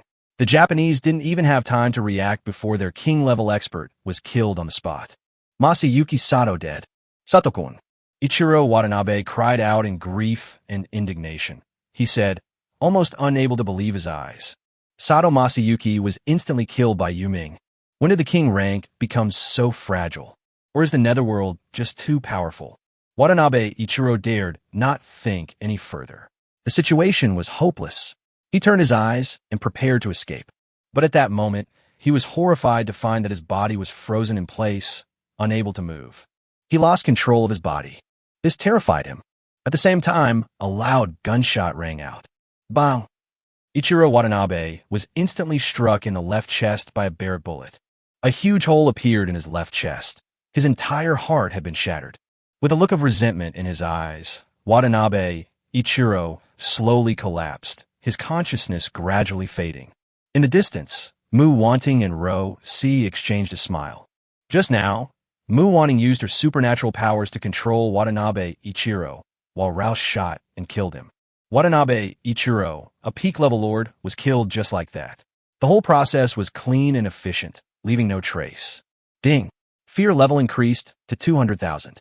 300,000 points unlocks new weapon/equipment blueprints. As fear levels rapidly increase, different types of undead creatures can be summoned. The number of undead creatures that can be summoned has been increased. Corpse Titan Whale, 0 to 1.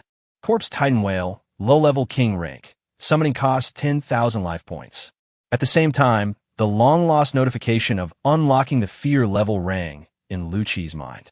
The accumulation over this period, coupled with the contributions of the Japanese before their deaths, directly brought the nightmare's absorbed fear value to a full 200,000.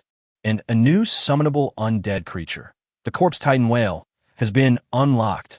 Although summoning the Corpse Titan Whale requires a whopping 10,000 health points, it's well worth it. Because the Corpse Titan Whale possesses the strength of a king. When the last Japanese person collapsed, Wang Xiaonan's tense nerves finally relaxed. She clenched her fists excitedly, as if trying to hold onto the joy of victory. Recalling the devastating losses suffered by the Dragon Kingdom's experts in the insect realm, the Japanese, like hyenas on the savannah, seized the opportunity to wreak havoc on the Dragon Kingdom's land. Those dark days are a nightmare that every Chinese person can hardly forget. And now, all of this is finally over. Wang Xiaonan was filled with emotion. She knew that all these victories were inseparable from one person, Yu Ming. Wang Xiaonan turned to look at Lu Qi, whose handsome and tall figure seemed to be gilded in the sunlight. His eyes were deep and bright, as if they could see through everything. Wang Xiaonan's eyes were filled with a daze, deeply attracted by Lu Qi's figure. All of this is thanks to him. Chapter 126, after 30 days, the final battle against the water demon. She knew that without Lu Qi, she would be dead today, the Wang family would be destroyed, and the entire Dragon Kingdom would fall completely into the hands of the Japanese villains. This feeling of gratitude was deeply imprinted in her heart. Sunlight filtered through the treetops, illuminating every corner of the battlefield. A faint smell of blood filled the air, but even more so, the air was thick with the scent of victory. Wang Ligong returned after killing several Japanese, still reeking of blood. He walked steadily to Wang Xiaonan's side, only to find her staring blankly at Lu Qi in the distance, as if the whole world had shrunk to just the two of them. Sis, why are you looking at Master like that? A bad feeling welled up in Wang Li's heart. Wang Xiaonan turned her head to look at Wang Li, a smile appearing on her face, yet tinged with nervousness. Ali, your master isn't married, is he? As expected, my sister fell for it. Upon hearing this, Wang Li looked utterly helpless. Sister, please don't worry about it. Master really isn't married, but what? Wang Xiaonan raised her eyebrows, her tone tinged with anxiety. Wang Li hesitated for a moment, but decided to tell the truth after all. Well, because Empress Wu Hai also likes Master, and from what I've observed, Master likes her too. So, let's not think about it that way. Upon hearing this, Wang Xiaonan's expression changed slightly, as if she had lost something important. She lowered her head and pondered for a moment, as if thinking about something. Wang Li stood silently to the side, knowing that this matter was beyond his control. After a long while, Wang Xiaonan finally raised her head again, looked at Lu Qi in the distance, and sighed softly. I understand. I just suddenly felt a bit emotional. Your mentor is truly outstanding. Wang Li nodded upon hearing this. Yes, Master is indeed an extraordinary person. But, sister, you can also find a good man. He tried to comfort Wang Xiaonan, because he didn't want his sister to become his teacher's wife. Wang Xiaonan gently shook her head. I don't just fall for anyone. Besides, I already have someone in mind. Her tone revealed a hint of determination and persistence. Upon hearing this, Wang Li shrugged helplessly. Then I wish you success soon. He knew that Wang Xiaonan's personality meant she wouldn't easily give up on the person she liked. At this moment, the water demon's face was ashen, like a dark cloud hanging over her head. Yuming completely ignored the existence of the water demon and slaughtered all the Fusang people. This was undoubtedly a great provocation and insult to the water demon. He, a dignified water demon, was so looked down upon by a junior. The water demon stared fiercely at Lu Qi, her disdain and mockery undisguised. He sneered sarcastically. What kind of bullshit #1 on the prodigy ranking? In the end, you're still hiding behind a woman. Without Lu Mengli, you're probably nothing. His voice was full of malice, as if he wanted to balance his inner imbalance through this method. He stared at Lu Qi with a sinister gaze and said meaningfully, in the future, when Lu Mengli is not by your side, be careful. I hope you will still be so arrogant then.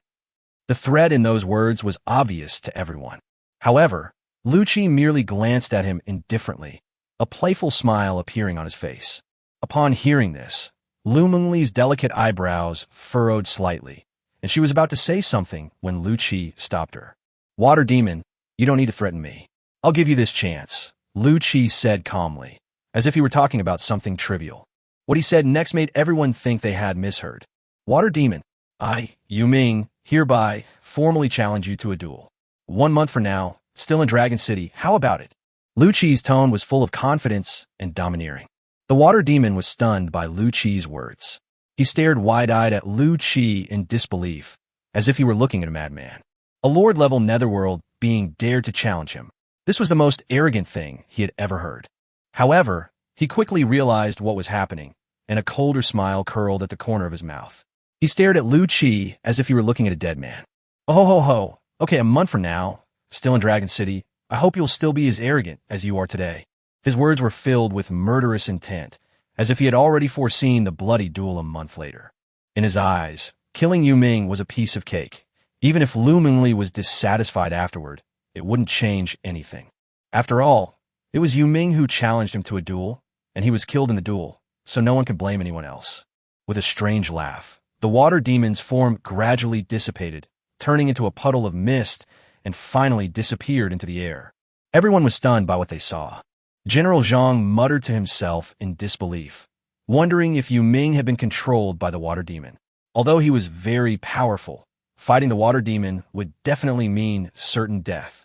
Although Wang Xiaonan was also frightened by Lu Qi's words, she looked at Lu Qi with confidence in her eyes. I believe in him. He will definitely be able to defeat the water demon in a month. Compared to the worries and doubts of others, Lu Mengli's feelings were more complex. She looked at Lu Qi deeply, a clear expression of concern on her face. Lu Qi sensed Lu Mengli's worry, so he held her hand tightly and gave her a reassuring look. He knew his decision might worry Lu Mengli, but he also knew that only he could decide his own fate. Lu Mengli took a deep breath, forcibly suppressing the unease in her heart. She understood that Lu Qi wasn't the type to make decisions easily. If he had decided to challenge the water demon, then he must be confident. So she responded to Lu Qi's firm grip, squeezing his hand even tighter. Has Lu Qi gone mad? Of course not. As for why Lu Qi stunned everyone and took the initiative to challenge the water demon, it was because a system notification had just sounded in Lu Qi's mind. That's right, the system is stirring things up again. Just now, the following message echoed in Lu Qi's mind. Ding! Congratulations, host, for activating a selectable task. Mission A. Show your strength. I am the strongest. Mission objective. Defeat the water demon. Mission deadline. 30 days. Mission reward. Ghost Ship S-Rank ability. Ability fusion, which can fuse and enhance the host's multiple abilities. Mission B. Hide your strength and conceal your power. Temporarily avoid direct confrontation and secretly develop your strength. Mission objective: avoid conflict with the water demon. Mission deadline: 30 days. Mission reward: undead enhancement device effect increased for 3 days. Chapter 1, 27 S rank ability, supernatural fusion. This time, the system actually used the S-class ability of the ghost ship to lure him.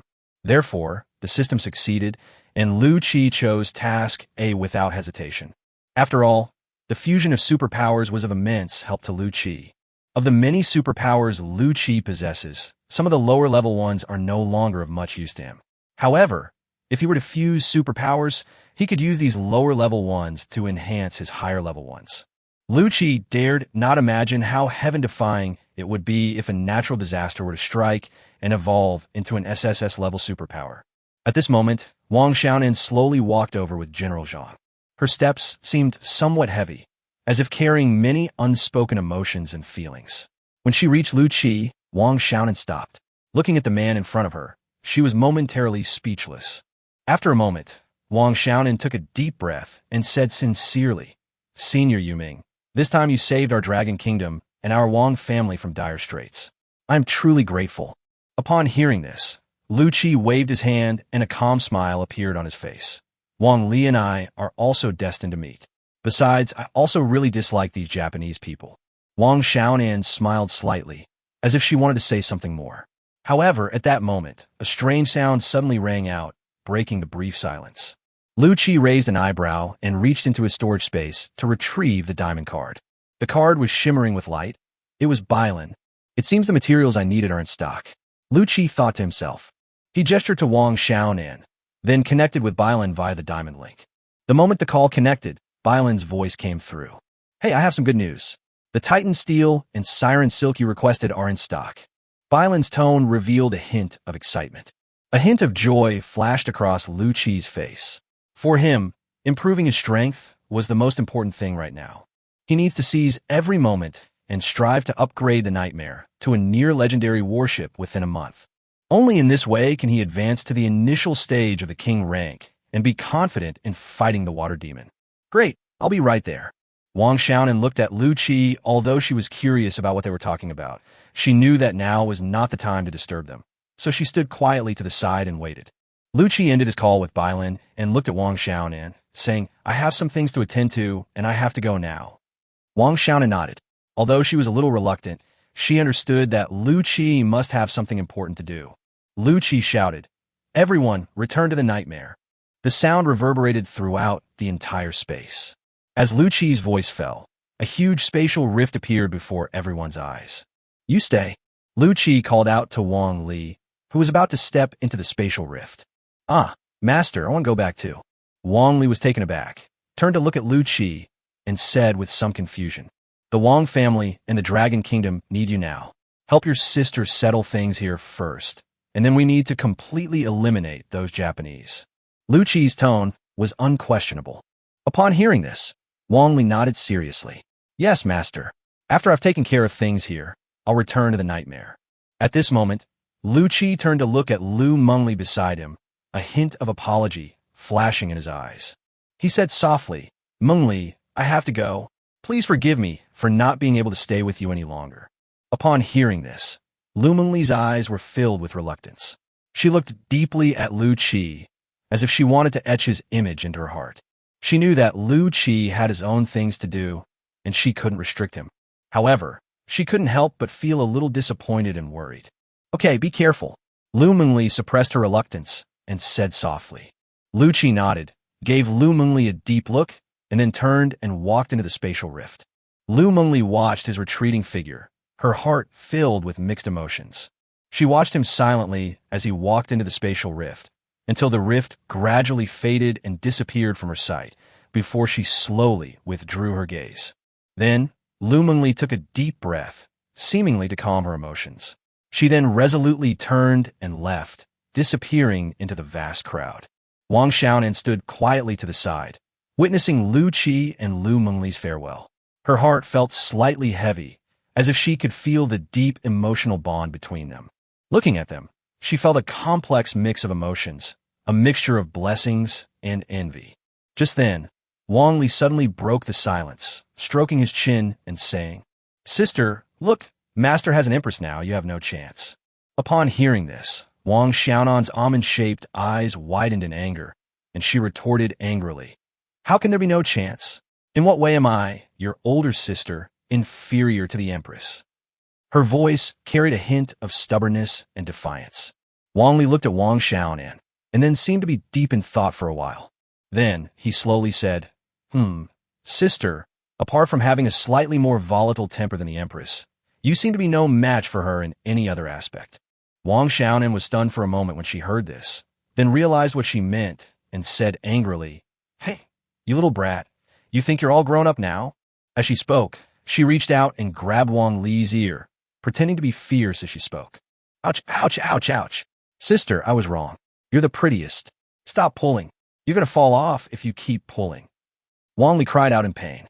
Looking at Wang Li's pleading expression, Wang Xiaonan couldn't help but feel a surge of amusement. She let go of his hand, glared at him, and said, "You're smart to know what's good for you." Wang Li touched her reddened ear and said with some grievance, "Sister, you're too cruel." Upon hearing this, Wang Xiaonan glared at him and threatened, "If you complain again, believe me, I'll show you what real ruthlessness is right now." A dangerous glint flashed in her eyes, causing Wang Li to shrink back and dare not speak again. Seeing Wang Li's embarrassed state, Wang Xiaonan couldn't help but laugh out loud, and the heaviness in her heart dissipated considerably. She gently patted Wang Li's head and laughed. All right, I won't tease you anymore. We should go," Wang Li said with some grievance. "Sister, please be gentler next time."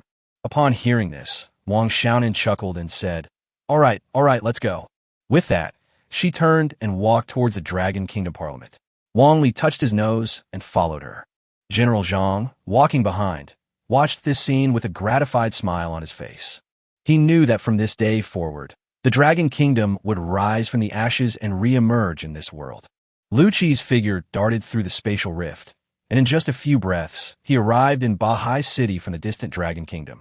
The moment his figure appeared, it caused a slight spatial fluctuation, a result of his powerful spatial abilities. Chapter 128, Summoning the Corpse Titan Whale. It would normally take several days to reach Bahai City, but with his S-level spatial ability, he completed the long journey in just a few seconds. Having S-level spatial abilities is indeed incredibly convenient. However, Lu Qi cannot open up such long-distance spatial rifts too much at the moment, and he cannot bring the nightmare along with him. Bailin was busy organizing documents when suddenly a familiar spatial fluctuation came. She looked up and saw Lu Qi's figure slowly appearing in the space. His appearance surprised Bailin slightly. After all, she knew the distance from the nightmare to here. However, she quickly suppressed her emotions because she knew that Lu Qi possessed spatial abilities. Bailin, that was very efficient. Thanks. Lu Qi smiled slightly, knowing full well how difficult it was to find the materials needed to upgrade the nightmare. Bailin covered her mouth and smiled. After you told me about these things last time, I searched the whole company for them. As soon as I found them, I immediately used my authority to get them. I know these things are very important to you. Lu Qi nodded. Yes, they're indeed very important to me. Name your price for these things. Titan steel, 300 gold per unit. Siren silk, 400 gold per unit. 100 portions of Titan steel, 50 portions of Siren silk, totaling 50,000 gold coins. Diamond cards offer a 20 discount. The Netherworld portion totals 40,000 gold coins. Good. Lu Qi nodded. The price offered by the Divine Realm Merchant Guild was fair. With a wave of his hand, 40,000 gold coins instantly moved from his storage space to Bailin's front. Soon, Bailin led Lu Qi to the warehouse of the Divine Realm Merchant Guild. The warehouse was filled with all sorts of goods, but the most eye-catching item was the pile of Titan steel. Bailin looked at the Titan steel and gave a wry smile.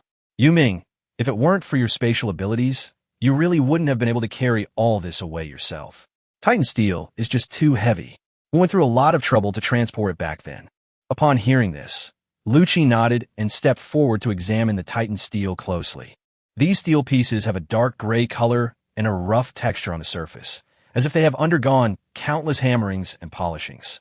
Each piece of steel is several meters long and incredibly thick, giving an impression of unparalleled solidity and weight.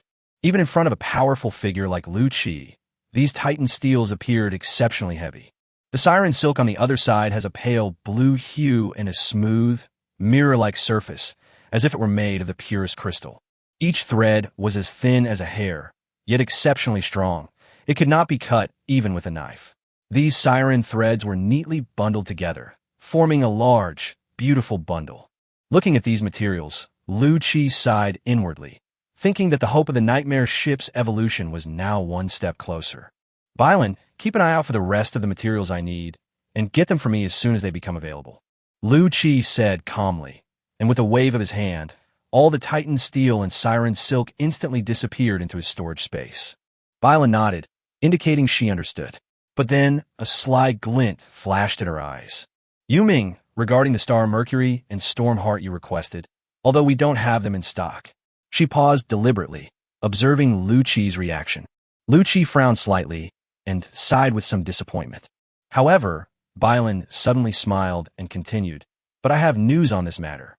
Upon hearing this, Lu Qi raised an eyebrow, instantly becoming interested. "Oh, tell me about it." Bylan leaned closer mysteriously and whispered, "Have you heard of the newly created Tower of Destiny?" Lu Qi nodded.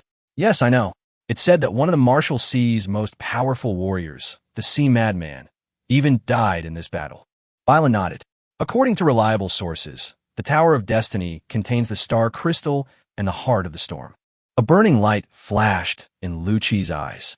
"Thanks. This information is very useful to me." "You're welcome. You're now an important client of our Divine Realm Merchant Guild," Bylan said with a smile. Star crystal and storm heart are both extremely rare materials, essential for the nightmare's evolution. If he could obtain these materials, he would be one step closer to his goal, and he knew he had to make a trip to the Tower of Destiny. After leaving the Divine Realm Merchant Guild, Lu Qi immediately used his spatial abilities to return to the nightmare.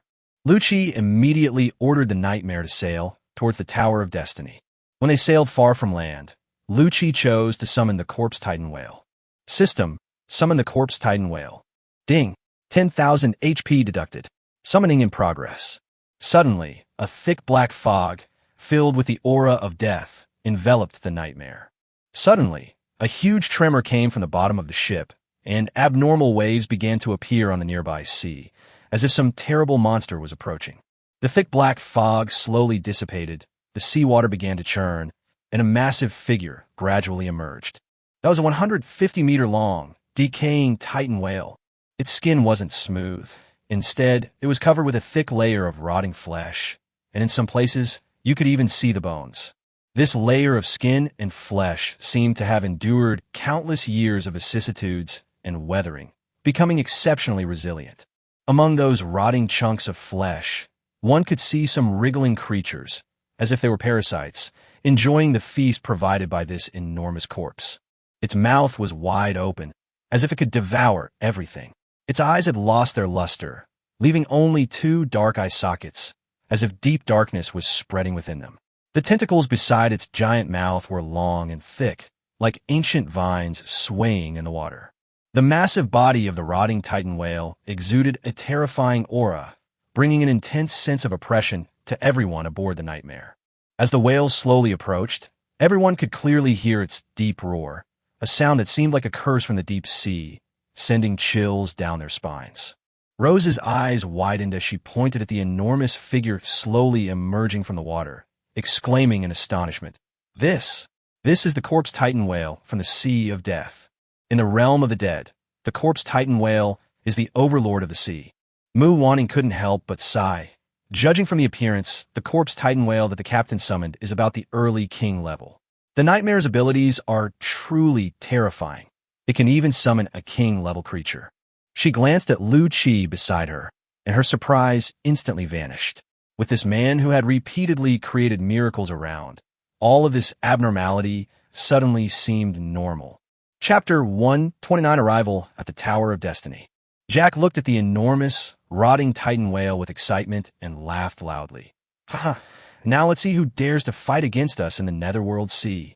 We even have a king-level sea beast. 10 carrion sharks swam slowly around the carrion Titan whale, but compared to the massive body of the carrion Titan whale, the 10-meter-long carrion sharks appeared somewhat small. Lu Qi looked at the rotting Titan whales wandering beside the nightmare, a hint of satisfaction deep in his eyes. If things continue to develop in this way, the nightmare will create a powerful naval force for him. Soon, the nightmare sailed to the waters near the Tower of Destiny. Here, the atmosphere was noticeably tense. In this sea area, two powerful fleets, the Deep Sea Alliance and the Sky Empire, are stationed. The entire sea area was filled with ships from both sides, densely packed together. The two sides were on the verge of conflict, but remained relatively restrained, and no clashes broke out. Looking around, Lu Qi could see no fewer than 1,000 ships. As the nightmare approached, the entrance to the Deep Sea Alliance fleet gradually came into view. It was a massive spatial rift, like the maw of a colossal beast tearing through space, leading to the unknown secret realm of the Tower of Destiny. Lu Mengli had already spoken with the fleet commander here, so the nightmare smoothly passed through the Deep Sea Alliance's entrance. The nightmare slowly entered the spatial rift, and the surrounding scenery began to change rapidly, as if traversing endless time and space. After the ship stabilized, the group had arrived in another dimension. Looking around, Lu Qi saw the Tower of Destiny towering high in front of him, like a giant tower reaching to the sky, exuding a mysterious and powerful aura.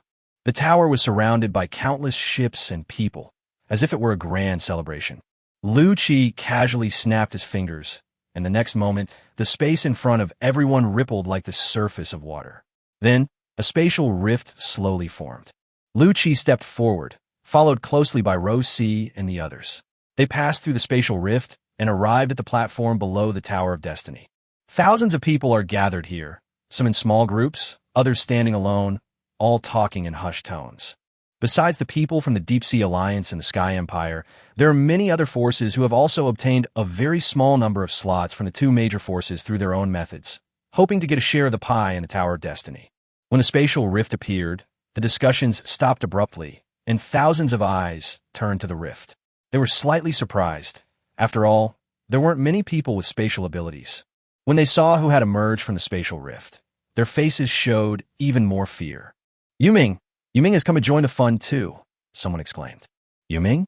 The Yuming who killed the rear admiral of the Sky Empire's navy? He's an S-class wanted criminal of the Sky Empire. He's really bold. There's an entire Sky Empire fleet outside, another person said in surprise. You're unaware of this, aren't you? The relationship between the Netherworld and the Martial Sea Empress of the Deep Sea Alliance is quite special, and the Deep Sea Alliance's fleet is also stationed here. The Sky Empire wouldn't dare to make a move here, someone nearby explained. It's not just because of Empress Wu Hai. Yuming's strength is also incredibly powerful. A few days ago, Yuming killed 2 Japanese king-level experts with ease. His strength is currently terrifying. Another person added, I see. Speaking of which, the Netherworld's growth rate is truly terrifying. The man lowered his voice mysteriously, looked around, and slowly said, I have specifically looked into Yuming. How long do you think it took him to evolve from an elite level to his current strength, which is comparable to a king level? The person next to him asked curiously, How long? The man paused briefly, as if to leave everyone in suspense, then held up one finger and said softly, Less than a year. Hiss. A collective gasp filled the air as everyone stared at Lu Qi in shock, as if they were getting to know this legendary figure all over again. They had only heard of Yoming's great name before, but seeing him in person now, they truly felt the terrifying aura emanating from him. To have grown to such a terrifying level in just 1 year, Yoming's talent and potential are truly terrifying, someone exclaimed. Yes, no wonder he won the favor of Empress Wu Hai. His strength and talent are truly amazing, another person echoed. If this child doesn't die young, he might very well become the 3rd god-level powerhouse on our planet, another person boldly predicted. All eyes were on Lu Qi, as if they saw a future legend in him. As soon as Lu Qi stood still, he caused quite a commotion. From the crowd of Deep Sea Alliance members, a vice admiral in Deep Sea Alliance uniform, surrounded by dozens of naval soldiers, walked steadily forward. He was tall, with sharp eyes and an imposing presence. He was Guo Champeng, the fleet commander stationed here on behalf of the Deep Sea Alliance.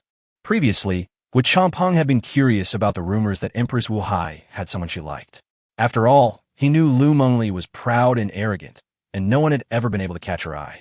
While Lu Mingli's formidable strength and exceptional talent certainly played a part, it was even more due to her own vision and character. Although he and Lu Mingli were both at the mid-level king rank, he knew in his heart that he was far from being Lu Mingli's match. After all, Lu Mingli had once fought to a draw with the pirate King Noah, who was at the peak of the king rank. A phone call from Lu Mingli a couple of days ago made him start taking the rumors seriously. Over the phone, Lu Mingli's tone was anxious and firm, urging him to ensure Lu Qi's safety at all costs. He could tell from her tone that her worry and determination were genuine. In the Deep Sea Alliance, the 7 warlords of the sea hold the highest status. Lu Mingli's strength and status are both higher than Guo Qingpeng's. Lu Mingli holds the rank of Grand General of the Deep Sea Alliance. So, at this moment, he looked at the young man in front of him with great curiosity. Guo Qingpeng walked up to Lu Qi, looked him up and down, then extended his hand and said, "Hello, I am Guo Qingpeng, the fleet commander of the Deep Sea Alliance." Lu Qi looked at him, his eyes full of calm and composure. He extended his hand and gently shook hands with Guo Qingpeng, saying, "Hello, Commander Guo. I am Yuming." Guo Qingpeng smiled slightly and said, "I have long heard your great name, and seeing you today, I can confirm that your reputation is well-deserved." He couldn't help but admire inwardly that this young man was not only powerful, but also had an extraordinary demeanor. Lu Qi said neither humbly nor arrogantly, "Commander Guo is too kind. Please trouble Commander Guo to send someone to introduce the Tower of Destiny to me. I am ready to enter and give it a try." Chapter 130, The Ultimate Reward of the Tower of Destiny. Guo Qingpeng laughed and said, "That's easy. Shall Li, give Brother Yuming a detailed introduction to the Tower of Destiny, and then help him arrange a place." He spoke casually, but a hint of admiration flashed in his eyes. After all, young people with courage and ability like Lu Qi are rare. Yes. Shao Li immediately stood at attention and stepped forward, but then looked troubled. "Commander, the 50 slots for this Tower of Destiny opening have already been allocated," he said somewhat hesitantly. After all, the number of places in the Tower of Destiny is limited, and each one is selected through a rigorous process. Guo Qingpeng's face darkened, and he shouted, "So what if the assignments are done? We can just find some excuse to squeeze one person out." He spoke with an air of superiority, as if this matter were a piece of cake for him. After all, he was the commander of this fleet, and in this sea area, his word was law. Shao Li stood at attention and replied, "Yes." He then began to explain the Tower of Destiny to Lu Qi in detail. The Tower of Destiny opens every 10 days, and today is its opening day. Each time it opens, it can accommodate 100 people. After coordination by Apollo, the leader of the legendary mercenary group, the Deep Sea Alliance, and the Sky Empire, each allocated 50 slots. The Tower of Destiny only allows those with strength below the king rank to enter, and the strength of those who enter is suppressed to the elite level. The Tower of Destiny has 10 floors. You will receive a reward for each floor you clear. The rewards for each level are more valuable, but each level is also more difficult to pass. Everyone who enters the Tower of Destiny will generate a Destiny token in their hand. After crushing the Destiny token, they can exit the Tower of Destiny. After listening to Shao Li's explanation, Lu Qi nodded, indicating that he understood the rules of the Tower of Destiny. At this moment, Guo Qingpeng walked over and solemnly instructed, "Brother Yuming, the Tower of Destiny is extremely dangerous, so don't be careless. If you encounter any situation beyond your control, remember to crush the token. Saving your life is the most important thing." Lu Qi smiled slightly and said to Guo Qingpeng, "Okay, I understand. Thank you for reminding me, Commander Guo." His voice conveyed confidence and composure, showing no fear of the challenges ahead. Guo Qingpeng looked at Lu Qi, a hint of admiration flashing in his eyes. He laughed loudly. "Haha, Brother Yuming, since you possess the Empress's Ice Soul Sword, you're now considered a member of our Deep Sea Alliance. This time, when you enter the Tower of Destiny, you must make us proud." As he said this, he turned to look in the direction of the Sky Empire's crowd, let out a cold snort, and his eyes were full of resentment. He continued, "Right now, the highest level our Deep Sea Alliance members have reached is the 5th level, while the Sky Empire members have already reached the 6th level. This is practically a slap in the face to our Deep Sea Alliance. If it weren't for the fact that those above the king rank aren't allowed in, I'd like to go in myself and prove them wrong." Lu Qi looked at Guo Qingpeng and said earnestly, "Don't worry, Commander Guo, I will do my best." Guo Changpeng looked at Lu Qi with a relieved smile. He patted Lu Qi on the shoulder and said loudly, "Huh, with you here, I'm relieved. I'm waiting to hear your good news." After saying that, he turned to look at Xiao Li and said, "Xiao Li, you just stay with Brother Yuming. Help him with whatever he needs." Xiao Li immediately stood at attention and answered loudly, "Yes." Then, Lu Qi arrived at the gate of the Tower of Destiny. Above the gate, a huge projection appeared before his eyes. On the projection, the rewards for clearing each level were listed one by one. The reward for clearing the 6th level was the Heart of Storms, while the reward for clearing the 7th level was Star Mercury. Lu Qi took a deep breath, his gaze fixed firmly on the projection. He knew that he would have to pass at least the 7th level to obtain the Heart of Storms and Star Mercury. These treasures were of paramount importance to him, and he was determined to get them. Just then, Mu Wanting, who was standing next to her, suddenly exclaimed and pointed to the 10th level reward on the projection. "Captain, look, the reward for the 10th level is actually a divine crystal." Lu Qi was startled upon hearing this and immediately looked at the information on the 10th floor. The sign read, Level 10, 0 players cleared, reward, Illusionary God Crystal. Remaining Illusionary God Crystals, 1. Magic God Crystal. Lu Qi exclaimed in surprise. He never expected that the ultimate reward of the Tower of Destiny would be the Illusionary God Crystal. This extremely rare treasure is one of the most precious treasures known on Blue Star. It is said that the Illusionary God Crystal originated from ancient stars and contains the primordial power of the universe. Using the Illusionary God Crystal can temper both the body and the spirit, and its effects are the best among all known treasures on Earth. Using even a tiny fragment of the Illusionary God Crystal can instantly transform an ordinary person into a peerless genius. Moreover, there are 2 living examples right before our eyes. Both of Blue Star's God-level powerhouses were able to cross the King-level chasm and enter the God-level realm only after using fragments of the Illusion God Crystal. What they initially obtained was merely a small fragment of the Illusionary God Crystal.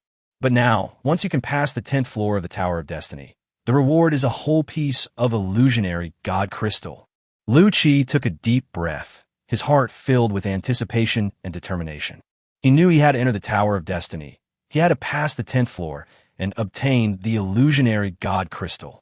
No wonder the Deep Sea Alliance and the Sky Empire fought a great war when the Tower of Destiny was first discovered, and even the Sea Madman died in the battle. It turns out that the Tower of Destiny can actually yield Illusionary God Crystals. Lu Qi muttered to himself as he looked at the projection. Illusionary God Crystal? Heh, don't be silly, no one can possibly get it. Hearing Lu Qi and Mu Wanting's conversation, someone next to them scoffed, their tone full of denial and disdain. Rose frowned slightly and said calmly, "Just because you can't get it doesn't mean our captain can't." Her voice was soft, but it was full of unwavering confidence in Lu Qi. The man sneered, turning to look at Rose C and Lu Qi with a disdainful expression. "Ha! Do you know how difficult it is inside? Entering the Tower of Destiny, your strength is suppressed to the elite level, and the monsters inside."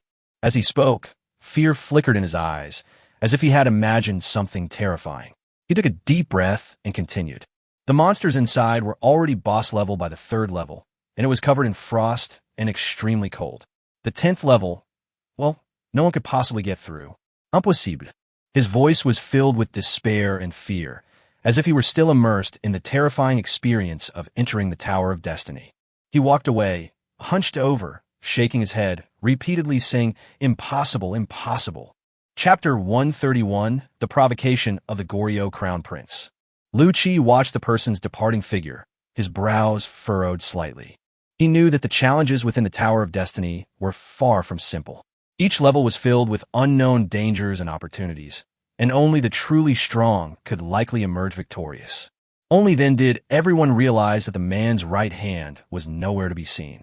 This scene sent a chill down everyone's spine. They knew that the person had once entered the Tower of Destiny, but had obviously failed to pass through and had even paid a heavy price. Rousey looked at Lu Qi, a hint of worry flashing in her eyes. She knew that Lu Qi would face a challenge more difficult than anyone else's, but she also knew that Lu Qi possessed extraordinary strength and wisdom, and that he would surely be able to create miracles in the Tower of Destiny. Just then, A group of people rushed towards Lu Qi, their faces filled with anger and shouting loudly, attracting the attention of those around them. To be precise, these people were looking for Xiao Li, who was behind Lu Qi. Kim Soo-hyun squinted, his face full of anger, and asked, "Major Li, why did you take away one of our Goryo spots? The soldiers we sent were the best." His tone was full of dissatisfaction and questioning, accusing Xiao Li of making an unfair decision. Kim Soo-hyun is the crown prince of Goryo. He led his team to the Tower of Destiny and managed to secure 3 spots. He was hoping that the Goryo warriors would make a name for themselves in the Tower of Destiny. However, before the event even started, he was suddenly notified that 1 spot had been reduced. This infuriated him, and he immediately went to confront Major Li. Xiao Li explained with a headache, "Well, the number of spots is indeed limited, and we made this decision after careful consideration." He knew that cutting any one spot would upset them, but he had no choice. After all, the number of spots was limited, and some trade-offs had to be made. Kim Soo-hyun, however, was not buying it. He angrily retorted, "Consideration? That sounds so nice, but all we have is some bastard who came and squeezed out her spot. I'd like to see who's so bold as to compete with our great Goryo empire."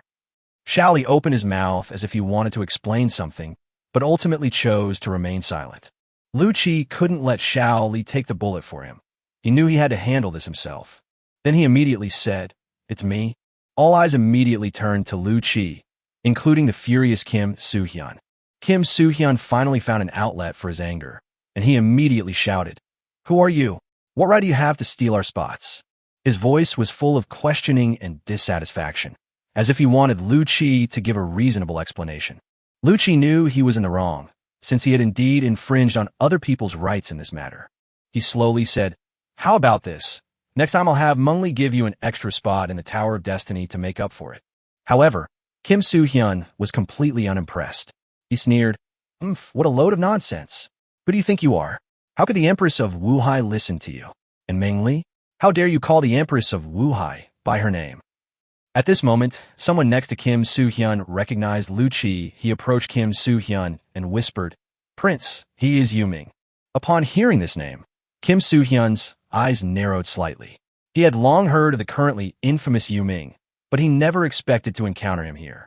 However, Kim Soo-hyun then remembered that it was rumored Lu Mengli was in love with Yuming. He instantly became even more furious and jealous. He always believed that a woman as outstanding as Lu Mengli should be the crown princess of his great Goryo empire, and only he was worthy of such a remarkable woman as Lu Mengli. But this Yuming actually competed with him for Lu Mengli, which was truly unforgivable. Thinking of this, Kim Soo-hyun said sarcastically, "Oh, I thought it was someone else, but it turns out to be the famous Yuming."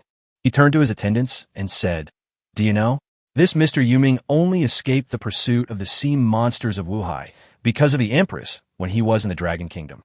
His tone was full of sarcasm and mockery. The attendants chimed in sarcastically, "Well, there's nothing we can do. Lord Yuming is indeed handsome. It's quite impressive that he managed to bewitch Empress Wuhai with that. It seems he begged the Empress for this spot in the Tower of Destiny. Even in the age of exploration, there are still gigolos," another follower scoffed. Then, Kim Soo-hyun and the others started laughing. Hearing these mocking and provocative words, Jack instantly drew his knife, stepped forward, and angrily shouted, "What did you say?" Rose reacted quickly, releasing the safety of her Barrett sniper rifle and pointing it at Kim Soo-hyun. Her eyes were firm and cold. She would pull the trigger without hesitation once Lu Qi gave the order. The atmosphere between the two sides instantly became tense, as if a conflict could break out at any moment. Hearing Kim Soo-hyun and the others' mockery, Lu Qi's lips curled into a strange smile. He has a strong sense of right and wrong, but that doesn't mean he's a good person. If conflict weren't prohibited here, he would have already killed Kim Soo-hyun. However, even if he couldn't take action, he wouldn't let these people off easily.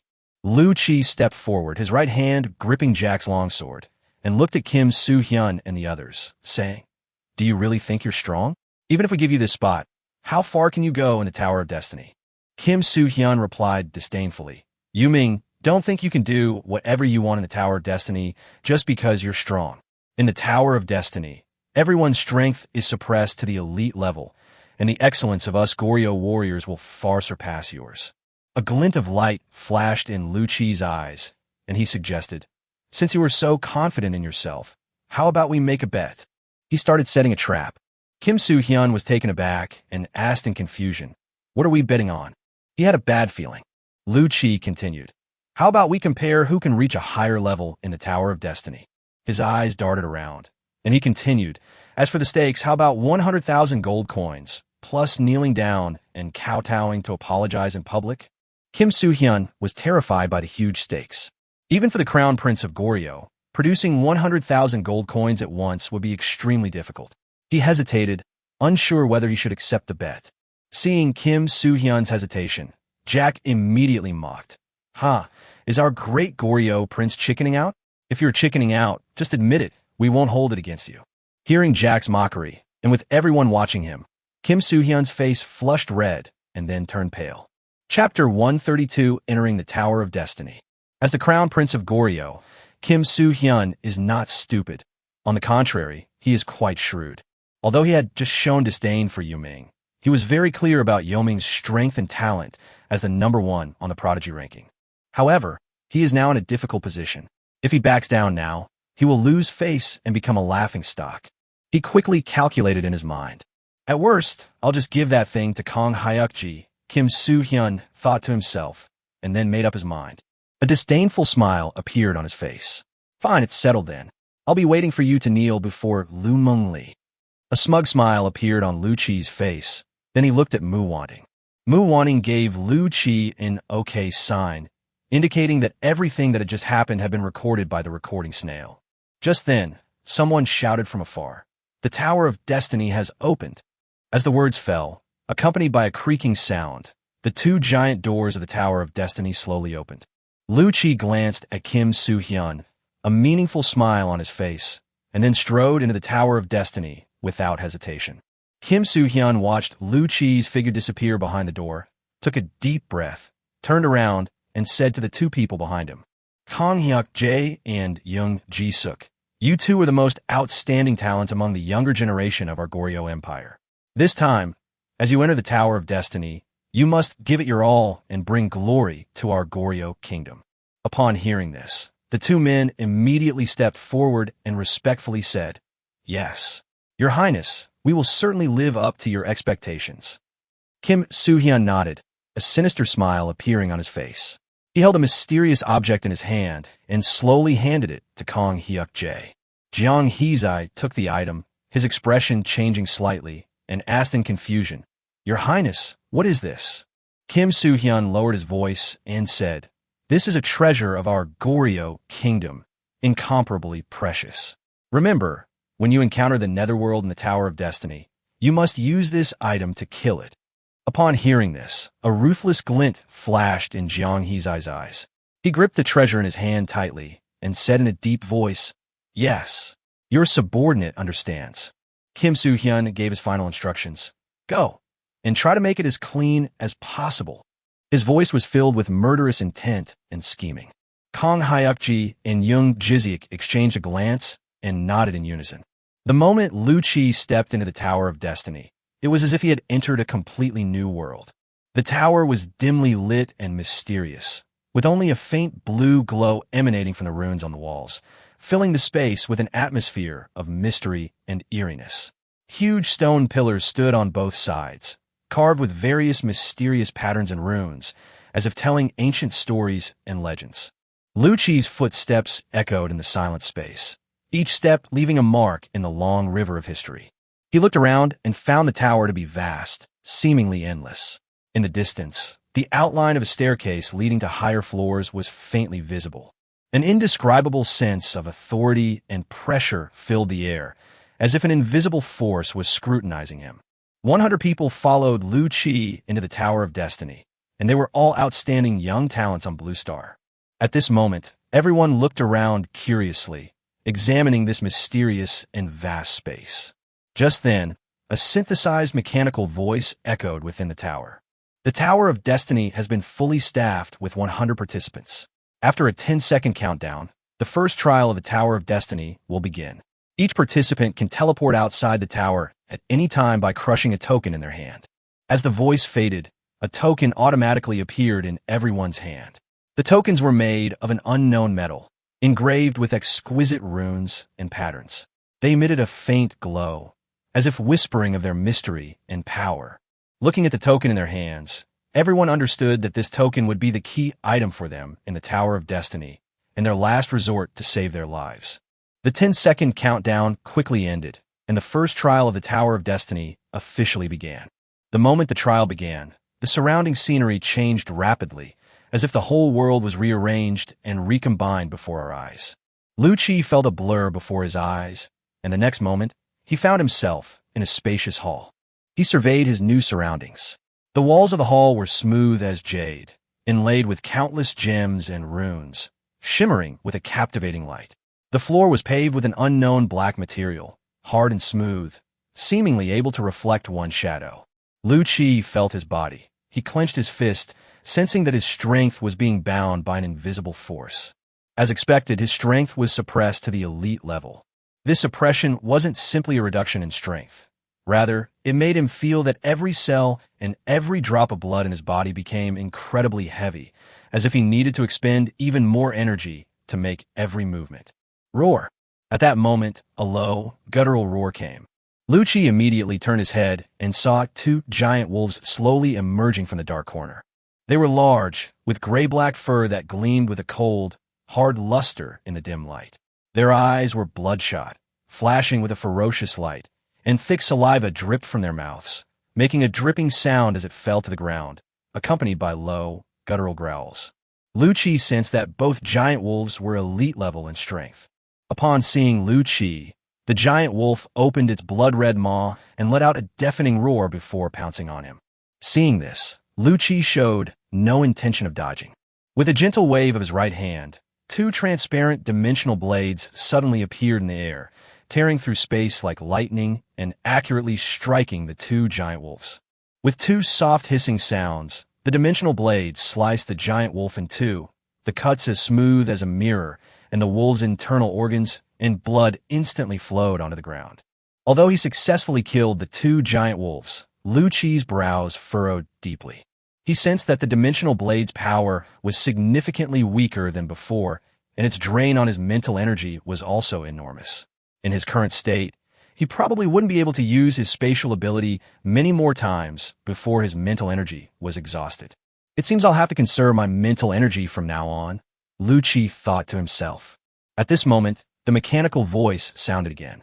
The trialer, Netherworld, upon passing the first trial, will be rewarded with the qualification to enter the second level of the Tower of Destiny. As the mechanical sound resumed, a staircase appeared before Lu Qi, as if inviting him to continue climbing. Chapter 133, Kong Hyukji's Ambush. Lu Qi looked at the staircase, his expression turning serious. He hadn't expected that the first floor was just a qualification screening floor, with no reward for passing it. It's important to know that Lu Qi's strength was just suppressed to the elite level, and the monsters on the first floor were two elite-level giant wolves. I'm afraid some people won't be able to pass the first hurdle. Lu Qi stopped thinking about it and went up the stairs to the second floor of the Tower of Destiny. As he stepped onto the last step, the scene before him instantly changed, as if he had passed through a portal. He found himself in a world of fire, surrounded by raging flames, with waves of heat hitting him as if to engulf him. The world on the second floor is completely different from that on the first floor. It is like an ocean of flames.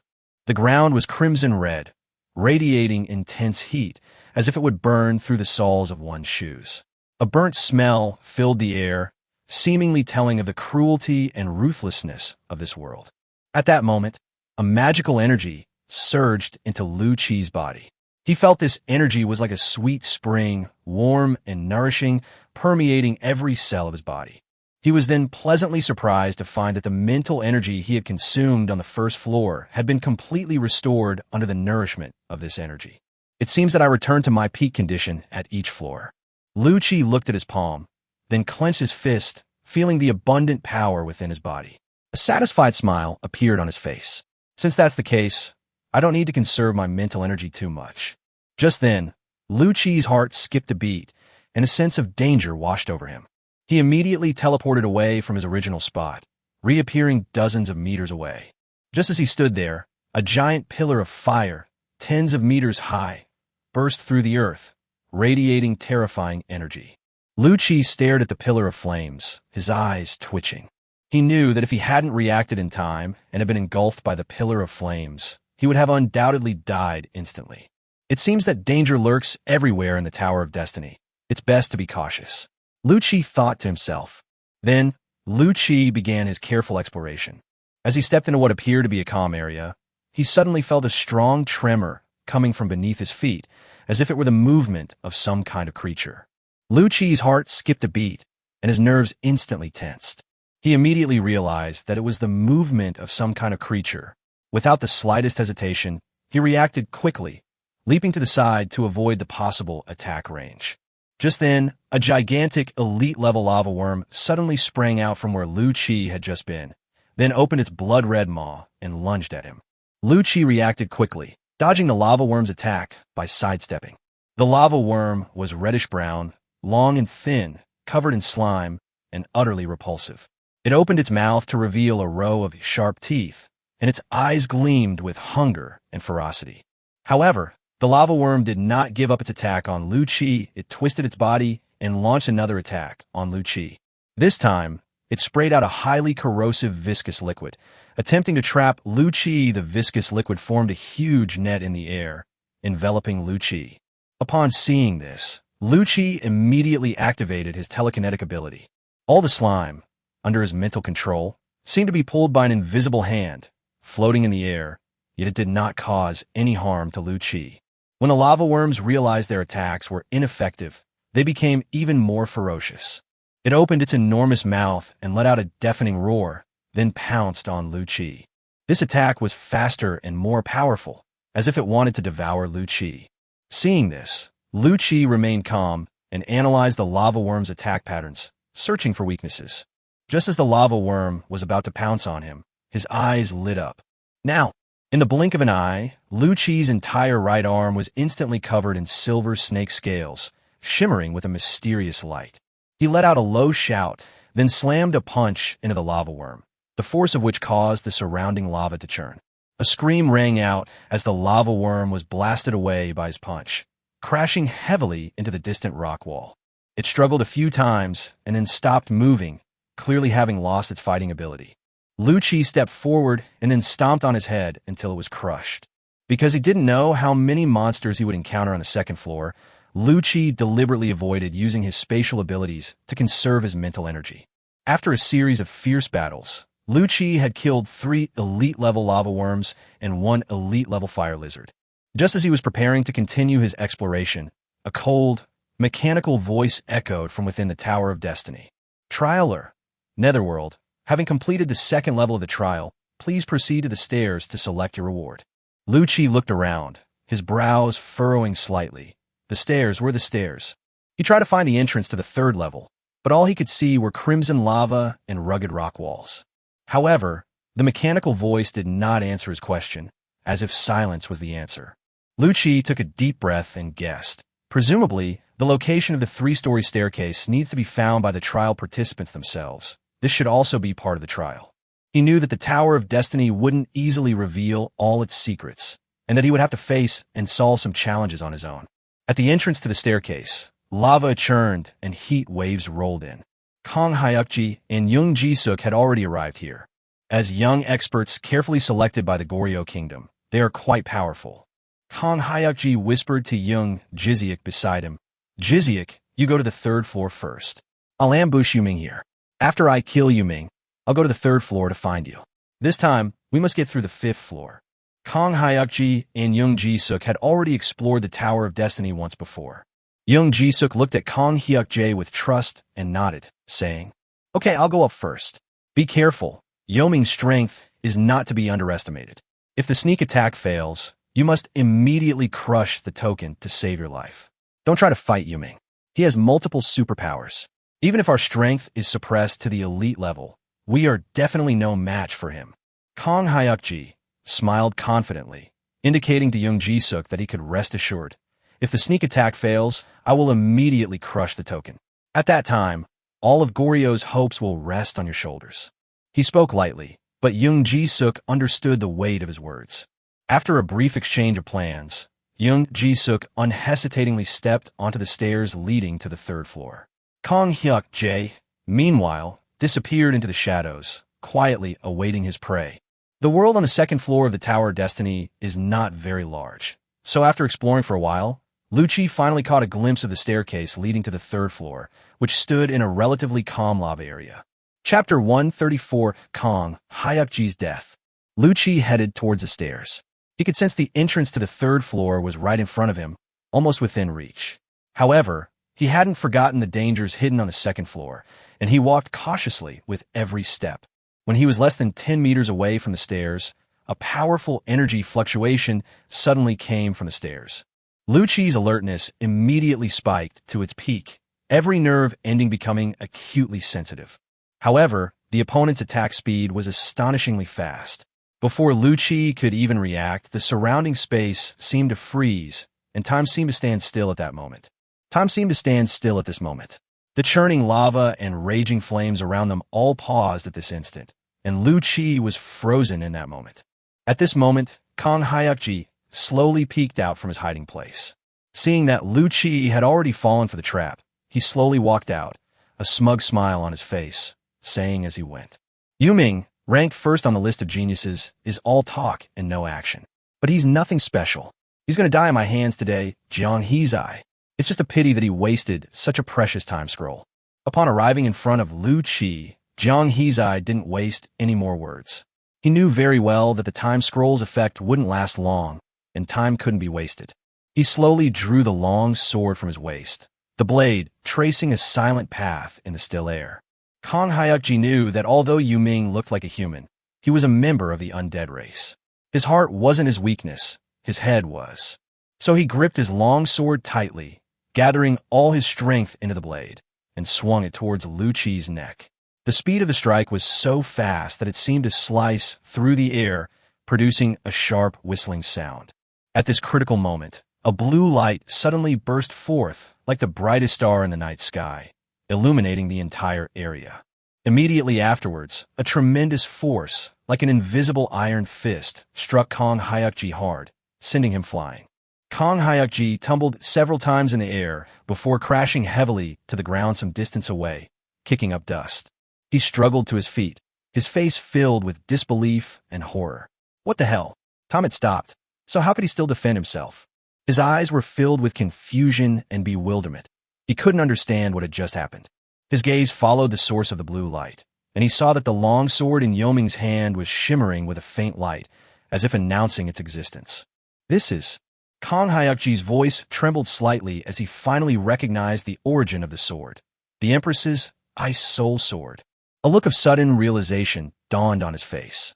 It turned out that the Ice Soul Sword actually possessed an automatically triggered ability to protect its master, capable of shielding him from attacks at crucial moments. Kang Hyuk-jae's face turned ferocious, and he roared defiantly, "I don't believe that a sword can protect you many times." He did not give up the attack, but instead swung his long sword again, slashing fiercely at Lucci's neck.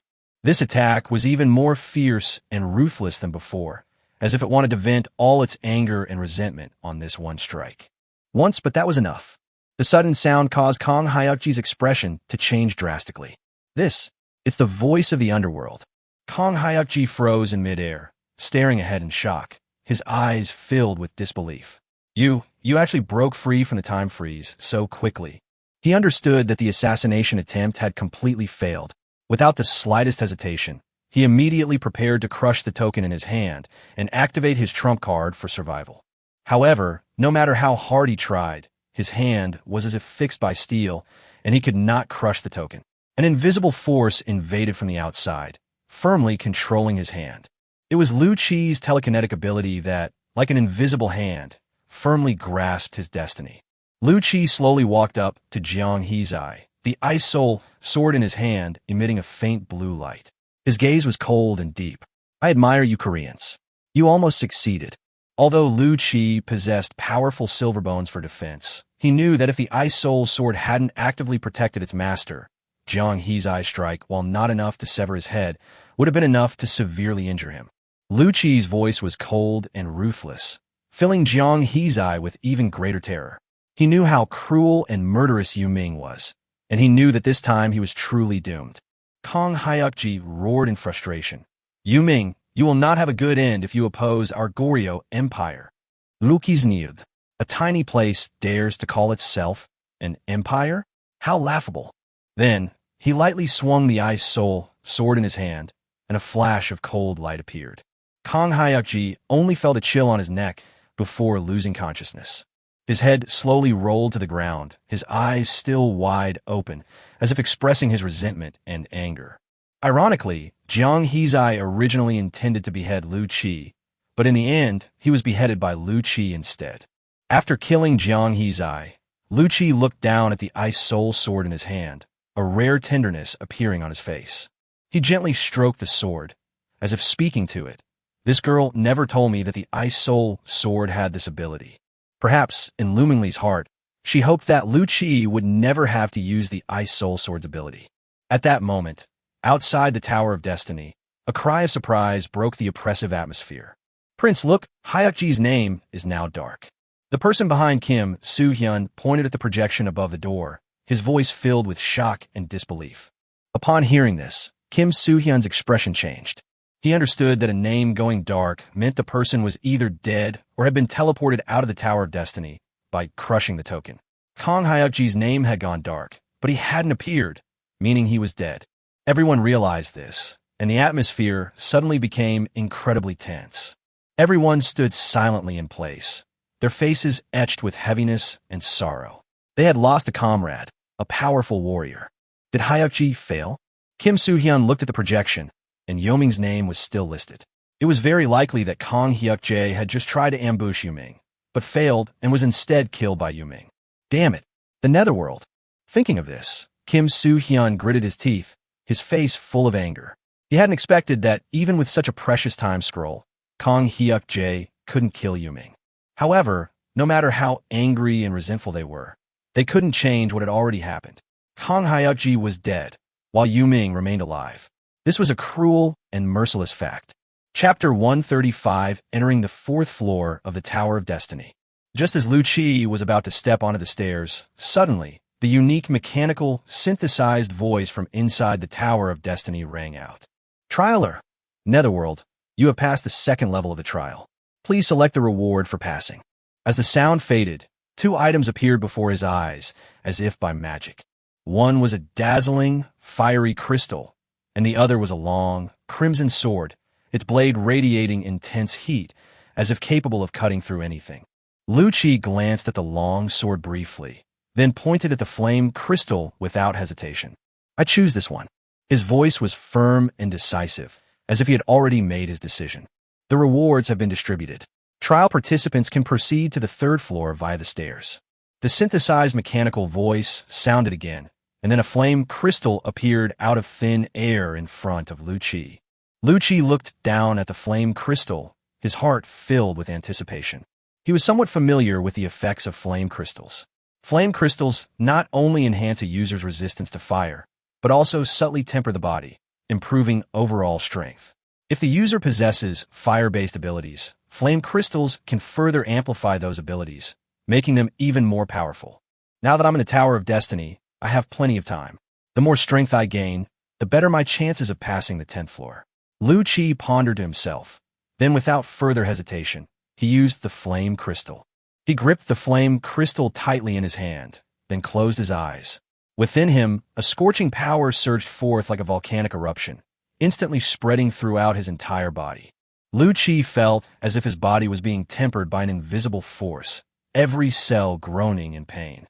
However, he understood that this pain was temporary, and only through tempering could he become stronger.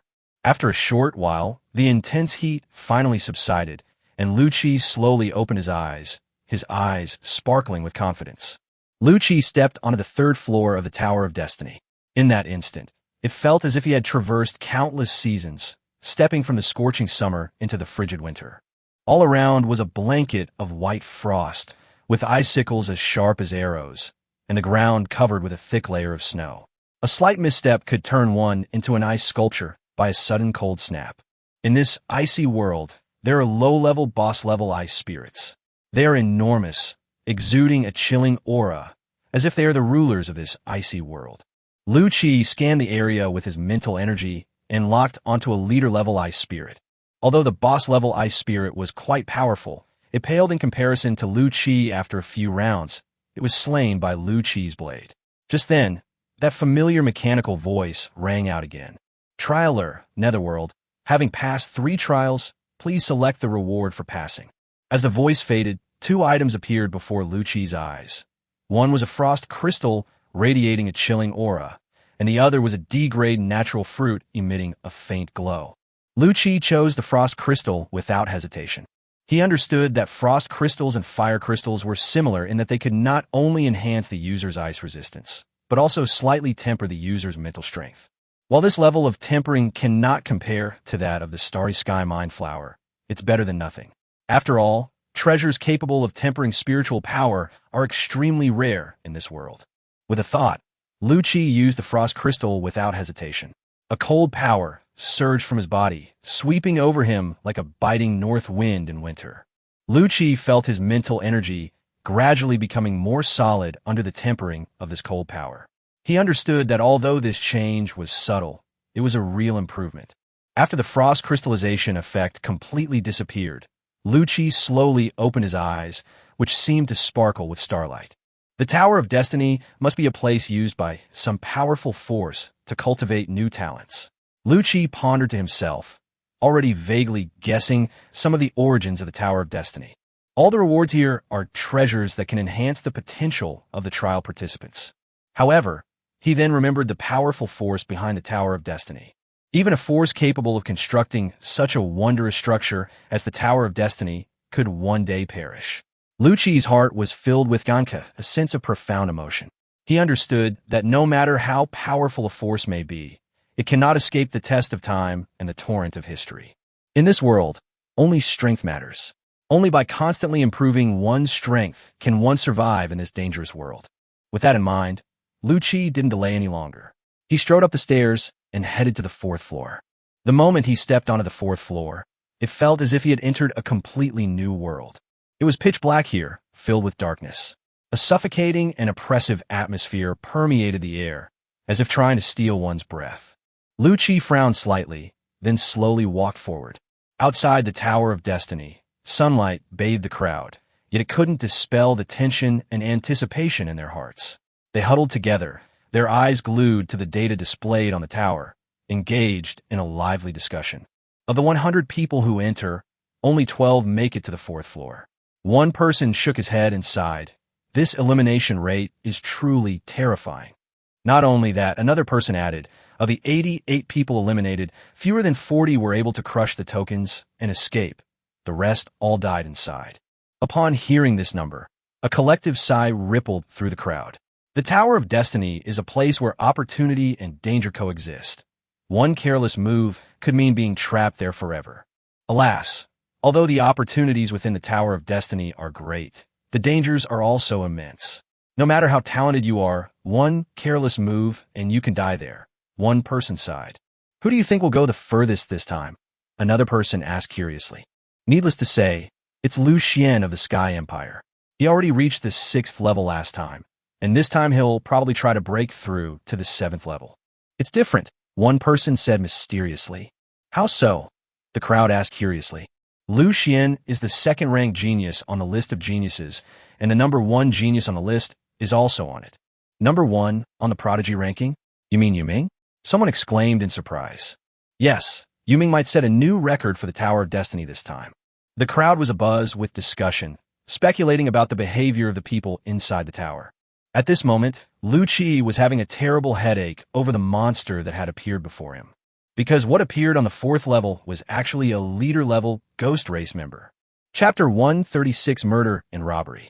Lu Qi's normal attacks and spatial abilities were all ineffective against the ghost race in front of him. Conversely, every attack from the Ghost Clan was real. Every time it touched Lu Qi, he felt a tangible pain. That cold, profound, and irresistible power seemed to penetrate from another dimension, ignoring all of Lu Qi's defenses.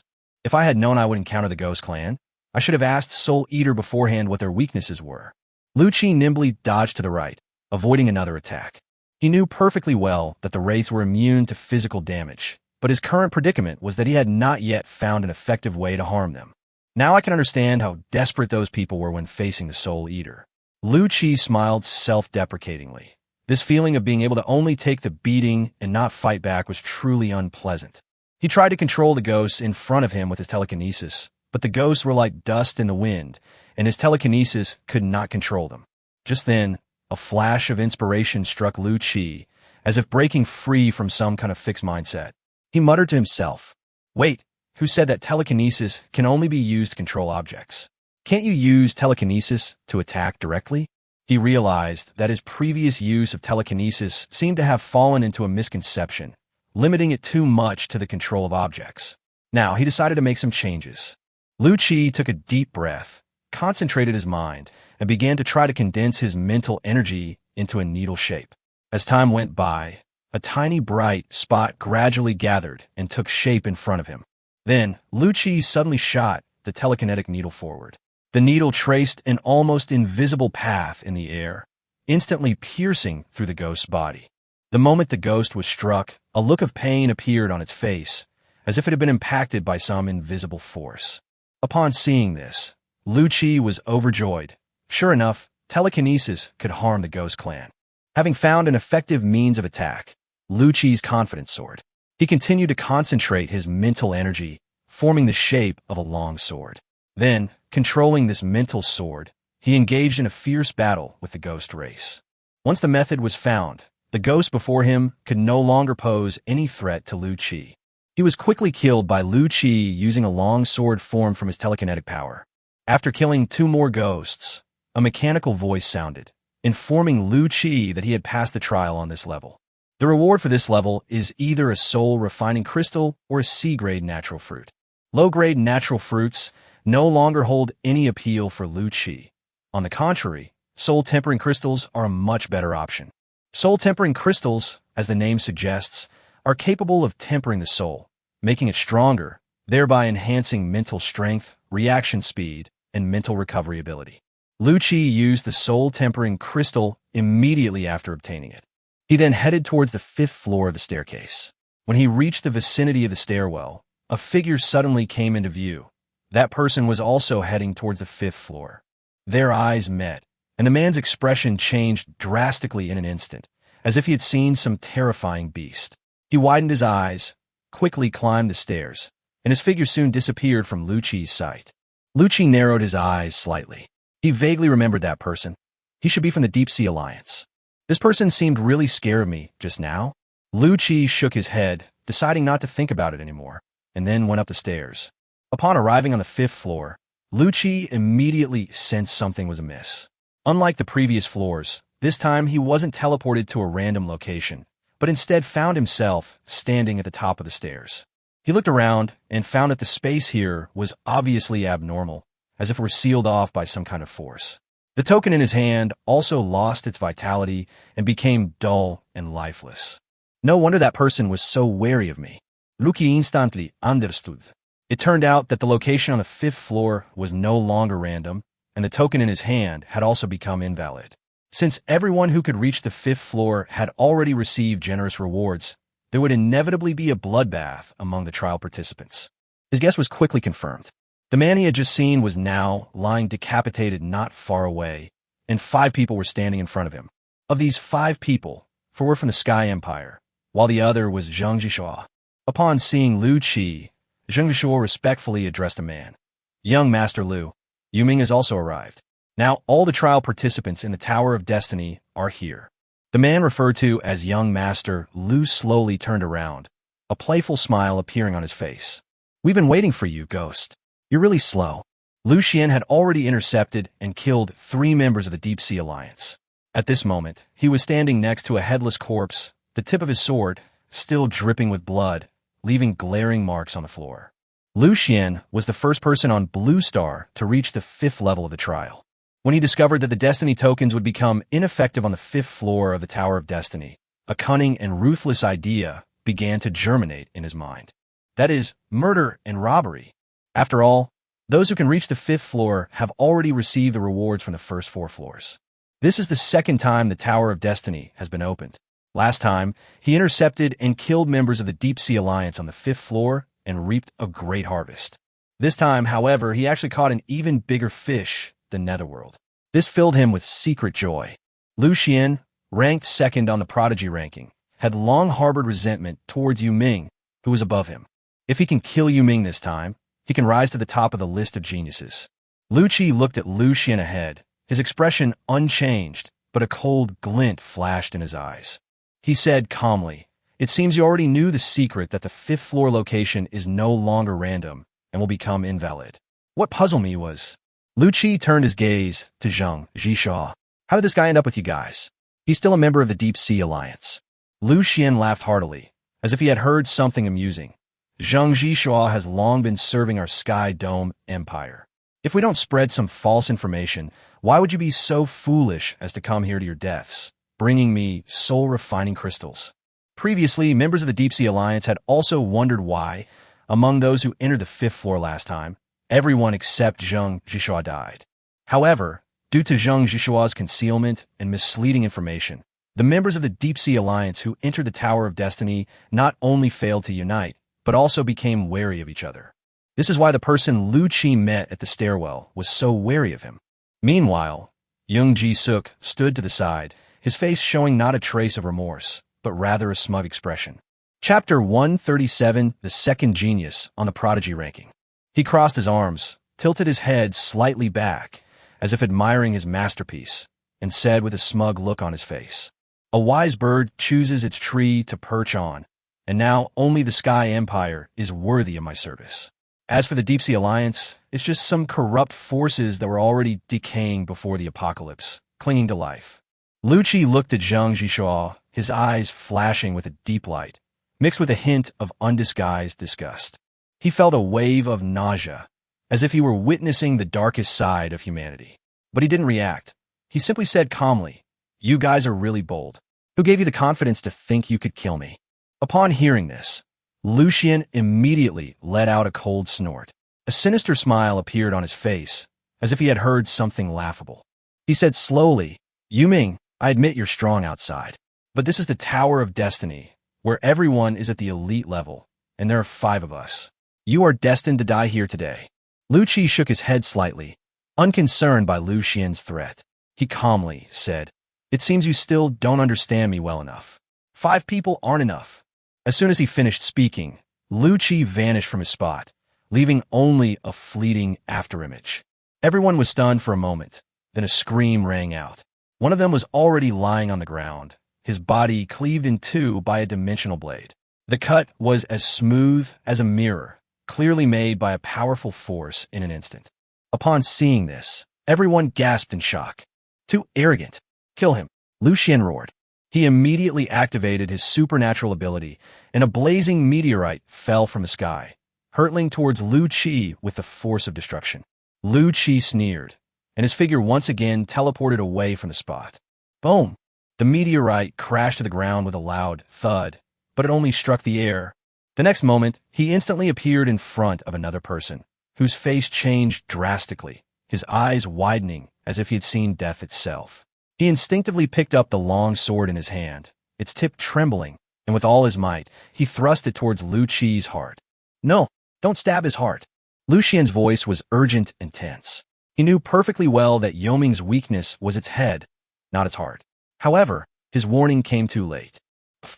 The long sword pierced through Lu Qi's chest in an instant, and blood splattered out, staining the surrounding air red. However, Lu Qi's face remained expressionless, as if all of this was within his expectations. His eyes flashed with a cold light, like frost from the deepest hell. Just then, an even colder flash of light appeared, and the ice soul sword seemed to descend from the sky, instantly slicing through the man's throat. The man's eyes immediately lost their light. His life force rapidly dissipated, and he collapsed to the ground, motionless. Lu Qi slowly pulled the long sword out of his chest. Blood flowed down the blade, staining his palms red. He glanced at the person lying on the ground, a disdainful smile appearing on his face. "Is this your strength? You're far too weak." Lu Xian's face was terribly grim. He frowned deeply, his heart filled with anger and resentment. He never expected that Yu Ming would so easily kill two of his subordinates at the very start of the battle, which filled him with immense shame and rage. He gritted his teeth, clasped his hands together, and a blinding light burst forth from his palms. Then the meteorite he summoned slowly stretched out its arms and legs, transforming into a 3-meter-tall, boss-level Hellfire giant. This is Lu Xian's S-level superpower, Hellfire.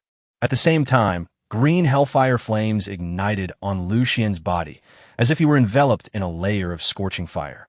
His eyes flashed with a cold light, as if he wanted to burn all his enemies to ashes. His Netherworld Elite level strength can't support him, releasing his spatial abilities more than a few times. Everyone, attack together and kill him here, Lu Xian shouted. Immediately, the Hellfire roared as it attacked Lu Qi, its two fists slamming together with a deafening roar. At the same time, Zhang Zhishua and another person also launched a simultaneous attack on Lu Qi. Lu Xian was right. With Lu Qi's current elite-level strength, he indeed couldn't support Lu Qi releasing his spatial abilities more than a few times. However, even without using spatial abilities, Lu Qi could still crush them. Crunch, crunch. A strange sound rang out in the air, and Lu Qi's right arm was slowly covered with a layer of hard diamonds. He moved nimbly, narrowly dodging a powerful punch from Hellfire. The intense flames burning Hellfire scorched Lu Qi's clothes black, and even his hair began to catch fire. However, despite the perilous situation, there was not a trace of fear in Lu Qi's eyes. His heart began to pound violently, as if it were about to leap out of his chest. This feeling reminded him of the days when he walked on the edge of a knife, and the thrill and tension made him feel incredibly excited. In Lu Qi's eyes, time seemed to slow down. He clearly saw Zhang Zhishua's long sword slashing down, and another person attacking him. He raised his right arm to block Zhang Zhishua's attack, while simultaneously throwing the Ice Soul sword out with his left hand. The Ice Soul sword drew a graceful arc in the air, instantly piercing through the other person's chest. The man looked down in disbelief at the Ice Soul sword piercing his body, as if he were seeing the face of death. His body slowly fell to the ground, and there was no more movement. Upon seeing this, Zhang Zhishua's face revealed a ferocious smile. He roared, "Yu Ming, you're too arrogant.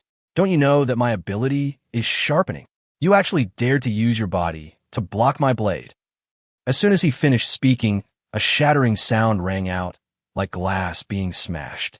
Lu Qi's diamond right arm instantly turned into a pile of fragments, which slowly fell to the ground. Zhang Zhishua's face revealed a triumphant smile, as if he could already see his victory. However, as the diamond shattered, Lu Qi's silver skeleton was exposed. To Zhang Zhishua's astonishment, his long sword struck the hard silver bones, producing a piercing metallic clang. Zhang Zhishua felt a powerful resistance acting on the long sword, as if he had struck an indestructible piece of steel. He then frantically unleashed his superpower. With the enhancement of Zhang Zhishua's superpower, the long sword flashed with a terrifying aura, as if it could shatter everything. Lu Qi's silver bones were instantly severed by Zhang Zhishua, and then Zhang Zhishua's long sword continued to slash at Lu Qi's neck. However, at this critical moment, the hard bones bought Lu Qi a precious 0.12 seconds. Chapter 138: The Fall of a Prodigy. Using this brief moment, Lu Qi nimbly adjusted his body, causing Zhang Zhishua's long sword to graze his throat, thus avoiding Zhang Zhishua's fatal attack. At this moment, the two were extremely close, so close that Lu Qi could clearly see every pore on Zhang Zhishua's face beneath his crazed expression. Their eyes met in midair, like sparks colliding. "It's over." Lu Qi's calm voice echoed in the air, like the whisper of death. Then his severed right arm bone, like a sharp sword, pierced into Yung Ji-suk's neck with lightning speed. Yung Ji-suk's smile froze instantly, as if it had been frozen. He stared at Lu Qi in disbelief, as if he were seeing the face of death. His eyes gradually lost their light, and the breath of life quickly dissipated. His body slowly fell to the ground, and there was no more movement. All of this happened in an instant. Lu Xian, who was standing to the side, was not idle either. He condensed a ball of green hellfire and slammed it into Lu Qi's chest. Bang! With a loud bang, Lu Qi was blasted dozens of meters away by the hellfire and crashed heavily to the ground. A large hole was blasted through his chest, and green hellfire flames gushed out from the wound, burning fiercely. Seeing this, Lu Xian revealed a smug smile. He mocked, "Yu Ming, I admit you are indeed strong. I didn't expect that even with 5 of us ganging up on you, you would still manage to kill 4 of us. You have every reason to be proud. However, once you are hit by my hellfire, you will surely die." Lu Qi struggled to his feet, his left hand trying to extinguish the flames in his chest. But these green flames seemed to possess a strange vitality. Instead of going out, they pressed down on his left hand and began to burn. The flames were extremely fierce, burning away most of Lu Qi's flesh and blood in just a few seconds, revealing his silvery bones. The pale bones looked particularly jarring under the green flames, making one gasp in horror. Lu Xian, a genius ranked second on the list of geniuses, wields an incomparably domineering hellfire that seems to make even the air tremble before him. Anyone who comes into contact with even a tiny spark of this hellfire will be gnawed by the green flames, which will spread relentlessly like maggots until they are burned to ashes. At this moment, Lu Xian looked at Lu Qi as if he were looking at a dead man. In his heart, so what if Lu Qi was a member of the undead race? His hellfire could melt even steel, let alone bones. Lu Qi also deeply understood the domineering nature of this flame. He knew that his silver bones were nothing more than a paper tiger in the face of this flame. But since we can't solve the problem, let's eliminate the person who created it. Kill Lu Xian, and the hellfire will naturally extinguish without anyone controlling it. The thought flashed through Lu Qi's mind, and his eyes instantly hardened. Without further hesitation, he no longer conserved his mental energy. With a wave of his right hand, a dimensional blade instantly appeared in the air, like a shooting star streaking across the sky, carrying a sharp killing intent as it shot towards Lu Xian. For death throes. Seeing this, Lu Xian revealed a disdainful smile. He immediately controlled the Hellfire Giant to block in front of him, and the dimensional blade slashed hard at the Hellfire Giant's chest, cutting a huge wound. However, Lu Qi was not disappointed. He instantly activated his teleportation skill and appeared behind Lu Xian. At the same time, his left hand clenched tightly, and the space around Lu Xian instantly distorted, as if the entire space was being squeezed by an inexplicable force. This is precisely Lu Qi's spatial compression skill. How much mental energy do you actually have left? Lu Xian's expression changed, and he exclaimed in surprise. He dared not be careless in the slightest. The power of spatial abilities was too overwhelming. He gritted his teeth and instantly released a green flame to surround himself, forming a protective layer to withstand the spatial compression attack. My mental strength is indeed running low, but it's enough to kill you. Lu Qi's voice was cold and firm, like the pronouncement of death. The moment he finished speaking, he released all his mental energy without reservation. An invisible force emanated from him, spreading outwards like a storm. The pressure around Lu Xian instantly increased several times over, as if an invisible hand was squeezing him hard. This is impossible. How can your mental strength be so strong? This is unreasonable. Lu Xian felt the pressure around him. His expression changed drastically, and he exclaimed in surprise. His hellfire protective layer was gradually being compressed, as if an invisible black hole was devouring his life force. He watched in despair as death approached step by step, a look of unwillingness on his face. No! With a desperate roar, the hellfire protective layer was instantly crushed, turning into countless sparks that scattered in all directions. Lu Xian was instantly compressed and squeezed into a lump of flesh by the overwhelming spatial compression. The lump of flesh trembled slightly in the air for a couple of moments before becoming completely still. As Lu Xian died, the hellfire on Lu Qi's body slowly died out. At this moment, large areas of Lu Qi's flesh had been burned to ashes, and his entire body was exposed, revealing large areas of his skeletal frame. Second on the list of prodigies, is that all? Lu Qi's face was pale, but his eyes were as cold as an ice lake in winter. The fierce battle just now had exhausted all of Lu Qi's mental energy, but he had indeed overestimated Lu Xian, which was why he had used all his power to attack. With this little strength, you dare to ambush me? Lu Qi's lips curled into a contemptuous smile, as if mocking Lu Xian's overestimation of his abilities. Then, he slowly glanced at the 5 corpses he had killed on the battlefield, his eyes showing no emotion. Lu Qi found 8 flame crystals, 8 frost crystals, and 8 soul tempering crystals on the 5 individuals. Such a rich harvest surprised him somewhat. Unexpectedly, none of them absorbed it immediately, and in the end, it all benefited me. But in reality, he misunderstood these people. Danger lurks everywhere in the Tower of Destiny. Using the crystals requires enduring immense pain, and the consequences of an attack by a person or monster would be unimaginable. The reason these people didn't immediately absorb the crystals was because they feared being attacked during the absorption process. Only a monster like Lu Qi would dare to use the absorption crystal directly in the Tower of Destiny. Lu Qi looked up and saw that he was still at the entrance to the 5th floor, so he had not yet encountered any danger there. Therefore, Lu Qi decided to absorb the crystals he had obtained here first, and at the same time restore his mental energy before moving on. He then sat down cross-legged on the spot, with a total of 24 precious crystals floating around him. Just as Lu Qi used the absorption crystal, a huge uproar had already broken out outside the Tower of Destiny. Chapter 139: The Fall of a Prodigy 2. 30 minutes ago. At this moment, thousands of people from both sides were watching the projection of the Tower of Destiny, anxiously observing the movements inside the tower. At that moment, a naval soldier from the Sky Empire pointed to the name on the projection and exclaimed, "Colonel Hassan's name has gone dark." Before everyone could recover from a shock, another voice rang out. Lieutenant Colonel Musashi's name had also gone dark. As the third name was extinguished, the expressions of the people from the Sky Empire grew increasingly solemn. They understood that this meant that of the 4 Sky Empire members who had entered the 5th level, 3 had died, leaving only Lu Xian. Seeing this, Lieutenant General Lu Ziyuan's face turned terribly gloomy. He clenched his fists and said angrily, "It must be Yu Ming. That bastard must be hunting down people from our Sky Dome Empire on the 5th level."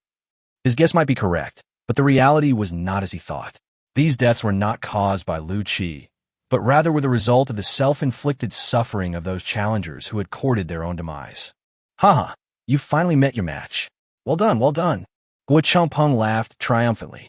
When the Tower of Destiny opened last time, almost all the members of the Deep Sea Alliance who entered the 5th floor were wiped out, with only Zheng Jishua surviving, which made him depressed for a long time. Now, it was finally the Sky Empire's turn to taste defeat, and he felt incredibly pleased. Upon hearing Guo Changpeng's words, Lu Ziyuan said with a gloomy expression, "Don't be too smug. Lu Xian is still inside, and the outcome is still uncertain. We'll see, and see who has the last laugh." Guo Changpeng responded confidently. He had no doubt about Yu Ming's strength, and did not believe he would lose to Lu Xian. The conversation between the two was sharp and confrontational, filled with tension. At this moment, there was another person whose heart was filled with excitement. Crown Prince Kim Su-hyun of Goryeo. He looked at Zheng Jishua's name, his face beaming with excitement. Of the 100 people who have entered the Tower of Destiny, only 3 remain, and one of them is young Ji-suk, which makes him extremely proud.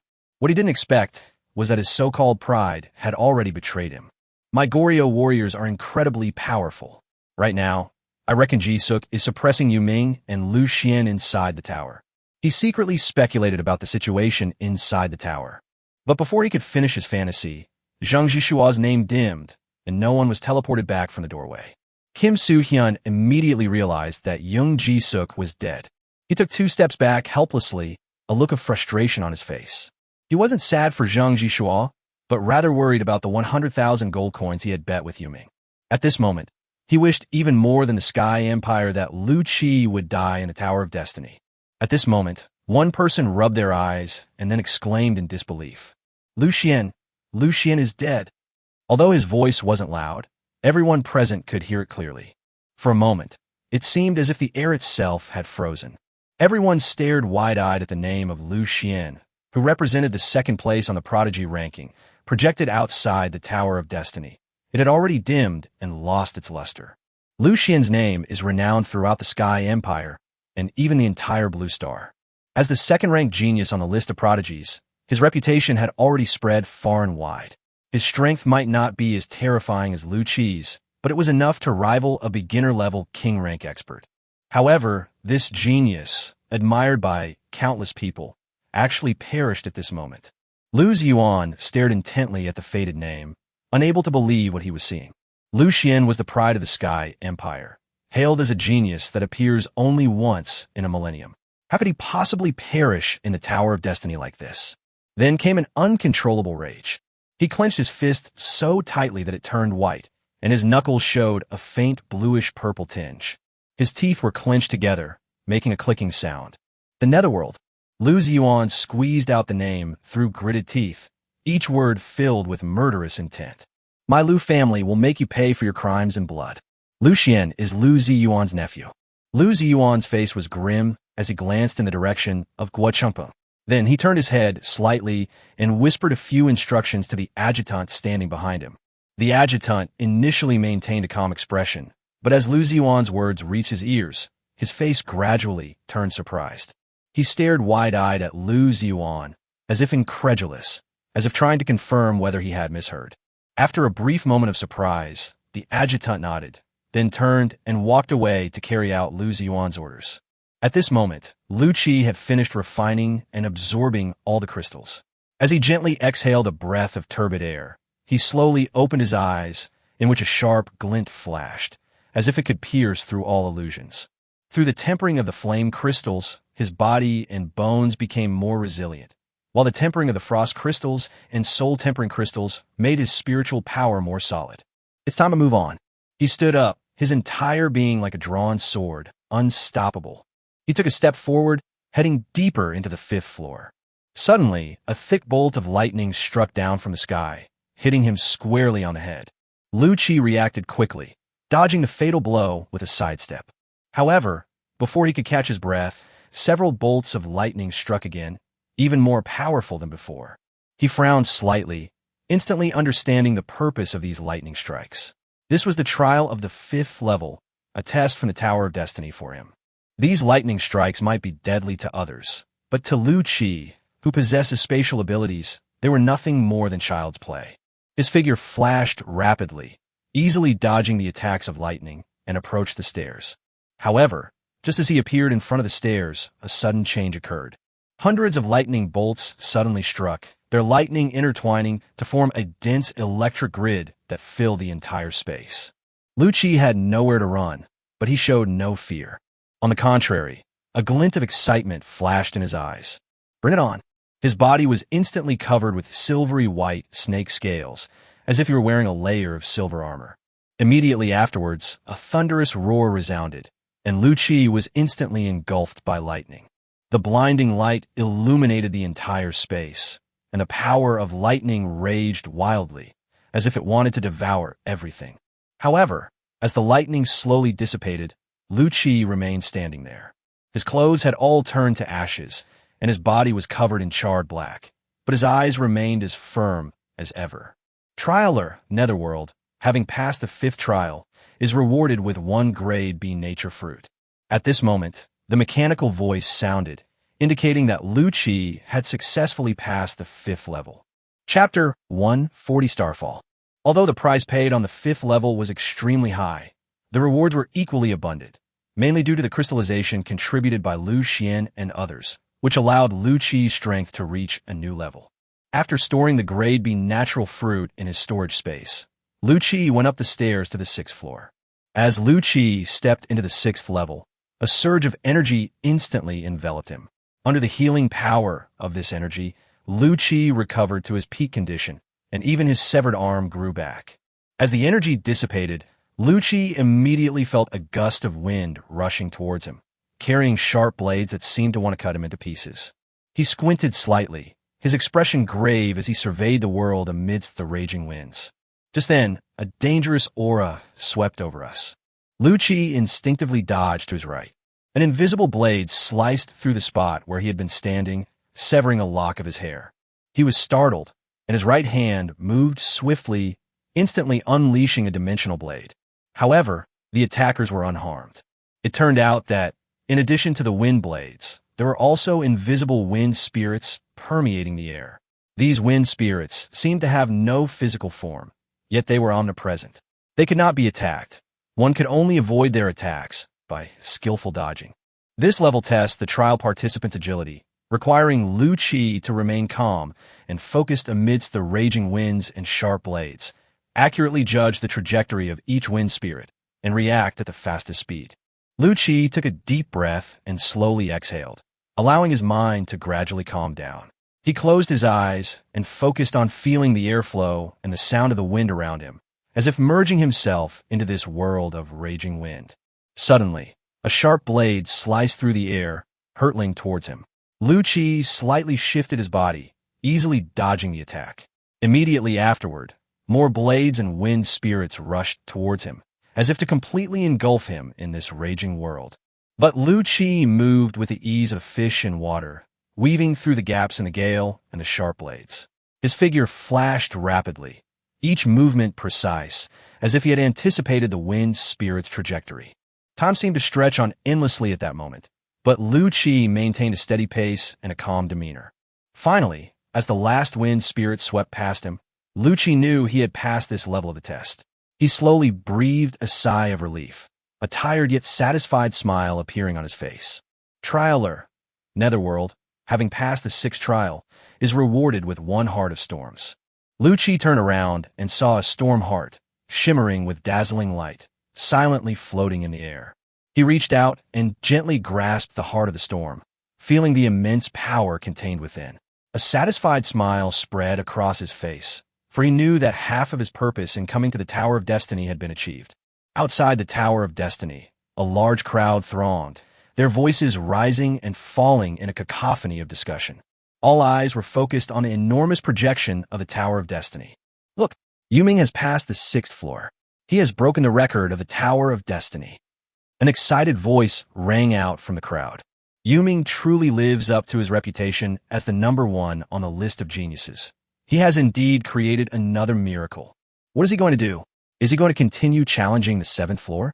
Guo Changpeng stood in the crowd, looking at Yuming's name on the projection screen, a grin spreading across his face that was harder to suppress than an AK. This time, he had decisively left the Sky Empire far behind. His heart was filled with pride and satisfaction. He gazed at the Tower of Destiny, thinking to himself, no wonder someone as proud as Lumingli would fall for Yuming. Given the potential Yuming has shown, as long as he doesn't die young, he will undoubtedly become a top-tier powerhouse on Blue Star. The Tower of Destiny, 7th floor. When Lu Qi stepped into this new realm, he immediately sensed an aura completely different from the previous 5 levels.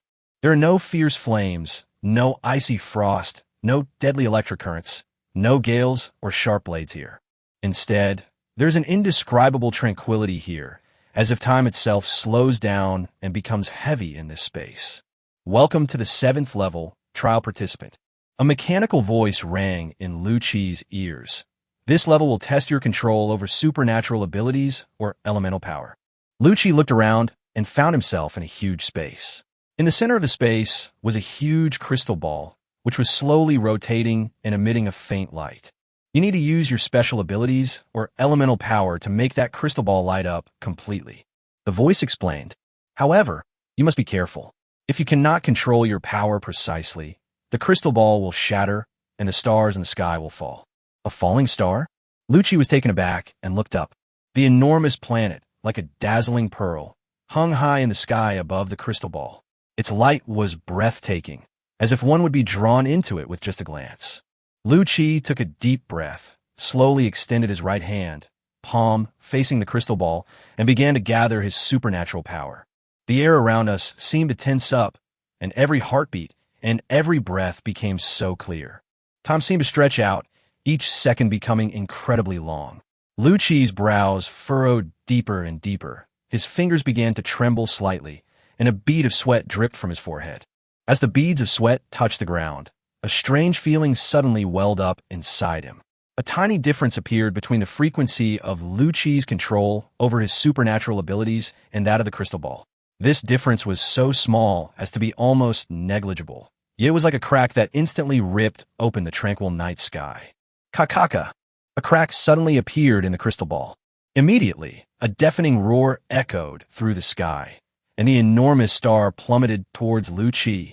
Its dazzling light became so blinding that even time seemed to freeze. Lu Qi's expression hardened. He knew he couldn't afford to relax or hesitate in the slightest. He immediately adjusted the frequency of his control over his supernatural abilities and his heartbeat seemed to stop for a moment. Fortunately, the star's descent gradually slowed, eventually hovering not far above Lu Qi's head. Although the danger was temporarily averted, Lu Qi knew that if he made even the slightest mistake, he would be doomed. Lu Qi took a deep breath. His heartbeat gradually slowed, and his breathing became deep and even. He completely immersed himself in that tranquil atmosphere, as if he had become one with the world around him. A faint light began to flicker on the surface of the crystal ball, then gradually brightened. Lu Qi held his breath, carefully adjusting the output of his supernatural power to ensure that every bit of power was perfectly precise. Chapter 141 Illusion. Finally, when the last ray of light appeared, the entire crystal ball shone brilliantly, like a star shining in the night sky. Lu Qi let out a long sigh of relief, a tired yet satisfied smile appearing on his face. Trialer. Netherworld, passed the 7th trial, rewarded with 1 star Mercury. Lu Qi composed himself. He knew he couldn't stop here. His ultimate goal was the Illusion God Crystal. Without hesitation, he continued forward and stepped into the 8th floor of the Tower of Destiny. Upon entering the 8th floor, Lu Qi immediately sensed a strange atmosphere, as if the entire world had become blurred. He looked around and saw that the scenery was changing rapidly, as if everything was constantly shifting. Suddenly, a vibrant sea of flowers appeared before his eyes. The fragrance was intoxicating.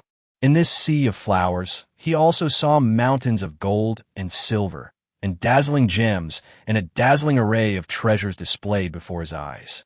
Lu Qi's eyes lit up, and a surge of greedy desire welled up within him. It was as if all he had to do was reach out, and all this wealth would be his. However, at that moment, a devilish voice rang in his ears. Go and take them. They're all yours, the wealth that everyone has been dreaming of. Now they are all yours. The voice seemed to possess boundless magic, intensifying Lu Qi's greedy desires. He couldn't help but take a step forward. However, at that very moment, a warning flashed through Lu Qi's mind. This was the result of his long-term cultivation, which made him vigilant against anything unusual. This vigilance was like a lightning bolt, instantly piercing his consciousness. He suddenly shivered, then came to his senses. Phantom. He looked closely and saw no treasure ahead, only an endless abyss. If he took one more step forward, he would fall in and never be able to escape. Lu Qi was sweating profusely, his heart filled with fear and lingering dread. Lu Qi, you actually walked out of the illusion. A terrified voice rang out. Lu Qi turned around instantly. His pupils contracted slightly, and his body trembled slightly as endless anger surged into his heart. Mo shouting, the woman who had once caused his death, stood not far away, her face filled with disbelief. Mo shouting stared wide-eyed at Lu Qi, as if she had seen some terrifying monster. A flicker of fear crossed her face, and she involuntarily took a few steps back. Suddenly, she turned and ran away in terror, as if trying to escape this horrible place. Lu Qi was about to raise his hand to kill him, but his finger froze in mid-air, his brows furrowed. No, what did I become so irritable? This Mo shouting is just an illusion. He realized his abnormality and his heart sank. He looked around and found that everything around him had become blurry, as if the whole world was shrouded in a fog. He guessed that the 8th level was a place to test a person's willpower, mind, and concentration. And there seemed to be a special power here that could weaken a person's willpower. Once one was misled, one would probably be completely succumbed to the 8th level. He took a deep breath, trying to calm his anger. He knew he couldn't let these illusions control him, or he would never be able to leave this place. The challenge of this level is not only a test of his supernatural abilities and elemental power, but also a test of his heart and soul. Therefore, Lu Qi walked forward resolutely, no longer swayed by Mo shouting's illusions. Immediately afterwards, Lu Mengli, Mu Wanting, Jack, Rose, and everyone else he had ever interacted with appeared before his eyes again. Some of them were in danger and needed rescue, while others had discovered treasures and wanted to share them with him, using all sorts of methods to attract him closer. However, Lu Qi remained as steadfast as a rock, unmoved. He knew this was the Tower of Destiny, and everything before him was just an illusion. He couldn't be fooled by it. Until this moment. Xiaoqi, you're awake? Hurry up, get dressed, get up and eat, or you'll be late for school. A very familiar voice came to Lu Qi's ears. Lu Qi couldn't help but widen his eyes. Mom? Lu Qi looked around in disbelief at the sight before him. This was his home before the apocalypse. His mother, with a doting smile on her face, stood by the bed and softly called to him. A middle-aged man walked in, holding a newspaper. "Xiao Qi, it's raining today. Remember to bring an umbrella when you go out." "Dad!" Seeing this scene, even Lu Qi, with his heart of stone, was deeply shaken. His parents both perished at sea the year the apocalypse began. 10 years have passed, yet he saw those figures he had longed for day and night once again. They looked so real at that moment, as if everything was real. In Lu Qi's mind, it seemed as if someone was whispering to him, "You had a long dream, without the apocalypse or the age of exploration. You have woken up. Spend quality time with your parents and enjoy the present moment." The voice seemed to come from the depths of his heart, making him feel somewhat dazed. He looked at his parents deeply, his eyes filled with reluctance. In truth, he desperately wanted it all to be real, but he knew it was all an illusion, a mirage, a trial imposed upon him by the Tower of Fate. He couldn't be misled by these past memories, couldn't indulge in these false illusions. So he slowly knelt down and kowtowed 3 times to his parents. Each kowtow struck the ground heavily, as if he were kowtowing his determination and resolve into them. He then ignored the scene before him and began to grope his way forward. He knew that only by passing this test could he continue and reach his goal. "Xiao Qi, what are you doing? Laolu, look, is this child sick?"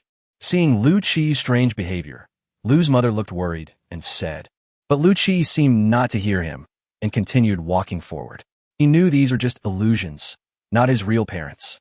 "Come here, child, let me touch your forehead." Mr. Lu then reached out to touch Lu Qi, but Lu Qi coldly dodged it. "I'm very grateful that you let me see the person I miss, but it is not very polite to always use the appearance of the dead to deceive others."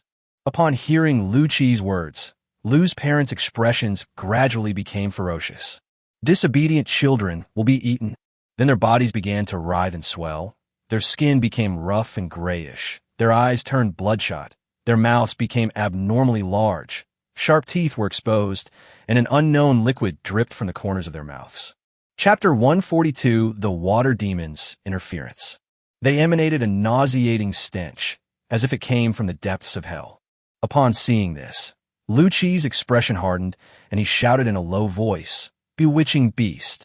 Before them stood 2 boss-level bewitching demonic beasts, monsters capable of trapping people in illusions. Roar! 2 bewitching beasts roared and pounced on Lu Qi with extraordinary agility. Their mouths were wide open, their sharp teeth gleaming coldly, as if they wanted to tear Lu Qi to shreds. However, Lu Qi's eyes remained unusually calm when facing these 2 monsters. "Court death!" He snorted coldly, raised his right hand slightly, and immediately several dimensional blades shot out from thin air, accurately striking the 2 bewitching evil beasts. Although these monsters were boss level, their strength lay primarily in mental control. Combat was not their forte. Therefore, faced with Lu Qi's relentless attacks, they were immediately put on the defensive. Lu Qi did not stop attacking. He flashed and appeared in front of one of the bewitching evil beasts, throwing a punch. The fist was instantly covered in diamond-shaped snake scales as it was thrown. The power of that punch was terrifying, as if it could shatter space itself. The bewitching beast had no time to react and was blasted away, crashing heavily into the wall. Upon seeing this, another bewitching beast roared and pounced on Lu Qi. However, Lu Qi moved like the wind, easily dodging its attack. Then, with a backhand swing of his sword, he instantly cleaved the bewitching beast in 2. 2 boss-level bewitching evil beasts were easily killed by Lu Qi. As the bewitching beast fell, the surrounding illusions gradually dissipated, revealing a spacious hall. A mechanical voice suddenly rang out, echoing throughout the hall. "Trialer, Netherworld, you have passed the 8th trial. Please select a prize." Upon hearing this, Lu Qi looked up and saw 2 illusory figures appear before him. One was an A-grade natural fruit, and the other was a piece of jade. He stared at the 2 prizes, weighing them in his mind. "I'm not lacking in superpowers. With plundering, I can have as many superpowers as I want," he muttered to himself, his gaze lingering on the jade for a while longer. "But this jade is comparable to an A-grade natural fruit. It must be something extraordinary." After some deliberation, Lu Qi ultimately chose jade as his reward. The mechanical voice sounded again. The trial participant has chosen the warming jade.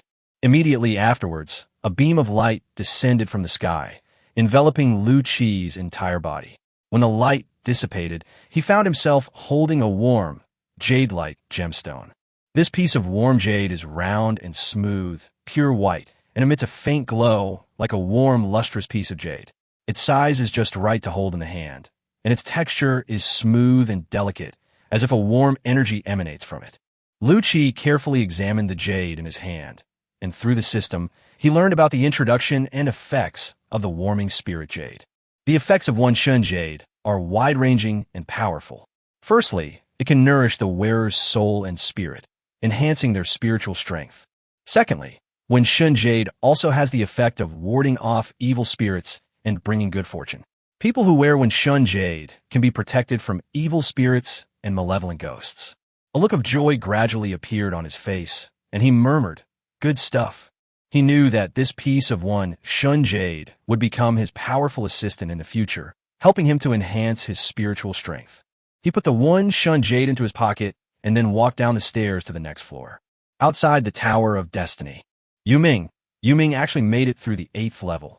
My God, he's going for the illusionary God Crystal. Of all the geniuses from various countries before, only Lu Xian had ever reached the 6th level. As for the 7th and 8th levels, no one knew what they were like. Unexpectedly, Yu Ming was so powerful that he directly reached the 9th level. Such potential is truly terrifying. Meanwhile, the atmosphere on the Sky Empire's side was unusually gloomy and oppressive. A group of people stared intently at Yu Ming's name, their faces filled with anger and jealousy. They wished they could rush over and drag Yu Ming out of the Tower of Destiny. Guo Changpeng stood to the side, his eyes slightly narrowed, thinking to himself, Yu Ming's potential is so astonishing. It seems he has a chance to reach the 10th level. Once he successfully obtains the illusionary God Crystal, it will inevitably arouse the suspicion of the Sky Empire. They will likely send powerful figures to kill Yu Ming to eliminate any future trouble. Thinking of this, Guo Changpeng took a deep breath and decided to ask the Deep Sea Alliance Council for help. He was the only king-level expert here, and he would be unable to withstand the attack if the other side sent a powerful expert. He beckoned to his adjutant behind him and said in a deep voice, "Xiao Zhao, explain the current situation to the council and ask them to send reinforcements." "Yes." Xiao Zhao saluted, his face serious, then turned and left. Not long after, Xiao Zhao returned looking embarrassed. He walked up to Guo Changpeng, hesitated for a moment, and said, "General, the council said that Yu Ming is not one of our Deep Sea Alliance and will not send reinforcements." Upon hearing this, Guo Changpeng frowned slightly and said with some dissatisfaction, "How could the council be like this? If we could absorb such an amazing talent as Yu Ming into the Deep Sea Alliance, we would soon have a top-notch expert." Xiao Zhao sighed helplessly and said dejectedly, "General, I've already said all that, but their attitude is very firm." Guo Changpeng frowned, then suddenly remembered something and asked, "Who is in charge of this matter today?" Xiao Zhao thought for a moment and replied, "It seems to be someone from the Wuhai Sea Demon." "Water Sprite?" Guo Changpeng was taken aback. Then his expression suddenly dawned on him. No wonder that's why. He was well aware of the conflict between the water demons and the netherworld in the Dragon Kingdom. The netherworld supported the royal family and showed no respect for the water demons, slaughtering almost all the Fusang people within the Dragon Kingdom. Then, Yu Ming challenged the water demon, making the water demon lose face. In this situation, the water demons would naturally try every means to obstruct the Deep Sea Alliance's aid to the netherworld. Guo Changpeng sighed inwardly. He knew that, under these circumstances, it was impossible to persuade Parliament to change its mind. Guo Changpeng frowned, pondering the predicament before him. He looked at Xiao Zhao and calmly said, "Go and inform the Empress of the current situation." Xiao Zhao nodded and turned to leave. Guo Changpeng watched his retreating figure, his heart still heavy with gloom. He knew that distant water couldn't quench immediate thirst. Even if Empress Wuhai rushed over now, it would take several days, and by then it would be too late. Mobilizing the nearest king-level expert is also a challenge. The sea monsters of the martial world have been obstructing them, making this matter extremely difficult. Chapter 143: The Formation of the Thunder Body. Lu Qi was unaware that Guo Changpeng was currently worrying about his safety outside the Tower of Destiny. At this moment, Lu Qi had already arrived at the 9th floor. As Lu Qi stepped into the 9th floor, the surrounding scenery instantly changed, and he found himself in a world intertwined with lightning. In the sky, countless bolts of lightning crackled and flashed with blinding light, as if warning Lu Qi of the upcoming challenge. At this moment, a mechanical voice sounded. The trial of the 9th level is the endless thunder domain. The intensity and density of the lightning are far greater than those of the 5th level. Only by staying here for an hour can the trial participants pass the test of the 9th level. Perhaps the Tower of Destiny also knew that those who could reach the 9th floor were all outstanding individuals, and thus gave a special reminder. Within the endless thunder domain, the Destiny token will become invalid. Trial participants are advised to carefully consider whether to begin the trial. If you were to give up at this point, he wouldn't be Lu Qi. Begin the trial. Lu Qi took a deep breath, preparing to face the upcoming challenge. He knew that this trial would be a dual test of his will and body. Rumble. Lu Qi stood in the center of the open space, looking up at the sky. The dark, heavy clouds resembled a giant vortex, with silver snakes dancing wildly within it, and thunder rumbled like the roar of a god. Bolts of lightning as thick as an arm struck down, instantly blasting the ground into craters and scattering debris. The sheer density of the lightning made Lu Qi realize that dodging was impossible. He took a deep breath and decided to abandon the idea of dodging, focusing on defense. A bolt of lightning, carrying the power to destroy everything, struck Lu Qi hard. His clothes were instantly torn to shreds by the electric current, and his skin turned charred black. The excruciating pain made him gasp, but he gritted his teeth and endured it. Immediately afterwards, countless lightning bolts struck like a torrential rain, and Lu Qi's body was instantly engulfed by the lightning. The excruciating pain surged like a tidal wave, as if to tear him into countless pieces. Lu Qi felt as if his bones were being tempered by lightning, cracking and popping. His muscles contracted wildly under the stimulation of the electric current. Every heartbeat of his was as powerful as a drumbeat, and every breath was filled with determination. Under the baptism of lightning, every inch of his bones and skin became incredibly tough, and his blood seemed to be activated by the electric current, flowing with boundless power. Time passed slowly, and Lu Qi's wounds multiplied, but he seemed oblivious, standing firmly in place. His figure grew taller and taller amidst the interplay of lightning, like an unshakable mountain. His eyes gleamed with a defiant light, as if challenging the heavens. Come on, let the lightning be even fiercer. Boom, boom, boom. With each strike of lightning, the indescribable pain gradually contorted Lu Qi's expression.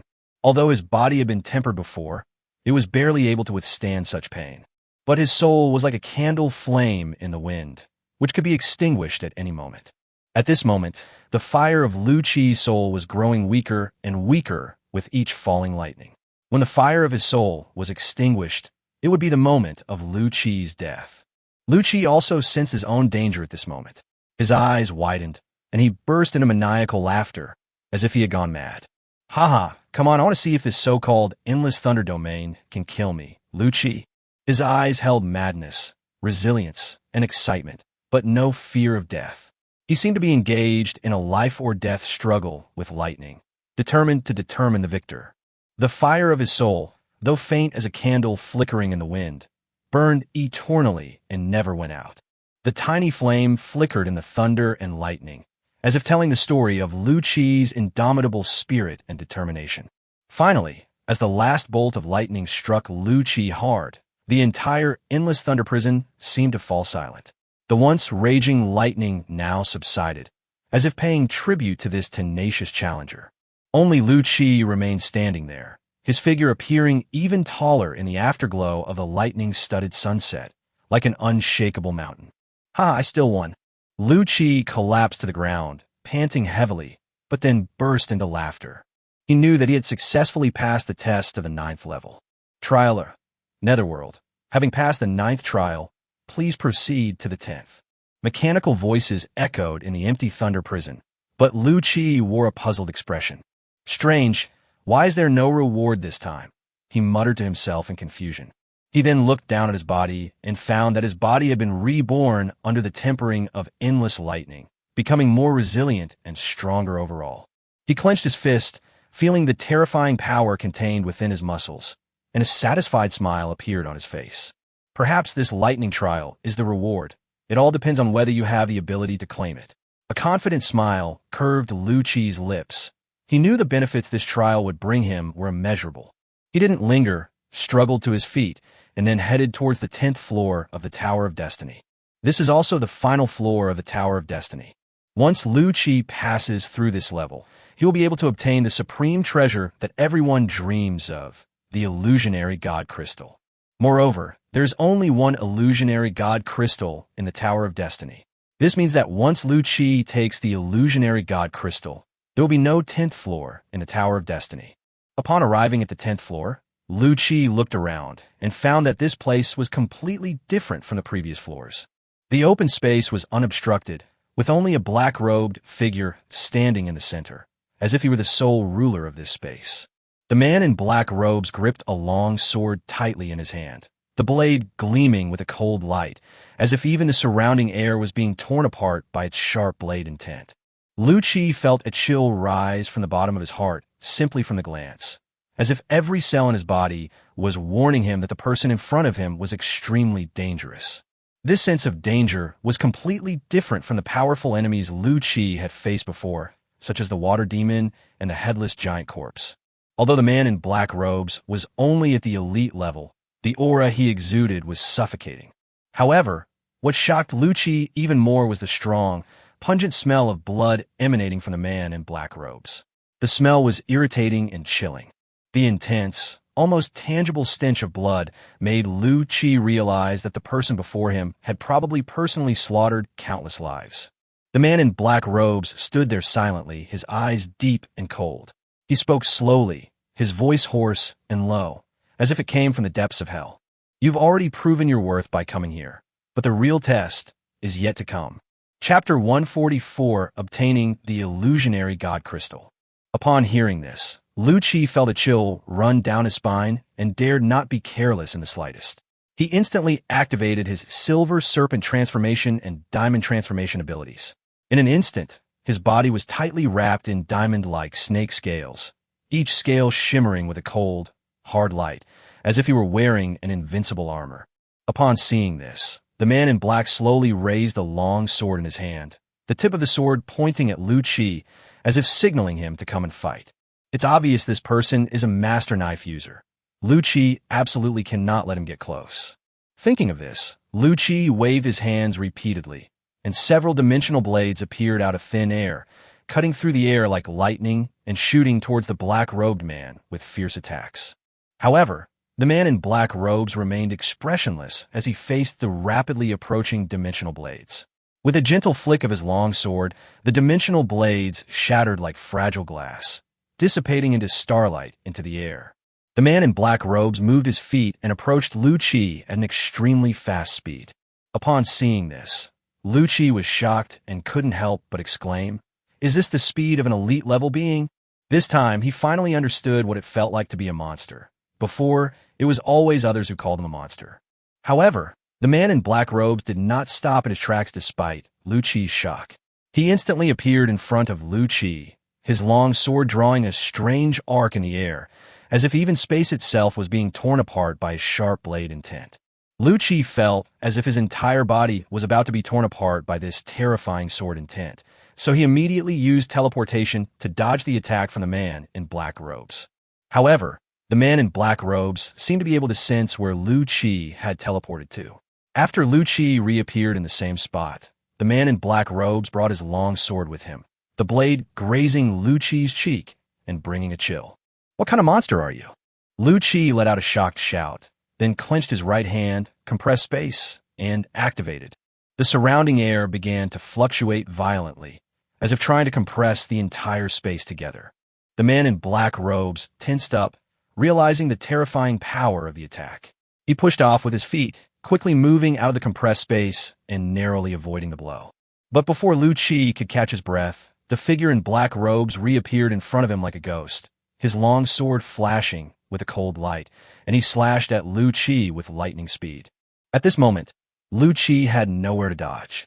His eyes widened, and a resolute glint flashed in his mind. He immediately stretched out his right arm to withstand the blade, his muscles tensing instantly, and his diamond snake scales shimmering, attempting to block this fatal blow. At the same time, a sharp glint flashed in his eyes, and his left hand formed a palm, striking towards the man in black robes. The black-robed man's long sword instantly slashed at Lu Qi's right arm. Clang! A sharp clang of metal clashing rang out instantly, but the black-robed man's long sword, with unstoppable force, severed Lu Qi's right arm. Lu Qi felt a sharp pain as his right arm was instantly severed by a tremendous force, and even his silver bones could not stop it in the slightest. At the same time, Lu Qi's left hand, imbued with intense spatial power, slammed out towards the man in black robes. The man in black robes let out a muffled groan as he was instantly blasted dozens of meters away by an invisible, enormous palm, crashing heavily to the ground. Lu Qi fell to the ground, blood gushing from the severed wound on his right arm, staining the ground beneath him red. He gritted his teeth and endured the pain, supporting himself with his left hand as he stood up, his face deathly pale. He knew that this battle was far from over. This man in black robes was the most terrifying enemy he had ever encountered in his life. At this moment, his mental energy was already insufficient. Lu Qi stared at the man in black robes, his eyes filled with determination. Just as he was about to reveal his final trump card without reservation, the man in black robes suddenly sheathed his long sword. The sound of the sword being sheathed was crisp and clear, as if announcing the end of the battle. "Not bad, you passed." The man in black robes had a hoarse and deep voice, as if it came from the depths of hell.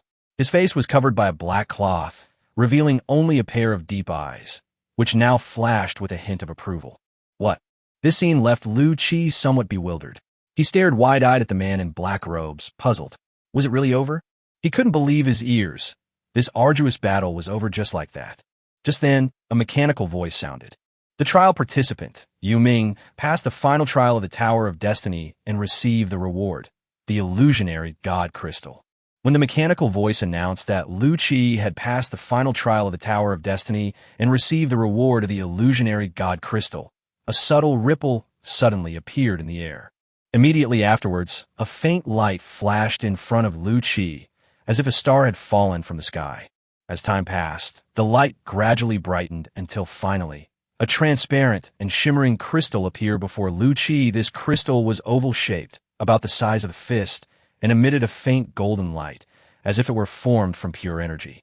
The crystal's surface is as smooth as a mirror, refracting a rainbow of colors, as if it contains endless mysteries. Lu Qi carefully observed the crystal and discovered that there seemed to be a tiny vortex slowly rotating in its center, releasing a mysterious power.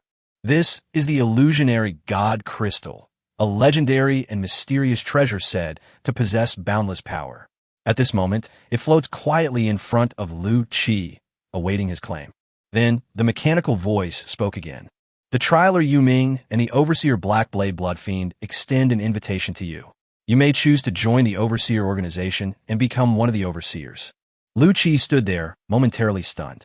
He looked down at the shimmering, illusionary God Crystal in his hand, a hint of doubt flashing in his eyes. Watchdogs? What exactly is this mysterious organization? And who is the person known as Blackblade Bloodfiend? He carefully stored the illusionary God Crystal in his storage space, then looked up at the man in black robes and asked, "What overseer? And who is Blackblade Bloodfiend?" The man in black robes slowly stepped forward, his figure appearing somewhat ethereal in the dim light. He removed his hood, revealing a deep and mysterious face.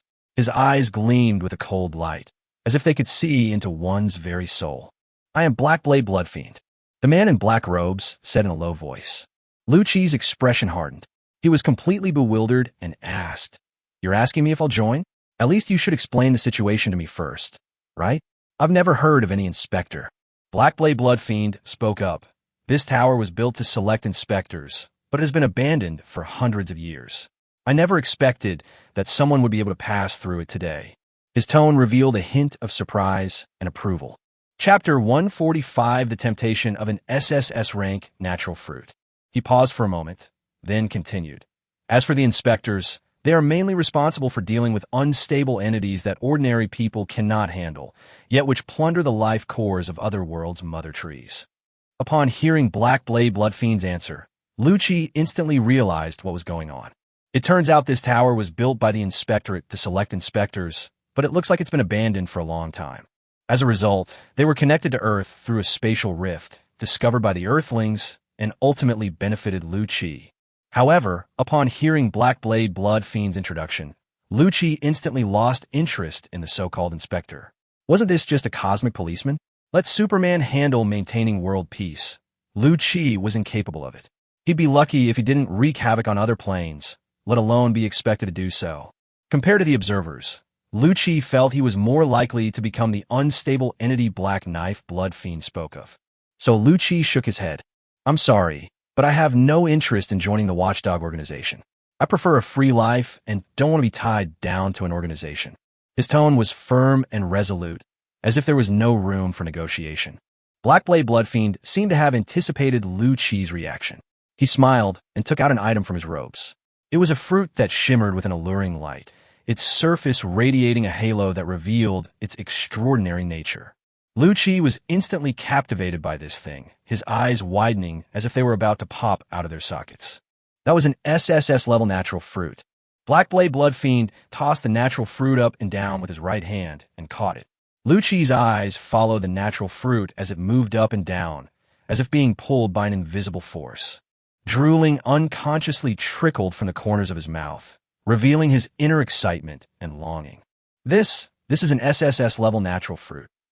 Lucci's voice trembled, as if he couldn't believe his eyes. That's an SSS-level natural fruit. He's never even seen an SSS-level superpower, let alone an SSS-level natural fruit. Black Blade Bloodfiend nodded, a hint of regret in his voice. That's a pity. Originally, I was planning to give you this as a welcome gift once you joined. Since you don't want it, then forget it. As he spoke, he shook his head, looking regretful, and made a move to put the natural fruit away.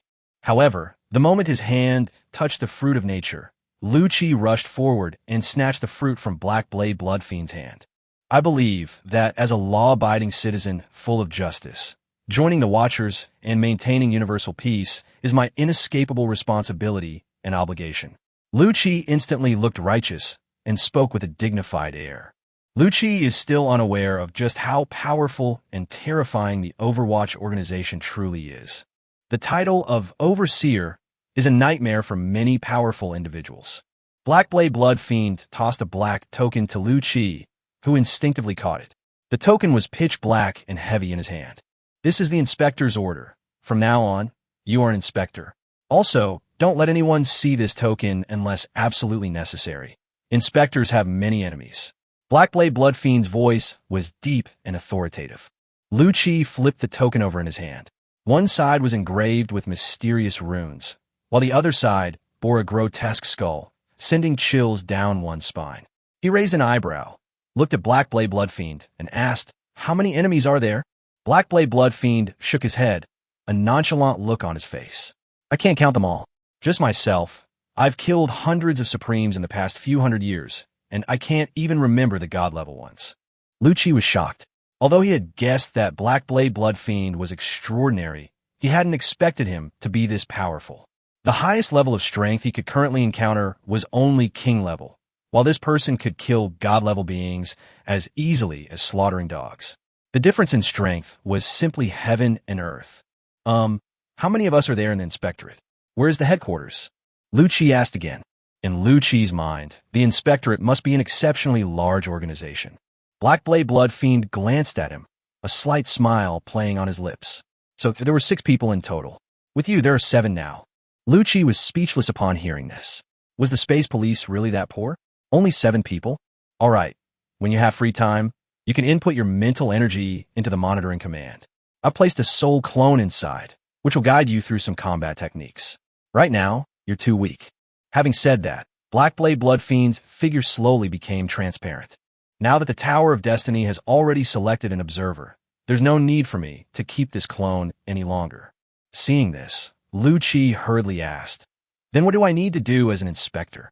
Black Blade Bloodfiend's figure had completely vanished, leaving only one sentence echoing in Lucci's ears. We'll talk about it when you reach godhood. Right now, you can't be of much help. Your natural fruit is a bit special. You can only absorb it when you reach godhood. Lu Chi's heart skipped a beat upon hearing this. Hey, explain yourself clearly. Why can only one who has reached the god level use this? But Blackblade Bloodfiend had completely disappeared, and there was no further response.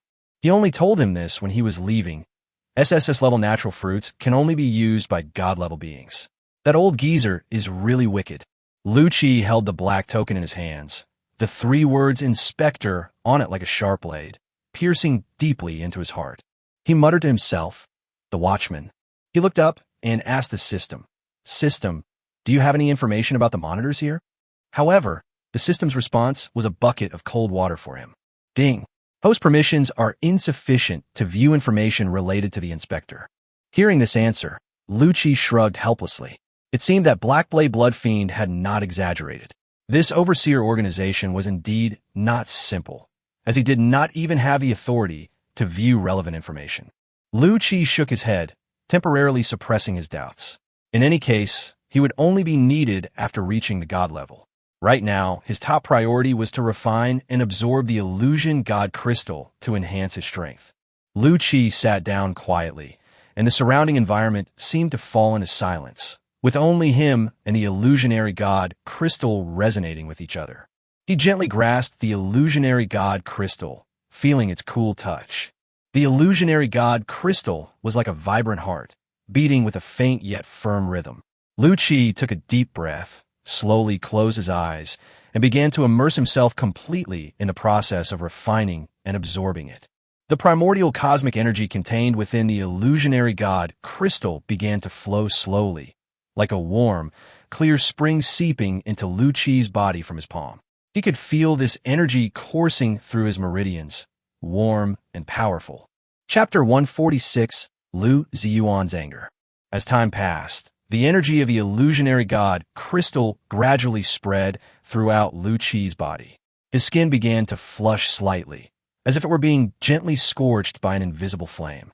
He could feel his cells gradually becoming more active under the influence of this energy, as if they were cheering and celebrating. The energy of the illusionary god crystal continuously washed over Lu Chi's body, tempering his muscles and bones to make them even more resilient. He could feel his strength constantly increasing, as if an infinite power was quietly awakening within him. This primal force not only tempered his body, but also nourished his soul and refined his mental strength. Lu Chi's thinking became clearer and sharper, as if he could perceive the mysteries of the universe. His perception continued to expand, as if he could resonate with everything in the universe. During the refining and absorption process, Lu Chi seemed to enter a mysterious cosmic space. He saw endless stars twinkling and felt the vastness and grandeur of the universe. He felt as if he had merged with the universe, becoming a part of it. This process lasted for several hours until the primal power within the illusionary god crystal was completely refined and absorbed by Lu Chi as the last trace of power flowed into his body. He felt as if he had become a part of the universe. Lu Chi slowly opened his eyes, a deep light shimmering in his pupils, as if he had explored the edge of the universe. A look of shock and awe appeared on his face, as if he had just experienced a cosmic baptism. He looked down at his hands, gently clenched his fists, and felt the powerful energy surging within him. Compared to before he used the illusionary god crystal, his strength had increased several times over. Every muscle and every bone seemed to be joyfully celebrating his rebirth. Is this the illusionary god crystal? He murmured to himself. Lu Chi recalled the 2 god-level powerhouses on Blue Star. They had each obtained only a fragment of a divine illusion crystal before reaching the god-level realm. But he, at this moment, had absorbed an entire divine illusion crystal. The difference between them was like an insurmountable chasm. No wonder those 2 were able to reach the god level. The illusion god crystal is truly miraculous. If Lu Chi was already considered a monster by others before, then Lu Chi now can be described as having cheated. So it's time to go out. Lu Chi murmured, clutching the black token tightly in his hand. The token glowed faintly, as if in response to his decision. Then, with a gentle squeeze, the token instantly turned into powder, and, at the same time, a force instantly enveloped him. The next moment, Lu Chi appeared outside the Tower of Destiny. The The dazzling sunlight made him squint slightly, and the world around him seemed to be welcoming his return. "It's out. The netherworld has emerged," a voice shouted, followed by a chorus of voices. Yuming obtained the illusionary god crystal. From this day forward, once Yuming grows up, he will surely reach the level of a god. The surrounding crowd erupted in a huge gasp of amazement, as if they were cheering for his success. "Captain, you are my god," Jack shouted. Mu Wanting and Rose stood beside Jack, looking at Lu Chi with excitement and pride on their faces. This was their captain, the man who always managed to create miracles. At that moment, a cold voice rang out from the noisy crowd, like a frost of ice piercing through the lively atmosphere. "Yuming, did you kill Lu Xian of the Lu family in the Tower of Destiny?" Lu Ziyuan walked over with a group of people. His face was terribly gloomy, and his eyes burned with furious flames, as if he wanted to devour everything. Lu Chi looked at him, a hint of amusement flashing in his eyes. He did not avoid the question, but instead openly admitted what he had done. "Lu Xian? That guy with the Hellfire ability? Yes, I killed him." His voice was calm, as if he were recounting something completely ordinary. Lu Ziyuan was taken aback by his direct admission. He had expected Yuming to deny it in every way possible, making all sorts of excuses to shirk responsibility. But he didn't expect him to admit it so readily. Lu Ziyuan gritted his teeth and said hatefully, Fine, you dare to do it, and take responsibility. I, Lu Ziyuan, respect you as a man. Hand over the illusionary god crystal now, and I'll give you a quick death when I kill you later." His voice was filled with murderous intent and determination, as if he had made up his mind to put Lu Chi to death. Lu Chi simply looked at him calmly, without a trace of fear in his eyes. "General Lu is far too domineering. I think Lu Xian was the one who intended to harm Yuming, but was killed by Yuming instead." Guo Chengpeng also came over with a group of people. His attitude was clear. "Yuming, I'm taking care of you today." Lu Ziyuan looked at Guo Chengpeng, raised his eyebrows slightly, and a cold glint flashed in his eyes. He was well aware of Guo Chengpeng's strength and influence.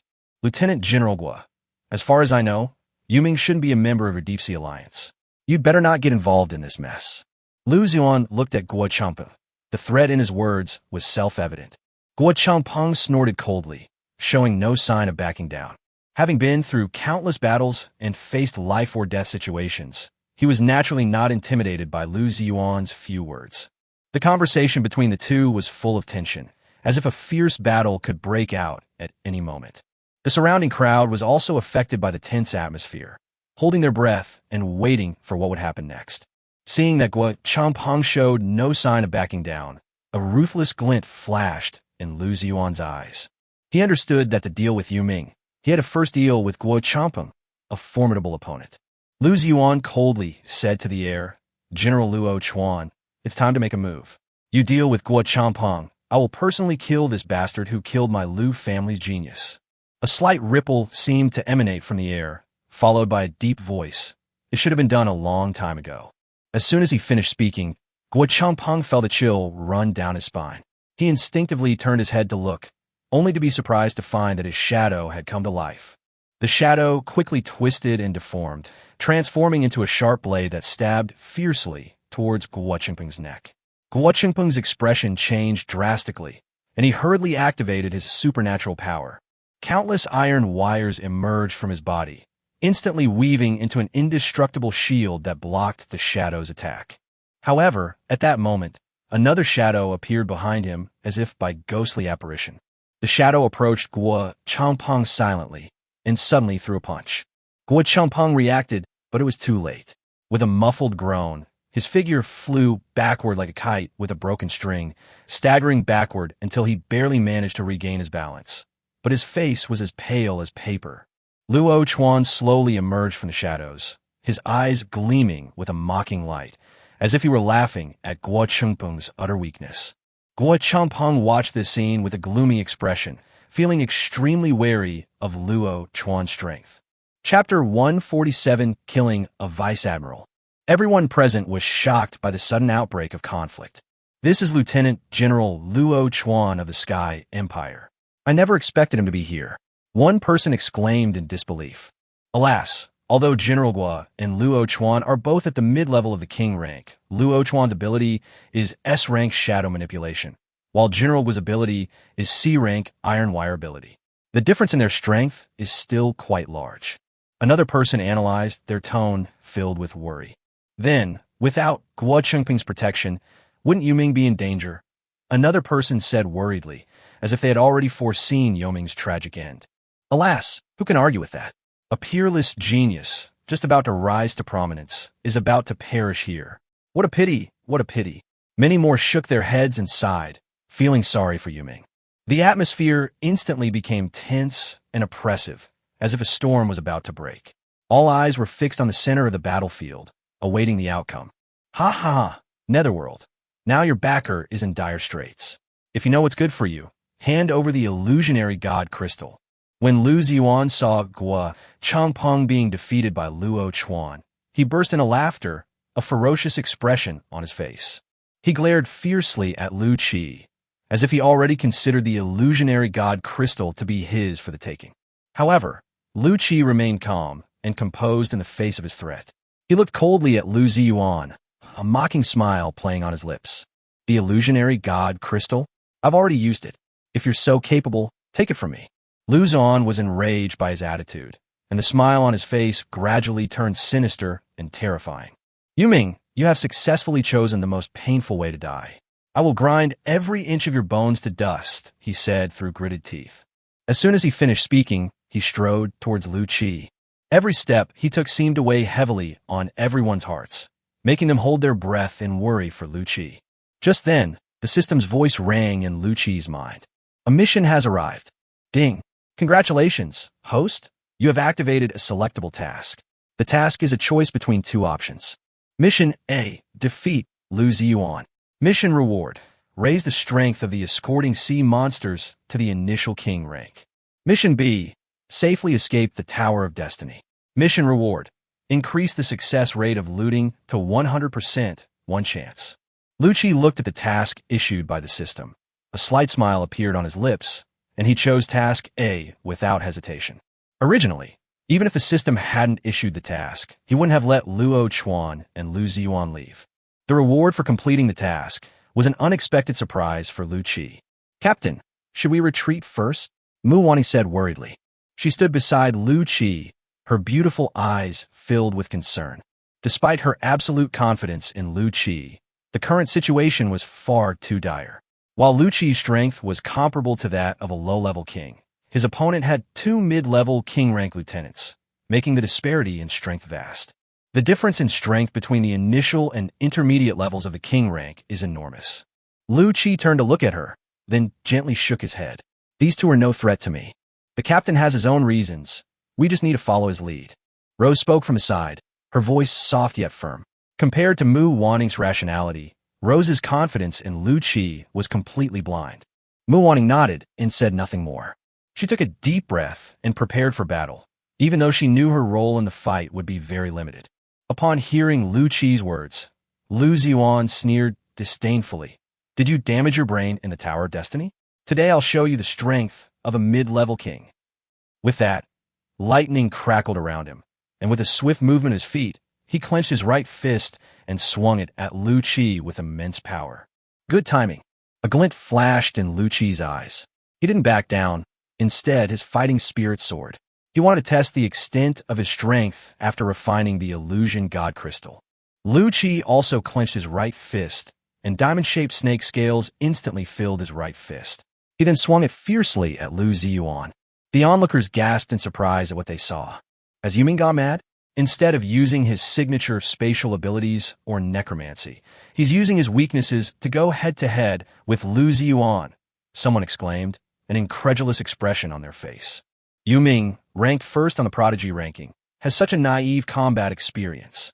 Another person shook his head, as if he could already foresee the scene of Lu Qi being killed by Lu Ziyuan with a single punch. He couldn't bear to watch any longer and closed his eyes. Yuming is too arrogant. He got carried away with his newfound strength. Alas, he will never truly grow. It seems he will perish here today. Many more people shook their heads and sighed. Feeling sorry for Lu Qi, they had originally had high expectations for Lu Qi, but the current situation disappointed them. Lu Ziyuan's punch, imbued with the power of lightning, struck Lu Qi fiercely, aiming to kill his opponent in one blow. However, a shocking scene unfolded. Boom! Lu Qi's right fist collided violently with Lu Ziyuan's fist, producing a loud bang. Two powerful forces collided in midair, creating an invisible shockwave that caused the surrounding air to tremble slightly. At the point where Lu Qi and Lu Ziyuan clashed, lightning and diamond-shaped snake scales intertwined, bursting into dazzling sparks. The two powerful forces collided and eroded each other, resulting in a stalemate.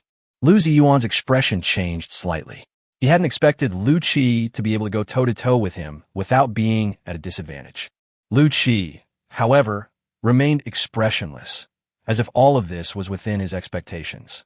He knew that after refining the illusionary god crystal, his strength had greatly increased, and he was now qualified to fight against a mid-level king-rank expert. The onlookers were so shocked by the scene that they were speechless. They stared wide-eyed at Lu Qi and Lu Zan facing off, as if they had witnessed something unbelievable. How is this possible? One person exclaimed, a look of disbelief on their face. Yuming actually blocked Lu Ziyuan's punch. The other person stammered, as if they couldn't believe their eyes.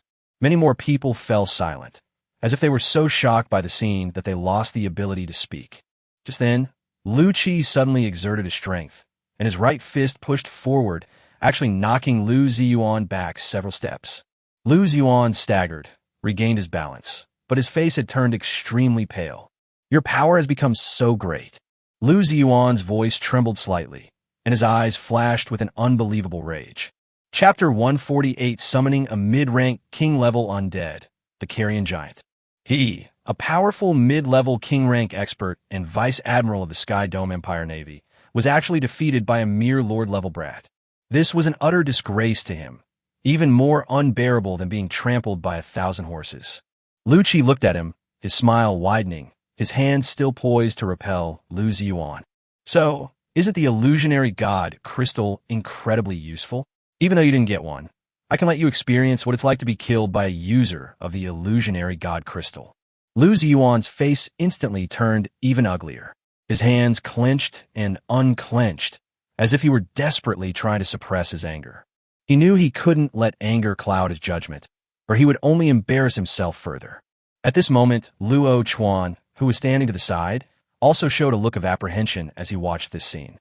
He was secretly amazed. Yoming's growth rate was too terrifying. Last time, he could only fight against the early stage of the king rank, but this time he could fight against the middle stage of the king rank. Luo Chuan knew that Lu Qi was no longer the same person he used to be. His strength had exceeded his expectations. This made him feel somewhat regretful. If he had known that Lu Qi had grown so quickly, he should have killed him much earlier. However, it was too late for regrets now.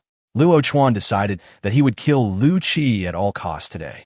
He quietly clenched his fist, preparing to launch a fatal attack. Call out.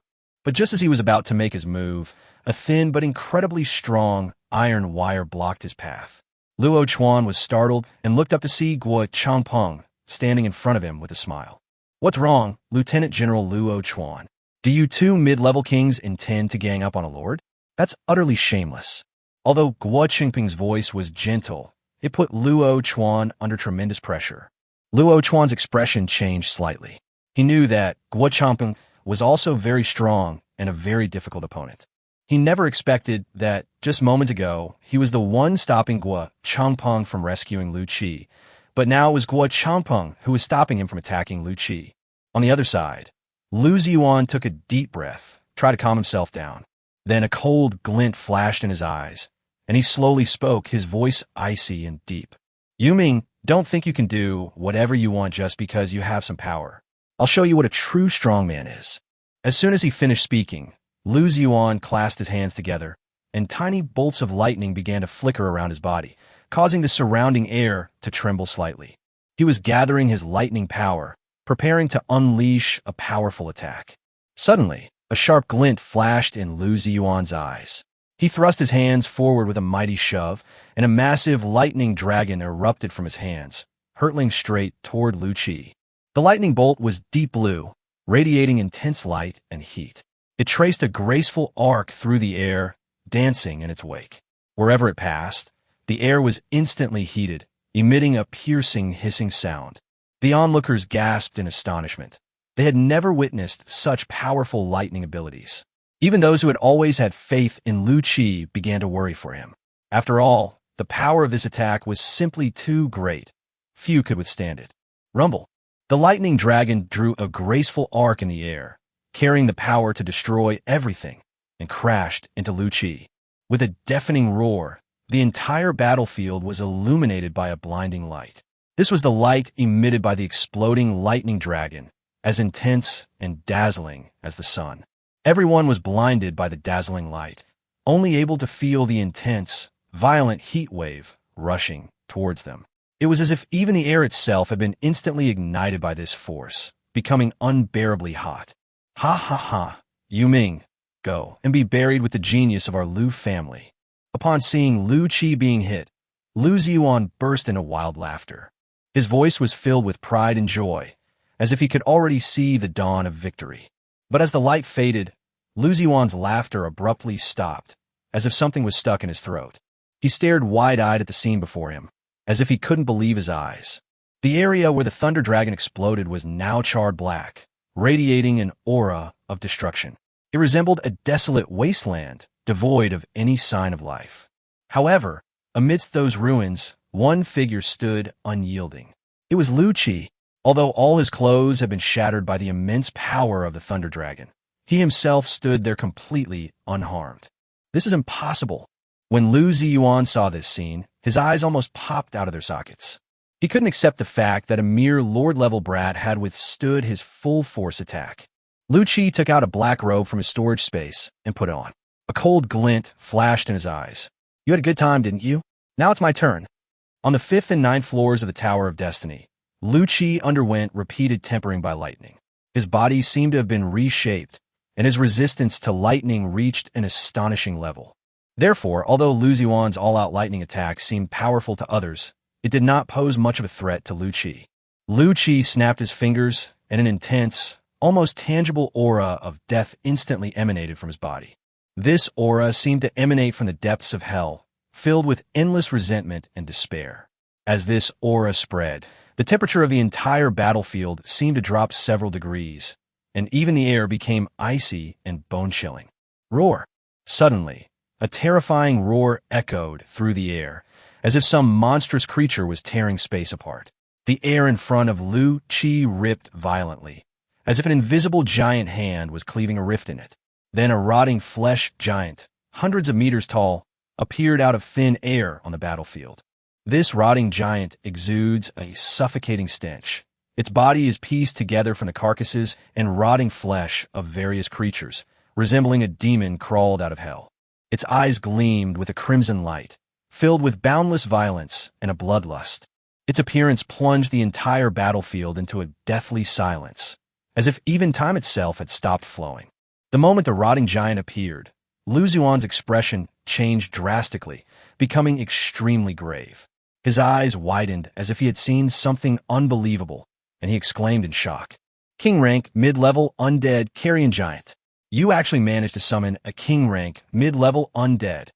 His voice was filled with shock and disbelief. At this moment, he finally realized Lu Qi's true strength. Chapter 149 Facing Off, the Sky Sword Fleet.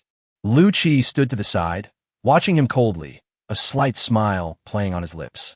He raised his finger and pointed it lightly at Lu Ziyuan, his voice cold and ruthless. Kill him.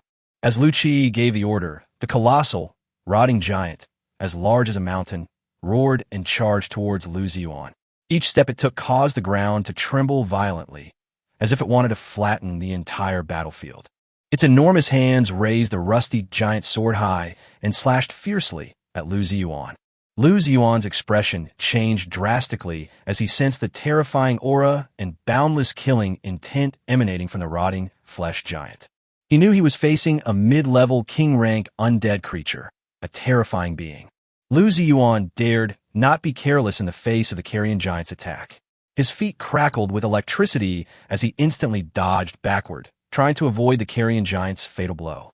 However, as a mid-level undead creature of the king rank, the carrion giant was not so easily evaded. Just as Lu Ziyuan was about to dodge, the ground beneath his feet suddenly surged, and countless rotting arms burst forth from the earth, firmly gripping his legs. These arms, as if alive, tightly wrapped around Lu Xuan's legs, binding him firmly to the spot. Hateful. Lu Xuan's expression changed, but he was, after all, a vice admiral in the Navy, and his strength was extraordinary. He looked at the giant blade of the rotting-fleshed giant as it swung down, and roared suddenly, his eyes flashing with a resolute light. "Go to hell!"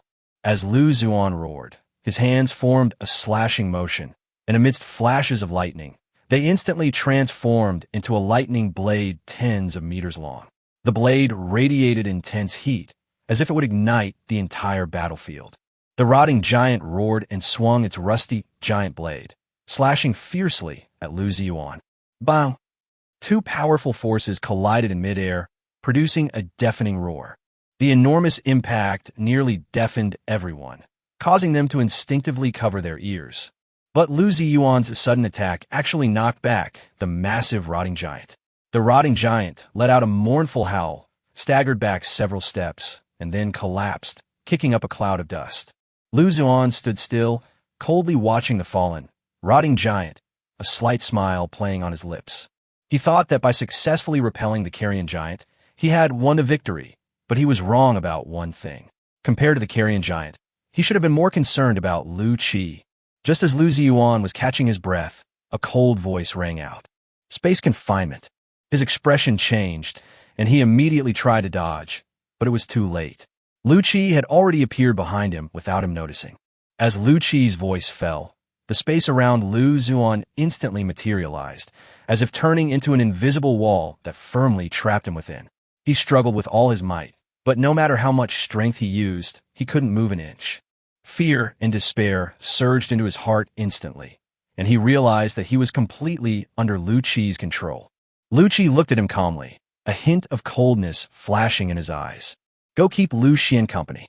With a flick of his finger, several spatial rifts appeared out of thin air, severing Lu Xuan's limbs cleanly like sharp blades. Blood gushed out instantly, staining the surrounding ground red. Lu Xuan let out a scream, his face filled with pain and fear. Lu Qi, however, looked at him expressionlessly. As Lu Qi lightly tapped his finger, an invisible, heavy blow struck Lu Xuan's forehead. He stiffened instantly, then his eyes rolled back, and he collapsed to the ground unconscious. It all happened so fast that almost no one had time to react. When they saw Lu Xuan lying unconscious on the ground, they were all speechless with shock. Lu Qi glanced at them indifferently, and then sent Lu Xuan through the spatial rift to the nightmare. He wanted Lu Xuan's superpower.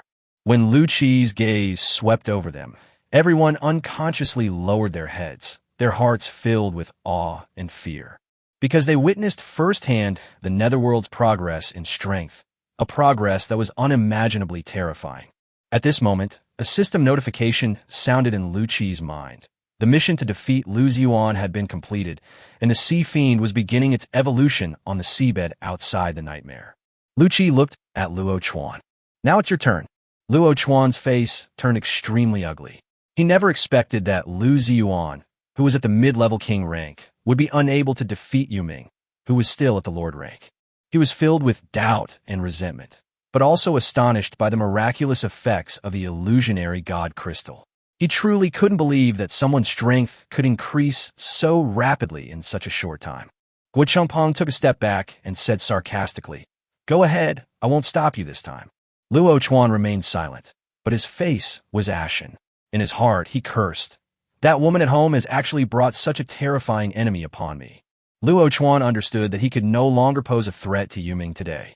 He then transformed into a black shadow and moved rapidly towards the exit. Luo Chuan has run away.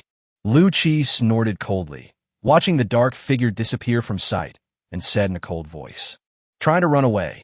In an instant, Lu Qi's figure teleported to the vicinity of the shadowy figure, and at the same time, he waved his right hand, and several dimensional blades shot out. However, the dimensional blades were unable to harm Luo Chuan in his shadow form, passing through the shadows one after another. Luo Chuan's figure flickered, successfully escaping Lu Qi's attack. He passed through the exit and arrived outside the secret realm of the Tower of Destiny. Outside, a fleet of the Sky Empire, the Sky Sword Fleet, is stationed. Luo Chuan immediately gave the order, "Command, all warships of the Sky Sword, Weigh anchor and annihilate the S-class wanted criminal, Yu Ming. Yes. General's order. All warships, weigh anchor and annihilate the netherworld. With the order given, the entire Sky Sword fleet of over 600 warships of various types began to move. Countless massive ships moved slowly through the sea, raising a spray of white foam. All the cannons began to slowly rotate, aiming at the distant sea. Upon seeing this, Lu Qi, who had caught up, froze. He knew that he couldn't withstand the firepower of an entire fleet with his own body. He acted decisively, returning to the nightmare through a spatial rift and using his spatial abilities to bring back Rose and the others who were still outside the Tower of Destiny. At this moment, the massive Sky Sword fleet had begun to surround the nightmare, and the entire sea surface seemed to be filled with Sky Empire warships. They consisted of one near-legendary warship, 30 battleships, 170 cruisers, and 400 frigates, with a total fleet of over 130,000 naval personnel. Chapter 150: The Kraken, Sea Demon. This is a huge number, enough to inspire fear. Looking at the overwhelming number of ships around them, Rose couldn't help but frown slightly and asked Lu Qi with concern, "Captain, should we dive down first to avoid being surrounded by the Sky Sword fleet?" However, Lu Qi remained calm, showing no sign of panic. He glanced at Rose C indifferently and said, "Hide? They're the ones who should be hiding." Then Lu Qi commanded in a deep voice, "Everyone weigh anchor.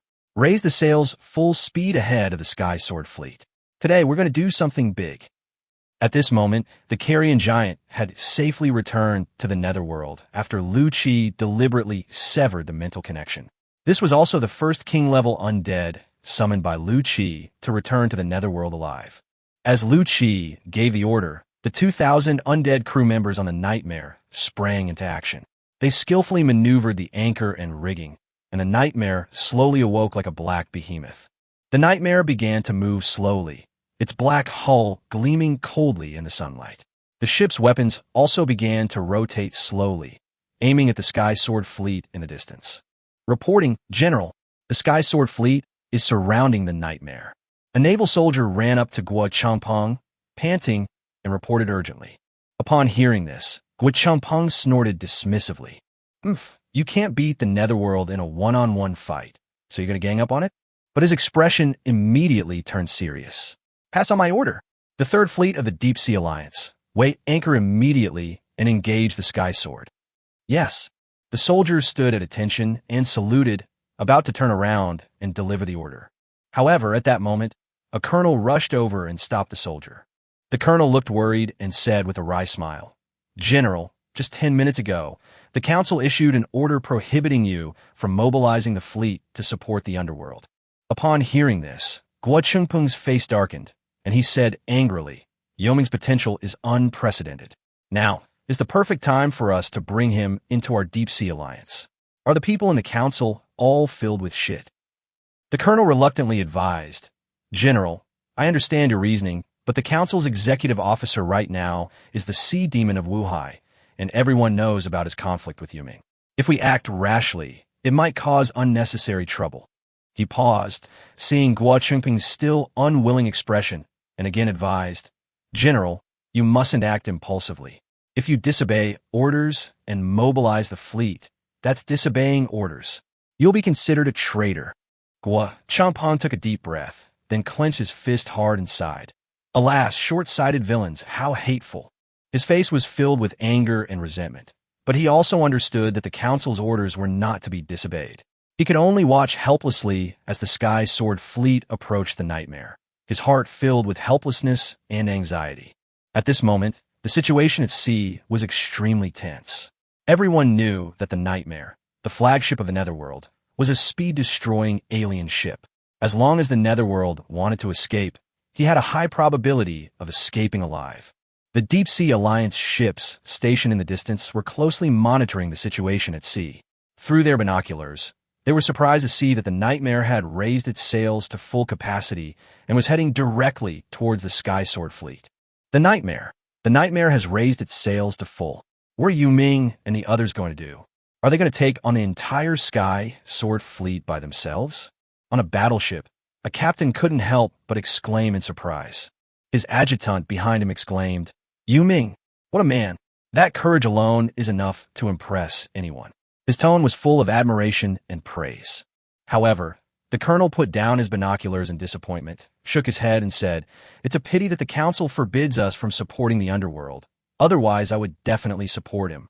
His tone was full of helplessness and regret. The surrounding crew members nodded in agreement. They were filled with admiration and support for Yu Ming, but they also knew they couldn't directly participate in a battle. They could only silently watch as the naval battle was about to erupt in the distance. Lu Qi stood on the deck, the cold sea breeze ruffling his hair. Looking at the dense fleet before him, he felt an unusual excitement. When the two sides were close enough, Lu Qi immediately gave the order. "Fire! Fire!" The undead crew behind Lu Qi immediately relayed their captain's order. Boom! The massive fell energy cluster cannon vibrated, and instantly a beam of purple energy shot out, striking a frigate in front of the Sky Fleet. The beam of energy struck a frigate at the forefront of the Sky Fleet, accurately hitting its ammunition magazine and causing a secondary explosion. With a deafening explosion, the frigate was instantly destroyed, turning into a fireball. Luo Chuan stood on the bridge of the shadow, his face grim as he watched the scene unfold. He said coldly, "A desperate struggle. Order! All ships, open fire." Then, the skywarp that had reached firing range immediately opened fire. Boom, boom, boom. Countless shells splashed water around the Nightmare. Bang! At that moment, a shell from a large Hellfire cannon struck the bow of the Nightmare. The Nightmare's hull trembled, but the Nightmare's defenses, made entirely of the finest materials and wielded by the incredibly powerful Hellfire cannon, failed to penetrate its defenses. At this moment, the Nightmare's fell cluster cannons were fully loaded and immediately opened fire. A massive battleship was instantly struck on its starboard side, and a huge gash was torn open in its starboard side. After firing the cannon, the Nightmare slowly sank. "They're diving!" exclaimed the soldiers of the Sky Fleet. With a grim expression, Luo Chuan gave the order, "Aim underwater, fire!" At this moment, on a battleship, more than 2,000 naval soldiers were performing their duties in an orderly manner at their posts. In their eyes, this naval battle posed no danger whatsoever, even if the enemy was the Netherworld, because the Underworld only had a lone ship, while they had an entire fleet. They were unaware that a deadly danger was quietly approaching. However, fate often plays tricks on people, and a huge dark shadow quietly appeared beneath the battleship. Splash! A sound like water breaking through the surface rang out, and 8 enormous tentacles suddenly appeared on the surface of the battleship. Each tentacle is 300 meters long, like 8 giant steel whips swaying gently in the seawater. The suckers on the tentacles are as large as millstones, covered with sharp serrations that gleam with a cold light. Chapter 151, The Terrifying Corpse of the Titan Whale. This scene stunned all the naval soldiers on the battleship. They stared wide-eyed at the sight before them in disbelief. "What is this?" a soldier exclaimed, his voice filled with fear. However, before they could react, 8 enormous tentacles suddenly attacked. They darted swiftly through the seawater, like 8 giant dragons churning the water, their imposing presence inspiring awe. The tips of the tentacles suddenly shot out, wrapping around the hull of the battleship with lightning speed.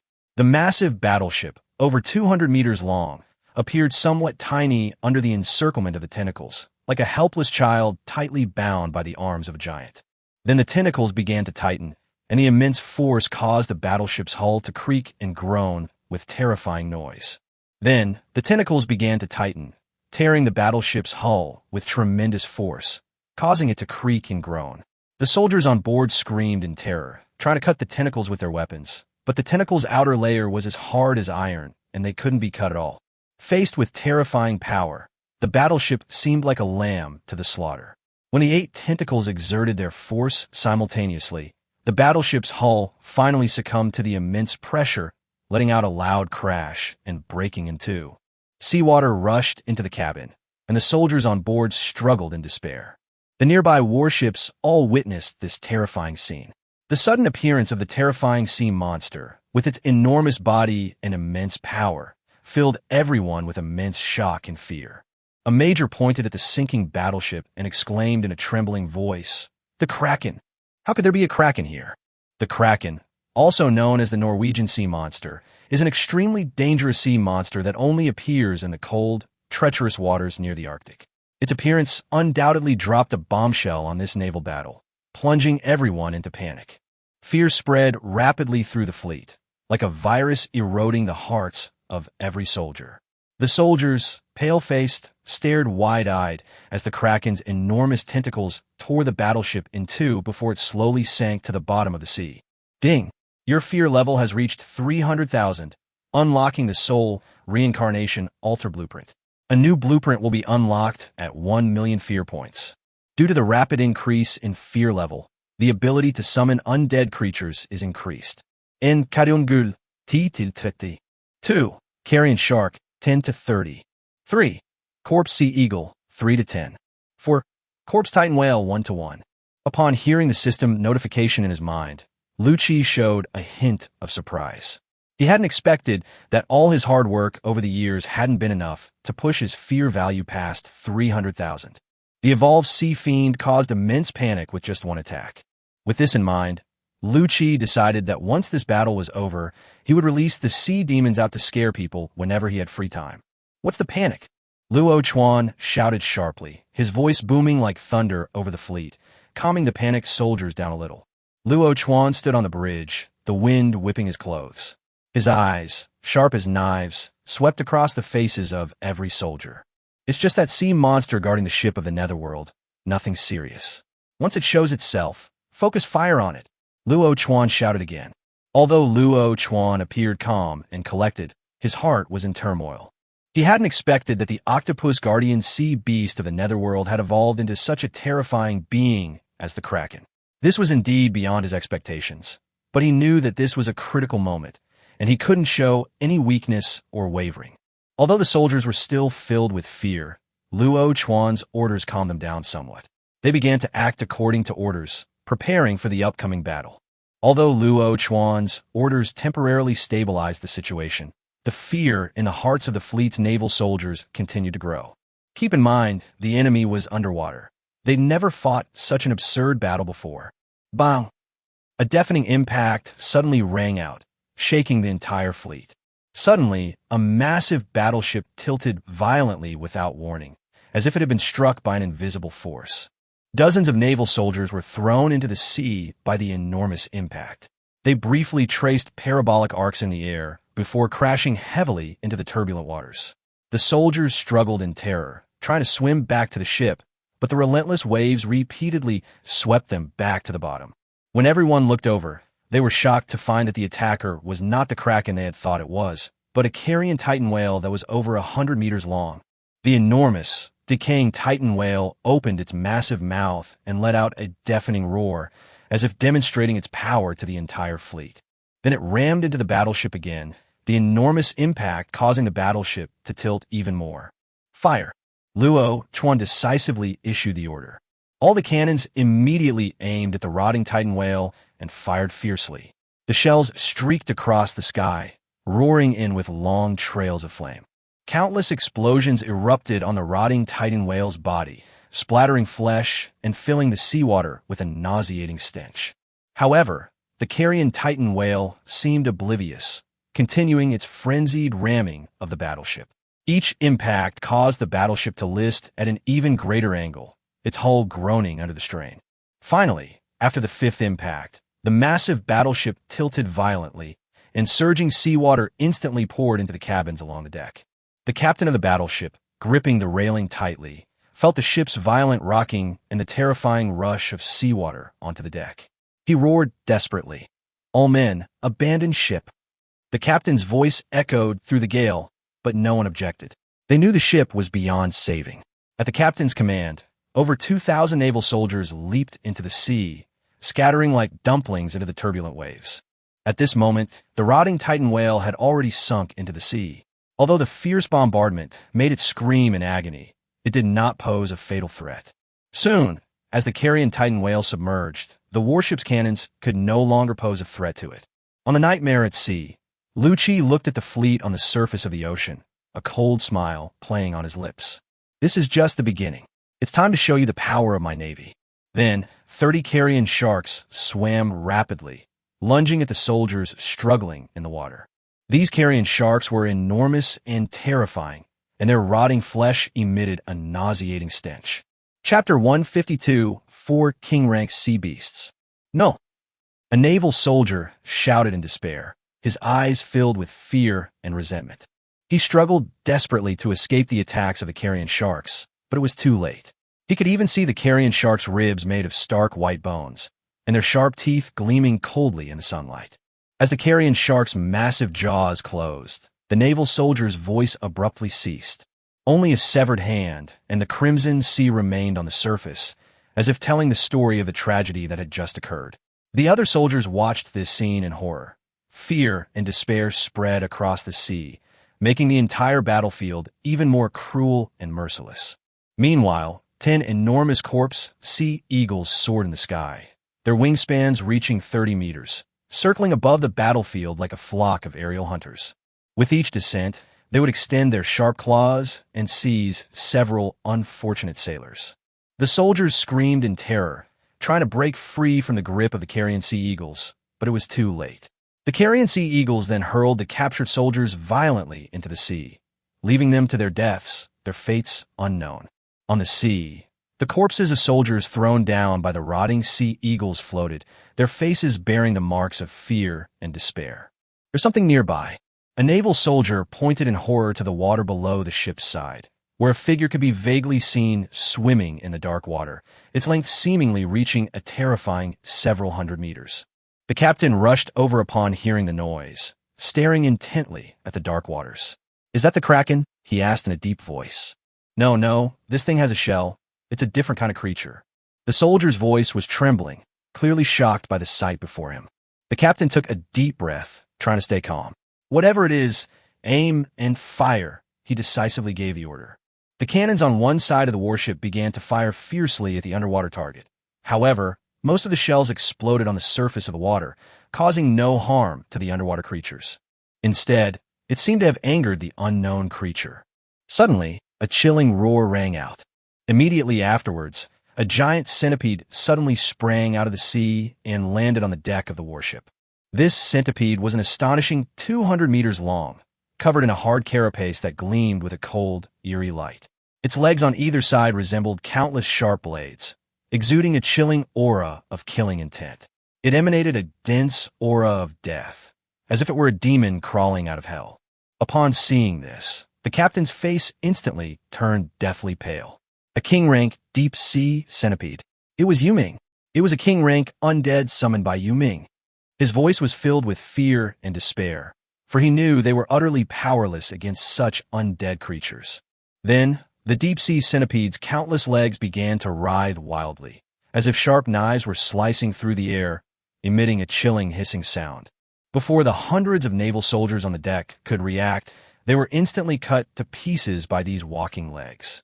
In the blink of an eye, there was no one left alive on the deck, only blood everywhere and countless mangled bodies.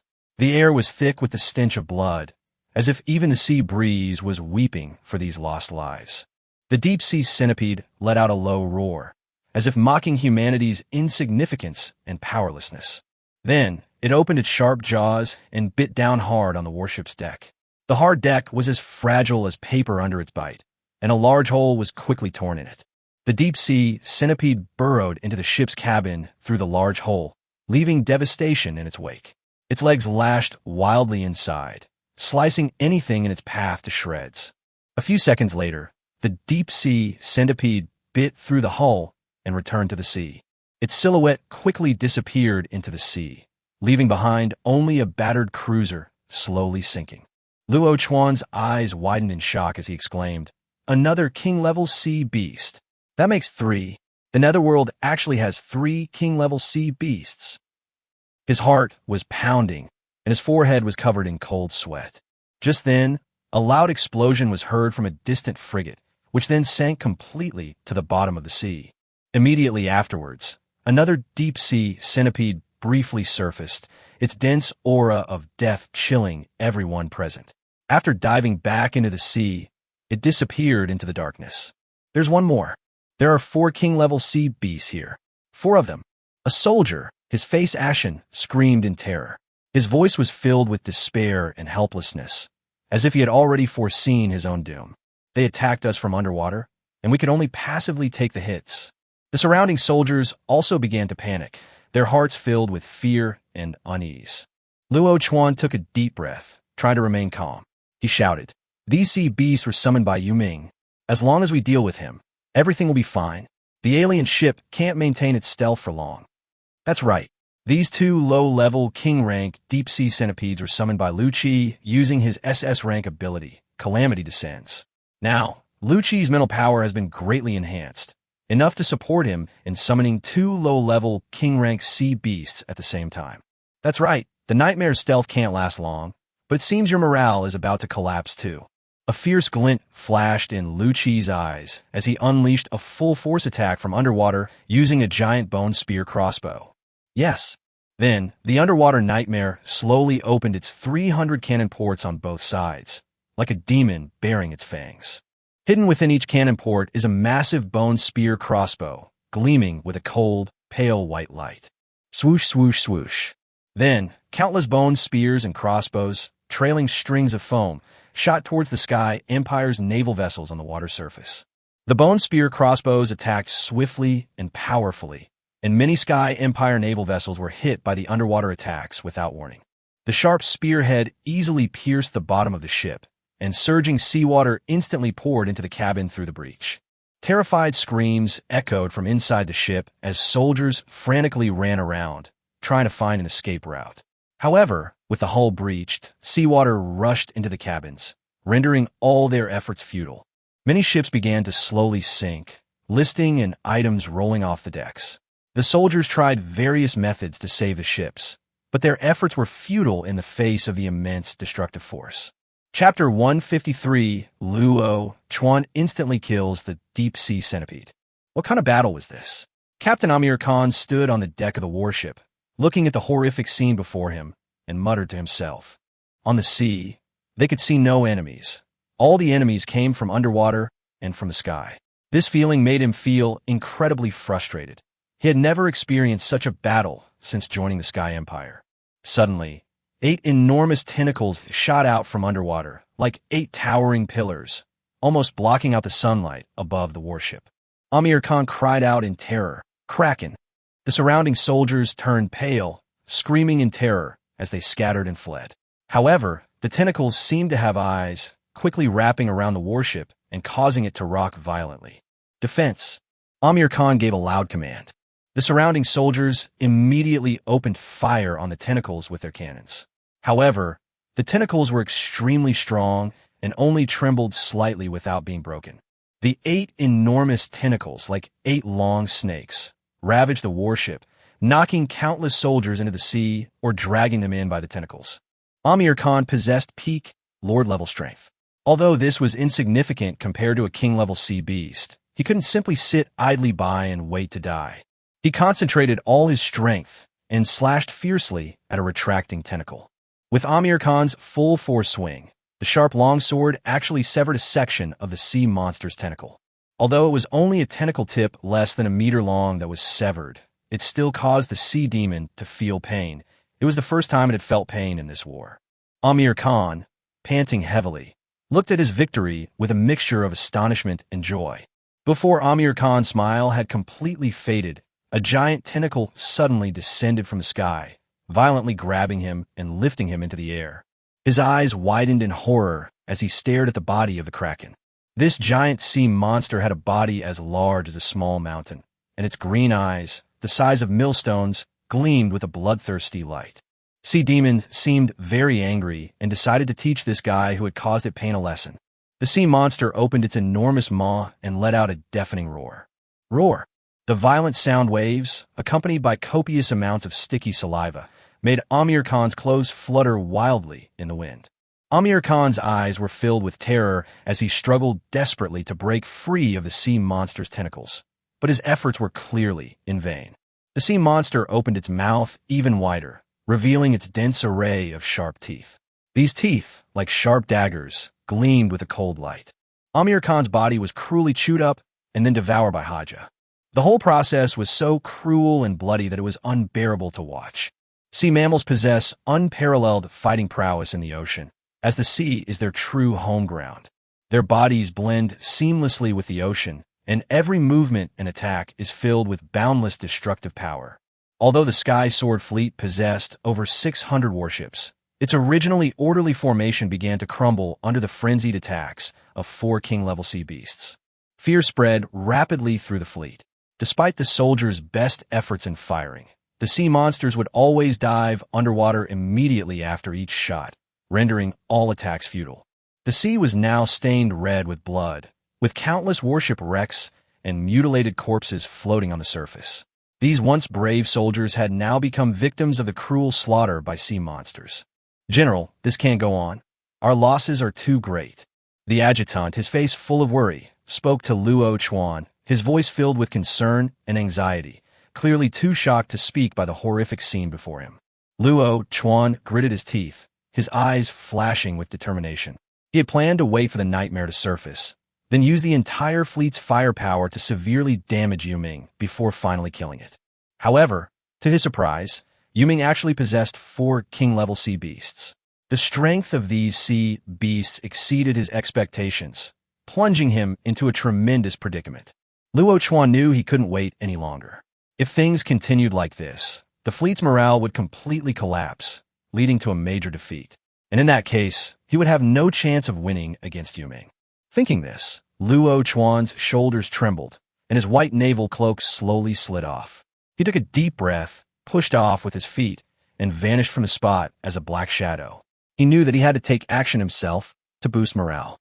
A deep-sea centipede was wreaking havoc on a cruiser, its massive body writhing across the deck, its sharp mandibles tearing at the hull and the soldiers, sending chills down the spines of the surrounding troops.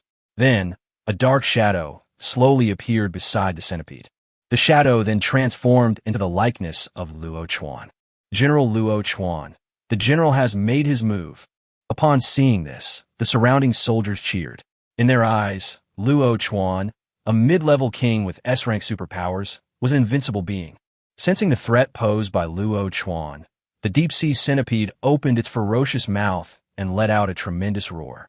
Then it fiercely pounced on Luo Chuan, its massive body drawing an arc through the air and creating a gust of wind.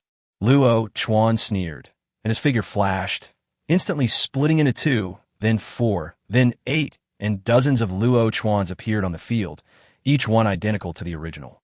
Shadow Krun Technique. The deep-sea centipede was stunned. It didn't know which one to attack. However, Luo Chuan gave the deep-sea centipede no time whatsoever. Dozens of Luo Chuans quickly rushed to the centipede's vicinity, surrounding it completely. Then, Luo Chuan calmly uttered 2 words. "Explosive." Boom! Then, a tremendous explosion occurred throughout Luo Chuan. The enormous explosion echoed in the air, and a shockwave sent waves several meters high into the surrounding sea.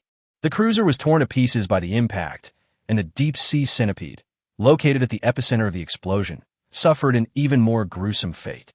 The deep-sea centipede was blown in 2, its incredibly hard shell shattered by the impact of the explosion, and white fluid flowed everywhere from the wound.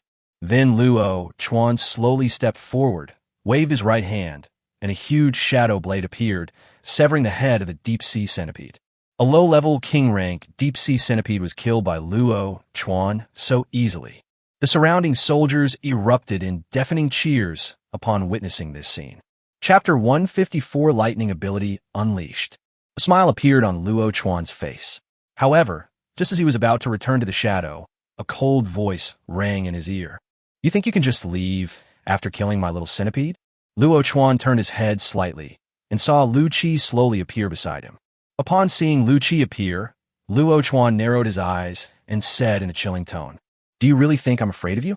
Although Luo Chuan held the same rank as Lu Ziyuan, both being lieutenant generals, his abilities were superior to Lu Ziyuan's. Although he was with Lu Qi now, Luo Chuan couldn't have the fleet focus fire on him, because that would put him within the attack range as well. But if it really came down to a fight, he didn't think he would lose. Lu Qi didn't waste any more words and immediately took action. With a thought, countless cannons and anchors floated into the air under the influence of his telekinetic abilities, as if being pulled by an invisible hand. Lu Qi waved his right hand lightly, and these heavy weapons crashed down on Luo Chuan like meteors. However, faced with this deadly attack, Luo Chuan flashed and disappeared into his own shadow. Shadow cloak. Bang! A deafening impact rang out, and the flames on the deck were ignited even higher. However, when the smoke cleared, people were surprised to find that Luo Chuan had disappeared from the spot. However, at that moment, Lu Qi's own shadow behind him slowly began to move. The shadow seemed to come alive, its right hand slowly coalescing into a sharp shadow dagger. It suddenly thrust forward, its target Lu Qi's head. Just as success seemed imminent, Lu Qi suddenly vanished from his spot. Immediately afterward, several psychic needles shot towards the black shadow. The black shadow, unable to dodge in time, was struck and let out a scream filled with pain. It then quickly dissipated into the air, eventually returning to Lu Qi's feet. You actually managed to hurt me in my shadow form. Luo Chuan appeared, his face deathly pale, his wary eyes fixed on Lu Qi. He thought his shadow manipulation ability would make him invincible, but he never expected it to be useless against Lu Qi. I've seen plenty of your strange and unusual abilities, Lu Qi said calmly. Luo Chuan took a deep breath and looked at Lu Qi, slowly saying, Yu Ming, I admit that you are the person with the strongest potential I've ever met, but the conflict between us is irreconcilable, and I cannot give up on shouting. At this point, a resolute glint flashed in Luo Chuan's eyes. So please go to hell. As Luo Chuan finished speaking, countless black shadows suddenly appeared around his body. These shadows seemed to spring from his body, growing more numerous and denser. Ultimately, these shadows coalesced into a black shadow giant tens of meters tall. The shadow giant held a long, black-handled sword that emanated terrifying energy fluctuations. Although the shadow giant was enormous, it was incredibly fast, arriving in front of Lu Qi in an instant.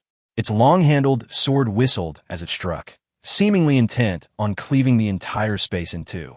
Upon seeing this, Lu Qi immediately prepared to use teleportation to dodge.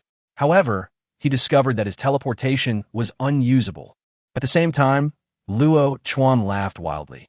Haha, Yu Ming, you didn't expect this, did you? The space around the shadow giant has been disrupted by my shadow energy. Your teleportation is no longer usable. Luo Chuan seemed to already see the scene of Yu Ming being cleaved in two by the shadow giant, and a crazy and cruel smile appeared on his face. However, when Luo Chuan expected to see terror and despair on Lu Qi's face, he was disappointed. Lu Qi calmly watched the incoming attack, a cold smile playing on his lips. Luo Chuan, you're too proud of yourself. In that instant, lightning crackled around Lu Qi, the blinding light causing everyone on the surrounding warships to squint. The moment the shadowy longsword approached, lightning erupted from Lu Qi's body, incredibly fierce. The fierce lightning strike instantly enveloped the shadow giant. The shadow giant seemed terrified of the powerful lightning strike. He opened his mouth wide, as if letting out a silent roar, and his body began to tremble under the lightning, as if he were enduring unbearable pain. Finally, under the intense lightning strike, the shadow giant slowly dissipated into the air as if it had never existed. Luo Chuan's smile froze on his face as he watched this scene, as if struck by lightning. He stared at Lu Qi in disbelief, as if he were seeing a completely unfamiliar enemy. Lu Ziyuan's lightning ability, Luo Chuan exclaimed in astonishment, finding the scene before him unbelievable. Just now, Lu Ziyuan was using his lightning powers to attack Yu Ming, but now, the same powers are appearing on Lu Qi. How did you acquire Lu Ziyuan's lightning powers in such a short time? Luo Chuan's voice was filled with confusion and fear. He stared wide-eyed at Lu Qi as if he had seen a ghost. At this moment, Luo Chuan's heart was filled with doubt and fear. He couldn't imagine that one person could master another's superpower in such a short time. It was simply beyond his comprehension. Thinking of this, Luo Chuan's eyes were filled with apprehension and fear as he looked at Lu Qi, as if facing an incredibly terrifying demon. His voice trembled as he said, "You can actually steal other people's superpowers." Upon hearing this, Lu Qi revealed an evil smile, like a devil from hell. Clever, you got it right. In a little while, I will also have the ability to control shadows. At this moment, Luo Chuan finally realized why Yu Ming could simultaneously possess multiple supernatural abilities. It turned out that his superpowers were all obtained by plundering others. This shocking truth caused Luo Chuan's fighting spirit to vanish instantly. He knew perfectly well that his shadow abilities were countered by lightning, and that he had lost the battle. If the fight continues, his own superpowers will probably be plundered by the netherworld. Without hesitation, he leaped backward, transforming into a black shadow as he fled towards his shadow. Trying to run away? Seeing this, Lu Qi snorted coldly. With a wave of his right hand, a massive curtain of lightning appeared in Luo Chuan's path to the shadow. The lightning flickered with a dangerous light, as if telling Luo Chuan that he could not escape. Luo Chuan's expression changed. He knew that if he continued to flee towards the shadow, he would only be blocked by the lightning barrier. So, he instantly changed direction and fled to the right, abandoning the shadow. With Luo Chuan's retreat, the already low morale of the Sky Sword fleet completely collapsed. General Luo Chuan was defeated. The naval soldiers watched this scene, muttering to themselves. Chapter 155: The Defeat of the Sky Sword. They couldn't accept this cruel reality and couldn't believe that the powerful Luo Chuan had been defeated by Yu Ming. How is this possible? General Luo Chuan, such a powerful man, was actually defeated by Yu Ming, a naval soldier exclaimed. With General Luo Chuan and General Lu Ziyuan gone, there are no more king-level experts in our Sky Sword fleet. How can we fight this battle? Another naval lieutenant said, his face pale. Fear and despair spread through the fleet. Run! Run away now! Retreat! Retreat! They lost their confidence and fighting spirit, and only wanted to escape this terrifying battlefield as quickly as possible. At this moment, the Sky Sword fleet suffered a crushing defeat. Lu Qi was surprised that Luo Chuan would give up on the shadow, just like that. To be fair, Luo Chuan is indeed a remarkable person, someone who understands the principle of making tough decisions. But how could Lu Qi let him leave so easily? His right hand crackled with lightning, instantly coalescing into a giant lightning blade that radiated powerful energy fluctuations. Go! With a low shout from Lu Qi, the giant lightning blade transformed into a bolt of lightning, instantly shooting towards Luo Chuan, who had turned into a black shadow. A muffled thud was heard, and the dark figure tumbled in the air before continuing its escape. However, a small portion of the dark figure was cleaved in two by the giant blade of lightning and slowly drifted down from the sky.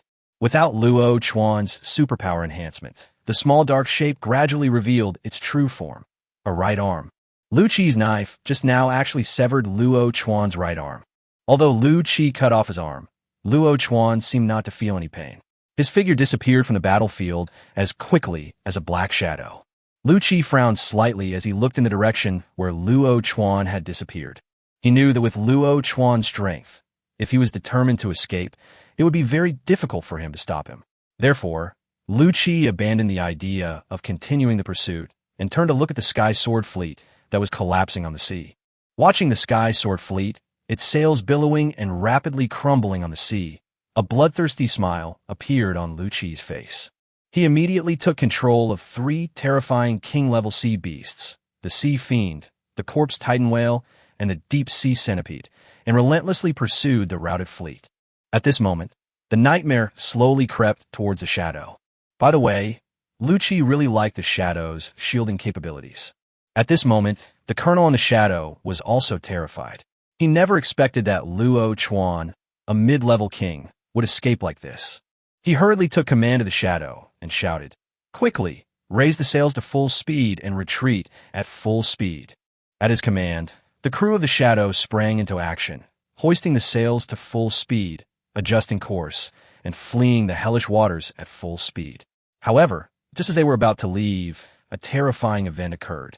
The shield on the shadow suddenly activated automatically, and an invisible energy barrier firmly protected the shadow within. The soldiers on the shadow were stunned by what they saw. One soldier exclaimed, "Ship shields! The ship shields have activated automatically. The underworld is attacking us underwater." The shadow's beloved ability, Hull Shield, will automatically activate if it is suddenly attacked when no one is controlling it, which is also a major feature of the shadow. At this moment, hundreds of sharp-boned spears shot towards the shadow from the seabed, but they were all blocked by the shadow's shields. The shield rippled slightly before returning to calm. Seeing that underwater attacks could not penetrate the shadow's hull shields, Lu Qi immediately changed his strategy. He ordered the Nightmare to surface preparing for boarding action against the Shadow. After all, the Shadow's hull shields could only withstand ranged attacks and could not prevent enemy ships from getting close. As Lu Qi gave the order, the Nightmare began to ascend rapidly. Splash! With a tremendous splash, the Nightmare, like a black behemoth, suddenly broke through the water and appeared next to the Shadow. The sailors aboard the Shadow were stunned by what they saw. They watched in horror as the undead crew of the Nightmare threw out countless grappling hooks, which clung tightly to the deck of the Shadow, securing the two ships together. Subsequently, hundreds of gangplanks were used as a temporary bridge between the two boats. "What is that? It's a ghost." A naval soldier pointed ahead in terror and shouted. Soul Eater, accompanied by more than 20 Ghost Clan warriors, floated over from the Nightmare. Their figures were semi-transparent, exuding a sinister aura, like demons crawling out of hell. Upon seeing this, the Shadow's first mate roared, "Aim at them! Fire! Boom, boom, boom!" Dozens of cannons were then aimed at the ghost warriors and opened fire. However, an extremely bizarre scene unfolded. The cannonball passed right through the ghost's body without causing it any harm. This scene terrified the soldiers on the Shadow, who had no idea how these ghost warriors had managed it. Hee! A terrifying laugh echoed in the air as Soul Eater and numerous Ghost Clan warriors ignored the attacks from the Shadow ship and charged forward. All the ghosts held a massive scythe of death in their hands, each one looking like a grim reaper come to claim lives. Soul Eater swung his scythe, instantly slicing a naval soldier in half at the waist, blood splattering everywhere. Seeing this, the two soldiers beside him suppressed their fear and swung their long swords at the Soul Eater, trying to kill this terrifying being. However, their long swords sliced through Soul Eater's body without having any effect on him. The Soul Eater let out a strange laugh, and its right hand suddenly plunged into the head of a Marine. When it withdrew its arm, it was holding a lump of white tofu pudding. Seeing this, another soldier could no longer bear the fear in his heart and turned to run away, but Soul Eater swung the scythe of death with his left hand, and the soldier's head was instantly severed and rolled onto the deck. The surrounding naval soldiers were terrified by the brutal killings and scattered in all directions. The Soul Eaters and Ghost Clan warriors continued to pursue the fleeing soldiers, swinging their death scythes and taking a life with each swing. The entire Shadow was filled with an atmosphere of death and fear, as if it had become a living hell. Standing on the cockpit deck, Lu Qi watched this scene with a satisfied look in his eyes. The Ghost Clan was truly a bug-like existence, but unfortunately, there were too few of them. Chapter 156, Plundering the Shadow. Lu Qi summoned so many undead crew members, but only more than 20 ghost race members appeared. Lu Qi handed all these ghost race members over to the Soul Devourer commander to form an assault team. After all, he had already experienced how troublesome the ghost race members were on the 4th floor of the Tower of Destiny. After the Soul Devouring event, Nyoda and Jack led thousands of undead warriors into the Shadow. The captain ordered, "Leave no survivors. Kill them all." Jack roared and plunged his long sword into the heart of the Navy in front of him. Moo! Nyoda's fighting style is incredibly domineering. Standing over 3 meters tall, Nyoda wields a giant axe, and anyone who stands his way will be cleaved in two with a single blow. All the undead crew members on the Nightmare were elite level, their strength far surpassing that of the Navy on the Shadow. Soon, all 3,000+ Marines on the Shadow were killed. At this moment, the entire sea surface was covered with the wreckage and bones of warships, and the whole sea was stained slightly red with blood, as if telling the story of this brutal battle. Of the more than 600 warships in the Sky Sword fleet, less than half managed to evacuate safely. More than 300 warships and over 70,000 people perished in these waters. After this battle, Lu Qi gained another fearsome reputation, the Grim Reaper of the Sea. The Third Fleet of the Deep Sea Alliance, watching this scene from afar, remained completely silent. A second lieutenant said in a trembling voice, What did I see?" Yuming alone, with just one ship, defeated the entire Sky Sword fleet. He stared wide-eyed, as if trying to confirm whether he had seen wrong. A sailor looked at the Nightmare in the distance, a look of fear on his face. He shook his head and said, "The power of the Netherworld's seas is terrifying. He can actually control the North Sea Kraken and other king-level sea beasts. I've never seen so many king-level sea beasts appear at the same time in my life." After he finished speaking, he swallowed, as if trying to suppress the fear in his heart. Fortunately, our Empress Wu Hai has a close relationship with Yu Ming. Otherwise, fighting such a terrifying enemy as Yu Ming would have been truly horrifying. Another soldier said thankfully. A soldier beside him nodded in agreement. Yes, I'd rather fight to the death against a stronger enemy than face the netherworld. Those attacks on the sky sword ships from the sea just now gave me the creeps. Suddenly, a soldier exclaimed, "Did you notice? Just now, Yu Ming repelled Luo Chuan using Lu Ziyuan's lightning ability." Upon hearing this, all the conversation immediately ceased. After a brief moment of thought, the soldiers all wore expressions of fear. Yu Ming has the ability to plunder other people's superpowers, a soldier said in a trembling voice. Another soldier, recalling something, added, "Yes, I heard that Silver Serpent offended Netherworld at the Divine Realm Merchant Guild's auction, and afterwards Silver Serpent's ship was attacked, and its remains were never found. Netherworld's Silver Serpent transformation ability was probably plundered from Silver Serpent." All the soldiers stared wide-eyed, their expressions turning even more terrified as they looked at the nightmare. They had only one thought in their minds. Thankfully, the Netherworld is not our enemy. They knew all too well that fighting such an enemy would be tantamount to suicide. Gua Champong watched all this quietly, and even though he had experienced countless wars, the scene before him still shocked him. He never imagined that a single person or a single ship could take on an entire fleet, but Yu Ming did it. His gaze drifted into the distance to the nightmare, a ship that resembled a black monster, and an overwhelming sense of emotion welled up within him. He murmured to himself, "Empress, oh Empress, now I have to admire your foresight. I'm afraid that on the entire Blue Star, there's no one more outstanding than Yu Ming." Lu Qi had already sent men to clean up the battlefield.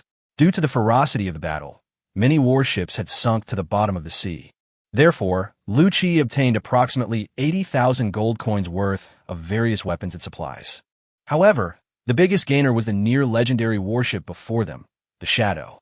Lu Qi had long coveted the Shadow's Belevel ability, the Hull Shield. System, is it possible to plunder the Shadow's capabilities? Ding, system check in progress. Inspection complete. The Shadow ship's owner has been defeated by the host. The Shadow ship structure is intact and can be looted. Plunder, Lu Qi said without hesitation. 40% success rate in raiding, currently raiding. Seeing this, Lu Qi couldn't help but clench his fist slightly. He had already used up all his chances of doubling his plunder success rate. This time, he could only rely on luck. With a 40 success rate, it's easy to fail miserably. However, Lu Qi dared not make any more oaths. Last time, he swore an oath using his lifespan, and it succeeded immediately, which worried him for a long time. He wondered if that success had really reduced his lifespan. Although Lu Qi is essentially a member of the undead race, undead also have lifespans, only their lifespans are longer. A thick, dark fog billowed from the nightmare's hull, gradually engulfing the Shadow. The Shadow's hull appeared and disappeared in the thick black fog, emitting a strange sound, as if it were wailing. Immediately afterwards, it seemed as if invisible hands were emerging from the thick black fog, beginning to strip the Shadow of its ship's shields. During this process, the Shadow seemed to be going through a painful struggle. Its hull trembled incessantly, emitting a piercing, screeching sound. The surrounding black fog grew thicker and thicker, as if it would completely engulf the Shadow. After a while, the system's voice sounded. Ding! Plunder successful. Ghost ship gains B-level ability, Hull Shield. Hull Shield Tier B ability. The ghost ship can activate its hull shield actively or passively when attacked, and the hull shield can withstand ranged attacks. Call! Seeing this, Lu Qi breathed a long sigh of relief. Fortunately, the plunder was successful. After the Shadow was looted, the entire ship changed color, as if it had instantly transformed from a vibrant youth into a withered old man, becoming utterly rotten. The Shadow, after being looted, is no longer worth dismantling. Lu Qi calculated the time and realized it was almost time to return to the Dragon Kingdom. The day of his duel with the Water Demon was fast approaching. Thinking of the Water Demon, a sharp glint flashed in Lu Qi's eyes. He knew very well how many obstacles the Water Demon had caused at the Tower of Destiny. Everyone, prepare to set sail. Destination port, Dragon Kingdom, Dragon City. As Lu Qi gave the order, the nightmare slowly raised its sails and sailed towards the Dragon Kingdom. Underwater, the enormous sea monster and the carrion titan whale followed closely behind the nightmare. The terrifying aura emanating from them caused all the fish within several nautical miles to flee the area. Chapter 157: The Threat of the Underworld. Sky City. The city of the sky and the capital of the deep sea became two dazzling pearls on the blue star. Every brick and every ray of light in Sky City showcases its status as a Class A megacity. Sky City, with a population of over 20 million, pulsates with the vibrancy and bustle of life. It is the capital of the Sky Empire and a dream destination for countless people. The Sky Empire's naval headquarters is located in the heart of this city. It was a solemn and majestic building, like a giant sea monster, lying silently in the heart of the city. Every stone and every engraving on it recorded the glory and splendor of the Sky Empire Navy. At this moment, the atmosphere in the Naval Headquarters Council Chamber was solemn and oppressive. Luo Chuan, draped in a white navy cloak, stood on the judge's bench, his former confidence and sharpness gone. His face was slightly pale, his right arm was empty, and the two gold stars on his shoulder were dimmed as a result, as if telling the story of his misfortune. Beside Luo Chuan stood a woman with a graceful figure and a charming face. Although she is over 30, she looks like she has the youthful beauty of someone in their 20s and the mature charm of someone in their 30s. She was also wearing the Sky Empire Navy uniform, with the rank of colonel. She was Luo Chuan's wife, Mo Shouting. Mo Shouting held Luo Chuan's only remaining left hand tightly, her eyes filled with worry and fear. Vice Admiral Luo Chuan, you led the Sky Sword Fleet to encircle and suppress the S-Class wanted criminal, Yu Ming. Not only did you fail to complete the mission, but you also lost half your fleet and over 70,000 naval soldiers. And you, as the commander, were the first to flee. Do you have anything to say? In court, Admiral Araragi, with a cold expression, questioned Luo Chuan in a low voice. Wasteland, a renowned naval admiral, once slew one of the 7 warlords of the Deep Sea Alliance, the Sea Madman, at the Tower of Destiny. His eyes are sharp as knives, as if they can see through all lies and pretenses. Huan Yuan was very dissatisfied with Luo Chuan's behavior of abandoning his soldiers and ships and running away. In his eyes, a general should never retreat before his soldiers. Luo Chuan, who is known as the pride of the Sky Empire, was actually defeated and forced to flee in a sorry state by a lord-level netherworld being. He was truly a disgrace to the Sky Empire's navy. As the general's questioning fell silent, thousands of eyes in the entire council hall turned to Luo Chuan. At that moment, he seemed to become the focus of everyone's attention, bearing all sorts of complex gazes and emotions. Although Luo Chuan's face was slightly pale, his posture remained as upright as a pine tree, showing no fear whatsoever. He took a deep breath and said loudly, "Reporting to General Wasteland, I believe that I am not only innocent, but should be commended."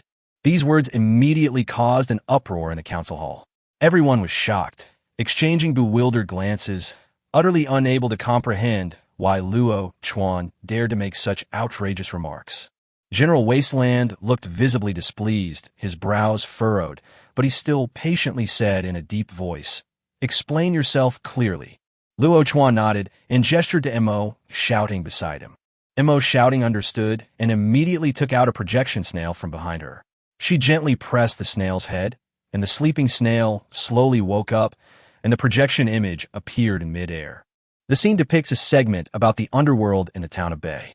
Luo Chuan pointed to the screen and explained, "Everyone, please look, this is what Yu Ming looked like half a year ago.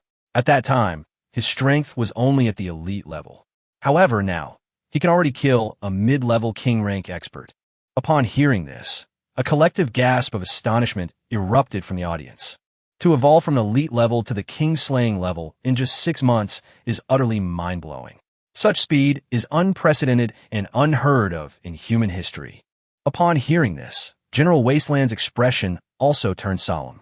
He stared intently at Luo Chuan, as if reassessing this once proud prodigy. "Go on." General Huang Yuan spoke in a deep voice, signaling Luo Chuan to continue explaining. The projected image then changed again, showing Yu Ming using his lightning powers to defeat Luo Chuan's shadow giant. At that moment, everyone held their breath, as if they could feel the tense atmosphere on the battlefield. Luo Chuan pointed solemnly at the screen and said, "Everyone, look closely.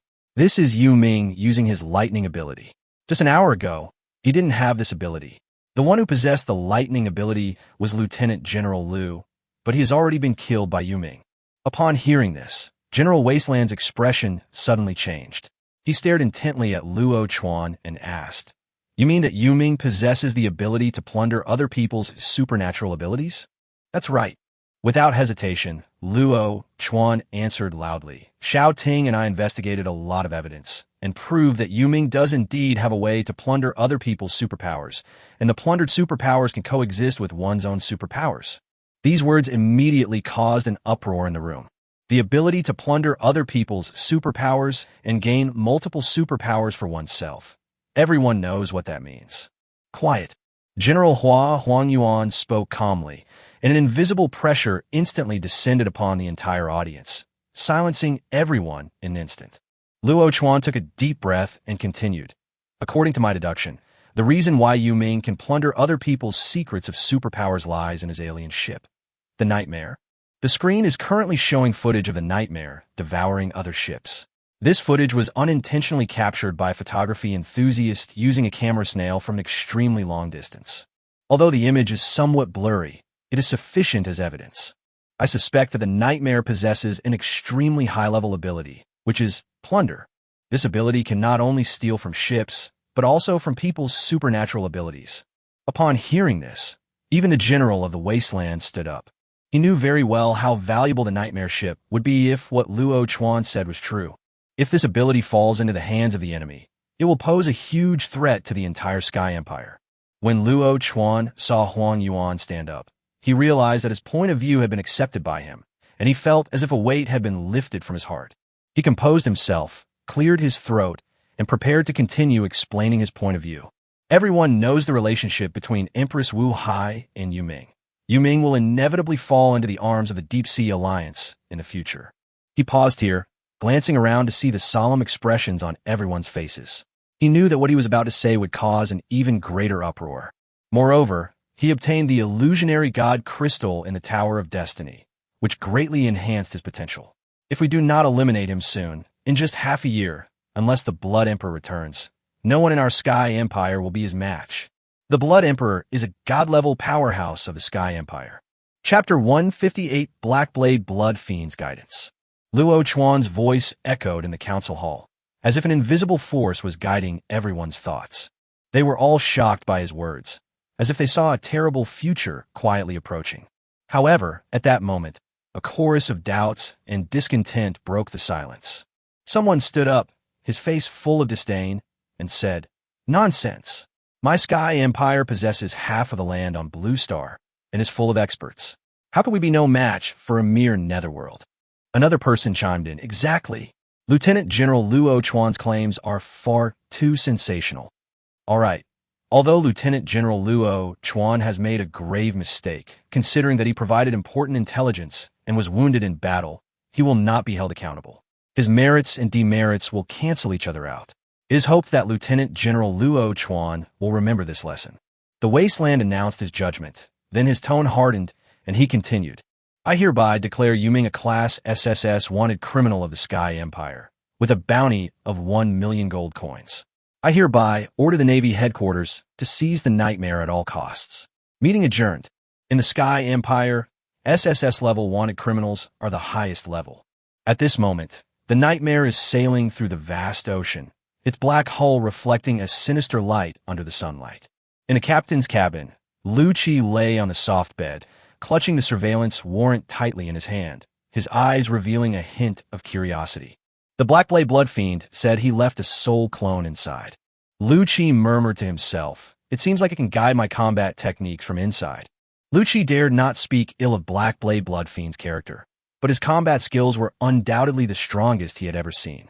It should be noted that in the Tower of Destiny, Blackblade Blood Fiend forced Lu Qi to use all his trump cards with only his elite level strength. Moreover, Lu Qi believed that Blackblade Blood Fiend was definitely not serious when he was in the Tower of Destiny. He didn't use a single skill at that time. That's right, although I don't want to admit it, back then, Blackblade Blood Fiend only used a few basic attacks before Lu Qi was forced to prepare to unleash his ultimate move. With this in mind, Lu Qi slowly began to channel his mental energy into the monitoring command. As mental energy was channeled into it, the monitoring order gradually turned blood red, as if it had been soaked in blood. Suddenly, Lu Qi's spirit instantly entered the space within the surveillance order. This is a completely new world, a blood-red space, seemingly filled with endless blood. In the center of the space, the Black Blade Blood Fiend's clone sits there, his eyes deep and mysterious, as if he can see through everything. You've arrived. When Black Blade Blood Fiend's clone saw Lu Qi, he spoke calmly. Senior Blood Fiend. Lu Qi bowed to Black Blade Blood Fiend and asked for his guidance. He knew perfectly well that Black Blade Blood Fiend's strength was beyond his reach for the time being, and this was a kind of awe and respect for the strong. Black Blade Blood Fiend glanced at Lu Qi indifferently, nodded, and showed no surprise at his arrival. He slowly stood up, a long black blade appearing in his hand, its blade radiating a cold light. Fiend and knife. Lu Qi couldn't help but exclaim in admiration. Black Blade Blood Fiend smiled slightly and said, "This is my natal blade. It has been with me for many years and has become one with me. Swordsmanship is also applicable to the blade. Next, I will train your swordsmanship." Black Blade Blood Fiend looked at Lu Qi with deep eyes, and with a light wave of his black longsword, the surrounding air instantly became cold and murderous. By training in swordsmanship, you can improve your combat skills and perception. Even if you're a superhuman, it will still be useful to you. And swordsmanship begins with sensing the flow of energy. Black Blade Blood Fiend's voice was deep and powerful. He gestured for Lu Qi to feel the airflow with his sword.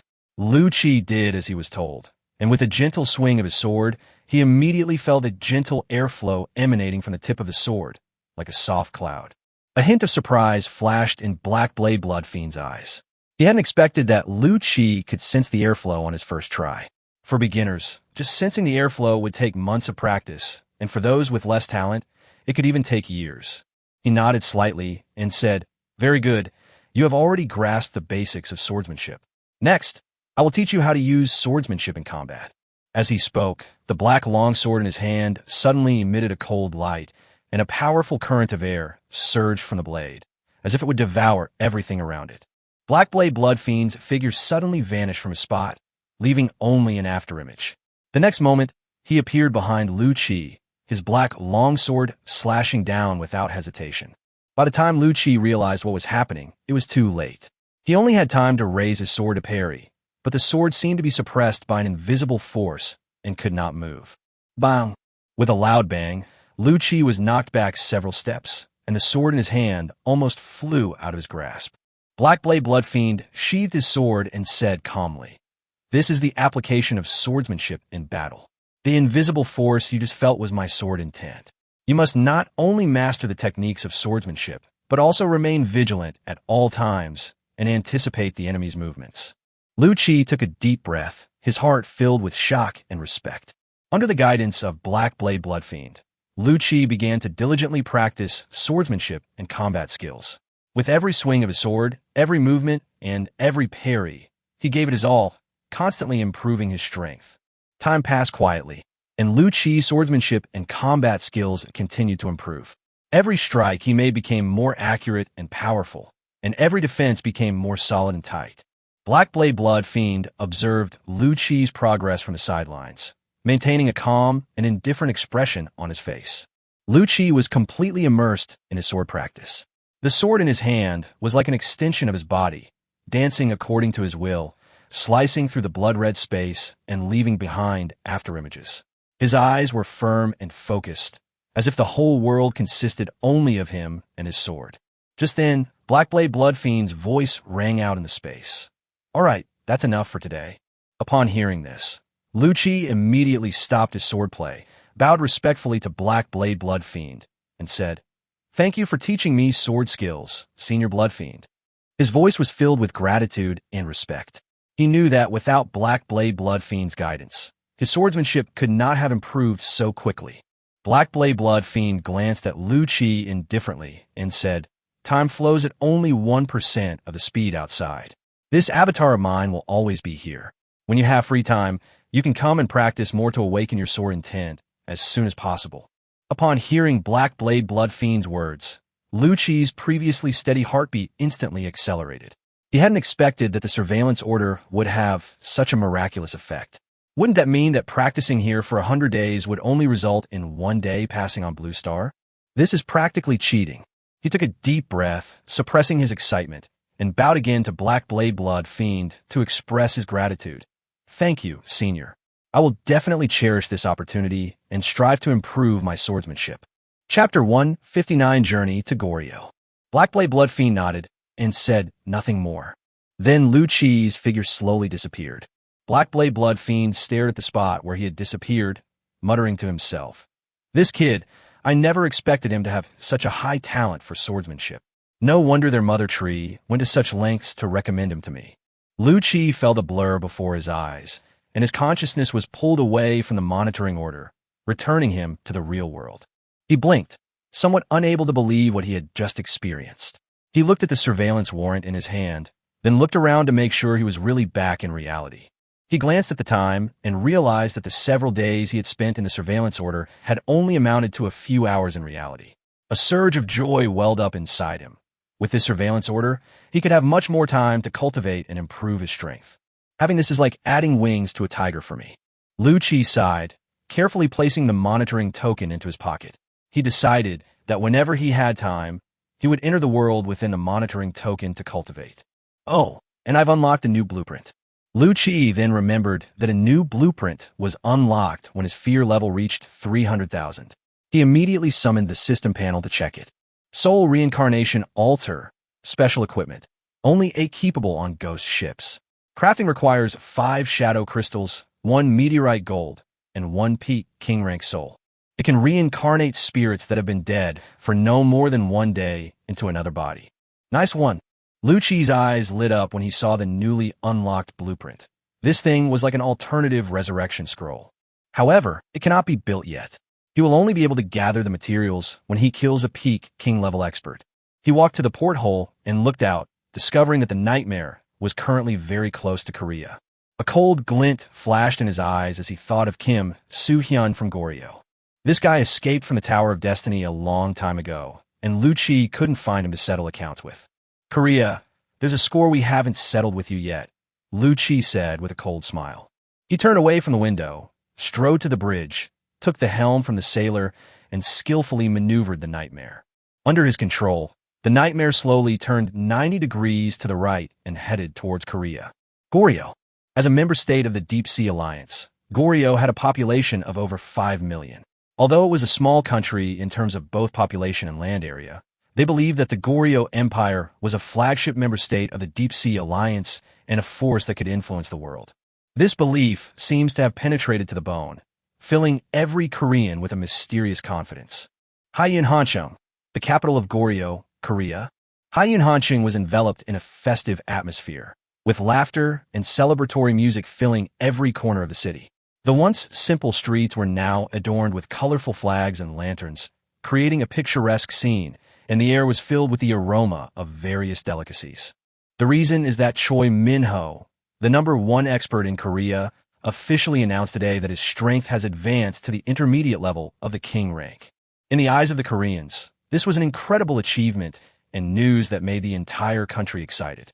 In the city's largest central square, King Kim Tae-woo of Goryo personally hosted a grand celebration ceremony for Choi Min-ho. The square was packed with people.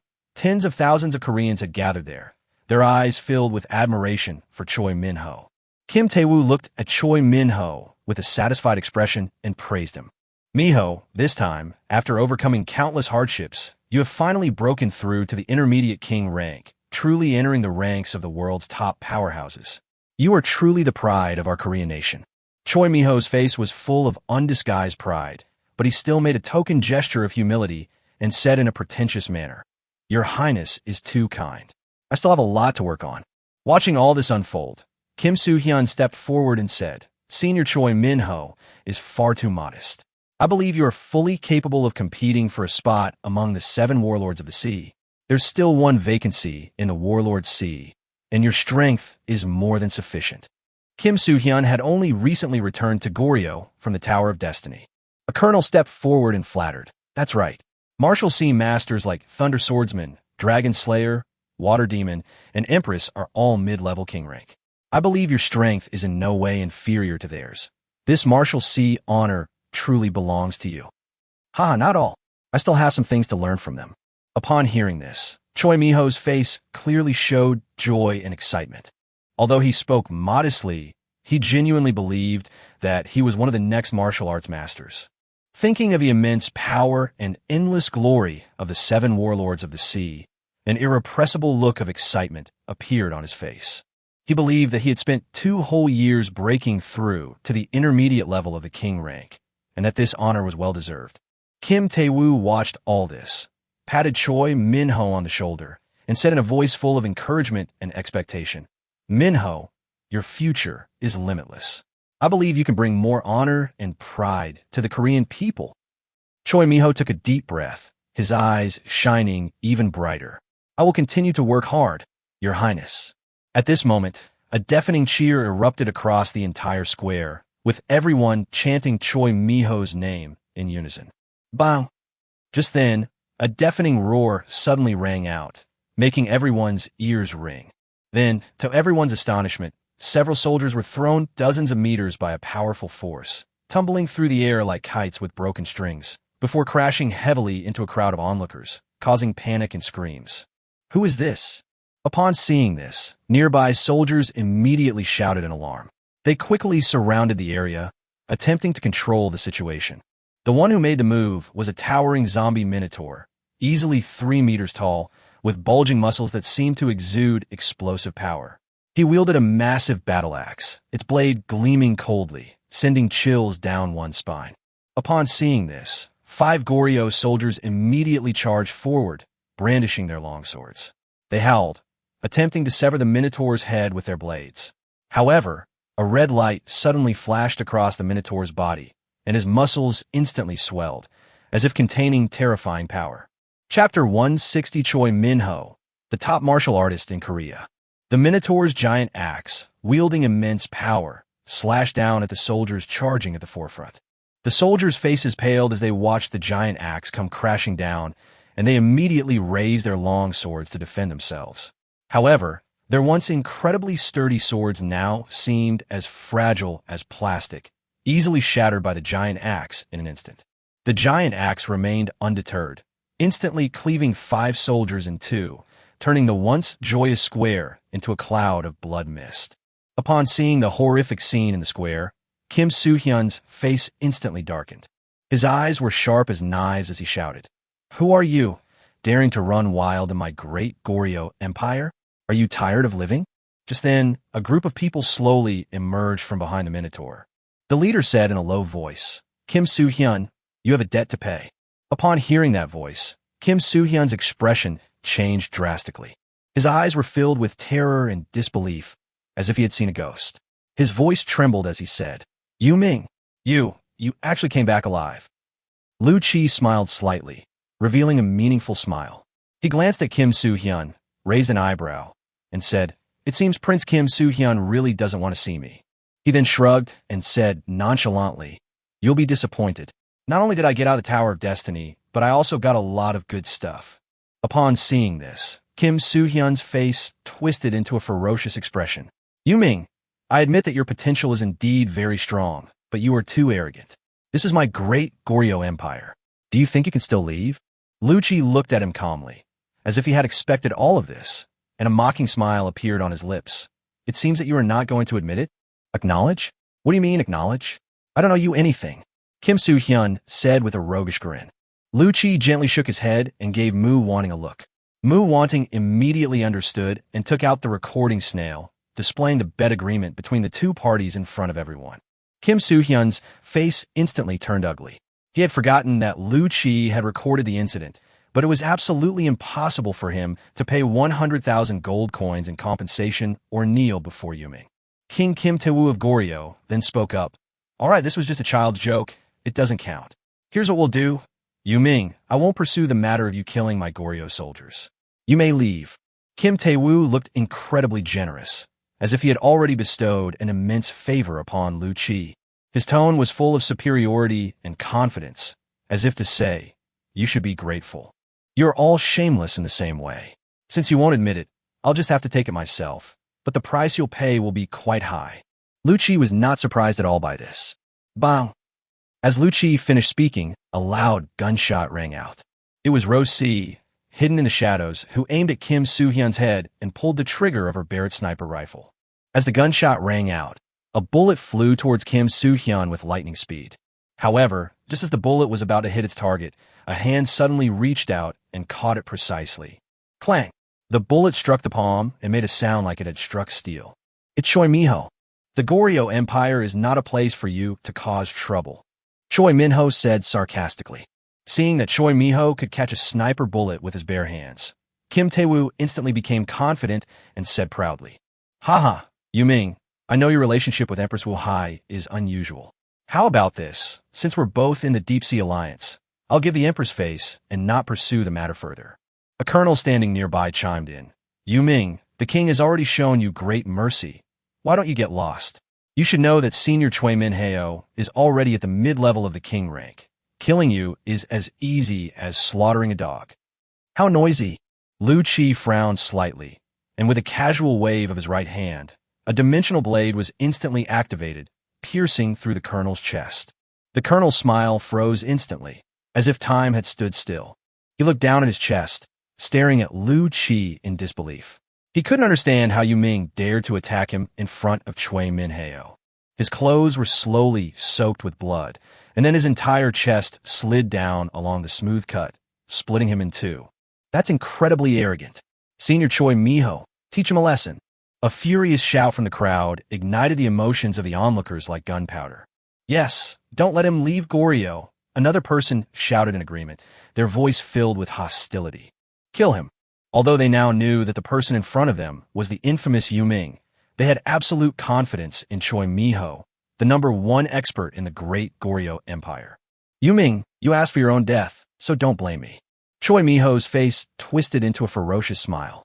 He gently twisted his fist, the knuckles making a teeth-grinding cracking sound, and his eyes revealed a chilling, murderous intent. Meanwhile, King Kim Tae-woo of Goryeo watched Lu Chi coldly, remaining silent. Clearly, he tacitly approved of Choi Min-ho's actions. Senior Choi Min-heo, you don't need to hold back. It would be best to kill Yu Ming directly. The Sky Empire has a bounty of 200,000 gold coins on his head. We can exchange his head for money. Kim Soo-hyun stood to the side, a greedy glint in his eyes, and gave a reminder. That alien ship from the underworld is also worth a lot of money. He seemed to have already foreseen the scene of Yu Ming being killed, and even began to fantasize about how to take Yu Ming's alien ship for himself. At this time, news of Lu Chi's defeat of the Sky Sword Fleet and the killing of the Sky Empire's naval vice-admiral had not yet reached Goryeo. Without another word, Choi Min-heo charged towards Lu Chi like a bolt of lightning. His right fist clenched tightly, slamming down on Lu Chi with a violent force. This punch seemed to shake the entire square so badly it would collapse. A gasp of surprise rippled through the crowd, all stunned by the power of Choi Min-ho's punch. However, Lu Chi remained unusually calm in the face of Choi Min-ho's powerful punch. He slightly turned his head to dodge the force of the blow, then extended his right hand and firmly grasped Choi Min-ho's fist. Choi Min-ho was stunned.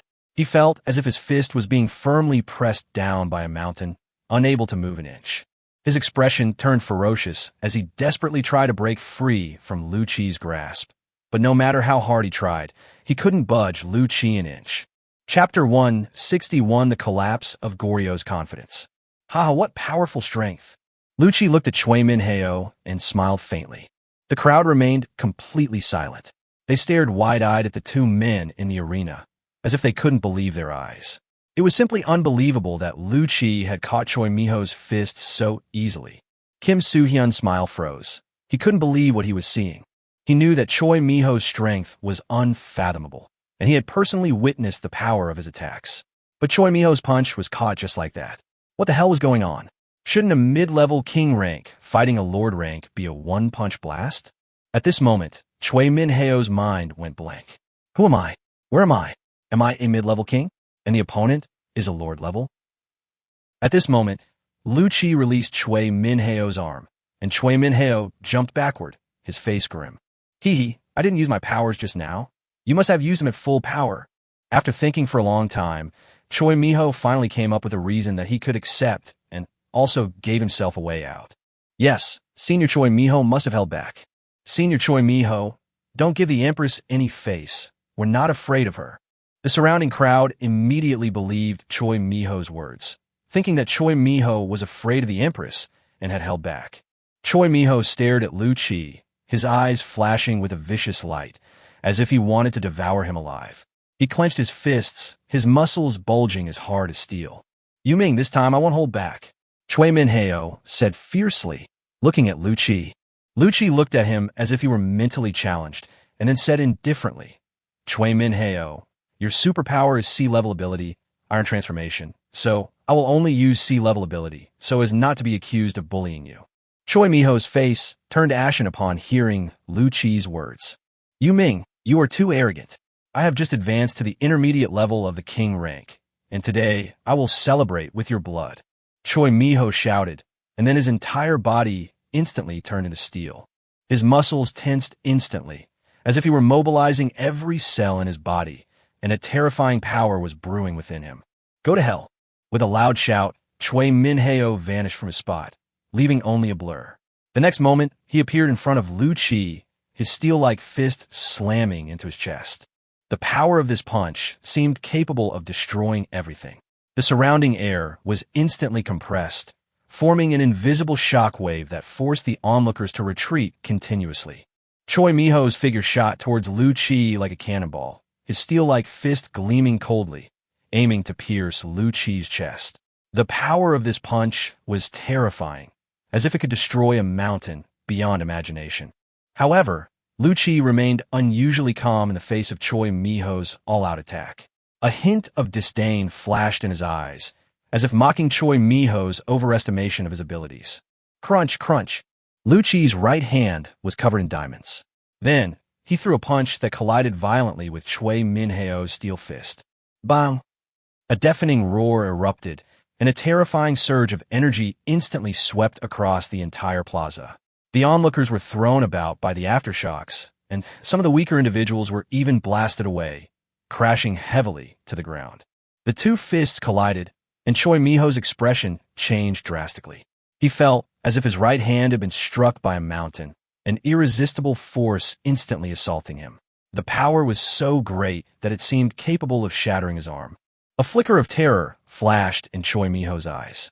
He instinctively tried to pull his arm back, but it was too late. He felt as if his body had been violently thrown out by an invisible force, tracing a long arc in the air. Then, with a loud bang, Choi Miho's body was sent flying like a cannonball into a building behind him. Rumble! The building's walls collapsed instantly upon impact, sending debris flying and billowing dust everywhere. The massive building was completely destroyed by Choi Miho. Silence, a deathly silence. All the Koreans held their breath, staring wide-eyed at the scene before them, speechless with shock, as if nailed to the spot by an invisible force. Hell, what can we say now? Is this all the #1 expert in Korea is? Jack scoffed dismissively. Jack felt that, although both were mid-level kings, Choi Minheo's strength seemed far inferior to Lu Ziyuan, who had been killed by the captain. Faced with Jack's taunts, everyone looked at each other in disbelief. Their faith and confidence seemed to have been shattered in that instant. Kim Tae-woo and Kim Soo-hyun's eyes nearly popped out of their sockets as they watched this scene. Especially Kim Tae-woo, who had great confidence in Choi Minho and was even planning to have him compete for the title of Marshalsea Warrior.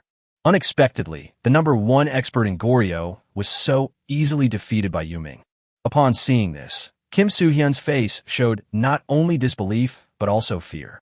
He knew very well what he had ordered Kang Hyuk-jae to do in the Tower of Destiny. Lord of the country, Lord of the country. At that moment, a panicked man scrambled towards Kim Tae-woo, his face filled with fear and tension, as if he had witnessed something horrible. He shouted as he ran, Your Majesty, Your Majesty, we must not anger the underworld. The man ran up to Kim Tae-woo, panting, and said, I just received news that Yu Ming killed Vice Admiral Lu Ziyuan and wounded Vice Admiral Luo Chuan at the Tower of Destiny. He single-handedly caused the Sky Sword Fleet to lose more than half of its strength and killed more than 70,000 naval personnel. Your Majesty, the Netherworld's power is far more terrifying than we imagined. We must not offend him. Upon hearing this person's words, Kim Tae-woo and Kim Soo-hyun's expressions changed drastically. Their confidence and arrogance were shattered in that instant, replaced by fear and unease. Kim Soo-hyun grabbed the man's collar and shouted angrily, "Are you kidding me? Are you sure you're talking about the underworld?" His face showed disbelief and anger, as if he could not accept this fact. The man was grabbed by the collar by Kim Soo-hyun, and a look of fear appeared on his face. He said in a trembling voice, "It's true. It really is Yu Ming. Yu Ming is now listed as an SSS level wanted criminal by the Sky Empire, with a bounty of 1 million gold coins. This is the Sky Empire's wanted poster." As he spoke, he took out an arrest warrant from his pocket and handed it to Kim Soo-hyun. Kim Soo-hyun took the arrest warrant, glanced at the photo and information on it, and his expression instantly turned even more grim. He looked up at Liu Qi, his fear and unease intensifying. He knew he had offended someone he absolutely could not afford to offend this time. Chapter 162, Goryo's Compromise. Killed a vice admiral and killed 70,000 naval personnel. Kim Soo-hyun muttered to himself, his body uncontrollably taking a few steps back, as if he had lost his balance from the shock of the news. He then shuddered. If the news he had just heard was true, then there was no way anyone in Goryo could have stopped Yu Ming. Although Choi Min-ho, a mid-level king rank, was present, Kim Soo-hyun was well aware that the gap in strength between this newly promoted mid-level king rank and the veteran vice admirals was enormous, especially Luo Chuan, a renowned figure once hailed as the future of the Sky Empire. Even a top-tier expert like Luo Chuan had an arm severed by Yu Ming, demonstrating Yu Ming's immense power. Kim Soo-hyun was filled with fear and unease. He knew that if he didn't run now, he would be killed by the netherworld. Thinking this, Kim Soo-hyun turned and ran, his heart pounding like a frantic drumbeat in his chest. Only one thought occupied his mind: to escape this terrifying man. However, he had only taken 2 steps when he suddenly stopped. Because, at this moment, a figure had appeared in front of him, watching him with a mocking expression. That person was Liu Qi. Kim Soo-hyun's face turned deathly pale instantly, fear coiling around his heart like a cold snake. His body seemed to lose all strength, and he collapsed to the ground. He opened his mouth, as if to say something, but only a terrified sob escaped his throat. "No, don't come any closer." Upon seeing this, King Kim Tae-woo of Goryo hurriedly said, "Your Majesty, we will immediately repay the debt incurred by my son." However, before he could finish speaking, a flash of cold light appeared, and Kim Soo-hyun immediately covered his neck, his eyes filled with terror. He looked at Kim Tae-woo, opened his mouth as if to say something, but a torrent of blood immediately gushed out, and only blood came out of his mouth. "Soo-hyun." Upon seeing Kim Soo-hyun's miserable state, Kim Tae-woo cried out in anguish and immediately embraced Kim Soo-hyun's body. Tears welled up in his eyes, and he trembled as he tried to stop the bleeding with his hands, but to no avail. He could only watch as his son slowly lost his body temperature in his arms. The grief and despair he felt at that moment seemed to tear his heart apart. "Of course you have to repay the debt he owes, but I need to collect the interest first." Liu Qi spoke calmly, as if he were talking about something insignificant. His eyes remained unwavering, as if he had just killed not a crown prince of a country, but merely an insignificant chicken. As the ice soul sword in Liu Qi's hand emitted a melodious sword cry before being sheathed, the entire plaza fell into a deathly silence. All the people of Goryo held their breath, unable to believe what they were seeing. They couldn't believe that Yu Ming dared to be here, to dare to so brazenly kill the crown prince of this country in its capital. Yu Ming, how dare you kill Xiuxian? Do you intend to become an enemy of my Goryo kingdom? Kim Tae-woo roared. His voice echoed like thunder across the square, filled with grief and anger. Immediately afterwards, the sound of orderly footsteps rang out. The vast square was instantly surrounded by Goryo soldiers, led by 2 Goryo naval rear admirals of royal rank. At this moment, Choi Miho also crawled out of the rubble, his face pale and a trickle of blood flowing from the corner of his mouth. Although he was injured, his eyes were still full of hostility and fighting spirit. The 3 of them stood together, representing the strongest force in the Goryo kingdom. 3 king-level experts. Tens of thousands of Goryo soldiers, led by them, surrounded Liu Qi and his group. Their faces were filled with anger and hostility, waiting only for Kim Tae-woo's order to launch a merciless attack. The atmosphere in the square instantly became tense. A major battle was about to break out. Seeing the soldiers surrounding him, Liu Qi's expression remained unchanged. "Originally, I was going to spare you from a massacre," considering you and Meng Li are both members of the Deep Sea Alliance. At this point, his voice suddenly turned low, like a cold winter wind sweeping across the square, causing everyone present to shiver involuntarily. Since you're courting death, I don't mind destroying this city. Haha, Captain, please give the order. My knife is already itching to strike. Jack licked the blade and said with a bloodthirsty look on his face. Mu Wanning stood quietly behind Lu Qi, emanating terrifying energy fluctuations, ready to unleash her superpowers at any moment. Kim Tae-woo's face alternated between black and white. He really wanted to order his soldiers to charge and fight Yu Ming to avenge his son. However, as the ruler of a country, he couldn't consider things that were so simple. He took a deep breath and slowly closed his eyes, as if trying to convince himself. After a while, he slowly opened his eyes and said in a low voice, "Everyone, step back." Although his voice wasn't loud, it reached everyone's ears clearly. "Your Majesty." Upon hearing this, a naval rear admiral exclaimed incredulously, "Yu Ming just murdered His Highness the Prince." I said, "Get out of the way. Didn't you hear me?" Kim Tae-woo. The rear admiral paused for a moment, then saluted and slowly withdrew. The surrounding soldiers followed him, retreating like the tide. Kim Tae-woo knew very well what it meant that the Sky Empire had listed Yu Ming as an SSS-level wanted criminal with a bounty of 1 million gold coins. This means that in their eyes, Yu Ming is a dangerous existence on the same level as the 4 pirate kings. Looking at the 3 king-level generals under his command, and then thinking about the strength of the 4 pirate kings, Jin Tae-yu knew that they were not even in the same league. He couldn't gamble. He couldn't gamble with the city, with the future of Korea. So, he chose to compromise. Upon seeing this, Lu Qi's eyes revealed a hint of surprise, which made him think more highly of Kim Tae-woo. If Kim Tae-woo had just ordered the attack, Lu Qi would have unhesitatingly unleashed a cataclysmic attack to destroy the city. After all, he is not yet a member of the Deep Sea Alliance, and it was Kim Soo-hyun who attacked the Tower of Destiny first. Since Kim Tae-woo admitted defeat, Lu Qi decided not to pursue the matter further. "Fine, then you can pay off your son's debts." Kim Tae-woo closed his eyes, feeling endless humiliation in his heart, and gritted his teeth as he said, "Lieutenant Colonel Park, go to the National Treasury and take out 100,000 gold coins for Yu Ming." "Yes." Lieutenant Colonel Park responded and went to get the money. Unexpectedly, Lu Qi shook his finger at this moment, not on. "Now that I'm asking for it, it's not 100,000 gold coins, but 200,000. Chapter 163, A Grand Welcoming Ceremony. "You demon, don't push your luck. Do you really think there's no one in Goryeo?" Upon hearing this, the rear admiral's eyes widened in fury, his roar echoing across the square, his fists clenched so tightly they cracked.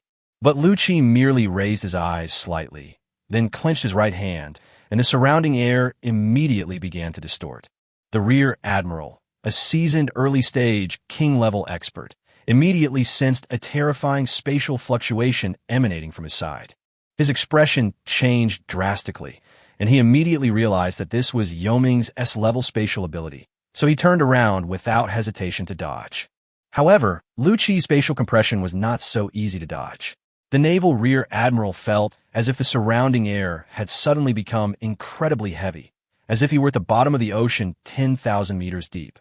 Immense pressure surged from all directions, making it impossible for him to move an inch. "Too talkative." Lu Qi coldly uttered a sentence, his right hand suddenly clenching. The terrifying spatial compression erupted instantly, and the naval rear admiral's body was instantly deformed under the terrifying squeezing force. "Ah!" A piercing scream rang out. The naval rear admiral's body was crushed into a lump of flesh, sold out instantly. This scene stunned everyone. They stared at the mangled, bloody mess in the square, utterly unable to believe their eyes. Since the arrival of the Netherworld, all they have brought them is endless blows and shock. That was a king-level expert, someone standing at the very top of the pyramid. Yet, such a powerful being was effortlessly killed by Yu Ming as if he were an ant. At this moment, everyone looked at Lu Qi with deep fear in their eyes. They had doubted the strength of the Netherworld, but the terrifying scene before them made them unable to have any more doubts. The atmosphere in the square was so frozen that even the wind seemed to have stopped flowing and only the sound of heartbeats echoed. Kim Tae-woo swallowed hard, no longer daring to delay even a moment. His only thought now was to get this devil out of Goryeo territory as soon as possible and never appear in his sight again. He urged hurriedly, "Hurry, Lieutenant Colonel Park, go get the money." Lieutenant Colonel Park was taken aback for a moment, but quickly recovered, replied, "Okay," and then jogged away from the square to retrieve the huge sum of gold coins. Looking at the disheveled state of the Koreans, Jack triumphantly flicked his blonde hair and sneered. "Haha, it would have been better if we had done this earlier. We had to make our captain do it, and now we not only have to pay money, but we've also lost a king-level general. What a waste." The Koreans looked humiliated, yet none dared to refute them, because they all knew that the man who would suddenly kill someone in the slightest disagreement was so terrifying that they dared not express any dissatisfaction or protest. Soon, Lieutenant Colonel Park returned with a group of soldiers. The soldiers were carrying 3 large boxes filled with glittering gold coins. Kim Tae-woo looked at the gold coins, a look of reluctance in his eyes. Despite Goryeo's considerable wealth, parting with 200,000 gold coins was still painful for him. He knew that these coins were almost equivalent to more than a year's worth of Goryeo's fiscal revenue. When Liu Qi saw the pile of gold coins, a glint flashed in his eyes. With a gentle wave of his right hand, the gold coins flowed into his storage space like water. He looked at Kim Tae-woo and said in a completely emotionless tone, "I've taken the gold coins. Today, I'll let you go because Korea is a member of the Deep Sea Alliance." As soon as he finished speaking, a spatial rift slowly opened in front of Liu Qi. One by one, the people on the Nightmare followed Liu Qi into the space rift and then disappeared into it. Kim Tae-woo stared in the direction where Liu Qi and the others had disappeared, his grief and pain intertwined. Finally, he couldn't hold back any longer and spat out a mouthful of blood, collapsing backward.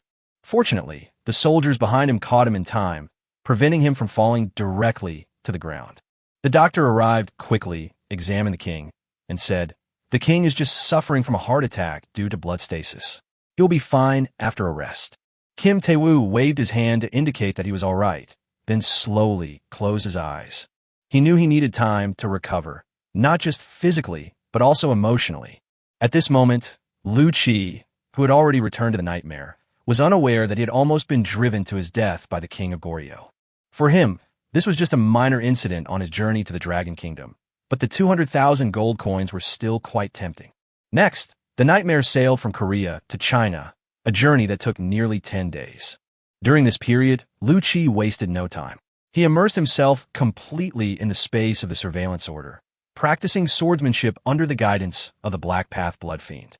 Every day, every moment, he wielded his sword amidst the torrent of sword energy, his figure drawing graceful arcs in the space of the Surveillance Order, the tip of his sword leaving a series of melodious sword sounds in the air.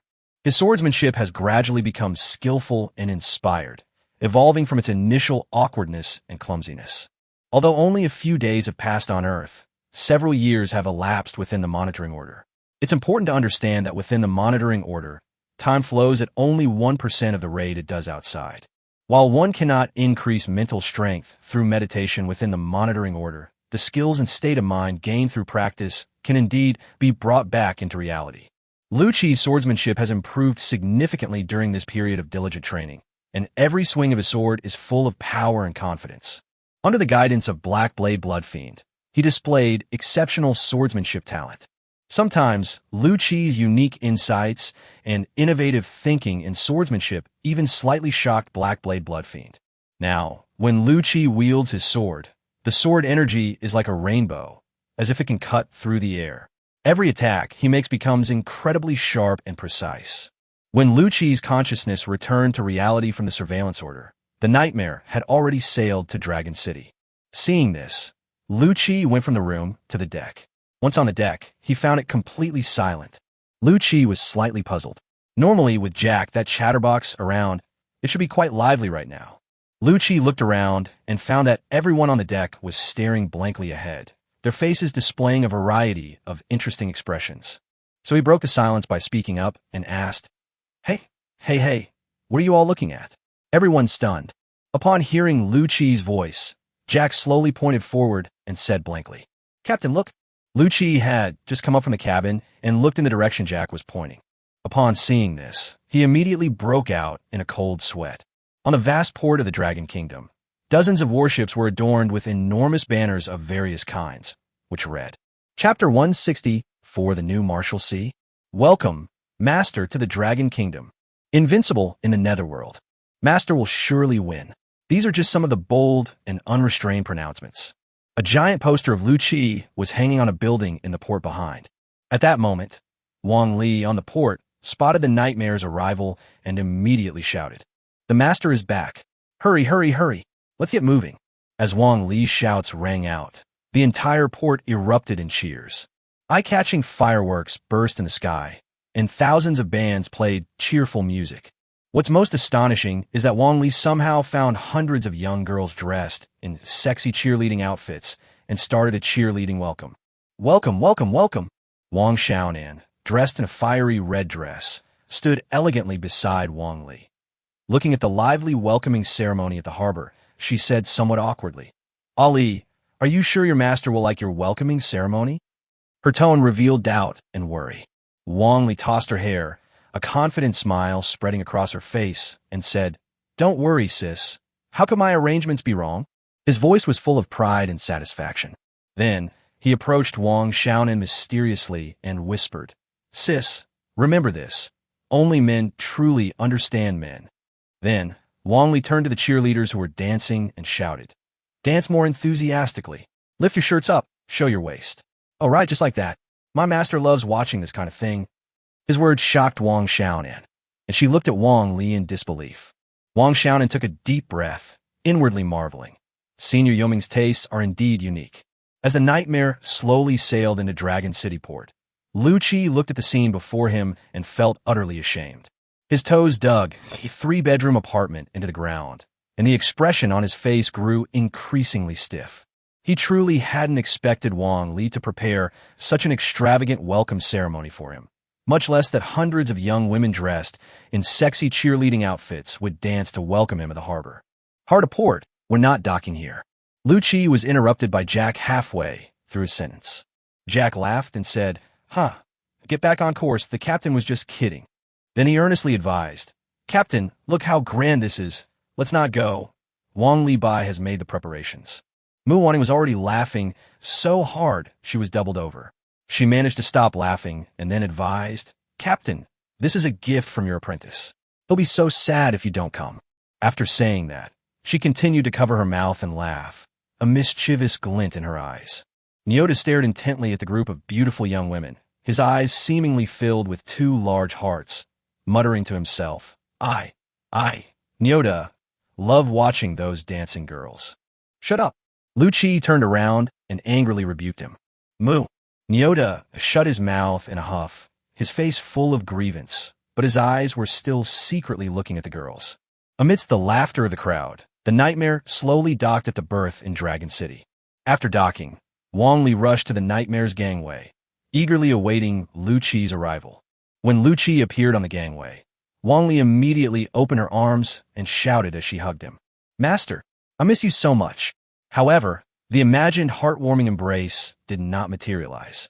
Lu Qi looked at Wang Li with disgust, then grabbed his ear hard and shouted, Now immediately, quickly, right now, take all these cheerleaders' posters, banners, and bands down. Wang Li was startled by Lu Qi's reaction, and he feigned pain as he begged for mercy. Master, it hurts. Be gentle, my ear is going to fall off. He begged for mercy while quickly waving to signal the welcoming staff to leave. Wang Xiaonan watched this scene and helplessly pressed her forehead. I knew it. Her younger brother is still as unreliable as ever. Lu Qi released his grip only after Wang Li gestured for the welcoming personnel to leave. He glared at Wang Li, then turned and walked towards other parts of the port. Wang Li watched Lu Qi's retreating figure, touched his ear which had been pinched red, and gave a wry smile. He muttered to himself, This shouldn't be happening. Any man would be thrilled by this welcoming ceremony. He shook his head and quickly followed Lu Qi's footsteps. Wang Xiaonan smiled and looked at Lu Qi, saying, Senior Yuming, Ali and I have some gifts to give you. Lu Qi raised an eyebrow, asking with some curiosity, A gift? What is it?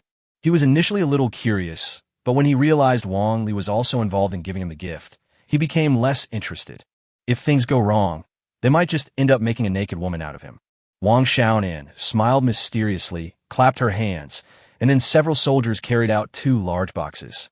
Lu Qi's eyes lit up instantly when he saw the boxes. Both boxes were full of gold coins, worth at least tens of thousands. He was secretly delighted. This gift was quite substantial. Wang Li chuckled, his face full of smugness. He pointed to the 2 large boxes beside him and said to Lu Qi, "Master, last time you took care of those Japanese masters, and with Uncle Zhang's help, my sister and I regained control of the Dragon Kingdom in no time. Look at these." He paused, then continued with a laugh. "Here are 150,000 gold coins, all of which we looted from those Japanese." Wang Xiaonan also stepped forward and looked at Lu Qi earnestly, saying, "Senior Yuming, we originally planned to deposit these gold coins into a bank for you. But the world is so chaotic now. Cash is the safest option. Besides, you're a space-age ability user, so we've decided to deliver the gold coins directly to you." Lu Qi didn't refuse. He really liked the gift. He put the gold coins into his storage space, then looked at Wang Xiaonan and smiled. "Thanks. This is what we should do. You are the benefactor who saved our Wang family and the entire Dragon Kingdom." Wang Xiaonan smiled sweetly. At this moment, Rose frowned and said strangely, "Wang Li, the atmosphere in Dragon City seems a bit off this time. I see a lot of super-large warships anchored in the anchorage." Muwani nodded and said, "Yes, I felt it too. Look, there are several near-legendary warships anchored in the anchorage. Something big is obviously about to happen." Wang Li slapped his forehead. "Hey, I was just about to tell you guys. One of the 7 warlords, Hai Kwangma, died in battle, so one of the 7 warlords' seats is now vacant. Tomorrow in Dragon City is the election for the new warlord, and they're here for that position." Chapter 165, Netherworld versus Water Demon. Jack stroked his chin, pondering Wang Li's words. "So, all the martial artists from the Sea of Wu have come to Dragon City?" His eyes sparkled with curiosity and anticipation. Suddenly, as if he remembered something, a mysterious smile appeared on his face. "So, has the Empress also come?" Just then, Lu Qi's gaze fell upon a slender figure in the distance, and a gentle, indulgent smile appeared on his face. Following his gaze, they saw Lu Mengli dressed in a white dress, like an elegant fairy, standing quietly in the distance watching them. A gentle breeze stirred, causing Lu Mengli's long hair to sway softly in the wind. Sunlight bathed her, highlighting the smoothness and radiance of her skin. Her eyes, like a clear spring, were bright and deep, seemingly capable of captivating the soul. Lu Qi strode forward and pulled Lu Mengli into his arms, holding her tightly as if trying to meld her into his own body. He hadn't seen her for a month and missed her terribly. Now, finally holding her in his arms again, the longing and joy in his heart surged instantly. Lu Mengli's pretty face flushed slightly, as if she too could sense Lu Qi's longing and deep affection. She reached out and gently wrapped her arms around Lu Qi's waist, burying her head in his chest, as if she had found her home in this moment. The two embraced quietly, enjoying this rare moment of reunion. Upon seeing Lu Qi and Lu Mengli embracing each other so tenderly, everyone wisely quieted down and did not disturb them any further. Lu Mengli hugged Lu Qi tightly, as if she wanted to pour out all her longing and worries. She murmured, "Lu Qi, after I received General Wu's message that day, I rushed to the Tower of Destiny. I was so worried that I would never see you again." Her voice was soft and trembling, revealing deep worry and longing. Lu Qi gently patted Lu Mengli's back, tenderly comforting her. "Don't worry, I'm fine. On Blue Star, no one who can kill me has been born yet." Lu Mengli raised her head, looked into Lu Qi's eyes, and took a deep breath. She had originally wanted to persuade him not to take any more risks in the future. But when she saw the fearless look in Lu Qi's eyes, a light only the strong possessed, she understood that Lu Qi was a born strong man, and the path of the strong inevitably involves danger. If she were to forcibly interfere, it would undoubtedly hinder Lu Qi's development. Therefore, she swallowed back the words she was about to say. The two embraced quietly for a while. Finally, Lu Mengli released Lu Qi, her expression turning serious. Looking into Lu Qi's eyes, she said earnestly, "Lu Qi, tomorrow is the day you challenge the Water Demon. The Water Demon is ranked 28th on the peak list and is far stronger than Luo Chuan, whom you defeated. You must not be careless then." Lu Qi nodded, indicating that he understood, while a resolute look flashed in his eyes. He knew this battle was crucial to him. The Water Demon, he had to defeat it, The S-rank ability rewarded by the mission, special ability fusion, was simply too tempting and would be of great help to him. Lu Mengli looked at Lu Qi, her heart filled with worry, but she knew that Lu Qi was a born strongman and his decision would not be easily changed. So she simply took Lu Qi's hand gently, expressing her support and encouragement through her actions. The next day, the city fountain square in Longsheng was packed with people, as if half the city's attention was focused on this place. Because two big things are going to happen here today. First, there's the sea god of death, Yu Ming, whose very name is enough to strike fear into people's hearts. He is about to engage in a decisive battle with Wu Haishui Yao, one of the world's top experts. This battle is undoubtedly the biggest highlight of Dragon City recently. The second thing is to select a new 7th Martial Lord. This position is extremely tempting to all the strong. Becoming a Martial Sea Master not only represents supreme honor, but also great strength and status. The Fountain Square had now been transformed into a massive battlefield. The surrounding skyscrapers were filled with spectators, all waiting for the start of this battle of the century. The square was bustling with people, and reporters from various media outlets were scrambling to get the best shooting positions. Above, hundreds of projected birds circled and flew, transmitting the tense atmosphere before the battle in real time. Today, Yu Ming is a completely different person from before. He now wields immense influence. After all, he is listed as an SSS level wanted criminal by the Sky Empire with a bounty of 1 million gold coins. It would be difficult for him not to become famous. As for the Water Demon, needless to say, he is one of the current 7 warlords of the sea, a top-tier powerhouse ranked 28th on the peak ranking, and his strength is widely recognized throughout the entire Blue Star. His decisive battle with Yu Ming will undoubtedly be a fierce contest, making it highly anticipated. In the square, 45 chairs were placed, representing the positions of the 45 member countries of the Deep Sea Alliance. At this time, 44 of the 45 rulers had arrived, except for the king of Goryeo, who was currently holding a funeral at home. Goryeo had only sent a representative. In the most prominent spot, 7 luxurious golden chairs were lined up in a row, the seats for the 7 warlords of the sea. The seats are inlaid with rare gemstones, shimmering with dazzling light. The surrounding crowd was buzzing with discussion, all speculating about the outcome of the battle. Water Demon, this netherworld being is no ordinary being. Don't let yourself be caught off guard. A burly white man sat in the middle of the 3 martial arts chairs, his hands folded in front of his chest, a playful smile on his face, and spoke to the Water Demon beside him. This person was none other than Wu Haijingong, a peak king-level expert, ranked 11th on the peak ranking. His location was none other than the upper 3 seas of the 7 warlords. Among the 7 warlords of the sea, they are also divided into the upper 3 seas and the lower 4 seas. The upper 3 seas are stronger and have more power. The upper 3 seas, Sea Knight, Vajra, and Sea Demon are dead. The lower 4 seas, Empress, Thunder Swordsman, Dragon Slayer, and Water Demon. The Water Demon snorted disdainfully and said in her uniquely effeminate voice, "If that pretty boy hadn't been hiding under some woman's skirt, I would have killed him long ago." At this point, the Water Demon glanced meaningfully at the Empress beside her and continued, "Now, kill him. There shouldn't be anyone who can stop us now." Lu Mengli sat upright in the chair like an ice goddess, her face expressionless, as if she were indifferent to everything around her. She did not respond to the Water Demon's veiled words, but simply sat there quietly, as if waiting for something. The other warrior Sea Knight, sitting next to Congo, watched this scene with a thoughtful look in his eyes. Chapter 166, Netherworld vs. Water Demon 2. He did hope that Yu Ming could defeat the Water Demon and teach them a lesson.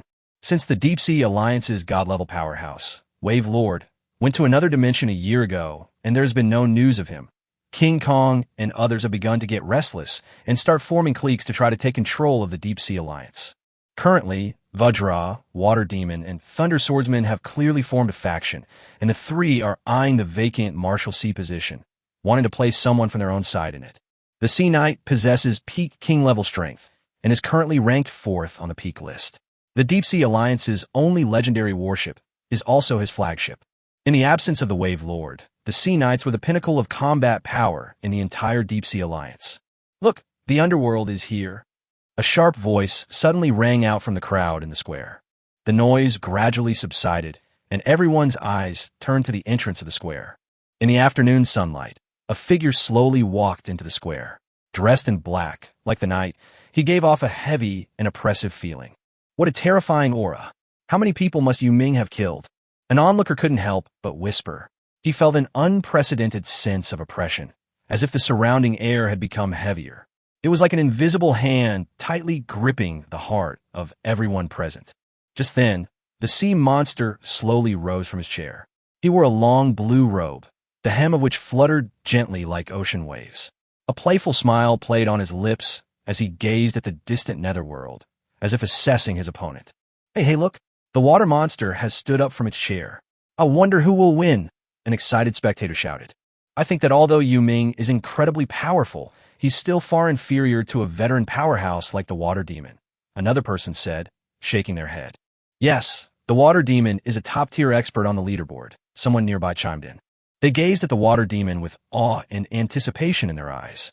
After all, being able to witness the duel between two top-tier powerhouses was a rare honor for them. However, some people hold a different view. We can't be too certain. Haven't the underworld created enough miracles? This statement immediately sparked a wave of discussion.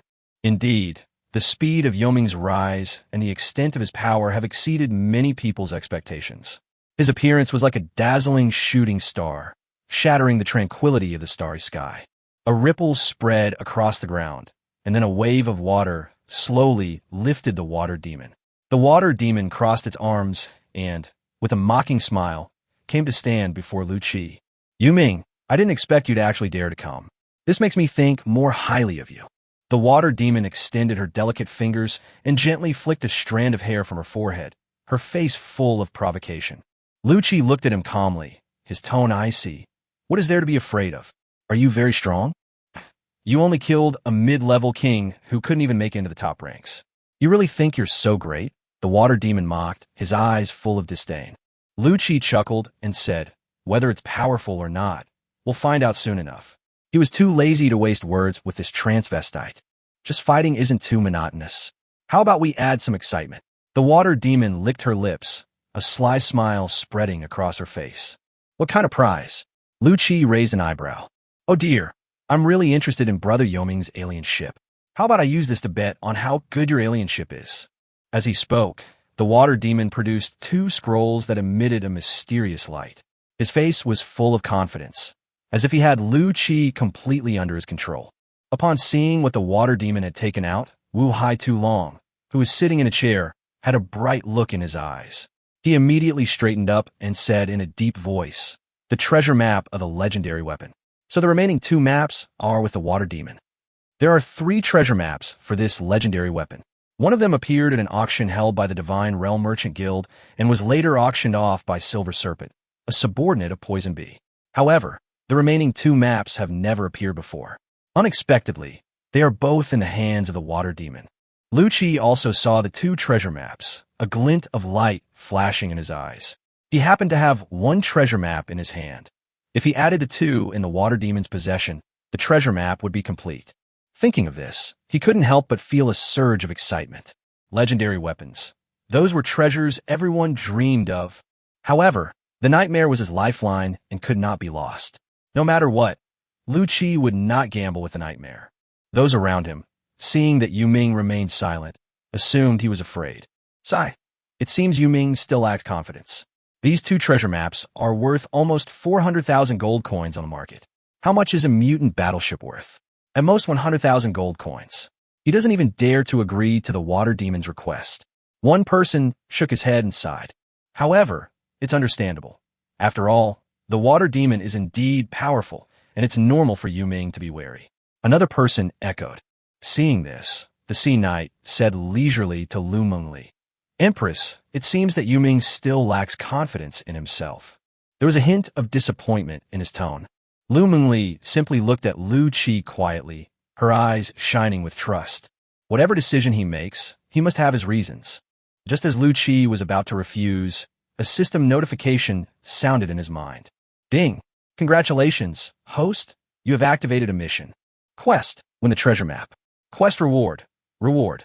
Undead crew member strength is upgraded to King rank 1. Host, would you like to accept the mission? Upon hearing this task, Lu Qi couldn't help but reconsider. In truth, he didn't place too much importance on the mission rewards. After all, a low-level king-rank undead crew member wouldn't be of much help to his current strength. However, Lu Qi knew that this was what the system wanted him to do, or rather, it was a guidance the system was giving him. He understood that the system did not assign tasks without reason. Each task had its own deeper meaning and purpose. Therefore, after weighing the pros and cons, Lu Qi decided to agree. Of course, he had made thorough preparations. Even if something unexpected happens, he will absolutely not keep his bet. At worst, he'll use his spatial abilities to escape. In any case, the nightmare was his livelihood, and he absolutely could not afford to lose it. He raised his head, looked at the water demon, and a determined glint flashed in his eyes. Okay, I accept your bet. Upon hearing Lu Qi's reply, the water demon revealed a triumphant smile. Great, that's bold, I like it. He seemed eager to see Lu Qi's defeat. Chapter 167 Yaksha, Water Demon. The surrounding crowd erupted in uproar. They never expected that Yu Ming would actually agree to the bet. In their eyes, this was undoubtedly a battle with no suspense whatsoever. The water demon's strength is undeniable, while Yu Ming, though recently gaining fame, has still had too little time to mature. They didn't know where Lu Qi got his courage and confidence from. Only Lu Mingli and the others had complete confidence in Lu Qi. They knew that Lu Qi was not a blindly impulsive person. Since he had decided to agree to the bet, he must have his reasons and confidence. The surrounding chatter and doubts did not affect Lu Qi. He stood quietly opposite the water demon, waiting for the battle to begin.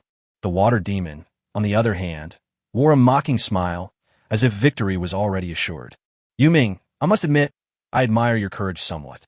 However, before absolute power, all struggles are futile. The water demon's voice was sharp and piercing, like a sharp sword trying to break through Lu Qi's psychological defenses. Lu Qi was not affected by the water demon's words. He said calmly, "Strength is not something that can be achieved by talking." The water demon nodded, a cruel smile appearing on its face. "All right, then let me teach you what true power is." Immediately afterwards, the surrounding air began to surge, and a large amount of seawater appeared out of nowhere and began to churn. The water demon spread its arms, its eyes gleaming with a ghostly blue light. "Oh ho ho ho, Netherworld, I hope you can play with me a little longer. It's been a long time since I've gone all out." As he shouted, a large amount of seawater began to condense. A massive amount of seawater stirred up huge waves on land, which surged higher and higher, eventually forming water walls tens of meters high, rushing towards Lu Qi like raging sea gods. "Everyone, get away. This is a tsunami of water monsters." Those nearby recognized the terrifying power of the skill and screamed in terror. The onlookers immediately turned pale and ran away. They knew perfectly well that this was a tsunami of water monsters, powerful enough to level half the square. The water demon once used this move to defeat an entire fleet of a small force, causing dozens of warships and tens of thousands of people to perish at sea. The people in the square scattered and fled, leaving only an empty space. Lu Qi stood alone in the center of the field, facing the overwhelming tsunami waves. Fortunately, the plaza was large enough, and the water sprite intentionally controlled the range of its skill. Otherwise, this single skill would likely have cleared half the area. A cruel smile appeared on the water demon's face, as if admiring its own masterpiece. Clearly, the water demon was going to unleash a powerful attack right from the start, intending to defeat Lu Qi in one move. The tsunami surged towards Lu Qi, leaving him nowhere to hide. Moreover, under the influence of the enormous energy, the surrounding space fluctuated violently, making it impossible for Lu Qi to teleport under these circumstances. Seeing this, Lu Qi remained calm. His entire body began to surge with energy, as if an invisible force was brewing within him. He slowly raised his hands, his fingers seemingly tracing an invisible path in the air, gently brushing across it, yet leaving behind a crack that was difficult to heal. "Open it!" With a shout, the tsunami that was about to engulf everything seemed to be torn apart by an invisible force. The huge wall of water was forcibly split apart as if by a pair of giant hands, revealing a bottomless chasm. Powerful currents surged past Lu Qi's sides, carrying boundless rage and resentment, causing his black robes to flutter wildly. But Lu Qi remained steadfast, like a rock standing in the eye of the storm, unmoved by the wind and rain. As Lu Qi was swallowed by the raging tsunami, a smile appeared on the water demon's face. Even a powerhouse at the initial king level would be swept away by the tsunami if they had directly withstood its surging tide and then torn to pieces by its immense energy. As the tsunami subsided, Lu Qi's figure had indeed disappeared. But before he could even feel happy, a cold voice suddenly rang out, freezing his expression. "Water sprite, you're celebrating too soon." The water demon felt an invisible pressure descend from the sky, as if an invisible mountain was pressing down on him. Looking up, I realized that Lu Qi was now suspended in the air, his cold eyes looking at a dead man. Lu Qi, suspended in midair, slammed his palm down, instantly activating spatial suppression. An indescribable, terrifying force descended from the sky in an instant, as if the heavens were collapsing or as if an invisible giant hand were slamming down. Boom! A loud bang was heard, and a huge palm print appeared in the center of the square. Cracks spread out around the palm print like a spider web, and the entire square was instantly ruined. The water demon, located at the very center of the palm print, instantly turned into a liquid under the terrifying pressure of the energy. After what appeared to be a powerful attack, the liquid slowly reformed into the shape of a water demon. Although he looked a bit disheveled, he was clearly not seriously injured. However, the water demon's face was full of shock. His eyes were wide open, his pupils filled with disbelief. He stared intently at Lu Qi, as if trying to read something from his face. "How could your strength have improved so quickly?" he blurted out, his tone filled with disbelief. Although the water demon had always valued Lu Qi highly, he never expected that in just 1 month, Yoming's strength would undergo such a dramatic change. This rate of growth simply exceeded his expectations. Keep in mind that Yuming is still only at the Lord level. Once Yuming becomes a king, how terrifying will his strength be? After the initial shock, the water demon's lips slowly curled into a sinister smile. His eyes gleamed with excitement and anticipation, as if he had spotted a very intriguing prey. "In all my years as a water spirit, I have never seen such a genius as you." He spoke slowly, his tone filled with admiration and praise. The feeling of personally stifling a genius was simply too fascinating. By the end, the water nymph's tone had even taken on a hint of fanaticism. Then, his muscles began to twist and deform, his skin gradually became rough and hard, sharp claws grew from his hands, and sharp fangs protruded from his face. The water demon's slender and graceful figure instantly transformed into a gigantic and terrifying Yiksha water demon. After transforming, the water demon's aura surged several times over, like an invisible hurricane raging across the plaza. The energy fluctuations emanating from him were as turbulent as a violent sea wave, sending chills down one's spine. Chapter 168, The Terrifying Yiksha Water Demon. The surrounding air seemed to grow heavy at that moment, as if affected by the terrifying aura emanating from the water demon. The onlookers felt a tightness in their chests, and even breathing became difficult. The water demon slowly raised its head, its eyes filled with cruelty and violence. As it looked at Lu Qi, it seemed as if it had transformed into a terrifying beast from the deep sea, waiting to tear its prey to shreds. Upon seeing this, a gasp of surprise rippled through the crowd. They clearly recognized that this was not the water demon's ordinary transformation form, but his strongest form, the deep-sea, giant monster, Yiksha water demon. It seems the water demon didn't hold back at all, transforming directly into its strongest form. As Thunder Swordsman carefully wiped his massive longsword, he glanced at the battlefield and muttered to himself. Although he spoke of water demons, his gaze kept sweeping over Lu Mengli. Lu Mengli remained seated, elegant as ever. Her face was expressionless, as if everything was under her control. However, her right hand, tightly gripping the armrest, subtly betrayed the turmoil within her. "Ha ha! Even I have to give this water demon some leeway in this form. I wonder how many minutes this netherworld can hold out." King Kong's laughter echoed across the square, filled with confidence and arrogance, as if he had already foreseen the outcome of the battle. The Sea Knight raised an eyebrow and shook his head non-committally. "That's not necessarily true. I think that even if Yuming has many supernatural abilities, he can still hold his own against the water demon." Upon hearing this, King Kong turned to look at Sea Knight, a disdainful smile on his face. "Oh, Sea Knight, you have so much confidence in him? Then I'll see if he can hold out as you expect." His tone was full of challenge and mockery, as if he wanted to see a good show. The Sea Knight silently watched the battlefield, saying nothing more. He knew that no matter what he said, he couldn't change King Kong's mind. And even if he favored Yuming, he didn't believe that Yuming could defeat the water demon in this form. After all, the power of the Ixia water demon is well known. The surrounding air seemed to freeze under the terrifying aura emanating from the water demon. The heaviness and oppressive atmosphere made every onlooker's heart tremble. In this tense atmosphere, the Ixia water demon finally began his attack. He let out a savage laugh, his voice sharp and piercing, as if an invisible knife had ripped through the surrounding silence.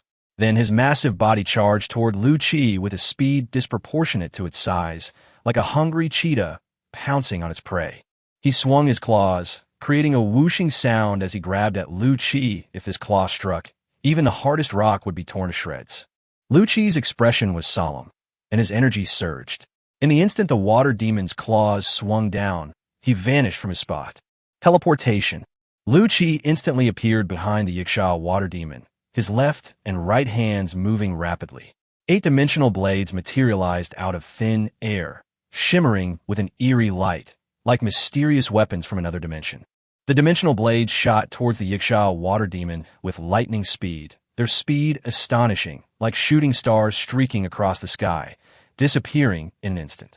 Tiny cracks remained in the air, as if witnessing this fatal blow. Whoosh whoosh. The sound of the dimensional blade slicing through the air was clearly audible, like the Grim Reaper's scythe reaping lives. In the blink of an eye, 8-dimensional blades struck the Ixia water demon with precision and ruthlessness. Yes.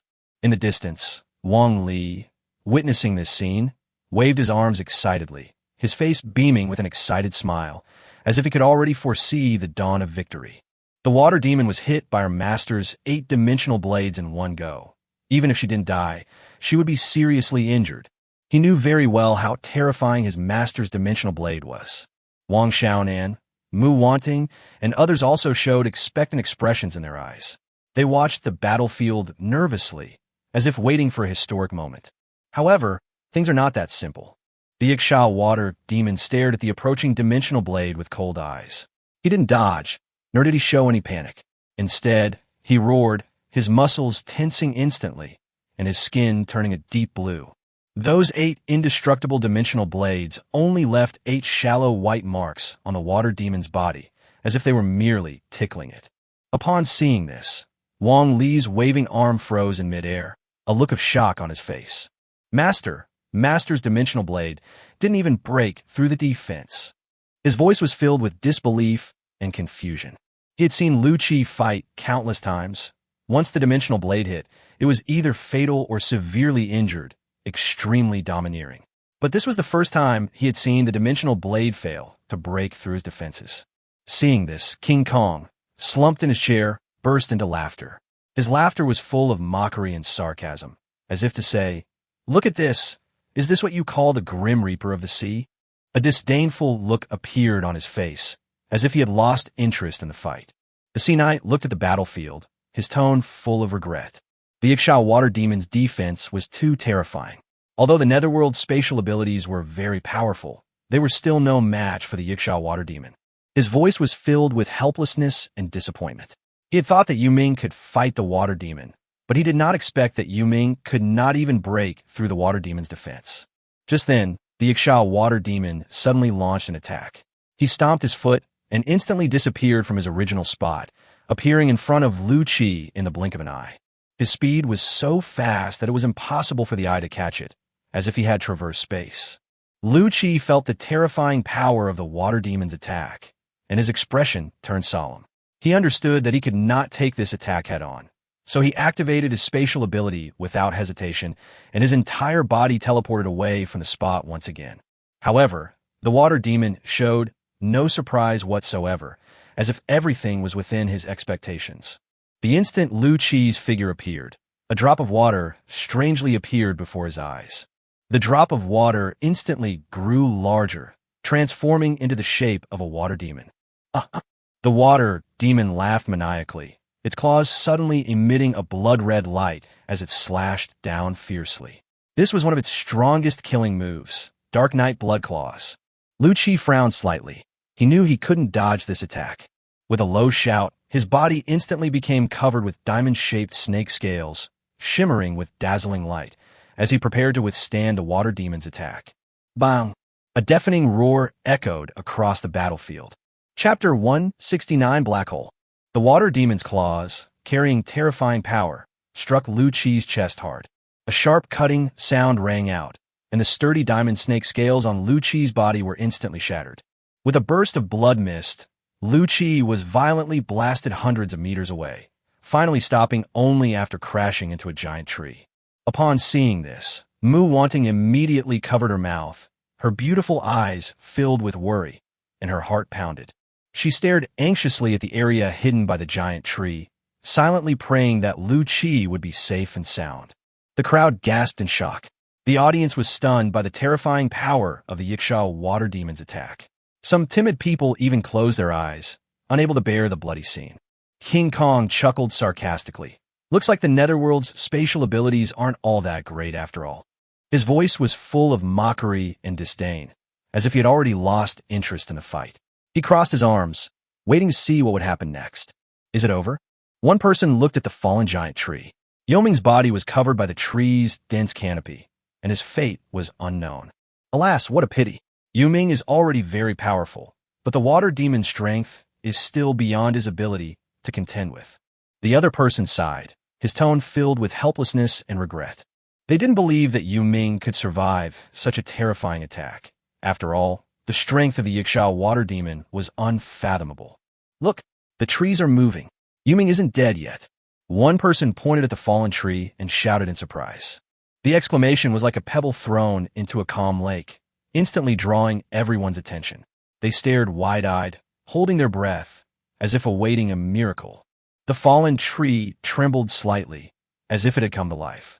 Then, a hand reached out from between the trees and gripped the trunk tightly. With a series of cracking sounds, the tree was slowly moved aside, revealing a figure. It's Lu Qi. He's still alive. He looked miserable. His chest had been ripped open by the water demon's attack, and people could even see his beating heart. Such an injury would be fatal to a human, but Lu Qi is an undead. His physical body is merely an ornament to him. The soul fire in his head is the real danger. Lu Qi slowly stood up, his face pale. The hideous wound on his chest was rapidly healing under the influence of black energy.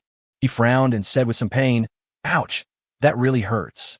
The water demon was surprised to see that Lu Qi was still alive. "You're really resilient. I'm going to crush your head in a minute, and I'll see if you can still stand up." As soon as he finished speaking, the water demon was about to deliver the final blow to Lu Qi, however. He stopped after taking only 2 steps, a solemn expression appearing on his face. He sensed an unprecedented and terrifying energy fluctuation emanating from Lu Qi, as if even the air itself had become heavy and oppressive. At this moment, Lu Qi was radiating extremely terrifying energy fluctuations. Water Sprite, luckily you're strong enough, otherwise I really wouldn't have been able to find anyone to test this move on. Then, Lu Qi raised his head, a crazed look flashing in his eyes, and then his energy was suddenly released. "This is my self-created spatial skill. Black hole." Then, the space in front of the water demon fluctuated violently, and a small black crack appeared. When the water demon saw the crack, his pupils contracted sharply, and he turned and fled. But it was too late. At this moment, the black crack had turned into a black hole only 1 centimeter in size. The opening was like a bottomless abyss, swallowing all light and sound from the surrounding area. The audience felt a powerful suction force emanating from the black hole, as if even their souls were about to be sucked in. The water sprite also felt the powerful suction, and his expression changed repeatedly. He understood the terror of this black hole. If he were sucked in, even he would find it difficult to escape. He roared and dug his claws into the ground to resist the suction. However, the black hole's gravitational pull is actually getting stronger and stronger. The immense suction force caused the surrounding trees to shake violently, as if they were being violently uprooted by an invisible hand, with soil and branches flying through the air. Then, The trees were pulled by the immense suction of the black hole and sucked into the bottomless darkness at an astonishing speed, disappearing without a trace. Even a nearby sturdy building appeared so fragile in the face of this terrifying force. Its walls began to crack, and bricks and cement blocks flew everywhere. As the suction intensified, the entire building seemed to be pushed into a black hole by an invisible wave of air, eventually collapsing completely and turning into ruins. Those watching from a greater distance were less affected. They screamed in terror, their clothes clinging tightly to their bodies under the powerful suction, as if trying to peel their skin away. The women's long hair danced in the air as if swept up by a whirlwind, lashing their cheeks and causing a stinging sensation. The edge of the black hole emitted an eerie light, as if space itself was distorting and groaning. The powerful suction seemed to devour even the air, plunging everything around into a deathly silence. Faced with such terrifying power, people felt incredibly small and helpless. Upon seeing this scene, the rulers and warriors of various countries who were sitting and watching the battle almost all stood up as if they had been pricked by needles. Yu Ming was able to unleash such a terrifying skill at the Lord level. The King of Yu's eyes widened, his voice trembling slightly. He knew clearly that this power had exceeded his imagination. At this moment, he decided that Yu Kingdom must never provoke Yu Ming again, and that it should try every means to maintain a good relationship with him. Wu Hai Tu Long's eyes widened as he stared at the black hole that was still devouring everything around it, his heart filled with shock. He swallowed hard and said with difficulty, that attack was truly insane. Even if I were in that situation, I would only be able to run away. The Sea Knight, at the peak of the king rank, was also watching the black hole in the field, his eyes filled with admiration. He muttered to himself, even if Yoming's spatial ability is S rank, it's impossible for him to unleash such terrifying power. Yoming's understanding and perception of spatial abilities must be at a very high level to create and release such a terrifying skill. He then looked at the tall figure on the field and made up his mind. Such a genius. The Deep Sea Alliance must recruit him. Chapter 170, The Shameless Water Demon. King Kong was no longer as arrogant and conceited as before. He gripped the armrests of the chair tightly, his face gloomy, and he remained silent. This skill was created by Lu Qi through the simulation of a black hole, a feat he poured his heart and soul into. He understood, of course, that he could not truly create a black hole. Such power transcends humanity and even the scope of this universe. However, being able to simulate even 1/billionth of the power of a black hole is powerful enough for him now. The water sprite was horrified to discover that its body was being slowly sucked towards the pitch-black abyss by this terrifying suction force. Every cell in his body was trembling, every nerve was screaming. This was a fear he had never felt before. Helplessness, despair, as if his very soul was being torn apart. Hateful! He roared and dug 2 deep claw marks into the ground with his claws. His eyes widened, and despite his best efforts, he couldn't stop his body from moving. In terror, his eyes were fixed on the slowly approaching black hole, as if he were seeing the embodiment of death. No! Finally, his body left the ground and was rapidly sucked into the black hole. In the air, his figure appeared so lonely and helpless, like a fallen leaf swept away by a giant wave. The audience watched this scene with bated breath, their hearts seemingly stopping. They knew this moment would decide the water nymph's fate. No one knew what would happen if he were truly sucked into the black hole, but the ending certainly wouldn't be good. Water Fairy, is this a sign of defeat? One man clung tightly to the railing, barely managing to withstand the immense suction, but his eyes remained fixed on the battlefield. When he saw the water monster being sucked up, he cried out in disbelief and shock. Ha ha! The water sprite can't hold on any longer. The captain is invincible. Jack jumped up excitedly at the sight, his face beaming with ecstasy, as if he had already foreseen the dawn of victory. Although Rose was a woman of few words, she clenched her fists excitedly, her eyes shining with anticipation. She knew that if she could defeat the water demon this time, it would mean that Lu Qi's strength was enough to enter the top ranking and officially become one of the 30 strongest people on Blue Star. A sinister glint flashed in the eyes of the water demon in midair. He was unwilling to be defeated by Lu Qi so easily. So, he secretly took out a scroll, a hint of pain flashing in his eyes, but he still threw it at Lu Qi without hesitation. The scroll unfurled rapidly in the air, transforming into a streak of light that surged toward Lu Qi, like a cunning venomous snake flicking its tongue as it pounced on its prey. Lu Qi's expression changed as he immediately sensed the danger. He prepared to teleport away, but it was too late. The speed of the light was too fast, and it hit Lu Qi instantly. Lu Qi felt a sharp pain in his head, as if an invisible force had forcibly severed his connection with his mental energy. To his surprise, he found that he could no longer sense the mental energy in his mind. The black hole, deprived of spiritual support, quickly dissipated as if it had never existed. The fierce wind in the square stopped instantly, and everything returned to calm.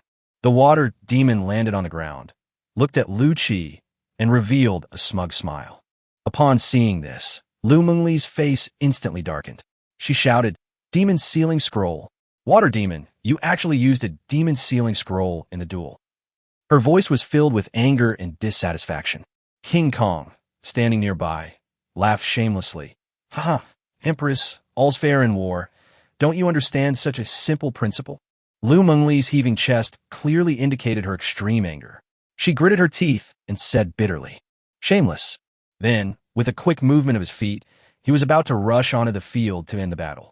She knew very well that Lu Qi's strength was built upon his multiple supernatural abilities. The Demon Sealing Scroll that the Water Demon just used is a very precious scroll. This kind of scroll can temporarily seal the mental power of a superpowered person, thus preventing them from activating their superpower. If Lu Qi cannot use his special abilities, his combat power will be greatly reduced, and he will be in an extremely dangerous situation. She will not allow this to happen. However, just as Lu Mengli was about to make a move, a figure exuding a sharp sword intent blocked her way.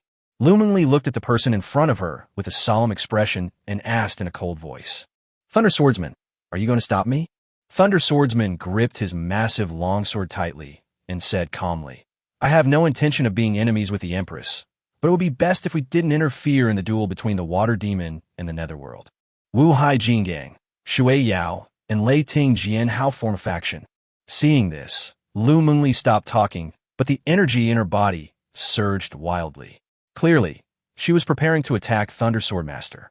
She absolutely could not allow Lu Qi to be in danger. Meanwhile, the Thunder Swordsman's massive longsword was suddenly drawn, its tip pointing at Lu Mengli. Clearly, he wouldn't let Lu Mengli pass by easily. Just as tensions were about to rise, a voice slowly rang out. "Mengli, you don't need to worry about me. Even without my superpowers, this transvestite can't beat me. It's Lu Qi." Upon hearing this, Lu Mengli's expression softened slightly. She turned to look at Lu Qi, a hint of worry and inquiry flashing in her eyes. But when she saw the confidence in Lu Qi's eyes, the energy within her slowly subsided. Upon seeing this, the Water Demon burst into laughter. "Ha ha, Yu Ming, stop talking big. Today is your death day. Even if the Empress were here, she couldn't save you." His laughter echoed across the square, but drew boos from the surrounding crowd. Clearly, everyone despised the Water Demon's shameless act of using external force in a duel. "Go, ghostly spirit!" A voice suddenly rang out, followed by a tidal wave of shouts that spread around the square. "Go, Yu Ming! Defeat the shameless villain!" Lu Qi sensed the atmosphere around him and looked at the Water Demon, saying, "Aren't you ashamed?" There was a hint of mockery in his tone. The Water Demon, however, was completely unconcerned and sneered, "Ha ha ha!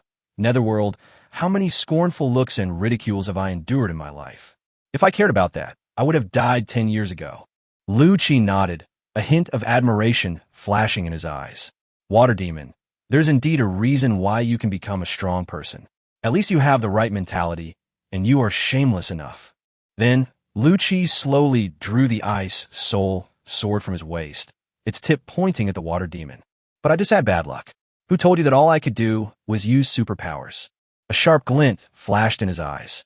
Chapter 171, The Profound Meaning of Swordsmanship, Sword Heart Clarity. A Sword of Frost. "Haha, if you use your superpowers, I would be a little wary, but right now you pose no threat to me whatsoever." The Water Demon grinned and charged towards Lu Qi now.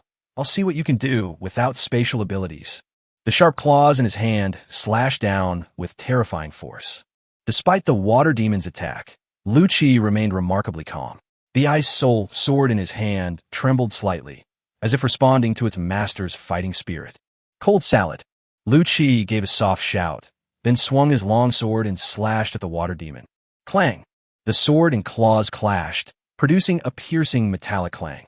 Lu Chi felt a tremendous force surge towards him, but he was not knocked down by this force. Instead, he used the momentum to retreat backward. At the same time, he swung the Ice Soul, sword in his hand, quickly, and 5 or 6 sharp sword energies suddenly slashed towards the water demon. Sword energy. Upon seeing this, the water demon's expression changed. He hadn't expected that Yu Ming could unleash sword energy, a level of skill that only a sword master could achieve. However, the water demon did not believe that Yu Ming could still have much skill in swordsmanship. He flashed and instantly appeared in front of Lu Chi, throwing a punch at Lu Chi's sword energy. The sharp sword energy instantly left several marks on the water demon's fist, but the water demon was shocked. What the heck? Your swordsmanship is this strong? The water demon cried out in surprise. He sensed that the power of Lu Chi's sword energy was no less than that of the dimensional blade. Lu Chi didn't give the water demon much time to react. He knew very well that compared to his own supernatural abilities, his swordsmanship was still somewhat lacking. He must buy himself time while the water demon is off guard. The demon sealing scroll won't last long. If he can just stall for a little longer, he'll be able to use his powers. Thinking of this, Lu Chi activated the profound sword technique he had comprehended, Sword Heart Clarity, a sword of frost. This was Lu Chi under the supervision of Black Blade Bloodfiend within the scope of the surveillance order. The only sword technique I've mastered by combining the Ice Soul sword, while not very effective at killing enemies, should be able to control the water demon for a while. Suddenly, the surrounding air became unusually cold, as if one were in an ice cellar. The water sprite felt the chill and couldn't help but shiver. But he didn't care. After all, he was now in his deep-sea Yiksha form, and his resistance to cold was much stronger than that of humans. But the next second, he realized he was wrong. The Ice Soul sword in Lu Chi's hand suddenly emitted a dazzling cold light, and the sword energy crisscrossed and intertwined to form a sword net, instantly enveloping the water demon. The water demon's expression changed drastically. He tried to dodge, but it was too late. The sword energy had already locked onto him. What kind of swordsmanship is this? The water demon cried out in alarm. He felt the terrifying chill contained within the sword energy, as if it were freezing his very soul. Crunch, crunch, crunch, crunch. With a sound of ice forming, the water demon was slowly frozen, its face still showing a shocked expression. Upon seeing this, the entire arena fell silent. Everyone seemed frozen in place, staring motionless at the frozen water demon in the arena. Everyone stared wide-eyed, unable to believe what they were seeing. They had always thought that Yu Ming was only good at supernatural abilities, but they never expected that his swordsmanship was also so powerful. At this moment, not only were others shocked, but even Jack, Mu Wanting, and the others were utterly astonished. Jack's mouth gaped open, as if he could fit an egg inside. He turned to look at Mu Wanting beside him and said incredulously, "Wanting, when did our captain become such a skilled swordsman?" Mu Wanting also opened her beautiful eyes wide, looking at the frozen water demon in the arena with surprise, and shook her head. "I don't know either. I've never seen the captain use swordsmanship before."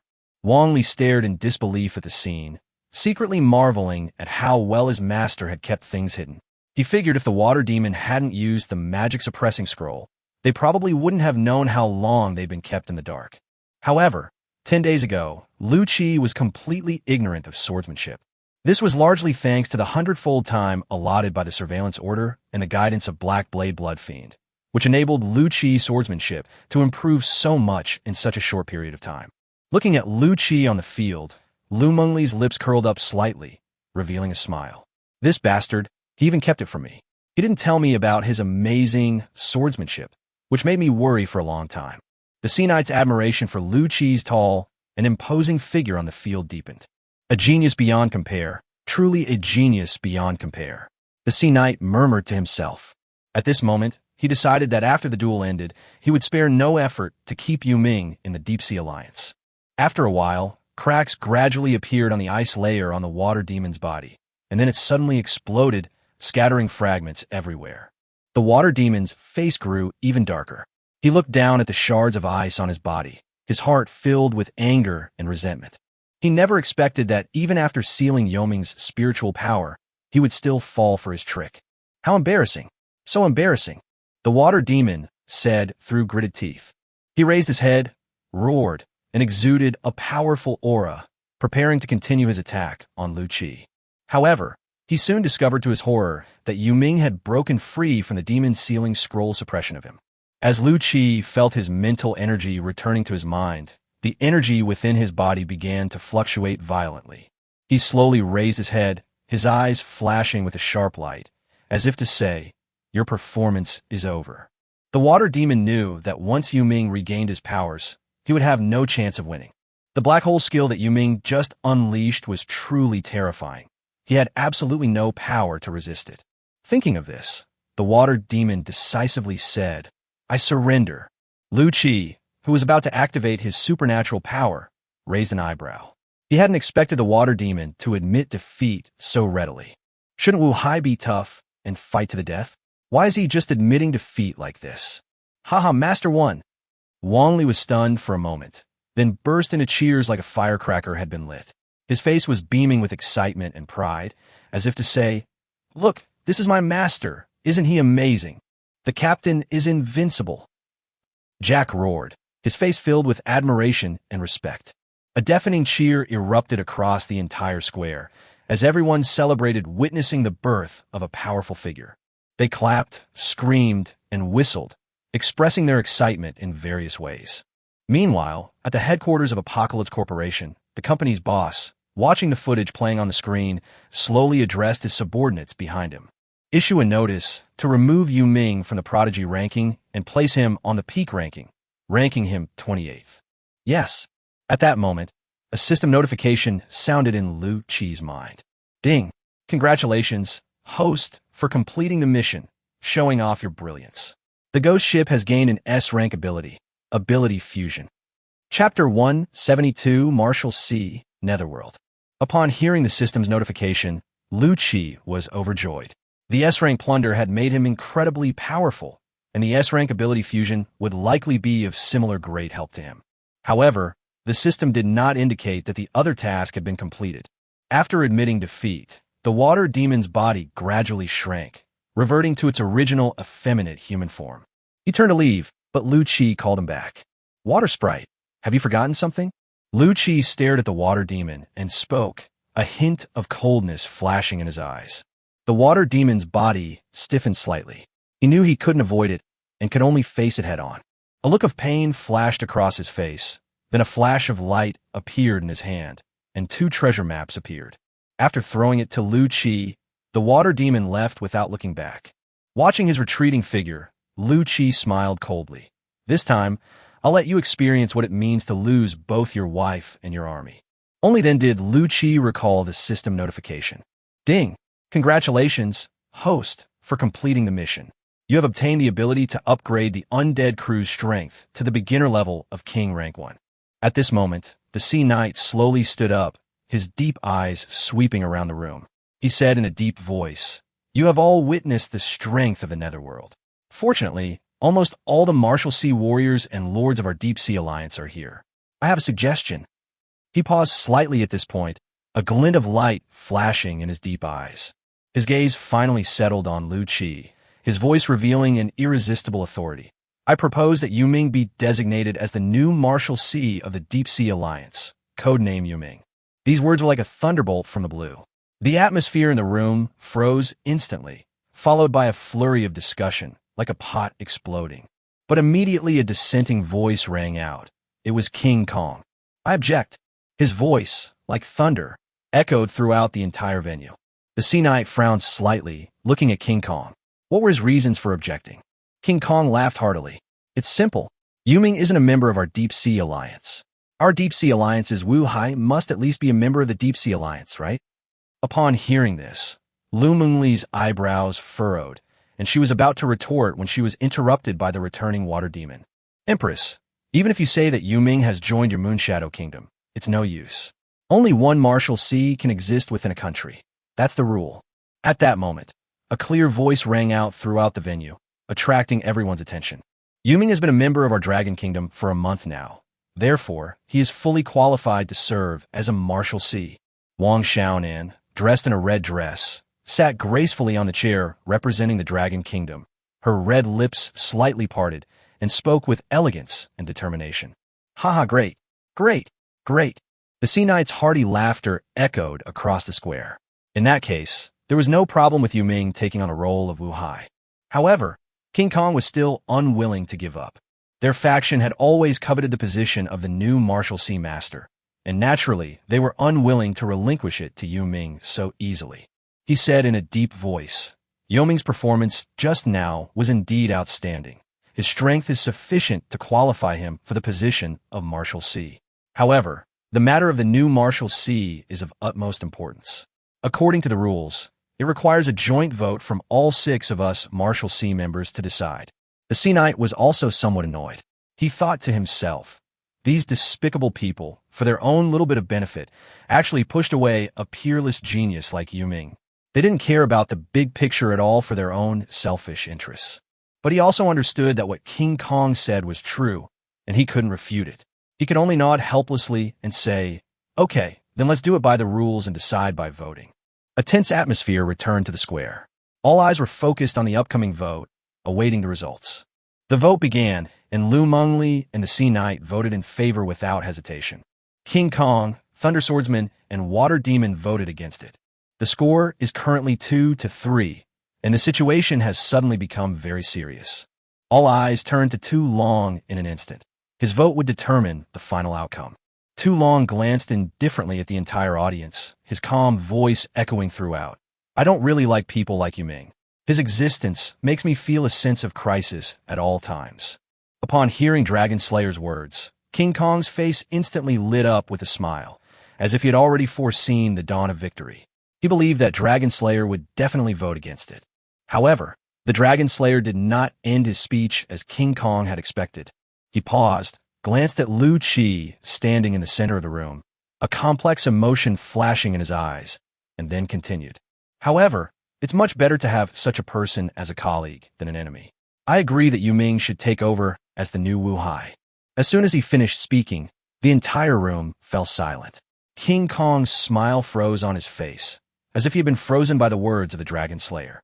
Lu Mengli and the Sea Knight looked at Tu Long with surprise and delight, as if they had seen an unexpected help. Lu Qi also looked at Tu Long. Their eyes met in the air, as if there was a silent exchange and understanding. The final score was 3-3. The atmosphere in the entire venue instantly reached a climax.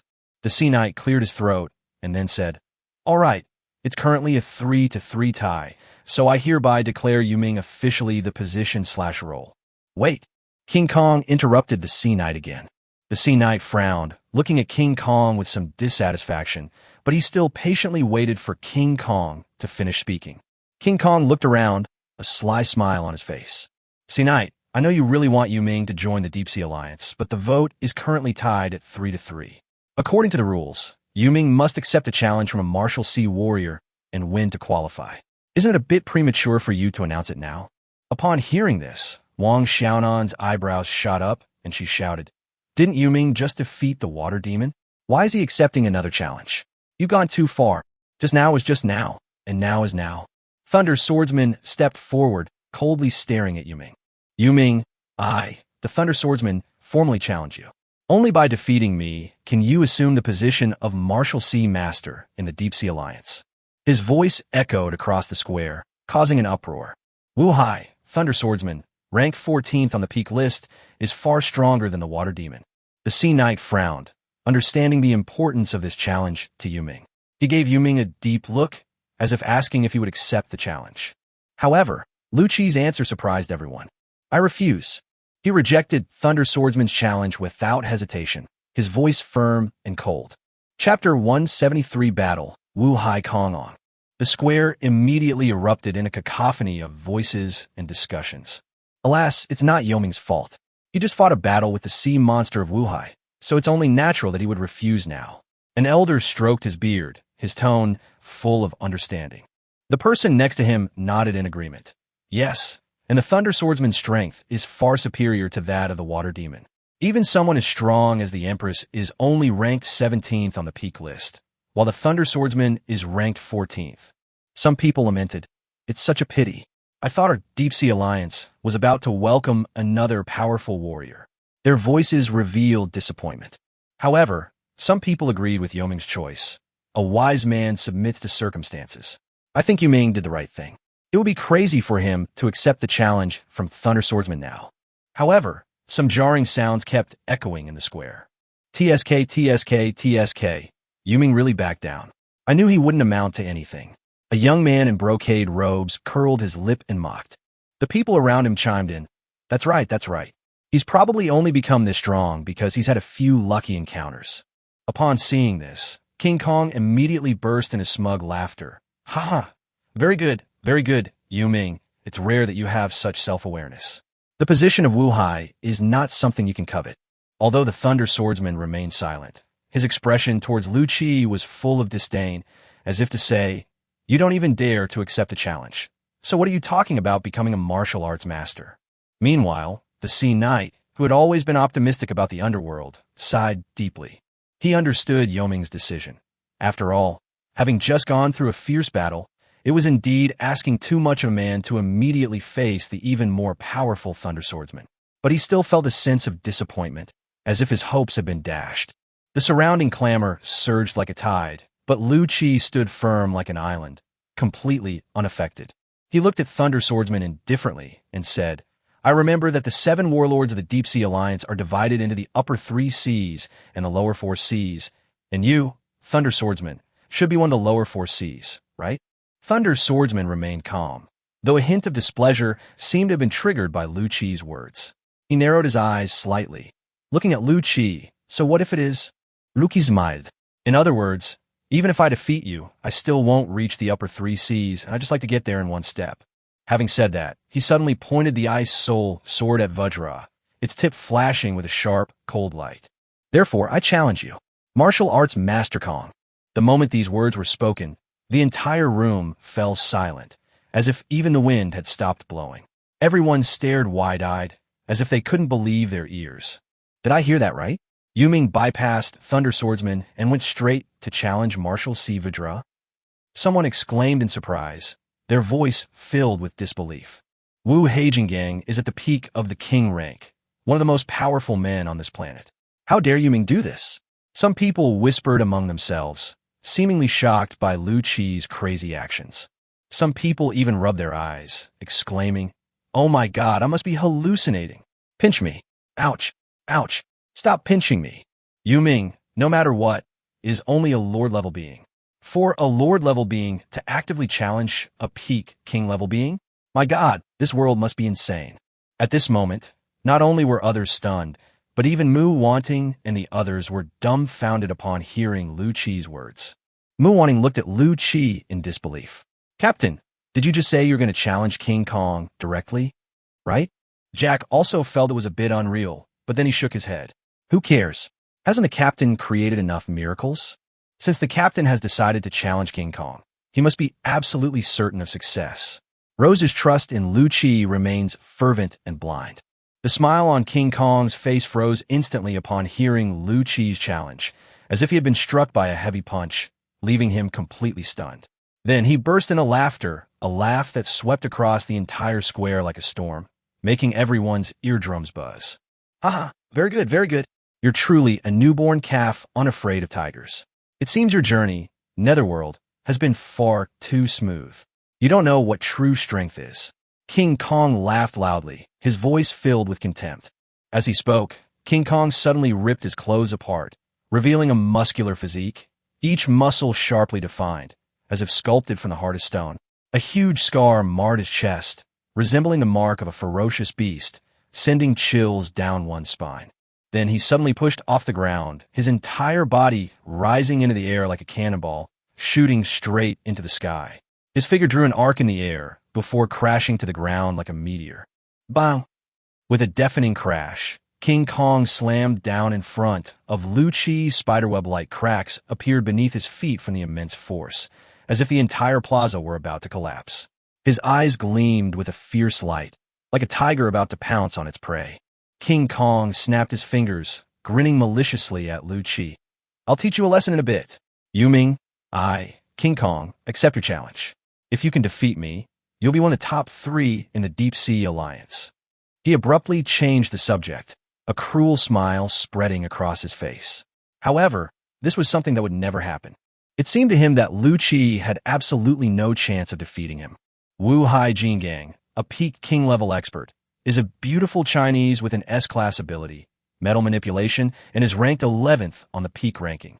Lu Qi looked at King Kong calmly, his face expressionless, and said softly, King Kong, in a way, you are quite lucky because this is the first time I have used this skill. As Lu Qi finished speaking, a chilling aura of death began to emanate from him, as if the Grim Reaper had descended. The surrounding atmosphere instantly became oppressive and suffocating. However, King Kong scoffed at this, saying with a disdainful look, Yu Ming, I know you have an SS-level ability to summon the undead, but you're too naive. He clearly did not take Lu Qi's threat to heart. On the contrary, he showed a provocative attitude. If the undead summoned by the Netherworld weren't summoned creatures, King Kong might worry about a swarm of undead tactics. However, no matter how many undead the Netherworld summons, they're all summoned through the Netherworld as a medium. When the time comes, as long as the Netherworld is killed, all the undead will lose their medium and return to the Netherworld. Chapter 174, Horrifying Death Sacrifice. Lu Qi simply replied coldly, Is that so? His voice carried a chilling undertone, as if it could freeze one's soul. Then, the death energy on Lu Qi suddenly erupted, and the surrounding air began to distort, as if it were being torn apart by an invisible force. The ground of the square began to shake violently, as if it were about to overturn the entire square. Terrifying roars came from underground, sending chills down everyone's spines. Rumble. The ground of the square suddenly collapsed. Then, countless green flames began to flicker in the deep pit, and the terrifying roars grew stronger and stronger. The surrounding crowd began to scream in terror and scattered, fleeing the area. This is terrifying. What is the Netherworld summoning? Someone asked in alarm. I remember Yoming's SS ability is about summoning the undead. He must have just activated that ability, the other person replied. As the green flames in the pit grew brighter, people finally saw what was inside. It wasn't flames at all, but the soul fires seen through the eyes of countless undead skeletons. These spirits crawled out of the deep pit, their numbers growing ever greater, seemingly endless, and they filled the entire square in a vast and overwhelming manner. The whole process felt like a natural disaster, filling people with immense fear and oppression. Wow, so many dead souls. There must be at least 100,000, someone exclaimed. Yoming's strength is truly terrifying. With his skill, he's an army all by himself, another person exclaimed. At this moment, King Kong was surrounded by an endless sea of undead, countless spirits roaring as they attacked him. But King Kong didn't care at all. His face still wore an arrogant smile. Netherworld, no matter how many undead you summon, as long as I kill you, everything will be over. In the blink of an eye, King Kong clenched his fists, unleashing his supernatural powers. Centered on him, all the metal within a radius of several kilometers converged towards him. As if controlled by an invisible hand, this metal transformed into countless sharp blades, gleaming with a cold light. The hundreds of undead charging towards King Kong were instantly pulverized by these sharp metal blades. Then, these sharp metal blades slowly surrounded King Kong, forming a sturdy barrier that kept the rest of the undead out. King Kong coldly surveyed the sea of the dead before him, a disdainful smile on his face. He knew these spirits were no match for him. His true target was the Netherworld. Once he defeated the Netherworld, all of this would end. The undead continued to roar as they charged towards King Kong, attempting to break through the barrier of metal blades. However, these metal blades seemed to be alive, automatically adjusting their angle and position to intercept every undead that rushed towards King Kong. Lu Qi's eyes flashed with a cold light, like a deep, icy pool. He slowly raised his hands, palms facing upwards as if summoning something. The surrounding spirits seemed to sense his call, and all looked at him. King Kong, an SS-level superpower, is not just something that can be summoned. Lu Qi's voice echoed across the square like a death sentence. As Lu Qi finished speaking, the aura of death emanating from him surged instantly, as if the surrounding air had been dyed black. Boom! A powerful energy surge instantly erupted from Lu Qi's center. At the same moment, tens of thousands of dead souls in the square burst into flames, completely engulfing them in green flames. The fire of their souls converged in the air into a huge beam of light that shot straight into the sky. The whole process was completed in an instant. When the light faded, the spirits in the square had vanished without a trace, leaving only Lu Qi standing in the same spot, his eyes flashing with a cold light, as if they had become even more profound. King Kong, today, I'll use you to help me test this skill. Lu Qi slowly raised his right hand, a huge energy ball gathering in his palm, which seemed to contain endless death energy. At this moment, King Kong's previously calm expression finally changed. He sensed the energy fluctuations emanating from Lu Qi's hand, like a bottomless black vortex about to swallow him up. This is impossible. How can a Lord-level being condense such terrifying power? He couldn't help but exclaim, his voice filled with disbelief. He understood that he absolutely could not allow Yoming's attack to succeed. He clenched his right fist, and the countless metal blades beside him instantly merged into one, coalescing into a massive metal spear. The spearhead gleamed with a cold metallic sheen, its tip flashing with a chilling light, as if it could pierce through anything. Yoming, D. With his eyes wide open in fury, Vajra swung his hands down suddenly, and the huge metal spear shot towards Lu Qi in the distance with terrifying power and speed. The air seemed to be sliced apart by the trajectory of the metal spear, forming a long wave of air, and deep scratches appeared on the ground of the square along the trajectory of the metal spear. However, facing such a terrifying attack, Lu Qi seemed to have anticipated it all along. The black energy sphere in his hand suddenly expanded, like an open black hole, ready to devour everything. As the metal spear approached the energy sphere, it seemed to be struck by an incredibly terrifying force. The enormous, hard, and sharp metal spear emitted a teeth-grinding, metallic creaking sound.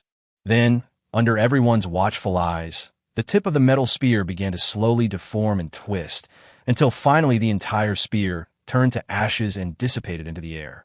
King Kong's eyes widened at the sight. Impossible, this is impossible. He was well aware of the power of his attack just now. Let alone a Lord-level expert. Even a peak King-level expert would have a hard time blocking it. However, the power in Yoming's hands is the combined energy of more than 100,000 undead. These undead may not be strong individually, but with such a terrifying number, the energy they contain is enough to destroy the world. King Kong, remember the name of this attack, Death's Sacrifice.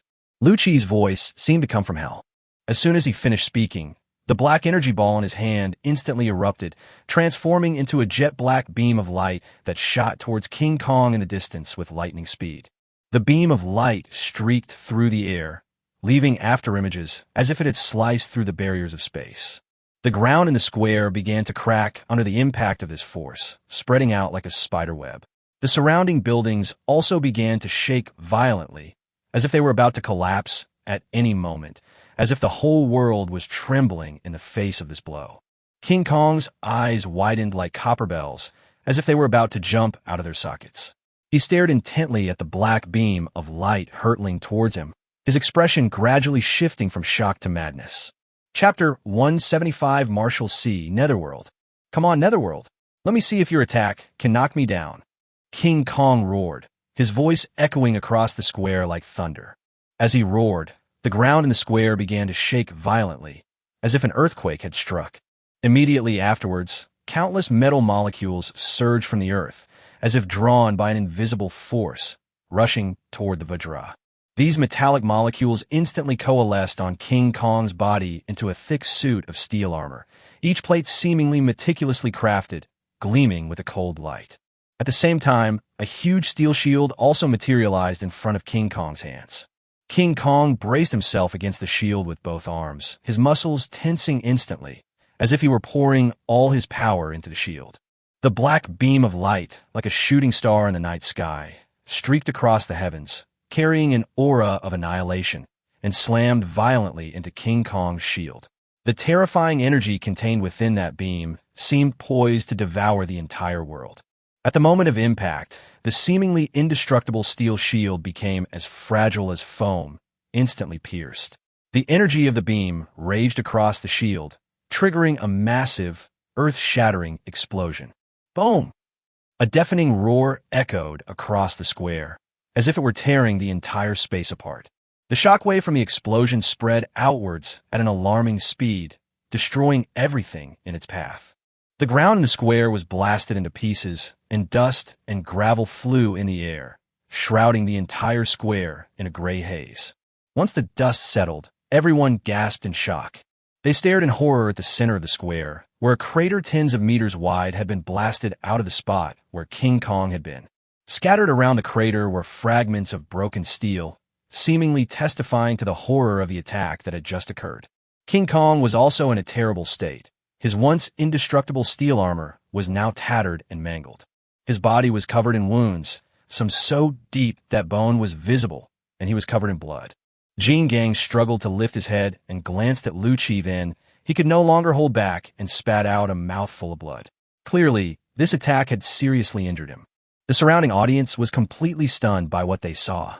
Their eyes widened, their pupils reflecting the breathtaking beams of light and the explosion. Their mouths gaped open, as if they wanted to swallow this unimaginable scene, yet they couldn't believe what they were seeing. An indescribable silence filled the air, with only the sound of heartbeats echoing softly. Is this an attack that a Lord-level being can unleash? A trembling voice broke the silence. The words were filled with disbelief and shock. These hierarchical systems are meaningless to Yuming. He has created far too many miracles.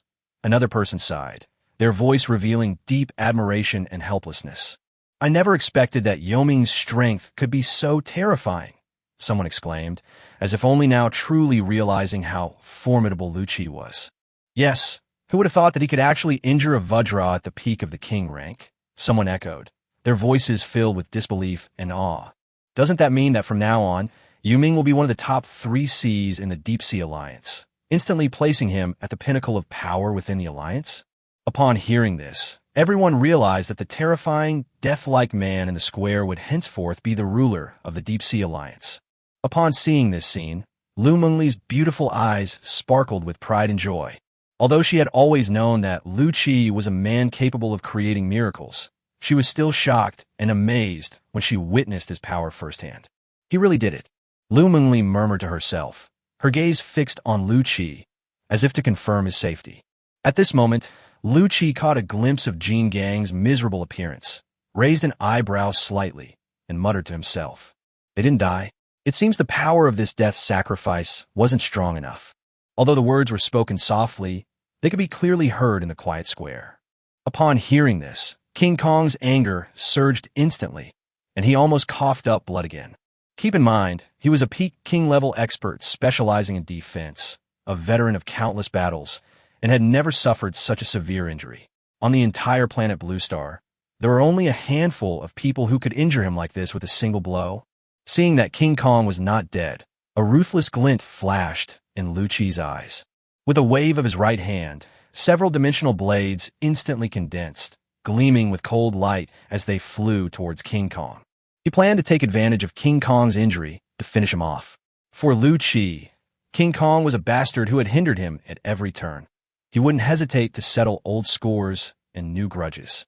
Just as the dimensional blades were about to strike King Kong, a massive energy spear suddenly pierced the sky like lightning, accurately and decisively shattering all the dimensional blades.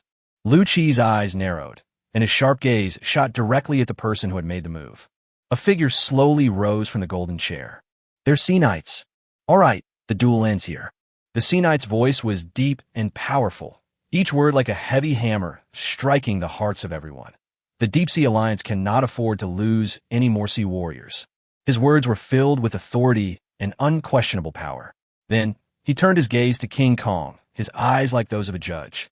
"King Kong, in this duel, Netherworld has won. Do you have any objections?" King Kong's face was ashen, and the veins on his hands, which were tightly clutching his wound, bulged, revealing his inner anger and resentment. However, when questioned by the Sea Knight, he remained silent, tacitly accepting the outcome of the duel. Seeing King Kong's tacit agreement, the Sea Knight continued, "Now, I hereby announce that Yuming is officially conferred the rank of Admiral upon the new Marshal Sea of my Deep Sea Alliance." His voice was filled with authority and solemnity, as if announcing the arrival of a new era. Upon hearing this news, Wang Li was instantly filled with excitement and shouted, Ha! Master is invincible. Jack raised his longsword high, shouting, "Long live the captain!" Immediately afterwards, a deafening cheer erupted in the square, surging like a tidal wave.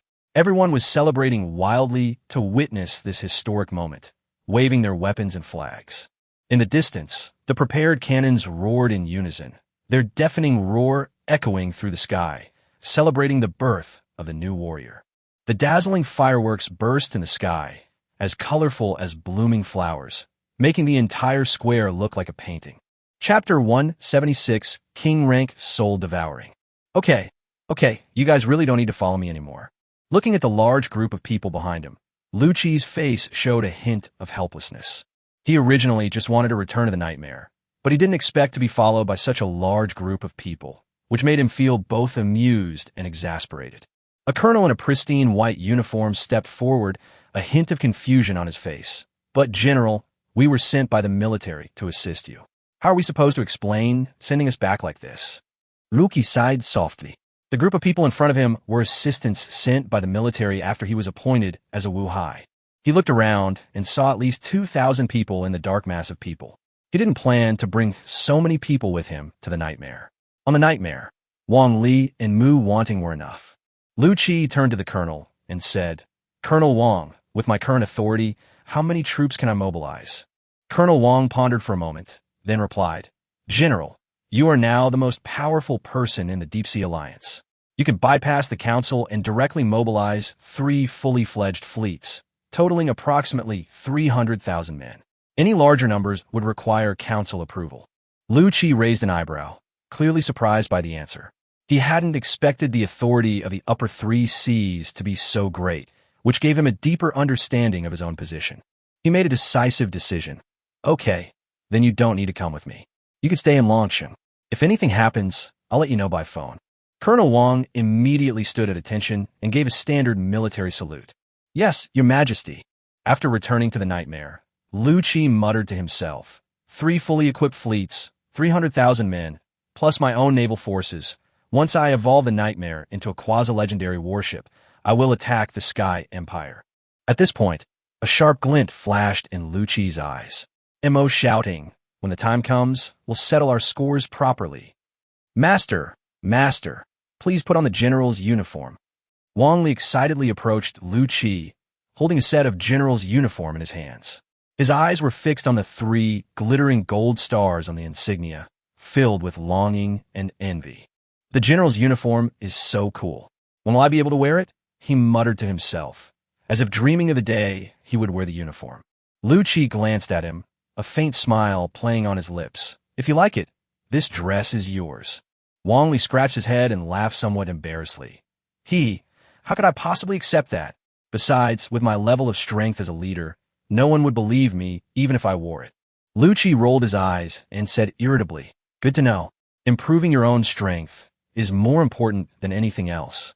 Go and call Rose and Jack over. I have something to tell them." "Ugh." Wang Li responded and turned to leave. Soon, all the elite corps personnel on the nightmare arrived, except for the Sea Demon, which was too big for the nightmare to fit on board. Lu Chi looked at everyone, his gaze sweeping over Rose, Jack, Nyoda, and Soul Eater. He spoke slowly, his voice carrying an undeniable authority.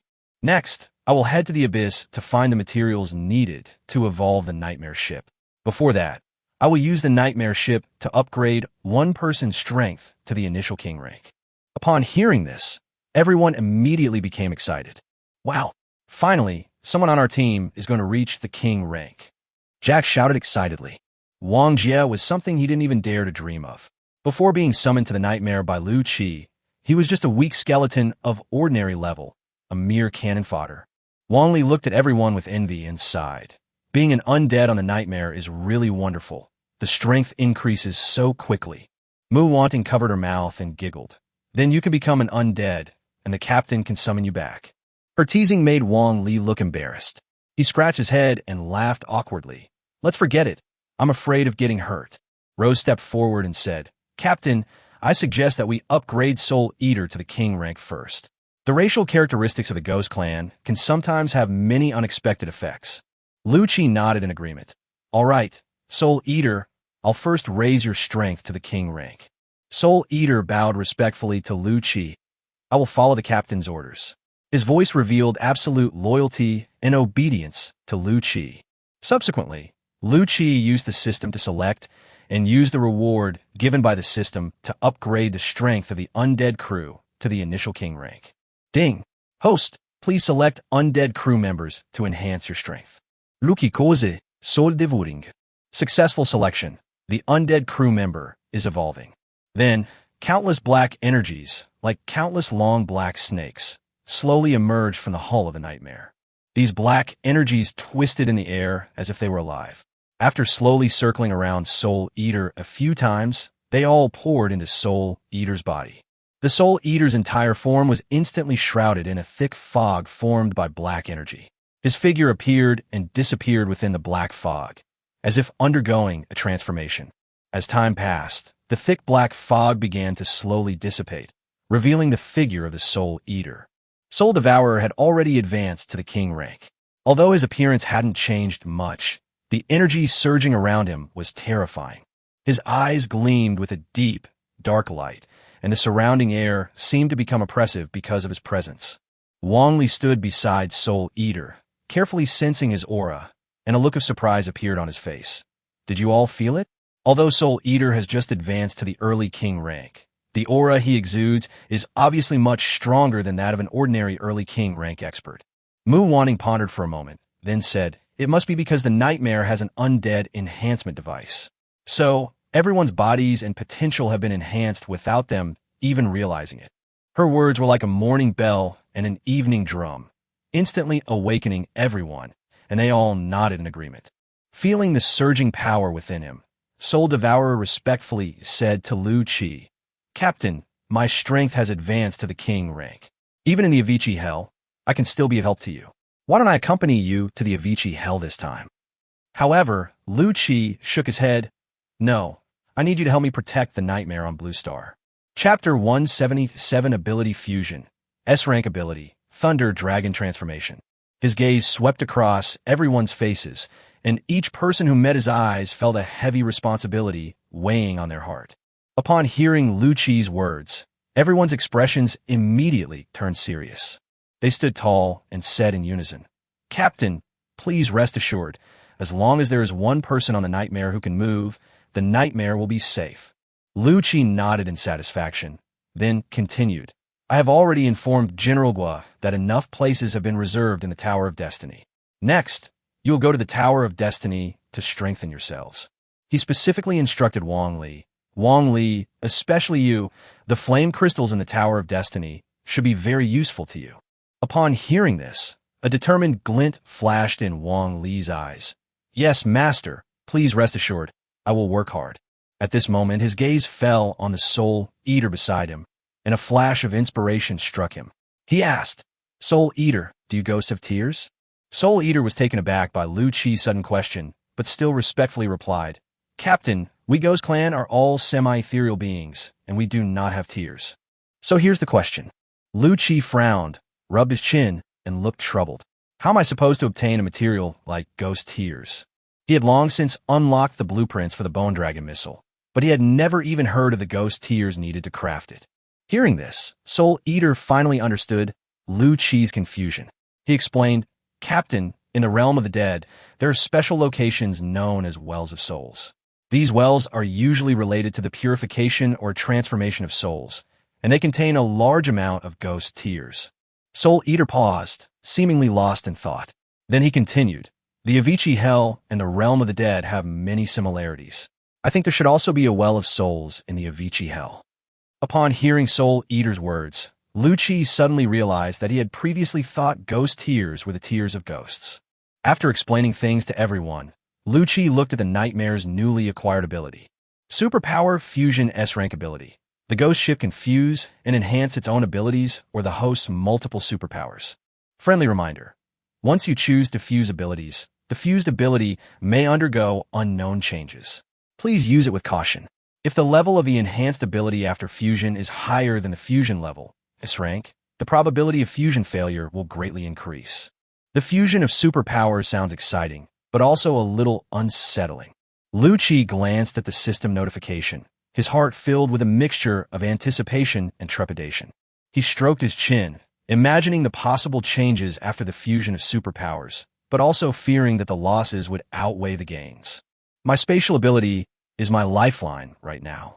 If I lose it, I'll be devastated. He muttered to himself, a hint of worry in his eyes. After all, his spatial ability currently meant limitless possibilities and the ability to escape danger. He glanced at the list of superpowers he possessed. SS-level Calamity, S-level Spatial Control, B-level Silver Serpent Transformation, C-level Diamond Transformation, L-level Telekinesis, and B-level Lightning Ability. Let's try Silver Serpent Transformation, Diamond Transformation, Telekinesis, and Lightning first. Lu Qi made up his mind and chose to fuse 4 relatively less crucial superpowers. Ding! Merging in progress. As the system notification sounded, the surrounding air seemed to freeze, and a thick, pitch-black fog slowly rose from the nightmare's hull, enveloping Lu Qi entirely. The black mist was like countless invisible hands, performing some kind of mysterious surgery on his body with precision and agility. Lu Qi could clearly feel his 4 superpowers being gradually stripped from his body, as if he had lost a part of his body. But then, under the influence of this mysterious black mist, these stripped-off supernatural abilities began to slowly merge. He could feel a completely new power quietly growing within his body. As the black mist gradually dissipated, Lu Qi was surprised to find that the 4 supernatural abilities within his body had disappeared, replaced by a powerful and unfamiliar new force. Ding! Fusion successful. Host has obtained S-rank ability, Thunder Dragon Transformation. Lu Qi was immersed in the shock of his new superpower, and an irrepressible excitement surged into his heart. He couldn't wait to test this newfound power. With a thought, his muscles tensed as if electrified, and lightning flashed wildly around him, like countless small snakes dancing in the night. Immediately afterwards, silvery dragon scales emerged from beneath his skin like armor, each gleaming with a cold light, and his figure rapidly grew to 2 meters tall. A 3-meter-long dragon tail slowly unfurled behind him, each segment brimming with explosive power, making him appear as if a dragon warrior from an ancient legend had been reborn into the world. The moment this new, supernatural power was released, everyone on the nightmare felt the surging energy fluctuations. What kind of power is this? Mu Wanning's eyes widened, her face filled with disbelief. She immediately turned and ran toward the captain's cabin, her heart filled with worry and unease. Meanwhile, the 2,000 crew members on the nightmare seemed to sense something was amiss. They put down their work and quickly and orderly gathered in the captain's cabin. Everyone's face was tense and solemn. They thought Lu Qi had been attacked.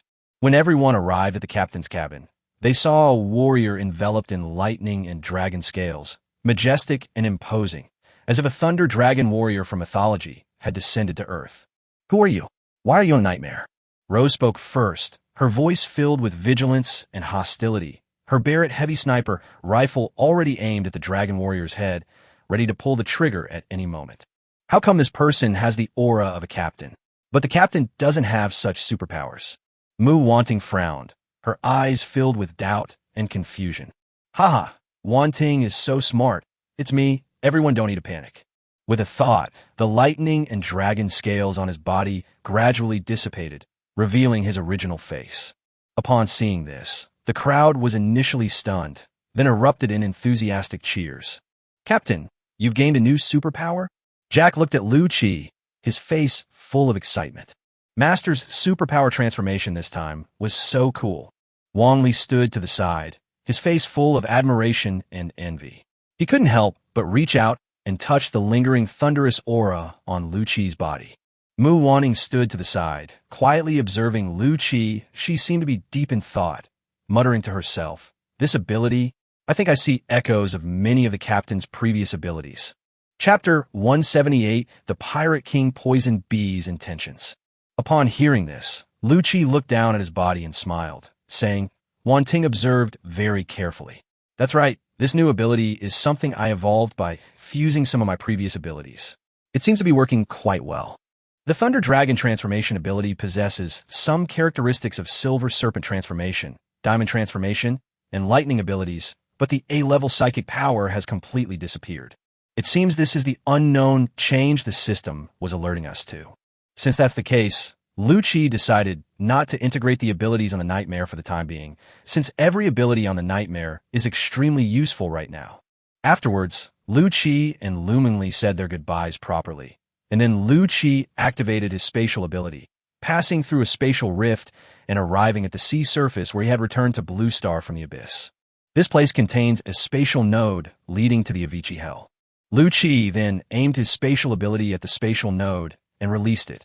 With the continuous support of Lu Yuanyuan's spatial power, this spatial node slowly twisted and deformed, and a spatial rift quietly appeared. This was a spatial rift leading to the Avicii Hell. Looking at the spatial rift before him, Lu Qi felt a complex mix of emotions.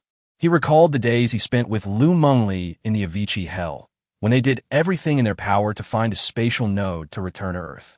And now, he has actually begun to voluntarily return to the Avicii Hell. Rib Dragon, here I come.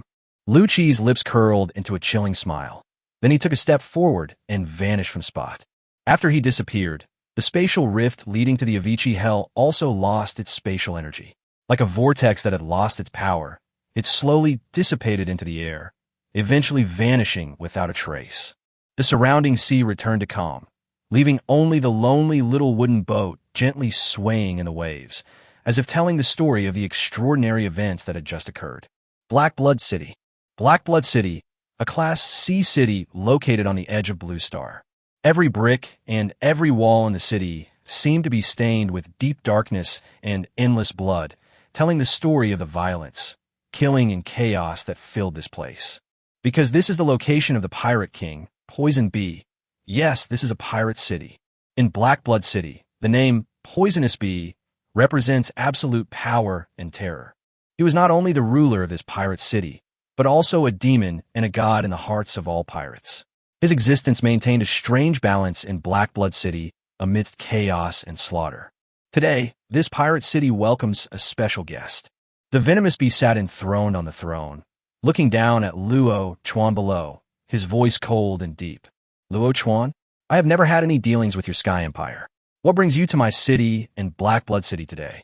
Luo Chuan, dressed in a pristine white lieutenant general's uniform, stood respectfully before the throne of the poisonous bees. He bowed slightly to the poisonous bee and slowly said, Your Excellency, Pirate King, I have come to tell you some information about the Silver Serpent. The moment Poisonous Bee heard the name Silver Serpent, his face darkened and a barely perceptible glint of anger flashed in his eyes. He stared intently into Luo Chuan's eyes. Information about the Silver Serpent, tell me about it. He had previously sent Silver Serpent with over 200,000 gold coins to bid on the legendary weapon treasure map, but Silver Serpent then completely disappeared from Blue Star, which greatly annoyed him. Does the Pirate King know about the underworld? Luo Chuan kept that a secret. Yuming, the new Marshalsea Lord of the Deep Sea Alliance? Tell me what you know. Poison Bee's tone revealed obvious impatience. Luo Chuan took a stack of documents from his subordinate behind him. The documents contained photos of Yuming using his Silver Serpent transformation ability. There are also testimonies from people who witnessed the conflict between Yuming and Yin Shi, as well as some of Luo Chuan's own speculations. Luo Chuan had a pirate hand over these materials to Poison Bee, and then said, I have done a lot of investigation on these materials, and I can basically confirm that Lord Silver Serpent was intercepted and killed by Netherworld after leaving the auction, and the treasure map on his body was also stolen by Netherworld.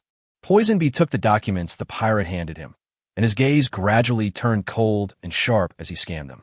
He gripped the armrests of the throne tightly, as if suppressing his inner rage.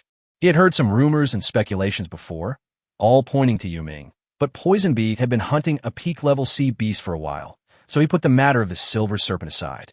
Is this information accurate? Poison Bee spoke slowly, each word like a cold blade, carrying a clear threat and doubt. His gaze was sharp as an eagle's, fixed on Luo Chuan, as if trying to see through his heart. I swear on my life that this information is absolutely true. Luo Chuan met the Poison Bee's gaze without fear, and I also know the current whereabouts of Yuming. Poison Bee's eyes flickered slightly. It was no accident that he had reached the level of the Pirate King. He knew very well that Luo Chuan's purpose in coming here was not only to inform him about the Silver Serpent, but also to use him to deal with Yuming. To put it bluntly, he wanted to use him as a pawn. He was silent for a moment, then slowly said, Luo Chuan, I know a little about your grudge with Yuming. Now you're so eager to come here and stir up trouble. Aren't you thinking too simply? At this point, his voice lowered, instantly creating a tense atmosphere in the entire hall. As the poisonous wasp finished speaking, a terrifying aura instantly swept over them. The Navy men behind Luo Chuan instantly turned pale and struggled to breathe, as if an invisible hand was tightly gripping their throats. Clearly, the poisonous wasp was very unhappy with this scheme against him. Pirate King, Poison Bee, a terrifying existence ranked 7th on the peak list. Facing the terrifying pressure from the poisonous bees, Luo Chuan remained calm. Your Highness, Pirate King, I admit that I do have a grudge against Yuming, but killing Yuming would be a win-win situation for both of us. His eyes were fixed on the poisonous bee as he continued. You must have heard of the Pirate King. You can possess multiple superpowers at the same time. Aren't you curious about how he does it? The moment Luo Chuan uttered those words, an interested look flashed in the eyes of the poison bee, and its overwhelming pressure vanished in an instant. Poisonous Bee looked at Luo Chuan and slowly began to speak. Go on.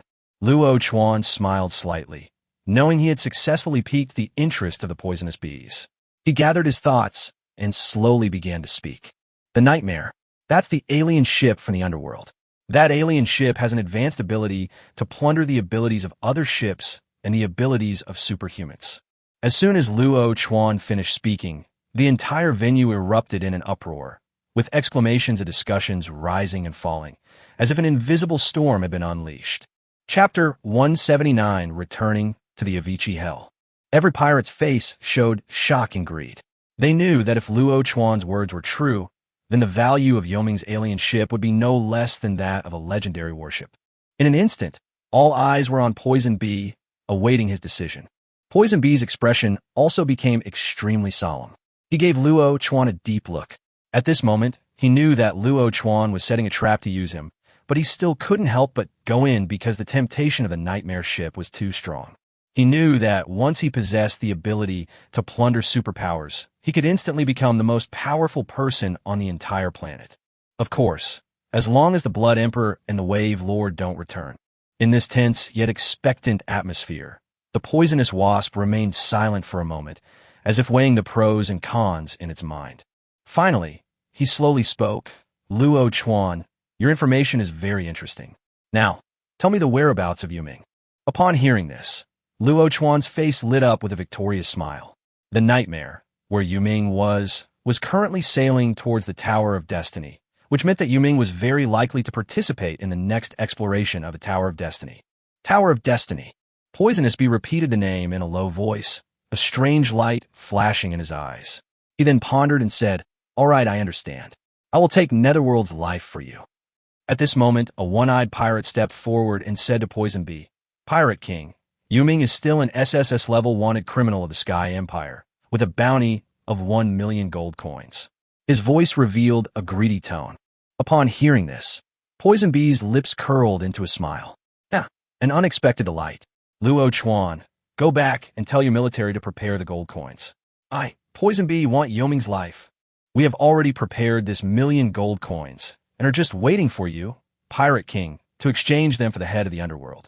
Then, Luo Chuan couldn't help but urge, Your Excellency, Pirate King, don't underestimate Yuming just because he's only a Lord-level being.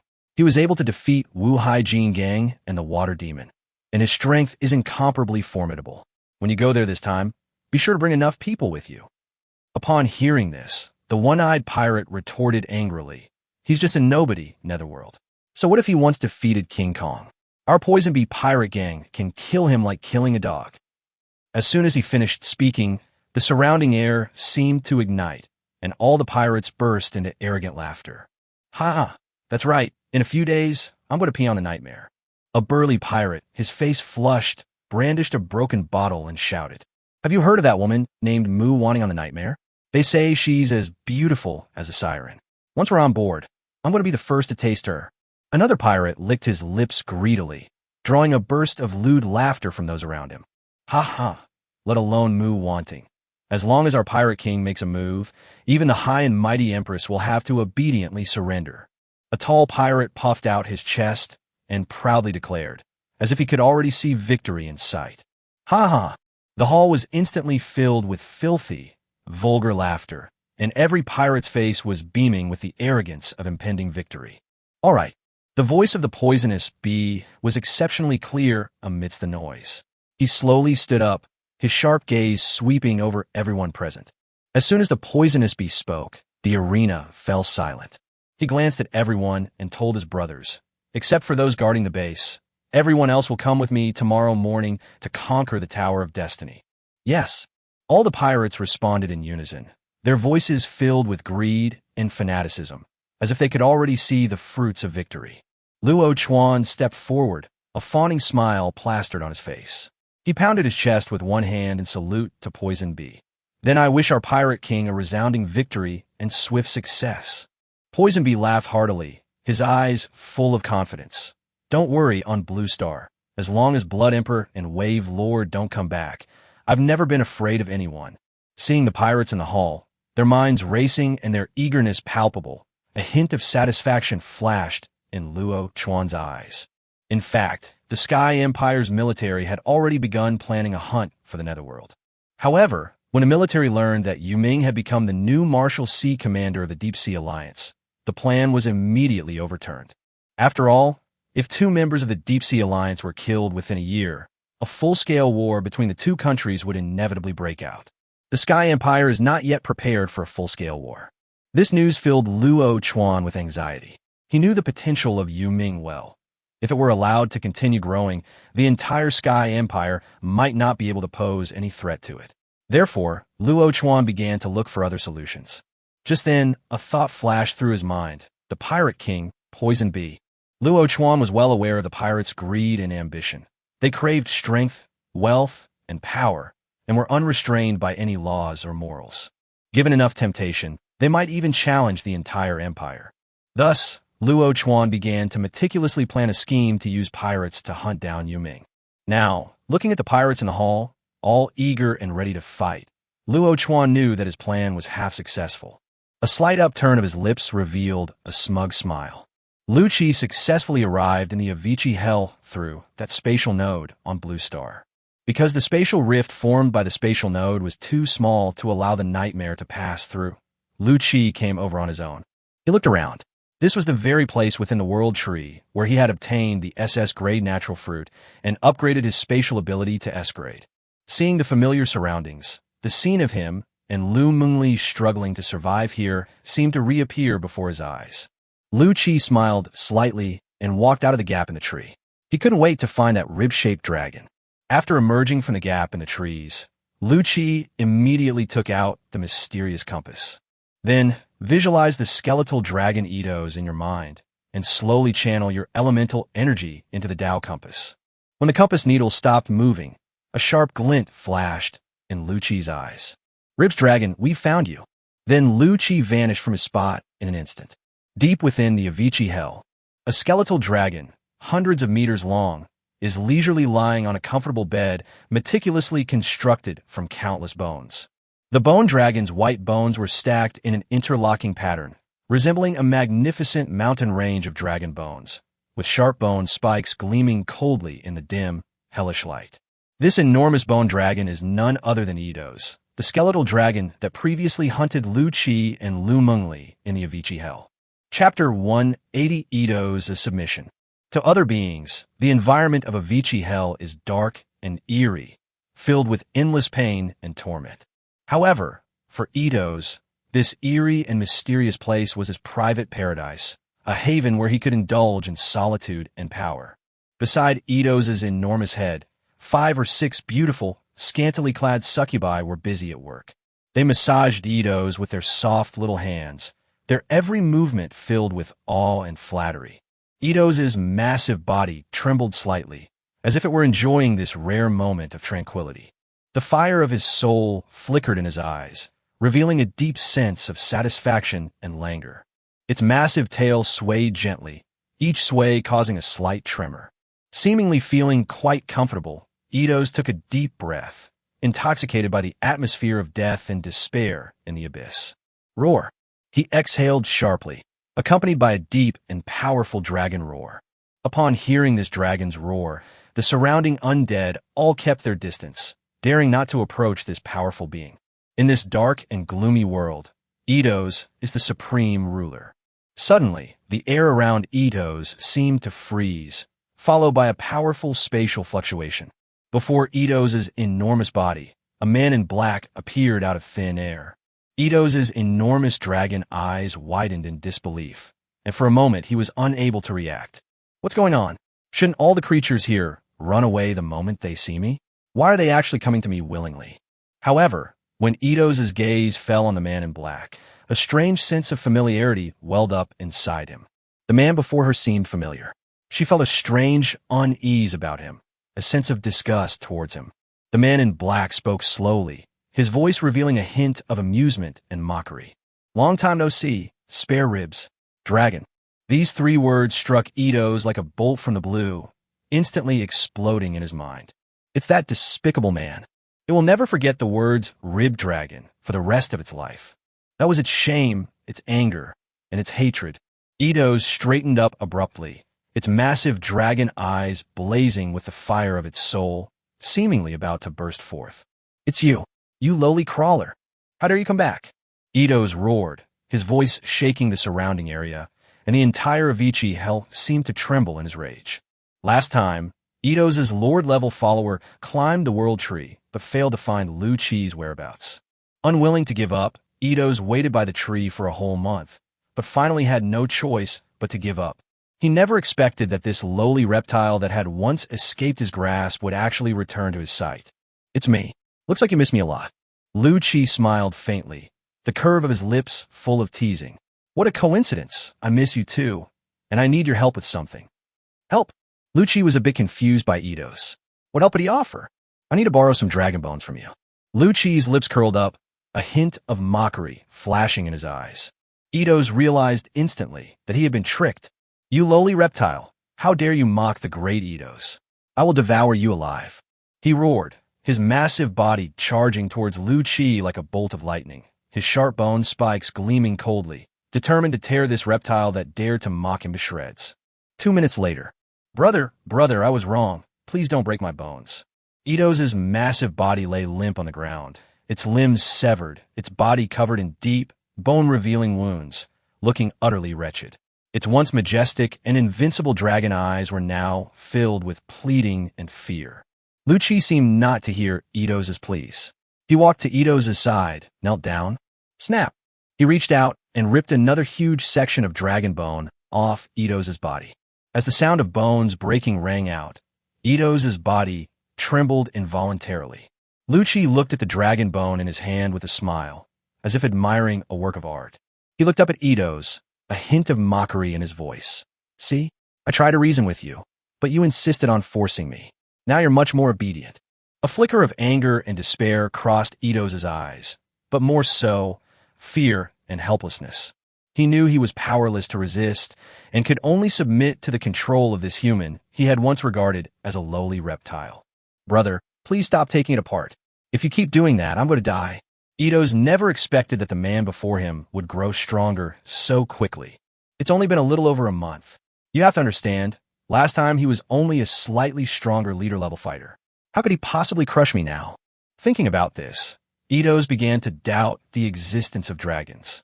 This world is crazy. That won't work. I don't have enough materials. Lu Chi stood up, dusted off his hands, and prepared to continue breaking the bones. Upon seeing this, Eidos' soul fire trembled violently. Under the threat of death, his intelligence surged rapidly. He hurriedly said, Brother, the materials you want must be related to dragons. If they're related to dragons, they can't just be bones. Look, I'm all bones. You might as well spare my dragon life. I know where there are living dragons. I can show you the way. To be fair, Eidos, whose inner power had exploded and whose IQ had skyrocketed, did say something that truly moved Lu Chi. He stopped what he was doing, touched his chin with his right hand, and fell into a brief moment of contemplation. That's true. You only have bones in your body. I still need to find dragon wings and a heart. All right, I'll give you one chance, but how do I know if you're lying to me? Lu Chi's gaze shot towards Eidos like a sharp blade. Eidos' expression hardened, and he chuckled awkwardly. Brother, you're so strong. How could I dare? However, Lu Chi's expression suddenly darkened. No, I still can't trust you. I might as well kill you. At least these bones will be of some use. Having said that, he then proceeded to dismantle Ito's bones. Seeing this, Ito's soul fire trembled. He seemed to be struggling and hesitating, but seeing Lu Qi's demonic hand reaching towards his bones again, he made a crucial decision. You must also be an undead. I can offer you a portion of my soul fire. That should make you believe me, right? Among the undead, offering up one's soul fire signifies submission, meaning surrendering one's life to the other. Chapter 181 Hunting the Dragon. Lu Qi can end Ito's life at any time using the soul fire offered by Ito's. Upon hearing Ito's words, a glint of surprise flashed in Lu Qi's eyes. He truly hadn't expected that this once proud skeletal dragon would choose to submit to him. Among the undead, the king-rank undead are known for their unyielding pride, often preferring to die on the battlefield rather than easily bowing their heads. Ito's action was undoubtedly a high recognition of Lu Qi's strength and potential. In truth, Lu Qi was unaware of just how difficult it was to subdue a king-rank undead in the world of the undead. Most king-rank undead carried heavy burdens of the past and glory, their souls burning with unyielding pride, preferring to perish in battle rather than bow down to their enemies. However, Ito's was an exception. Lu Qi's rapid increase in strength had exceeded its comprehension. Throughout Ito's long life, it had never seen anyone become so much stronger in such a short time. This made Ito's deeply feel that Lu Qi was a being with unlimited potential, worthy of its submission. Seeing that Lu Qi nodded in agreement, Ito's began the solemn ceremony. It separated a part of its soul fire, which was the most precious thing in its life and the best proof of its submission to Lu Qi. The great skeletal dragon Ito's, today I pay homage. At this point, Ito's suddenly stopped, embarrassed to realize that it didn't even know Lu Qi's name. So it asked somewhat shyly, "Brother, what's your name?" "The Netherworld," Lu Qi replied calmly. "Today I serve the underworld as my master." Ito's continued to fulfill his vow. Then Ito's body began to tremble violently, as if he were enduring unspeakable pain. Then a ball of red soul fire slowly floated out of its head and came to Lu Qi. This flame of soul is the core of Ito's life and its highest tribute to Lu Qi. Lu Qi reached out and gently caught the ball of soul fire. He could sense the immense power contained within the flame, and a satisfied smile appeared on his lips. Lu Qi knew that with this flame of soul, Ito's life and death were now in his hands. Later, you'll be glad you made this decision today. Lu Qi glanced at Ito's, then frowned slightly. Can you even move in your current state? Master, rest assured, we undead have extremely strong regenerative abilities. As Ito's finished speaking, the scattered bones around them seemed to be summoned by some mysterious force and began to slowly converge towards Ito's. These bones danced around Ito's, gradually piecing together his new limbs. Although they looked much more fragile than before, they were at least able to support his movements. Seeing this, Lu Qi nodded in satisfaction. Good, you just said you knew where there were living dragons? Upon hearing this, a flash of hatred appeared in Ito's eyes, and his voice revealed a deep-seated resentment. Of course, I died in that dimension, and I will never forget it in this lifetime. Every word seemed to be squeezed out from the depths of his soul, filled with endless resentment towards that dimension. Once an undead reaches the king rank, some undead will regain memories of their previous life. Then, Ito's flapped his enormous wings and carried Lu Qi in one direction. After flying for a while, Ito's stopped atop a dark mountaintop. Master, after I died in my previous life, my body appeared here. Therefore, I believe there must be a spatial node here that leads to that plane. Standing on Ito's back, Lu Qi narrowed his eyes, his mental energy spreading out like invisible tentacles. His perception was like a vast net covering the entire area. Soon, Lu Qi discovered that what Ito's had said was true. There was indeed a subtle spatial node here, hidden deep in the void, like a portal to another world. But Lu Qi was not in a hurry. He asked, "Ito's, tell me in detail about that plane." "Yes, Master, that plane is called the Dragon Vein Divine Realm, and the dragons are the rulers of that plane, with their peak strength reaching the supreme level." Ito's replied slowly. "Oh, that plane is full of dragons?" Lu Qi was a little curious. "Not exactly.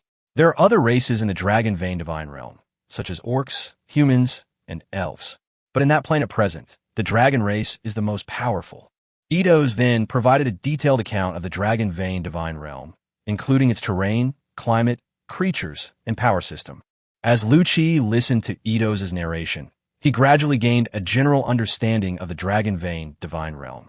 He realized that the power system of that plane was far superior to that of Earth. But with his current strength, as long as he acted cautiously and fought quickly, killing one dragon and leaving wouldn't be a big problem. Next, Lu Qi took a deep breath and slowly guided the spatial power within his body out, like a trickle flowing into the spatial node hidden in the void. This force seemed to have a life of its own, leaping and spreading in the void, gradually resonating with the spatial nodes. The surrounding space began to ripple, like ripples spreading outwards on the surface of water. Under the influence of this force, the spatial node slowly deformed, eventually evolving into a massive spatial rift, a portal to another world. A resolute glint flashed in Lu Qi's eyes. He took a deep breath and, together with Eidos, stepped into the mysterious spatial rift. Upon entering the crevice, that familiar dizziness struck, and the surrounding scenery rapidly changed like a shattered painting, with light and shadow intertwining, leaving one breathless. During this brief journey, Lu Qi felt as if he were at the intersection of time and space, experiencing the collision and fusion of forces between different planes. When he opened his eyes again, the world around him had changed dramatically. They left the dark and hopeless Avicii hell and now stand in a completely new plane. Sunlight streamed through the clouds, warm and bright. The distant mountains rise and fall, lush and green, and the air is filled with a fresh scent. As Lu Qi experienced this unfamiliar yet vibrant world, an indescribable excitement welled up within him. He knew that they had successfully crossed the dimensional barrier and arrived in a completely new world, the Dragon Vein divine realm. Lu Qi took a deep breath, closed his eyes, and carefully felt the rich spiritual energy flowing through his meridians. The comfortable feeling made him feel deeply moved. No wonder the power system here is superior to that of Earth. The rich spiritual energy here is truly intoxicating. Chapter 182, Hunting the Dragon 2. However, Lu Qi did not linger in this comfort for long. He knew his purpose, so he immediately focused his mind and spread his spiritual power outwards like an invisible net. Under the perception of this spiritual force, no living being could hide. Lu Qi could clearly sense their presence and the aura emanating from them. These creatures were numerous, but the strongest among them were only at the Lord level, clearly not the dragon he was looking for. Searching directly like this is like looking for a needle in a haystack. Lu Qi frowned slightly, then took out the mysterious compass, imagining a giant dragon in his mind. The mysterious compass seemed to sense his thoughts. Its needle began to slowly rotate, eventually pointing in one direction. Lu Qi snapped his fingers, activating the storage space. 5 rotting seagulls immediately flew out, becoming his eyes in this unfamiliar dimension. After the carrion seagulls had flown a certain distance, Lu Qi cautiously controlled Eidos to move forward. He was well aware of the dangers of this plane and needed to proceed with caution at every step, trying to avoid unnecessary battles. Several hours passed, and a massive figure gradually emerged on the distant horizon. The mysterious compass is quite accurate, but it doesn't quite understand Lu Qi's thoughts. They have indeed found the dragon, but Lu Qi couldn't beat him. This colossal dragon was over 1,000 meters long, its massive body resembling a moving mountain. It exuded a terrifying aura, its oppressive presence making the surrounding air feel heavy. Seeing the giant dragon, Lu Qi sighed. It was all for nothing. A god-level dragon. Going over there would just be like offering himself up as meat. Lu Qi sat upright on Eidos' back. After a brief silence, he looked down at the bone dragon beneath him and asked, "Eidos, do you know where there are dragons below the god level?" Eidos slowly raised his head and replied, "Master, dragons are social creatures and rarely act alone." Upon hearing this, Lu Qi felt a pang of disappointment. The dragons are so powerful individually, and they live in groups. This is going to be difficult. However, Eidos did not give up thinking. After a moment, it spoke again. "Master, there's a place we can try." Lu Qi was out of ideas and was just trying anything as a last resort. "Okay, lead the way." At his command, Eidos let out a soft roar, flapped its wings, and soared into the unknown distance. Miss, Dragon Sleep Town is just ahead. The head guard rode alongside a luxurious carriage adorned with carvings and inlaid with gold, and respectfully reported. The afterglow of the setting sun shone on the exquisite carriage, illuminating its magnificent body and tassel decorations, revealing the extraordinary status of the passengers. Inside the carriage, a clear, bell-like voice rang out. "All right, have the group speed up. Dragons sometimes appear here." "Yes." The captain of the guards acknowledged the order and immediately turned to the vast procession behind him, shouting, "Everyone, speed up." The hundreds of men immediately sprang into action, the sounds of horses' hooves and wheels mingling with the tense breathing of the soldiers, creating a rapid symphony. Roar! However, at that moment, a deep and awe-inspiring dragon roar came from the distant valley. The captain of the guard's expression changed drastically. His eyes were fixed on the direction from which the sound came, and his heart felt as if it were being gripped tightly by an invisible hand. "A giant dragon! Hurry, get to Longmian town!" he shouted at the top of his lungs. Upon hearing the order, the soldiers in the ranks immediately panicked. They scrambled forward, trying to reach Dragon Sleep Town ahead before the dragon arrived. But it was too late. A huge black shadow swept across the sky like a dark cloud, obscuring the last rays of the setting sun. It was a black dragon over 100 meters long, with two blood-red eyes embedded in its ferocious head, its eyes flashing with cruelty and excitement. This black dragon had been feeling stifled within its clan for a long time, and this time it finally found a chance to come out and get some fresh air.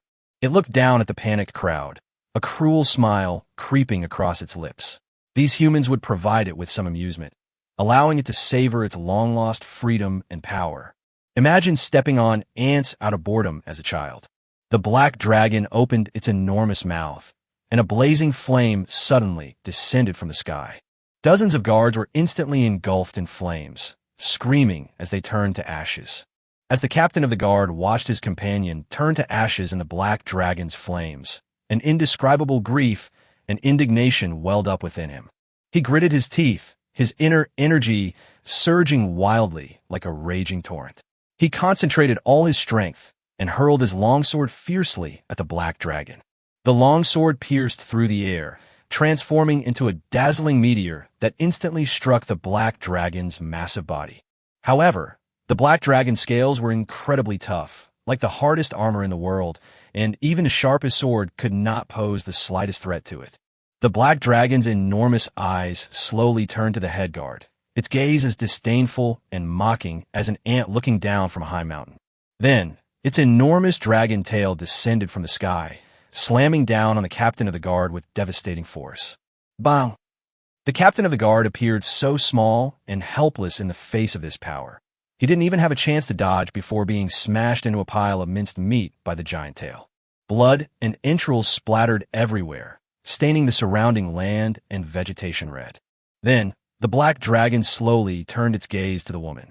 The woman inside the sedan chair witnessed everything, her eyes filled with despair and helplessness. In this plane of existence, the power of dragons is irresistible. They represent absolute destruction and death. She clutched the silk handkerchief tightly, only to find that she no longer had the strength to even cry. Just as despair was looming, a massive skeletal dragon shot out like lightning, crashing directly into the arrogant black dragon. The sudden attack caught the black dragon off guard, and it let out a shrill wail as it was struck by the enormous force. Its enormous body tumbled through the air, crashing and flying hundreds of meters, crushing countless towering trees along the way, sending branches and leaves flying, leaving the scene in complete chaos. The woman's eyes widened, filled with disbelief. She had never witnessed such a breathtaking scene. Just what was this colossal skeletal dragon? There's someone there. There's someone on the head of that bone dragon. A guard shouted in a trembling voice. Everyone turned their gaze to the skeletal dragon, and sure enough, on the dragon's head, a man in black stood against the wind, his figure appearing like a god in the afterglow of the setting sun.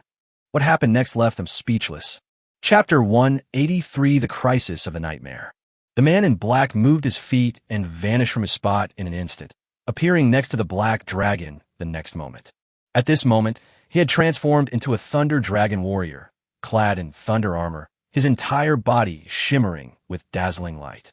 He gripped a warhammer formed of lightning tightly in his right hand and swung it fiercely, smashing it down on the black dragon's head with the force of a thunderbolt.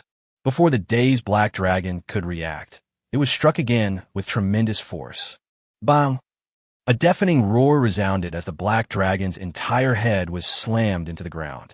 The immense impact instantly created a violent hurricane, sending sand and stones flying and obscuring the sky. The man then gently waved his left hand, as light as a willow catkin in the wind. Yet this wave contained a terrifying power capable of tearing space apart, and a pitch-black crack instantly formed on the black dragon's neck. The enormous, ferocious dragon head was silently sliced off the moment the crack appeared. The incredibly sturdy dragon scales seemed so fragile before this fissure, utterly unable to withstand this fatal blow. Blood gushed out like a fountain from the black dragon's severed neck, staining the sky and the earth red. The black dragon's massive body crashed heavily to the ground, kicking up a cloud of dust. Upon seeing this, the scene fell into a deathly silence. Everyone stared wide-eyed, as if they had witnessed the most incredible thing in the world. The once invincible black dragon was so utterly helpless in front of this man, unable to put up any decent resistance, and was instantly killed. Thump! Suddenly, a guard knelt down, clasped his hands together above his head, and repeatedly kowtowed to the man. A god has descended to earth. A god has descended to earth. His voice trembled with excitement, filled with boundless reverence and gratitude. Then, a sound like a surging tide arose, and all the surviving guards followed suit, kneeling down and bowing to the man in worship. Their faces were filled with awe and fervor, as if they had witnessed a true god descending to earth. Lucci witnessed the crowd's worship of him, and couldn't help but feel a little strange. The power system of this world is clearly quite powerful. A king-level strength should be nothing special here. However, the people before him looked at him as if they were seeing a god, filled with awe and worship. He didn't dwell on the issue too much. With a wave of his right hand, the enormous dragon corpse instantly vanished into thin air, stored in his storage space. Immediately afterwards, he vanished from a spot and reappeared in front of the woman. When the woman saw Lucci suddenly appear in front of her, her body trembled slightly with nervousness. But she quickly calmed down, bowed to Lucci, and said gratefully, "Thank you for your help, divine being." Lucci looked at the woman, and suddenly his eyes lit up. "Since I saved your life, shouldn't you repay me?" Upon hearing this, the woman blushed slightly, lowered her head, and said softly, "My life was saved by a divine being, and I am willing to do anything for that divine being. All right, I want your carriage." Lucci waved his right hand, storing the woman's gold-inlaid carriage into his storage space. The carriage was covered in glittering gold and looked quite valuable, worth a considerable amount of gold coins. Lucci then rode Eidos away from the scene quickly, leaving the bewildered woman standing there. The dragon hunt is complete. Once the god-level dragon catches up, Lucci will be killed without a burial place. Lucci dared not delay for a moment and immediately returned to the Avicii hell through the spatial node. Upon entering the abyss, Lucci turned his gaze to Ethos, his eyes gleaming with a mixture of mockery and inquiry. "Ethos, tell me honestly, how did you know there was a lone dragon waiting for us there?" Huh? Ethos was clearly taken aback by Lucci's question and wagged its tail awkwardly for a moment. "Well, back when I was in the clan, I used to like to wander around and have some fun when I had nothing to do. This town is the closest to the dragon's habitat, so I guessed that maybe a giant dragon would appear." Upon hearing this, Lucci raised an eyebrow. He could tell that Eidos was probably a restless person in his previous life and had done a lot of killing for fun. By the way, why do I feel that the humans in this plane are generally weaker? Lucci raised another question. Eidos nodded. "Master, you're right. Although the dragon vein divine realm is rich in spiritual energy, the strength of creatures other than dragons is indeed generally weak. I don't know the specific reason. It may be related to the distribution of spiritual energy here or some other factor." Lucci stopped dwelling on these things. Now that his main mission was complete, he planned to find some more ghost tears before returning to Blue Star. Tower of Destiny. Jack and his group walked out slowly, their faces showing varying degrees of joy and exhaustion. The Tower of Destiny, this legendary trial ground, is like a baptism of fate for every person who yearns for great power. Wang Li's eyes gleamed with excitement as if he was still immersed in his previous experience. No wonder Master insisted on sending me to the Tower of Destiny. The flame crystals inside were of great help to me. At this moment, he was exuding the aura of a lord. That's right, he successfully advanced to the lord level in the Tower of Destiny. Jack was also beaming with excitement. He patted Wang Li on the shoulder. This is a great place.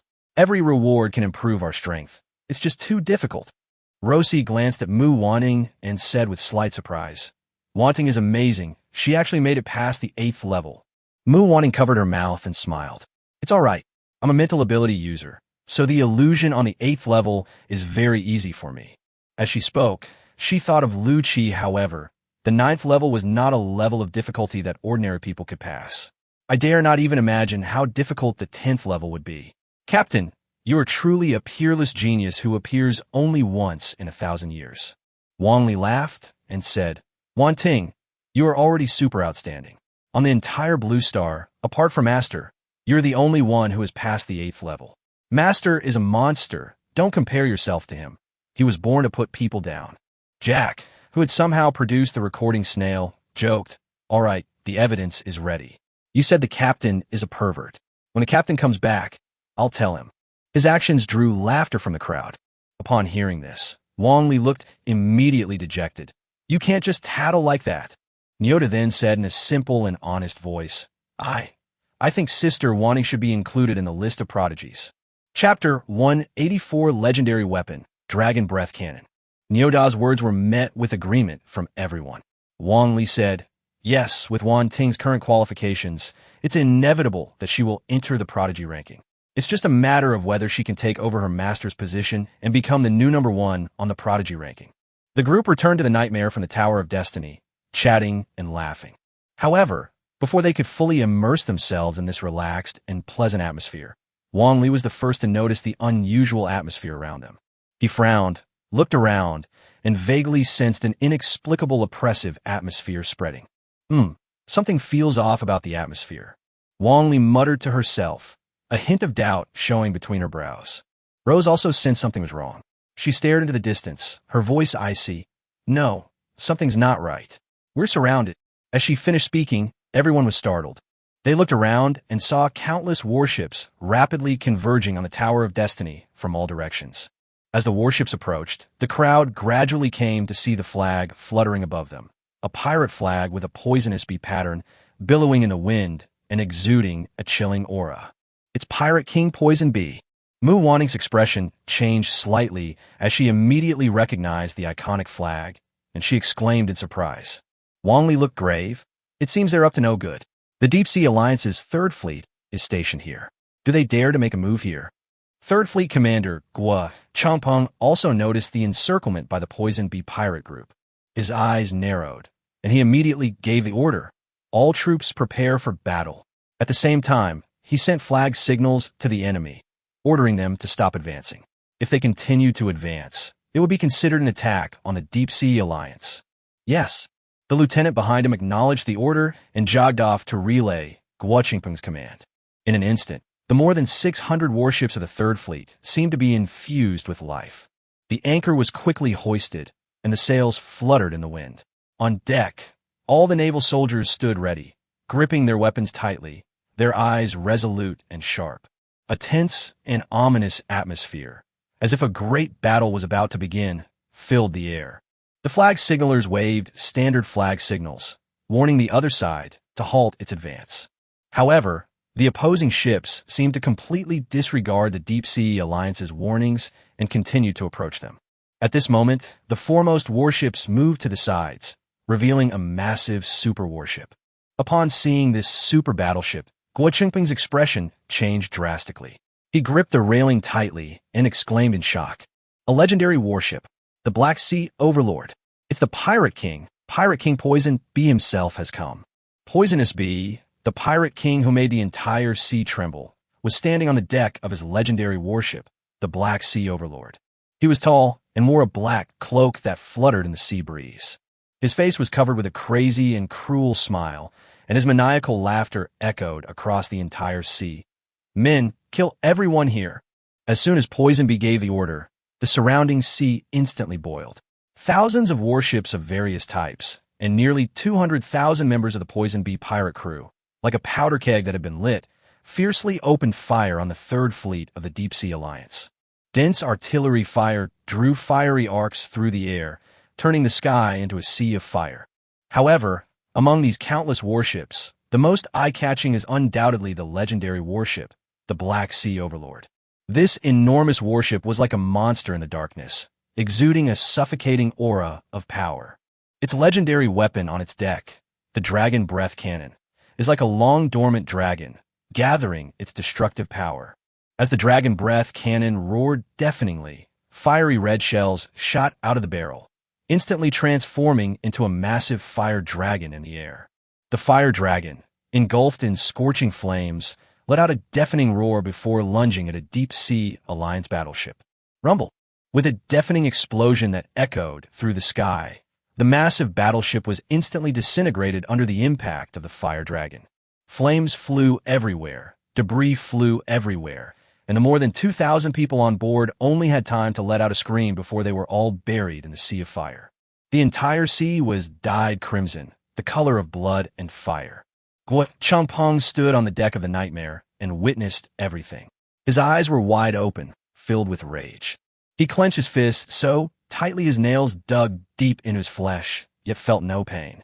He shouted angrily, "Third Fleet, give him a retaliatory strike." Immediately afterwards, the Third Fleet of the Deep Sea Alliance launched a fierce counterattack. A fierce battle ensued on the sea, with artillery fire weaving a web of death. Countless soldiers fell in a hail of bullets, their blood staining the entire sea crimson. Jack stood on the deck and witnessed the terrifying power of the Dragon Breath Cannon, and was stunned for a moment. He couldn't believe his eyes as he watched the battleship crumble instantly under the roar of the fire dragon, a profound sense of shock washing over him. What kind of weapon is this? It's so powerful that it sank a battleship with just one shot. Wang Li stood beside Jack, his face solemn, his eyes fixed on the invincible Black Sea Overlord on the battlefield. He said in a deep voice, "This is the legendary weapon of Pirate King Poison Bee, the Dragon Breath Cannon.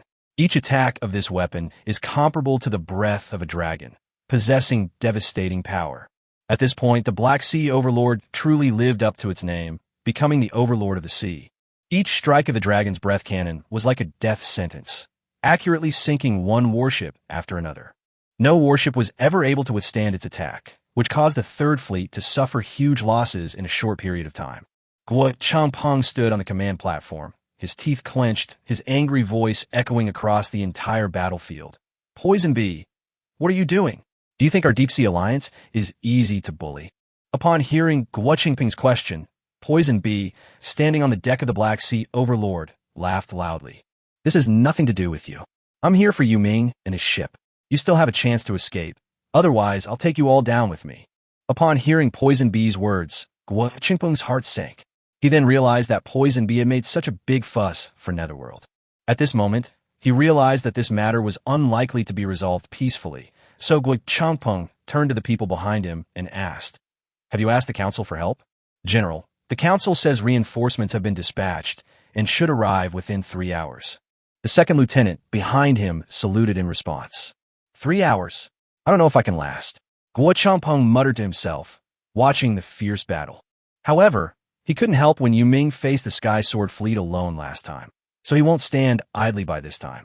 Chapter 185, Hunting the Nightmare. At this moment, the massive Black Sea Overlord on the sea began to slowly turn its majestic bow, like a giant beast awakening in the darkness, and accelerated toward the Nightmare. The waves rolled on both sides of its bow, forming white sprays that made its dark hull appear even more terrifying. "Oh no, the poisonous bees are coming for us this time." Jack's expression darkened instantly as he watched the Black Sea Overlord approach. Then, the Dragon Breath Cannons on the Black Sea Overlord roared once again with a deafening roar. A massive fire dragon roared out of the cannon's muzzle, unleashing scorching flames and destructive power as it hurtled towards the Nightmare. "Defense!" Rose stood on the deck and gave a loud command. As her voice faded, the Nightmare instantly activated its Class B ability, Hull Shield. An invisible energy shield instantly enveloped the entire ship, shimmering with a mysterious light. Bang! The enormous fire dragon slammed into the ship's shields with a deafening roar. The moment the fire dragon made contact with the shield, a blinding light and towering waves erupted. The sturdy ship's shield shattered like glass under the impact of the fire dragon, but fortunately, it successfully withstood this fatal blow. Oh no! As the Black Sea Overlord drew ever closer, Mu Wanning's expression turned extremely grave. She hurriedly turned to Soul Eater beside her and asked, "Soul Eater, can you contact the captain? We need him." Soul Eater shook his head and said in a deep voice, "The captain should be in the Avicii hell right now. Although we were summoned by the captain, we can't contact him." A determined light shone in Rose's eyes. "From now on, we'll probably have to rely on ourselves. Since Lu Chi isn't here, she'll risk her life to protect this ship." Everyone returned to the cabin and began the descent. As Rose gave the order, the undead crew of the Nightmare sprang into action, returning to their cabins in an orderly fashion. Then the Nightmare suddenly sank, like a giant sea monster diving into the seabed, quickly disappearing from the surface, leaving only a huge whirlpool spinning on the surface. Poison Bee stood on the deck of the Black Sea Overlord, his greedy gaze fixed on the Nightmare, which had submerged into the sea. B-grade ship shield and underwater stealth capabilities. What a treasure of a variant ship. Today I, Poison Bee, want this ship. As the venomous bee's maniacal laughter echoed across the sea, his body suddenly shuddered violently. The surrounding seawater seemed to sense the surging power within him and began to churn violently, as if boiling. The waves rolled and formed a huge whirlpool, drawing in all the surrounding seawater. "Baby Nightmare, come out here!" With a loud roar, the poisonous bee unleashed invisible streams of water that shot towards the Nightmare, which had sunk to the bottom of the sea like sharp arrows. This is the S-class ability of the Poison Bee, Storm Poison Bee. What's going on? The Nightmare is surfacing. Wang Li stared wide-eyed at the scene, her face filled with shock. Mu Wanning frowned slightly. It was Poison Bee. Poison Bee's special ability was to manipulate the weather. He had controlled the water flow around the Nightmare. She knew that the Nightmare's stealth capabilities would be useless against the Poison Bees. "Everyone, prepare for battle. As long as one of us remains, we will hold this ship." Rose gave the order decisively, knowing that a great battle was inevitable. "Come on, let them see what a Nightmare is. As long as we're alive, the ship will stay." Jack raised his longsword and roared. "As long as we're alive, the ship will stay with us." All the undead crew members followed closely behind, raising their weapons and letting out a deafening roar. On the Black Sea Overlord, Scorpion watched as the Nightmare slowly surfaced, a smug smile spreading across his face. "Haha, I thought Yu Ming, as one of the Martial Sea, would be a tough opponent, but I didn't expect him to be just a name without substance." Scorpion, one of the 3 kings under Poison Bee, possesses mid-level king-level strength, which gives him a place in the pirate world. He has a sea-level superpower, extreme speed. The spider beside him narrowed its eyes slightly, a thoughtful glint in its pupils, and asked with a puzzled expression, "Strange, I can't sense any aura of the underworld." Spider, also one of the 3 kings, possesses mid-level king-level strength on par with the demon Scorpion, and has a B-level ability, Shadow Spider Transformation. The poisonous wasp nodded, a hint of surprise flashing in its eyes. He said in a deep voice, "That's right, it seems that Yu Ming is not here, which is why he escaped this calamity by chance." Just then, the dragon breath cannon roared once more. A gigantic fire dragon roared out of the cannon's muzzle, crashing into the Nightmare with destructive force. Boom! With a deafening roar, the Nightmare trembled violently, and its hundreds of undead crew members instantly turned to ashes. A terrifying hole was blasted through the deck of the Nightmare, and 2 massive masts were snapped in 2 by the shot. Now, the Nightmare's once proud speed suddenly dropped. The thousands of pirates on the Black Sea Overlord, witnessing this scene, were filled with bloodlust. They brandished their weapons and roared deafeningly. As the Nightmare's speed decreased, the Black Sea Overlord quickly closed in on it. Poison Bee drew his longsword, pointed it at the Nightmare, and a cruel smile appeared on his face. "Men, get to work. Roar." The pirates, like ravenous beasts, waited to charge at the Nightmare, their faces radiating madness and a bloodthirsty desire. At this moment, the large-scale naval battle taking place outside the Tower of Destiny has attracted the attention of all ships and personnel in the vicinity of the Tower of Destiny. On a Class B bounty hunter cruiser, the crew huddled on the deck, their eyes fixed on the two sides locked in fierce combat on the sea. Their faces were filled with shock, as if they were witnessing something unbelievable. This is Pirate King Poisonbee? A crew member asked in a trembling voice, his eyes filled with fear and awe. A crew member asked, "Yes, it looks like the Poisonbee has brought out all its resources this time. Judging from the looks of it, it has at least 1,000 warships. That's terrifying." Another crew member replied, his voice revealing fear of the venomous bee's immense power. The Deep Sea Alliance's third fleet is not to be trifled with. Some have tried to defend the Deep Sea Alliance, but their words lack conviction. Although the third fleet was present, the gap in strength between them and the Poison Bee was still too great. The legendary battleship Black Sea Overlord alone could easily crush them. Some analysts have noted that the words conveyed absolute confidence in the poisonous wasps. Suddenly, someone exclaimed, "Huh? The Black Sea Overlord is heading towards the nightmare. I get it. The Poison Bee's target is the Netherworld." Chapter 186, The Pirate King's Might. Haha, this is going to be interesting. The Pirate King versus the Sea Reaper. I wonder who will come out on top, someone shouted excitedly, as if they were witnessing a spectacular duel. Although Yu Ming is strong, Poisonbee is truly formidable. I have never seen Poisonbee fail before. I'm afraid Yu Ming is going to suffer a defeat this time.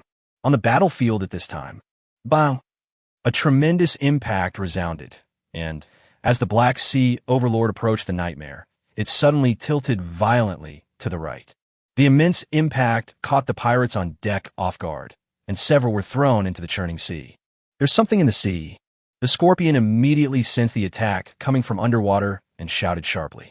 Before the words were even finished, an even more violent crashing sound rang out again, and towering waves surged up on the sea. This time, the pirates finally saw the attacker's true form. A rotting titan whale, over 100 meters long, burst from the water. Its enormous body blotted out the sky and exuded a suffocatingly terrifying aura. The rotting titan whale opened its massive jaws, and a stream of green liquid shot out like a high-pressure water jet. The highly corrosive liquid splashed onto the hull and deck, making a sizzling, corrosive sound, a shocking sight.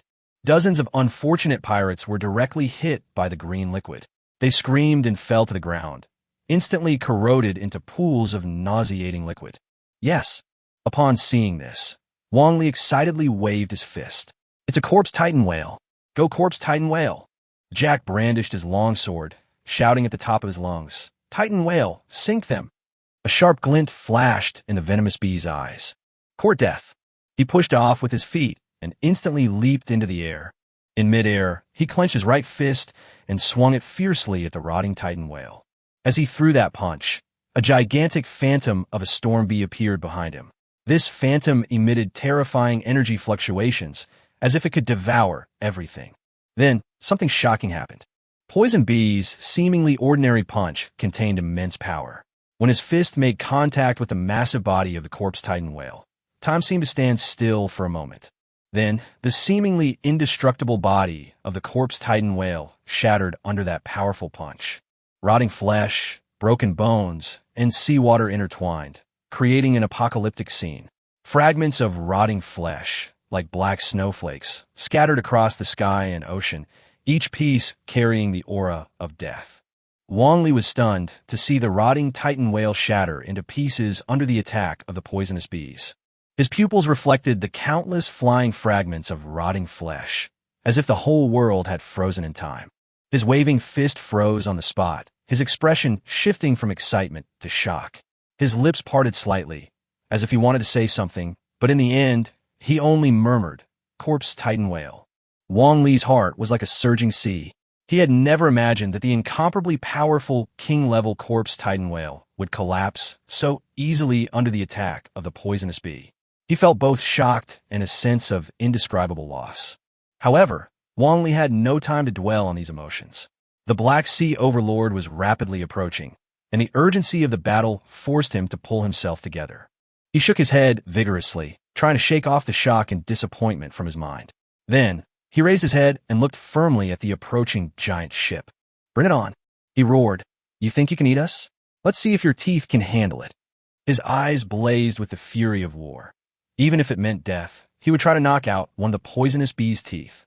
On the turbulent sea, the two giant ships, Nightmare and Black Sea Overlord, were now very close together, like two wild beasts confronting each other. The air was thick with the smell of gunpowder and the salty scent of the sea, and the tense atmosphere made everyone's heart pound as if it would burst out of their chest. Suddenly, a deafening roar of cannon fire ripped through the sky. Hundreds of cannons on the side of the Black Sea Overlord spat fire simultaneously, and shells, whistling sharply, hurtled towards the Nightmare. The Nightmare was not to be outdone, with all its weapon systems operating at full capacity. Cannons, bone spears, and crossbows fired in unison, and the screams of the undead crew sounded particularly eerie and terrifying amidst the gunfire. This close-range exchange of fire resulted in both sides' artillery fire, covering each other almost simultaneously. Cannonballs and bone spears traced deadly trajectories through the air before slamming into the enemy ship.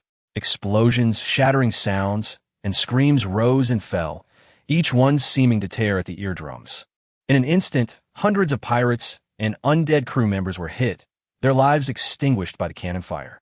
The pirates' blood stained the sea, and the resentment of the dead crewmen condensed into a dark cloud in the air.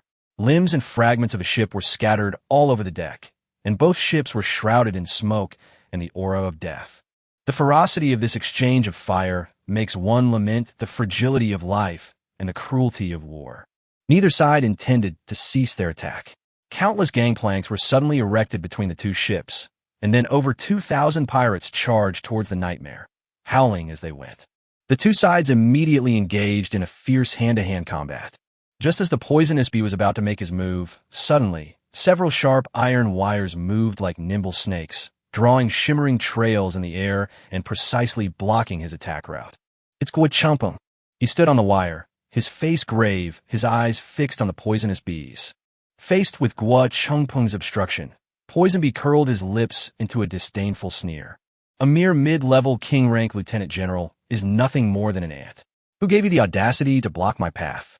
Guo Chumpung took a deep breath, adopting a posture as if facing a formidable enemy. "I know that with my strength, I am far from being your match. But in life, there are things one should do and things one should not do. Today, if I can stop you here for even a moment, I will have done right by Brother Yuming." How naive! Poison Bee impatiently interrupted him, eager to wipe out everyone on the Nightmare and take control of this legendary alien ship that was said to possess immense power. With a flick of his right hand, several gleaming stingers appeared in the air, shooting towards Guo Chumpung at high speed like messengers of death. Guo Chumpung's heart tightened. He knew the terrifying strength of the poisonous bees and dared not be careless in the slightest. Suddenly, a wire, like a nimble tentacle, wrapped around his waist and carried him away from his original spot, narrowly avoiding the attack of the deadly poison needle. At the same time, Guo Chumpung's body surged with energy, and his clothes moved and fluttered without wind. With a sharp, metallic scraping sound, countless thin iron wires, as fine as hair, shot out from every pore of his body. Chapter 187, A Fierce Battle. These iron wires gleamed coldly in the sunlight, like countless nimble silver snakes twisting and turning in the air. The trajectory of these iron wires flying through the air seemed to be drawn by some mysterious force. They quickly merged and intertwined, eventually forming an enormous steel python. Guo Chumpung's eyes flashed with a sharp light, and he shouted loudly, "Poisonous Bee, even you, underestimating me, will come at a price." As if summoned by its master, the giant steel python charged at the poisonous bees with earth-shattering force. The giant python tumbled and rolled through the air, emitting a deafening roar, its powerful aura causing the surrounding air to tremble. A trivial skill. A contemptuous sneer curled at the corner of Poison Bee's lips. He clenched his right hand in midair, and an invisible force instantly coalesced, like an unseen giant hand, accurately grasping the python's vital spot. Faced with this power, the ferocious steel python was like a bound wild beast, instantly rendered immobile. Immediately afterwards, the poisonous wasp yanked sharply with its left hand, and with that tug, the giant steel python emitted a teeth-grinding metallic tearing sound. The sound was piercing and sharp, as if the soul of metal was being cruelly torn apart. Under everyone's gaze, the indestructible steel python was actually ripped in two, just as Guo Changpeng was desperately trying to stop the poisonous bees. The two kings under Poison Bee's command have also quietly rushed onto the nightmare. They are like hungry wolves that have broken into a flock of sheep, carrying an intense, killing intent. The scorpion moved like a black lightning bolt, swiftly traversing the deck. Wherever he passed, he left behind a trail of undead crew members' remains.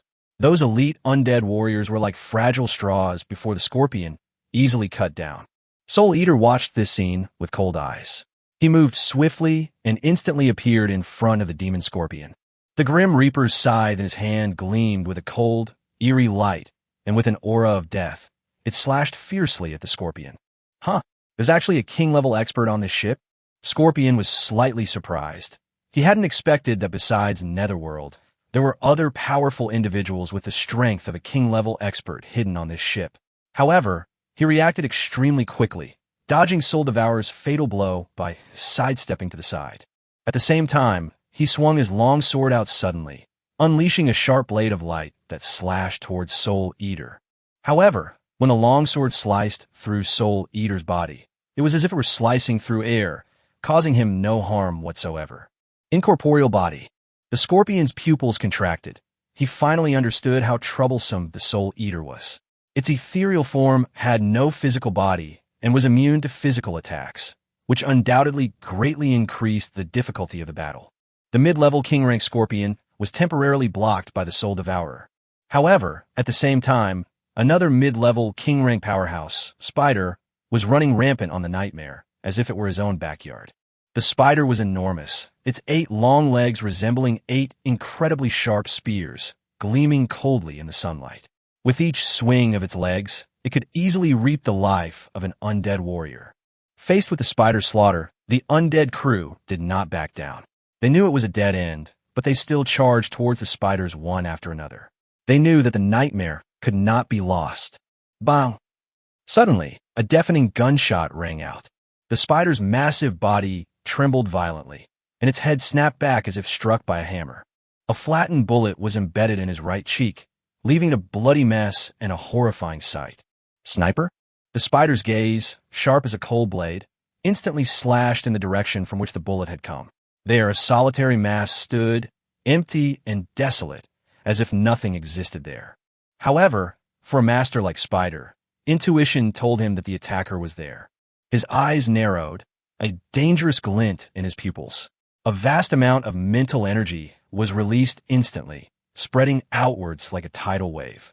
This mental energy was like an invisible net, attempting to capture enemies lurking in the shadows. I found you. The spider's voice carried a hint of mockery and cruelty. He looked at the mast, a bloodthirsty smile playing on his lips, as if he already foresaw the impending slaughter. It turns out it's an invisibility ability, but unfortunately, its ability to conceal its presence is still not quite there yet. With a cold laugh, a thick strand of spider silk shot out from his hand, flying towards the mast like a bolt of lightning. Rousey, hidden atop the mast, widened her eyes. She tried to dodge, but the spider silk was too fast. She had no time to react. The incredibly strong spider silk instantly wrapped around Rousey's left arm.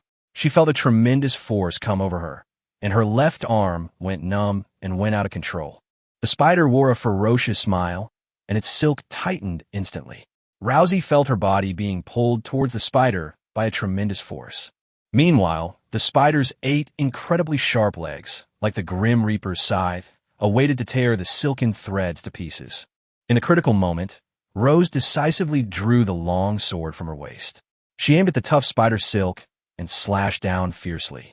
However, the seemingly delicate spider silk was incredibly resilient, managing to block her full-force attack. As the spider silk tightened, the resolve in Rousey's eyes grew even stronger. She understood that to survive, she would have to pay a heavy price. So, resolutely, she raised the long knife in her right hand and swung it down fiercely at her left arm.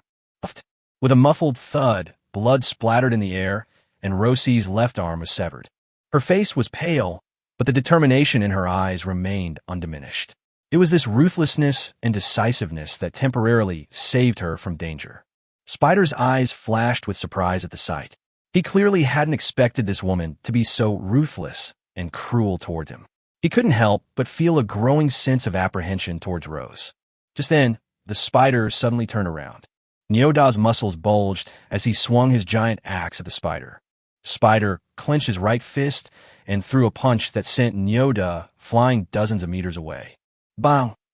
Nyoda fell to the ground, and the force of the impact made it difficult for him to get up for a while. At the same time, Jack and Wong Li also joined forces to attack the spider. A bunch of Lord-level ants. Thinking that numbers matter, the spider sneered, its eyes filled with murderous intent. The spider moved with the speed of the wind, its 8 legs gleaming like the scythe of death. To everyone's astonishment, the spider legs, like sharp spears, pierced through Jack and Wong Li's bodies in an instant, lifting them high into the air. The air was thick with the stench of blood. A cruel smile crept across Spider's lips as he drew his long sword, preparing to behead the two men. Chapter 188 Tragic. Hateful. Wong Li was pierced by 3 spider legs, his clothes stained with blood, and his eyes were filled with resentment. My master is also a Lord-level expert. He kills mid-level kings like cutting vegetables. As his disciple, I can't let him down. Wong Li roared deafeningly, his eyes bloodshot. In his mind, his mental energy was being frantically activated, as if trying to break through all constraints. At this moment, Wong Li was like a fireball about to explode, radiating terrifying heat. He was preparing to self-destruct, taking the enemy with him. Spider narrowed his eyes, a serious expression appearing on his face. Even with his strength, he felt threatened at this moment. With a sudden flick of its spider legs, Jack and Wong Li were flung away like 2 tattered rag dolls. Their bodies traced bloody arcs in the air before crashing heavily to the ground. On the vast ocean, the fierce battle between the crew of the Nightmare and the spiders unfolded before everyone's eyes like a tragic epic. The Nightmare's elite squad proved utterly vulnerable against the Spider, a mid-level king rank expert. In the distance, bounty ships and cargo ships silently observed the battle, their arrivals serving as silent witnesses, recording this contest of vastly unequal strength. The people on board discussed the event animatedly, their voices filled with helplessness and regret. Alas, it seems Yuming isn't here. If Yuming were here, he could at least put up a fight against the poisonous bees, but now they really have no chance at all. An old captain with a wrinkled face said in a deep voice, a hint of disappointment flashing in his eyes. That's true, but the crew of the Nightmare are truly fierce. They all fight with their lives on the line, fearless and utterly ruthless. It's terrifying, another middle-aged man chimed in, his tone filled with admiration. Yes, no wonder Yuming rose to power so quickly. Just look at his fierce and powerful army. A young man beside him nodded in agreement. However, no amount of praise and admiration could mask the harsh reality before them. The Nightmare was teetering on the brink of collapse under the relentless attack of the poison bee pirates. It's a pity, alas, the difference in strength between the two sides is too great. It seems General Guo Changpeng won't be able to hold out for long. Once Poison Bee makes his move, all of these people will be wiped out instantly. The old captain's words were full of helplessness and regret.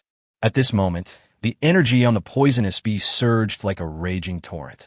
He suddenly threw a punch, aiming directly at the iron wire shield that Guo Changpeng had conjured. This punch was like a thunderbolt, carrying the momentum to destroy everything. The wire shield collapsed instantly under the onslaught of the poisonous bees, scattering fragments everywhere. The poison bee's fist continued its relentless charge towards Guo Changpeng. At that moment, the air itself seemed to be torn apart by the force of the punch, emitting a sharp, piercing sound. Splash. Just then, a loud splash of water rang out. The sea surface instantly cracked open, and an enormous tentacle burst forth, swiftly and tightly binding the poisonous wasp. The suckers on the tentacle, like countless tiny mouths, clung tightly to the wasp's body, rendering it unable to move. Then, the tentacle suddenly contracted like a thick, giant python, the immense compressive force distorting the surrounding space. A teeth-grinding, squeaking sound rang out, the groan of the venomous wasp's body under immense pressure. Upon seeing this, a hint of joy flashed in Guo Changpeng's eyes. He instantly recognized the owner of this tentacle, the terrifying North Sea Kraken of Yuming. However, this good fortune did not last long. A moment later, a blinding light flashed. The enormous tentacle that had been tightly wrapped around the poisonous bee exploded into several pieces, sending blue blood and chunks of flesh flying everywhere. Amidst the flying debris, the figure of the poisonous wasp gradually came into view. On the other side, Spider's face was contorted with bloodthirsty excitement as he slowly approached Wang Li with heavy steps. Every step felt like it was pounding on Wang Li's heart, making him feel endless pressure. At this moment, Wang Li's face was as pale as paper, and he was spitting out mouthfuls of blood. His attempt to self-destruct had been interrupted, causing him severe backlash. Jack was knocked away near the Fel technology cannon. A glint flashed in his eyes as he quickly wiped the blood from the corner of his mouth, struggled to his feet, and began to operate the powerful weapon, aiming the cannon at the spider. Spider seemed to sense something, his brow furrowed, and a strong sense of crisis welled up inside him. He abruptly turned to look at Jack, his pupils contracting rapidly as they focused on the Fel energy cluster cannon. Even for a king-level expert, a single shot from this large weapon would be unbearable, let alone the even more terrifying evil energy cluster cannon. At this moment, the energy at the muzzle of the Fel energy cluster cannon was slowly gathering, like a colossal beast about to awaken. The spider immediately realized that danger was approaching. He tried to dodge, but at that moment, a wave of dizziness hit his head, and his body stopped uncontrollably in place. It's Mu Wanting. Her face was pale. Clearly she was using her powers at full strength. She yelled at Jack, "Jack, fire! I can't hold him off for much longer." Her voice was filled with anxiety. Jack realized the urgency of the situation and anxiously manipulated the Fel cluster cannon, trying to concentrate the energy at the muzzle to its maximum. However, at that moment, Mu Wanting suddenly spat out a mouthful of blood, and her whole body instantly weakened. At the same time, the spider broke free from her mental control and regained its senses. The moment the spider regained its senses, a cruel, killing intent flashed in his eyes. He gripped the long sword in his right hand tightly and suddenly hurled it at Jack. The long sword sliced through the air with a sharp whistling sound, hurtling towards Jack like a bolt of lightning. Jack had no time to dodge. The long sword pierced his chest in an instant, and blood spurted out. He was knocked down by the powerful impact of the long sword and fell heavily to the ground. Everything seemed to have fallen apart at the last minute, and the glimmer of victory was shattered in an instant. However, at this critical moment, Nyota stood up. His eyes burned with unwavering determination as he charged towards the spider. At the same time, he shouted loudly for Mu Wanting, "Sister Wanting, please help me control the spider for a little longer. Just a little while." "Good." Mu Wanting heard Nyota's shouts. She didn't know what Nyota was going to do, but she trusted him. Despite having severely depleted her mental energy, she resolutely exerted all her strength to activate her supernatural ability once more. Her face was as pale as paper, and her beautiful eyes looked eerily bloodshot. Meanwhile, copious amounts of blood flowed from her nose, mouth, and ears, clearly indicating she was enduring immense pain. Chapter 189 New Zandis. However, Mu Wanting still managed to control the spider for a second. In that split second, the spider's body froze in place again, unable to move. That was enough for Nyota. He seized this precious second and quickly rushed to the spider's side. A second later, Mu Wanting could no longer hold on. Everything went black before her eyes, and she fainted. She looked like a rose scattered by the cold wind, beautiful yet tragic. Nyota seized the sliver of opportunity that Mu Wanting had created for him at great cost. His body shimmered with red light as his enhanced superpowers were activated at full force, his arm muscles bulging violently like inflated balloons. He was like a raging bull, his entire being brimming with boundless power and determination. "Mu!" Nyota let out a deafening roar, tightly embracing the spider, his massive body like an unshakable mountain. At the same time, he shouted loudly at Jack, "Jack, quick!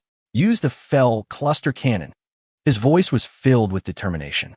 Jack instantly understood Bull's intention. Knowing time was of the essence, he didn't hesitate for a moment, immediately got up and repositioned the Fel cluster cannon to aim at the spider. Energy was slowly gathering at the muzzle, like a ferocious beast about to break free of its cage. Wang Li was utterly shocked by what she saw. "Nyota, what are you doing? You'll die if you do that." He shouted that with the power of the Fel energy cluster cannon, one shot would be enough to blast Spider and Bull into ashes. However, Nyoda's eyes showed only determination and resolve. He showed no intention of letting go. In his heart, protecting his teammates and completing the mission assigned to him by the captain were his only beliefs. Even when faced with death, he did not back down. At this moment, the spider gradually regained his senses and immediately realized that he was being held tightly by Minotaur. A strong sense of crisis surged into his heart, and he instantly understood that this Minotaur intended to die with him. "You lunatic, let go of me!"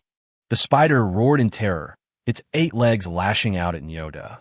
The sharp legs, like blades, left a trail of gruesome wounds on Nyoda's back. However, Nyoda seemed oblivious to the pain, clinging tightly to the spider without any sign of letting go. His face was filled with determination and resolve, as if he were prepared to die. "Everyone, you must hold the nightmare ship. I, Nyoda, am heading back to the underworld first." Nyoda looked at everyone, his eyes filled with reluctance and regret. He knew this might be the last time he saw them. "I'm so lucky to have met you all." At this moment, the fell cluster cannon had fully charged its energy. Jack had tears in his eyes, but he still resolutely chose to fire. "Great!" Amidst the shouts of the crowd, the fell cluster cannon unleashed a deafening roar. A massive beam of energy shot out towards Spider and Bull in an instant. "Ah!"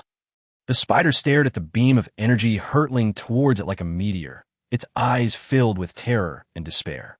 It knew it had nowhere to run and could only await its death. With a deafening explosion, Spider and Bull were instantly engulfed in a cloud of flesh and blood. Their lives ended abruptly, vanishing into nothingness. Spider, a mid-level king rank expert, is dead. At this moment, the air on the bounty ships and cargo ships watching the battle seemed to freeze. Everyone stared in disbelief at what had just happened, their hearts filled with utter shock. The spider is dead. Some people couldn't help but gasp, their voices filled with disbelief and astonishment. Their eyes widened, as if trying to confirm that they weren't seeing things. Am I seeing things? These Lord-level beings really fought and killed the spider. He's a terrifying mid-level king-rank being. Another man murmured to himself, his tone filled with awe and admiration. They couldn't imagine that these seemingly ordinary crew members possessed such astonishing strength and courage. "I never imagined that the crew of the Nightmare would be so terrifying. It's truly horrifying. The captain is terrifying, and the crew is terrifying too," one person remarked, their tone filled with awe and respect for the crew of the Nightmare. "Yes, these are all suicidal tactics. Now, if they had nuclear weapons, I believe they would detonate them without hesitation and perish together with the Poison Bee pirates." Mu Wanning's strength also exceeded my expectations. As a Lord-level ability user, she was able to control the spider twice in a row. Although it only lasted for a few seconds, it really shocked me. Some people praised Mu Wanning's performance, realizing that this young woman not only had stunning beauty, but also extraordinary strength and perseverance. Yes, the difference between Lord level and early King level is like heaven and earth, let alone the spider, which is only mid-King level. Some people exclaimed, "She must have pushed her body to its limits to achieve that. If this woman survives this battle, she will surely become a powerful figure in the future." It seems that even without the Netherworld, Pirate King Poison Bee will have to take a couple of teeth out if he wants to devour the Nightmare. Everyone was discussing it, marveling at the breathtaking nature of the battle and the bravery of the crew. They knew this battle would become an unforgettable memory for them. At this moment, Poison Bee's face was as gloomy as the sky before a storm, pitch black. When he discovered that Spider had died in battle, the shock and anger he felt were almost indescribable. He never expected that, with Yuming absent, his Poison Bee pirate gang, having mobilized its entire force, would still have lost a top-tier expert at the mid-level king rank. This was an unbelievable disgrace and defeat for him. At this moment, Haisha, who was desperately holding off the poisonous bees, looked utterly miserable. 6 of his 8 tentacles had been severed, leaving only 2 broken tentacles struggling to stay afloat. His massive body was covered in the blue blood of the sea demon and severed limbs. His life force was almost exhausted, but he still persisted, refusing to fall. The poisonous wasps had completely lost their patience. He had originally planned to take down the ship easily, but now the situation had far exceeded his expectations. Not only had he lost a mid-level king rank expert, but he had also been forced into this predicament by these seemingly weak crew members and sea beasts. His anger and murderous intent had reached their peak. He now only wanted to kill everyone on the ship to vent his hatred. His eyes gleamed with a cruel light, as if he wanted to destroy everything around him. Chapter 190 Desperate Situation. Poison Bee suddenly let out a loud shout, and then the terrifying aura emanating from his body erupted like a long-dormant volcano, with the immense energy surging in the air, making it suffocating. As this aura erupted, the sky suddenly darkened, and countless poisonous bees appeared out of thin air, filling the entire horizon. These venomous wasps are about 1 meter long, with a deep azure body. The buzzing sound they make when their wings vibrate is chilling. Even more terrifying is that each poisonous wasp has a sharp stinger at the end of its tail that gleams with a chilling light. It is their deadly weapon. Storm Poison Bee, someone exclaimed in surprise, recognizing the move. This is the signature move of the Pirate King Poison Bee. These poison bees are not only incredibly powerful, but they also possess the bizarre ability to control the weather. Even more deadly is that their stingers contain potent venom. Once stung, there is almost no chance of survival. Go! Kill them all! Poison Bee coldly issued the order. As his words fell, countless poison bees scattered like arrows, rushing towards the soldiers of the Third Fleet. What the hell is this? No, don't come any closer! A naval lieutenant frantically brandished his longsword, trying to scare away the approaching swarms of poisonous bees. However, the bees seemed undeterred by death, continuing to attack him relentlessly. Finally, a poisonous bee broke through the lieutenant's defenses and rushed towards him. The lieutenant hardened his heart and slashed at the storm bee with his long sword. Clang! The sound of clashing metal echoed through the air, and the long sword struck the poisonous bee with a metallic clang. The storm poisonous bee's body was as hard as steel, completely unharmed. Just then, the wasp's stinger lightly touched the lieutenant's chest. The lieutenant only had time to let out a scream before his entire body was paralyzed, unable to move. His life force was rapidly drained away within 5 seconds, and he ultimately died. On the brutal battlefield, Guo, Changpeng, and Haisha, as the strongest individuals, naturally became the primary targets of the storm poison bees. The ferocity of the attacks they suffered was enough to make one hold their breath in fear. All around Guo Changpeng, countless iron wires surged wildly like serpents, attempting to build an indestructible barrier to withstand the onslaught of the storm bees. However, there were simply too many of these poisonous bees. They surged in from all directions like a black torrent, almost obscuring the entire sky. Soon, some cunning storm poison bees broke through Guo Changpeng's iron wire defense. Their stingers, which shimmered with a ghostly blue light, pierced Guo Changpeng's body like the claws of death. Oh no!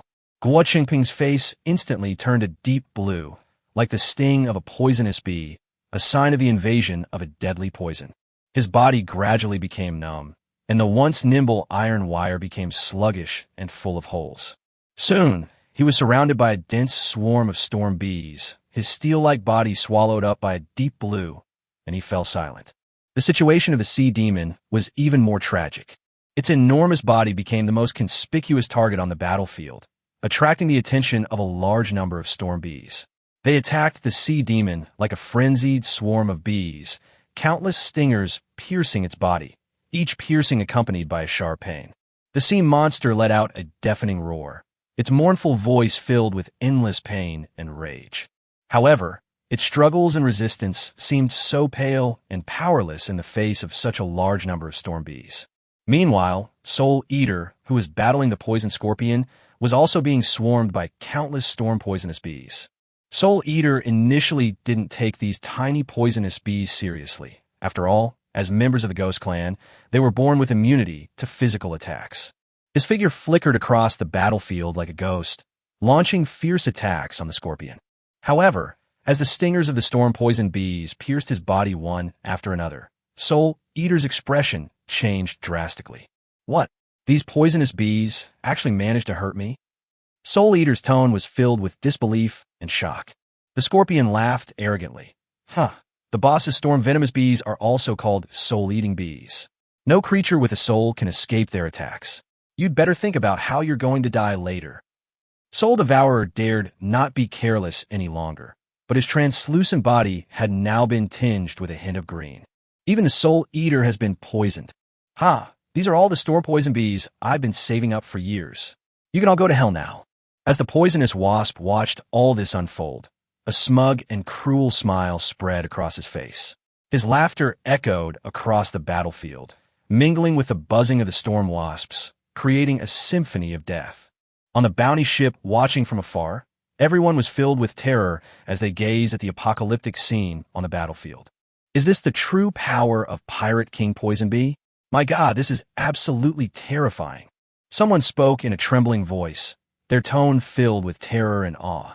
Their eyes widened as they stared at the dense swarms of storm wasps in the sky, as if they were witnessing the arrival of death.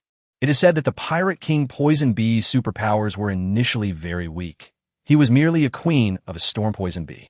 However, under his careful nurturing, that queen gradually grew stronger, and now it has bred so many terrifying storm poison bees. Another person explained, his tone also revealing admiration and respect for the poisonous bees. Oh, I see. No wonder Poison Bee is ranked 7th on the top list. She is indeed incredibly powerful. Alas, what a pity. The crew of the Netherworld bounty hunters were truly capable, but unfortunately, Poison Bee was too strong. The old captain sighed, his face full of regret. At this moment, everyone who witnessed this scene believed that Poison Bee was bound to win. Wang Li lay in a pool of blood, her body torn apart by excruciating pain, unable to stand. His long sword was already chipped, yet he still swung it with all his might, trying to drive away the storm of poisonous bees that were launching deadly attacks at him. His eyes were filled with despair and perseverance, as if he were calling out to that familiar figure. Master, where are you? We really can't hold on any longer. His low, hoarse voice was filled with endless pleading and expectation. On the Nightmare at this moment, the original 2,000 undead crew members have suffered heavy casualties, and less than 500 are still able to move.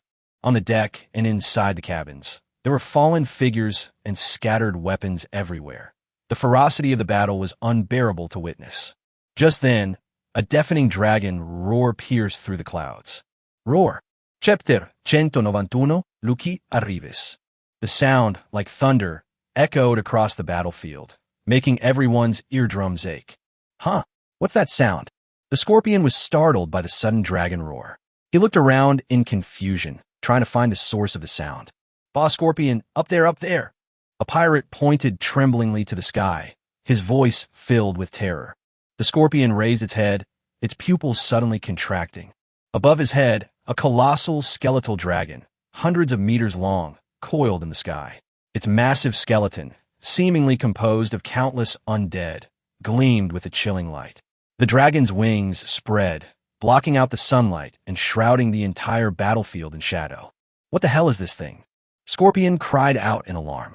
Even a ruthless character like him couldn't help but feel a chill when facing this skeletal dragon. The colossal skeletal dragon opened its massive maw, large enough to devour mountains and rivers, and a deathly aura gathered within it. As if from the underworld, black smoke suddenly spewed out at the scorpion.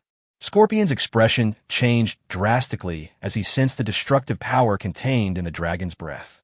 He moved like the wind, dodging at an extremely fast speed. However, the dozen or so pirates around him were not so lucky. Enveloped by the black dragon's breath, they were burned to ashes and disappeared into the air in an instant before they could even let out a desperate cry. Immediately afterwards, a figure leaped down from the top of the skeletal dragon's head. Bang! A deafening crash resounded. The figure landed heavily on the deck, shaking the entire nightmare. A moment of silence fell over the arena upon seeing this unexpected person. Master is back. Master is back. Wang Li was lying in a pool of blood, severely wounded, and had almost lost all hope. However, when he saw that familiar figure, a look of surprise flashed in his eyes. He rubbed his eyes hard, afraid that he was seeing things. The captain is back. Jack, supporting his weary body, stood up and shouted excitedly. The remaining 500-odd undead warriors on the Nightmare erupted in thunderous cheers. Their perseverance had not been in vain. Their sacrifice was worthwhile. They successfully defended the Nightmare and held out until their captain returned. At this moment, on the numerous ships watching the battle from afar, it's Yuming. Yuming is back, a sailor shouted excitedly, his eyes glued to his binoculars. The news spread like wildfire, causing an uproar. This is getting interesting. Yuming is now a Marshal Sea member of the Deep Sea Alliance. and his strength is extremely powerful. The thought of Wu Hai Yuming facing off against the Pirate King Poison Bee is exhilarating. A man nearby rubbed his hands together, seemingly already anticipating the fierce battle to come. I wonder who will win? Some people had doubts. After all, both Poison Bee and Netherworld were powerful figures who were renowned in their respective regions, and the outcome was uncertain. Is that even a question? Of course it's a poisonous wasp. Someone confidently stated, I admit, Netherworld has risen very strongly recently, and its strength is indeed formidable. But compared to Pirate King Poison Bee, it's still somewhat lacking. That makes sense. After all, Pirate King Poison Bee is a peerless powerhouse ranked 7th on the peak list. Meanwhile, Netherworld barely managed to defeat King Kong, ranked 11th after giving it his all last time. The difference in strength is obvious. Others nodded in agreement, believing that the poisonous bees had a better chance of winning. Although everyone acknowledged Yoming's power, they still didn't have high hopes for him, simply because the Pirate King Poison Bee's reputation was far too infamous. At this moment, Lu Qi's face was gloomy, like the night sky before storm. His gaze swept across the battlefield and landed on Rousey, who had lost an arm. The once gentle and graceful Mu Wanting is now lying on the ground, her face covered in blood, her life hanging in the balance. The Soul Eater's form was also dim, as if it were a ghost that could vanish at any moment. Wang Li, Jack, and the others were also covered in wounds and exhausted. And that small piece of cow horn on the ground pierced Lu Qi's heart even more. Niuda. Lu Qi slowly raised his head and looked at the poisonous bees. His voice was like ice from hell, cold and full of killing intent.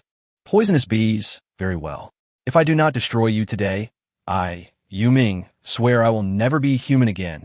The poisonous bee looked at Lu Qi before it, and instead of being surprised, it was delighted and said, Haha, Yuming, I was a little disappointed before. You actually managed to escape this time. You should know that your head is now worth 1 million gold coins. I didn't expect you to come back on your own. Lu Qi stared at the poisonous bees, his gaze as cold and sharp as the north wind in winter. He spoke slowly, his voice filled with boundless killing intent. The head is right here, but you probably won't have a chance to take this million. Immediately afterwards, the already battered nightmare suddenly underwent a strange change. A large amount of black energy emanated from the nightmare's hull, swirling and converging in the air as if it were alive. The entire nightmare was instantly enveloped in a thick fog formed by this black energy, as if shrouded in a mysterious veil. What's going on? What happened? The pirates still aboard the nightmare were stunned by this sudden turn of events. They looked around in panic, trying to figure out what had happened. The ship is moving. It's getting bigger. Some pirates cried out in terror. They were shocked to discover that the ship beneath their feet was undergoing a dramatic transformation, as if it were alive. The once damaged deck began to repair itself, and the ship's outline grew increasingly larger and more robust. The nightmare seemed to be undergoing a phoenix-like evolutionary process. This bizarre and shocking scene made even the poisonous bees feel a strong sense of unease. He was about to make a move when he was shocked to find that the thick black fog that surrounded him was drawn towards the underworld as if by some mysterious force. Yuming stood on the deck, his figure becoming increasingly blurred under the shroud of black energy. These energies, like countless black tentacles, coiled around his body, continuously pouring into him. As this energy surged in, the aura of the netherworld also grew wildly, like an ancient behemoth about to awaken. Boss Poison Bee, Netherworld is advancing to the king rank. Seeing this, the scorpion shouted at the bee with a shocked expression. I'm not blind. The poisonous bee gritted its teeth and replied. He knew that he absolutely could not allow Yuming to advance to the king level so easily. Although he was confident in his own strength, facing a newly promoted king-level expert would undoubtedly add a lot of trouble and variables. Chapter 192, Instant Kill of the Poisonous Scorpion. The poisonous bee immediately manipulated the storm poisonous bee to attack the netherworld. The sound of flapping wings echoed across the sky, and swarms of storm bees surged forth like dark clouds.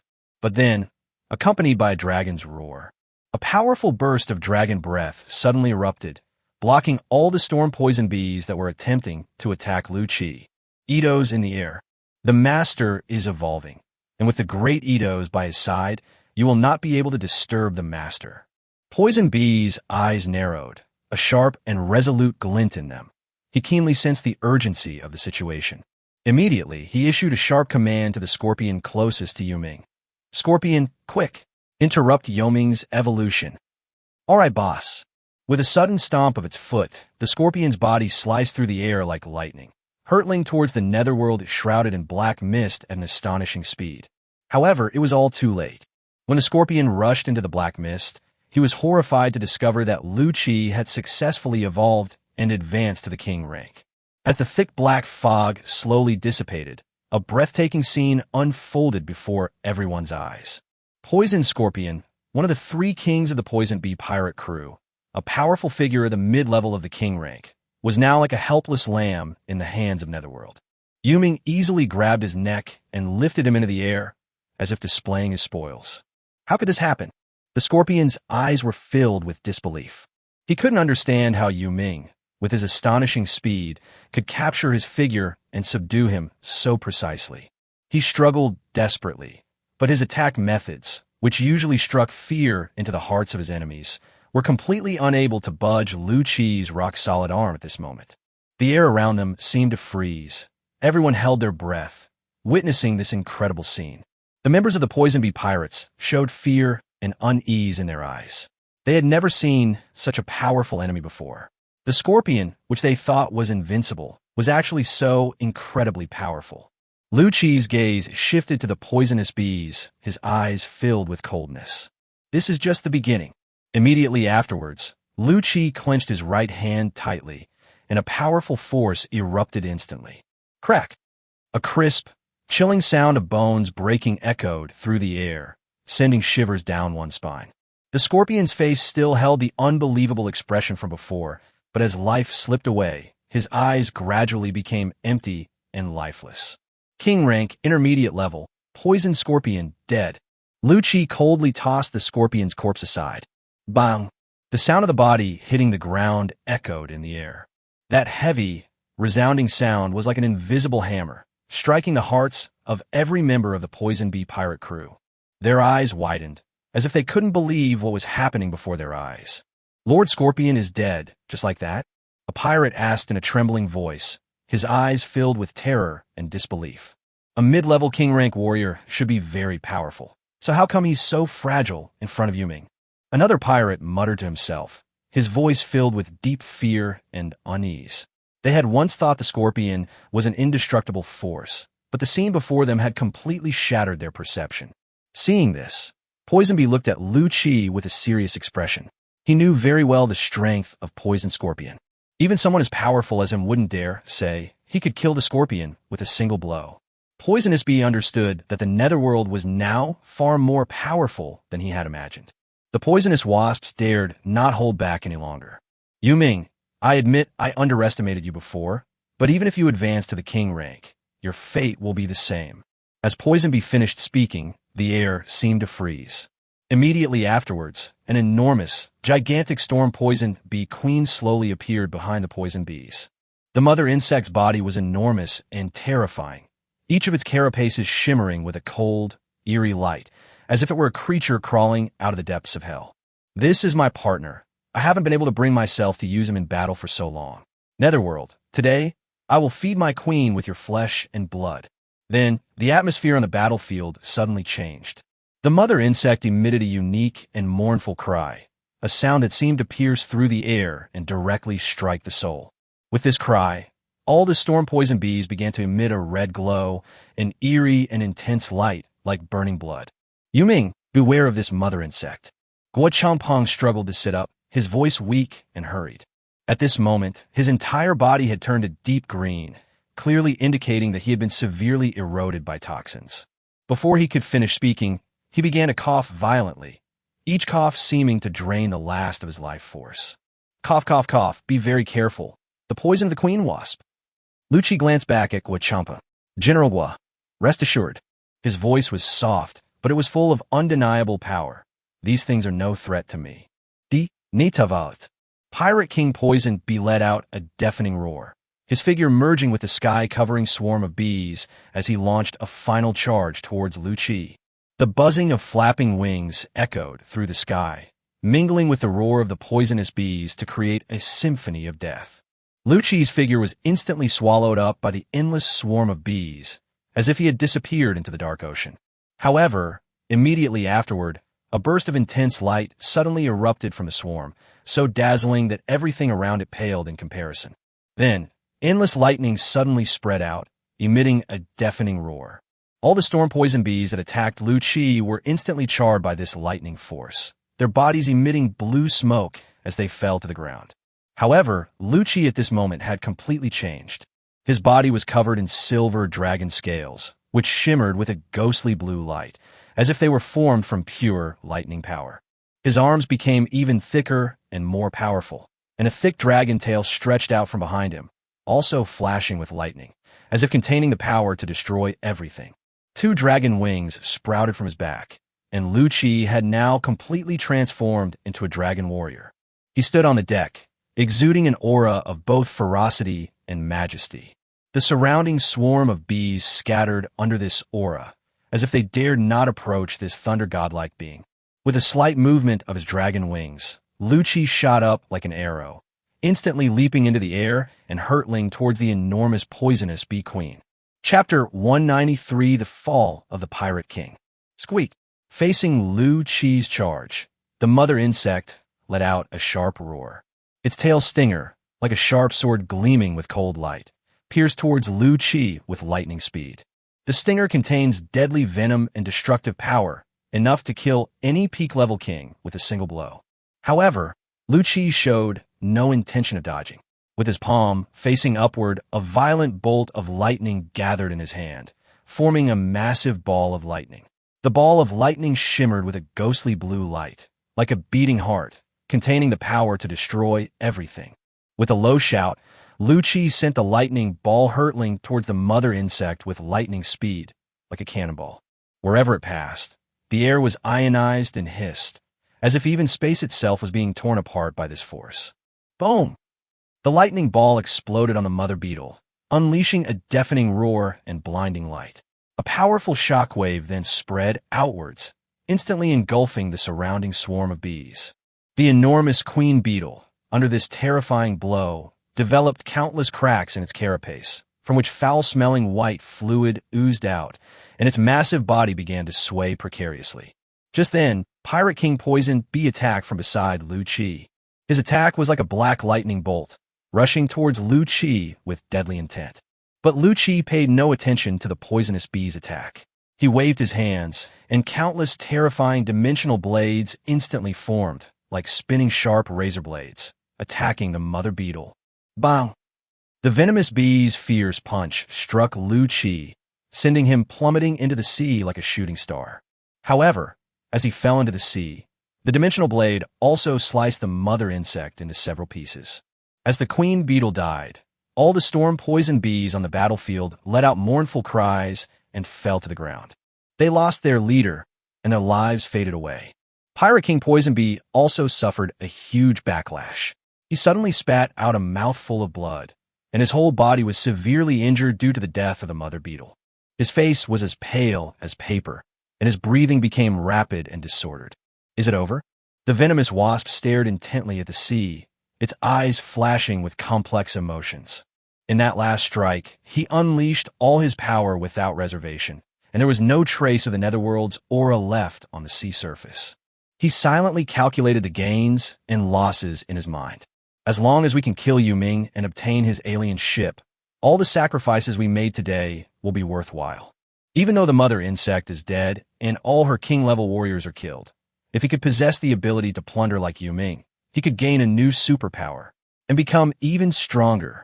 However, just as he was making his calculations, a voice suddenly rang out. That punch of yours really hurt. The venomous wasp's eyes widened suddenly, staring at the sea in disbelief. There, Lu Qi's figure slowly emerged, like a ghost emerging from the deep sea. Impossible. You were unharmed after taking my full force attack, Poison Bee exclaimed, utterly shocked. But Lu Qi didn't give Poison Bee much time to react. He instantly appeared behind Poison Bee. The dragon's tail behind it lashed out like a steel whip, whistling through the air. The venomous wasp reacted quickly, immediately crossing its arms in a defensive stance. But against that dragon's tail, its defense appeared so fragile. Smack! The dragon's tail lashed fiercely at the poisonous bee's arms, producing a heart-wrenching sound. Poison Bee felt an indescribable force coming at him. His arms broke instantly under this terrifying force, and he was sent flying by the force. However, Lu Qi showed no sign of stopping. He instantly appeared behind the poisonous bee, and his giant tail lashed out at it once more. This time, the poisonous wasps were unable to mount an effective defense. He spat out a mouthful of blood and was slammed onto a battleship of the Poison Bee pirates like a badminton shuttlecock, making a deafening noise. The pirates on the battleship stared wide-eyed, their faces filled with shock, as if they had witnessed something unbelievable. Their once proud pirate king, an invincible figure, was now lying on the deck in such a sorry state, his life hanging by a thread. Pirate King. One of the pirates closest to the poisonous bee instinctively reached out to help him up. However, just as he stretched out his arm, an invisible force suddenly struck, and his arm was severed out of thin air. "Aya!" A piercing scream echoed through the air as the pirate writhed on the ground, clutching his severed arm, his blood staining the deck. The surrounding pirates all wore expressions of terror, not daring to make the slightest move, fearing they would be the next to suffer. For a moment, the entire battleship was silent, except for the screams of the one-armed pirate. Just then, Lu Qi's figure slowly appeared beside the poisonous bee. He looked down at his once invincible enemy, his eyes flashing with a cold light. Poisonous Bee's face was covered in blood, his eyes filled with malice and resentment. "Netherworld, you've won. I only hate that Luo Chuan didn't come to find me sooner, giving you time to grow stronger. Damn it all." Luo Chuan? Lu Qi frowned. It seemed that it was that bitch Mo shouting who was up to her tricks again. "Once I have some free time, I'm definitely going to kill her myself." He sneered, and his massive tail suddenly rose up, striking the poisonous bee with tremendous force. Boom! With a loud bang, a powerful blast of air instantly whipped up the surrounding dust, obscuring everyone's view. However, Lu Qi did not pause at all. His tail lashed out again. Boom, boom, boom. Under the continuous heavy blows, the deck beneath the poisonous bee could no longer withstand the enormous impact and shattered suddenly. The wasp was now completely unrecognizable, exhaling more than it was inhaling. The Pirate King has been defeated. This terrified scream, like a thunderclap in the night sky, shook the hearts of every pirate present. The pirates who witnessed the defeat of the poisonous bees could no longer suppress their fear. Their eyes widened as they stared at the once arrogant Pirate King, now lying in a pool of blood. This stark contrast filled them with a suffocating fear. Hard to port, full sails, escape. Escape. With a series of urgent commands, the entire Poison Bee pirate crew descended into chaos. They lost all will to fight, and all their warships turned tail and began to flee at full speed. At this moment, every pirate was terrified. They had long heard of the cruelty and murderous nature of the underworld, and now, having witnessed the horrific state of the poisonous bees, they knew even more that they were no match for this terrifying enemy. Chapter 194: The Demise of the Poisonous Bee Pirate Gang. Now, they only regret that their warships are too slow to escape this terrifying place as quickly as possible. Thump thump. A splash followed. The more than 2,000 pirates on the battleship where Yu Ming was located offered no decent resistance. They all chose to abandon ship and jump into the water to escape. They rushed into the turbulent sea, hoping to escape the pursuit of the underworld under the cover of the water. At that moment, the sea was filled with pirates fleeing in panic and warships abandoning their ships. The once mighty Poison Bee pirate gang had completely collapsed, its former arrogance and conceit gone. They fled in disarray like stray dogs, hoping only to save their lives. Kill them all. Lu Qi's voice resounded across the entire battlefield like thunder, filled with endless killing intent and ruthlessness. Wu Haiyiming ordered that the entire Poison Bee pirate gang be wiped out. Wu Haiyiming's order: leave no one alive. As soon as he gave the order, the messenger quickly relayed it. The more than 300 warships of the Third Fleet, those massive vessels that were still able to move, all turned their cannons and began a relentless pursuit of the fleeing Poison Bee pirate group. On the sea, artillery fire intertwined into dazzling streaks of light, tracing deathly paths through the air. The sinking of each enemy ship was accompanied by the desperate cries and pleas for help from the pirates. At the same time, the death energy within Lu Qi began to surge wildly. This energy, like a black vortex, devoured all life around it. Driven by his will, countless undead sea beasts condensed from the death energy. They roared and thrashed, carrying a strong aura of death, and ferociously pursued the fleeing enemy ship. "What's this?" A one-eyed pirate captain cried out in terror, his voice filled with undisguised panic and unease. On the sea, a long figure hurtled towards them at breakneck speed, leaving a trail of white water. The figure shimmered with a cold, eerie light in the sunlight, like a ghost from the abyss. Bang! Then came a huge, deafening impact. The unidentified object rammed a huge hole in the underwater hull of the warship, and seawater rushed into the cabin, devouring everything like a ferocious beast. Only then did everyone realize that the attacker was a 150-meter-long sea dragon from the underworld. It was enormous, its body covered in hard scales, and its eyes gleamed with a cold, eerie green light. Its massive tail swung in the water, creating waves that surged and crashed. The Nether Sea Dragon, a low-level king-rank creature, is a terrifying undead creature living in the Nether Sea, the realm of the dead.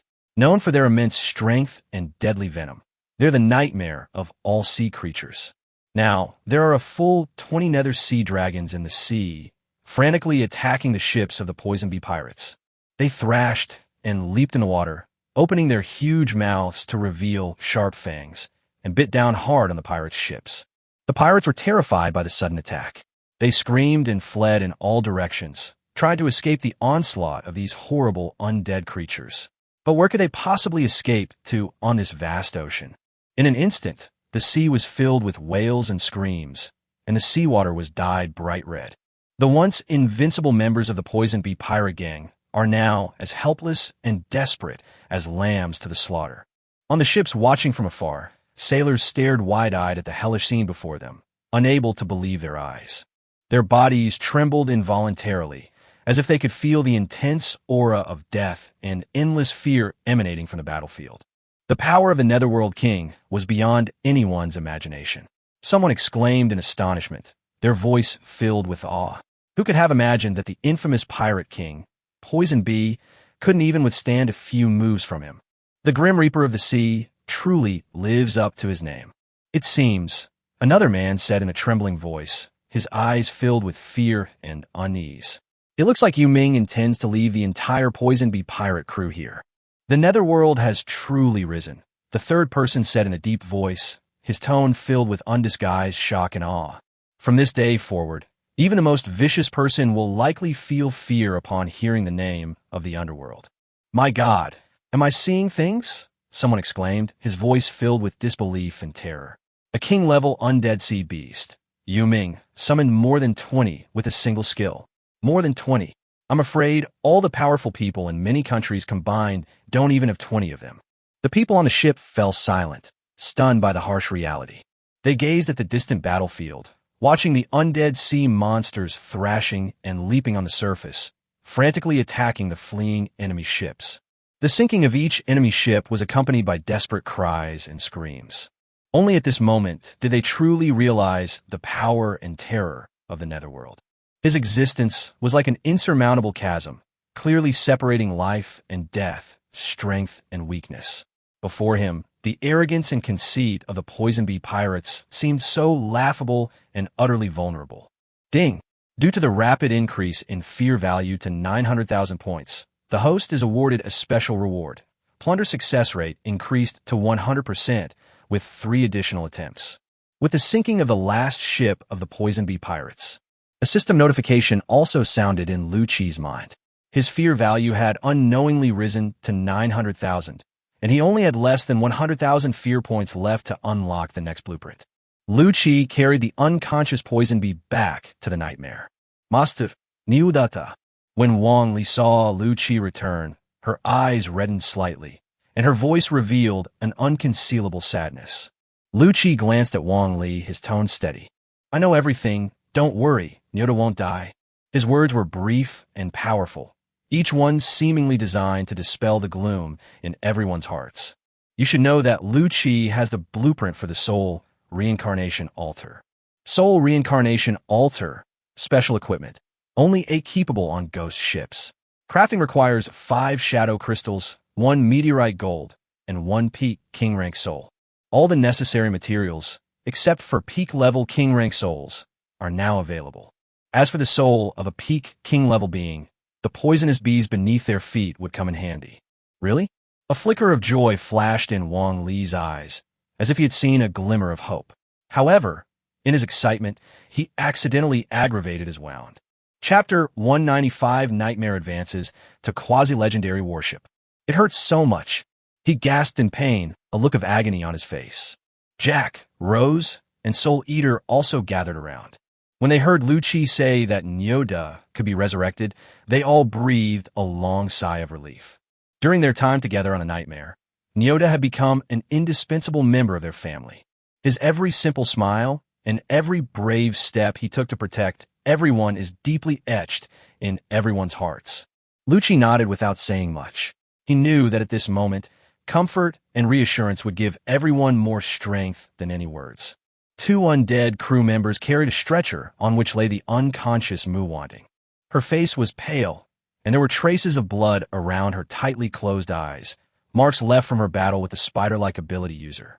Rose gently wiped the blood from Mu Wanting's face with her only remaining hand, her eyes filled with worry.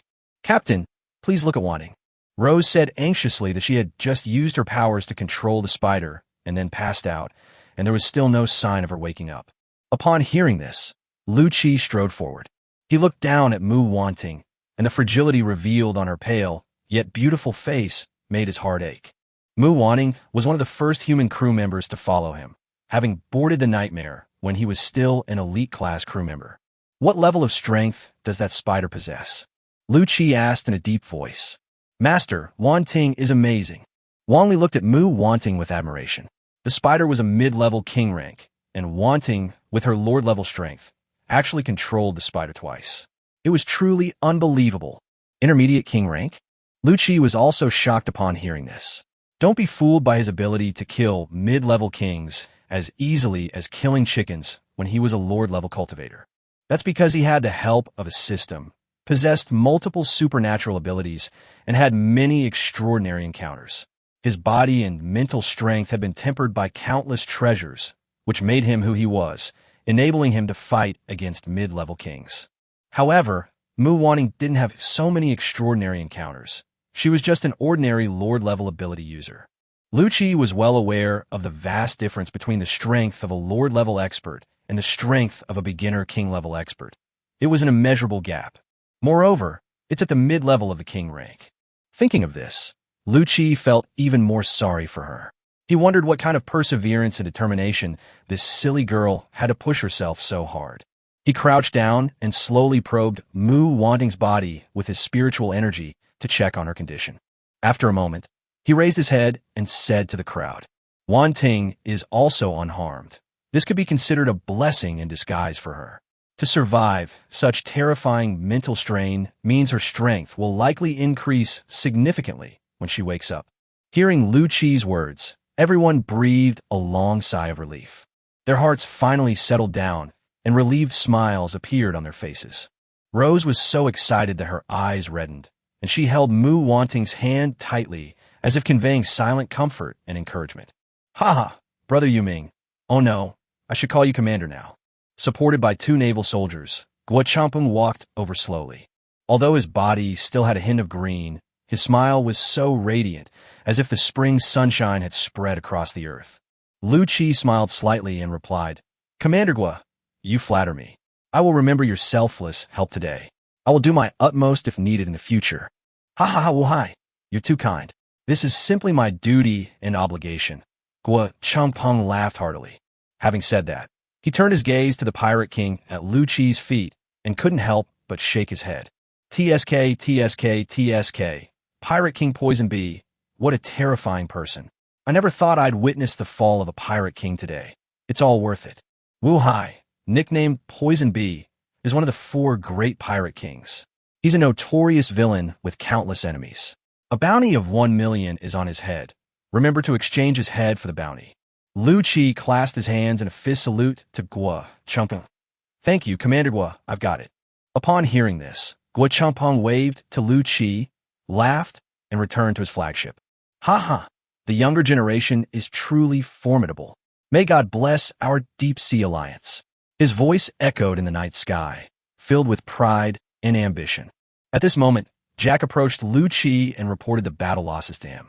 Although the Poison Bee pirates, who had been renowned throughout the Blue Star, were completely annihilated in this battle, the Nightmare and the Third Fleet also suffered heavy losses. The Nightmare lost over 1,500 undead crew members, including its key member, Nyoda, who perished along with the Spider. The Third Fleet of the Deep Sea Alliance lost more than 200 warships of various types and more than 40,000 soldiers. But all that was given was worth it compared to what was gained. The entire 200,000-strong Poison Bee pirate crew was wiped out, and Poison Bee's legendary warship, the Black Sea Overlord, now sat quietly beside the Nightmare, becoming Lu Chi's spoils of war.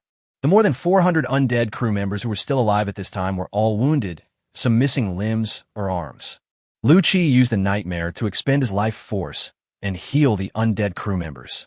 A large amount of black energy surged from the Nightmare's hull, merging into the bodies of each undead crew member. Subsequently, all the undead crew members' injuries were healed. Rose's severed arm grew back. Only then did Lu Chi have time to check the Nightmare's interface after it became a near-legendary warship.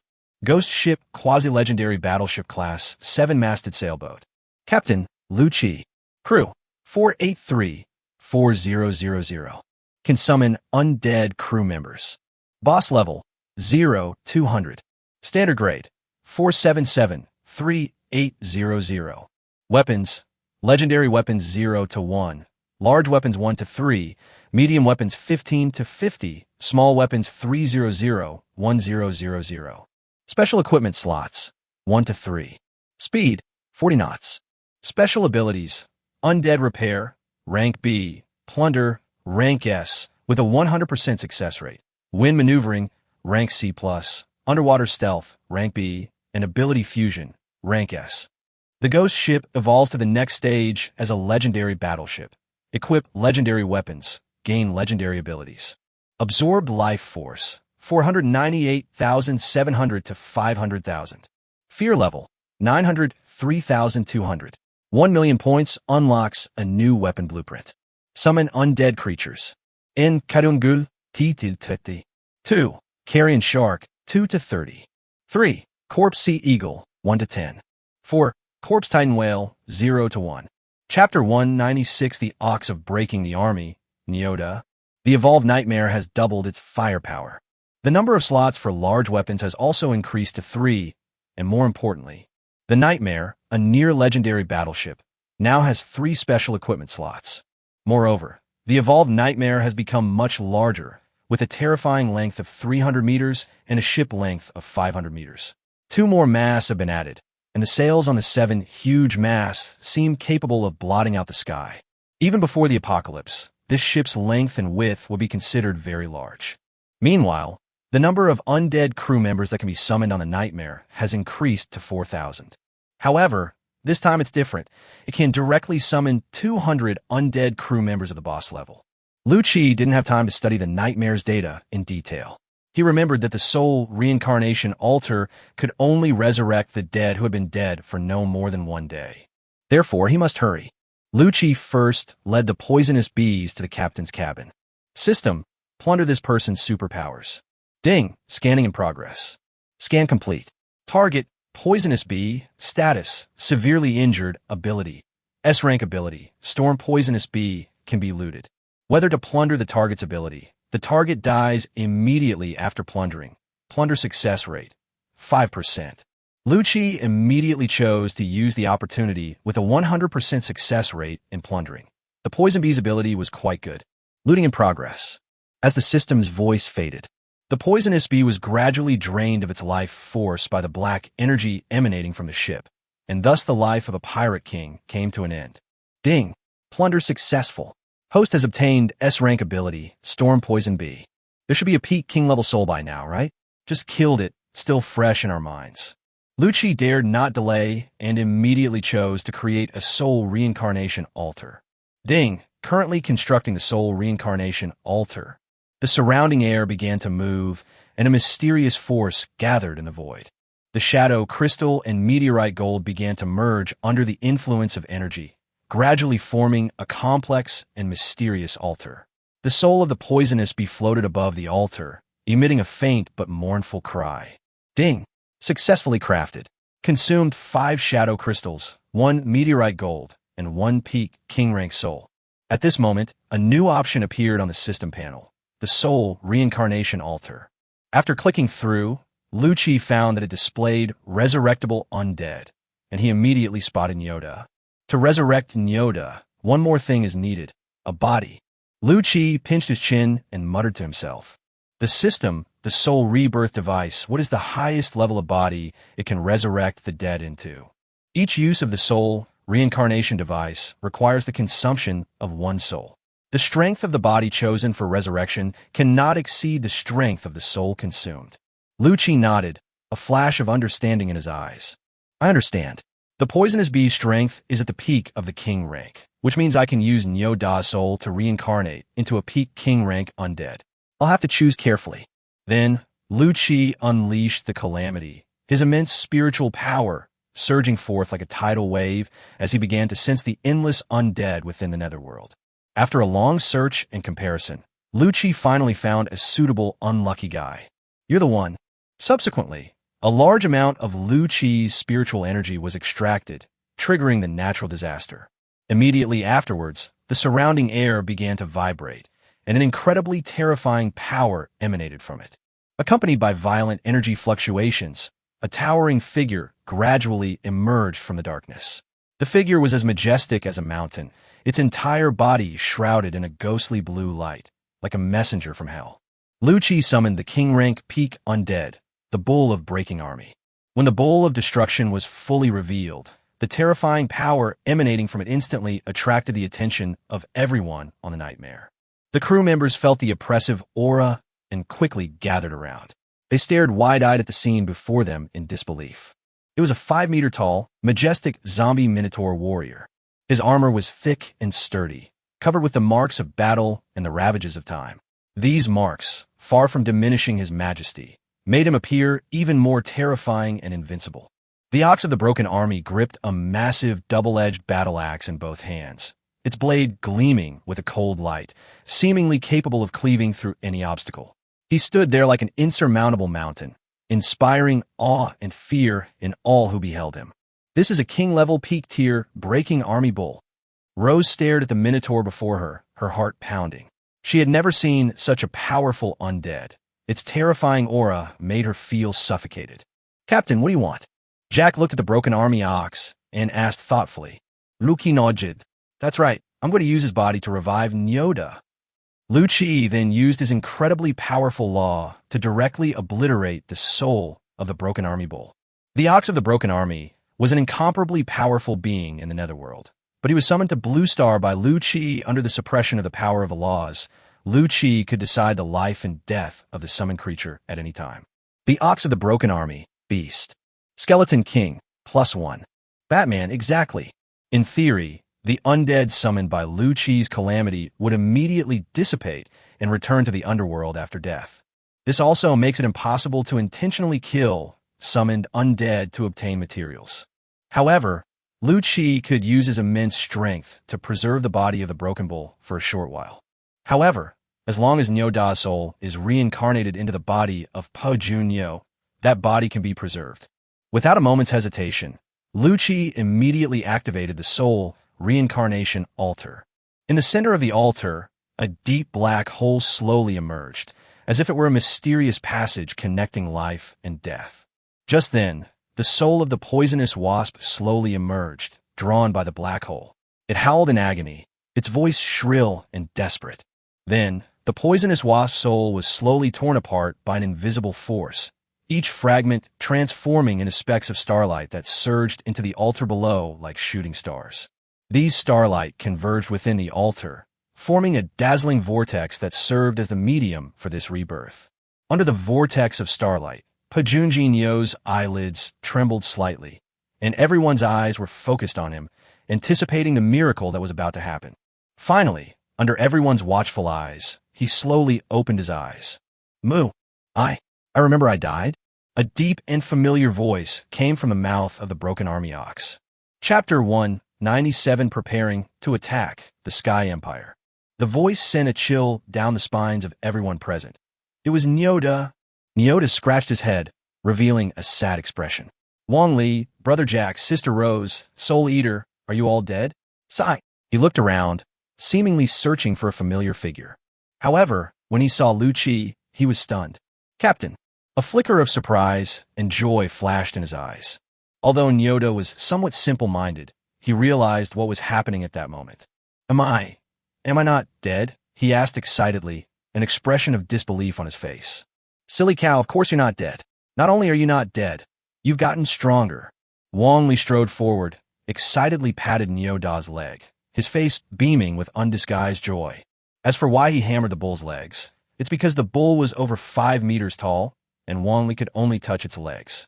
Nyoda scratched his head, looking slightly confused. You've all become so small. Rose covered her mouth and chuckled, then stepped forward to explain. Big brother Nyo, it's not that we've shrunk, it's that you've grown bigger. It got bigger. Nyoda looked down at his hands and body, his eyes gleaming with excitement. I've become stronger. Seeing Nyoda's excited expression, Lu Qi couldn't help but smile and asked, Nyoda, are you satisfied with this new body? I'm satisfied, extremely satisfied. Nyoda was overjoyed, as if he owned the whole world at that moment. Wow, that's a peak king-level body. Your strength on the ship is now second only to the captain. I'm so envious. If only I'd gone and died with the spider back then. Jack looked at Nyoda with envy and said. Upon hearing this, Wang Li rolled her eyes. It's not too late for you to die now. The captain will save you. Forget it. On the calm sea, 2 massive 7-masted ships, each 300 meters long, cut through the azure waves and slowly sailed toward the Sky Empire.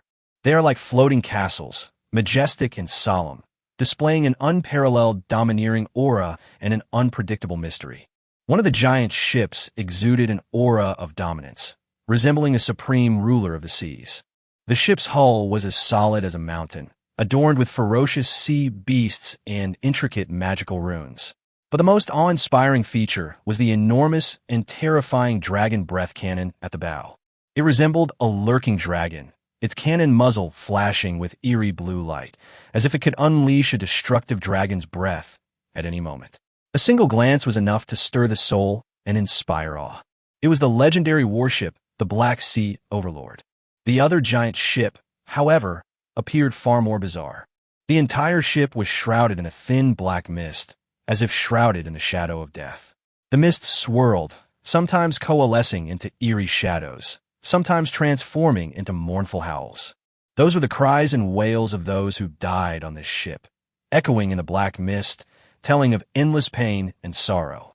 This ship is none other than the Nightmare, a ship that inspires fear in all who hear of it.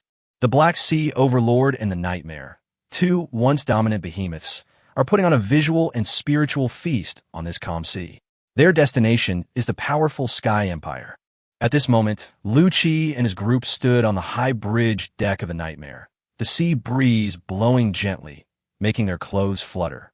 Alas, it's a pity that the legendary weapon on the Black Sea Overlord, the Dragon Breath Cannon, is already bound to the Black Sea Overlord.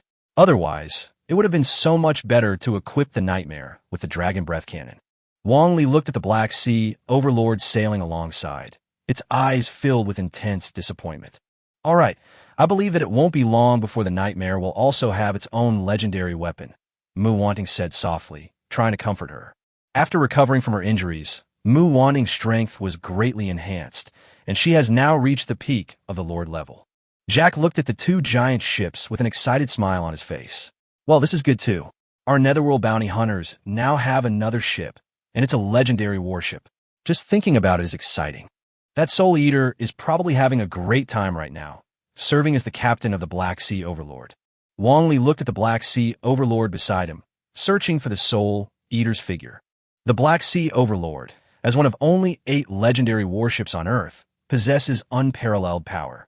Not only does it possess the legendary weapon, the Dragon Breath Cannon, but the Black Sea Overlord itself is also a variant ship with an A-level ability, Flame Jet. Last time, after the Poison Bee was defeated, the morale of the Poison Bee pirate crew completely collapsed. Those pirates, who had no fighting spirit, did almost no decent resistance and handed over this powerful legendary warship to Lu Chi. Since the legendary weapon was already bound to the ship, Lu Chi simply left the legendary warship behind. More than 4,000 naval personnel were transferred from the Third Fleet to the Black Sea Overlord, and Lu Chi sent Soul Eater to oversee operations aboard the Black Sea Overlord. Lu Chi was quite confident in the soul-devouring ability. After the last great battle, Lu Chi looted over 500,000 gold coins and supplies from the battlefield, plus the 1 million gold coin bounty on Poison Bee. This war directly made Lu Chi truly incredibly wealthy. Lu Chi constructed 2 Bone Dragon missiles, equipped the Nightmare with 3 large weapon slots, and filled all the medium and small weapon slots. After slaying the dragon, Lu Chi obtained many dragon bones and completed collecting ghost tears in the abyss. With this, he had gathered all the materials needed to build the Bone Dragon missile. For Lu Chi now, the basic materials for building medium and small weapons are no longer lacking.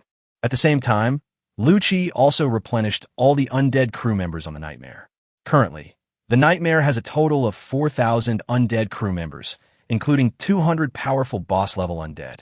As for the 3 special equipment slots, Lu Chi also built an undead enhancement device. In other words, the Nightmare is now equipped with 2 undead enhancement devices and a soul rebirth altar. With the 2 undead enhancement devices in place, Lu Chi believed that it wouldn't be long before the 4,000 undead crew members on the Nightmare would be promoted to elite level, or even leader level. Lu Chi also used the life force absorbed by the Nightmare to summon a new Titan whale from the rotting carcass in the sea.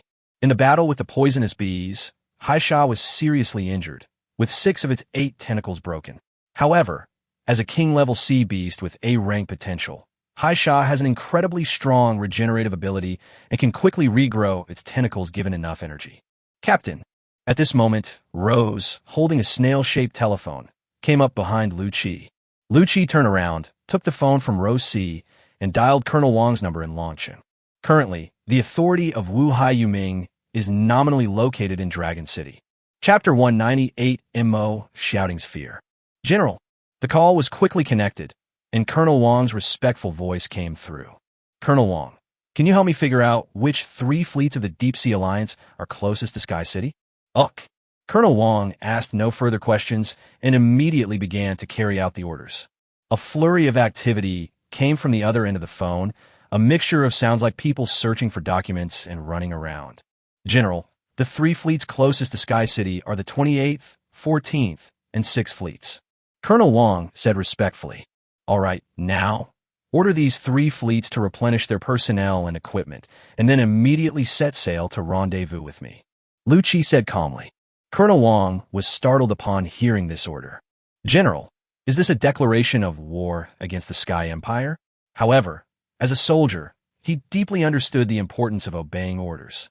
Without hesitation or asking why, he firmly replied, yes. In addition, Lu Chi's tone suddenly turned cold, each word seemingly carrying a chilling, iron-like intent. In my name, I hereby inform the Sky Empire that they have 3 days to hand over Mo Shouting and Luo Chuan. If they fail to do so by the deadline, I will launch an attack at all costs. Although his voice was calm, the determination and killing intent in it were enough to send a chill down the spine of Colonel Wang on the other end of the phone. Lu Chi's words were like an invisible sword hanging over the heads of the Sky Empire, ready to fall at any moment and decide the life and death of countless people. Upon hearing this, Colonel Wang's heart tightened. He understood that the world was truly about to change. Wu Haiyuming's decision will undoubtedly trigger a huge storm. He stood at attention on the other end of the phone and said, yes, sir, I understand. Sky Empire, Sky City. In a corner of the city, a luxurious villa stands quietly. The villa has an elegant and dignified appearance, surrounded by high walls. In this era where land is incredibly valuable and resources are extremely scarce, only the elite at the very top can afford to live in this villa. At this moment, in the spacious and bright living room of the villa, Mo Shouting, dressed in a comfortable long dress, was elegantly reclining on a soft sofa. Her expression was serene, as if she were in a secluded paradise far removed from the hustle and bustle of the world. She took the coffee brought to her by the servant beside her, took a small sip, and the rich aroma spread in her mouth, bringing her a pleasant enjoyment. "Asian, what's today's Sky Daily?" Mo shouting turned her head slightly and asked the servant standing behind her. "Madam, it should have arrived by now. I'll go get it for you." Asian bowed respectfully and then walked towards the gate. Mo shouting gently swirled the coffee cup in her hand, her eyes gazing out the window. Her gaze passed through the villa's floor-to-ceiling windows and landed on the vast sea in the distance, where the surface shimmered and the sunlight seemed to sprinkle golden fragments on it. She muttered to herself, "By now, we should have received news of the poisonous bees killing Lu Qi." A complex emotion flashed in Mo Shouting's eyes as she thought of Lu Qi. Before the apocalypse, Lu Qi's kindness to her flashed before her eyes like scenes from a movie. Those warm moments and selfless dedication stirred up a strange emotion in her heart. However, she quickly shook her head, banishing these memories from her mind, a barely perceptible hint of ruthlessness appearing in her eyes. "This isn't my fault. I just wanted to live a better life. Lu Qi, blame yourself for not being strong enough," she muttered to herself, her voice revealing a cold and resolute tone. Even now, she feels no regret whatsoever for betraying Lu Qi and causing his death. In her view, it was merely a means of survival, a necessary sacrifice. Her only regret was that she hadn't done things more cleanly and efficiently back then, which led to Lu Qi's resurrection. This unexpected event made her feel uneasy, but she quickly suppressed those feelings. Mo Shouting is the kind of woman who appears gentle and quiet on the outside, but is actually extremely selfish and ruthless. She would do anything without hesitation for her own benefit. She is adept at disguising herself, deeply concealing her true feelings. At the same time, she is also very good at managing relationships and can easily manipulate other people's hearts. Luo Chuan was a very prominent figure in the Sky Empire. He was handsome and powerful, yet he was completely under Mo Shouting's thumb. He felt deeply in love with this woman who appeared gentle but was actually ruthless and gave her everything. However, he was unaware of Mo Shouting's true identity. For Mo Shouting, Luo Chuan was merely a tool for her to climb the ladder of power and wealth. Let alone Luo Chuan, Lu Qi back then, and Song Liqing later, weren't they all completely manipulated by Mo Shouting? If someone stronger and more outstanding than Luo Chuan were to appear at this time, Mo Shouting would also consider abandoning Luo Chuan and attaching herself to the more powerful man. Creak. The door slowly opened, and Xiang appeared in the doorway. She held a newspaper tightly in her hand, her face bearing her usual respectful expression. "Madam, this is today's latest newspaper." Xiang walked up to Mo Shouting and handed her the newspaper with both hands. Mo Shouting casually took the newspaper, her gaze sweeping across the pages indifferently. Upon seeing this, her expression changed drastically. The contents of the letter struck her like a bolt from the blue, causing her pupils to contract instantly and her heart to seem to stop beating at that moment. Click! The coffee cup slipped from my fingers without my noticing, and the delicate cup shattered on the floor. The coffee in the cup spilled out, splashing onto the expensive cashmere carpet and forming a dark stain. However, Mo Shouting seemed completely oblivious to this. Her eyes widened as she stared incredulously at the headline in the newspaper. In the newspaper she held, the most prominent position featured a shocking headline. Shocking. Yesterday, Pirate King Poison Bee was slain by Wu Hai, and the entire Poison Bee pirate crew was wiped out. She couldn't believe her eyes and read the short, cold words several more times. Yesterday, Poison Bee led his pirate crew in a full-scale attack on Wu Hai Yoming's flagship. After a fierce battle, both sides suffered heavy casualties. However, with Yoming's intervention, Pirate King Poison Bee was powerless to resist and was killed. Under Yoming's orders, the entire Poison Bee pirate crew of more than 200,000 people perished at sea. She looked at the text repeatedly, over and over again, as if she could find a flaw in it to prove that it was just a malicious joke. However, each reading only reinforced her belief in this cruel reality. Her mind was a mess, a jumble of emotions swirling together in a massive vortex. She felt as if she were being pulled by an invisible force, constantly falling into the abyss. Chapter 199, The Great Battle, is about to begin. That's impossible. She finally regained her voice, but the shock and disbelief she felt were hard to hide. She stared wide-eyed at the newspaper, as if that would make the words disappear. Poison Bee is the Pirate King, a top expert ranked 7th on the peak list. Even he couldn't defeat Lu Qi. She gripped the newspaper tightly, her fingers turning white from the force, as if that would wake her from this nightmare. However, reality cruelly told her that it was all true. Suddenly, a tremendous fear began to spread through her heart. She knew very well that Lu Qi would never let her go. She felt as if an invisible hand was gripping her heart tightly, each beat bringing unbearable pain. Her breathing became rapid and labored, as if an invisible hand was gripping her throat. At that moment, a series of hurried footsteps sounded. Luo Chuan rushed in. As soon as Mo, shouting, saw Luo Chuan, tears welled up in her eyes, and her eyes reddened. She called out softly, "Husband," her voice filled with vulnerability and helplessness. Luo Chuan, dressed in a pristine white naval uniform, stood tall and straight like a pine tree. He walked to Mo's shouting side and pulled her tightly into his arms with one hand, as if he wanted to use his strength to shield her from all the wind and rain. He asked in a low voice, "You know everything?"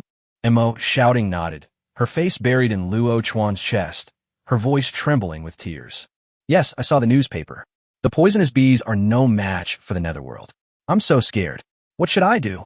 She looked up at Luo Chuan, her eyes filled with a pitiful expression. Luo Chuan's expression was solemn. His brows were furrowed, and his eyes flashed with worry. He sighed softly. "Alas, the situation is even worse. I just received news that the netherworld is assembling a fleet and demanding that the Sky Empire hand us over within 3 days, or else it will prepare to attack Sky City." Upon hearing this, Mo Shouting's face turned deathly pale. Fear surged through her like a tidal wave. She had never imagined that Lu Qi's revenge would come so quickly and so fiercely. She clung tightly to Luo Chuan's arm, as if it were her only lifeline. Seeing Mo Shouting's fear, Luo Chuan's heart tightened. He squeezed her hand tightly and comforted her. "However, you don't need to worry too much. The navy that Yu Ming can mobilize is limited, and I know Huang Yuan. He is an upright and honest man and will not hand us over just because of Yu Ming's threats." At this moment, the attention of the entire planet was drawn to this sudden news. First came the shock of the poisonous bees being killed. Immediately following, Wu Haiyuming openly mobilized a large number of warships and issued an ultimatum. If Luo Chuan and Mo Shouting were not handed over, he would directly attack the Sky City. This series of events was like a series of bombshells, creating huge waves on a calm sea. Wow, this world is about to change. The new Wuhai of the Deep Sea Alliance is really powerful. Pirate King Thunder Noah toyed with the intelligence in his hand, a look of great interest on his face. Behind him, a trusted confidant cautiously inquired, "King Noah, do you think General Huang Yuan will hand over Luo Chuan and the other two to appease Wu Haiyuming's anger?" Noah narrowed his eyes slightly, a cold smile curling at the corner of his mouth. "Based on my understanding of that stubborn old man in the wasteland, he wouldn't do such a thing. Why? It's merely sacrificing a lieutenant general. It can quell the wrath of the underworld. In my opinion, it's well worth it." The confidant pressed for an answer, puzzled. Noah suddenly burst into laughter. A normal person would think that way, but that old bastard from the wasteland, he's not normal. He'll think that handing over Luo Chuan would damage the reputation of the Sky Empire. That old geezer values dignity above all else. "I see." The confidant nodded thoughtfully. "Just wait and see. Tomorrow is the last day the underworld has given us. That'll be the real show." Noah's tone was full of anticipation and excitement, as if he had already foreseen the coming storm. Just as Noah had predicted, the Celestial Empire ignored Wu Haiyuming's ultimatum.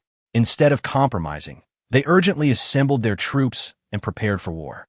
At this moment, Lu Qi stood on the deck, the sea breeze gently blowing against the hem of his clothes, and a storm the size of a palm was flying behind him. This was the mother insect summoned by Lu Qi using the supernatural ability he had plundered from the poisonous bees. The female insect was small in size and showed unusual intimacy towards Lu Qi. It flew around Lu Qi's head, seemingly showing off its presence. Whenever Lu Qi turned to look at it, it would gently touch his cheek with its tiny antennae, as if it were being affectionate. Unexpectedly, the poison bee's ability was a summoning ability that could be developed. Lu Qi thought to himself, Although this ability is only rated S level, its actual value is close to SS level. With careful nurturing, the Storm Poison Bee Queen can breed a massive army of poison bees. Moreover, as a summoner, Lu Chi can also use the Mother Worm's weather manipulation abilities to control the weather on the battlefield. However, the Mother Worm is still very weak at the moment, so the weather manipulation ability is not very useful. The reason this ability didn't reach SS level is probably because it was too weak in the early stages and the cost of cultivating the mother insect was too high, Lu Chi analyzed. However, these issues did not pose a significant problem for him. He possesses multiple superpowers and doesn't rely solely on his Storm Poison Bee ability for combat.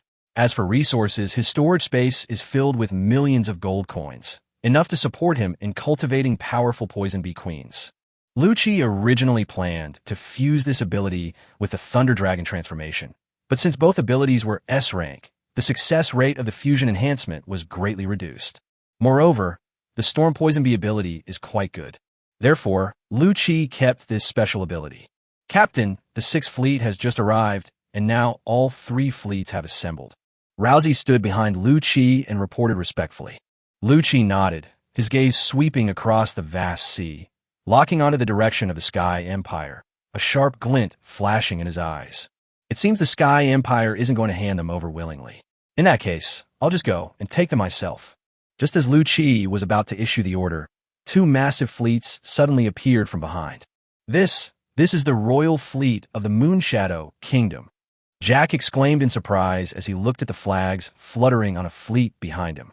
Sister has also sent the Azure Dragon fleet from the Dragon Kingdom. Wang Li looked at the other fleet and shouted excitedly. The 2 fleets slowly entered the fleet group, becoming part of Lu Chi's forces. Their arrival seemed to inject a powerful boost into the already tense battle. Chapter 200: The Decisive Battle of the Sky Empire. Soon, General Zhang arrived aboard the Nightmare. He was wearing a pristine white naval uniform, laughing heartily as he walked over and gave a crisp military salute. "Ha ha! Your subordinate greets Wu Hai Yu Ming. I am here on Mrs. orders, leading the Azure Dragon fleet to lend Wu Hai a hand." Lu Chi replied, "General Zhang, you are too kind. With your help, I'm even more confident." His voice was calm and confident, as if he had already foreseen the victory that was about to come. At that moment, a graceful figure slowly flew towards the Nightmare from the sky. It's Lu Mengli. Behind her were a pair of crystal-clear, icy wings, making her look like a fairy from a painting, breathtakingly beautiful. As her icy wings flapped behind her, her long, flowing hair swayed in the wind, adding to her ethereal beauty. She landed slowly on the deck of the Nightmare, her movements light and graceful.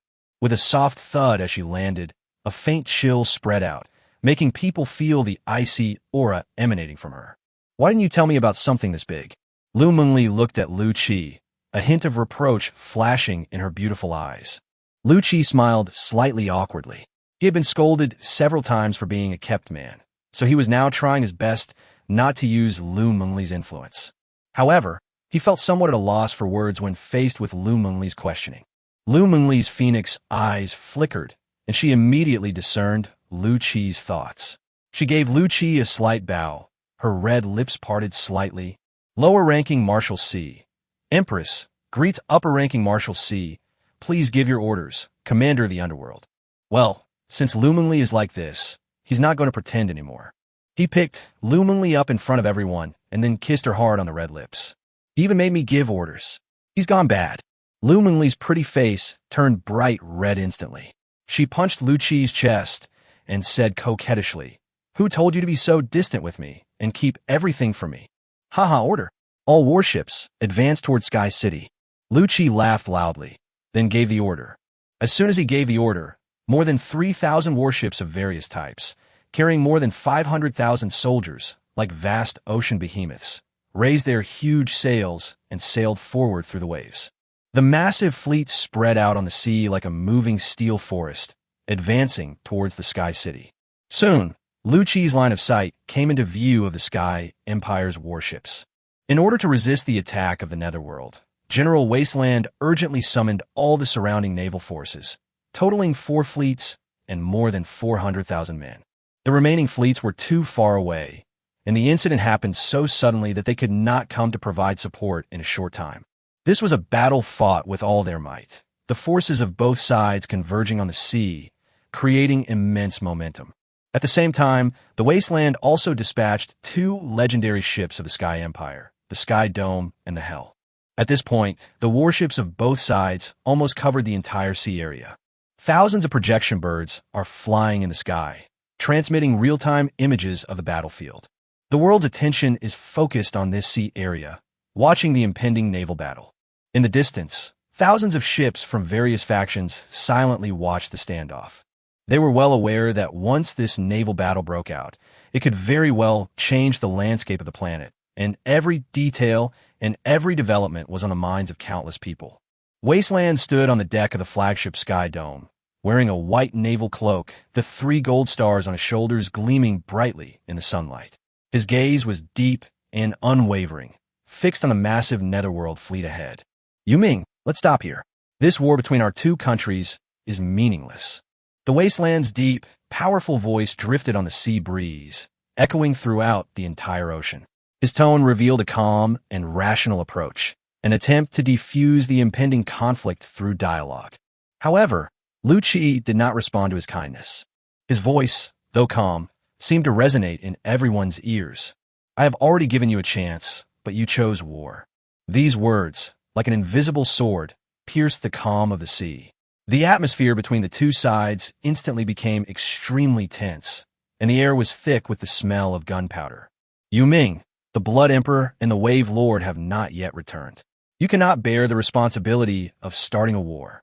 The Wasteland issued another warning, his voice carrying an air of authority and unquestionable power. Lu Qi smiled lightly, a resolute glint in his eyes. No. This has nothing to do with the Deep Sea Alliance. This is my war. As he finished speaking, Lu Qi took a deep breath, his icy voice resounding through the sky. Everyone attack. Flatten the Sky City.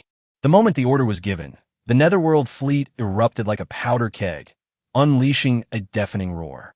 Thousands of warships opened fire simultaneously, their cannon fire raining down on the Sky Empire's fleet like a torrential downpour. The sea was instantly engulfed in flames and smoke, with deafening explosions echoing one after another.